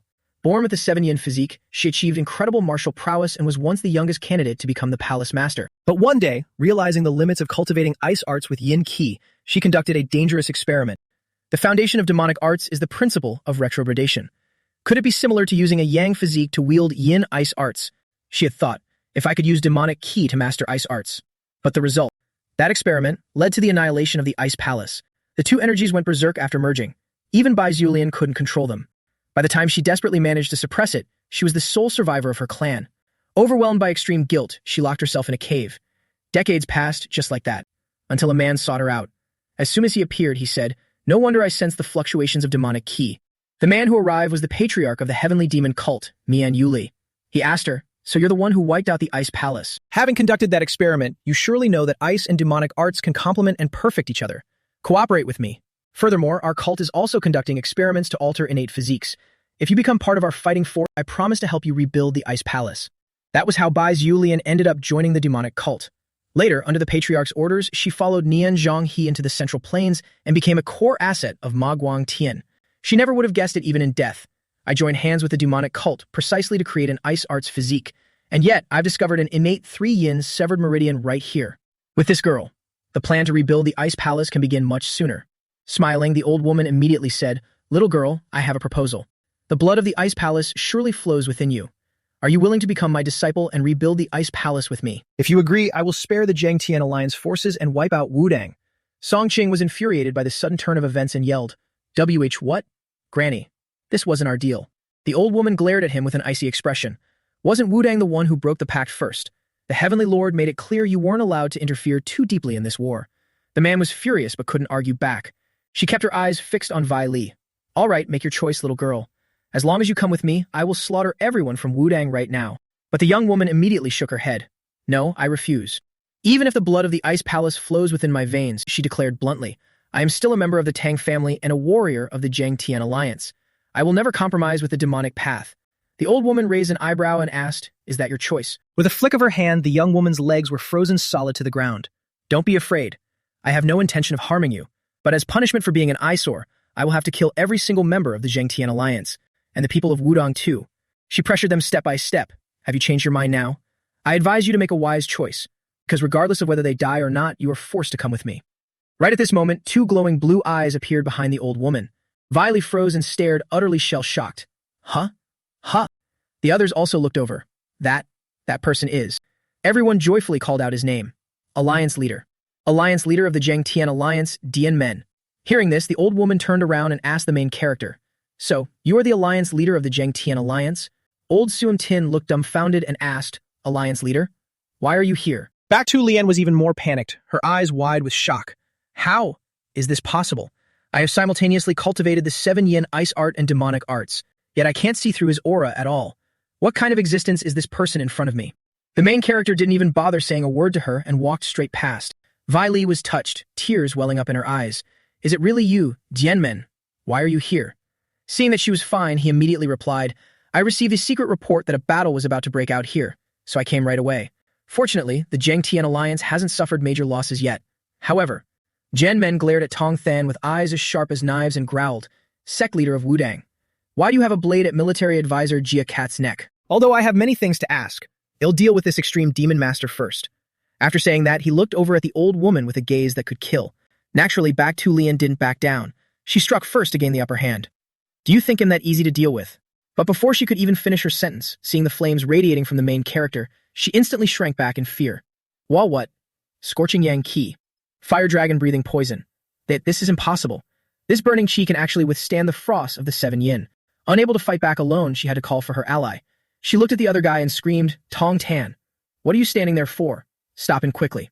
No, that military advisor Jia Cat. She even threatened him. If you don't act right now, I'll control the demonic goo to kill you. Hearing this, Jianmen immediately understood. You're colluding with each other. Looks like I'll have a lot to ask once this is done. But first, I better make sure you can't fight back. The demonic key around her body was flaring up in a bright red when suddenly a blue spot appeared. Everything around her vanished without a trace and her whole body trembled violently. Demonic key. No, I can't move anymore. He's not the cult leader, so how can he seal someone else's demonic key? In the blink of an eye, Jianmen teleported right in front of her. So the late cult leader's knowledge can be useful in this way. The old woman's face darkened completely, staying silent and not daring to utter a word. Huh, who did he say died? He patted Baek Tu Lian right on the shoulder, showing off, you seem to specialize in ice arts. I've also faced an incredibly powerful frost chi before, and quite curious to see how long you can last. After saying that, he immediately activated his skill, Frost Poison Palm. Her shoulder froze solid in a split second. She didn't understand a damn thing. How is this possible? To actually make someone who controls the 7 yin ice art like me feel a chilling cold. How could a mortal body simultaneously control scorching yang qi that transcends the 7 yin, as well as frost qi that surpasses the 7 yin? Knowing she would wonder, he conveniently answered, there was once a young lady suffering from the 9 yin syndrome. To be able to stay with her family for just one more day, she endured the freezing cold for over 10 years. But you seem to lack the same desperate will to live as she did. Old Zhuing Tin stood on the side, watching with wide eyes. Baek Tu Lian didn't even have the strength to fight back. She was subdued that easily. All the Duan clan members happily celebrated and cheered. The Alliance leader has eliminated the enemy's extreme demon master. Long live the Alliance leader. Tong Tan was completely petrified. What did I just see? He took down an extreme demon master without breaking a sweat. But very soon it was his turn on the chopping block. Now that there's no one else standing in the way, Jianmen looked straight at him and asked, let's continue our conversation from earlier. Why did you have a blade at the military advisor's neck? Recalling the words Granny Ice Snow said before she died, you guys must have made some kind of deal, right? If so, can I consider you a traitor to the Jiang Tian alliance? Seeing Jianmen's expression looking like he wanted to swallow him alive, he finally felt fear. But it was too late. Damn it, the situation is bad. What should I do now? So he made up an excuse that not even a child would believe. We just had a minor misunderstanding. He absolutely didn't expect old Suing Teen to turn around and defend him. Granny Ice Snow suggested both sides retreat, and we just had a disagreement, which led to an argument. Sect leader Tong Fan's original intention was to minimize our army's casualties, not to make a secret deal with the enemy. Please don't pursue this matter further. But the main character wouldn't let it go that easily. Just because of that, all the Wudang martial artists pointed their blades at the people of the Jiang Tian alliance. You are a representative of the Jiang Tian alliance. Threatening you and its members is no different from challenging me. Yet you expect me to believe your words and drop the matter. Old Suing Teen was left speechless, clearly intimidated. Yet, but the old man still felt he should speak up. The people of Wudang were only acting on Tong Fan's orders. Shouldn't you show some tolerance for their loyalty? If you are truly angry, then wait until the war with the demonic cult is over before settling the score. The old man even used himself as an example. Just like how I changed after meeting you, they will also show you their transformation. Since he went that far, Genmen decided not to press the issue harshly. He chuckled softly, patted Tong Fan on the shoulder and said, "Then I suppose I have no choice. Since this is the military advisor's request, I won't hold you accountable this time. Make sure you thank him. Oh, and one more thing." Tong Fan flinched, his face turning pale as he stood frozen, not daring to move an inch. Somehow, the hand he had placed on his stomach suddenly released a tremendous force. The force was so massive that he instantly collapsed to the ground. Old Suan Tin was terrified, alliance leader. Meanwhile, Tong Fan's cheeks puffed out violently. Very quickly, he threw up a huge pile of vomit. Old Suan Tin stared blankly. This is. Only then did Dian Men explain. I sensed an abnormal aura inside his body. This must be the root of the discord, right? In the vomit is the goo bug that Nin Trung Hak planted inside him. Old Suan Tin stared at him in panic. You knew about this. He nodded in confirmation. I only found out earlier when I put my hand on his shoulder. Looking over at the crowd standing there, in short, as the strategist said, I will hold off on punishing you. You can rest assured. He even politely looked down at Tong Fan. Sorry about that. I was a bit rough. He understood, wiped his mouth, and replied, No, it's fine. He even grabbed his hand as he was preparing to stand up. You saved me. But how the hell is his body different? In his danchan, poison key is gathering? Looking over at the main character, he noticed him whispering a warning. Even though the strategist seems to have truly forgiven you, I have not. His eyes glowing blue menacingly. If it were before, I would have killed you without hesitation. You should feel lucky that I decided to go easy on you. Less than greater than. Act carefully from now on. If I determine for sure that you are an enemy, less than greater than. Then when that time comes, the Wudang sect will vanish from the Central Plains. Hearing this, he could only shut his mouth in silence, not daring to utter a single word. After saying that, he turned around and shouted, Let's head back then. Old Zuan Tin also shouted, Zhang Tian Alliance. Everyone assemble. Everyone was overjoyed. We're heading back to Sichuan. Vi Li also left with the crowd, but suddenly heard a voice calling from behind. Child who inherited the Ice Palace bloodline. She was shocked and turned around. What was that just now? The old lady stared at her. This is a sound transmission that only you can hear. Don't panic and listen closely. Vile was just scared, not listening to anything. You're still not dead. The old lady had to reassure her. Even if you don't scream, I'm going to die soon anyway. The old lady's body was completely frozen, but she still tried to transmit her voice. Even though we walked different paths due to our different ideals, our desire to rebuild the Ice Palace was equally sincere, less than greater than. So please keep these two treasures safe, less than greater than. If you know the girl who used to suffer from the 9 yin that the Alliance leader mentioned, you must give them to her. The things she sent, one round object and one diamond-shaped object, were both made of ice. Vili furrowed her brows. I don't even know what these are. The old lady replied, They are the water jade and the 10,000-year ice crystal. Even though I want to tell you the details, I really don't have any time left. Child of the Ice Palace, I have made many mistakes in my life. To make up for those mistakes, I gradually pushed myself to a dead end, less than greater than, ultimately leading to today's outcome. But I have no regrets. Less than greater than, because everything I did was for the Ice Palace. Less than greater than. I hope you, the last person I've chosen, can become the hope of the Ice Palace. After saying that, her corpse shattered into pieces, dying right on the spot. Less than greater than. Vile looked at the 2 items in her hands, feeling quite conflicted.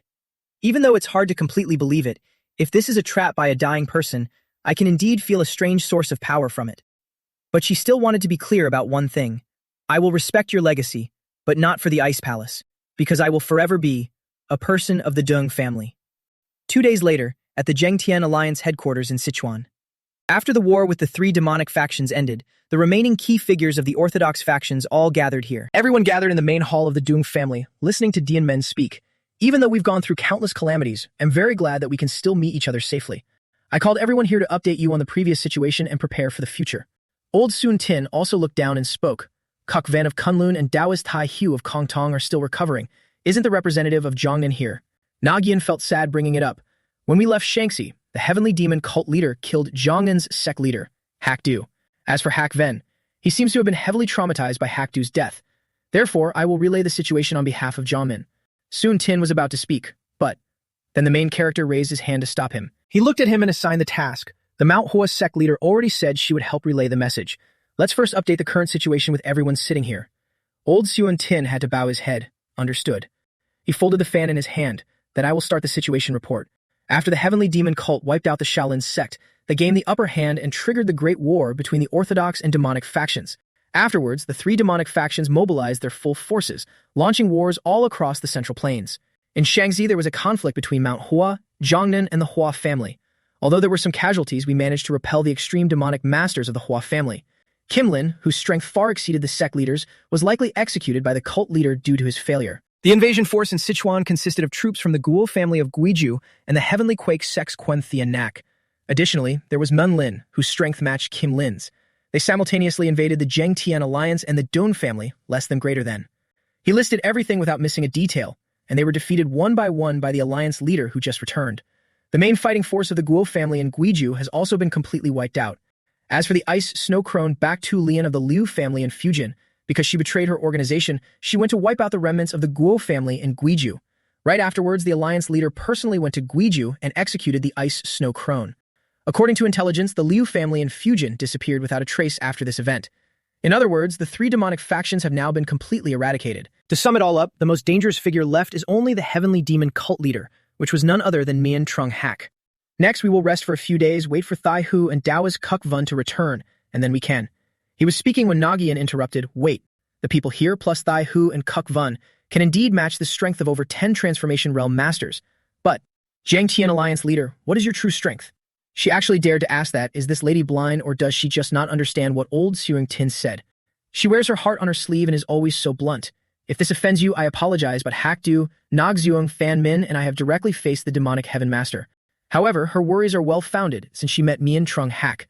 At that time, even with 3 Transformation Realm Masters, we realized there wasn't a single ray of hope for victory. That's why, even when he killed Hak Du, we couldn't avenge him. To him, it doesn't matter how many Transformation Realm Masters there are. To be honest, I can't even fathom why he didn't strike us himself. Although you might be displeased to hear this, please think about it calmly. Everyone present here, including myself, cannot defeat the demonic Heaven Master. We need faith to follow you with peace of mind. He must have reached a realm that only exists in legends. She truly holds him in the highest regard. The Demon Transcendence realm. Perhaps even higher than that. Old Suan Tin's voice trembled. Demon Transcendence. That can already be considered a non-human realm. Jin Men remained calm and confident as usual. I'm sorry for failing to meet your expectations. Even I don't know exactly how strong I am, but I don't think I defeated the extreme demon masters before because I was simply stronger. It was only because I had to win. His few words were enough to convince her, as she had been silently observing and evaluating him all along. He's not boasting. Even while saying such things, he's still concealing his aura, and his eyes don't waver in the slightest. Old Tu Ven also spoke. Before the 3 demonic families made their move, this humble monk and the alliance leader went to Qinghai to assist the Kongtong and Kunlun sects. The old man looked down at his severed hand. At that time, due to my injuries, this humble monk returned early, while the alliance leader proceeded alone to the Tianshan Mountains in Xinjiang. Afterward, he single-handedly annihilated the heavenly demon cult and its cult leader. The Mount Hua sect members present were all shocked, their eyes wide and completely frozen stiff. What? He single-handedly annihilated the heavenly demon cult that has been antagonizing the 9 great sects for so long. They stared at him intently, 1,000 questions in their minds. If this is true, then just like the demonic Heaven Master, he doesn't care how many High Realm Masters the enemy has. Old Tu Ven continued, "How do you feel after hearing of the Alliance leader's achievements? I hope this can somewhat improve your current pessimistic mindset." Mao Yan was still tense, her brows tightly furrowed and sweating profusely. "I didn't say these things to demoralize everyone, Grand Master. It's just that harboring false hopes could instead put us all in danger." Old Suing Tin decisively added, "Then allow me to continue. To deal with our final enemy, we must unite as one. According to our informants, the Heaven Master disappeared in Shaanxi, and his current whereabouts are unknown. But now that the 3 demonic families have collapsed, he only has one place to go. That is the first stronghold of the demonic Heaven cult, the former headquarters of the Martial Arts Alliance. Once our main combat forces have rested and regrouped, we will hold our first assembly at Jushan before advancing to Wuhan. Furthermore, between us and the demonic factions, this will be the final battle. The scene shifts to the demonic Heaven cult headquarters in Wuhan, Hubei, former Martial Arts Alliance headquarters. Min Tron Hak sat on his high throne, glaring down at the kneeling subordinate. "You're telling me they're all dead?" He furiously fired off a barrage of questions. Not only Supreme Spear Demon Quen Thien Nak and Mun Lin. The Go family in Guizhou was wiped out, and the Ice and Snow Crone, Baek-tu Lian, is dead too. What is the Liu family in Fujian doing? The subordinate trembled like a leaf completely drenched in sweat. He recalled. The demonic lady, Liu Tuet Lien, of the Fujian Liu family, and the 10,000 gold ghost Kum Hai Tuom. Isn't it rumored that their relationship is quite special? The rumors must be true.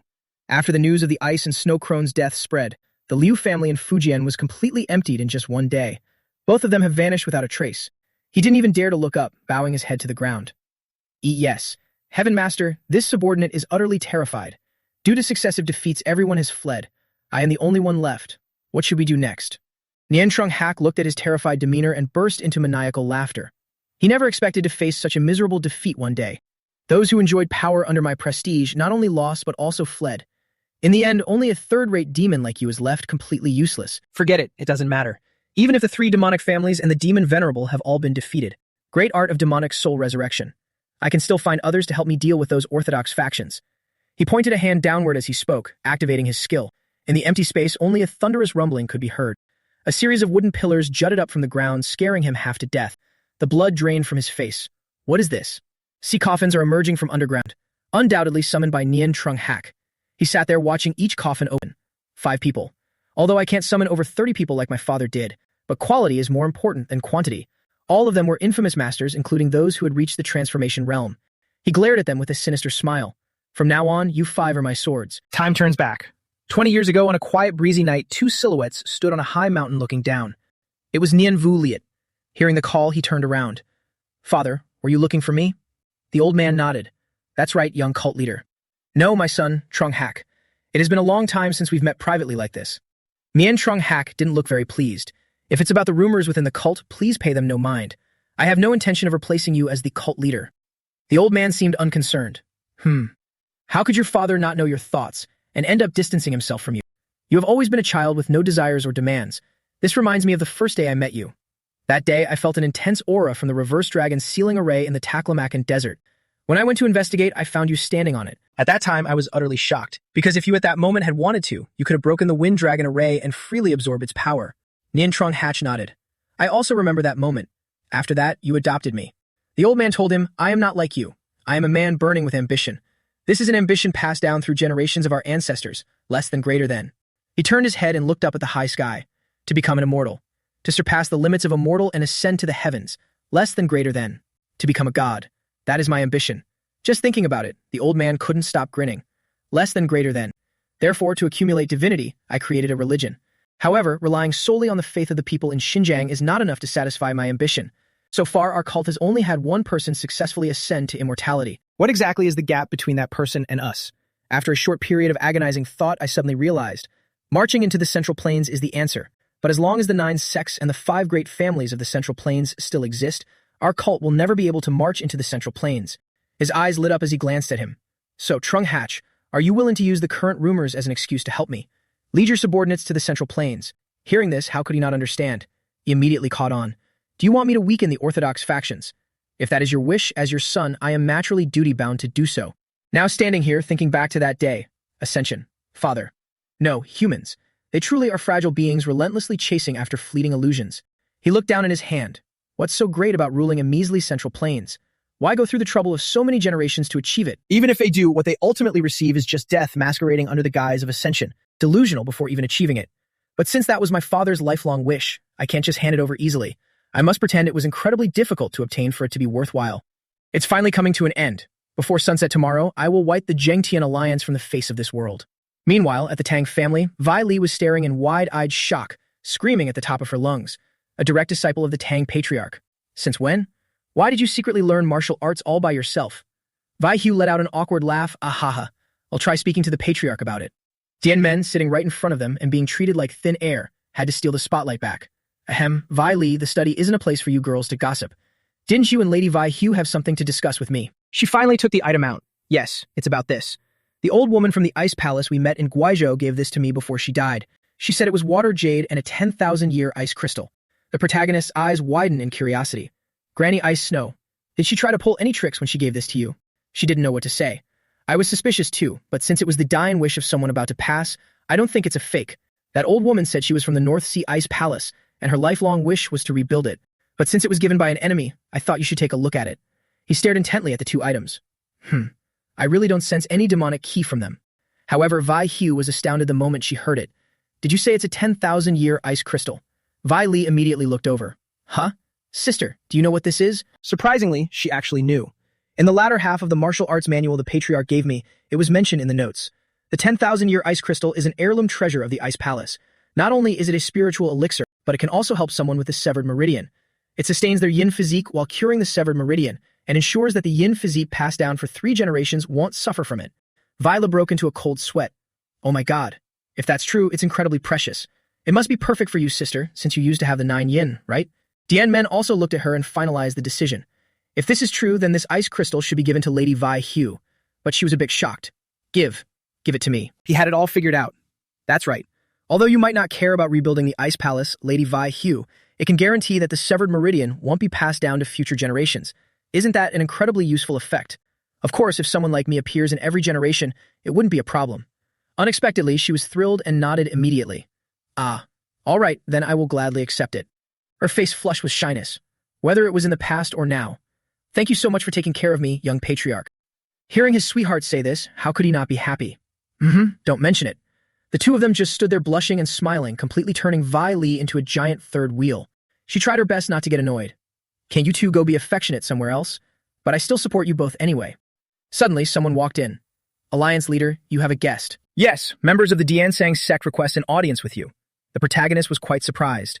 The Diansang sect. I heard they were wiped out by the Black Evil Alliance. It turns out there are still survivors. So what do they want with me? Tang Qitrung was also a bit bewildered. About that. They said they want to join the Zheng Tian Alliance. The two sisters had no choice but to leave. Vi Li couldn't help but feel. Saying they want to join now? We've already finished fighting the 3 demonic factions.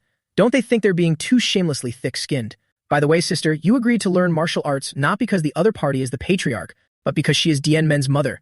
So you want to make a good impression, right? Vi Hugh, having her intentions half exposed, was incredibly flustered and denied it vehemently. What? No, not at all. Her sister kept teasing her relentlessly. Really? You didn't have even a little bit? No, even a moment of such selfish motives? Vi Hugh had to explain, although it's not entirely untrue. The biggest reason is that I want to prove myself. If I just stay in place, our worlds will drift further apart, and eventually, I won't be able to stand proudly by his side. I knew it. You still had a bit of a selfish motive, didn't you? Vile naturally understood her sister's heart, bursting into laughter and shouting, "Not at all!" In the main hall of the Tang family, Dian Men looked at the people in front of him. I heard you want to join the Zheng Tian Alliance, but why should we accept you? This old man seemed to have some sense of shame. I can understand that in the eyes of you and the Zheng Tian Alliance members, our Diansang sect looks like opportunists bending with the wind, waiting for the show to end before choosing to follow the victor. He stared at him intently. You understand your situation very well, but even so, you're asking to join for a purpose, aren't you? The old man didn't beat around the bush anymore. That's right, I'll be honest with you. We want to restore the lost Dian Kang sword art, the sun-shooting sword art. Hearing this, the sun-shooting sword art, he was instantly intrigued. Over a decade ago, the Dian Kang sect also had a transformation realm master. It was the divine sword Zi Long. At that time, he was one of the 10 great masters of the world. They're not the creator of the sun-shooting sword art. His refinements elevated the profundity of this sword art to a whole new level. Mentioning this, the old man sadly bowed his head. But one day, he suddenly left the sect and vanished. Afterward, we were implicated in the Qingcheng sect incident and invaded by the leader of the Black Evil Alliance, resulting in the Dian Kang sect's annihilation. At that time, he took all the Dian Kang manuals, including the sun-shooting sword art. With our strength, we truly couldn't stop him. Although the surviving disciples established a small martial arts hall to try and revive Dian Kang. Hearing this, he understood. But without the authentic manuals, relying solely on the martial arts you once learned to train the younger generation isn't enough to secure a sect's standing. At this point, he suddenly knelt to show his sincerity. I heard that although you're from the Tang family, you have profound insights into sword arts. Please help Dian Kang restore the sun-shooting sword art and rebuild our sect. He even placed a hand on his chest and declared, even if we didn't achieve merit in this battle, from now on, we will be the vanguard of the Zheng Tian Alliance. Yanming had to think about this a bit. He couldn't just agree right away. Despite the difficult times, they've tried their best to rebuild the sect. They look very determined. But the leader of the Black Evil Alliance destroyed the manuals, which means they are completely gone. After mulling it over, he finally agreed. I understand your sincerity, and I agree to help you rebuild the sect. As for restoring the sun-shooting sword art, I will also do my utmost to assist. However, we're about to have a decisive battle with the Heavenly Demon cult leader. Just as he said this, Tang Jizong rushed in. Alliance leader. Apologies for interrupting, but there's an urgent report. It's an enemy attack. He was a bit surprised. Speak of the devil. An enemy attack. Where? Who would have thought the enemy was right on their doorstep? Right here. They're charging straight toward the Zheng Tian Alliance headquarters. Masters of unknown origin. They're coming from all directions, ruthlessly slaughtering our forces as they charge this way. This was like a bolt from the blue, and even he couldn't understand what was happening. Weren't the demonic factions completely wiped out? Why are there still masters of unknown origin? Suddenly, the green-horned white snake appeared and asked, Yanming, can you feel it? This aura? These auras belong to the same spell we encountered before. Its reminder made him notice, utterly shocked. What? Could it be? That's right, it's identical to the aura of the spell used by the demonic cult leader. This is not the aura of the living. It confirmed it for him. It's something created by the soul-snatching spell. Zombies. The old monk Ziyun and the poison phoenix had already gone out to intercept. The heavenly demon cult and the three great demonic families have all been destroyed. Why are there still unidentified masters? The old man broke out in a cold sweat. I can feel the pressure from all sides. Where did the cult leader find these lackeys? Suddenly, Yu Yan's voice rang out. Grandmaster Ziyun, Patriarch Tang. Turning around, they saw Yu Yang, Qingming, and He Yun. So the members of Manhwa and Zhongnan have arrived. She nodded seriously. Yes, I never expected Nian Zhonghe to strike first. The old monk Ziyun was still quite optimistic. The outcome will be the same. The opponent isn't Nian Zhonghe himself. If they're just his lackeys, we have more than enough strength to defeat them together. He then looked at the man from the Zhongnan sect. Has Elder He Yun's condition improved at all? The old man nodded sadly. It's better. Apologies for making everyone worry. Just then a voice resounded. Thank you all for gathering here. Since the situation is urgent, I'll be brief. Everyone recognized it. The Six Harmonies sound transmission. Is it the Alliance leader? Yanming. Where is he speaking from? He was standing on the roof, transmitting his voice down. I'm sure you all know by now that unidentified masters are approaching the Zhang Tian Alliance from all directions. They are not living beings. Not long ago, when I fought the demonic cult leader in Xinjiang, I saw him use the soul-snatching spell to summon zombies. I suspect these are also zombies summoned by a similar spell. It's definitely the doing of the heavenly demon cult leader. Furthermore, behind those zombies, less than greater than. In the distance, he stared intently straight ahead, less than greater than. I can also sense existences with completely different realms of power approaching. Less than greater than. That must be the heavenly demon cult leader himself. Just hearing that name triggered Yu Yan's fury as she gritted her teeth and growled out the words, Nian Zhonghe. He had to tell them, if it's like the zombie spell I saw in Xinjiang, they will still retain the martial arts and strength they had while alive. I will act alongside the Diankang sect, who just joined the Zhang Tian Alliance and advanced toward the heavenly demon cult leader. Assigning tasks so everyone had a role. Everyone please assist the Alliance members fighting everywhere and hold off the zombies. This battle is the finale of our conflict with the demonic factions. Therefore, please everyone give it your all. After Yanming gave his orders, the main forces of the sects split into groups to hunt down the zombies. Qingming and Yu Yan were on the same path, talking as they dashed like the wind. Zombies. Honestly, I can't believe it. The enemy is the demonic faction. Even if it's hard to believe, they're absolutely capable of doing something like this. To have zero respect for the dead. It's truly cruel to the extreme. She glanced over and replied, that's why they're called the demonic cult. There's a reason the martial world has ostracized them for so long. Suddenly, she flinched, her eyes widening in shock. What the hell is that? Both of them stopped dead in their tracks. Her eyes were fixed in one direction. Qingming didn't quite understand. Master? But she just charged straight ahead, ignoring his calls. Where are you going? Master! Meanwhile, in that direction, rows of people had already been slaughtered. A man sat stunned, looking at the mummy-like figure before him. This sword art. Why? Why would someone like you want to attack us? The mummy, with two glowing red eyes hidden beneath its bandages, still had its sword raised. The old man slumped to his knees, tightly shutting his eyes in terrifying anticipation of death. Right at that moment, a pink light dashed forward with the skill, 24 movement plum blossom sword art. Lady Nakyen arrived just in time. The zombie hurriedly dodged to the side. The old man's life was saved, sect leader Nakyen, but she just kept staring intently at the zombie. It can't be. Tears rolled down her cheeks, biting her lip tightly as she sobbed. It's not the person I'm thinking of, is it? That bastard Mian Trung Hatch. Don't play this kind of cruel joke. Ever since the Alliance leader warned us they were zombies, I had a bad premonition. But I still prayed it wasn't you. However, looking at the torn white cloth, she recognized him immediately. Why are you here? Less than greater than. Hack do. It can't be. It was indeed him. Fate truly loves to play cruel jokes on people. Less than greater than. Elsewhere, a group of people was also being brutally beaten. I can't move. The man groveled on the ground, begging, don't. I'm begging you. Spare my life. But the zombie didn't care in the slightest, ruthlessly slashing horizontally. The head fell right in front of old Tu Van and the poison phoenix. The two of them froze on the spot. Are we seeing an illusion? With such overwhelming pressure, there's absolutely no mistake. There is only one person in this world who can wield such a heavy sword. Could he have turned into a zombie? Just as the bald old man guessed, this zombie was the Sword King, Nam Kum Thuong Thien. Mian Trung Hatch stood elsewhere gloating. The battle has probably begun by now. I can already imagine their panicked faces. This is how the extreme demonic soul return great art is meant to be used. Reviving powerful martial artists is not the whole point. The main point is to make them point their swords at the very family members or comrades they once loved and respected. I'm quite curious to see how long sentimental fools like you can last in this trial. Please don't ruin my fun. Make sure you struggle with all your might. He held a massive sword in his hand, plotting who knows what despicable scheme. Men led the old man, speaking as they used their movement skills. You were ambushed right after joining, so I haven't had time to explain. We are heading towards the strongest aura. If you're afraid, it's fine to retreat now. But the old man refused, showing a confident facade. How could we? This is the perfect opportunity to prove our worth, isn't it? Thank you for looking after us, Alliance Leader. This attitude suited him perfectly. Humph, you've got some resolve. Let's speed up our footwork then. As soon as he finished speaking, a flash of light startled him. Someone sneak attacked, and with incredible power at that, clearly aiming for a one-hit kill. Men tightly gripped the white snow sword, ready to fight to the bitter end. He welcomed the incoming attack, parrying it with a single slash. Tearing through the air, he managed to save the group of people behind him as well. Narrowly escaping death, he was still in shock, that attack just now. Thankfully, I have the time flow eye, otherwise I wouldn't have even perceived it. Even though he's a zombie, I still couldn't see through his killing intent.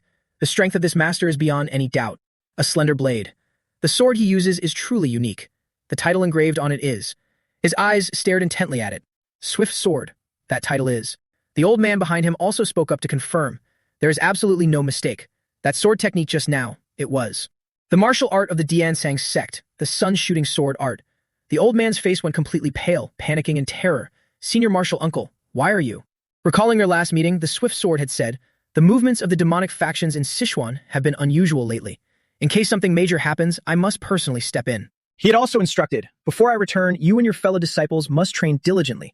After all, you are the future of our Diansang sect. Thinking back, the old man couldn't hold back his tears. He disappeared after leaving those words behind. Senior Marshal Uncle Tu Long, why are you? Dianmen watched this scene, just as I thought. The disappearance of Diansang's divine sword is indeed related to the heavenly demon cult leader. But before you could think further, the old man attacked again. He was ambushed with several strikes in a row, but fortunately, he still managed to draw his sword in time. His eyes lit up. He had to concentrate fully. It's the same this time. I can only use the flow of the time flow eye to predict the attacks. But I can't see through the sword intent behind his strikes at all. Is this the profound mystery of the sun-shooting sword art? However, a blessing in disguise. He didn't feel an ounce of fear. Instead, he was fired up. This is getting interesting. Should I take this chance to learn a move or two? The whole group just stood there in confusion, not daring to charge forward. Why did you appear in that state? Senior Marshal Uncle Tu Long. Hearing what they said, he also realized. So he is Tu Long. Was he brutally murdered by the cult leader? Ever since he appeared, the old man had been relentlessly swinging his sword. But these moves were all completely countered by him. The old man screamed in terror. Senior Marshal Uncle. It's me, not Diep. Don't you recognize us? Dianmen didn't care anymore. He only focused intently on secretly learning the moves. Amazing. This time I have witnessed the entirety of his sword movements with my own eyes. But for 3 consecutive times, I still couldn't comprehend the sword intent. That must definitely be the profound core of the sun-shooting sword art. Seeing the old man keep shouting, he couldn't help but say, unfortunately, your senior martial uncle is already dead. The one before you is just a soulless corpse controlled by necromancy. But this is at least a rare opportunity, because we get to see him personally execute the lost sun-shooting sword art. As the Alliance leader, I command you, observe this battle closely. Following the Alliance leader's command, the members of the Diansang sect began to observe their battle. The confrontation between the dark poison sword dragon and the divine sword. It was a battle where relentless sword strikes flew at speeds the naked eye couldn't even follow, truly a clash between superhumans.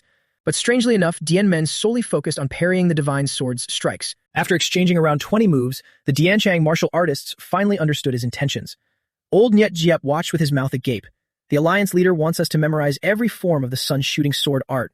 Of course, that was just one of his goals. This sun-shooting sword art, the longer we clash, the more intriguing it becomes.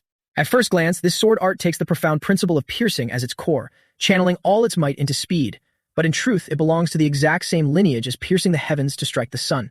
If it's too difficult to distinguish the differences with just my eyes, then I'll just have to experience the strikes firsthand. The onlookers gradually came to a realization. That move just now. The Alliance leader used a thrust to break through the sun-shooting sword art. Meanwhile, Genmen continued his careful calculations. Although I still can't fully grasp its sword intent, I can see its trajectory. Should I speed up my parrying a little? It'll keep going until I can see the very end of its path. The two clash head-on, producing an endless barrage of sharp, ringing metallic screeches. The disciples hastily covered their ears, unable to endure it. Ugh, it's so ear-piercing. It feels like my eardrums are going to tear apart. He finally saw through it. I see. It's not that I couldn't understand the concept behind this move. It's that he never had any intention to attack in the first place. Shooting the sun doesn't mean shooting it down.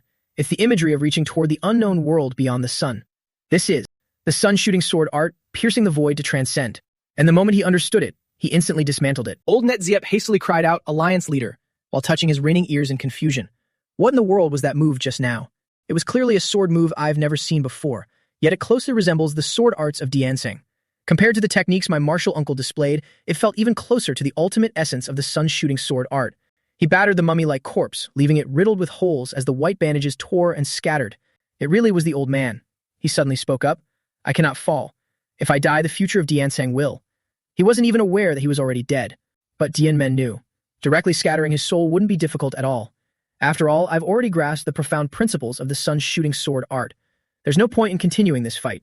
Letting him turn to ashes like this would be freeing his soul and granting him peace. But, is that really enough? He looked down at the dark abyss in his hand. The flame of the heavenly demon cult leader that I seized from the inner demon contains knowledge and memories of various demonic arts. That knowledge tells me that if I release his soul through physical destruction, the resentment in his heart will still linger. So if you place his hand on the old man's forehead, let's see what your greatest regret is. Memories surfaced in the old man's mind. More than 10 years ago at the Diansang sect, half a month before the Black Evil Alliance's attack. Everything started when I received those 2 secret letters. The first letter was news from the MA sect about the annihilation of the Qingcheng sect. To avenge Qingcheng, they wanted to join forces with Diansang to deal with the Black Evil Alliance. The second letter was sent by the alliance leader of the Black Evil Alliance. He stated that attacking Qingcheng was to avenge his adoptive father, and declared that if we accepted the MA sect's proposal, he would attack Diansang as well. I heard rumors about that too.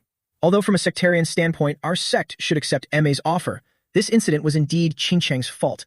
I must go negotiate with the leader of the Black Evil Alliance. I must prevent Diansang from suffering unnecessary casualties. Right on my way to Sichuan, a man blocked my path. He made a bizarre request. At that time, he also noticed Mian Trung Hak's stance. Even his basic grip on the sword is terrible. The man smirked mockingly with his chin up. Do I look that strange? I've only recently taken an interest in swordsmanship. Don't worry. I won't accidentally kill you or even hurt you. This arrogant remark angered the old man, who immediately drew his sword. Then let me see what you're truly capable of. That nameless brat who only called himself a member of the Mian family, and I didn't spar for very long. This is only the 13th exchange. However, perhaps it was because I saw his burning desire to learn. I inadvertently ended up fighting him for quite a while. He even asked him, "Are you still not planning to give up?" His actual strength was very mediocre, but astonishingly, even with that amateurish swordsmanship, he grew more overwhelming the longer we fought. I couldn't help but think that this was perhaps a fateful encounter, allowing me to discover this peerless prodigy before the rest of the martial world did. Min Trung Hatch even praised the old man back then. This thing called swordsmanship is truly profound. At this rate, who knows when I'll be able to exact revenge on that Namgung patriarch. Thus, please instruct me more. The old man was incredibly shocked. That is, until I learned his true identity. A member of the Nian family who fought the Namgung patriarch? The heavenly demon cult leader, Nian Trung Hak. The old man immediately made up his mind. I must kill him right now. But it was too late to think of that now. Mian Trung Hak was faster. He used demonic ki to kill the old man in the blink of an eye. Just like that, he was murdered by the 3 of them. Only at the moment of death did the old man see Wu Ling and Jin Ling standing behind. Did these 2 hide their auras all along? Yet their strength is so immense that even I didn't detect them. Apologies, Heavenly Lord. He wanted to kill you, so your subordinates took action. Mian Zhang, he nodded. It's fine. His sword art is too difficult to learn anyway, so I was considering whether to kill him or not. Just as I said earlier, killing you was no accident. Thank you for your guidance in swordsmanship today. Now the zombie also regained its senses. My hazy consciousness seems to have gradually awakened. I remember crossing swords with you. Your strength is profound. What impressed me the most was that you comprehended the profound mysteries of the sun-shooting sword art during our duel. You even broke the evil spell, allowing me to reunite with my fellow sect members. Even though I don't know who you are, I am deeply grateful. Could you tell me your name? Yanming replied, I am the alliance leader of the rising Zhengtian Alliance, and the young patriarch of the Sichuan Tang clan, Tang Yanming. Seeing the old man lucid, the other man hurriedly shouted, Martial uncle, it's me, Ri Yi. Do you recognize me? After you left, this flawed child has always strived to maintain the Dian Kang sect. Finally recognizing him, Ri Yi. Has the child from back then started leading the Dian Kang sect now? Well done. I won't ask what happened anymore. The current Diansang sect is built by you all, so I trust you. Saying this, the corpse gradually faded away. Alliance leader, thank you truly. To be able to let go of my regrets after death, I am truly blessed. I wish you everlasting martial prosperity on the path ahead. He could only say, please rest in peace. Now he had to quickly check elsewhere. This side is settled. I need to see the situation in other areas. Activating his key sensing skill. Let's see. His eyes pierce through space itself. Mother and Grandmaster are handling the main gate of the Zhengtian Alliance.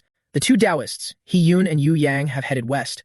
On the forest trail to the east are the Mount Hua sect leader and her disciples. Why do they look so shocked? And finally, he found the person he needed to meet.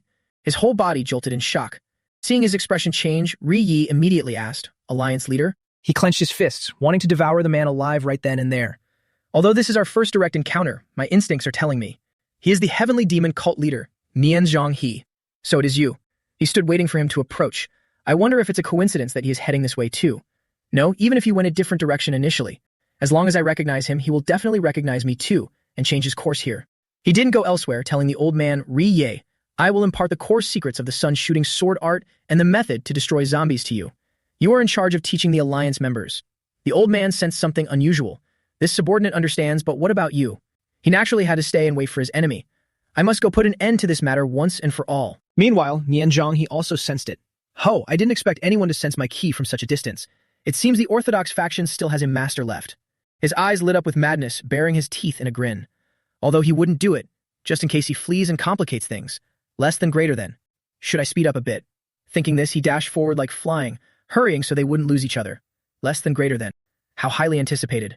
The one I must face this time. Less than greater than. What kind of person will he be? Every zombie that appeared today carried unforgettable dark memories related to Nian He. Unbelievable. Spending my entire life researching swordsmanship, someone titled the Sword King like me. Lost to a brat who's only practiced the sword for a few years. I should have killed you that day. By not tearing it out by the roots then, I ended up bringing disaster upon myself, leading to my own death. The old man died with his eyes wide open, filled with immense regret. It cannot end like this. I cannot let him walk away like that. His body struggled to flex. Stand up. Move, hurry. I cannot fall in a place like this. Absolutely not. To lose at the hands of that bastard. But all that resentment was now unleashed entirely onto those currently fighting him. Ziyun sensed the abnormal killing intent and hurriedly shouted, Everyone, fall back. Immediately activating his skill, Indestructible Vajra Body. Even with a top-tier skill, he was pushed back several meters, the ground torn up entirely in his wake. The low-ranking grunts watching from outside panicked. Just a normal attack and the ground is. That is. The transcended transformation realm. Poison Phoenix also stepped up. This was truly a battle of top masters. Wielding 3 flying daggers in one hand, she activated her skill, Void-Piercing Flying Dagger. Both hands formed the vicious flying tiger claw. Just like that, a barrage of hidden weapons embedded straight into the zombie's body. 2 against 1, someone was bound to break. Ziyun took the chance to charge forward immediately. An opening. 100-step Divine Palm. Joining forces flawlessly, he landed a solid palm strike on the opponent. She also swiftly threw her daggers down, causing a dense cloud of dust that completely obscured the opponent. Both jumped down side by side and wondered, is he destroyed? Ziyun's face was still as taut as a bowstring. I tell you, clan leader Tang, less than greater than. Now that you said that, he will definitely get back up. True to his word, the moment he finished speaking, their opponent stood up menacingly. The old monk bitterly admitted, Clan leader Nangong's aura is too thick, my attacks cannot pierce it. Only in the moment he swings his sword does his wall of aura weaken for a split second. Meeting his sword strikes head-on with an attack is no different from throwing oneself into a net. Poison Phoenix suddenly spoke. Grandmaster, please force clan leader Nangong to expose an opening one more time. He immediately turned his head and asked, you have a plan. Throwing knives appeared in her hands. Yes, although this is its first use in actual combat, this junior believes it can weaken clan leader Nangong's aura. Looking incredibly confident with her eyes shining brightly, because this junior is going to unleash her ultimate technique. Old Ziyun had no choice but to trust her. If that's the case, this poor monk will give it a try. He also warned her, but even if this poor monk gives it his all, I can only create an opening for a fleeting moment. Sweat rolled down the lady's cheek. This junior will absolutely not miss it. All right, the two readied themselves and immediately began the next round. In a flash, the old monk appeared right in front of him. What a pity, Sword King. A man once hailed as the greatest sword under the heavens like you has now become a puppet of the demonic cult. Ziyun's tightly clenched hands surged with spiritual energy. I am doing this not to defeat you, but to protect your honor. So please accept my mercy. Indestructible Vajra Body. Tathagata Prajna Art. The old man wasn't one to hold back either, immediately unleashing his move, Boundless Firmament Sword Art, Emperor Sword Form. The two blared at each other, sparks flying between their eyes. In an instant, they both leapt and charged simultaneously, clashing head-on in close-quarters combat. At first, the old monk's golden armor managed to hold up. Struggling on the outside, he was endlessly worried on the inside. This is the first time since the era of the Zheng Tian Alliance's leader that I've felt this again. To be overwhelmed by the pure aura density of orthodox martial arts. He gradually realized this is the secret ultimate technique of the Nangong family. This power, this level is enough to rival the martial arts of Shaolin, the Mount Tai and North Star of the martial world. But just as those thoughts crossed his mind, a moment of distraction allowed that sword to slash, sending blood spurting from the old monk's arm. The indestructible Vajra aura is broken. The situation was extremely tense as the sword slashed right through, striking the old man's shoulder. Ziyun's entire body was forced down, falling to his knees on the ground. Yet his face showed no panic. His hand gripped the sword even tighter. The sword can't cut down any further. You must be wondering why, right?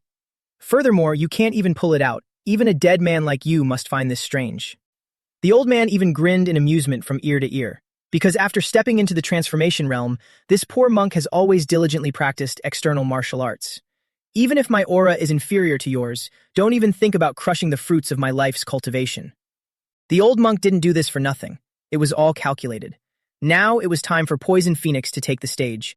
The lady recalled, "In the past, when I taught Dien Men the ruined meridian hidden hands, he spoke of the unique insights he gained while testing the myriad heaven flower rain against the demonic factions.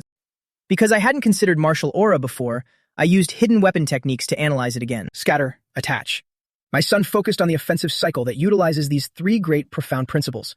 Later, when I applied these principles myself to simulate the myriad heaven flower rain, I became even more certain that using this method to merge with martial aura has obvious limitations. However, the combined effect of these principles is quite remarkable. What if instead of using them for simulation, I focused on maximizing the synergy between these principles? The left path is the profound principle of break. The right path is the profound principle of scatter. She closed her eyes to feel it. At the same time, within my own aura, I contain the profound principle of attach. Martial art creation, flying iron spiral dance. Everything is perfect. A powerful sword strike like a super cyclone surged forward, aimed straight at the Sword King. The closer it got to the opponent, the larger the cyclone became. By the time the Sword King realized it, it was too late. Old Ziyun resolutely held on and refused to let go. Where are you going? If you want to leave this poor monk, then leave your sword behind. The old monk used both hands to grip the sword, making it impossible to pull out. The Sword King could only stand stiffly as the cyclone of sword strikes pierced towards him. At first he tried to block it barehanded, but the lady hadn't unleashed her full strength yet. Using the axis of rotation as the center, converging the aura containing the profound principles of break and scatter, I will crush all the aura and the body within this narrow range. Old Ziyun also had to exert all his strength to hold the sword. If he let go now, everything would be ruined. However, that guy was completely out of chances. Poison Phoenix had succeeded. With a decisive swing of her weapon, the old man's body was cleaved in half, sent to meet his ancestors on the spot. Old Ziyun watched the lady finish the battle in utter shock, truly having his horizons broadened. So the clan leader is also a master, second only to the alliance leader. That strike just now, even this poor monk's indestructible Vajra body couldn't have completely blocked it. In short, it's a relief that we've taken care of things on our end. Only now did he dare to breathe his sigh of relief. But the Sword King's silhouette hadn't disappeared, leaving him unable to rest easy. Even worse, he saw the old man's head twitching back and forth. He can still move in that state. The Poison Phoenix didn't dare drop her guard. This is bad. I need to act right now. But her inner ki was just depleted. I can't escape the pressure of Patriarch Namgung's heavy sword. The situation was incredibly tense. The bald monk rushed in to save the day, but before he could even get there, boom, a pillar of light crashed straight down from the sky. Elder Ziyun was scared half to death and roared out, "Patriarch Tang!" Right at that moment, on the other side, the Sword King also came to a halt. It turned out 3 warriors had rushed in out of nowhere to block the sword's strike, saving the Poison Phoenix's life. She turned around and immediately recognized those familiar faces. Warrior Ji Zhang, and Warrior Yuan Zhen and Commander Murong. Everyone was straining with all their might. Their bodies haven't reached the transformation realm under the pressure of this heavy sword. Even moving is incredibly difficult, yet they still risk their lives to protect me. However, one of the swords suddenly shattered into pieces. Even though they're only at the pinnacle realm, the reason they could stop him is because half of his body was already destroyed. As long as they can't nullify the aura from the heavy sword's strike, they'll just keep getting crushed. At this rate, all 4 of them are going to be sliced right in half. But that ultimate move just now. The Poison Phoenix quickly glanced over at the opposite roof. It was Ri Yi and his group. He breathed a sigh of relief. Phew, thank goodness we weren't too late. The bald monk also made his move. Thank you all for buying time. He instantly activated his skill, Indestructible Vajra Body. Channeling his Buddhist ki, he delivered an incredibly powerful palm strike straight into the center of the Sword King's chest. This time, he was much more confident. Now that half your body is destroyed, the Buddhist ki is finally taking effect. Do you hear me, Patriarch Namgung? A P transformation realm master like you cannot have your spirit consumed by this petty demonic energy. The Sword King still hadn't snapped out of his daze, muttering to himself, I must kill him. Only I can stop him. The monk had no choice but to lay it out straight for him. No, you've lost. Even if you deny reality, it won't change a thing. Peace lasted so long that the orthodox martial world only focused on raising their realms, leaving their actual combat abilities far too weak. That's why we were destroyed to this extent by just 2 lowly punks. But the old always makes way for the new. There is someone who has surpassed you, who has comprehended the ultimate sword arts and is leading us now, less than greater than. Put your trust in the new generation and let go of your obsession. Neither of us are the main characters of this era anymore, right? The Sword King was left completely speechless. His mind gradually calmed down. I actually knew that. I don't feel aggrieved about losing to the demonic faction. It's because I can no longer dominate the world under the title of the Sword King. This exact feeling was what drove me to become a zombie. I simply didn't want to admit it. I couldn't break free from these shackles. But his time had passed, and he had to accept it. Ah, how tragic. I have ultimately become a pathetic fool trying to resist the flow of time. After saying this, his entire body crumbled into ashes. Elder Ziyun felt a surge of pity, tears welling up in his eyes. This poor monk will soon follow you. When the time comes, I will tell you all about today's decisive battle against the demonic faction. Now that the fight was over, the three finally had a chance to gather. That strike just now was a huge help. May I ask who you are? The man cupped his hands and bowed. I am Ri Yi of the Diantang sect, joining the Zheng Tian alliance as of today. After the alliance leader defeated a zombie, he set me to pass on the method to defeat them. That's why I came here. The others have already gone to clean up the battlefield. He then relayed the secret technique the protagonist had taught him. The most effective way to eliminate zombies is channeling forward-flowing ki into the Bai Hui acupoint, thereby breaking the reverse flow logic that forms their dark arts. Fortunately, the Grand Master used Buddhist ki to handle the zombies on this side. But if you can't use a purifying ki like Buddhist ki, or don't have the chance to channel it, then the only way is to simultaneously destroy their three fatal points, the head, heart, and dantian. But doing so will damage the departed soul. On the other side, Yu Yan's group was also fighting the zombified elder, He Yu, but none of them knew that piece of advice yet. Qingming looked at the old man before him in sheer panic. It's unbelievable. The dead coming back to life is shocking enough, but what's even more shocking is that sect leader He Yu is this strong. He felt even stronger than when he was alive. After thinking this, he quickly brushed it off. No, even though I knew he was a transformation realm master and a sect leader, so his strength was a given, less than greater than. Sect leader He Yu of the Zhongmen sect was always famous for his excellent teaching methods and his philosophy of value and harmony among disciples, less than greater than. So I assumed his martial prowess would be inferior to my master's. Was I wrong? What would he think if he knew the old man just normally held back? Less than greater than. Suddenly the woman spoke. 36 Swords of the World, the Bell of Mysterious Justice. It turned out to be the name of the formation glowing intensely beneath the old man's feet. Centering on oneself, covering the high, middle, and low across all 12 directions, it is a perfectly balanced sword art of offense and defense, without a single flaw. Qingming nearly pissed his pants hearing that. A tireless zombie using a flawless offensive and defensive sword art can we really break through it using the illusion sword? She answered decisively. Impossible. His face instantly froze in shock. What? The Manhwa sword arts can't break through the perfected Zhongnen sword arts? Yu Yan reminisced about the past. This story began when I angrily crashed the exchange event and was defeated by He Yu's sword arts. After ruining the event, I became the laughingstock of the entire Shanxi region for quite a while. Everyone mocked Mount Hua, saying we were no match for Zhongnan. Since my skills were genuinely inferior, I couldn't even argue back. It's just a sword art with no philosophy, built solely on basic techniques. I definitely have to get my revenge. With that mindset, I started studying the Zhongnen sword arts. When I finally mastered the three realms and the authentic sword arts, I came to the conclusion that the illusion sword could never break through the Zhongmen sword arts. But even so, the reason the Mount Hua sect remains renowned to this day is not solely its sword techniques, but its sheer ability to completely subjugate opponents. Hakdu's character is as upright as his swordsmanship.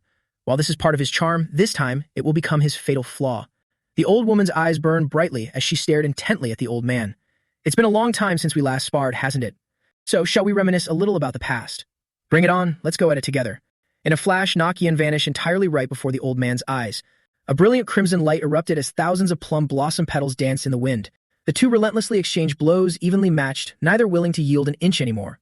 No matter how many strikes the woman unleashed, Hakdu stood firmly, flawlessly blocking every single one. Their movements were so incredibly fast that an onlooker couldn't even follow them, one relentlessly attacking, the other perfectly defending. Standing on the sidelines, Tom Min vaguely realized. Master clearly said that altering sword stances cannot break through the sword net of the world's 36 swords, so why is she stubbornly using changing stances mixed with feints? He sharp-sightedly noticed. There are still remnants of the purple cloud's sword key lingering along the paths of her strikes. As for the old Hakdu, he was just like in the old days. How satisfying. Mao Qian.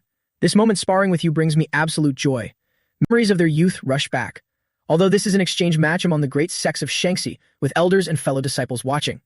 Rather than their expectations and cheers, I care far more about how you feel. How do you feel? In this moment as we cross swords under the title of the Dragon and Phoenix of Shanxi. But the happier he was, the more her tears flowed. He couldn't understand it at all. Why does your expression look so filled with sorrow? Why? Suddenly, it dawned on him. Those were the tears of the present. Taking advantage of his momentary distraction, the woman unleashed an earth-shattering strike. Nokian flew straight backward toward Tan Min, but his expression remained tense and terrified as he stared straight ahead. Master unleashed such a ferocious attack, yet he didn't suffer a single scratch. Old Hakdu was still standing there like a towering mountain. The woman reiterated, I already told you, the illusion sword cannot break through a flawless world's 36 swords. Manhwa's illusion sword was never meant to dismantle the opponent's sword techniques. It is a sword that sees through the human heart, breaking through their inner weaknesses. The attack I just executed against Hakdu was, in truth, all just to lay down the sword key formation. She had calculated everything. From the very beginning, I had no intention of defeating Hakdu's sword technique head-on. Now, after the old man had stepped into the formation, the true attack revealed itself as an earth-shattering light exploded. Fan Min finally realized it. All her attacks were leading up to this. I see, this is the ultimate technique of the Plum Blossom Sword Art. This skill was the 24 stances of the Plum Blossom Sword Art. Plum blossoms sent spreading for 10,000 miles. Although it looked like beautiful blooming petals of sword ki, in reality, each petal carried the devastating power of a mighty sword strike. But why? Within that overwhelming storm of sword ki, there's actually a flaw. There is no way Master wouldn't notice such a mistake. As for old Hakdu, of course he saw it. His crimson eyes pierced right through that opening.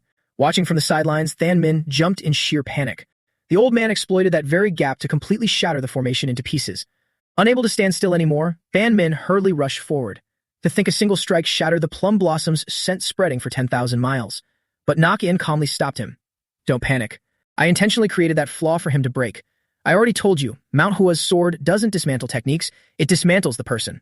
The Taoists in Shaanxi were once influenced by the Quenjin school, merging the circulation of Taoist inner ki with the mind's consciousness. So, what do you think consciousness is? It's not something born merely from deep thought. It is the culmination of accumulated martial arts, conversations with others, daily interactions.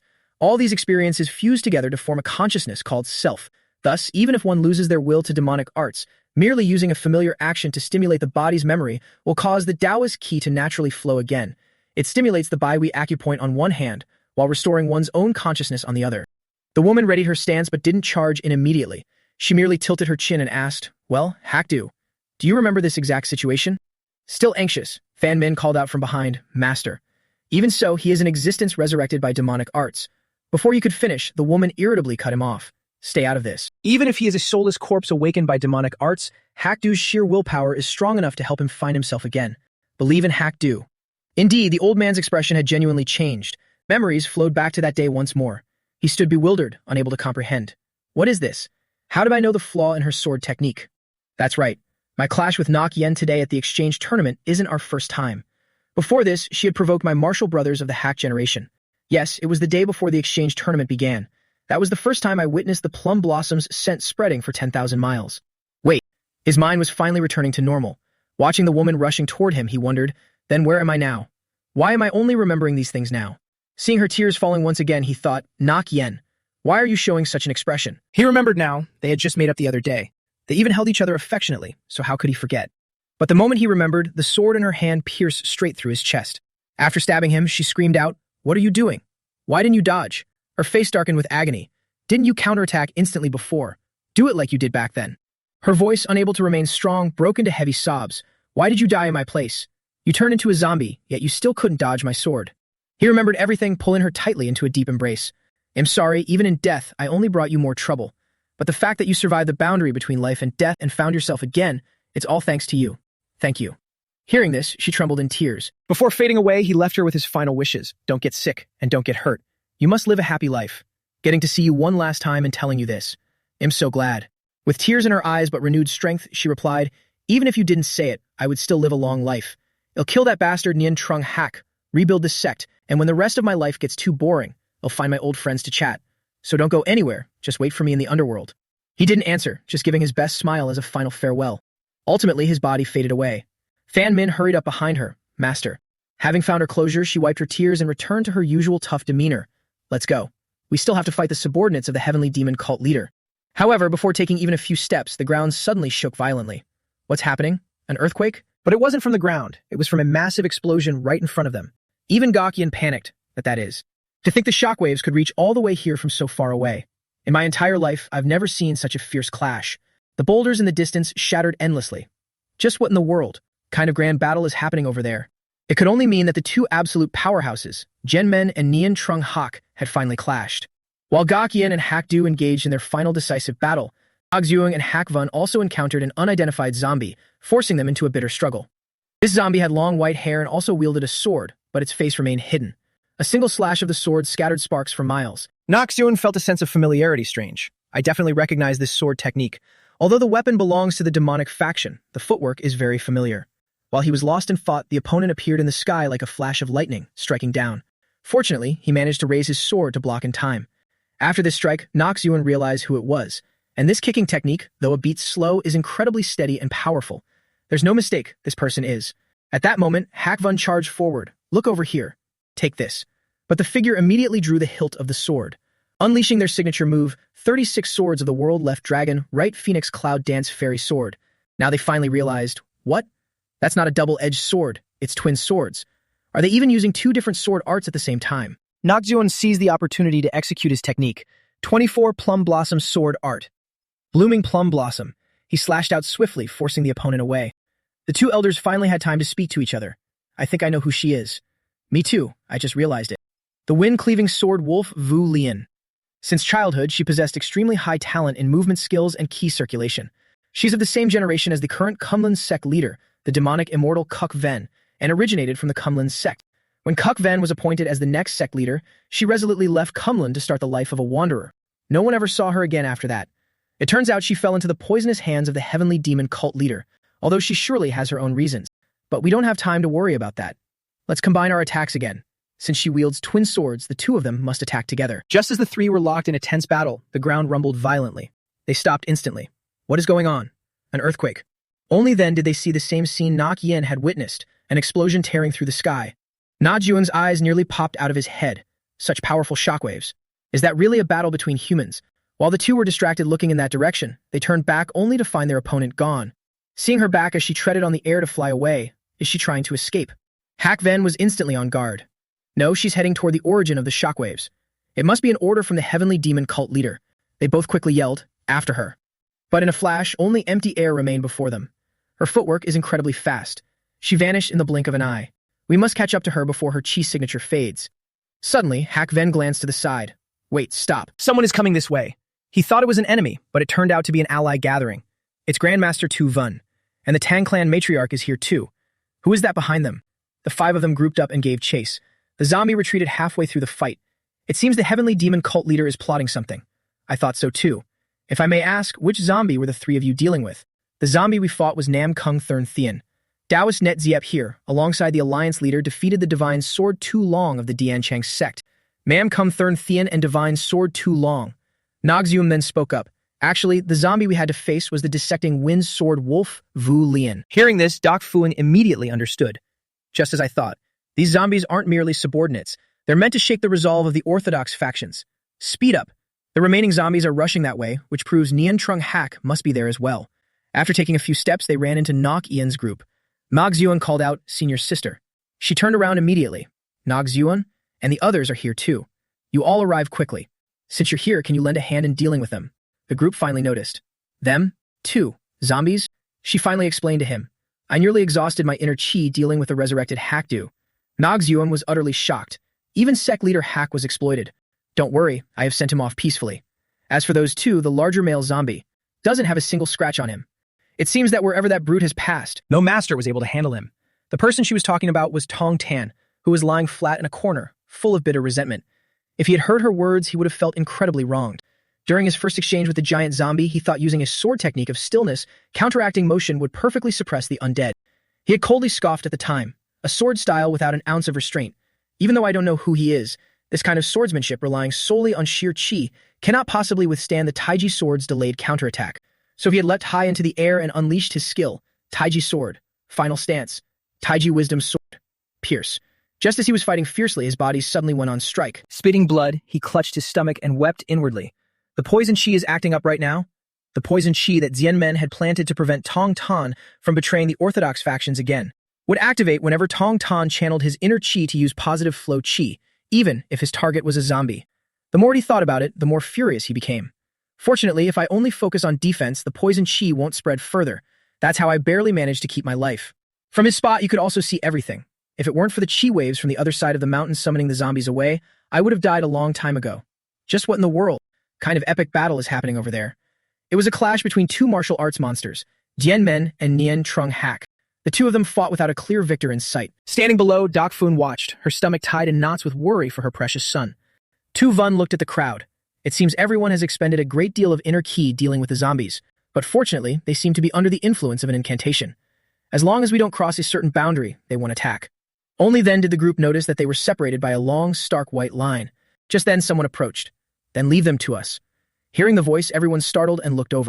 The Taoists, the two elders, the Kamtong sword immortal Phai Hu, and the Kumun demonic immortal Kuk Vun had finally arrived. Phai Hu spoke immediately. The two of us will handle them. Kuk Vun added, we have a score to settle with those two. The two of them chose their own opponents. Vu Lian, to think this would be the outcome of you leaving the sect. Had I known, I should never have let you go. Tai Hu stared intensely at the other one. City-breaking sword, Lao Han. It's been a long time. Even as a nomad, you learn the martial arts of the orthodox factions, less than greater than. Yet you cause riots in Gansu and oppose me time and time again. Less than greater than. Nakian was not very reassured. Will you be all right? The other zombies required at least 2 masters to handle, yet you two want to fight one-on-one. Kuk Vun glanced over and replied, since ancient times, Kumlin has tasted enough bitterness from the demonic cult's cunning tricks. This small matter is absolutely nothing. His hand gripped his sword tightly. Everyone, please try to conserve your stamina. After all, once this battle ends, we still have to confront the heavenly demon cult leader together. The 2 old men volunteered themselves. Just leave those 2 zombies to us.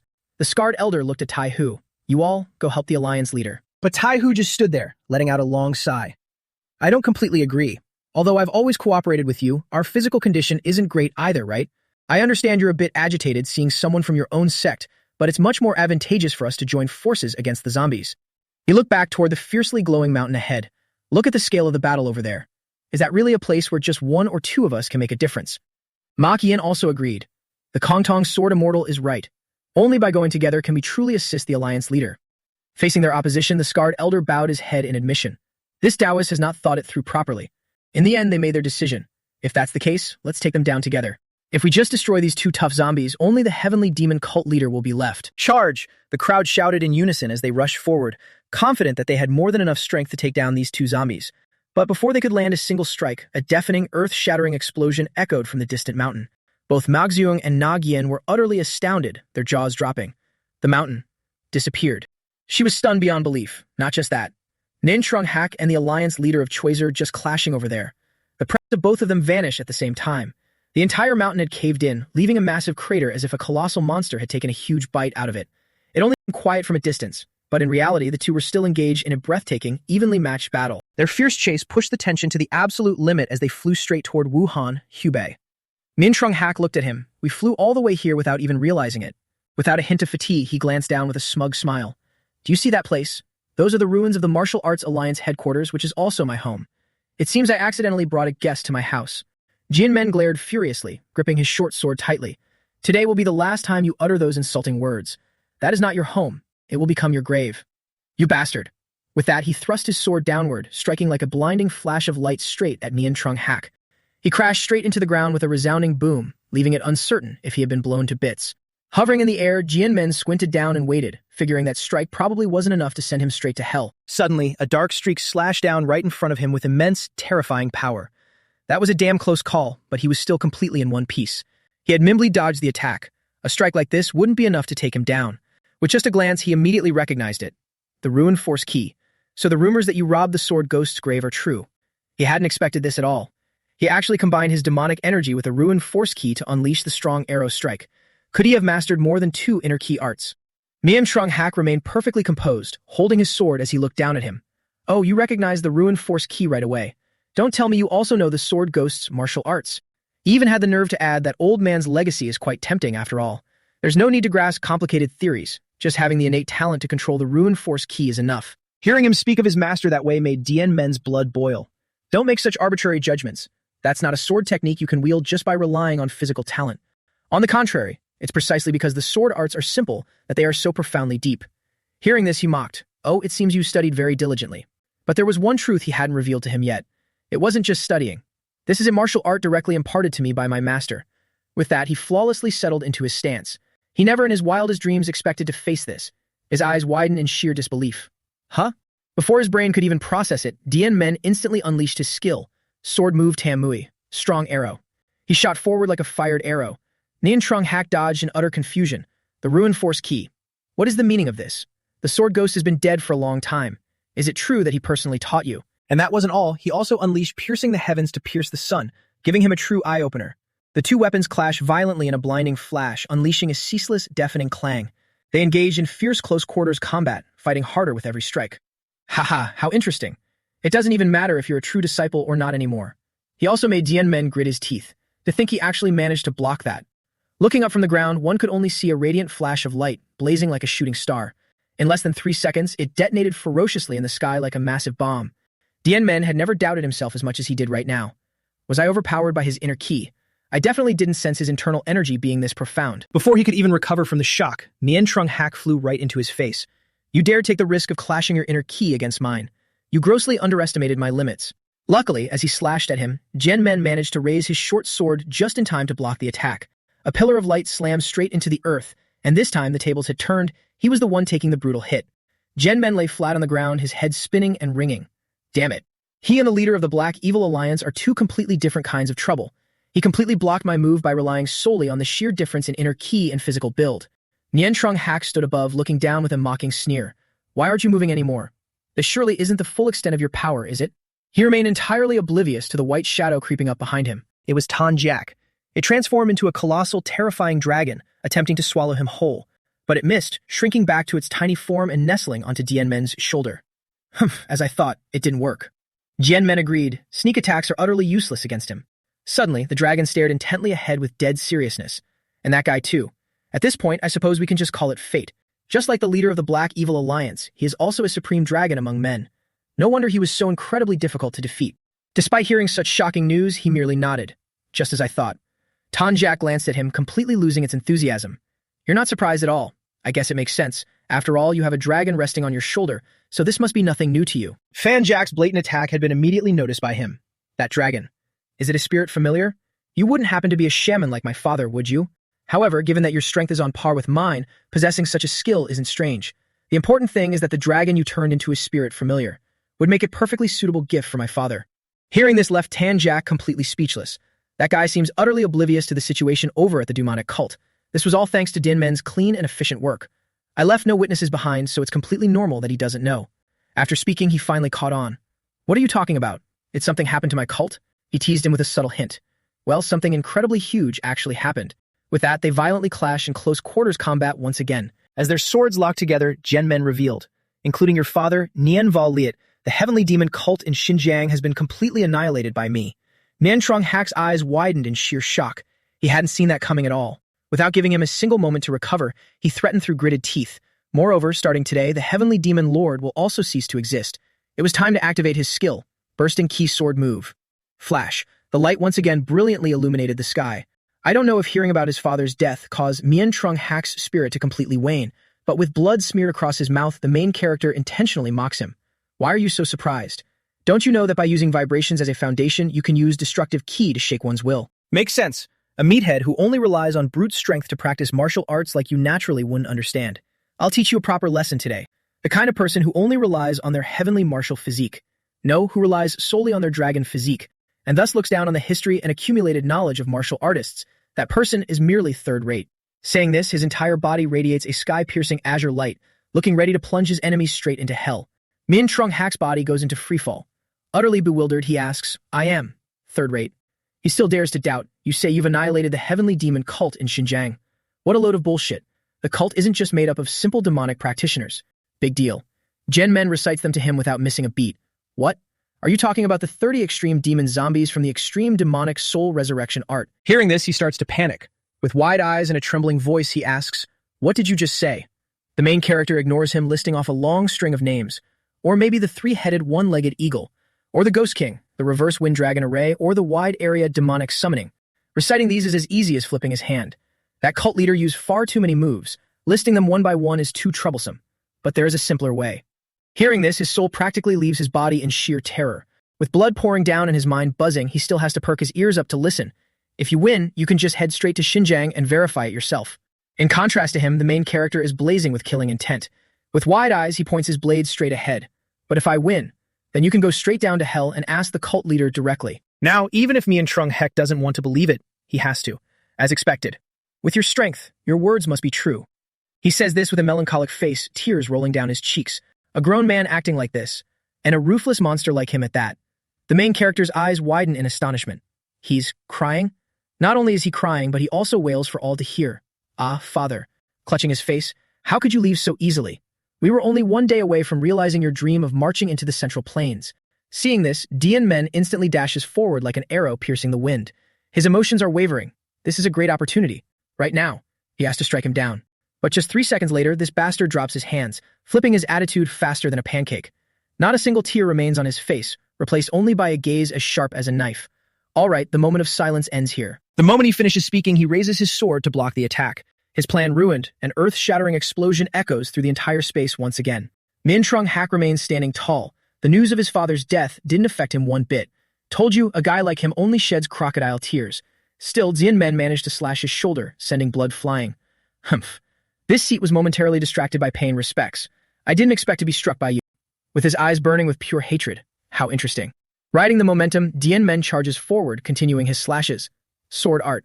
Sky-covering array. Thousands of swords fly through the air, all aimed squarely at the enemy standing there. But this Min Trung Hak is truly skilled.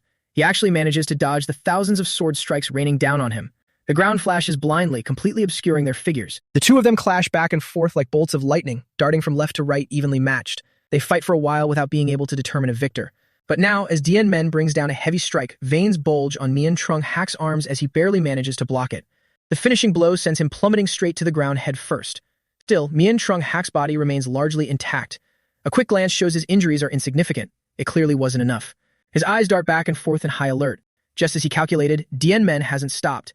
Without even seeing his silhouette, thousands of sword strikes once again envelop him. After dodging the initial attacks, he arrogantly taunts. "Though you've impressed me quite a bit, I've already seen through it all. Is this all you can muster?" Those words completely piss off the main character. His entire body radiates murderous intent. "He'll finish you in one move." Each sword strike glides through the air as gently as a butterfly, yet unfathomably sharp. Min Trung Hak's expression remains completely unfazed as he counters with the demonic point crescent key wheel. The entire forest suddenly goes deathly silent, but it's the calm before the storm. The ensuing explosion is 1,000 times stronger than all the previous ones combined, leaving a colossal crater in the ground. The main character pounces like a starving demon. Gripping his short blade, he leaps high into the air. He can clearly feel it. Such immense power. But it's not over yet. Could this guy? He glances over. You noticed? That's right. The ultimate pinnacle of all martial arts is ki martial arts. Looking down from above, the sword trajectories he executes are clearly visible. Both Din Men and Tan Jiak stand perfectly still, observing first. The sword ki from his attacks is converging. The snake also realizes this is. Its face immediately contorts in panic. Grinding its teeth, it roars, guiding demonic ki and destructive true ki into the sword ki generated purely by his internal energy. This isn't martial arts, nor is it a spell. This can only be achieved by relying entirely on a power that defies common sense. Min Trung Hak stands in the center of a gigantic circle, surrounded by streaks of black sword ki. He looks up at him, his sword still pointing to the sky. What should I name this divine art? I've thought about it, and it's best to inherit my father's dying will. The crimson-black rifts in the air begin coalescing into bizarre rings. It feels like you could summon hell itself at any given second. His face is sinister and grim, calling out the name, Ascension Demonic Art. Meanwhile, on the other side, Tu Van's group was still locked in a fierce battle with the two zombies. The old man, sweating profusely, looked at his friends in dissatisfaction. Ugh, why am I always stuck with this role? I'm leaving the rest to you all. He was struggling to hold back the zombies' swords so his comrades could attack. Understanding his intention, both Nak Duong and Hak Van charged forward at the same time. With a strike sweeter than candy, their swords sliced off one of the zombies' arms and legs. Tai, who also rushed in, shouting, "Please step back, Grandmaster Tu Van." The technique he unleashed was the demon-subduing divine art. The zombie was instantly incinerated, leaving not a single speck of ash behind. Tu Van looked on in awe. Such destructive power. Tai, who explained, the primordial unity key art has evil banishing properties. It's especially effective against dark arts. With things settled on their end, they looked over at the other three. Speaking of which, Kuk Van's group is still struggling over there. Unable to win after a long struggle, Nak Yen grew furious. You sluggish Taoist. Hurry up. Who takes half a quarter hour just to gather their chi? The scarred old man, so embarrassed he wished the ground would swallow him, gripped his sword. I'm sorry, but maintaining a calm state of mind is the most crucial part of this technique. Jade Heart Unifying Art. He finally charged forward, unleashing his ultimate move. Cloud Dragon 8 Great Stances. Supreme Purity. With those words, he brought his sword down in a vertical slash. The zombie woman was cleaved in two, her white bandages falling away. She tried to say something but couldn't utter a word. The scarred man took the opportunity to tell her, the Jade Heart Unifying Art can also dispel evil. Ascend in peace, martial sister. Tai, who walked over upon seeing this. So it's over on this side too. Nak Yen looked anxiously at the distant light. Sorry to ruin the celebratory mood, but The Alliance leader's presence has vanished. What do we do now? The scarred man guessed. His presence disappeared toward the east. Let's chase after him in that direction. Tai Hu stroked his beard and argued, where in the east? If we blindly head east, we might end up all the way at the Yellow Sea. Suddenly, Poison Phoenix looked up at the sky, her voice trembling. I don't think we need to waste time looking. She was sweating profusely. That energy erupting from Bamboo Mountain. Only Dian Men and the Lord of the Demonic Expanse could unleash something like that, right? Indeed, in the distance, a terrifying black pillar of energy plummeted from the sky. The group stood there, completely helpless, as the space around them began turning blood red. On Dian Men's side, things were incredibly dire. He strained with all his might. The protective astral chi formed by the dragon scales weakened instantly. I won't be able to hold on for much longer. If I lose focus for even a second, this storm of demonic energy and destructive true chi will crush me into dust. Blood spewed from his mouth. Tanjiak frantically cried out, Dian Men, can you hear me? Even if I replenish your poison chi, your internal energy will run out first. No matter how much internal energy you use to defend, it'll eventually be pierced. You're better off temporarily enduring it with my body. So just bear with it for a bit, Dian Men. With that, it leaped off his shoulder. Dian Men didn't even have time to react, completely unaware of what it was planning to do. Right at that moment, an unimaginably massive jaw opened wide behind him. Tanjiak swallowed in whole, sheltering him safely inside its mouth. Caught off guard and unable to dodge, Dian Men roared, What are you doing? He only heard its response. You need to save your strength, Panjiak. Just as he screamed its name, the dragon took the full brunt of the waterfall of demonic energy pouring from the sky alone. It was uncertain if they would survive this ordeal. The pitch-black pillar of demonic energy continued to rain down relentlessly. Only after a long while did it gradually dissipate, leaving only Nian Trung Hatch standing there. Suddenly, a long, dark silhouette plummeted straight to the ground. It was Tanjiak. Its body was completely drained of strength and covered in wounds, as Dian Men crawled out from its mouth. He finally understood, and had done that to protect him. If it weren't for Tanjiak, I would have definitely suffered a fatal wound, but he was worried sick about it. What if it died? As soon as he was out, he immediately checked its condition. Fanjak, why did you act on your own? Its eyes were completely glazed over. It was breathing faintly, showing no reaction whatsoever. Dian Men panicked, his eyes widening in horror as he desperately called out, Fanjak. He was on the verge of tears when he finally heard its voice. Dian Men, are you okay? Specks of light began floating away from its body. He frantically cried, Fanjak, your body. It quickly reassured him, Don't worry, I won't die. It's just that my divine core has been depleted too much. I can no longer maintain my original form. Its eyes fluttered shut. Until my divine core recovers, I'll have to rest for a while. With those final words, a single orb of light floated into his hand. It shrank back into a tiny dragon no larger than a small snake. I'm sorry I couldn't be of more help. This was more than enough. How much more could he ask it to sacrifice? Dian Men just wanted it to stay safe and healthy. Fanjiak, it's all thanks to your help that I made it this far. Just hang in there a little longer. He had to finish off that bastard as quickly as possible. Narrowing his eyes, he glared fiercely at his enemy. Perfect timing. Over there, he saw it, the blue light radiating from his body. There's something coming right at us that can restore your divine core. The essence of divinity. The moment their eyes met, they drew their blades. He was utterly disappointed to see Dian Men still alive. That was the divine art I poured my blood and sweat into creating, yet you still survived. His disappointed face darkened completely. That hurts my pride a little. As soon as he finished speaking, both of them vanished in a flash, nowhere to be seen. Naturally, since they were charging in for a brutal fight, where else could they be? After the incident with Tanjiak, he was absolutely enraged. There was no way he'd spare in this time. He almost lost his beloved familiar. Both of them slashed across each other's cheeks at the same time, drawing blood. But Jin Men had the upper hand, bringing his dragon blade straight down as his opponent raised his sword to block. However, Nin Trung Hak's sword was radiating a pitch-black demonic ki, startling him. What? With a boom, his dark sword strike grazed past. Luckily, he tilted his body to dodge it. He almost lost his head. That scared the living hell out of him, but thankfully he dodged it. On top of that, he noticed, even after unleashing such a powerful move, his sword still harbors an incredibly immense ki. He's not exhausted in the slightest. Just as he thought that, the guy charged at him again. It seems you still have time to be distracted, huh? The longer this drags on, the worse it gets. He had to end this quickly. To deal with this guy, I absolutely must not show a single flaw.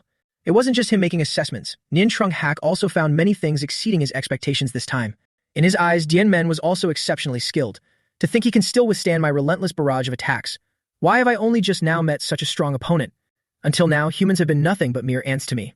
Just dust that cannot halt my advance. That's why I took pity on those ants, playing with them using this rule called martial arts. But this guy is different. He's not an ant that needs pity. Instead, he is an equal to me. Looking at Dian Men, he even envisioned a majestic green dragon holding a sword in its jaws, an opponent he couldn't possibly defeat, a sword dragon. Just thinking about that, he couldn't help but burst into laughter. Ha ha ha. What the hell was he laughing at in the middle of an intense fight? He paused, slightly staring at him. Just what is making you so happy? Nin Trung Hak grew even more arrogant, smirking boastfully. For the first time in my life, I've met someone who doesn't need my pity. How could I not be happy? The killing intent radiating from his body was pitch black. Going all out, he threw his sword to the ground. Next, I won't be using a sword anymore, because there's no need to fight by the rules of ants. He had no idea what trick the guy was planning next. What do you mean by that? The power in his body surged explosively. It turned out he had been holding back and was only now unleashing his strongest move. If it's you, then you can surely withstand my true power. Watch closely. This is my true power. Bright blue bolts of lightning struck straight down from the sky. He clenched his fist and a black weapon appeared. No wonder he threw his sword away. The weapon he just pulled out was the demonic lightning. He hurled it straight at Dien Men, who quickly stepped back and dodged it instantly. But there wasn't just one. Dozens, hundreds of them rained down from the sky. These lightning bolts contain an extremely dense amount of demonic ki. He can actually shoot lightning like a rain of arrows. Damn it. He was forced to run left and right to dodge them. But this wasn't a solution. I can't just keep dodging forever. Stopping, he unleashed a skill, piercing aura. But it was still to no avail. He was taken by surprise. Has my piercing aura weakened? After trying to block, he ultimately had to jump to the side to evade. A black orb, darker than the darkest night, appeared in his hand again. You dodge fast. But how long do you think you can keep dodging? I'm sure you realize it by now, but this is as easy as breathing for me.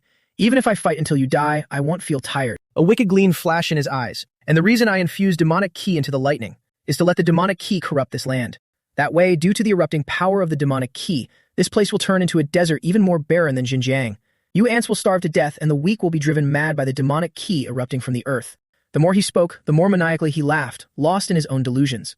Even though this isn't the method my father wanted, the vision of the demonic faction ruling the Central Plains can still be considered a reality. He gritted his teeth in anger, ready to curse. This lunatic.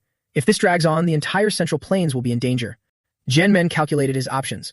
To finish him, I have to use the technique I used against my inner demon. Heaven-shattering piercing aura. He looked down at the short blade in his hand. But back to its spirituality is gone. I don't have much inner ki left either. Can I still pull it off? Well, there was no other choice. He just thrust it straight up, shattering that black lightning of his.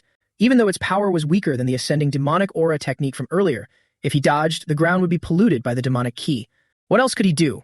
He suddenly remembered Liu Cat Tuan's words from before. If you truly want to protect your family and friends, then I hope you will protect them well. Watch over us from heaven.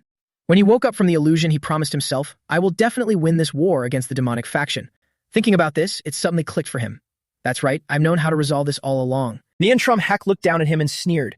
Your inner ki is about to run out, even if it looks like you surpassed human limits. But in the end, are you nothing more than dust? Then let's end this. But before you could finish, a streak of light slashed fiercely, tearing his shoulder and spilling blood. Before you could even comprehend, Dien Men pointed his short sword and scolded. I'll return those words to you. You've underestimated my limits far too much. I will show you what you consider to be mere dust, the absolute limit of humanity. With him going all in like this, there was no one who could withstand it. He, of course, didn't understand, just standing there looking down. Human limits? Now I'm not just speechless, but my anger is blazing. You only managed to scratch me a little, and you think you can bridge the gap in power between us. Even if you act dangerous, I can still see right through it. You've squeezed every last drop of inner ki from your blood vessels, haven't you? Your limits are fully exposed. Jin Men was hit right where it hurts. Turns out he knew about the dragon scales from the start, but ignoring him, Jin Men's eyes glared with deadly seriousness. No, there's still plenty left. The power surging from his body erupted into a pillar of light piercing straight into the heavens. Seeing his incredibly massive, seemingly endless spiritual energy, he panicked. What is this? His inner ki should have been completely exhausted by now. Could this be? He only realized now that it was the innate true ki, but it was too late. He laughed loudly in mockery. Truly a madman. Is your ultimate move really just trading your life for mine? Fighting the enemy only to lose your life is utterly pointless. He let him know. This is not a desperation move when pushed to the brink. It's just, for someone who only bullies those far weaker than himself and treats battle like mere child's play like you, it makes sense you would think that way. But I am different. From a young age, he had always been absolutely serious. From the very beginning, I have always had to deal with those who stood above me, mighty factions, disasters that humans could not change, those with profound cultivation, inhuman creatures, countless wicked art, as well as foes far stronger than me. But he had never known the meaning of fear. Not to brag, but in those countless battles, I have always put my life on the line. Nian Trung Hatch couldn't bear to listen any longer. He relentlessly unleashed pitch-black lightning strikes, the demonic thunder art. All the lightning strikes aimed directly at him, leaving nothing but blinding white smoke and dust. Thinking he was dead, he began to scorn and mock. So arrogant. Always planning to risk your life. So what? He didn't even realize that Dien Men was looming right behind him. Do you think sacrificing your insignificant human life can bridge the innate gap between us? However, this guy was truly extraordinary. He dodged it and spoke without missing a beat. Before that happens, you will run out of vitality and die. You've chosen a foolish path. Dian Men immediately retorted with disdain. You act tough with your words, but didn't you just dodge my sword strike a moment ago? What's wrong? Are you afraid of the sword bearing the life of this insignificant human? A single sentence hit him right in his sore spot.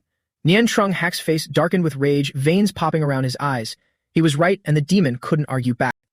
Jian Men attacked right in his face. Keep dodging. It's only going to get harder from here on out. Because just like a dying candle, the innate true ki will erupt the fiercest right before it extinguishes. More and more white scales began to appear on his body.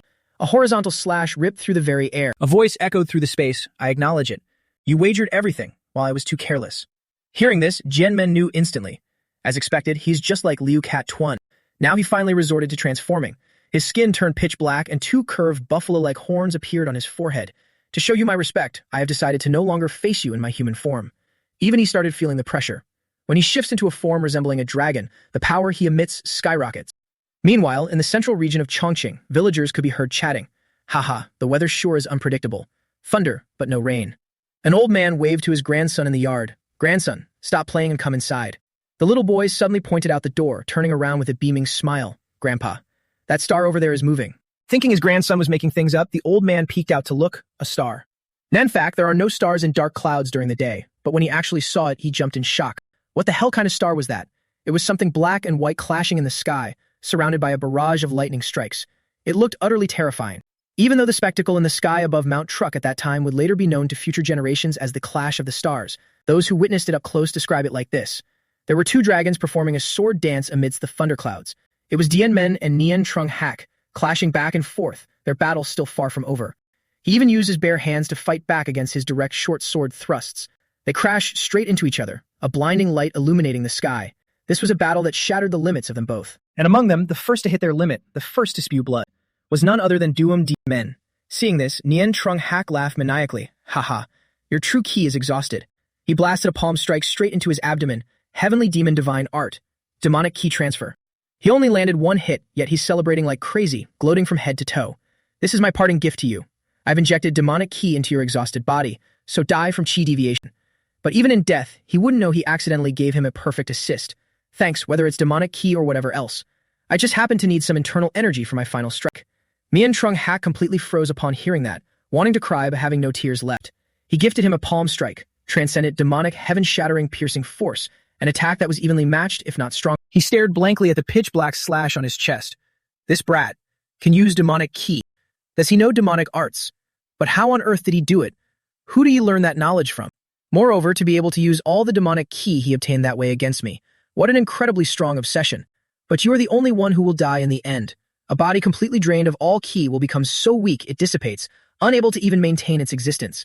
In reality, his body was already as white as a sheet, falling freely. His eyes glared brightly as he smirked mockingly. For you to injure this seat to such an extent, you are highly commendable. For an insignificant human, your strength is not bad at all. But once again, he celebrated way too early. It wasn't until he looked closer at his face that he realized. That guy. Is he? Smiling. Dian Men also had an unused trump card, a colossal skull opening its fang-filled mouth wide, its eyes shining brightly. Devour it. Azure light poison ki. The demonic ki from the gaping hole in his stomach was soon completely drained, leaving not a single trace behind. The guy was completely dumbfounded as he watched. What? What just happened? Only our main character knew. To a body so weak it can no longer maintain its existence, this world is no different from poison. Therefore, I will turn the winds of the sky, the earth, and all things in nature, even the reverse-flowing demonic ki, all of it into poison. Less than greater than. Swallowing it all up, the massive amounts of poison ki from heaven and earth all rushed straight into the giant skull. Less than greater than. Nian Trung Hak's face was completely stupefied. This is impossible. The Dantian is an empty vessel. It's been filled again. The hole in the main character's stomach was now completely gone, flawlessly pristine as if nothing had ever happened. That was the new law, forged from the accumulation of karma. Reverse flow and natural flow are ultimately just flow. In that newly filled vessel, demonic ki, internal energy, and natural true ki are all just flow. And he had used essence, ki, and spirit to completely absorb the flow of all creation, transcending both natural and reverse flows, rather than merely stopping at comprehension. Just like the demonic shedding realm, he had completely surpassed the transformation realm. After drawing infinitely close to the unchanging truth that all things can be transformed, the blue, red, purple, golden, and even black lights were all sucked into that bottomless abyss. The martial artist standing on the ground looked up, nobody understanding what was happening. Everyone dropped their jaws, gazing at a spectacle that words could not describe. It was a realm that only a few in the history of the martial world had ever touched, one the world had yet to accept, and even its name had not been passed down. A few busybodies who witnessed it described that mysterious glowing form as the five chi returning to the origin. Some others believed they had beheld a realm unattainable by humans, calling it reaching the apex. But when future generations defined Dian Men's realm, due to its unfathomable profundity, they called it Profound Realm. Dian Men's physical appearance had also changed, becoming undeniably more handsome, though the exact details remain unknown. Mian Trung Hak had surely lost. He lay flat on the ground, his brain still unable to process what had happened. What? Are you saying you have become an existence that transcends limits? Merged into one entity. Is this the form that transcends human limits? Looking this handsome, he probably really wanted it too. Logically speaking, reverse-flowing demonic ki and forward-flowing true ki could never be fused together. Thus, Min Trun Hatch, who once sought to learn the rune's power, was forced to temporarily discard the demonic arts and demonic ki he had honed his entire life. After that, he continuously repeated the process of practicing rune's power and discarding demonic ki, alternating between the two types of ki circulation, until his heavenly martial body, no, his dragon body, could adapt to the coexistence of both energies. After about 10 years of doing so, he finally reached the demonic shedding realm, where demonic and orthodox energies harmonized. This realm was also a state that surpassed human limits, much like the transformation realm or the extreme demonic realm. No matter how hard he thought, he couldn't comprehend it.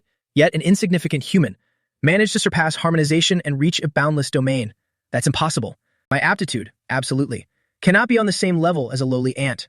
Unwilling to accept it, the power within him erupted, determined to make one final struggle. Our main character's expression remained unchanged as he watched his antics. Using demonic arts on yourself?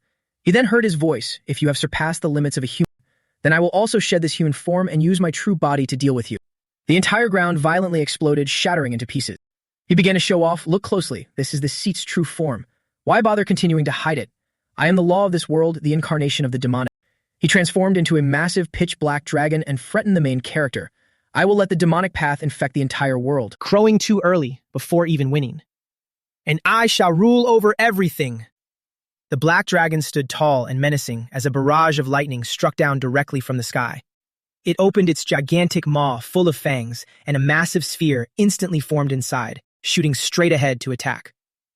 This move looks quite something, doesn't it? Our main guy realized. This isn't demonic ki. It's pure natural ki. This guy has completely reached the realm of a divine beast. Landing just one blow, he immediately bragged out loud. My power! As a mere insect, no matter how profound your enlightenment is, before a power that rivals the laws of nature, it's all useless. Dianmeng's eyes flashed as he stared straight at him. No matter how tremendous the power is, it's meaningless if you don't know how to use it properly. Forcing him to draw his short sword once again, I'll show you why you can never defeat me. I'll carve this sword strike deep into your body. His aura was even more terrifying than the beast's, his eyes blazing. You! Terrified into a rage, he screamed like a spoiled child. Stop trying to act tough. Nakian's group rushed over like the wind, even though that black lightning just vanished. The weather has gotten even more eerie. Nothing bad has happened to the Alliance leader, right? I hope he's okay. Suddenly, they all froze in their tracks, staring at the scene before them. The ground was littered with countless animal corpses. Are all the wild beasts dead? There are no bite marks or wounds. Doc Phone guessed. Could it be the influence of the heavenly demon cult leader? Elder Tu Van agreed. That must be it. They soon figured it out. Demonic ki is rising from the ground. That seems to be the cause. But before they could process their shock, several villagers suddenly appeared. Their eyes widened in horror. Good heavens.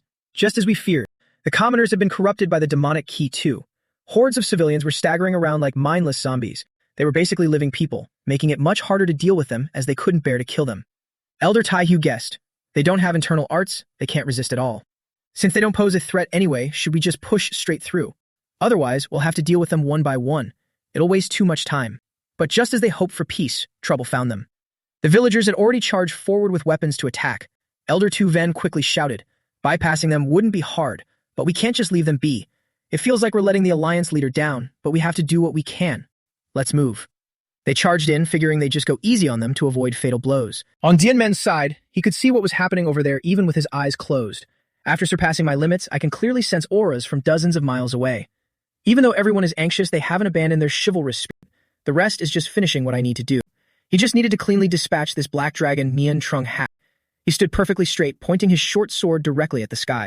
It's not a demonic art, but pure natural ki. The very law of nature in this world. He was confident in his victory, unable to hide a triumphant smile. Are you trying to suppress me with that again? Is this so-called law of nature all you've got? What I'm cutting down isn't the dragon before me, but the very world being crushed by my power. Slashing horizontally, he tore across the dragon's face, heaven-shattering domain cleaver.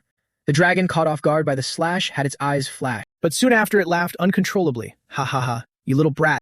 The entire short sword in his hand shattered into pieces, leaving nothing behind. The dragon thought it had the upper hand.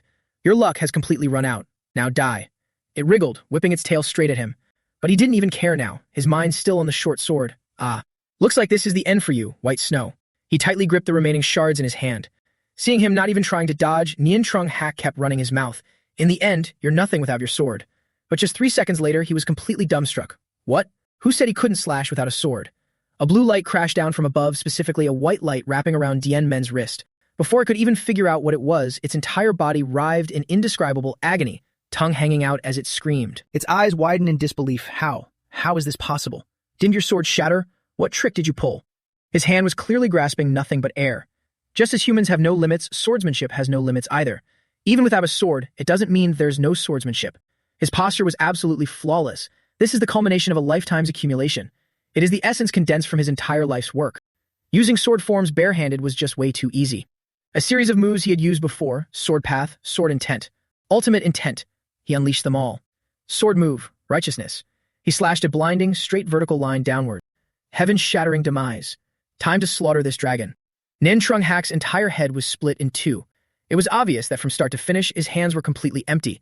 Even in death, it couldn't understand how could this be, this seat, by a mere insect. Well, had just explained a little to the dying fool, do you still not get it? Dien Men's eyes glowed golden with spiritual power. That's why I told you to stop. You're nothing but a third-rate hack. From Nian Trung Hak's perspective, a sword was the most suitable weapon for slaughter. I was once very curious. What is the value of the weak being killed by this? What is the meaning of their lives? I don't need to understand, but I never could. Those pathetic ants, whether they be the cultists of the divine cult, the livestock, or the masters who surpassed the demonic extremity, less than greater than, the puppets I fancied, or even my father, the great cult leader. The greatest yet insignificant ambition those lowly creatures displayed was simply ascending to immortality. Such foolish delusions. Although the one who took me in and raised me was a lowly, short-lived mortal incapable of ascending to immortality on his own, I truly loved him, but I absolutely couldn't understand him. Ultimately, he was still an existence fundamentally different from me. Insignificant specks of dust, that is what humans are. After arriving in the Central Plains, everything became even worse. How dare they demand to punish the demonic path? Why do they rush to their deaths like moths to a flame? Whether it's hundreds of years of wisdom or martial arts, it's just something I can eradicate with a flick of my hand. Though it's true that occasionally someone I can't comprehend would appear. But what's the use of that? With just a little observation, I can defeat them in the blink of an eye. How useless. Were they born just to die? Otherwise, to challenge an invincible being like me just for things like faith or spirit is simply absurd.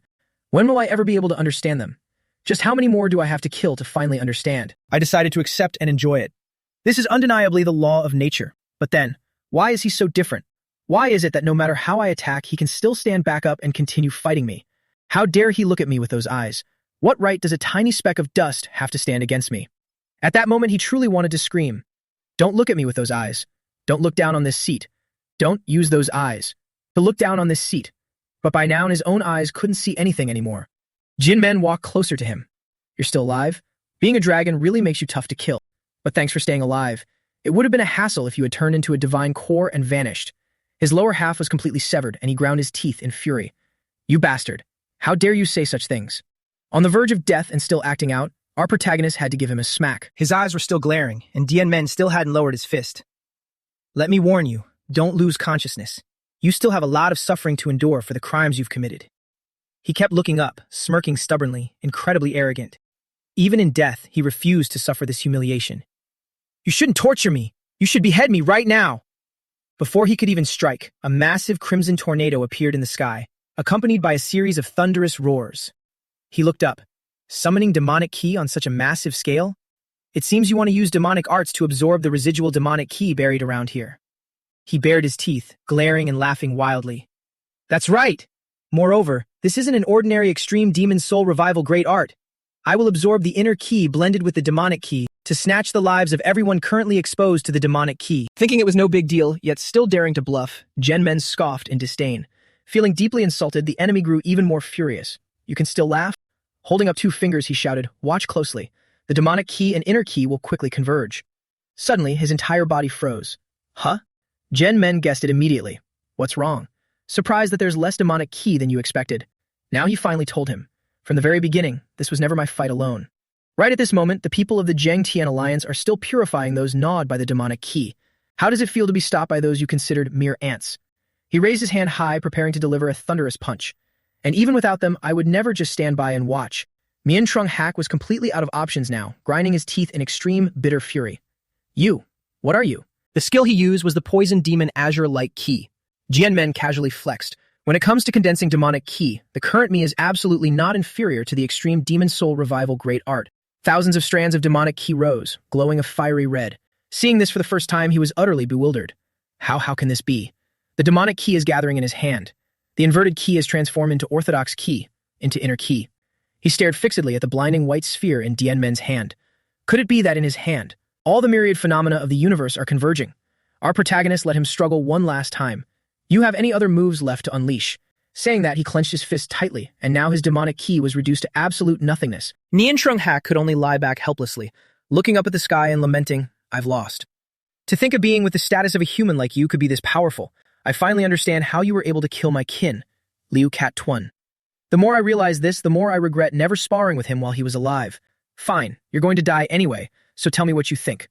As someone who has faced both dragons of the mortal realm, who did you find more interesting?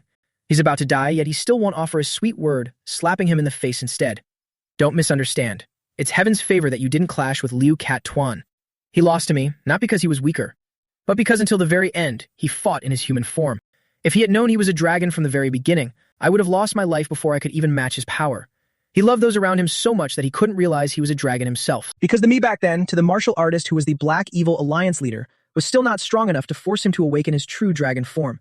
Indeed, if I had met you before facing the Black Evil Alliance leader, with my enlightenment at that time, I definitely couldn't have stopped your disaster-like power. But if you had met the Black Evil Alliance leader before me, he would have discovered his true form while fighting you. Whether as a martial artist or a living being, he would have reached the absolute peak and then become an invincible existence in this world. Before turning away, he mocked him. Isn't it fascinating? The encounter you delayed changed my life. Seeing Nakyen's group arriving behind him. And this time, I will be the one to delay your judgment. But everyone was dumbfounded. Though I don't understand what the Alliance leader is saying. He's really okay. His hairstyle even changed. The one standing before him. Is that the Heavenly Demon cult leader? Why is he turned into that? Nen Trung Hatch didn't understand at first. What are you doing? He said before it finally clicked. You dare let those insignificant ants decide my life and death? There should be a limit to insulting me. Dianmen was furious, furrowing his brows in disdain as he tossed him high into the air. Wrong. Just now. You should have begged them for your life. Friends, family, comrades. They all had to sacrifice themselves because they were weaker than you. Whether you want to live or die now, less than greater than. As the weak, you must beg. If you don't want to, then kill them yourself or end your own life. Less than greater than.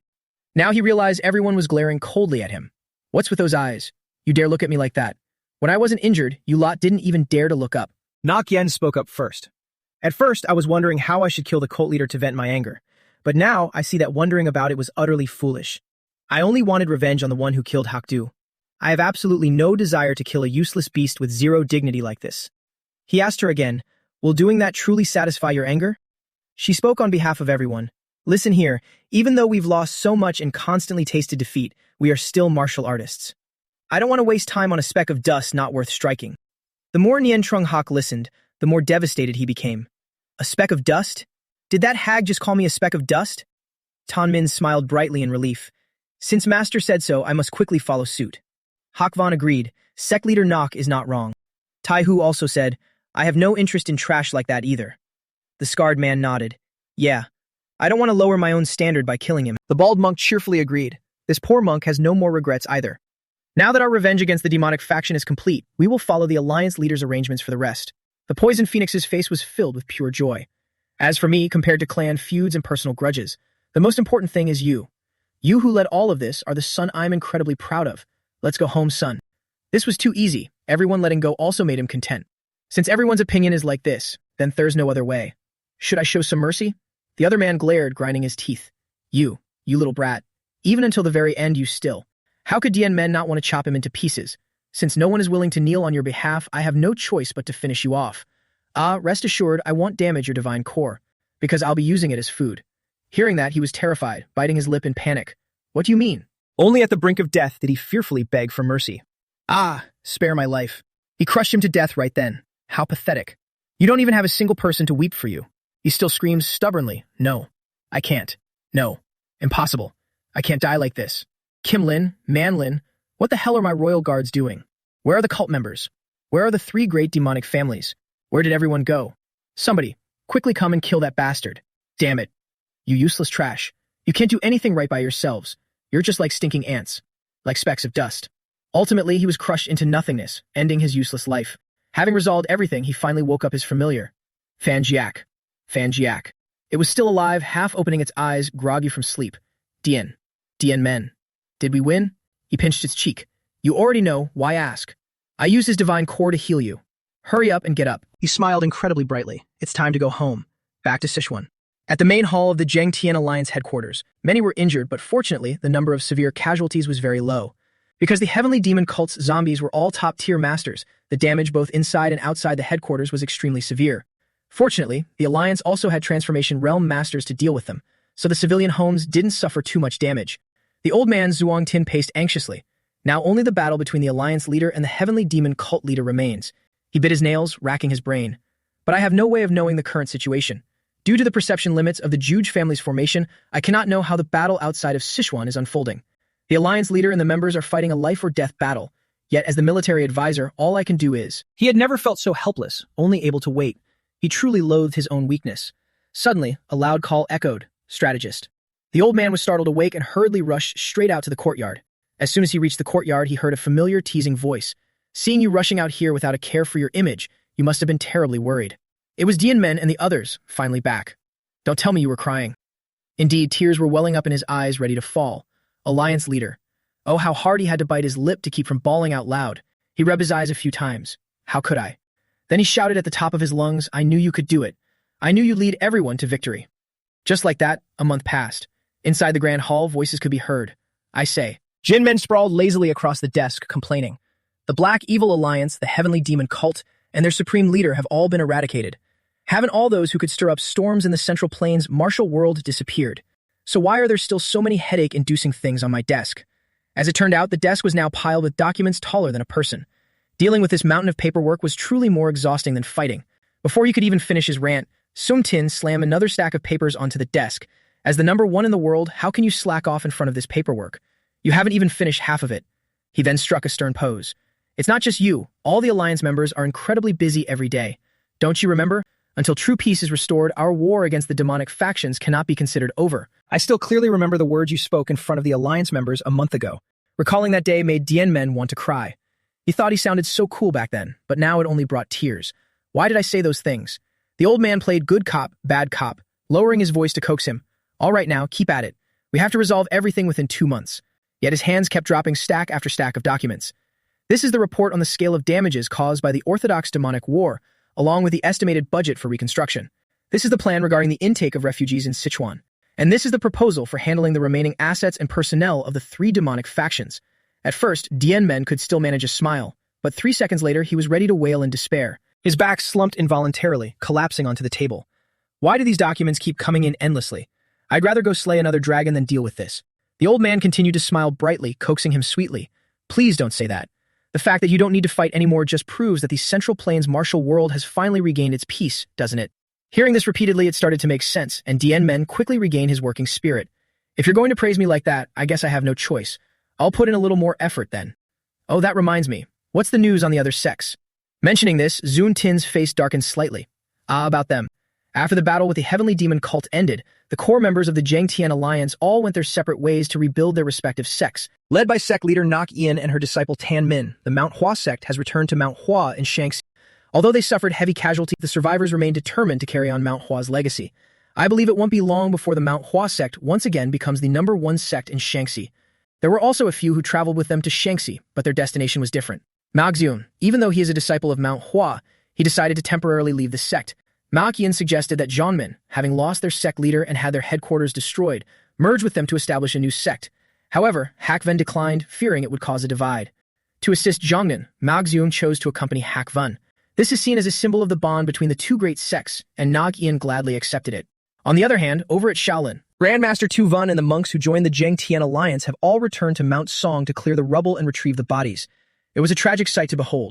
Even though Shaolin's 1,000-year legacy had crumbled, they felt no despair or anger. Instead, they are quietly cultivating, silently rebuilding Shaolin. Reading these lines brought relief to Dian Men, making him think of the poisoned phoenix. Mother is taking care of Sichuan and the Tang family. As for Wudang, surely they won't try any funny business, right? Come to think of it, Comtong and Kunlun just said their goodbyes and vanished. Even though they didn't join the Zhengtian alliance, their contributions were substantial. Suddenly, old man Yuan Tin spoke up, alliance leader. On a side note, it seems Chongqing is in dire need of emergency assistance. He looked deeply troubled. The lingering demonic qi there is proving to be quite a problem. That land needs to be completely purified from its very roots. His reminder jogged Dianmen's memory. Chongqing. During my battle with Mian Trun Hak, he unleashed a massive amount of demonic qi there. Although I tried to cleanse it using the clear light qi poison, the residual demonic qi is still corrupting the land. Even though I dispatched people from the medicine hall to save the commoners, their duty isn't to restore the land from its roots. Figuring it was somewhat handled, he reassured the old man. Don't worry, that guy has probably arrived by now. What? Other than you, is there someone else capable of dealing with demonic qi? At this, Dian Men couldn't help but chuckle. Well, there isn't any human who can handle it, but that guy certainly can. Since he was this busy, there was no way his familiar got to laze around and play. It was right there doing hard labor. Scowling and gritting its teeth in pure frustration, it cursed. That brat, Dian Men. How dare he order the great lord Tan Jiak around like a common janitor? After Nian Trung Hak died, the orb containing his entire divine essence didn't just restore Tan Jiak's divinity, it brought about a monumental transformation. Tan Jiak, who had exhausted its divinity twice just like Dian Men, had now evolved into an entity free from the shackles of dragons, just like the five elements dragons. At least as far as I, Tan Jiak, know, I've even become immune to demonic qi. No demon, spirit, or dragon has ever reached such a realm. It wailed out loud, practically crying in despair, a mighty being like me, stuck here cleaning up demonic qi. I've already reached this realm, so why hasn't the mental link vanished yet? Even though I can finally maintain my sanity. Just as it started crying a little, a soft hand gently stroked its head. That just proves how much the young patriarch trusts you. He must be swamped with official duties these past few days and can't step away. Besides, this isn't something just anyone else could do. It was Vi Hu sitting on its head, gently coaxing it. The dragon absolutely loved it and immediately stopped crying. She then added, because of that, we are all deeply grateful to you, from the bottom of our hearts. However, it was only touched for a few seconds before roaring again. Humph. I didn't do this to hear your words of gratitude. Just as you said, I only stepped in because no one else could. On the other side, our main character told the old man Lady Vi Hu said she would go along, so everything should be fine.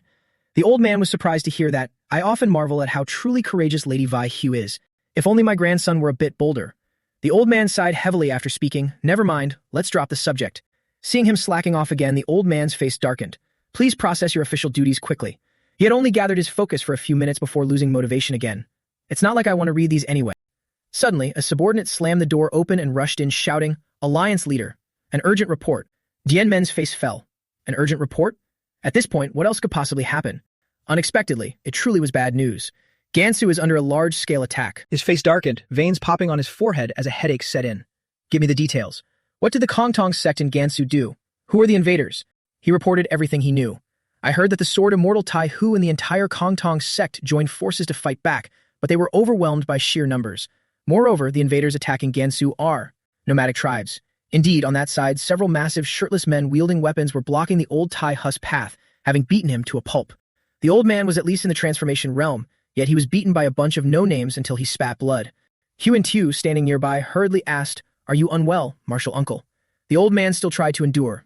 I am fine. More importantly, he looked back at his disciples behind him, all battered and bruised. The other disciples' injuries are too severe. We need a place to rest. The old man couldn't believe it. Although this isn't the first time the nomads have invaded, this attack is exceptionally fierce. To think would be beaten to the point of having to retreat right within the Kongtong sect's own mountain. How did it end up like this? However, before they could even move, a thunderous shout echoed from afar. There they are. The stinking Taoists of the Kongtong sect are over there. Kill them all. A horde of massive, muscular men on horseback charged in, the ground trembling beneath them. The old man looked on in panic. Since when did they catch up to us here? To make matters worse, they shouted, No need to take them alive. Don't spare anyone who knows martial arts. Arrows rained down on them like a torrential storm. Old Tai, who had no choice but to throw himself forward, shouting loudly, Huan Tu, quickly lead the disciples to safety first. With just one man and one sword, the old man charged forward to block the barrage of arrows. Dark blood spewed from his mouth. There was simply no time to circulate his ki to heal. But he had to use everything he had to stall them here. However, he was completely exhausted, his body riddled with arrows. Huan Tu was in a panic, only able to stand on the sidelines and scream, Marshal. Marshal uncle. Marshal uncle. Ultimately, the old man was beaten to his knees, struggling to hold on as two towering men with swords stood before him. He sneered mockingly at the old man's pathetic state. The world rumors that the martial world's vigor has waned lately. Turns out it's actually true. Finishing his sentence, he raised his sword high, ready to strike. In that case, I'll claim the head of the renowned Comtong sword immortal and see for myself. Now no one could save him. Filled with despair, he thought, is this the end? Right at that critical moment, a needle flew in from out of nowhere and embedded itself straight into the bald head of the man. The poison spread instantly. The large man's eyes rolled back, his head turned a dark purple, and he collapsed unconscious. His horde of underlings watched him fall straight off his horse, completely clueless as to what just happened. Old Tai Hu recognized it immediately. Oxhair needles. Ah, could it be? He guessed right. A barrage of glowing green needles rained down from the sky, leaving the massive army of 100 men rooted to the spot waiting for death. One of the leaders turned around in a panic. Wah? What? What is the meaning of this? A familiar voice echoed beside the old man. Every time we meet, it's always like this, isn't it? Their savior, Dian Men, had arrived. Huiyan Tiu was moved to tears. After the collapse of the evil faction and the demonic cult, now it's the nomadic tribes. The Kongtong sect has truly suffered. But now there's no need to worry. Our main character bluntly declared, I will handle this. Old Tai Hu finally staggered to his feet. You have saved me once again. I am incredibly grateful. He noticed it with just a glance. I can sense a small amount of demonic ki and lethal poison in their bodies. This must be the reason why you had such a hard time. Sweating profusely, the old man admitted. They were indeed more ferocious than usual, but that's not the real reason we failed. He was slightly surprised. Could there be another issue? Unexpectedly, the old man spoke bluntly. Because we have no money. Dian Men was completely speechless. What? The old man vividly remembered the gleaming gold coin eyes he had back then. To stop the Black Evil Alliance previously, didn't we have to spend a fortune? That amount was a tremendous burden on us. Therefore, we couldn't recruit any disciples this year, leaving us severely understaffed. Hearing this, Dian Men felt a bit guilty. The old man's face was visibly sad as he bowed his head helplessly. Of course, I don't mean to blame you. On the contrary, I want to thank you honestly. It's just, I didn't want to be indebted to the Zhengtian Alliance anymore, which is why it came to this. He stood there stunned, covering his face in speechlessness, thinking, it truly is partly my fault. I have to settle this matter completely before leaving. So he said, please return to Kontong and sort out the situation in Gansu first. The old man nodded readily. All right, then what are your plans? Our main character naturally had it all figured out. Your sect being attacked is a matter of the martial world. As the alliance leader of the Zhengtian Alliance, it is my duty to resolve this once and for all. The scene shifts to the northern plains of Gansu. A few men on horseback stood on a high mountain looking down. There's been no news from the subordinates who entered Gansu. Could they have failed? Even if that glasses-wearing Taoist is strong, he couldn't possibly be a match for this vanguard unit. The leader was the great chieftain of the nomadic tribe, Ba Ra Tu Kan. His dark-circled eyes stared straight ahead. As expected, do we really have to use that? Suddenly, a disheveled man standing behind him thumped his chest and proposed, Great Chieftain, please entrust me with 200 warriors. I will make up for the vanguard's mistake and conquer Gansu. This boastful man was Bon Tu Man, the raid captain of the nomadic tribe. However, the nomadic tactician, Yulan Ta Si, immediately stopped him. We should first clarify exactly who defeated the vanguard. I heard that recently the alliance leader of the Zhengtian Alliance killed the heavenly demon cult leader, Mian Trung Hatch. Mian Trung Hatch was the one who once killed the strongest warrior, wall-breaking sword Lao Han. If that alliance leader is really here, retreating is our best option. Hearing this, Bon Tu Man felt indignant and mocked him. Ha! You don't even know who the opponent is and you're already so scared you want to run. Yulan Ta Si sighed speechlessly. My point is that we shouldn't provoke an expert whose strength we don't fully understand. The great chieftain, finding their noise grating, spoke loudly. You both make sense. Stop arguing. Since ancient times, our tribe has forged invincible strength by communing with horses. We channel natural ki to fight, but facing people from the martial world, if fierce battle, is inevitable. He smirked wickedly. How could these things change overnight? But there's no need to be too impatient. His eyes glowed a radiant purple. Ha, after all, we have a supplier, a solid backer. Suddenly, a subordinate ran up from behind them to report, Gee, great chieftain, something terrible has happened. The underling, covered in wounds, crawled forward. Someone from the martial world has defeated all our warriors and is wreaking havoc. Hearing this, the three of them immediately changed their expressions, their eyes wide with shock. Without hesitation, they all rushed over at top speed. The moment their feet touched the boundary line, they heard a voice asking, so the leaders have finally decided to show up. The person standing there was Dian Men, surrounded by a sea of corpses. I was losing my patience waiting for you. The hot-tempered Bon Tu Man gnashed his teeth and glared, shouting, How dare you do this? He instantly charged forward with his sword. I'll kill you. The tactician tried to stop him, but it was difficult. Stop, Bon. But he wouldn't listen, continuing to curse as he rushed in. After I kill you, I'll slaughter your whole clan and scalp your mother. This lowly scum actually dared to insult him like that. I won't let that comment slide easily. Let me use one of you to set an example for the rest. Our protagonist held his sword ki, readying his stance to teach them a lesson. Bon Tu Man, who had been running, suddenly stopped and froze, his face sliced clean in half. In just a moment, he had taken care of one guy, and it was so quick and clean. The other two froze in fear, their eyes wide and sweating profusely. More importantly, they saw that he didn't have a sword. Yet it was as if he was using one. With just one move, he had sliced Bon in half. His face gradually turned incredibly grim. This level of strength. Could it be? When I came here, I checked the situation in Gansu. DN men ignored their shock and directly said, "Your vanguard unit was devoured by demonic ki. They pillaged indiscriminately and even slaughtered all the commoners." His expression was dead serious. Normally, dealing with you wouldn't require the Zheng Tian alliance to step in. But since I suspect involvement from the demonic faction, this becomes a matter for the martial world. The leader was terrified upon hearing this, his body trembling like a leaf. "You mean? Could you be?" The alliance leader of the Zheng Tian alliance, Duong Dian Men, the one who killed Nian Trung Hatch. Who else could it be? The protagonist clenched his fists, his eyes glowing blue as his entire body radiated a terrifying killing intent to assert his dominance. "You've heard of me. Looks like my name has shaken the martial world. So what are you still standing there for? Kneel down and beg." However, these guys just wouldn't learn. They all charged at him together. The leader hadn't been beaten yet, so he wasn't afraid. Holding his bow and arrow, he glared and racked his brain to think he could single-handedly defeat all our warriors. A head-on attack won't beat him. I can only use that, he thought as he tightly gripped the arrow in his waist. And just like that, he shot it straight into the sky. Dian Men watched it, initially not understanding what he was doing. Shooting an arrow into the sky? Is he signaling his comrades nearby? Just as he finished his thought, he saw both of them turning their horses around and fleeing, kicking up a cloud of dust. He was truly speechless. I didn't expect them to run away at a time like this. This is the first time I've encountered such a situation. But still, you won't get far even if you run. Suddenly, he saw something zip past his face. What's going on? Who around here is attacking with a bow and arrow? He could easily dodge these measly arrows just by leaning a bit. While dodging the arrows, he stomped hard on the ground and activated his key sense.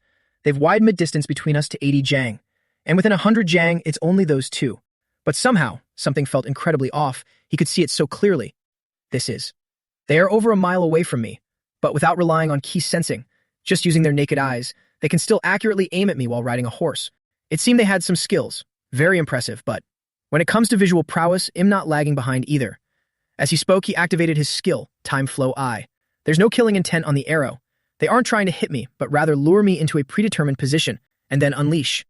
The decisive strike. How could he not predict these petty tricks? Dian Men spun around and perfectly caught the pitch-black arrow flying toward him. Is this your goal? Seeing him grab the arrow, Ba Ra Toucan couldn't stop grinning from ear to ear. However, when they turned back, they saw him still standing there completely unharmed, raising the arrow and lifting his chin. What are you doing? Aren't you going to keep running? The fatal arrow shot by your subordinate has been caught by me. The other two were incredibly tense, but quickly bared their teeth in a smirk. Hee, the arrow doesn't matter. The poison splashing onto you is enough. It was true, there were some mud-like stains on his cheek. Poison. You stopped in your tracks just for this? You guys really don't understand me at all. Saying that, he snapped the arrow in half on the spot. A pitch-black skull materialized out of nowhere. His pet was in for another feast, slowly absorbing all the poison into its body. Meanwhile, Fan Jiak was working diligently when it suddenly snapped its head up to look at the sky. Its first thought immediately went to him. Dian Men, huh? Vi Hu stood on the ground, looking up as she asked, "Is something wrong?" The dragon immediately shook its head. "No, it's nothing." In truth, it had sensed something. What did I just feel through our mental link? It was a familiar sensation. I probably shouldn't worry about it, right? After all, there's no way anything bad could happen to that guy, Dian Men. It was true. He stood there, his entire body emitting a toxic stench as he wondered, what is this?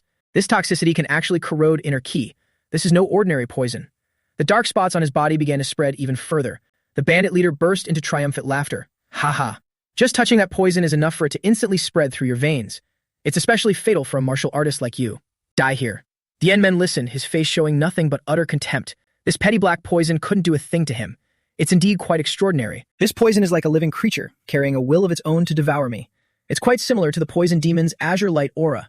No matter how pure one's ki or aura is, I'm afraid it would be hard to resist. Of course, that applies to others. As for me, someone who has transcended the myriad realms, even if it's a living lethal poison, I just need to alter its nature. With that, his entire body erupted in a blinding light. The leader stood there, staring wide-eyed in absolute disbelief. He could clearly see the black spots fading away, the poison spreading inside his body. It's gradually disappearing. In the blink of an eye, Dian Men's body was completely cleansed. Even in death, the man wouldn't understand. That poison is supposed to kill even a transformation realm master. He clenched his fist and looked at them with a smirk. To be honest, and quite surprised. Possessing such a formidable poison, yet you still haven't conquered Gansu. It's truly hard to believe. His eyes glinted fiercely, as if ready to pierce through them. Which makes me even more curious. And the demonic ki on your subordinates in Gansu, Why you have that? I advise you to confess honestly. If you're not affiliated with a demonic cult, I won't start a massacre. The leader jolted, pressing his lips tightly together. He decisively leaped off his horse. All right, I'll tell you everything, but please promise me one thing. He groveled before him. I'll answer whatever you ask, just please stop slaughtering my people without reason. Dianmen calmly looked down at him, his voice as cold as ice. I promise. Speak. Where did you get those supplies? The leader kept his head bowed. Although I don't know how you sense demonic ki on my subordinates, we have absolutely no connection to the demonic cult. In fact, it's the exact opposite. He didn't quite understand. The exact opposite? He spilled everything he knew. Yes, the faction backing us is the Ming imperial family. I don't know if it was the emperor's will, but people from the imperial court came to us. It was about 2 months ago. An official used the excuse of non-interference between martial arts and the state to declare that the court temporarily abandoned the western region of Chongqing. Furthermore, to prevent the western martial factions from gaining autonomy, they tasked us with maintaining the balance. After saying that, they gifted us some supplies, along with the poison that can kill Transformation Realm Masters. Since it was a gifted poison, I don't know its ingredients, but according to that official, that poison is called slow poison. His voice grew shaky as he continued. Other than that, only a medicinal pill called the Spider Lily pill was a bit strange. I swear to you, we really have nothing to do with the demonic cult. He pondered for a moment, setting the slow poison aside. Why would the imperial family give Spider Lily pills to a nomadic tribe? So he concluded with a single sentence. The information is still insufficient. The terrified man screamed in panic. I really only know that much. He stared at the hand reaching out towards him, his fear intensifying. Even if you're not satisfied, please keep your promise. You can kill me, just spare my people. He screamed so loud it hurt Dian Men's ears. Don't overreact. Who said I was going to kill anyone else? I'm no longer the person I used to be. From his palm, spiritual ki slowly spiraled like a vortex. Blue glowing lights immediately rose from the corpses. All of it was drawn directly into Dian Men's body. Turns out he was activating a skill. Azure Light Aura. Reclaim Poison Ki. His subordinates, who everyone thought were dead, suddenly woke up looking completely bewildered. My head hurts. What happened? I think I got hit by something, but I don't remember anything after that. Anyone watching couldn't believe their eyes. The fallen tribal warriors are all. He looked at them with utter seriousness. Wiping you all out is as easy as flipping my hand. But in the future, other tribes will just fill your void. Therefore, from now on, you will be my allies in Gansu. As long as you help me rebuild Gansu, I will provide for you so you never have to worry about food or clothing. Of course, you can also run away or prepare for another invasion. But when that time comes, you'll cross paths with me again, and there won't be a second chance. With that, he turned on his heel and walked away. The leader was moved to tears. Thank you for giving us a chance. Dian Men then darted away like a shot arrow. As he flew, he pondered. Horse-riding nomads combined with the imperial family. Is the war between us and the demonic path still not over? Meanwhile, back at the main estate, 2 guards were yawning lazily. Yawn, we have to do repairs during the day and stand guard at night. I really just wish I could get a full day's sleep. Suddenly, a voice echoed from out of nowhere. I agree. Both of them jumped out of their skin. They trembled in shock. Alliance leader. Dian Men had been standing there, his brows furrowed and his hands clasped behind his back. You guys can chat, but not looking straight ahead is unacceptable. The 2 guards hurriedly explained it's because you arrived without making a single sound. He was just teasing them and said, you don't need to be so terrified. Where is the strategist? Right at that moment, old man Suan-Tin ran out in a panic, shouting at the top of his lungs, Alliance leader. It's an emergency. Coming quickly. Seeing the old man, our guy was already exhausted. If it's about paperwork, can it wait? I sprinted all the way back from Gansu and haven't even rested yet. But the old man explained, no, it's not paperwork. It's far more urgent than that. This caught him completely off guard. More urgent than paperwork? Only then did the old man reveal, guests from the imperial family have arrived. Dian Meng was completely stunned. What? The old man explained everything. Not long after you left, the imperial envoy delegation arrived. Right now, they are waiting for you outside the administrative office. Talk about perfect timing. Our MC propped his chin on his hand, deep in thought. The imperial family sent envoys with supplies to support the nomads? What a coincidence. Old man Suan-Tin walked up from behind. Alliance leader, they are from the imperial court. You must tread carefully. He retorted, aren't you worrying a bit too much? He even smiled brightly to reassure him. And not a child. Don't worry, I won't embarrass us. But after hearing that, the old man only felt more anxious. That response wasn't cautious at all. Right then the door opened and a man walked in. This study is awfully cramped. Isn't it far too shabby to host the one delivering an imperial decree? The fat man glared, smirking disdainfully. It seems the Zhengtian alliance is nothing but a gathering of insolent fools. Spouting nonsense the moment he entered, our MC was instantly pissed off. He stared at the man for barely 2 seconds before pulling out a poison needle. Standing nearby, old man Suan-Tin panicked, pleading, please, you must endure this. He had to try extremely hard to suppress his anger. He almost killed the guy on the spot. Forcing a tight smile, he asked, so, What exactly brings the Imperial envoy to my Sichuan? The fat man raised his chin to the sky and growled. I heard the alliance leaders from the Duong family and excels at using poison. Since you're an expert in poison, surely you're just as skilled at detoxifying it. He frowned, looking at him. Judging by your question, you haven't found the wrong person. But detoxification? Is someone poisoned? The man's face darkened drastically. Correct. A royal member of the Ming dynasty has been poisoned for months. Old man Suangtin was stunned. The royal family? So the reason the imperial court never intervened in the martial world's disputes was because. The fat man stroked his beard, eyes half closed. Humph. You're not as dense as I thought. As for who it is, that's highly classified and cannot be revealed. However, alliance leader of the Zhengtian alliance, there's no need to fret. You just need to come to the imperial palace and cure the poison. Naturally, we will compensate you handsomely. I promise you enough gold to fill this study, and a 10-year tax exemption for Sichuan. The moment they heard about the money, both of their expressions flipped faster than a pancake. Seeing them stay silent, the fat man smirked again. Therefore, go pack your things immediately. Old man Zhuangtin quickly ran the numbers in his head. With the royal reward, it would tremendously help recover our losses from the battle against the heavenly demon cult. But, unexpectedly, Jianmen didn't even have to think before replying, I refuse. The old man's face fell in obvious disappointment. He knew the MC would refuse as tears streamed down his cheeks. The fat man raised his chin haughtily again. Zhangtian Alliance leader, do you think I am joking with you? Not giving a single damn, he decisively grabbed his scroll from the shelf. Standing right in the middle of the room, he loudly declared, by the mandate of heaven, the Ming imperial family, ruler of all people, hereby issues this decree. Though I dare not guess his majesty's will, I have been ordered to deliver it. All of you must listen closely and respond with absolute loyalty. Old man Suantin was still hesitating when the MC coldly commanded him, do not kneel. The fat man immediately frowned, but he kept reading, rambling on endlessly. The imperial family, blessed by heaven, is now in peril. Therefore, we summon the Zhengtian alliance leader, Duong Dianmen. He is ordered to depart with the envoy immediately upon hearing this edict. Old man Suam Tin kept whispering from behind, alliance leader. Even if it's not the emperor's direct edict, it's still an imperial decree. Disobeying it will cause massive trouble. But to his surprise, he just asked the old man an imperial decree. What decree? The old man's eyes went wide. What? Only when he looked up did he realize that the scroll in the fat man's hand was fully engulfed in flames. The man screamed at the top of his lungs. The paper spontaneously combusted. Everyone in the room immediately recognized it. Is that the true Samadhi fire? Turns out Jianmen had seen right through it. If it were a real imperial decree, you should have shown the seal first, but you kept hiding it. The fat man's face turned pale of terror, his voice trembling. Even so, you can't just burn it. He stared dead at him and asked coldly, what did I do? I've been sitting at my desk this whole time. Rather than that, while in Gansu, I heard the royal family plans to temporarily abandon the western region of Chongqing. Judging by your reaction, you definitely knew about this. Because of that, the imperial family even incited the nomadic tribes to cause chaos in Gansu. And under these circumstances, you suddenly show up telling me to leave Sichuan, right?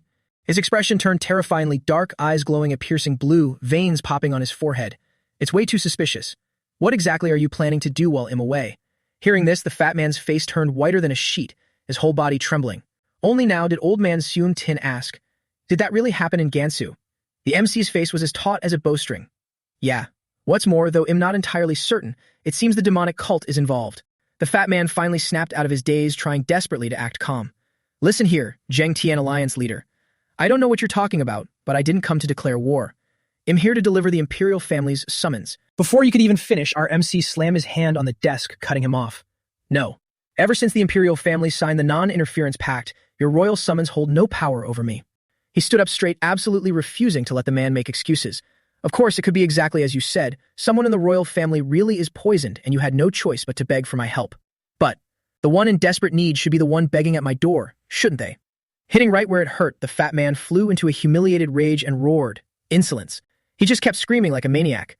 You expect the royal family of the great Ming Empire to personally visit Sichuan. Even for a barbaric brute, there are limits to such sheer arrogance. You're merely the leader of a few hundred martial arts thugs, yet you dare dismiss the decree of the great Ming Empire. The more he spoke, the more emboldened he got, even pointing a finger in direct threat. If you continue to act this recklessly, I will mobilize the imperial army. Must you really see Sichuan reduced to ashes by tens of thousands of troops to be satisfied? Spouting threats without a second thought, it was too fast for Dianmen to ignore. That last sentence truly crosses the line. If I don't teach you a lesson, you really won't know your place, will you? When you couldn't resolve things yourselves, you lured in the heavenly demon cult leader, the very man who signed the non-interference pact. Have you forgotten who single-handedly slaughtered him? Was me? A suffocating killing intent erupted from him, enveloping the entire room. The air grew so heavy it was impossible to breathe. If I personally visit the Imperial Palace, it won't just be to cure a poison. Before him, he's just an ant. Go tell those arrogant royals, if they want to live, they must come here in person. The fat man, clearly outmatched, glanced at the general standing behind him. But the old man didn't dare utter a word, turning pale and quickly looking away. So it was clear. With no one to back him up, the fat man sweated profusely, choking on his words and not daring to open his mouth. The whole group turned tail and fled, not daring to stay a second longer. Inside, old man Seun Tin let out a long sigh. In the end, it turned out like this. Ha, another mess to clean up. Jianmen stood there and casually replied, sorry. His attitude was just too awful. I really couldn't help getting angry. The old man agreed. But still, I wasn't pleased with their attitude either. They are indeed at a disadvantage, so let's see what they do. He smiled brightly. Then I'll have to trouble you with this. Just then, Vi Hu came looking for him. Alliance leader, are you there? Seeing the beautiful girl, he immediately recognized her. Lady Vi Hu. What brings you here? Is the purging of Chongqing complete? She shook her head. Not yet, but it's almost done. Actually, Fan Jiak wants to see you. Dianmen glared at the dragon coiled in Vi Hu's arms with annoyance. Look at this little guy. How can it just casually nestle in your arms? I'm so jealous. Suddenly, Fan Jiak stretched its entire body right up to his face and stared. Jianmen was startled. You. What are you doing all of a sudden? It suddenly asked. Did little Heavenly Nine do something? Jianmen didn't understand and answered honestly. Nothing special. Why? This monster was always as sharp as a ghost. Although it's very faint, I can feel a spiritual essence inside your body. What's more, it's a high-level spiritual essence. The scene shifts to the Imperial Palace. A man with strange marks breaking out on his body held a hand to his mouth and asked, is that so? The fat eunuch stood before him, bowing with folded hands. That's true. Our relationship with the martial world has never been good, so it's normal that he refused. You've worked hard, step down. But the young man beside him, acting like a hot-headed fool, cursed. That alliance leader is so arrogant. How dare he refuse the royal family's orders? Let me go and capture him personally. The older man gripped the edge of the bed tightly to stop him. There's no need. Ever since the royal family declared that officials and martial artists would not interfere with each other, I anticipated this. Even if you drag him here by force, he won't cooperate. If he wants me to go there in person, it proves there's still room for negotiation, right? Now is the time to show our sincerity. As he spoke, he stood up, and the man beside him quickly supported him. I understand. That I will go prepare for an official expedition. He shook his head again. No need. That will only draw attention. If the royal family doesn't send an envoy now, and I personally lead an army instead, those waiting to plot against us will take the opportunity to frame us. Just you and me, along with a few guards from the Peng family, will move secretly. The blue-haired man agreed immediately. I will protect you with my life. Each of them harbored their own schemes. The royal family is currently rotten to the core. We must quickly quell the chaos and restore order. Therefore, I must obtain the power of the Zheng Tian alliance leader, the man who single-handedly annihilated the heavenly demon cult leader. This sick man was the crown prince of the Ming dynasty, Hien Van Hui. With firm resolve, he declared, let's go to Sichuan. Back to Dianmen, he sat with his chin resting on his hand, deep in thought. He only snapped back when Fan Jiak suddenly spoke. Spiritual essence. It continued. Yeah. Good thing you surpassed the transformation realm, otherwise even a dragon like me wouldn't dare touch it. What happened? Left with no choice, he explained. It's a long story, but basically, I was hit by Zhen poison. It bombarded him with questions. Zhen poison? The poison of the Zhen bird? Is it really Zhen poison? The Zhen bird is a type of demonic spirit beast. It has the ability to materialize and condense toxins from the outside. Except for me, all demonic spirit beasts were once captured by the demonic cult. If its poison contains spiritual essence, it must definitely be the work of the demonic cult. Wait, that guy with regenerative abilities we met in Xinjiang. His name was the Immortal Blood Demon, right? The spiritual essence I sensed from him felt quite similar to this. Although it's just a guess, I suspect the demonic cult still has transcendent-level masters. In other words, our war against the demonic faction isn't over. It was truly shocking news. Hearing this, he unconsciously clenched his fists. He couldn't understand. The Zhen bird was once captured by the demonic cult. First the Bian pill, and now the Zhen poison. Why do things from the demonic cult always emerge from the Imperial Palace? Suddenly, there was a knock on the door. Alliance leader, the guests from the royal family have arrived. His mind was still racing. I still have a lot to investigate. But his body was already standing up. I'll be right out. Why would he be afraid? If there are still remnants of the demonic forces, they must be completely annihilated. Even if the mastermind behind them is the royal family. Suim Tin's group went all the way to the gate to wait. I didn't expect him to come here in person. But he didn't bring an army, only an elite guard unit. Is he trying to hide something? And what about the one leading those guards? The old man recognized the blue-haired man as Thousand Household Commander Ban Qian, an expert from the Peng family who stepped into the transformation realm at a young age. Ban Qian spoke with a fierce scowl. As you requested, our honorable guest has graced you with his presence. Accordingly, your leader, the alliance leader, should come out to welcome him in person. Could it be that he wants to make a fool of the royal family, deliberately refusing to show his face? Old man Suan Tin couldn't argue with that, only trembling slightly. How could that be? We just... Right then, Jin Men's powerful voice echoed out. Don't be too hard on my subordinates. You came here because you need me to treat the royal family, didn't you? Provoking the person holding the power of life and death over you won't do you any good, will it? His words alone were enough to make Ban Qian see stars from pure fury. Suddenly, the man wearing a bamboo hat next to him asked, Are you the leader of the Zheng Tian alliance? My guard simply misspoke out of deep loyalty. Please don't take it to heart. He took off his hat, placed a hand over his chest, and bowed to introduce himself. I personally greet you. I am the crown prince of the Ming dynasty, Hian Van Hui. Jin Men's eyes lit up as he assessed him. As expected, the poison has already spread throughout his entire body. What's more, it's a type of poison that corrodes internal qi. He realized what it was. It's the Gen poison. To survive the Gen poison, the crown prince is truly a master. But right after speaking, he quickly covered his mouth, his body trembling. Blood spilled from his mouth as he weakly looked up at him. As you can see, I am in terrible shape. I heard the alliance leader is an expert at detoxification. Could you please help me? To his surprise, he nonchalantly agreed. Detoxification isn't hard. I've done it once before anyway, but you must tell me how you were poisoned. The venom of the Zhen bird isn't just an ordinary poison, it's tied to the demonic cult. As you know, the demonic cult is the common enemy of the martial world. If I can confirm the imperial family is not involved with them, less than greater than, they'll consider treating you. Peng Jian was furious again, his hand resting on his sword, itching to draw it, trembling as he held back. Insolent. How dare you slander the imperial family? You've crossed the line. That was a blatant insult to the royal court. Finally, unable to hold back, he drew his sword. The crown prince beside him couldn't stop him. Peng Jian, hear him out. But Peng Jian kept yelling, Do we really have to let him continue? The only reason you're still breathing after spouting such nonsense is because you're useful for treating his highness. He even dared to point his sword in threat. You better be grateful for your little trick. If you don't start the treatment immediately, not just you, but the entirety of Sichuan will turn into a sea of fire. Yanming sighed speechlessly. Were these guys just walking trigger points? Ha! I really don't get why you have to complicate things. Just say it straight. You want to flex your muscles through a fight, right? Peng Jian spun around and shouted, Guards, prepare for battle! The crown prince, already in pain, had to yell, Enough! Cough! Cough! Suddenly his eyes rolled back, and he collapsed onto Peng Jian. Poison. Poison key. But Peng Jian was too busy yelling, Subdue these traitors defying the imperial family. Kill anyone who resists. Following the order, the entire group charged straight at him. He stood there without a hint of fear, his eyes glowing with a terrifying light. Just a single burst of killing intent flared out, and the entire group of assassins was instantly blown away. They all fell flat on their backs before they could even touch his heels. He aimed his gaze straight at Peng Jian and asked, What do you think you're doing? Didn't you want to fight? Sending your subordinates to charge while you hide like a coward. Peng Jian was burning with humiliation. Realizing he had no choice but to attack, he dashed forward, roaring, Don't be so arrogant. Except for your right arm to cure the poison, I'll sever the rest of your limbs. The old man, Changshin, panicked and hurriedly shouted, Alliance leader. But who did he think he was dealing with? A guy like this wasn't even worth a flick of his finger. In the blink of an eye, Peng Jian's entire body was immobilized by him, left dangling in mid-air. Peng Jian was frozen stiff. What? He subdued me using only his true ki. To make matters worse, with a mere flick of his finger toward the ground, Peng Jian was sent crashing down head first. After that, he was truly terrified, no longer daring to act recklessly, and screamed, What is this? Can overwhelming inner ki really produce such terrifying power?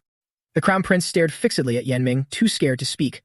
Peng Jian is the strongest master of the Peng family, yet he defeated him without even lifting a finger. Is this the might of the Zheng Tian alliance leader? His eyes blazed as he glared disdainfully at Peng Jian. Even the crown prince hasn't spoken yet, but you step up, ignorant of your place. Have you never heard the Tang family's rules? An eye for an eye. If you dare threaten my territory, I'll wipe yours off the map. Despite being beaten to this extent, he still dared to curse cough. You little brat. Just as he was about to teach him a lesson, the crown prince suddenly dropped to his knees and kowtowed. Please stop. I apologize for my subordinate's insolence. Please show mercy and give me a chance to explain. Everyone's eyes widened in shock. The crown prince is actually. He was quite surprised himself. That's unexpected. I thought he'd just hide in the back. To think he'd actually kowtow. Seeing his master like this, Peng Jian was also terrified, biting his lip without daring to say a word. The crown prince kowtowed so hard his forehead was bleeding. He meant no harm, he's just overly loyal. I am the root of all this. Please let him go. Whether it's discussing matters or facing punishment, he'll bear it personally. Please be magnanimous. The more he spoke, the more stunned he became. Royalty throwing away their pride for a subordinate. Since he pleaded so earnestly, he decided not to make things difficult. He's being so sincere. It's only right that I take a step back, and so he spared the man beneath his feet. Returning from death's door, Peng Jian was stunned. Ugh. The true key is gone. Since the victor has been decided, let's stop here. He turned around and walked straight inside. It's too crowded and chaotic here. Let's talk inside. They entered the main hall and gathered around the table. Let's talk calmly. Judging by your reaction earlier, it seems you know what kind of poison it is. Yaming asked them. How did you get poisoned by the gen venom? The crown prince froze. You knew without even checking my pulse. You truly encountered this poison before. But this poison reacts to inner ki, making it extremely lethal for martial artists. How could you? He cut him off directly. That's for ordinary martial artists. I'm different. The first time I encountered this poison was in Gansu when I was hit by nomads. They said the poison was bestowed by the imperial family. What exactly is going on? He began to explain. First of all, the imperial family and the demonic factions are not allies. On the contrary, we are being threatened by them. He pressed further. Are they using your life to blackmail you? Only when he spoke did he realize this mess was far more complicated. No, and not the only one controlled by the poison. Even the ruler of our nation, His Majesty the Emperor, has been poisoned by the gen venom. And the mastermind behind all of this is Imperial Concubine Chu. It was a name that struck fear into anyone who heard it. He recounted everything. At that time, he had stood before the emperor, questioning him. In this situation, you still claim the government and the martial world shouldn't interfere with each other. Your Majesty, forgive my insolence, but this is no different from yielding to the demonic cult's heavenly lord. The old man merely replied, river water doesn't mix with well water. The imperial family cannot be bothered with the petty squabbles of low-class fighters. But the crown prince refused to accept it. Your logic isn't wrong, but we should only silently permit this out of the imperial family's mercy, not by signing a pact. His words instantly angered the old man, who reached forward, his eyes glaring with a purple hue. Crown Prince, you dare question my judgment? This matter is closed for discussion. Step down. As soon as he finished speaking, the raw demonic ki from the old man's hand shot straight into his body. The crown prince's face contorted in pain, his eyes wide and mouth agape, getting hit by the damn poison just like that. Old Changsun panicked upon hearing this. The emperor used the power of the gen bird. Even I don't understand how. The emperor actually knows how to use the lethal poison of the gen bird. It's unbelievable. The crown prince explained further, although it's hard to believe looking at the emperor's words and actions. I can't help but suspect he has fallen into the demonic cult's trap. Even though the royal guards immediately rushed in to ensure my safety, His Majesty probably fainted from exhausting too much power. The royal concubine even claims someone had deliberately poisoned him with sinister motives. He somewhat guessed it. Among those people, the one who reaps the benefits is indeed the royal concubine. But can you be certain she's the mastermind behind this based on just this incident? That's right. Not long after the emperor fainted, the royal concubine began acting as regent. She even used the excuse of hunting down the poisoner to manipulate the royal guards and stir up the imperial court, plunging everyone into panic. Then she secretly eliminated her political opponents. As he spoke, he broke into a violent coughing fit. Ban Qian beside him hurriedly supported him. Your Highness. Jian Men pieced everything together and gradually understood. I roughly understand what's going on, but the important thing isn't the circumstances, but the evidence. If the royal concubine just happened to luckily gain power, then my helping you would be tantamount to interfering in politics. The crown prince wiped the blood from his mouth. You're right. To be honest, apart from the poison in my body, there's absolutely no evidence I can present right now. But my younger brother is bypassing the Eastern Depot, the main faction supporting the royal concubine, to secretly search for evidence. However, before it can be resolved through proper procedures, His Majesty and I might be poisoned to death first, which is why the situation is so urgent. As long as you help, we can definitely turn the tide. He was still deep in thought. This gen poison containing spirituality came from the emperor, and the gen poison and lycoris pills were later given to the nomads together. Seeing him not answer, he earnestly prostrated himself on the ground. Therefore, please forgive my shamelessness in begging you. It doesn't matter what happens to me, but please cure His Majesty the Emperor of the gen poison. Tears streamed down his cheeks. As a loyal subject, all I can do is bow my head and beg. But to prevent the nation from falling into chaos, His Majesty must fully recover. Ban Qian also knew his place and melt as well. As a martial artist, I also beg you. Please heal His Highness the Crown Prince. If my earlier disrespect offended you, you can cut off my arm. Old Changsun stood nearby and called out softly, Alliance leader. He hadn't finished thinking yet.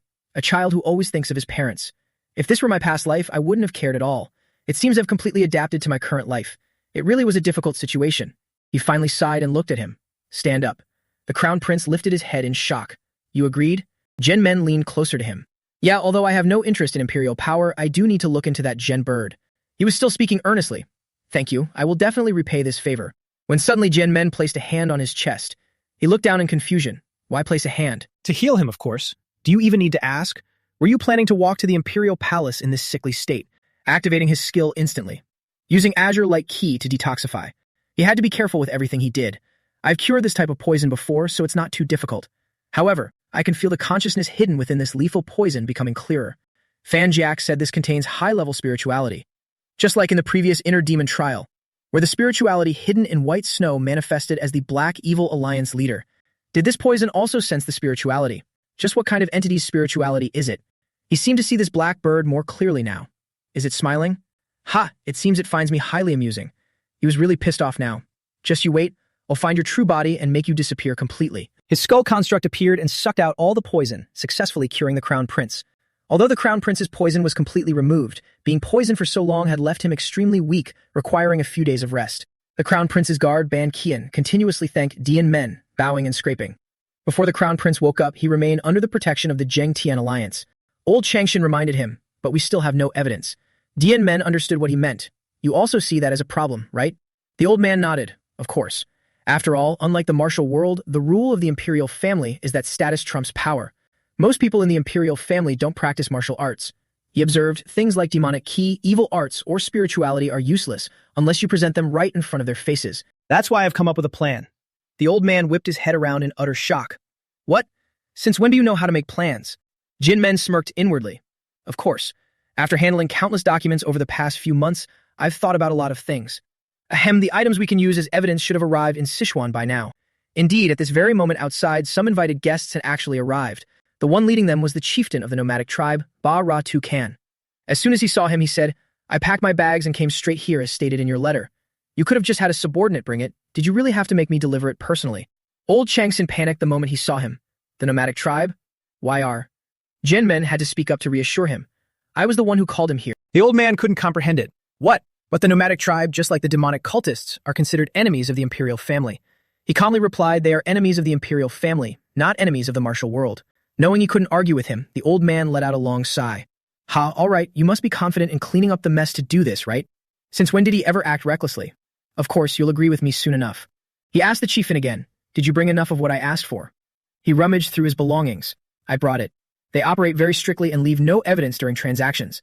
But our tribe has been deceived by those officials several times already. At the edge of the tribe's territory, I saw the officials handing over banknotes and documents to the Transport Merchant Guild. I immediately ambushed the Merchant Guild and stole all those documents. I didn't take anything else. He held it up in front of him. These are the documents they had. Although it doesn't specify what was being transported, this is proof that the imperial family supplied resources to the nomadic tribe for the Transport Guild.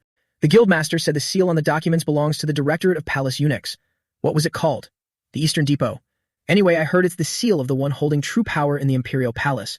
Jin Men immediately opened it to check. Is that so? Thank you, this is very useful. He then asked, did you bring the Lecor's pills? He placed the box right in front of him. Inside were white, round pills. Of course, apart from the chest we used during the invasion of Gansu last time, basically everything is here. I heard that taking it before a battle makes you feel no pain. I only gave it to the warriors going to the battlefield, but a few people ate a couple of pills out of curiosity. After that, the tribesman's condition rapidly deteriorated, and he died halfway while searching for the BN pill. From what I can see, the royal family intended for us to die from the poison as well. Jen Men smirked with satisfaction. Although I still don't know if the royal family and the demonic cult are on the same side, this method heavily reeks of the demonic cult's style. Excellent, we have enough evidence now. But this guy seems strangely impatient. Right after handing the item over, he asked, I've done everything you asked of me. Can I leave now? Our protagonist wasn't done exploiting him yet. No can do, my apologies, but you still have one more thing to do. His eyes widened in bewilderment as he asked, what is it? It was rare to have such pristine material and eyewitness evidence, so he made his demand. Come with us to the Imperial Palace. Outside the building, the Crown Prince looked significantly more energetic. Thanks to your care, I am feeling much better. I truly appreciate it, and... It turns out the nomad who provided this crucial evidence was you. The bald guy looked smug, secretly enjoying the praise while acting humble. I was merely asked a favor by the alliance leader here. To think I would end up cooperating with the royal family. The two of them exchanged smiles. Likewise, but I hope today marks the beginning of a cooperative relationship with the nomadic tribes. The bald guys seemed highly amused. Haha, you're much easier to talk to than I expected. If you ever visit the West, you must come to our tribe. We'll treat you to some mare's milk wine. Suddenly, the green-horned white snake poked its head out and asked him, why aren't you bringing the others yet ordering me around? Dian Men looked down at it. What's there to be so dissatisfied about? It pouted. Even if we are far apart now, I won't lose my mind over the soul thread anymore. I actually quite enjoyed strolling around with Lady Vi Hiu while purifying the miasma. He had it all figured out. That's exactly why I had to bring you along. Suddenly, it glanced around and asked, by the way, did the Emperor use the Gen poison? It then warned him in a solemn tone.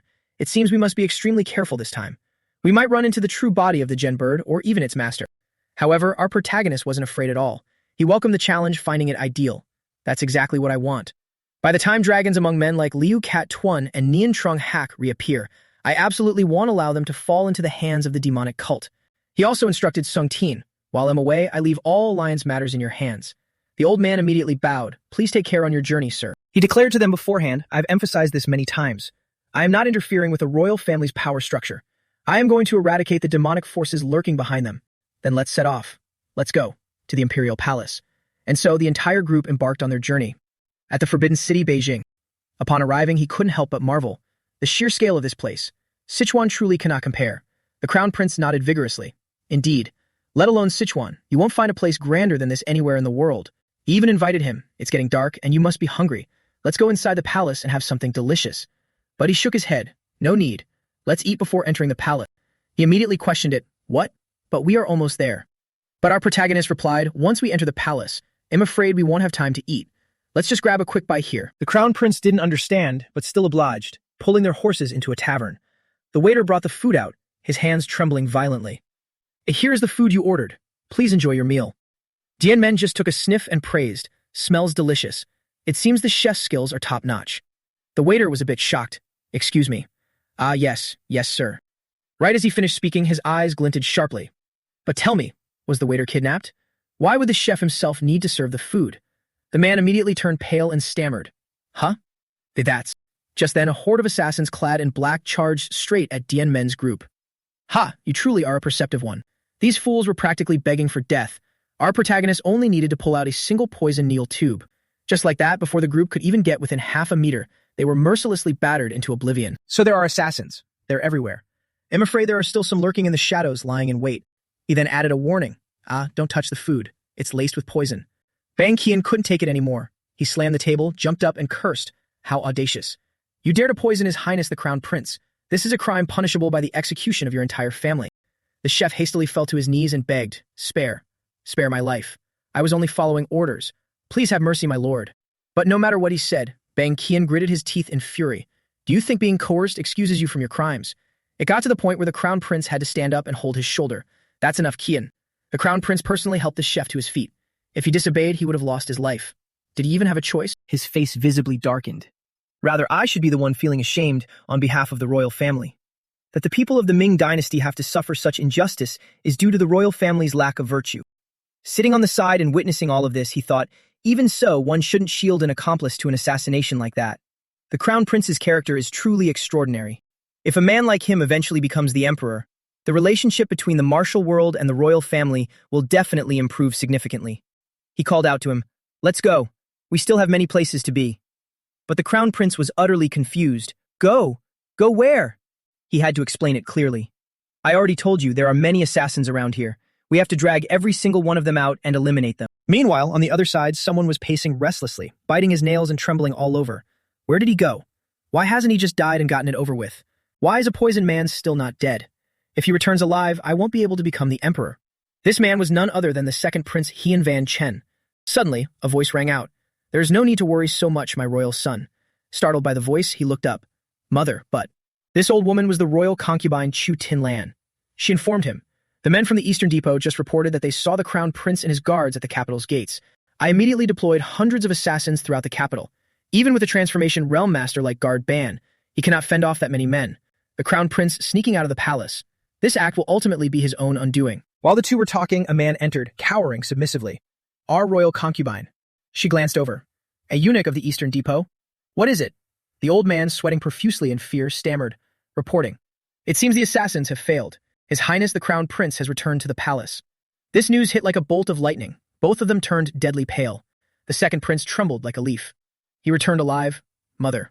What do we do now? She still had the presence of mind to soothe him. Calm down, my son. We must first investigate the situation thoroughly.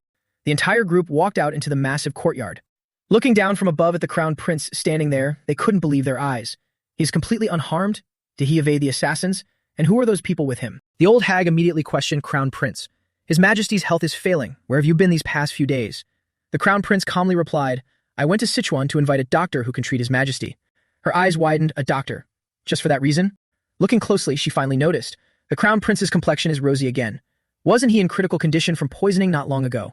Could it be he actually found someone who can cure the poison? But she lifted her chin and interrogated. We already have royal physicians, yet you went looking for an outside doctor.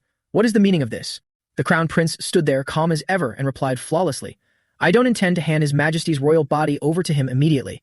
He will merely assist as a detoxification expert under the supervision of the royal physicians. His sharp, cold gaze pierced right through her. You don't think His Majesty is in need of a detoxification expert, do you? Jin Men, standing to the side, felt a headache coming on from listening to them. Explaining is just long and complicated. Let me put it simply for you. I am the young patriarch of the Tang family and the alliance leader of the Zheng Tian alliance, Duran Jin Men. I heard that His Majesty and the Crown Prince were poisoned by the heavenly demon cult. Coincidentally, the nomadic tribes invading the Central Plains also received items belonging to the cult from the imperial family. Upon hearing this, her mouth instantly curled into a disdainful sneer. Ha, alliance leader of the Zheng Tian alliance? Are you from the martial world? Didn't you say you invited a doctor? Yet he turns out to be a martial artist.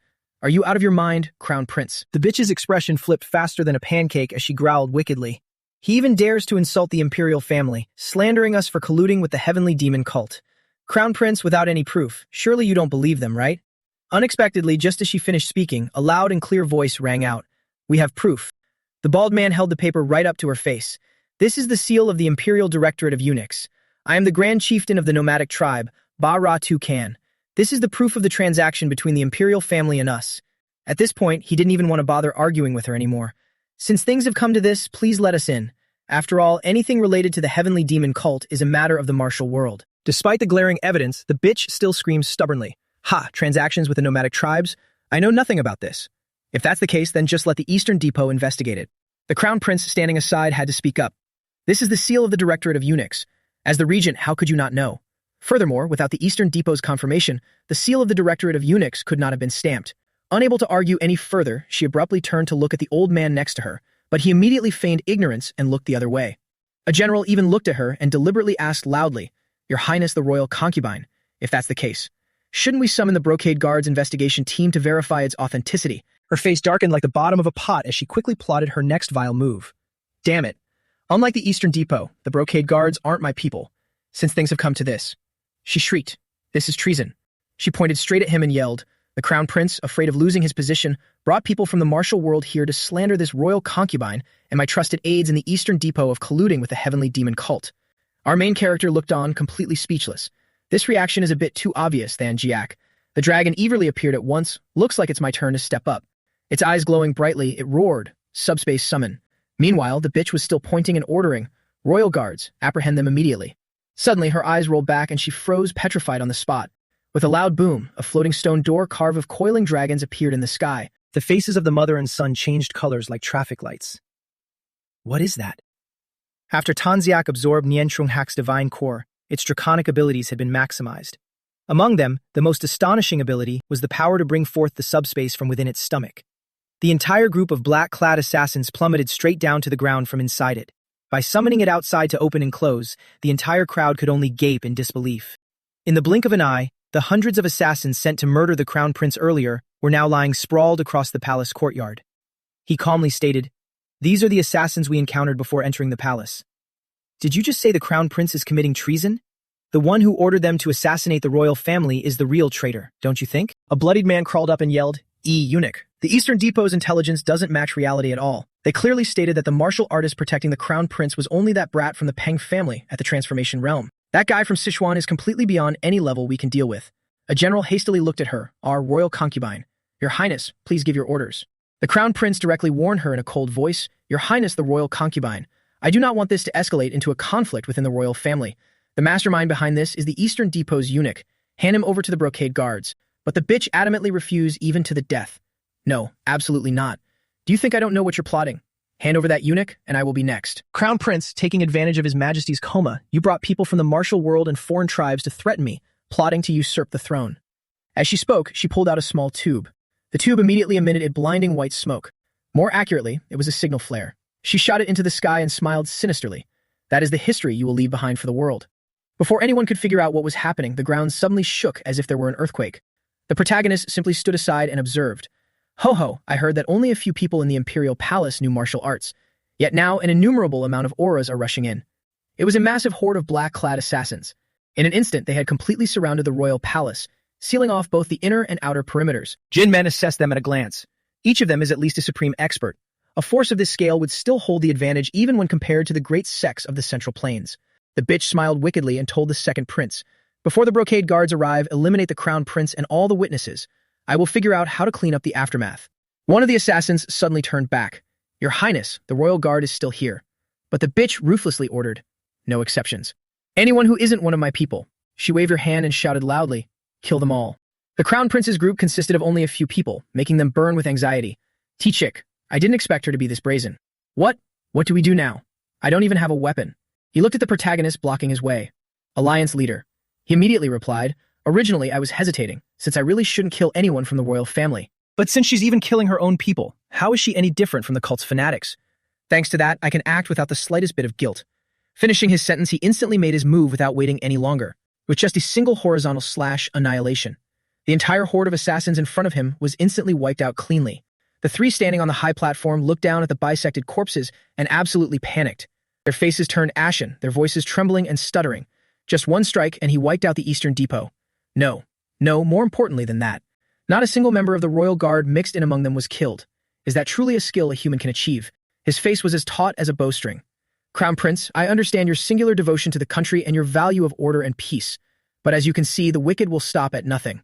However, you must still uphold your ideals. Leave this place to me. Next, I will clear away all obstacles to pave the way for you. Having the protagonist clear the path for him was already a great blessing, so he quickly agreed. The entire imperial palace fell silent. Not a single person dared to utter another word. In that moment, everyone was left speechless, witnessing hundreds of Eastern Depot agents defeated in a single strike. Not just the Eastern Depot and the royal concubine, but even the royal guards couldn't help but think, this man is inhuman. He is the sword god. Yet the royal concubine intentionally pushed the old man standing beside her to take the brunt of it. What the hell are you doing, you eunuch? Do something, quick. This old man was a bit wiser, knowing to assess the situation before him. Facing that person, running is useless. Although unleashing the final ultimate technique will leave no turning back, there is no other choice. So he roared an order. Everyone, release the seals! Sweat poured from him like rain. Even if the embroidered uniform guards find out, I will deal with the aftermath. We can only use that. Dianmeng stood below, looking up curiously.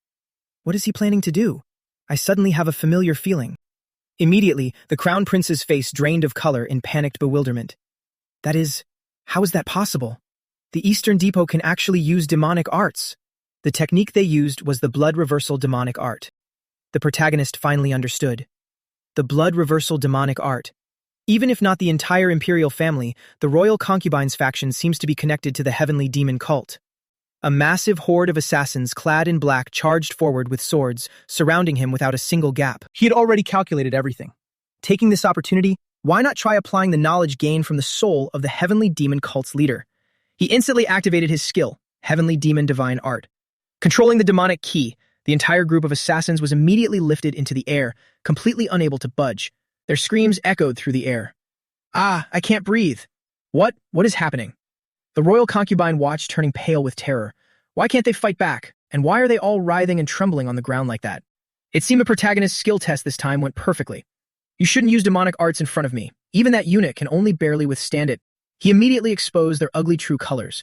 Not only do you want to eliminate the crown prince here, but the Eastern Depot backing you is also connected to the heavenly demon cult. Now it seems you have no more hidden ultimate techniques. I will give you a choice, so choose. Jianmen's eyes, sharper than knives, stared intently at the woman standing there, giving her an ultimatum. Do you want to be beaten to a pulp and captured by me, or obediently let the embroidered uniform guards arrest you?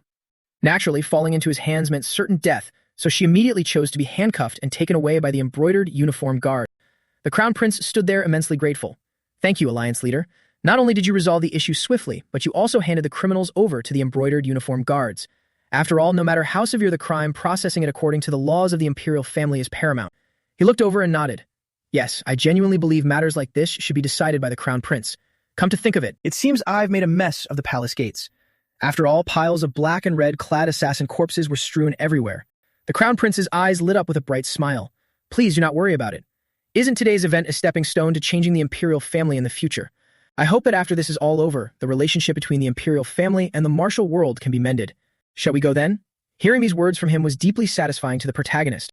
All right, perhaps now is when it truly begins. Therefore, suddenly he stared intently at the building ahead. Crown Prince, can you feel this aura? Naturally, the prince couldn't, turning to him in confusion. Excuse me? An aura? But I can sense His Majesty the Emperor's aura. His response was exactly as the protagonist predicted. As expected, Whether it was the crown prince, the guard Ban Kian, or anyone who practiced martial arts, even the Khan of the nomadic tribes, whose abilities differed from those in the martial world, none of them could feel it. The immense and abnormal aura enveloping this entire imperial palace was a spiritual aura. It was pitch black and foul. One look and he knew it was perilous. Ah, right, there was one other who also knew. You felt it too, didn't you, Tanjiak? The dragon nodded firmly. Of course. It turns out the spiritual essence within the gen poison was just the tip of the iceberg. Based on this concentration, its true body is right inside. What's more, it is blatantly calling out to us. The protagonist also knew its poison itself doesn't pose a threat. The problem is, Tanjiak fiercely followed up, the crux lies in what has happened inside there. Think about it. Wasn't it said that before the emperor fell into a coma due to the gen poison, he released that surge of power for the crown prince? The emperor's condition might actually. Inside the imperial palace, a creature was feasting on the corpse of a eunuch. It was the old emperor himself. He was now a demon, not a human, happily gnawing on the eunuch's arm. Fan Jack had caught the scent.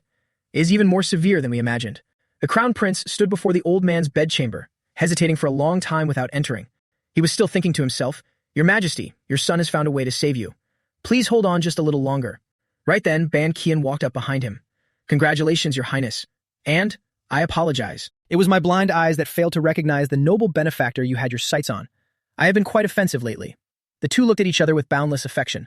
"How could I ever doubt your loyalty? Thank you for always standing by my side." Even Fan Jiak felt annoyed hearing it. Ouch, you were the one who put in the effort, yet those two are claiming the credit. Jin Men didn't care for such fame. Ha ha ha, let it be. That guard has been working really hard lately. Suddenly noticing the guy next to him sweating profusely, he turned and asked, "Cam, what's wrong? You don't look well." It wasn't until they got inside that he noticed, "Alliance leader, don't you feel that strange aura? I have a bad premonition." Hearing this, he understood immediately. Ho ho. It seems that after arriving here, the special power of the nomads has taken effect. The crown prince only now walked inside. Then let's head to the main hall. Once inside, something felt wrong. The room was eerily pitch black. What is this situation? Are there no lights lit in the main hall? He yelled out, "Is anyone there? Your Majesty, your son has arrived. Your Majesty, Minister." The three of them instantly turned pale upon seeing the scene inside. Eyes wide open, their hearts nearly stopping. Only Dien Men wasn't too surprised, having already guessed it beforehand. Staring at the room full of piled-up corpses, the crown prince screamed, his voice breaking. "What on earth is going on here? Are all the eunuchs dead?" Suddenly, a voice called out from deep inside, "Is anyone there?" The crown prince instantly recognized the voice, "Your Majesty." But the old man just sat there, his eyes glowing a sinister purple, and uttered a single phrase, "You're too late." Even so, the crown prince dared to run up, frantically trying to explain, "Your Majesty, I brought a doctor to treat you. But what is going on here? Are you safe?" However, hearing this, the old man wasn't pleased at all. A doctor. Unbelievable. The crown prince was dumbfounded, "Your Majesty." The old man's eyes clearly belonged to something inhuman now, but his mind could still speak. "Crown Prince, do you consider me a sick man? I am completely lucid now. Your actions clearly show you intend to rebel. Die." As soon as he said that, he struck downward. A deep purple orb of demonic ki shot straight at him, and Hien Van Hui didn't even know how to dodge. He gritted his teeth, frozen in place. Fortunately for him, Jian Men was there. He immediately rushed forward to block it. He glanced back and ordered, "Step back." But Hien Van Hui just stood there paralyzed, staring blankly upward. "Your Majesty, why would you?" Only Ban Kian reacted quickly, rushing over, "Your Highness." Jian Men had to tell him, "Look closely. He's no longer the emperor you know. I only had a premonition at first, but seeing it with my own eyes confirmed it. The emperor wasn't poisoned by the gen bird. His body was taken over by it." The crown prince was speechless, staring at the old man in disbelief. His Majesty the Emperor, Royal Father, his body was taken over? Jian Men ignored him, focusing on dealing with the old man first. As expected, the level of gen poison is entirely different from what I've encountered before, but I can still handle it. Activating his skill, Azure Light Poison Key, Myriad Poison Devour. The face of the bird and the old man went blank, eyes wide with astonishment. He even smirked, mocking it. "Why so surprised? Did you think it wouldn't actually work? The spiritual energy in your body is indeed powerful, but the poison itself is no match for me. Come, help guard Ban take the crown prince to safety." The bald guy, though enjoying the show, had to nod in agreement. "All right, but are you planning a fight?" He nervously reminded him, "I'm not afraid you'll lose, but he is the emperor of the Great Ming." The old man, right on cue, braced his hands and struggled to his feet. "What emperor? He's a demon now." Jian Men wasn't scared at all. "I know. In my battle against the Gen bird, the emperor might die." He looked over at the crown prince. "Therefore, crown prince, you must make a choice. Whether we stop or continue fighting, I will respect your decision. Though I will try my best, I still can't guarantee the safety of the emperor and all the lords." The crown prince's tears fell like rain. Looking at his father standing there with a demon looming behind him that he was powerless against, he said, "I entrust everything to you. Please help my father. Break free from the Gen bird." With his permission, Dien Men could fight at full strength. He nodded decisively, understood. Then I'll try to end this in one strike. The two sides stood facing each other. That bird looked incredibly massive, proving it had been here for a long time. Dien Men was now the only one left in the room. First, let's eliminate the poison key, shall we? He extended his arm straight ahead, staring intently at the monster. Without hesitation, he unleashed his move, Azure Light Poison Key. Myriad Poison Devour. An intensely powerful light erupted from his body, blasting the old man backward. Even the bird was on the verge of being completely obliterated. Ban Qian and the Crown Prince stood wide-eyed, watching helplessly. The aura consuming His Majesty is shifting towards the Alliance leader, they guessed. Is he planning to extract that aura? The old Emperor clutched his head in agony, his face contorted. But the demon was clinging too tightly. As it was being exorcised, the old man screamed endlessly in pain. He realized with a glance, the poison key is flaring up even more intensely? Does it want to test its strength against me? He had nothing to fear. He met it head-on, immediately summoning a colossal skull. The clash between the two sides was as tense as a drawn bowstring. The entire Imperial Palace shook violently. The guards outside panicked. The Imperial Palace is shaking! His Highness the Crown Prince and his companions went inside. No one understood a thing. What on earth is happening in there? After a brief clash, the scales of victory are slowly tipping to one side. Tipping in his favor, of course. The old emperor can't hold out much longer. The bird is finally forced out of his body. Our hero seizes the moment to play his trump card. I've lured out its true form. Fan Jiak. The dragon materializes instantly, opening its massive jaws to clamp down on the bird's neck. Perfect. It's definitely finished now. The other three watch in pure awe, their jaws dropping to the floor. The bird's eyes bulge in agony as its massive beak gapes wide, revealing rows of jagged razor-sharp teeth. With an ear-shattering explosion, the bird is ripped clean in half, blown to absolute pieces. And just like that, it's over. He immediately calls Fan Jiak back. Well done, return. Gripping his weapon tightly, he calculates his next move. There's no need to leave the Gen bird's true form alive anyway. I must not harm the Emperor. The damage must strictly target the infection. He immediately unleashes a slash. Force-release sword technique, single-point ripple. The bird's silhouette is completely obliterated, leaving nothing but a single stone tumbling onto the ground. The others are still in shock. Even seeing it with my own eyes, it's hard to believe. Ban Qian finally realizes his own stupidity. And to think I actually provoked someone like him. The sight of Jian Men vanquishing legendary demonic monstrosities is truly enough to strike awe into anyone's heart. But for the Crown Prince, there is something far more important at stake. He stares at the old man sprawled on the ground, screaming, Father, Your Imperial Majesty. Your Majesty, please wake up, Your Majesty. Jian Men picks up the stone. This is what dropped from the Gen bird. The bald guy looks at him, voice still trembling. Man, what a mess. I don't think anything else could surprise me now, right? Fan Jiak recognizes the stone immediately. This is the source of spiritual essence, and a massive amount of it. It holds enough power to rival a dragon, yet comparatively, it was destroyed far too easily. It seems its master never taught it how to actually use this power. He finally turns to the bald guy. Thanks for your hard work. Once you checked on the Emperor's condition, well, leave. But why does his face look completely soulless? Cam, what's wrong? He even steps forward and pats his shoulder a few times, but the man remains frozen stiff, utterly devoid of life. He is completely immobilized. Not just his muscles and inner ki, but even his breathing has stopped. It is as if time itself has stood still. Suddenly, Fan Jiak looks around in sheer panic. Jian Men. Look, they're frozen too. Even the Crown Prince and the guard from the Bang family. He is utterly confused. What is the meaning of this? In his bewilderment, the orb in his hand suddenly bursts, violently spewing clouds of black smoke. Seeing this, Fan Jiak grits its teeth and warns him immediately. Jian Men, this is bad. Throw that thing away now. He complies in a heartbeat, chucking it away instantly. I don't know what's happening, but that spiritual essence is definitely the cause.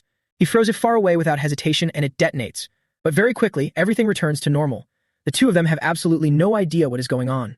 What? It's perfectly intact. The stone just hovers there completely unharmed. He can't comprehend it. Up until now, even I have only ever borrowed the power of spiritual essence. I've never actually controlled or fought against it. Suddenly, space itself begins to fracture into pieces. Just what exactly is spiritual essence? Space is shattering right around it. It looks exactly like he threw the stone into a pane of glass. Tanjak's jaw practically drops to the floor. What is that? The Crown Prince and the guard. And Kam too, they're cracking right along with it. It doesn't feel like their bodies are breaking, but rather that space itself is being warped. Suddenly a voice echoes out, How bizarre! To think you could force my lordship to descend into this world twice in such a short span. I fear this is proof that the very order of the world is turning upside down. A hand reaches out and grasps the stone. It's the dark-haired, muscular man who previously appeared before Van San. It seems a junior has inherited my will, and brought demonic world domination to fruition, hasn't he? Dianmen doesn't quite understand, glaring at him intensely. Demonic world domination? Who is that? Fanjiak, sharp-eyed, understands immediately. You're looking right at him and still can't tell. It's him, the master of the spiritual essence, the true mastermind behind the demonic forces. It isn't wrong at all. This is the heavenly demon descending.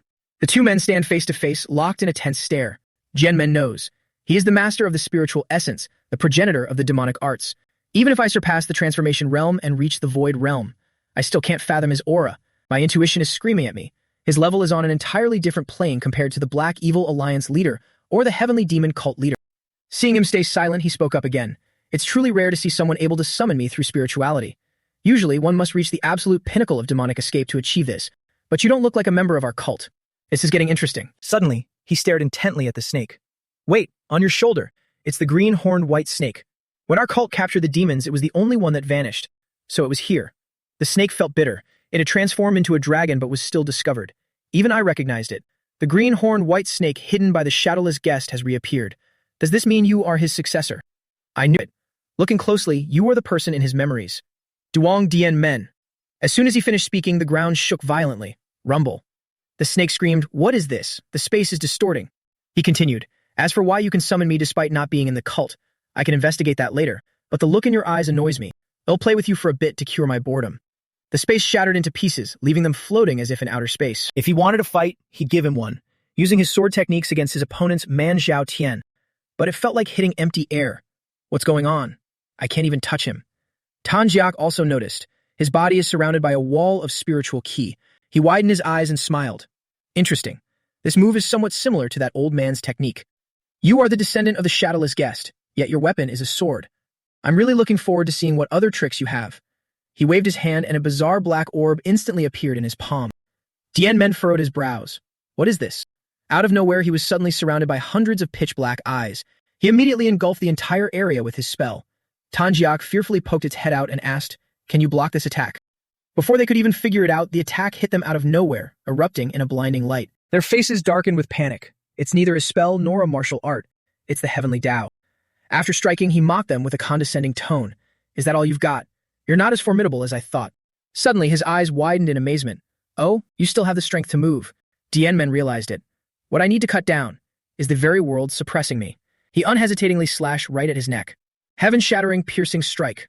The thousands of black eyes behind him were cleaved in half, but he remained completely unharmed. "Oh, so you aren't just at the demonic escape realm. You're an existence that has broken free from the bindings of the flow in both forward and reverse directions. Fascinating." He collapsed, his strength completely depleted. His face was covered in blood, gasping for air. I countered with all my might, yet the gap is still this massive. Damn it, strong isn't even the right word to describe him anymore. "Are you okay, Thanjiak?" The snake glanced over. "You look way worse than I do, no need to worry about me." Now was filled with regret. "Looks like we aren't making it out of here alive. Damn it, I should have just stayed in Chongqing to hang out with Miss Vi Hu." Unexpectedly, he generously allowed it. "If you're scared, just sever our psychic link and run. I'll pretend I didn't see." Thanjiak felt a pang of regret. "Ouch, why didn't you say that earlier? You should have at least said it before that thing spilled out." From the guy's hundreds of eyes, a horde of monsters was already crawling out. Even at this point, it still said, "Even if I escape alone, I probably won't survive anyway. We might as well charge in together. That's what friends are for, right?" Since it had made its choice, he had to fight too. "Well said, just don't regret it." "Yeah, if I want to regret it, I have to survive first." The bastard ordered his monsters. "Go. I want to personally confirm just how vast his potential truly is." He fiercely swung his sword, slashing down every monster that lunged at him. These creatures had monstrous faces but human-like limbs. They rushed in, grabbing and holding him tightly. The bastard simply stood by and watched. As expected, just as I predicted. Not only has he reached the demonic escape realm, but his orthodox martial arts have also transcended the bounds of the transformation realm. Although he hasn't realized it himself yet, he is ready to go beyond the realm of common sense. It's a bit of a pity that he's not from the demonic faction, but that's fine. He even dared to scheme against Dien Men. I just need to make him submit completely and turn him into my subordinate. After the brutal fight, he lay pinned to the ground, so drained he could barely breathe. Is it over? Suddenly, a flash of light tore through space, slashing away the monster. Dien Men struggled to open his eyes and look. Who is? Although what forms it isn't inner key, but something else entirely. That technique is undoubtedly the heaven-piercing sun strike. Panjak suddenly called out, "Dien Men, look ahead." That's a massive glowing longsword planted right there. His eyes widened in absolute shock and disbelief. How is this possible? The demon god also looked up toward the direction the strike came down from. "Looks like someone's in my way." A barrage of blue light illuminated the area as the attacks continuously struck the demon god. He figured it out. Panjak, what's raining down from up there? This key. It also realized, even though this key is different from inner key, I am absolutely certain. It's the myriad heavenly flower rain. Its eyes glisten with tears. Could it be? You're going to ask why I still remember Vo and Catch. It recalled what he had once said. When I was drowning in my inner demons, I saw the remnant spirit of my ancestor. Although I only saw his consciousness, I believe those were his sincere words. It had been incredibly curious at the time. What did he say? He told it exactly as it was. That old man said, Tan Jack, I leave everything to you. Vo and Kek. Probably. Cared about you very much. The more Tan Jack thought about it, the more moved it became, shedding tears. That jerk. Why couldn't you treat me a little better when you were alive? Now the man and the beast just stood there, watching blankly as Vo and Kak dealt with this demon god. The tyrannical storm of Ki made it impossible for anyone to look away. A perfect recreation of the title Flower Rain. The myriad heavenly flower rain. The demon god's voice echoed. Some annoying pests have arrived. Unlike myself, they've merely approached the rift of the heavenly way and already exhausted a massive amount of mental energy. But even so, they still want to save that brat. It makes sense. A being that has simultaneously undergone demonic shedding and transcendence has never appeared, even outside the heavenly way. If I cannot claim you for myself, then I must eliminate you. Jian Men decisively gripped his longsword and charged, delivering a direct slash. The two sides engaged in brutal close-quarters combat. This time, equipped with a top-tier weapon, his slashes felt infinitely more satisfying. He was absolutely determined not to let him get anywhere near that rift. His hand was slashed horizontally. Looking at his trembling hand, his face darkened with rage. Ha ha ha. His slash had thoroughly infuriated him, prompting a growled threat. Excellent. I didn't expect you to adapt so quickly. If it's you, you can definitely reach the realm of the heavenly way. Based on the memories of that reincarnated brat, you are the young patriarch of the Duong family. Duong Jian Men, correct? I look forward with great anticipation to the day we meet again. The moment he finished speaking, a flash of light erupted, and he completely vanished without a trace. Nothing remained, and the space returned to normal. Still on high alert, he asked in confusion, "Is it over?" But Than Jiak was still staring intently at the rift, waiting to see if that familiar figure would appear again. Seeing it dazed, he understood immediately. Don't you want to see him? I mean Vo An Kak. Don't we already know he's on the other side of the heavenly way? This Sundara snake was stubborn as always. Humph. That place is no different from the underworld. Why should I go to a place like that to find him? If he wants to see me, he can drag himself over here. Besides, we don't even have the qualifications to step inside yet. He understood. It was not yet, not never. Yeah, but the day will come when we can. Regardless, we now know the truth, that the threat still exists. Because of that, I understand even more clearly what I must do. As long as he still exists, the danger of the demonic path will never disappear. Both my master and Vo An Kak have reached a level where they can face him. Therefore, I must continue to train to become stronger and attain the realm of the heavenly way. The snake also placed all its hopes on him. Together with him, perhaps one day. Suddenly, he spoke up. Oh, and by the way, we might be quite busy lately, Tan Jiak. What happened today might very well happen again somewhere else in the Central Plains. If we want to hunt down every last remnant of the demonic path or his lingering spirit, less than greater than. Jian Men politely asked for its consent. I will continue to need your help from now on. Are you willing to accompany me? Less than greater than. Tan Jiak, prideful as ever, put on an aloof act. This great one has always loved roaming around. This is just a trifling matter. It'll go if you insist. Don't worry, I will accompany you until we reach the heavenly realm. However, back in the real world, he had been unconscious. Hearing a series of shouts, Alliance Leader. Alliance Leader. He slowly opened his eyes. He was immediately greeted by the enlarged face of the bald monk, frantically running his mouth. Are you awake? Startled out of his wits, he reflexively punched him right in the face. Only after punching did he realize his mistake. Sorry, you startled me. He also wondered to himself, am I back in reality? How much time has passed, Cam? But the bald monk didn't understand, clutching his face in grievance. Time? What do you mean? You just said good work and suddenly you were covered in wounds. I got worried, so I ran over here. Both he and the snake are utterly shocked. Wait, almost no time has passed? Moreover, according to Cam, the injuries from the battle with that guy suddenly appeared. What a bizarre experience. Then he hears the crown prince screaming from the other side. Father. Your Imperial Majesty. Are you awake? The old man, who everyone thought was a goner, actually opens his eyes. He's awake. Even recognizes his beloved son. Crown Prince. He immediately screams back, Your Majesty. Tan Jiak is quite surprised. Oh, even after having all his life force stolen by the Gen bird, he still maintains his sanity. He doesn't know what to say. I'm a little surprised too. Whether they practice martial arts or not, human willpower can sometimes create miracles. The old man, deeply moved, reaches out to caress his son's cheek. You chose to sacrifice your father for the sake of the nation. That decisiveness makes me proud. Now I can pass away in peace. Hien Van Hui sobs uncontrollably. Please don't say things like that. He stands nearby, placing a reassuring hand on his shoulder. Listen to him. Those words are meant for you. The old man weakly turns to him and whispers, "You are the alliance leader of the Zhengtian alliance, right? Thank you for your help. Thanks to you, my suffering has ended, and the nation is saved. I hope you and the crown prince will remain good friends in the future. You won't become a friend or an emperor who disappoints you." He agrees, allowing the old man to depart in peace. Yes. Upon hearing his answer, the old man finally lets go, passing away peacefully right then and there. The crown prince, heart torn to shreds, screams agonizingly, "Father! Father!" Emperor Hian Qing Lem was finally free from the torment of the Gen bird, closing his eyes peacefully. Thanks to the orthodox martial non-aggression pact signed with the demonic factions, which prevented any harm to the royal family and the commoners, Hian Qing Lem was recorded in history as a sage king. Dian Men has no business left here. As the crown prince sees him off, he asks, "Must you leave so soon?" He turns back and replies, "The matter is settled, and I can't be away from the Zhengtian alliance for too long." The prince asks again, "Is that so? Let me prepare a carriage. Will you take it?" Remembering the time the dragon snatched a whole chest of gold, he laughs and says, "No need. I already received my reward even before saving the emperor. I don't want to burden the royal family any further. Besides, I still have a place to go." The crown prince looks visibly regretful. "I see. It's truly a pity that I can't repay you." His eyes light up. "I will invite you to my coronation ceremony. Please, you must attend. It will be the moment we declare the restored trust between the royal family and the martial world." He doesn't refuse. "I'll look forward to that day. Farewell then." Saying that, he instantly vanishes into thin air. The two of them turn back inside. "Let's get moving too. There is still much to do. Just give the orders." Seeing him dart away so swiftly, Fan Jiak is a bit confused. "You seem to be in a hurry. Where are we heading?" He tells it, "I already told you. We're going to wipe out the remnants in the Central Plains." "Oh, you've decided on the first destination that quickly." Its guess isn't wrong. "Yeah, I'm sure you remember that place too. Xinjiang. Didn't we leave Duan Van San behind there?" But little did they know the sphere-trapping Van San had been taken away by a group in red robes for a sacrificial ritual. One behind this is from the former three demonic families, the first lady of the Fujian Liu family, Liu Twit Lian.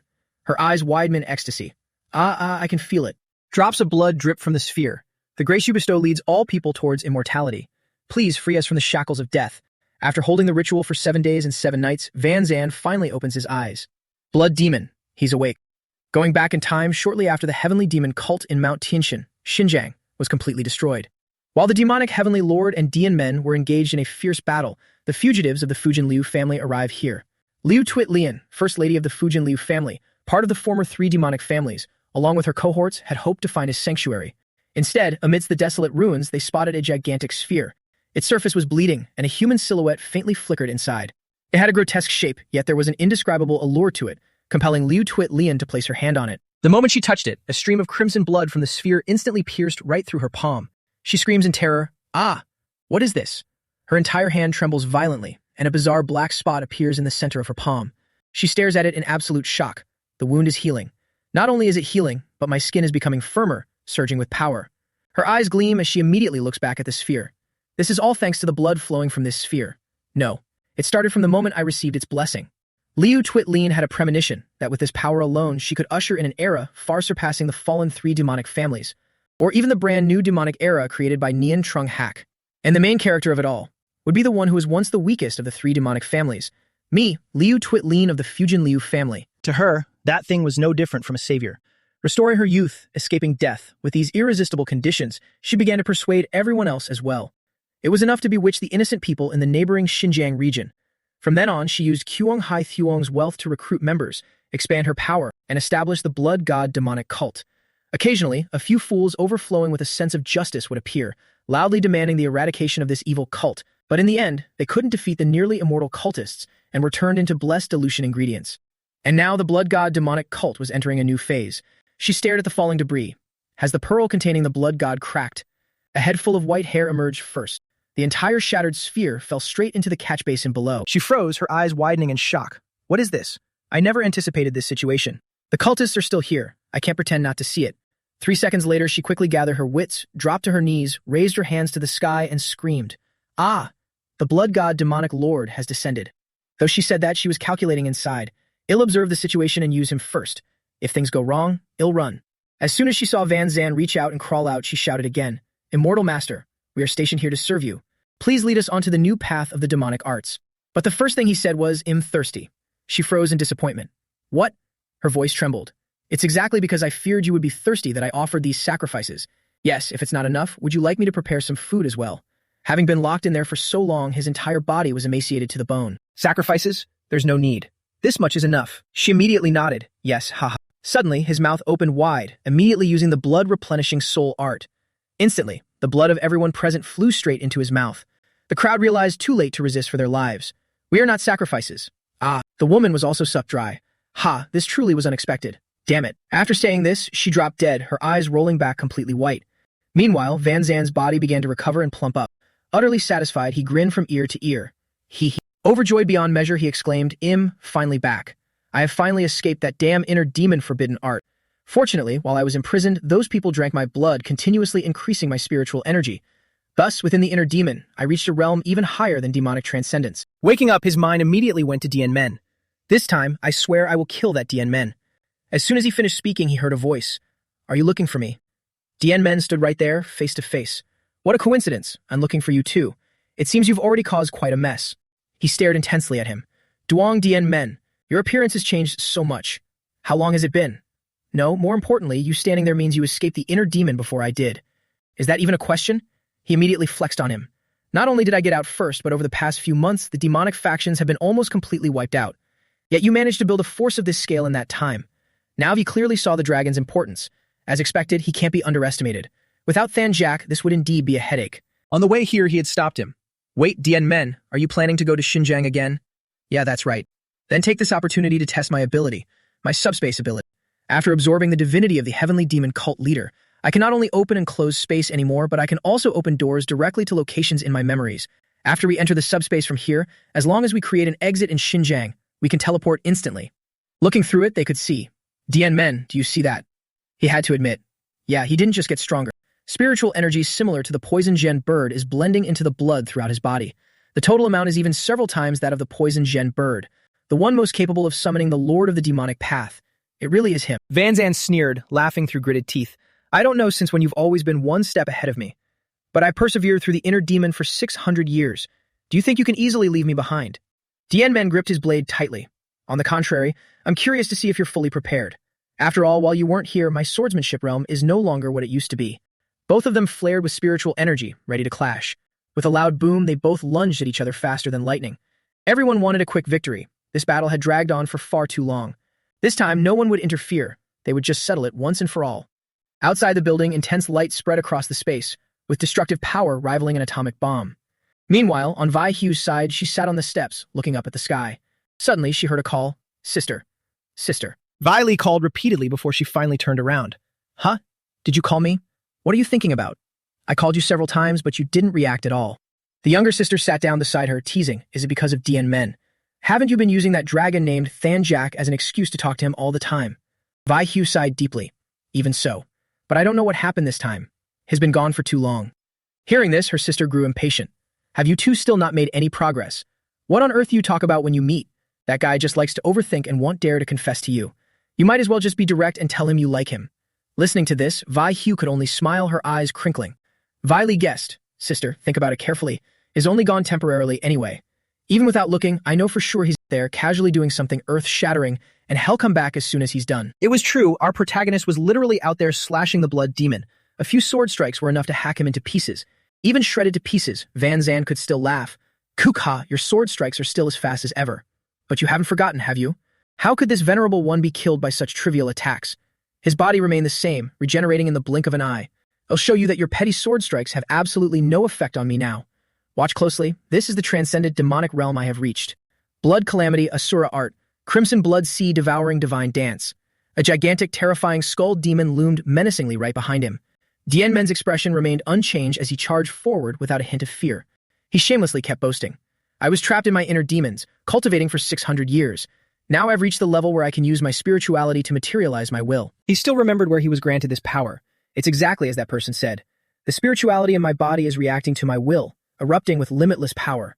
Escaping your inner demons first turned out to be your misfortune. With this overwhelming will, do you really think you can defeat me? But little did he expect that our protagonist's skills had also grown immensely. Heaven-piercing strike. Van Zan's entire body was obliterated, leaving only his head floating. What? The manifestation of my will. How was it destroyed in just one hit? The protagonist found it utterly ridiculous. I've been wondering about one thing this whole time. Why would you think I haven't improved at all? Look at the gap between us right now. Compared to before you were trapped by your inner demons, isn't the gap even wider now? Now he couldn't even regenerate his body anymore, screaming at the top of his lungs, Duong Dien Men. He rushed straight in and landed another brutal punch on him. A stern warning, don't use that filthy mouth to call my name. It makes me hit harder without realizing it.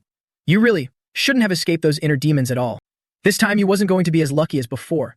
He was determined to beat him into a pulp. As the dust settled, a massive crater appeared on the ground. He was still alive, coughing up black blood. His face darkened menacingly, yet the guy was still running his mouth. Duong Dien Men, you're furious right now, aren't you? Haha, but what can you do? No matter what method you use, as long as my hatred for you remains, I will absolutely never die. Even as I speak these very words, I have already finished regenerating. But he was dead wrong this time. A short sword was plunged deep into his chest, and his lower body hadn't regenerated one bit.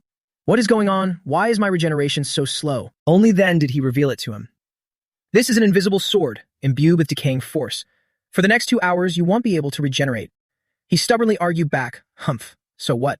If I die, the decaying force will dissipate anyway. No need to say more, he had already anticipated this. Did you think I wouldn't expect that? I just want to rip this out from the roots. He activated his skill, spirituality extraction, and a barrage of golden flames shot straight into his body. Very quickly, he figured it out, this guy. Every time he gets agitated, the spirituality in his blood spikes. Meanwhile, the guy just kept cursing. Duong Dien Men, you bastard. He was as resilient as a cockroach. What a headache. If I crush him completely, he regenerates. If I stop his regeneration to extract his spirituality, it just spikes even more. Fanjiak even popped its head out to ask, this is troublesome. What do you plan to do next? He had a countermeasure, pulling out a needle. Judging from his words and reactions, his emotions and thoughts are the trigger. That I just have to make him stop thinking. Van Zan froze upon seeing it. An ox-hair needle? Van Zan wasn't scared in the slightest, mocking with a loud laugh. Ha! Did you forget that poison can't kill me? But it wasn't like he needed to kill him anyway. Mind-severing short poison. Though its toxicity is weak, it strips away a person's sanity. You can only regenerate after being poisoned. You aren't completely immune to it. By just amplifying the toxicity, you'll lose your mind entirely for a month or two. He was just about to ask, so what, when the needle was forcefully driven straight into his forehead.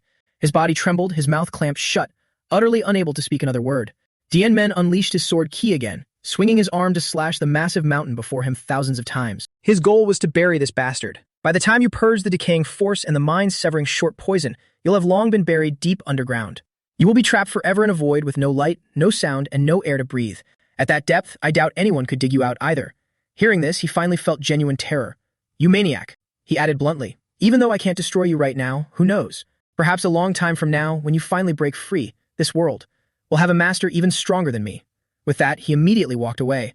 Van Zan's eyes rolled back. Even if he wanted to speak now, he couldn't. He felt it clearly. My consciousness is fading. Buried underground without air, I won't even be able to use martial arts. He remained stubbornly defiant, swearing an oath. Duong Dien Men, I will definitely return. I am the immortal blood demon. Even if it takes hundreds or thousands of years, I will return. If you're no longer around, I will hunt down your descendants for generations to claim my revenge. You absolute bastard. As soon as he finished, the final boulder buried him completely. Too much nonsense. Our protagonist only felt one thing. Thanks to this, I'm even more certain. It's not enough for just me to be strong. There must be powerful masters among my descendants as well. Meanwhile, at the Duong family estate, Vi Hu and her sister were peeking outside the door. Caught by the old man Shuangtin, how long do you two plan to stand there? Both jolted in surprise. Ah, we're sorry. The sisters had no choice but to ask. Did Dien Men say when he'd be back? I have something to tell him. I've been waiting for days. The old man let out a long sigh. I don't know either, but there's no need to wait around all day like this, is there? He'll report back as soon as the Alliance leader returns. You too. As he was speaking, a guard suddenly ran in and shouted, Strategist Zhugo. He was startled. What's the matter? The guard replied, an anomaly has appeared. A giant portal has just appeared in the sky above our alliance. The entire Tang clan rushed out to see. What in the world is that? A portal in the sky? What kind of magic is this? Could it be the remnants of the demonic cult? However, Vi Hu recognized it immediately at first glance. No, that's Fanjiak's power. Old Suong Tin and Vi Li stared wide-eyed in shock. Everyone was utterly dumbfounded, watching him walk out with the dragon on his shoulder. Alliance leader. He jumped down and chuckled. Why is everyone gathered here? Isn't this welcome party a bit too extravagant? The moment she saw him, Vi Hu couldn't hold back anymore and rushed over to tightly embrace him. Dien Men's face turned completely red. Huh? Vi. Miss Vi Hu. But she didn't hesitate at all, saying loudly and clearly, I missed you so much. He wasn't prepared for this at all and broke out in a cold sweat. What? No. No, me too, but why are you suddenly acting like this?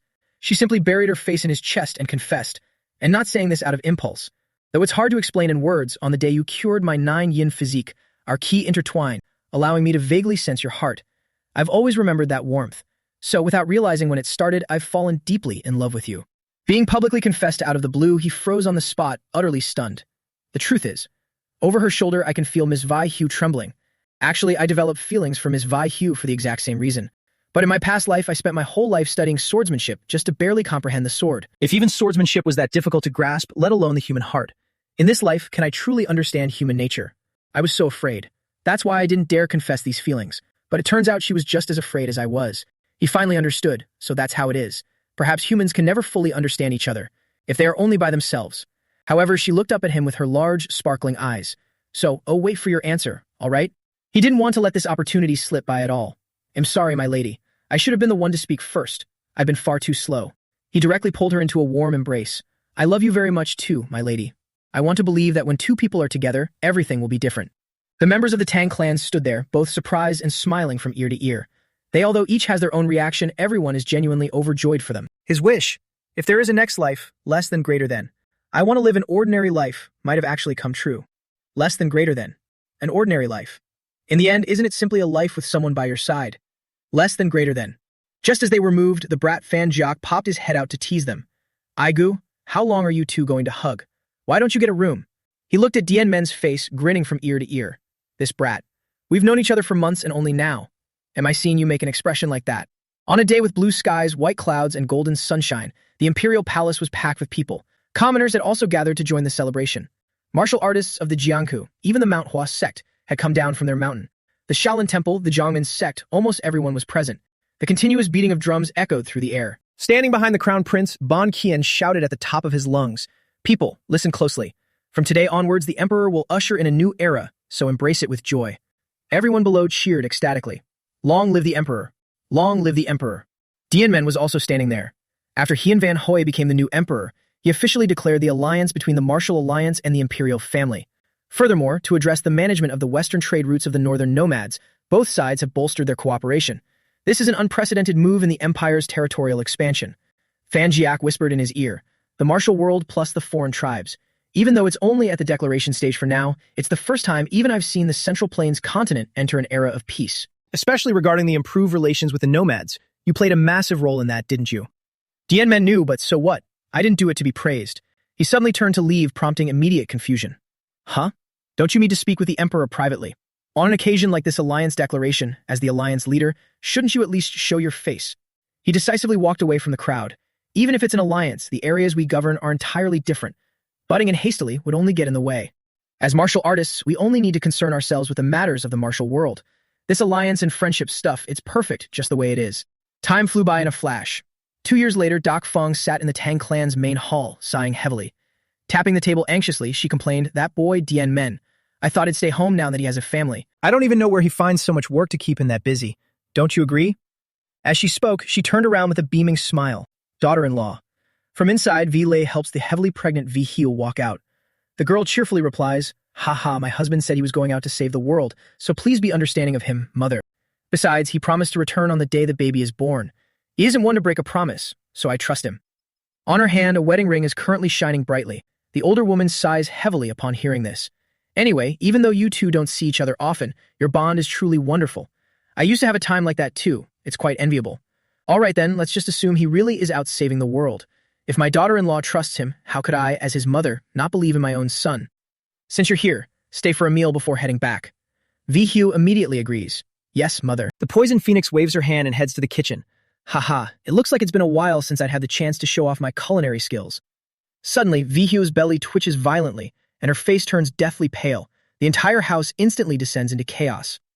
A doctor! Get someone from the Medicine King Hall or wherever. Just call them here quickly. Meanwhile, at the Manhwa sect, after the war with the demonic forces came to an end, the martial world underwent many profound changes. Nakian is standing there when she suddenly hears a voice calling out, "Master." She turns around to see Fan Min. He smiles and reports, the Huajian assembly is fully prepared. Yet another year has passed. The exchange assembly between Mount Hua and Zhongmen had not been held for a long time. It resumed on the anniversary of Haktu's death. Unlike before, this event has now become a grand gathering for the Shangzi martial world. In fact, the two great sects of Shanzi have merged into the Huazhong sect, and its prestige echoes throughout the entire martial realm. She feels completely unaccustomed to it. It's called the Huazhong sect, right? Back when I was there, I never imagined we could possess such a title. Fanmin, standing beside her, chimes in, just as the ground hardens after the rain, the greater our past conflicts were, the deeper our bond has become after the demonic war. Just in case, I should remind you, don't go developing feelings for the women of the Zhongmin sect. The boy startles visibly upon hearing this. Over at the Zhengtian Alliance, Wang reports the current situation. Alliance leader, the preparations for our departure to the Huazhong assembly are complete. The old man Tu Vun turns around. Oh, thank you, vice leader. So, what kind of talents have emerged this year? He now has hair and a beard like a true wandering martial artist, no longer sporting a monk's shaved head. Although Tu Vun had hoped to retire into seclusion after Shaolin was rebuilt, Jian Men's frequent absences meant the Zhengtian Alliance desperately needed a central figure to take his place, so he accepted the position of Alliance leader. Jiakat Wan has now become the chief strategist and vice leader of the Zhengtian Alliance, overseeing all of its operations. To allow Wudang, a sect that once betrayed the Zhengtian Alliance and was hard to trust, and Diansang, which had joined late, a chance to restore their prestige, they were assigned a multitude of crucial missions. The Kuman sect, aiming to prevent the resurgence of cults similar to the recently eradicated Blood Heaven demonic cult, expanded its territory from Qinghai all the way to Xinjiang. The Kongtong sect, thanks to their strong ties with nomadic tribes, has become one of the core forces of the martial alliance in safeguarding the western trade routes. However, a lingering disaster still remained, those unruly black dragons. And the one dealing with them is, of course, Jian Men. When defeated by him, the dragons would all roar, "How can this be? I am a glorious divine dragon destined to rule the world. To think I lost to a lowly human." Fan Jiak, standing on the protagonist's shoulder, pokes its head down and scolds. "What divine dragon? You've already degenerated into a mere 5 elements dragon. Persia, the Arab Empire, India, and then down south to Annam. There are dragons absolutely everywhere in this world, aren't there? Do we really have to go to Heidong next?" By the way, why is that ring glowing? The protagonist looks down. This? I just remembered, Lady Vaihyu must be due to give birth right about now. Although I am frequently away from home to eliminate demonic remnants and the 5 elements dragons, I promised her I would be by her side the day the baby is born. So I cast a spell on this ring. It emits a glowing light to signal when she's about to go into labor. Just as he says this, realization violently strikes him. It's already glowing blindingly bright, and yet he's still standing here instead of rushing back. Fanjiak panics on his behalf, screaming at the top of its lungs, "Hurry up, you bro!" summoning the spatial portal. Both of them break out in a cold sweat. What should I do? No, wait, when it comes right down to it, what can I even do? Tanjiak gets incredibly annoyed. You can capture a literal dragon, so what are you so afraid of? After all, why do you always insist on carrying every burden by yourself? When it comes to family, sometimes just being by their side is more than enough. You don't necessarily have to provide tangible value to belong there. This Tanjiak occasionally makes a very profound point. Jian Men nods in agreement. You're right. Let's head back immediately. Let's go home. Hurry up or your wife is going to finish giving birth without you.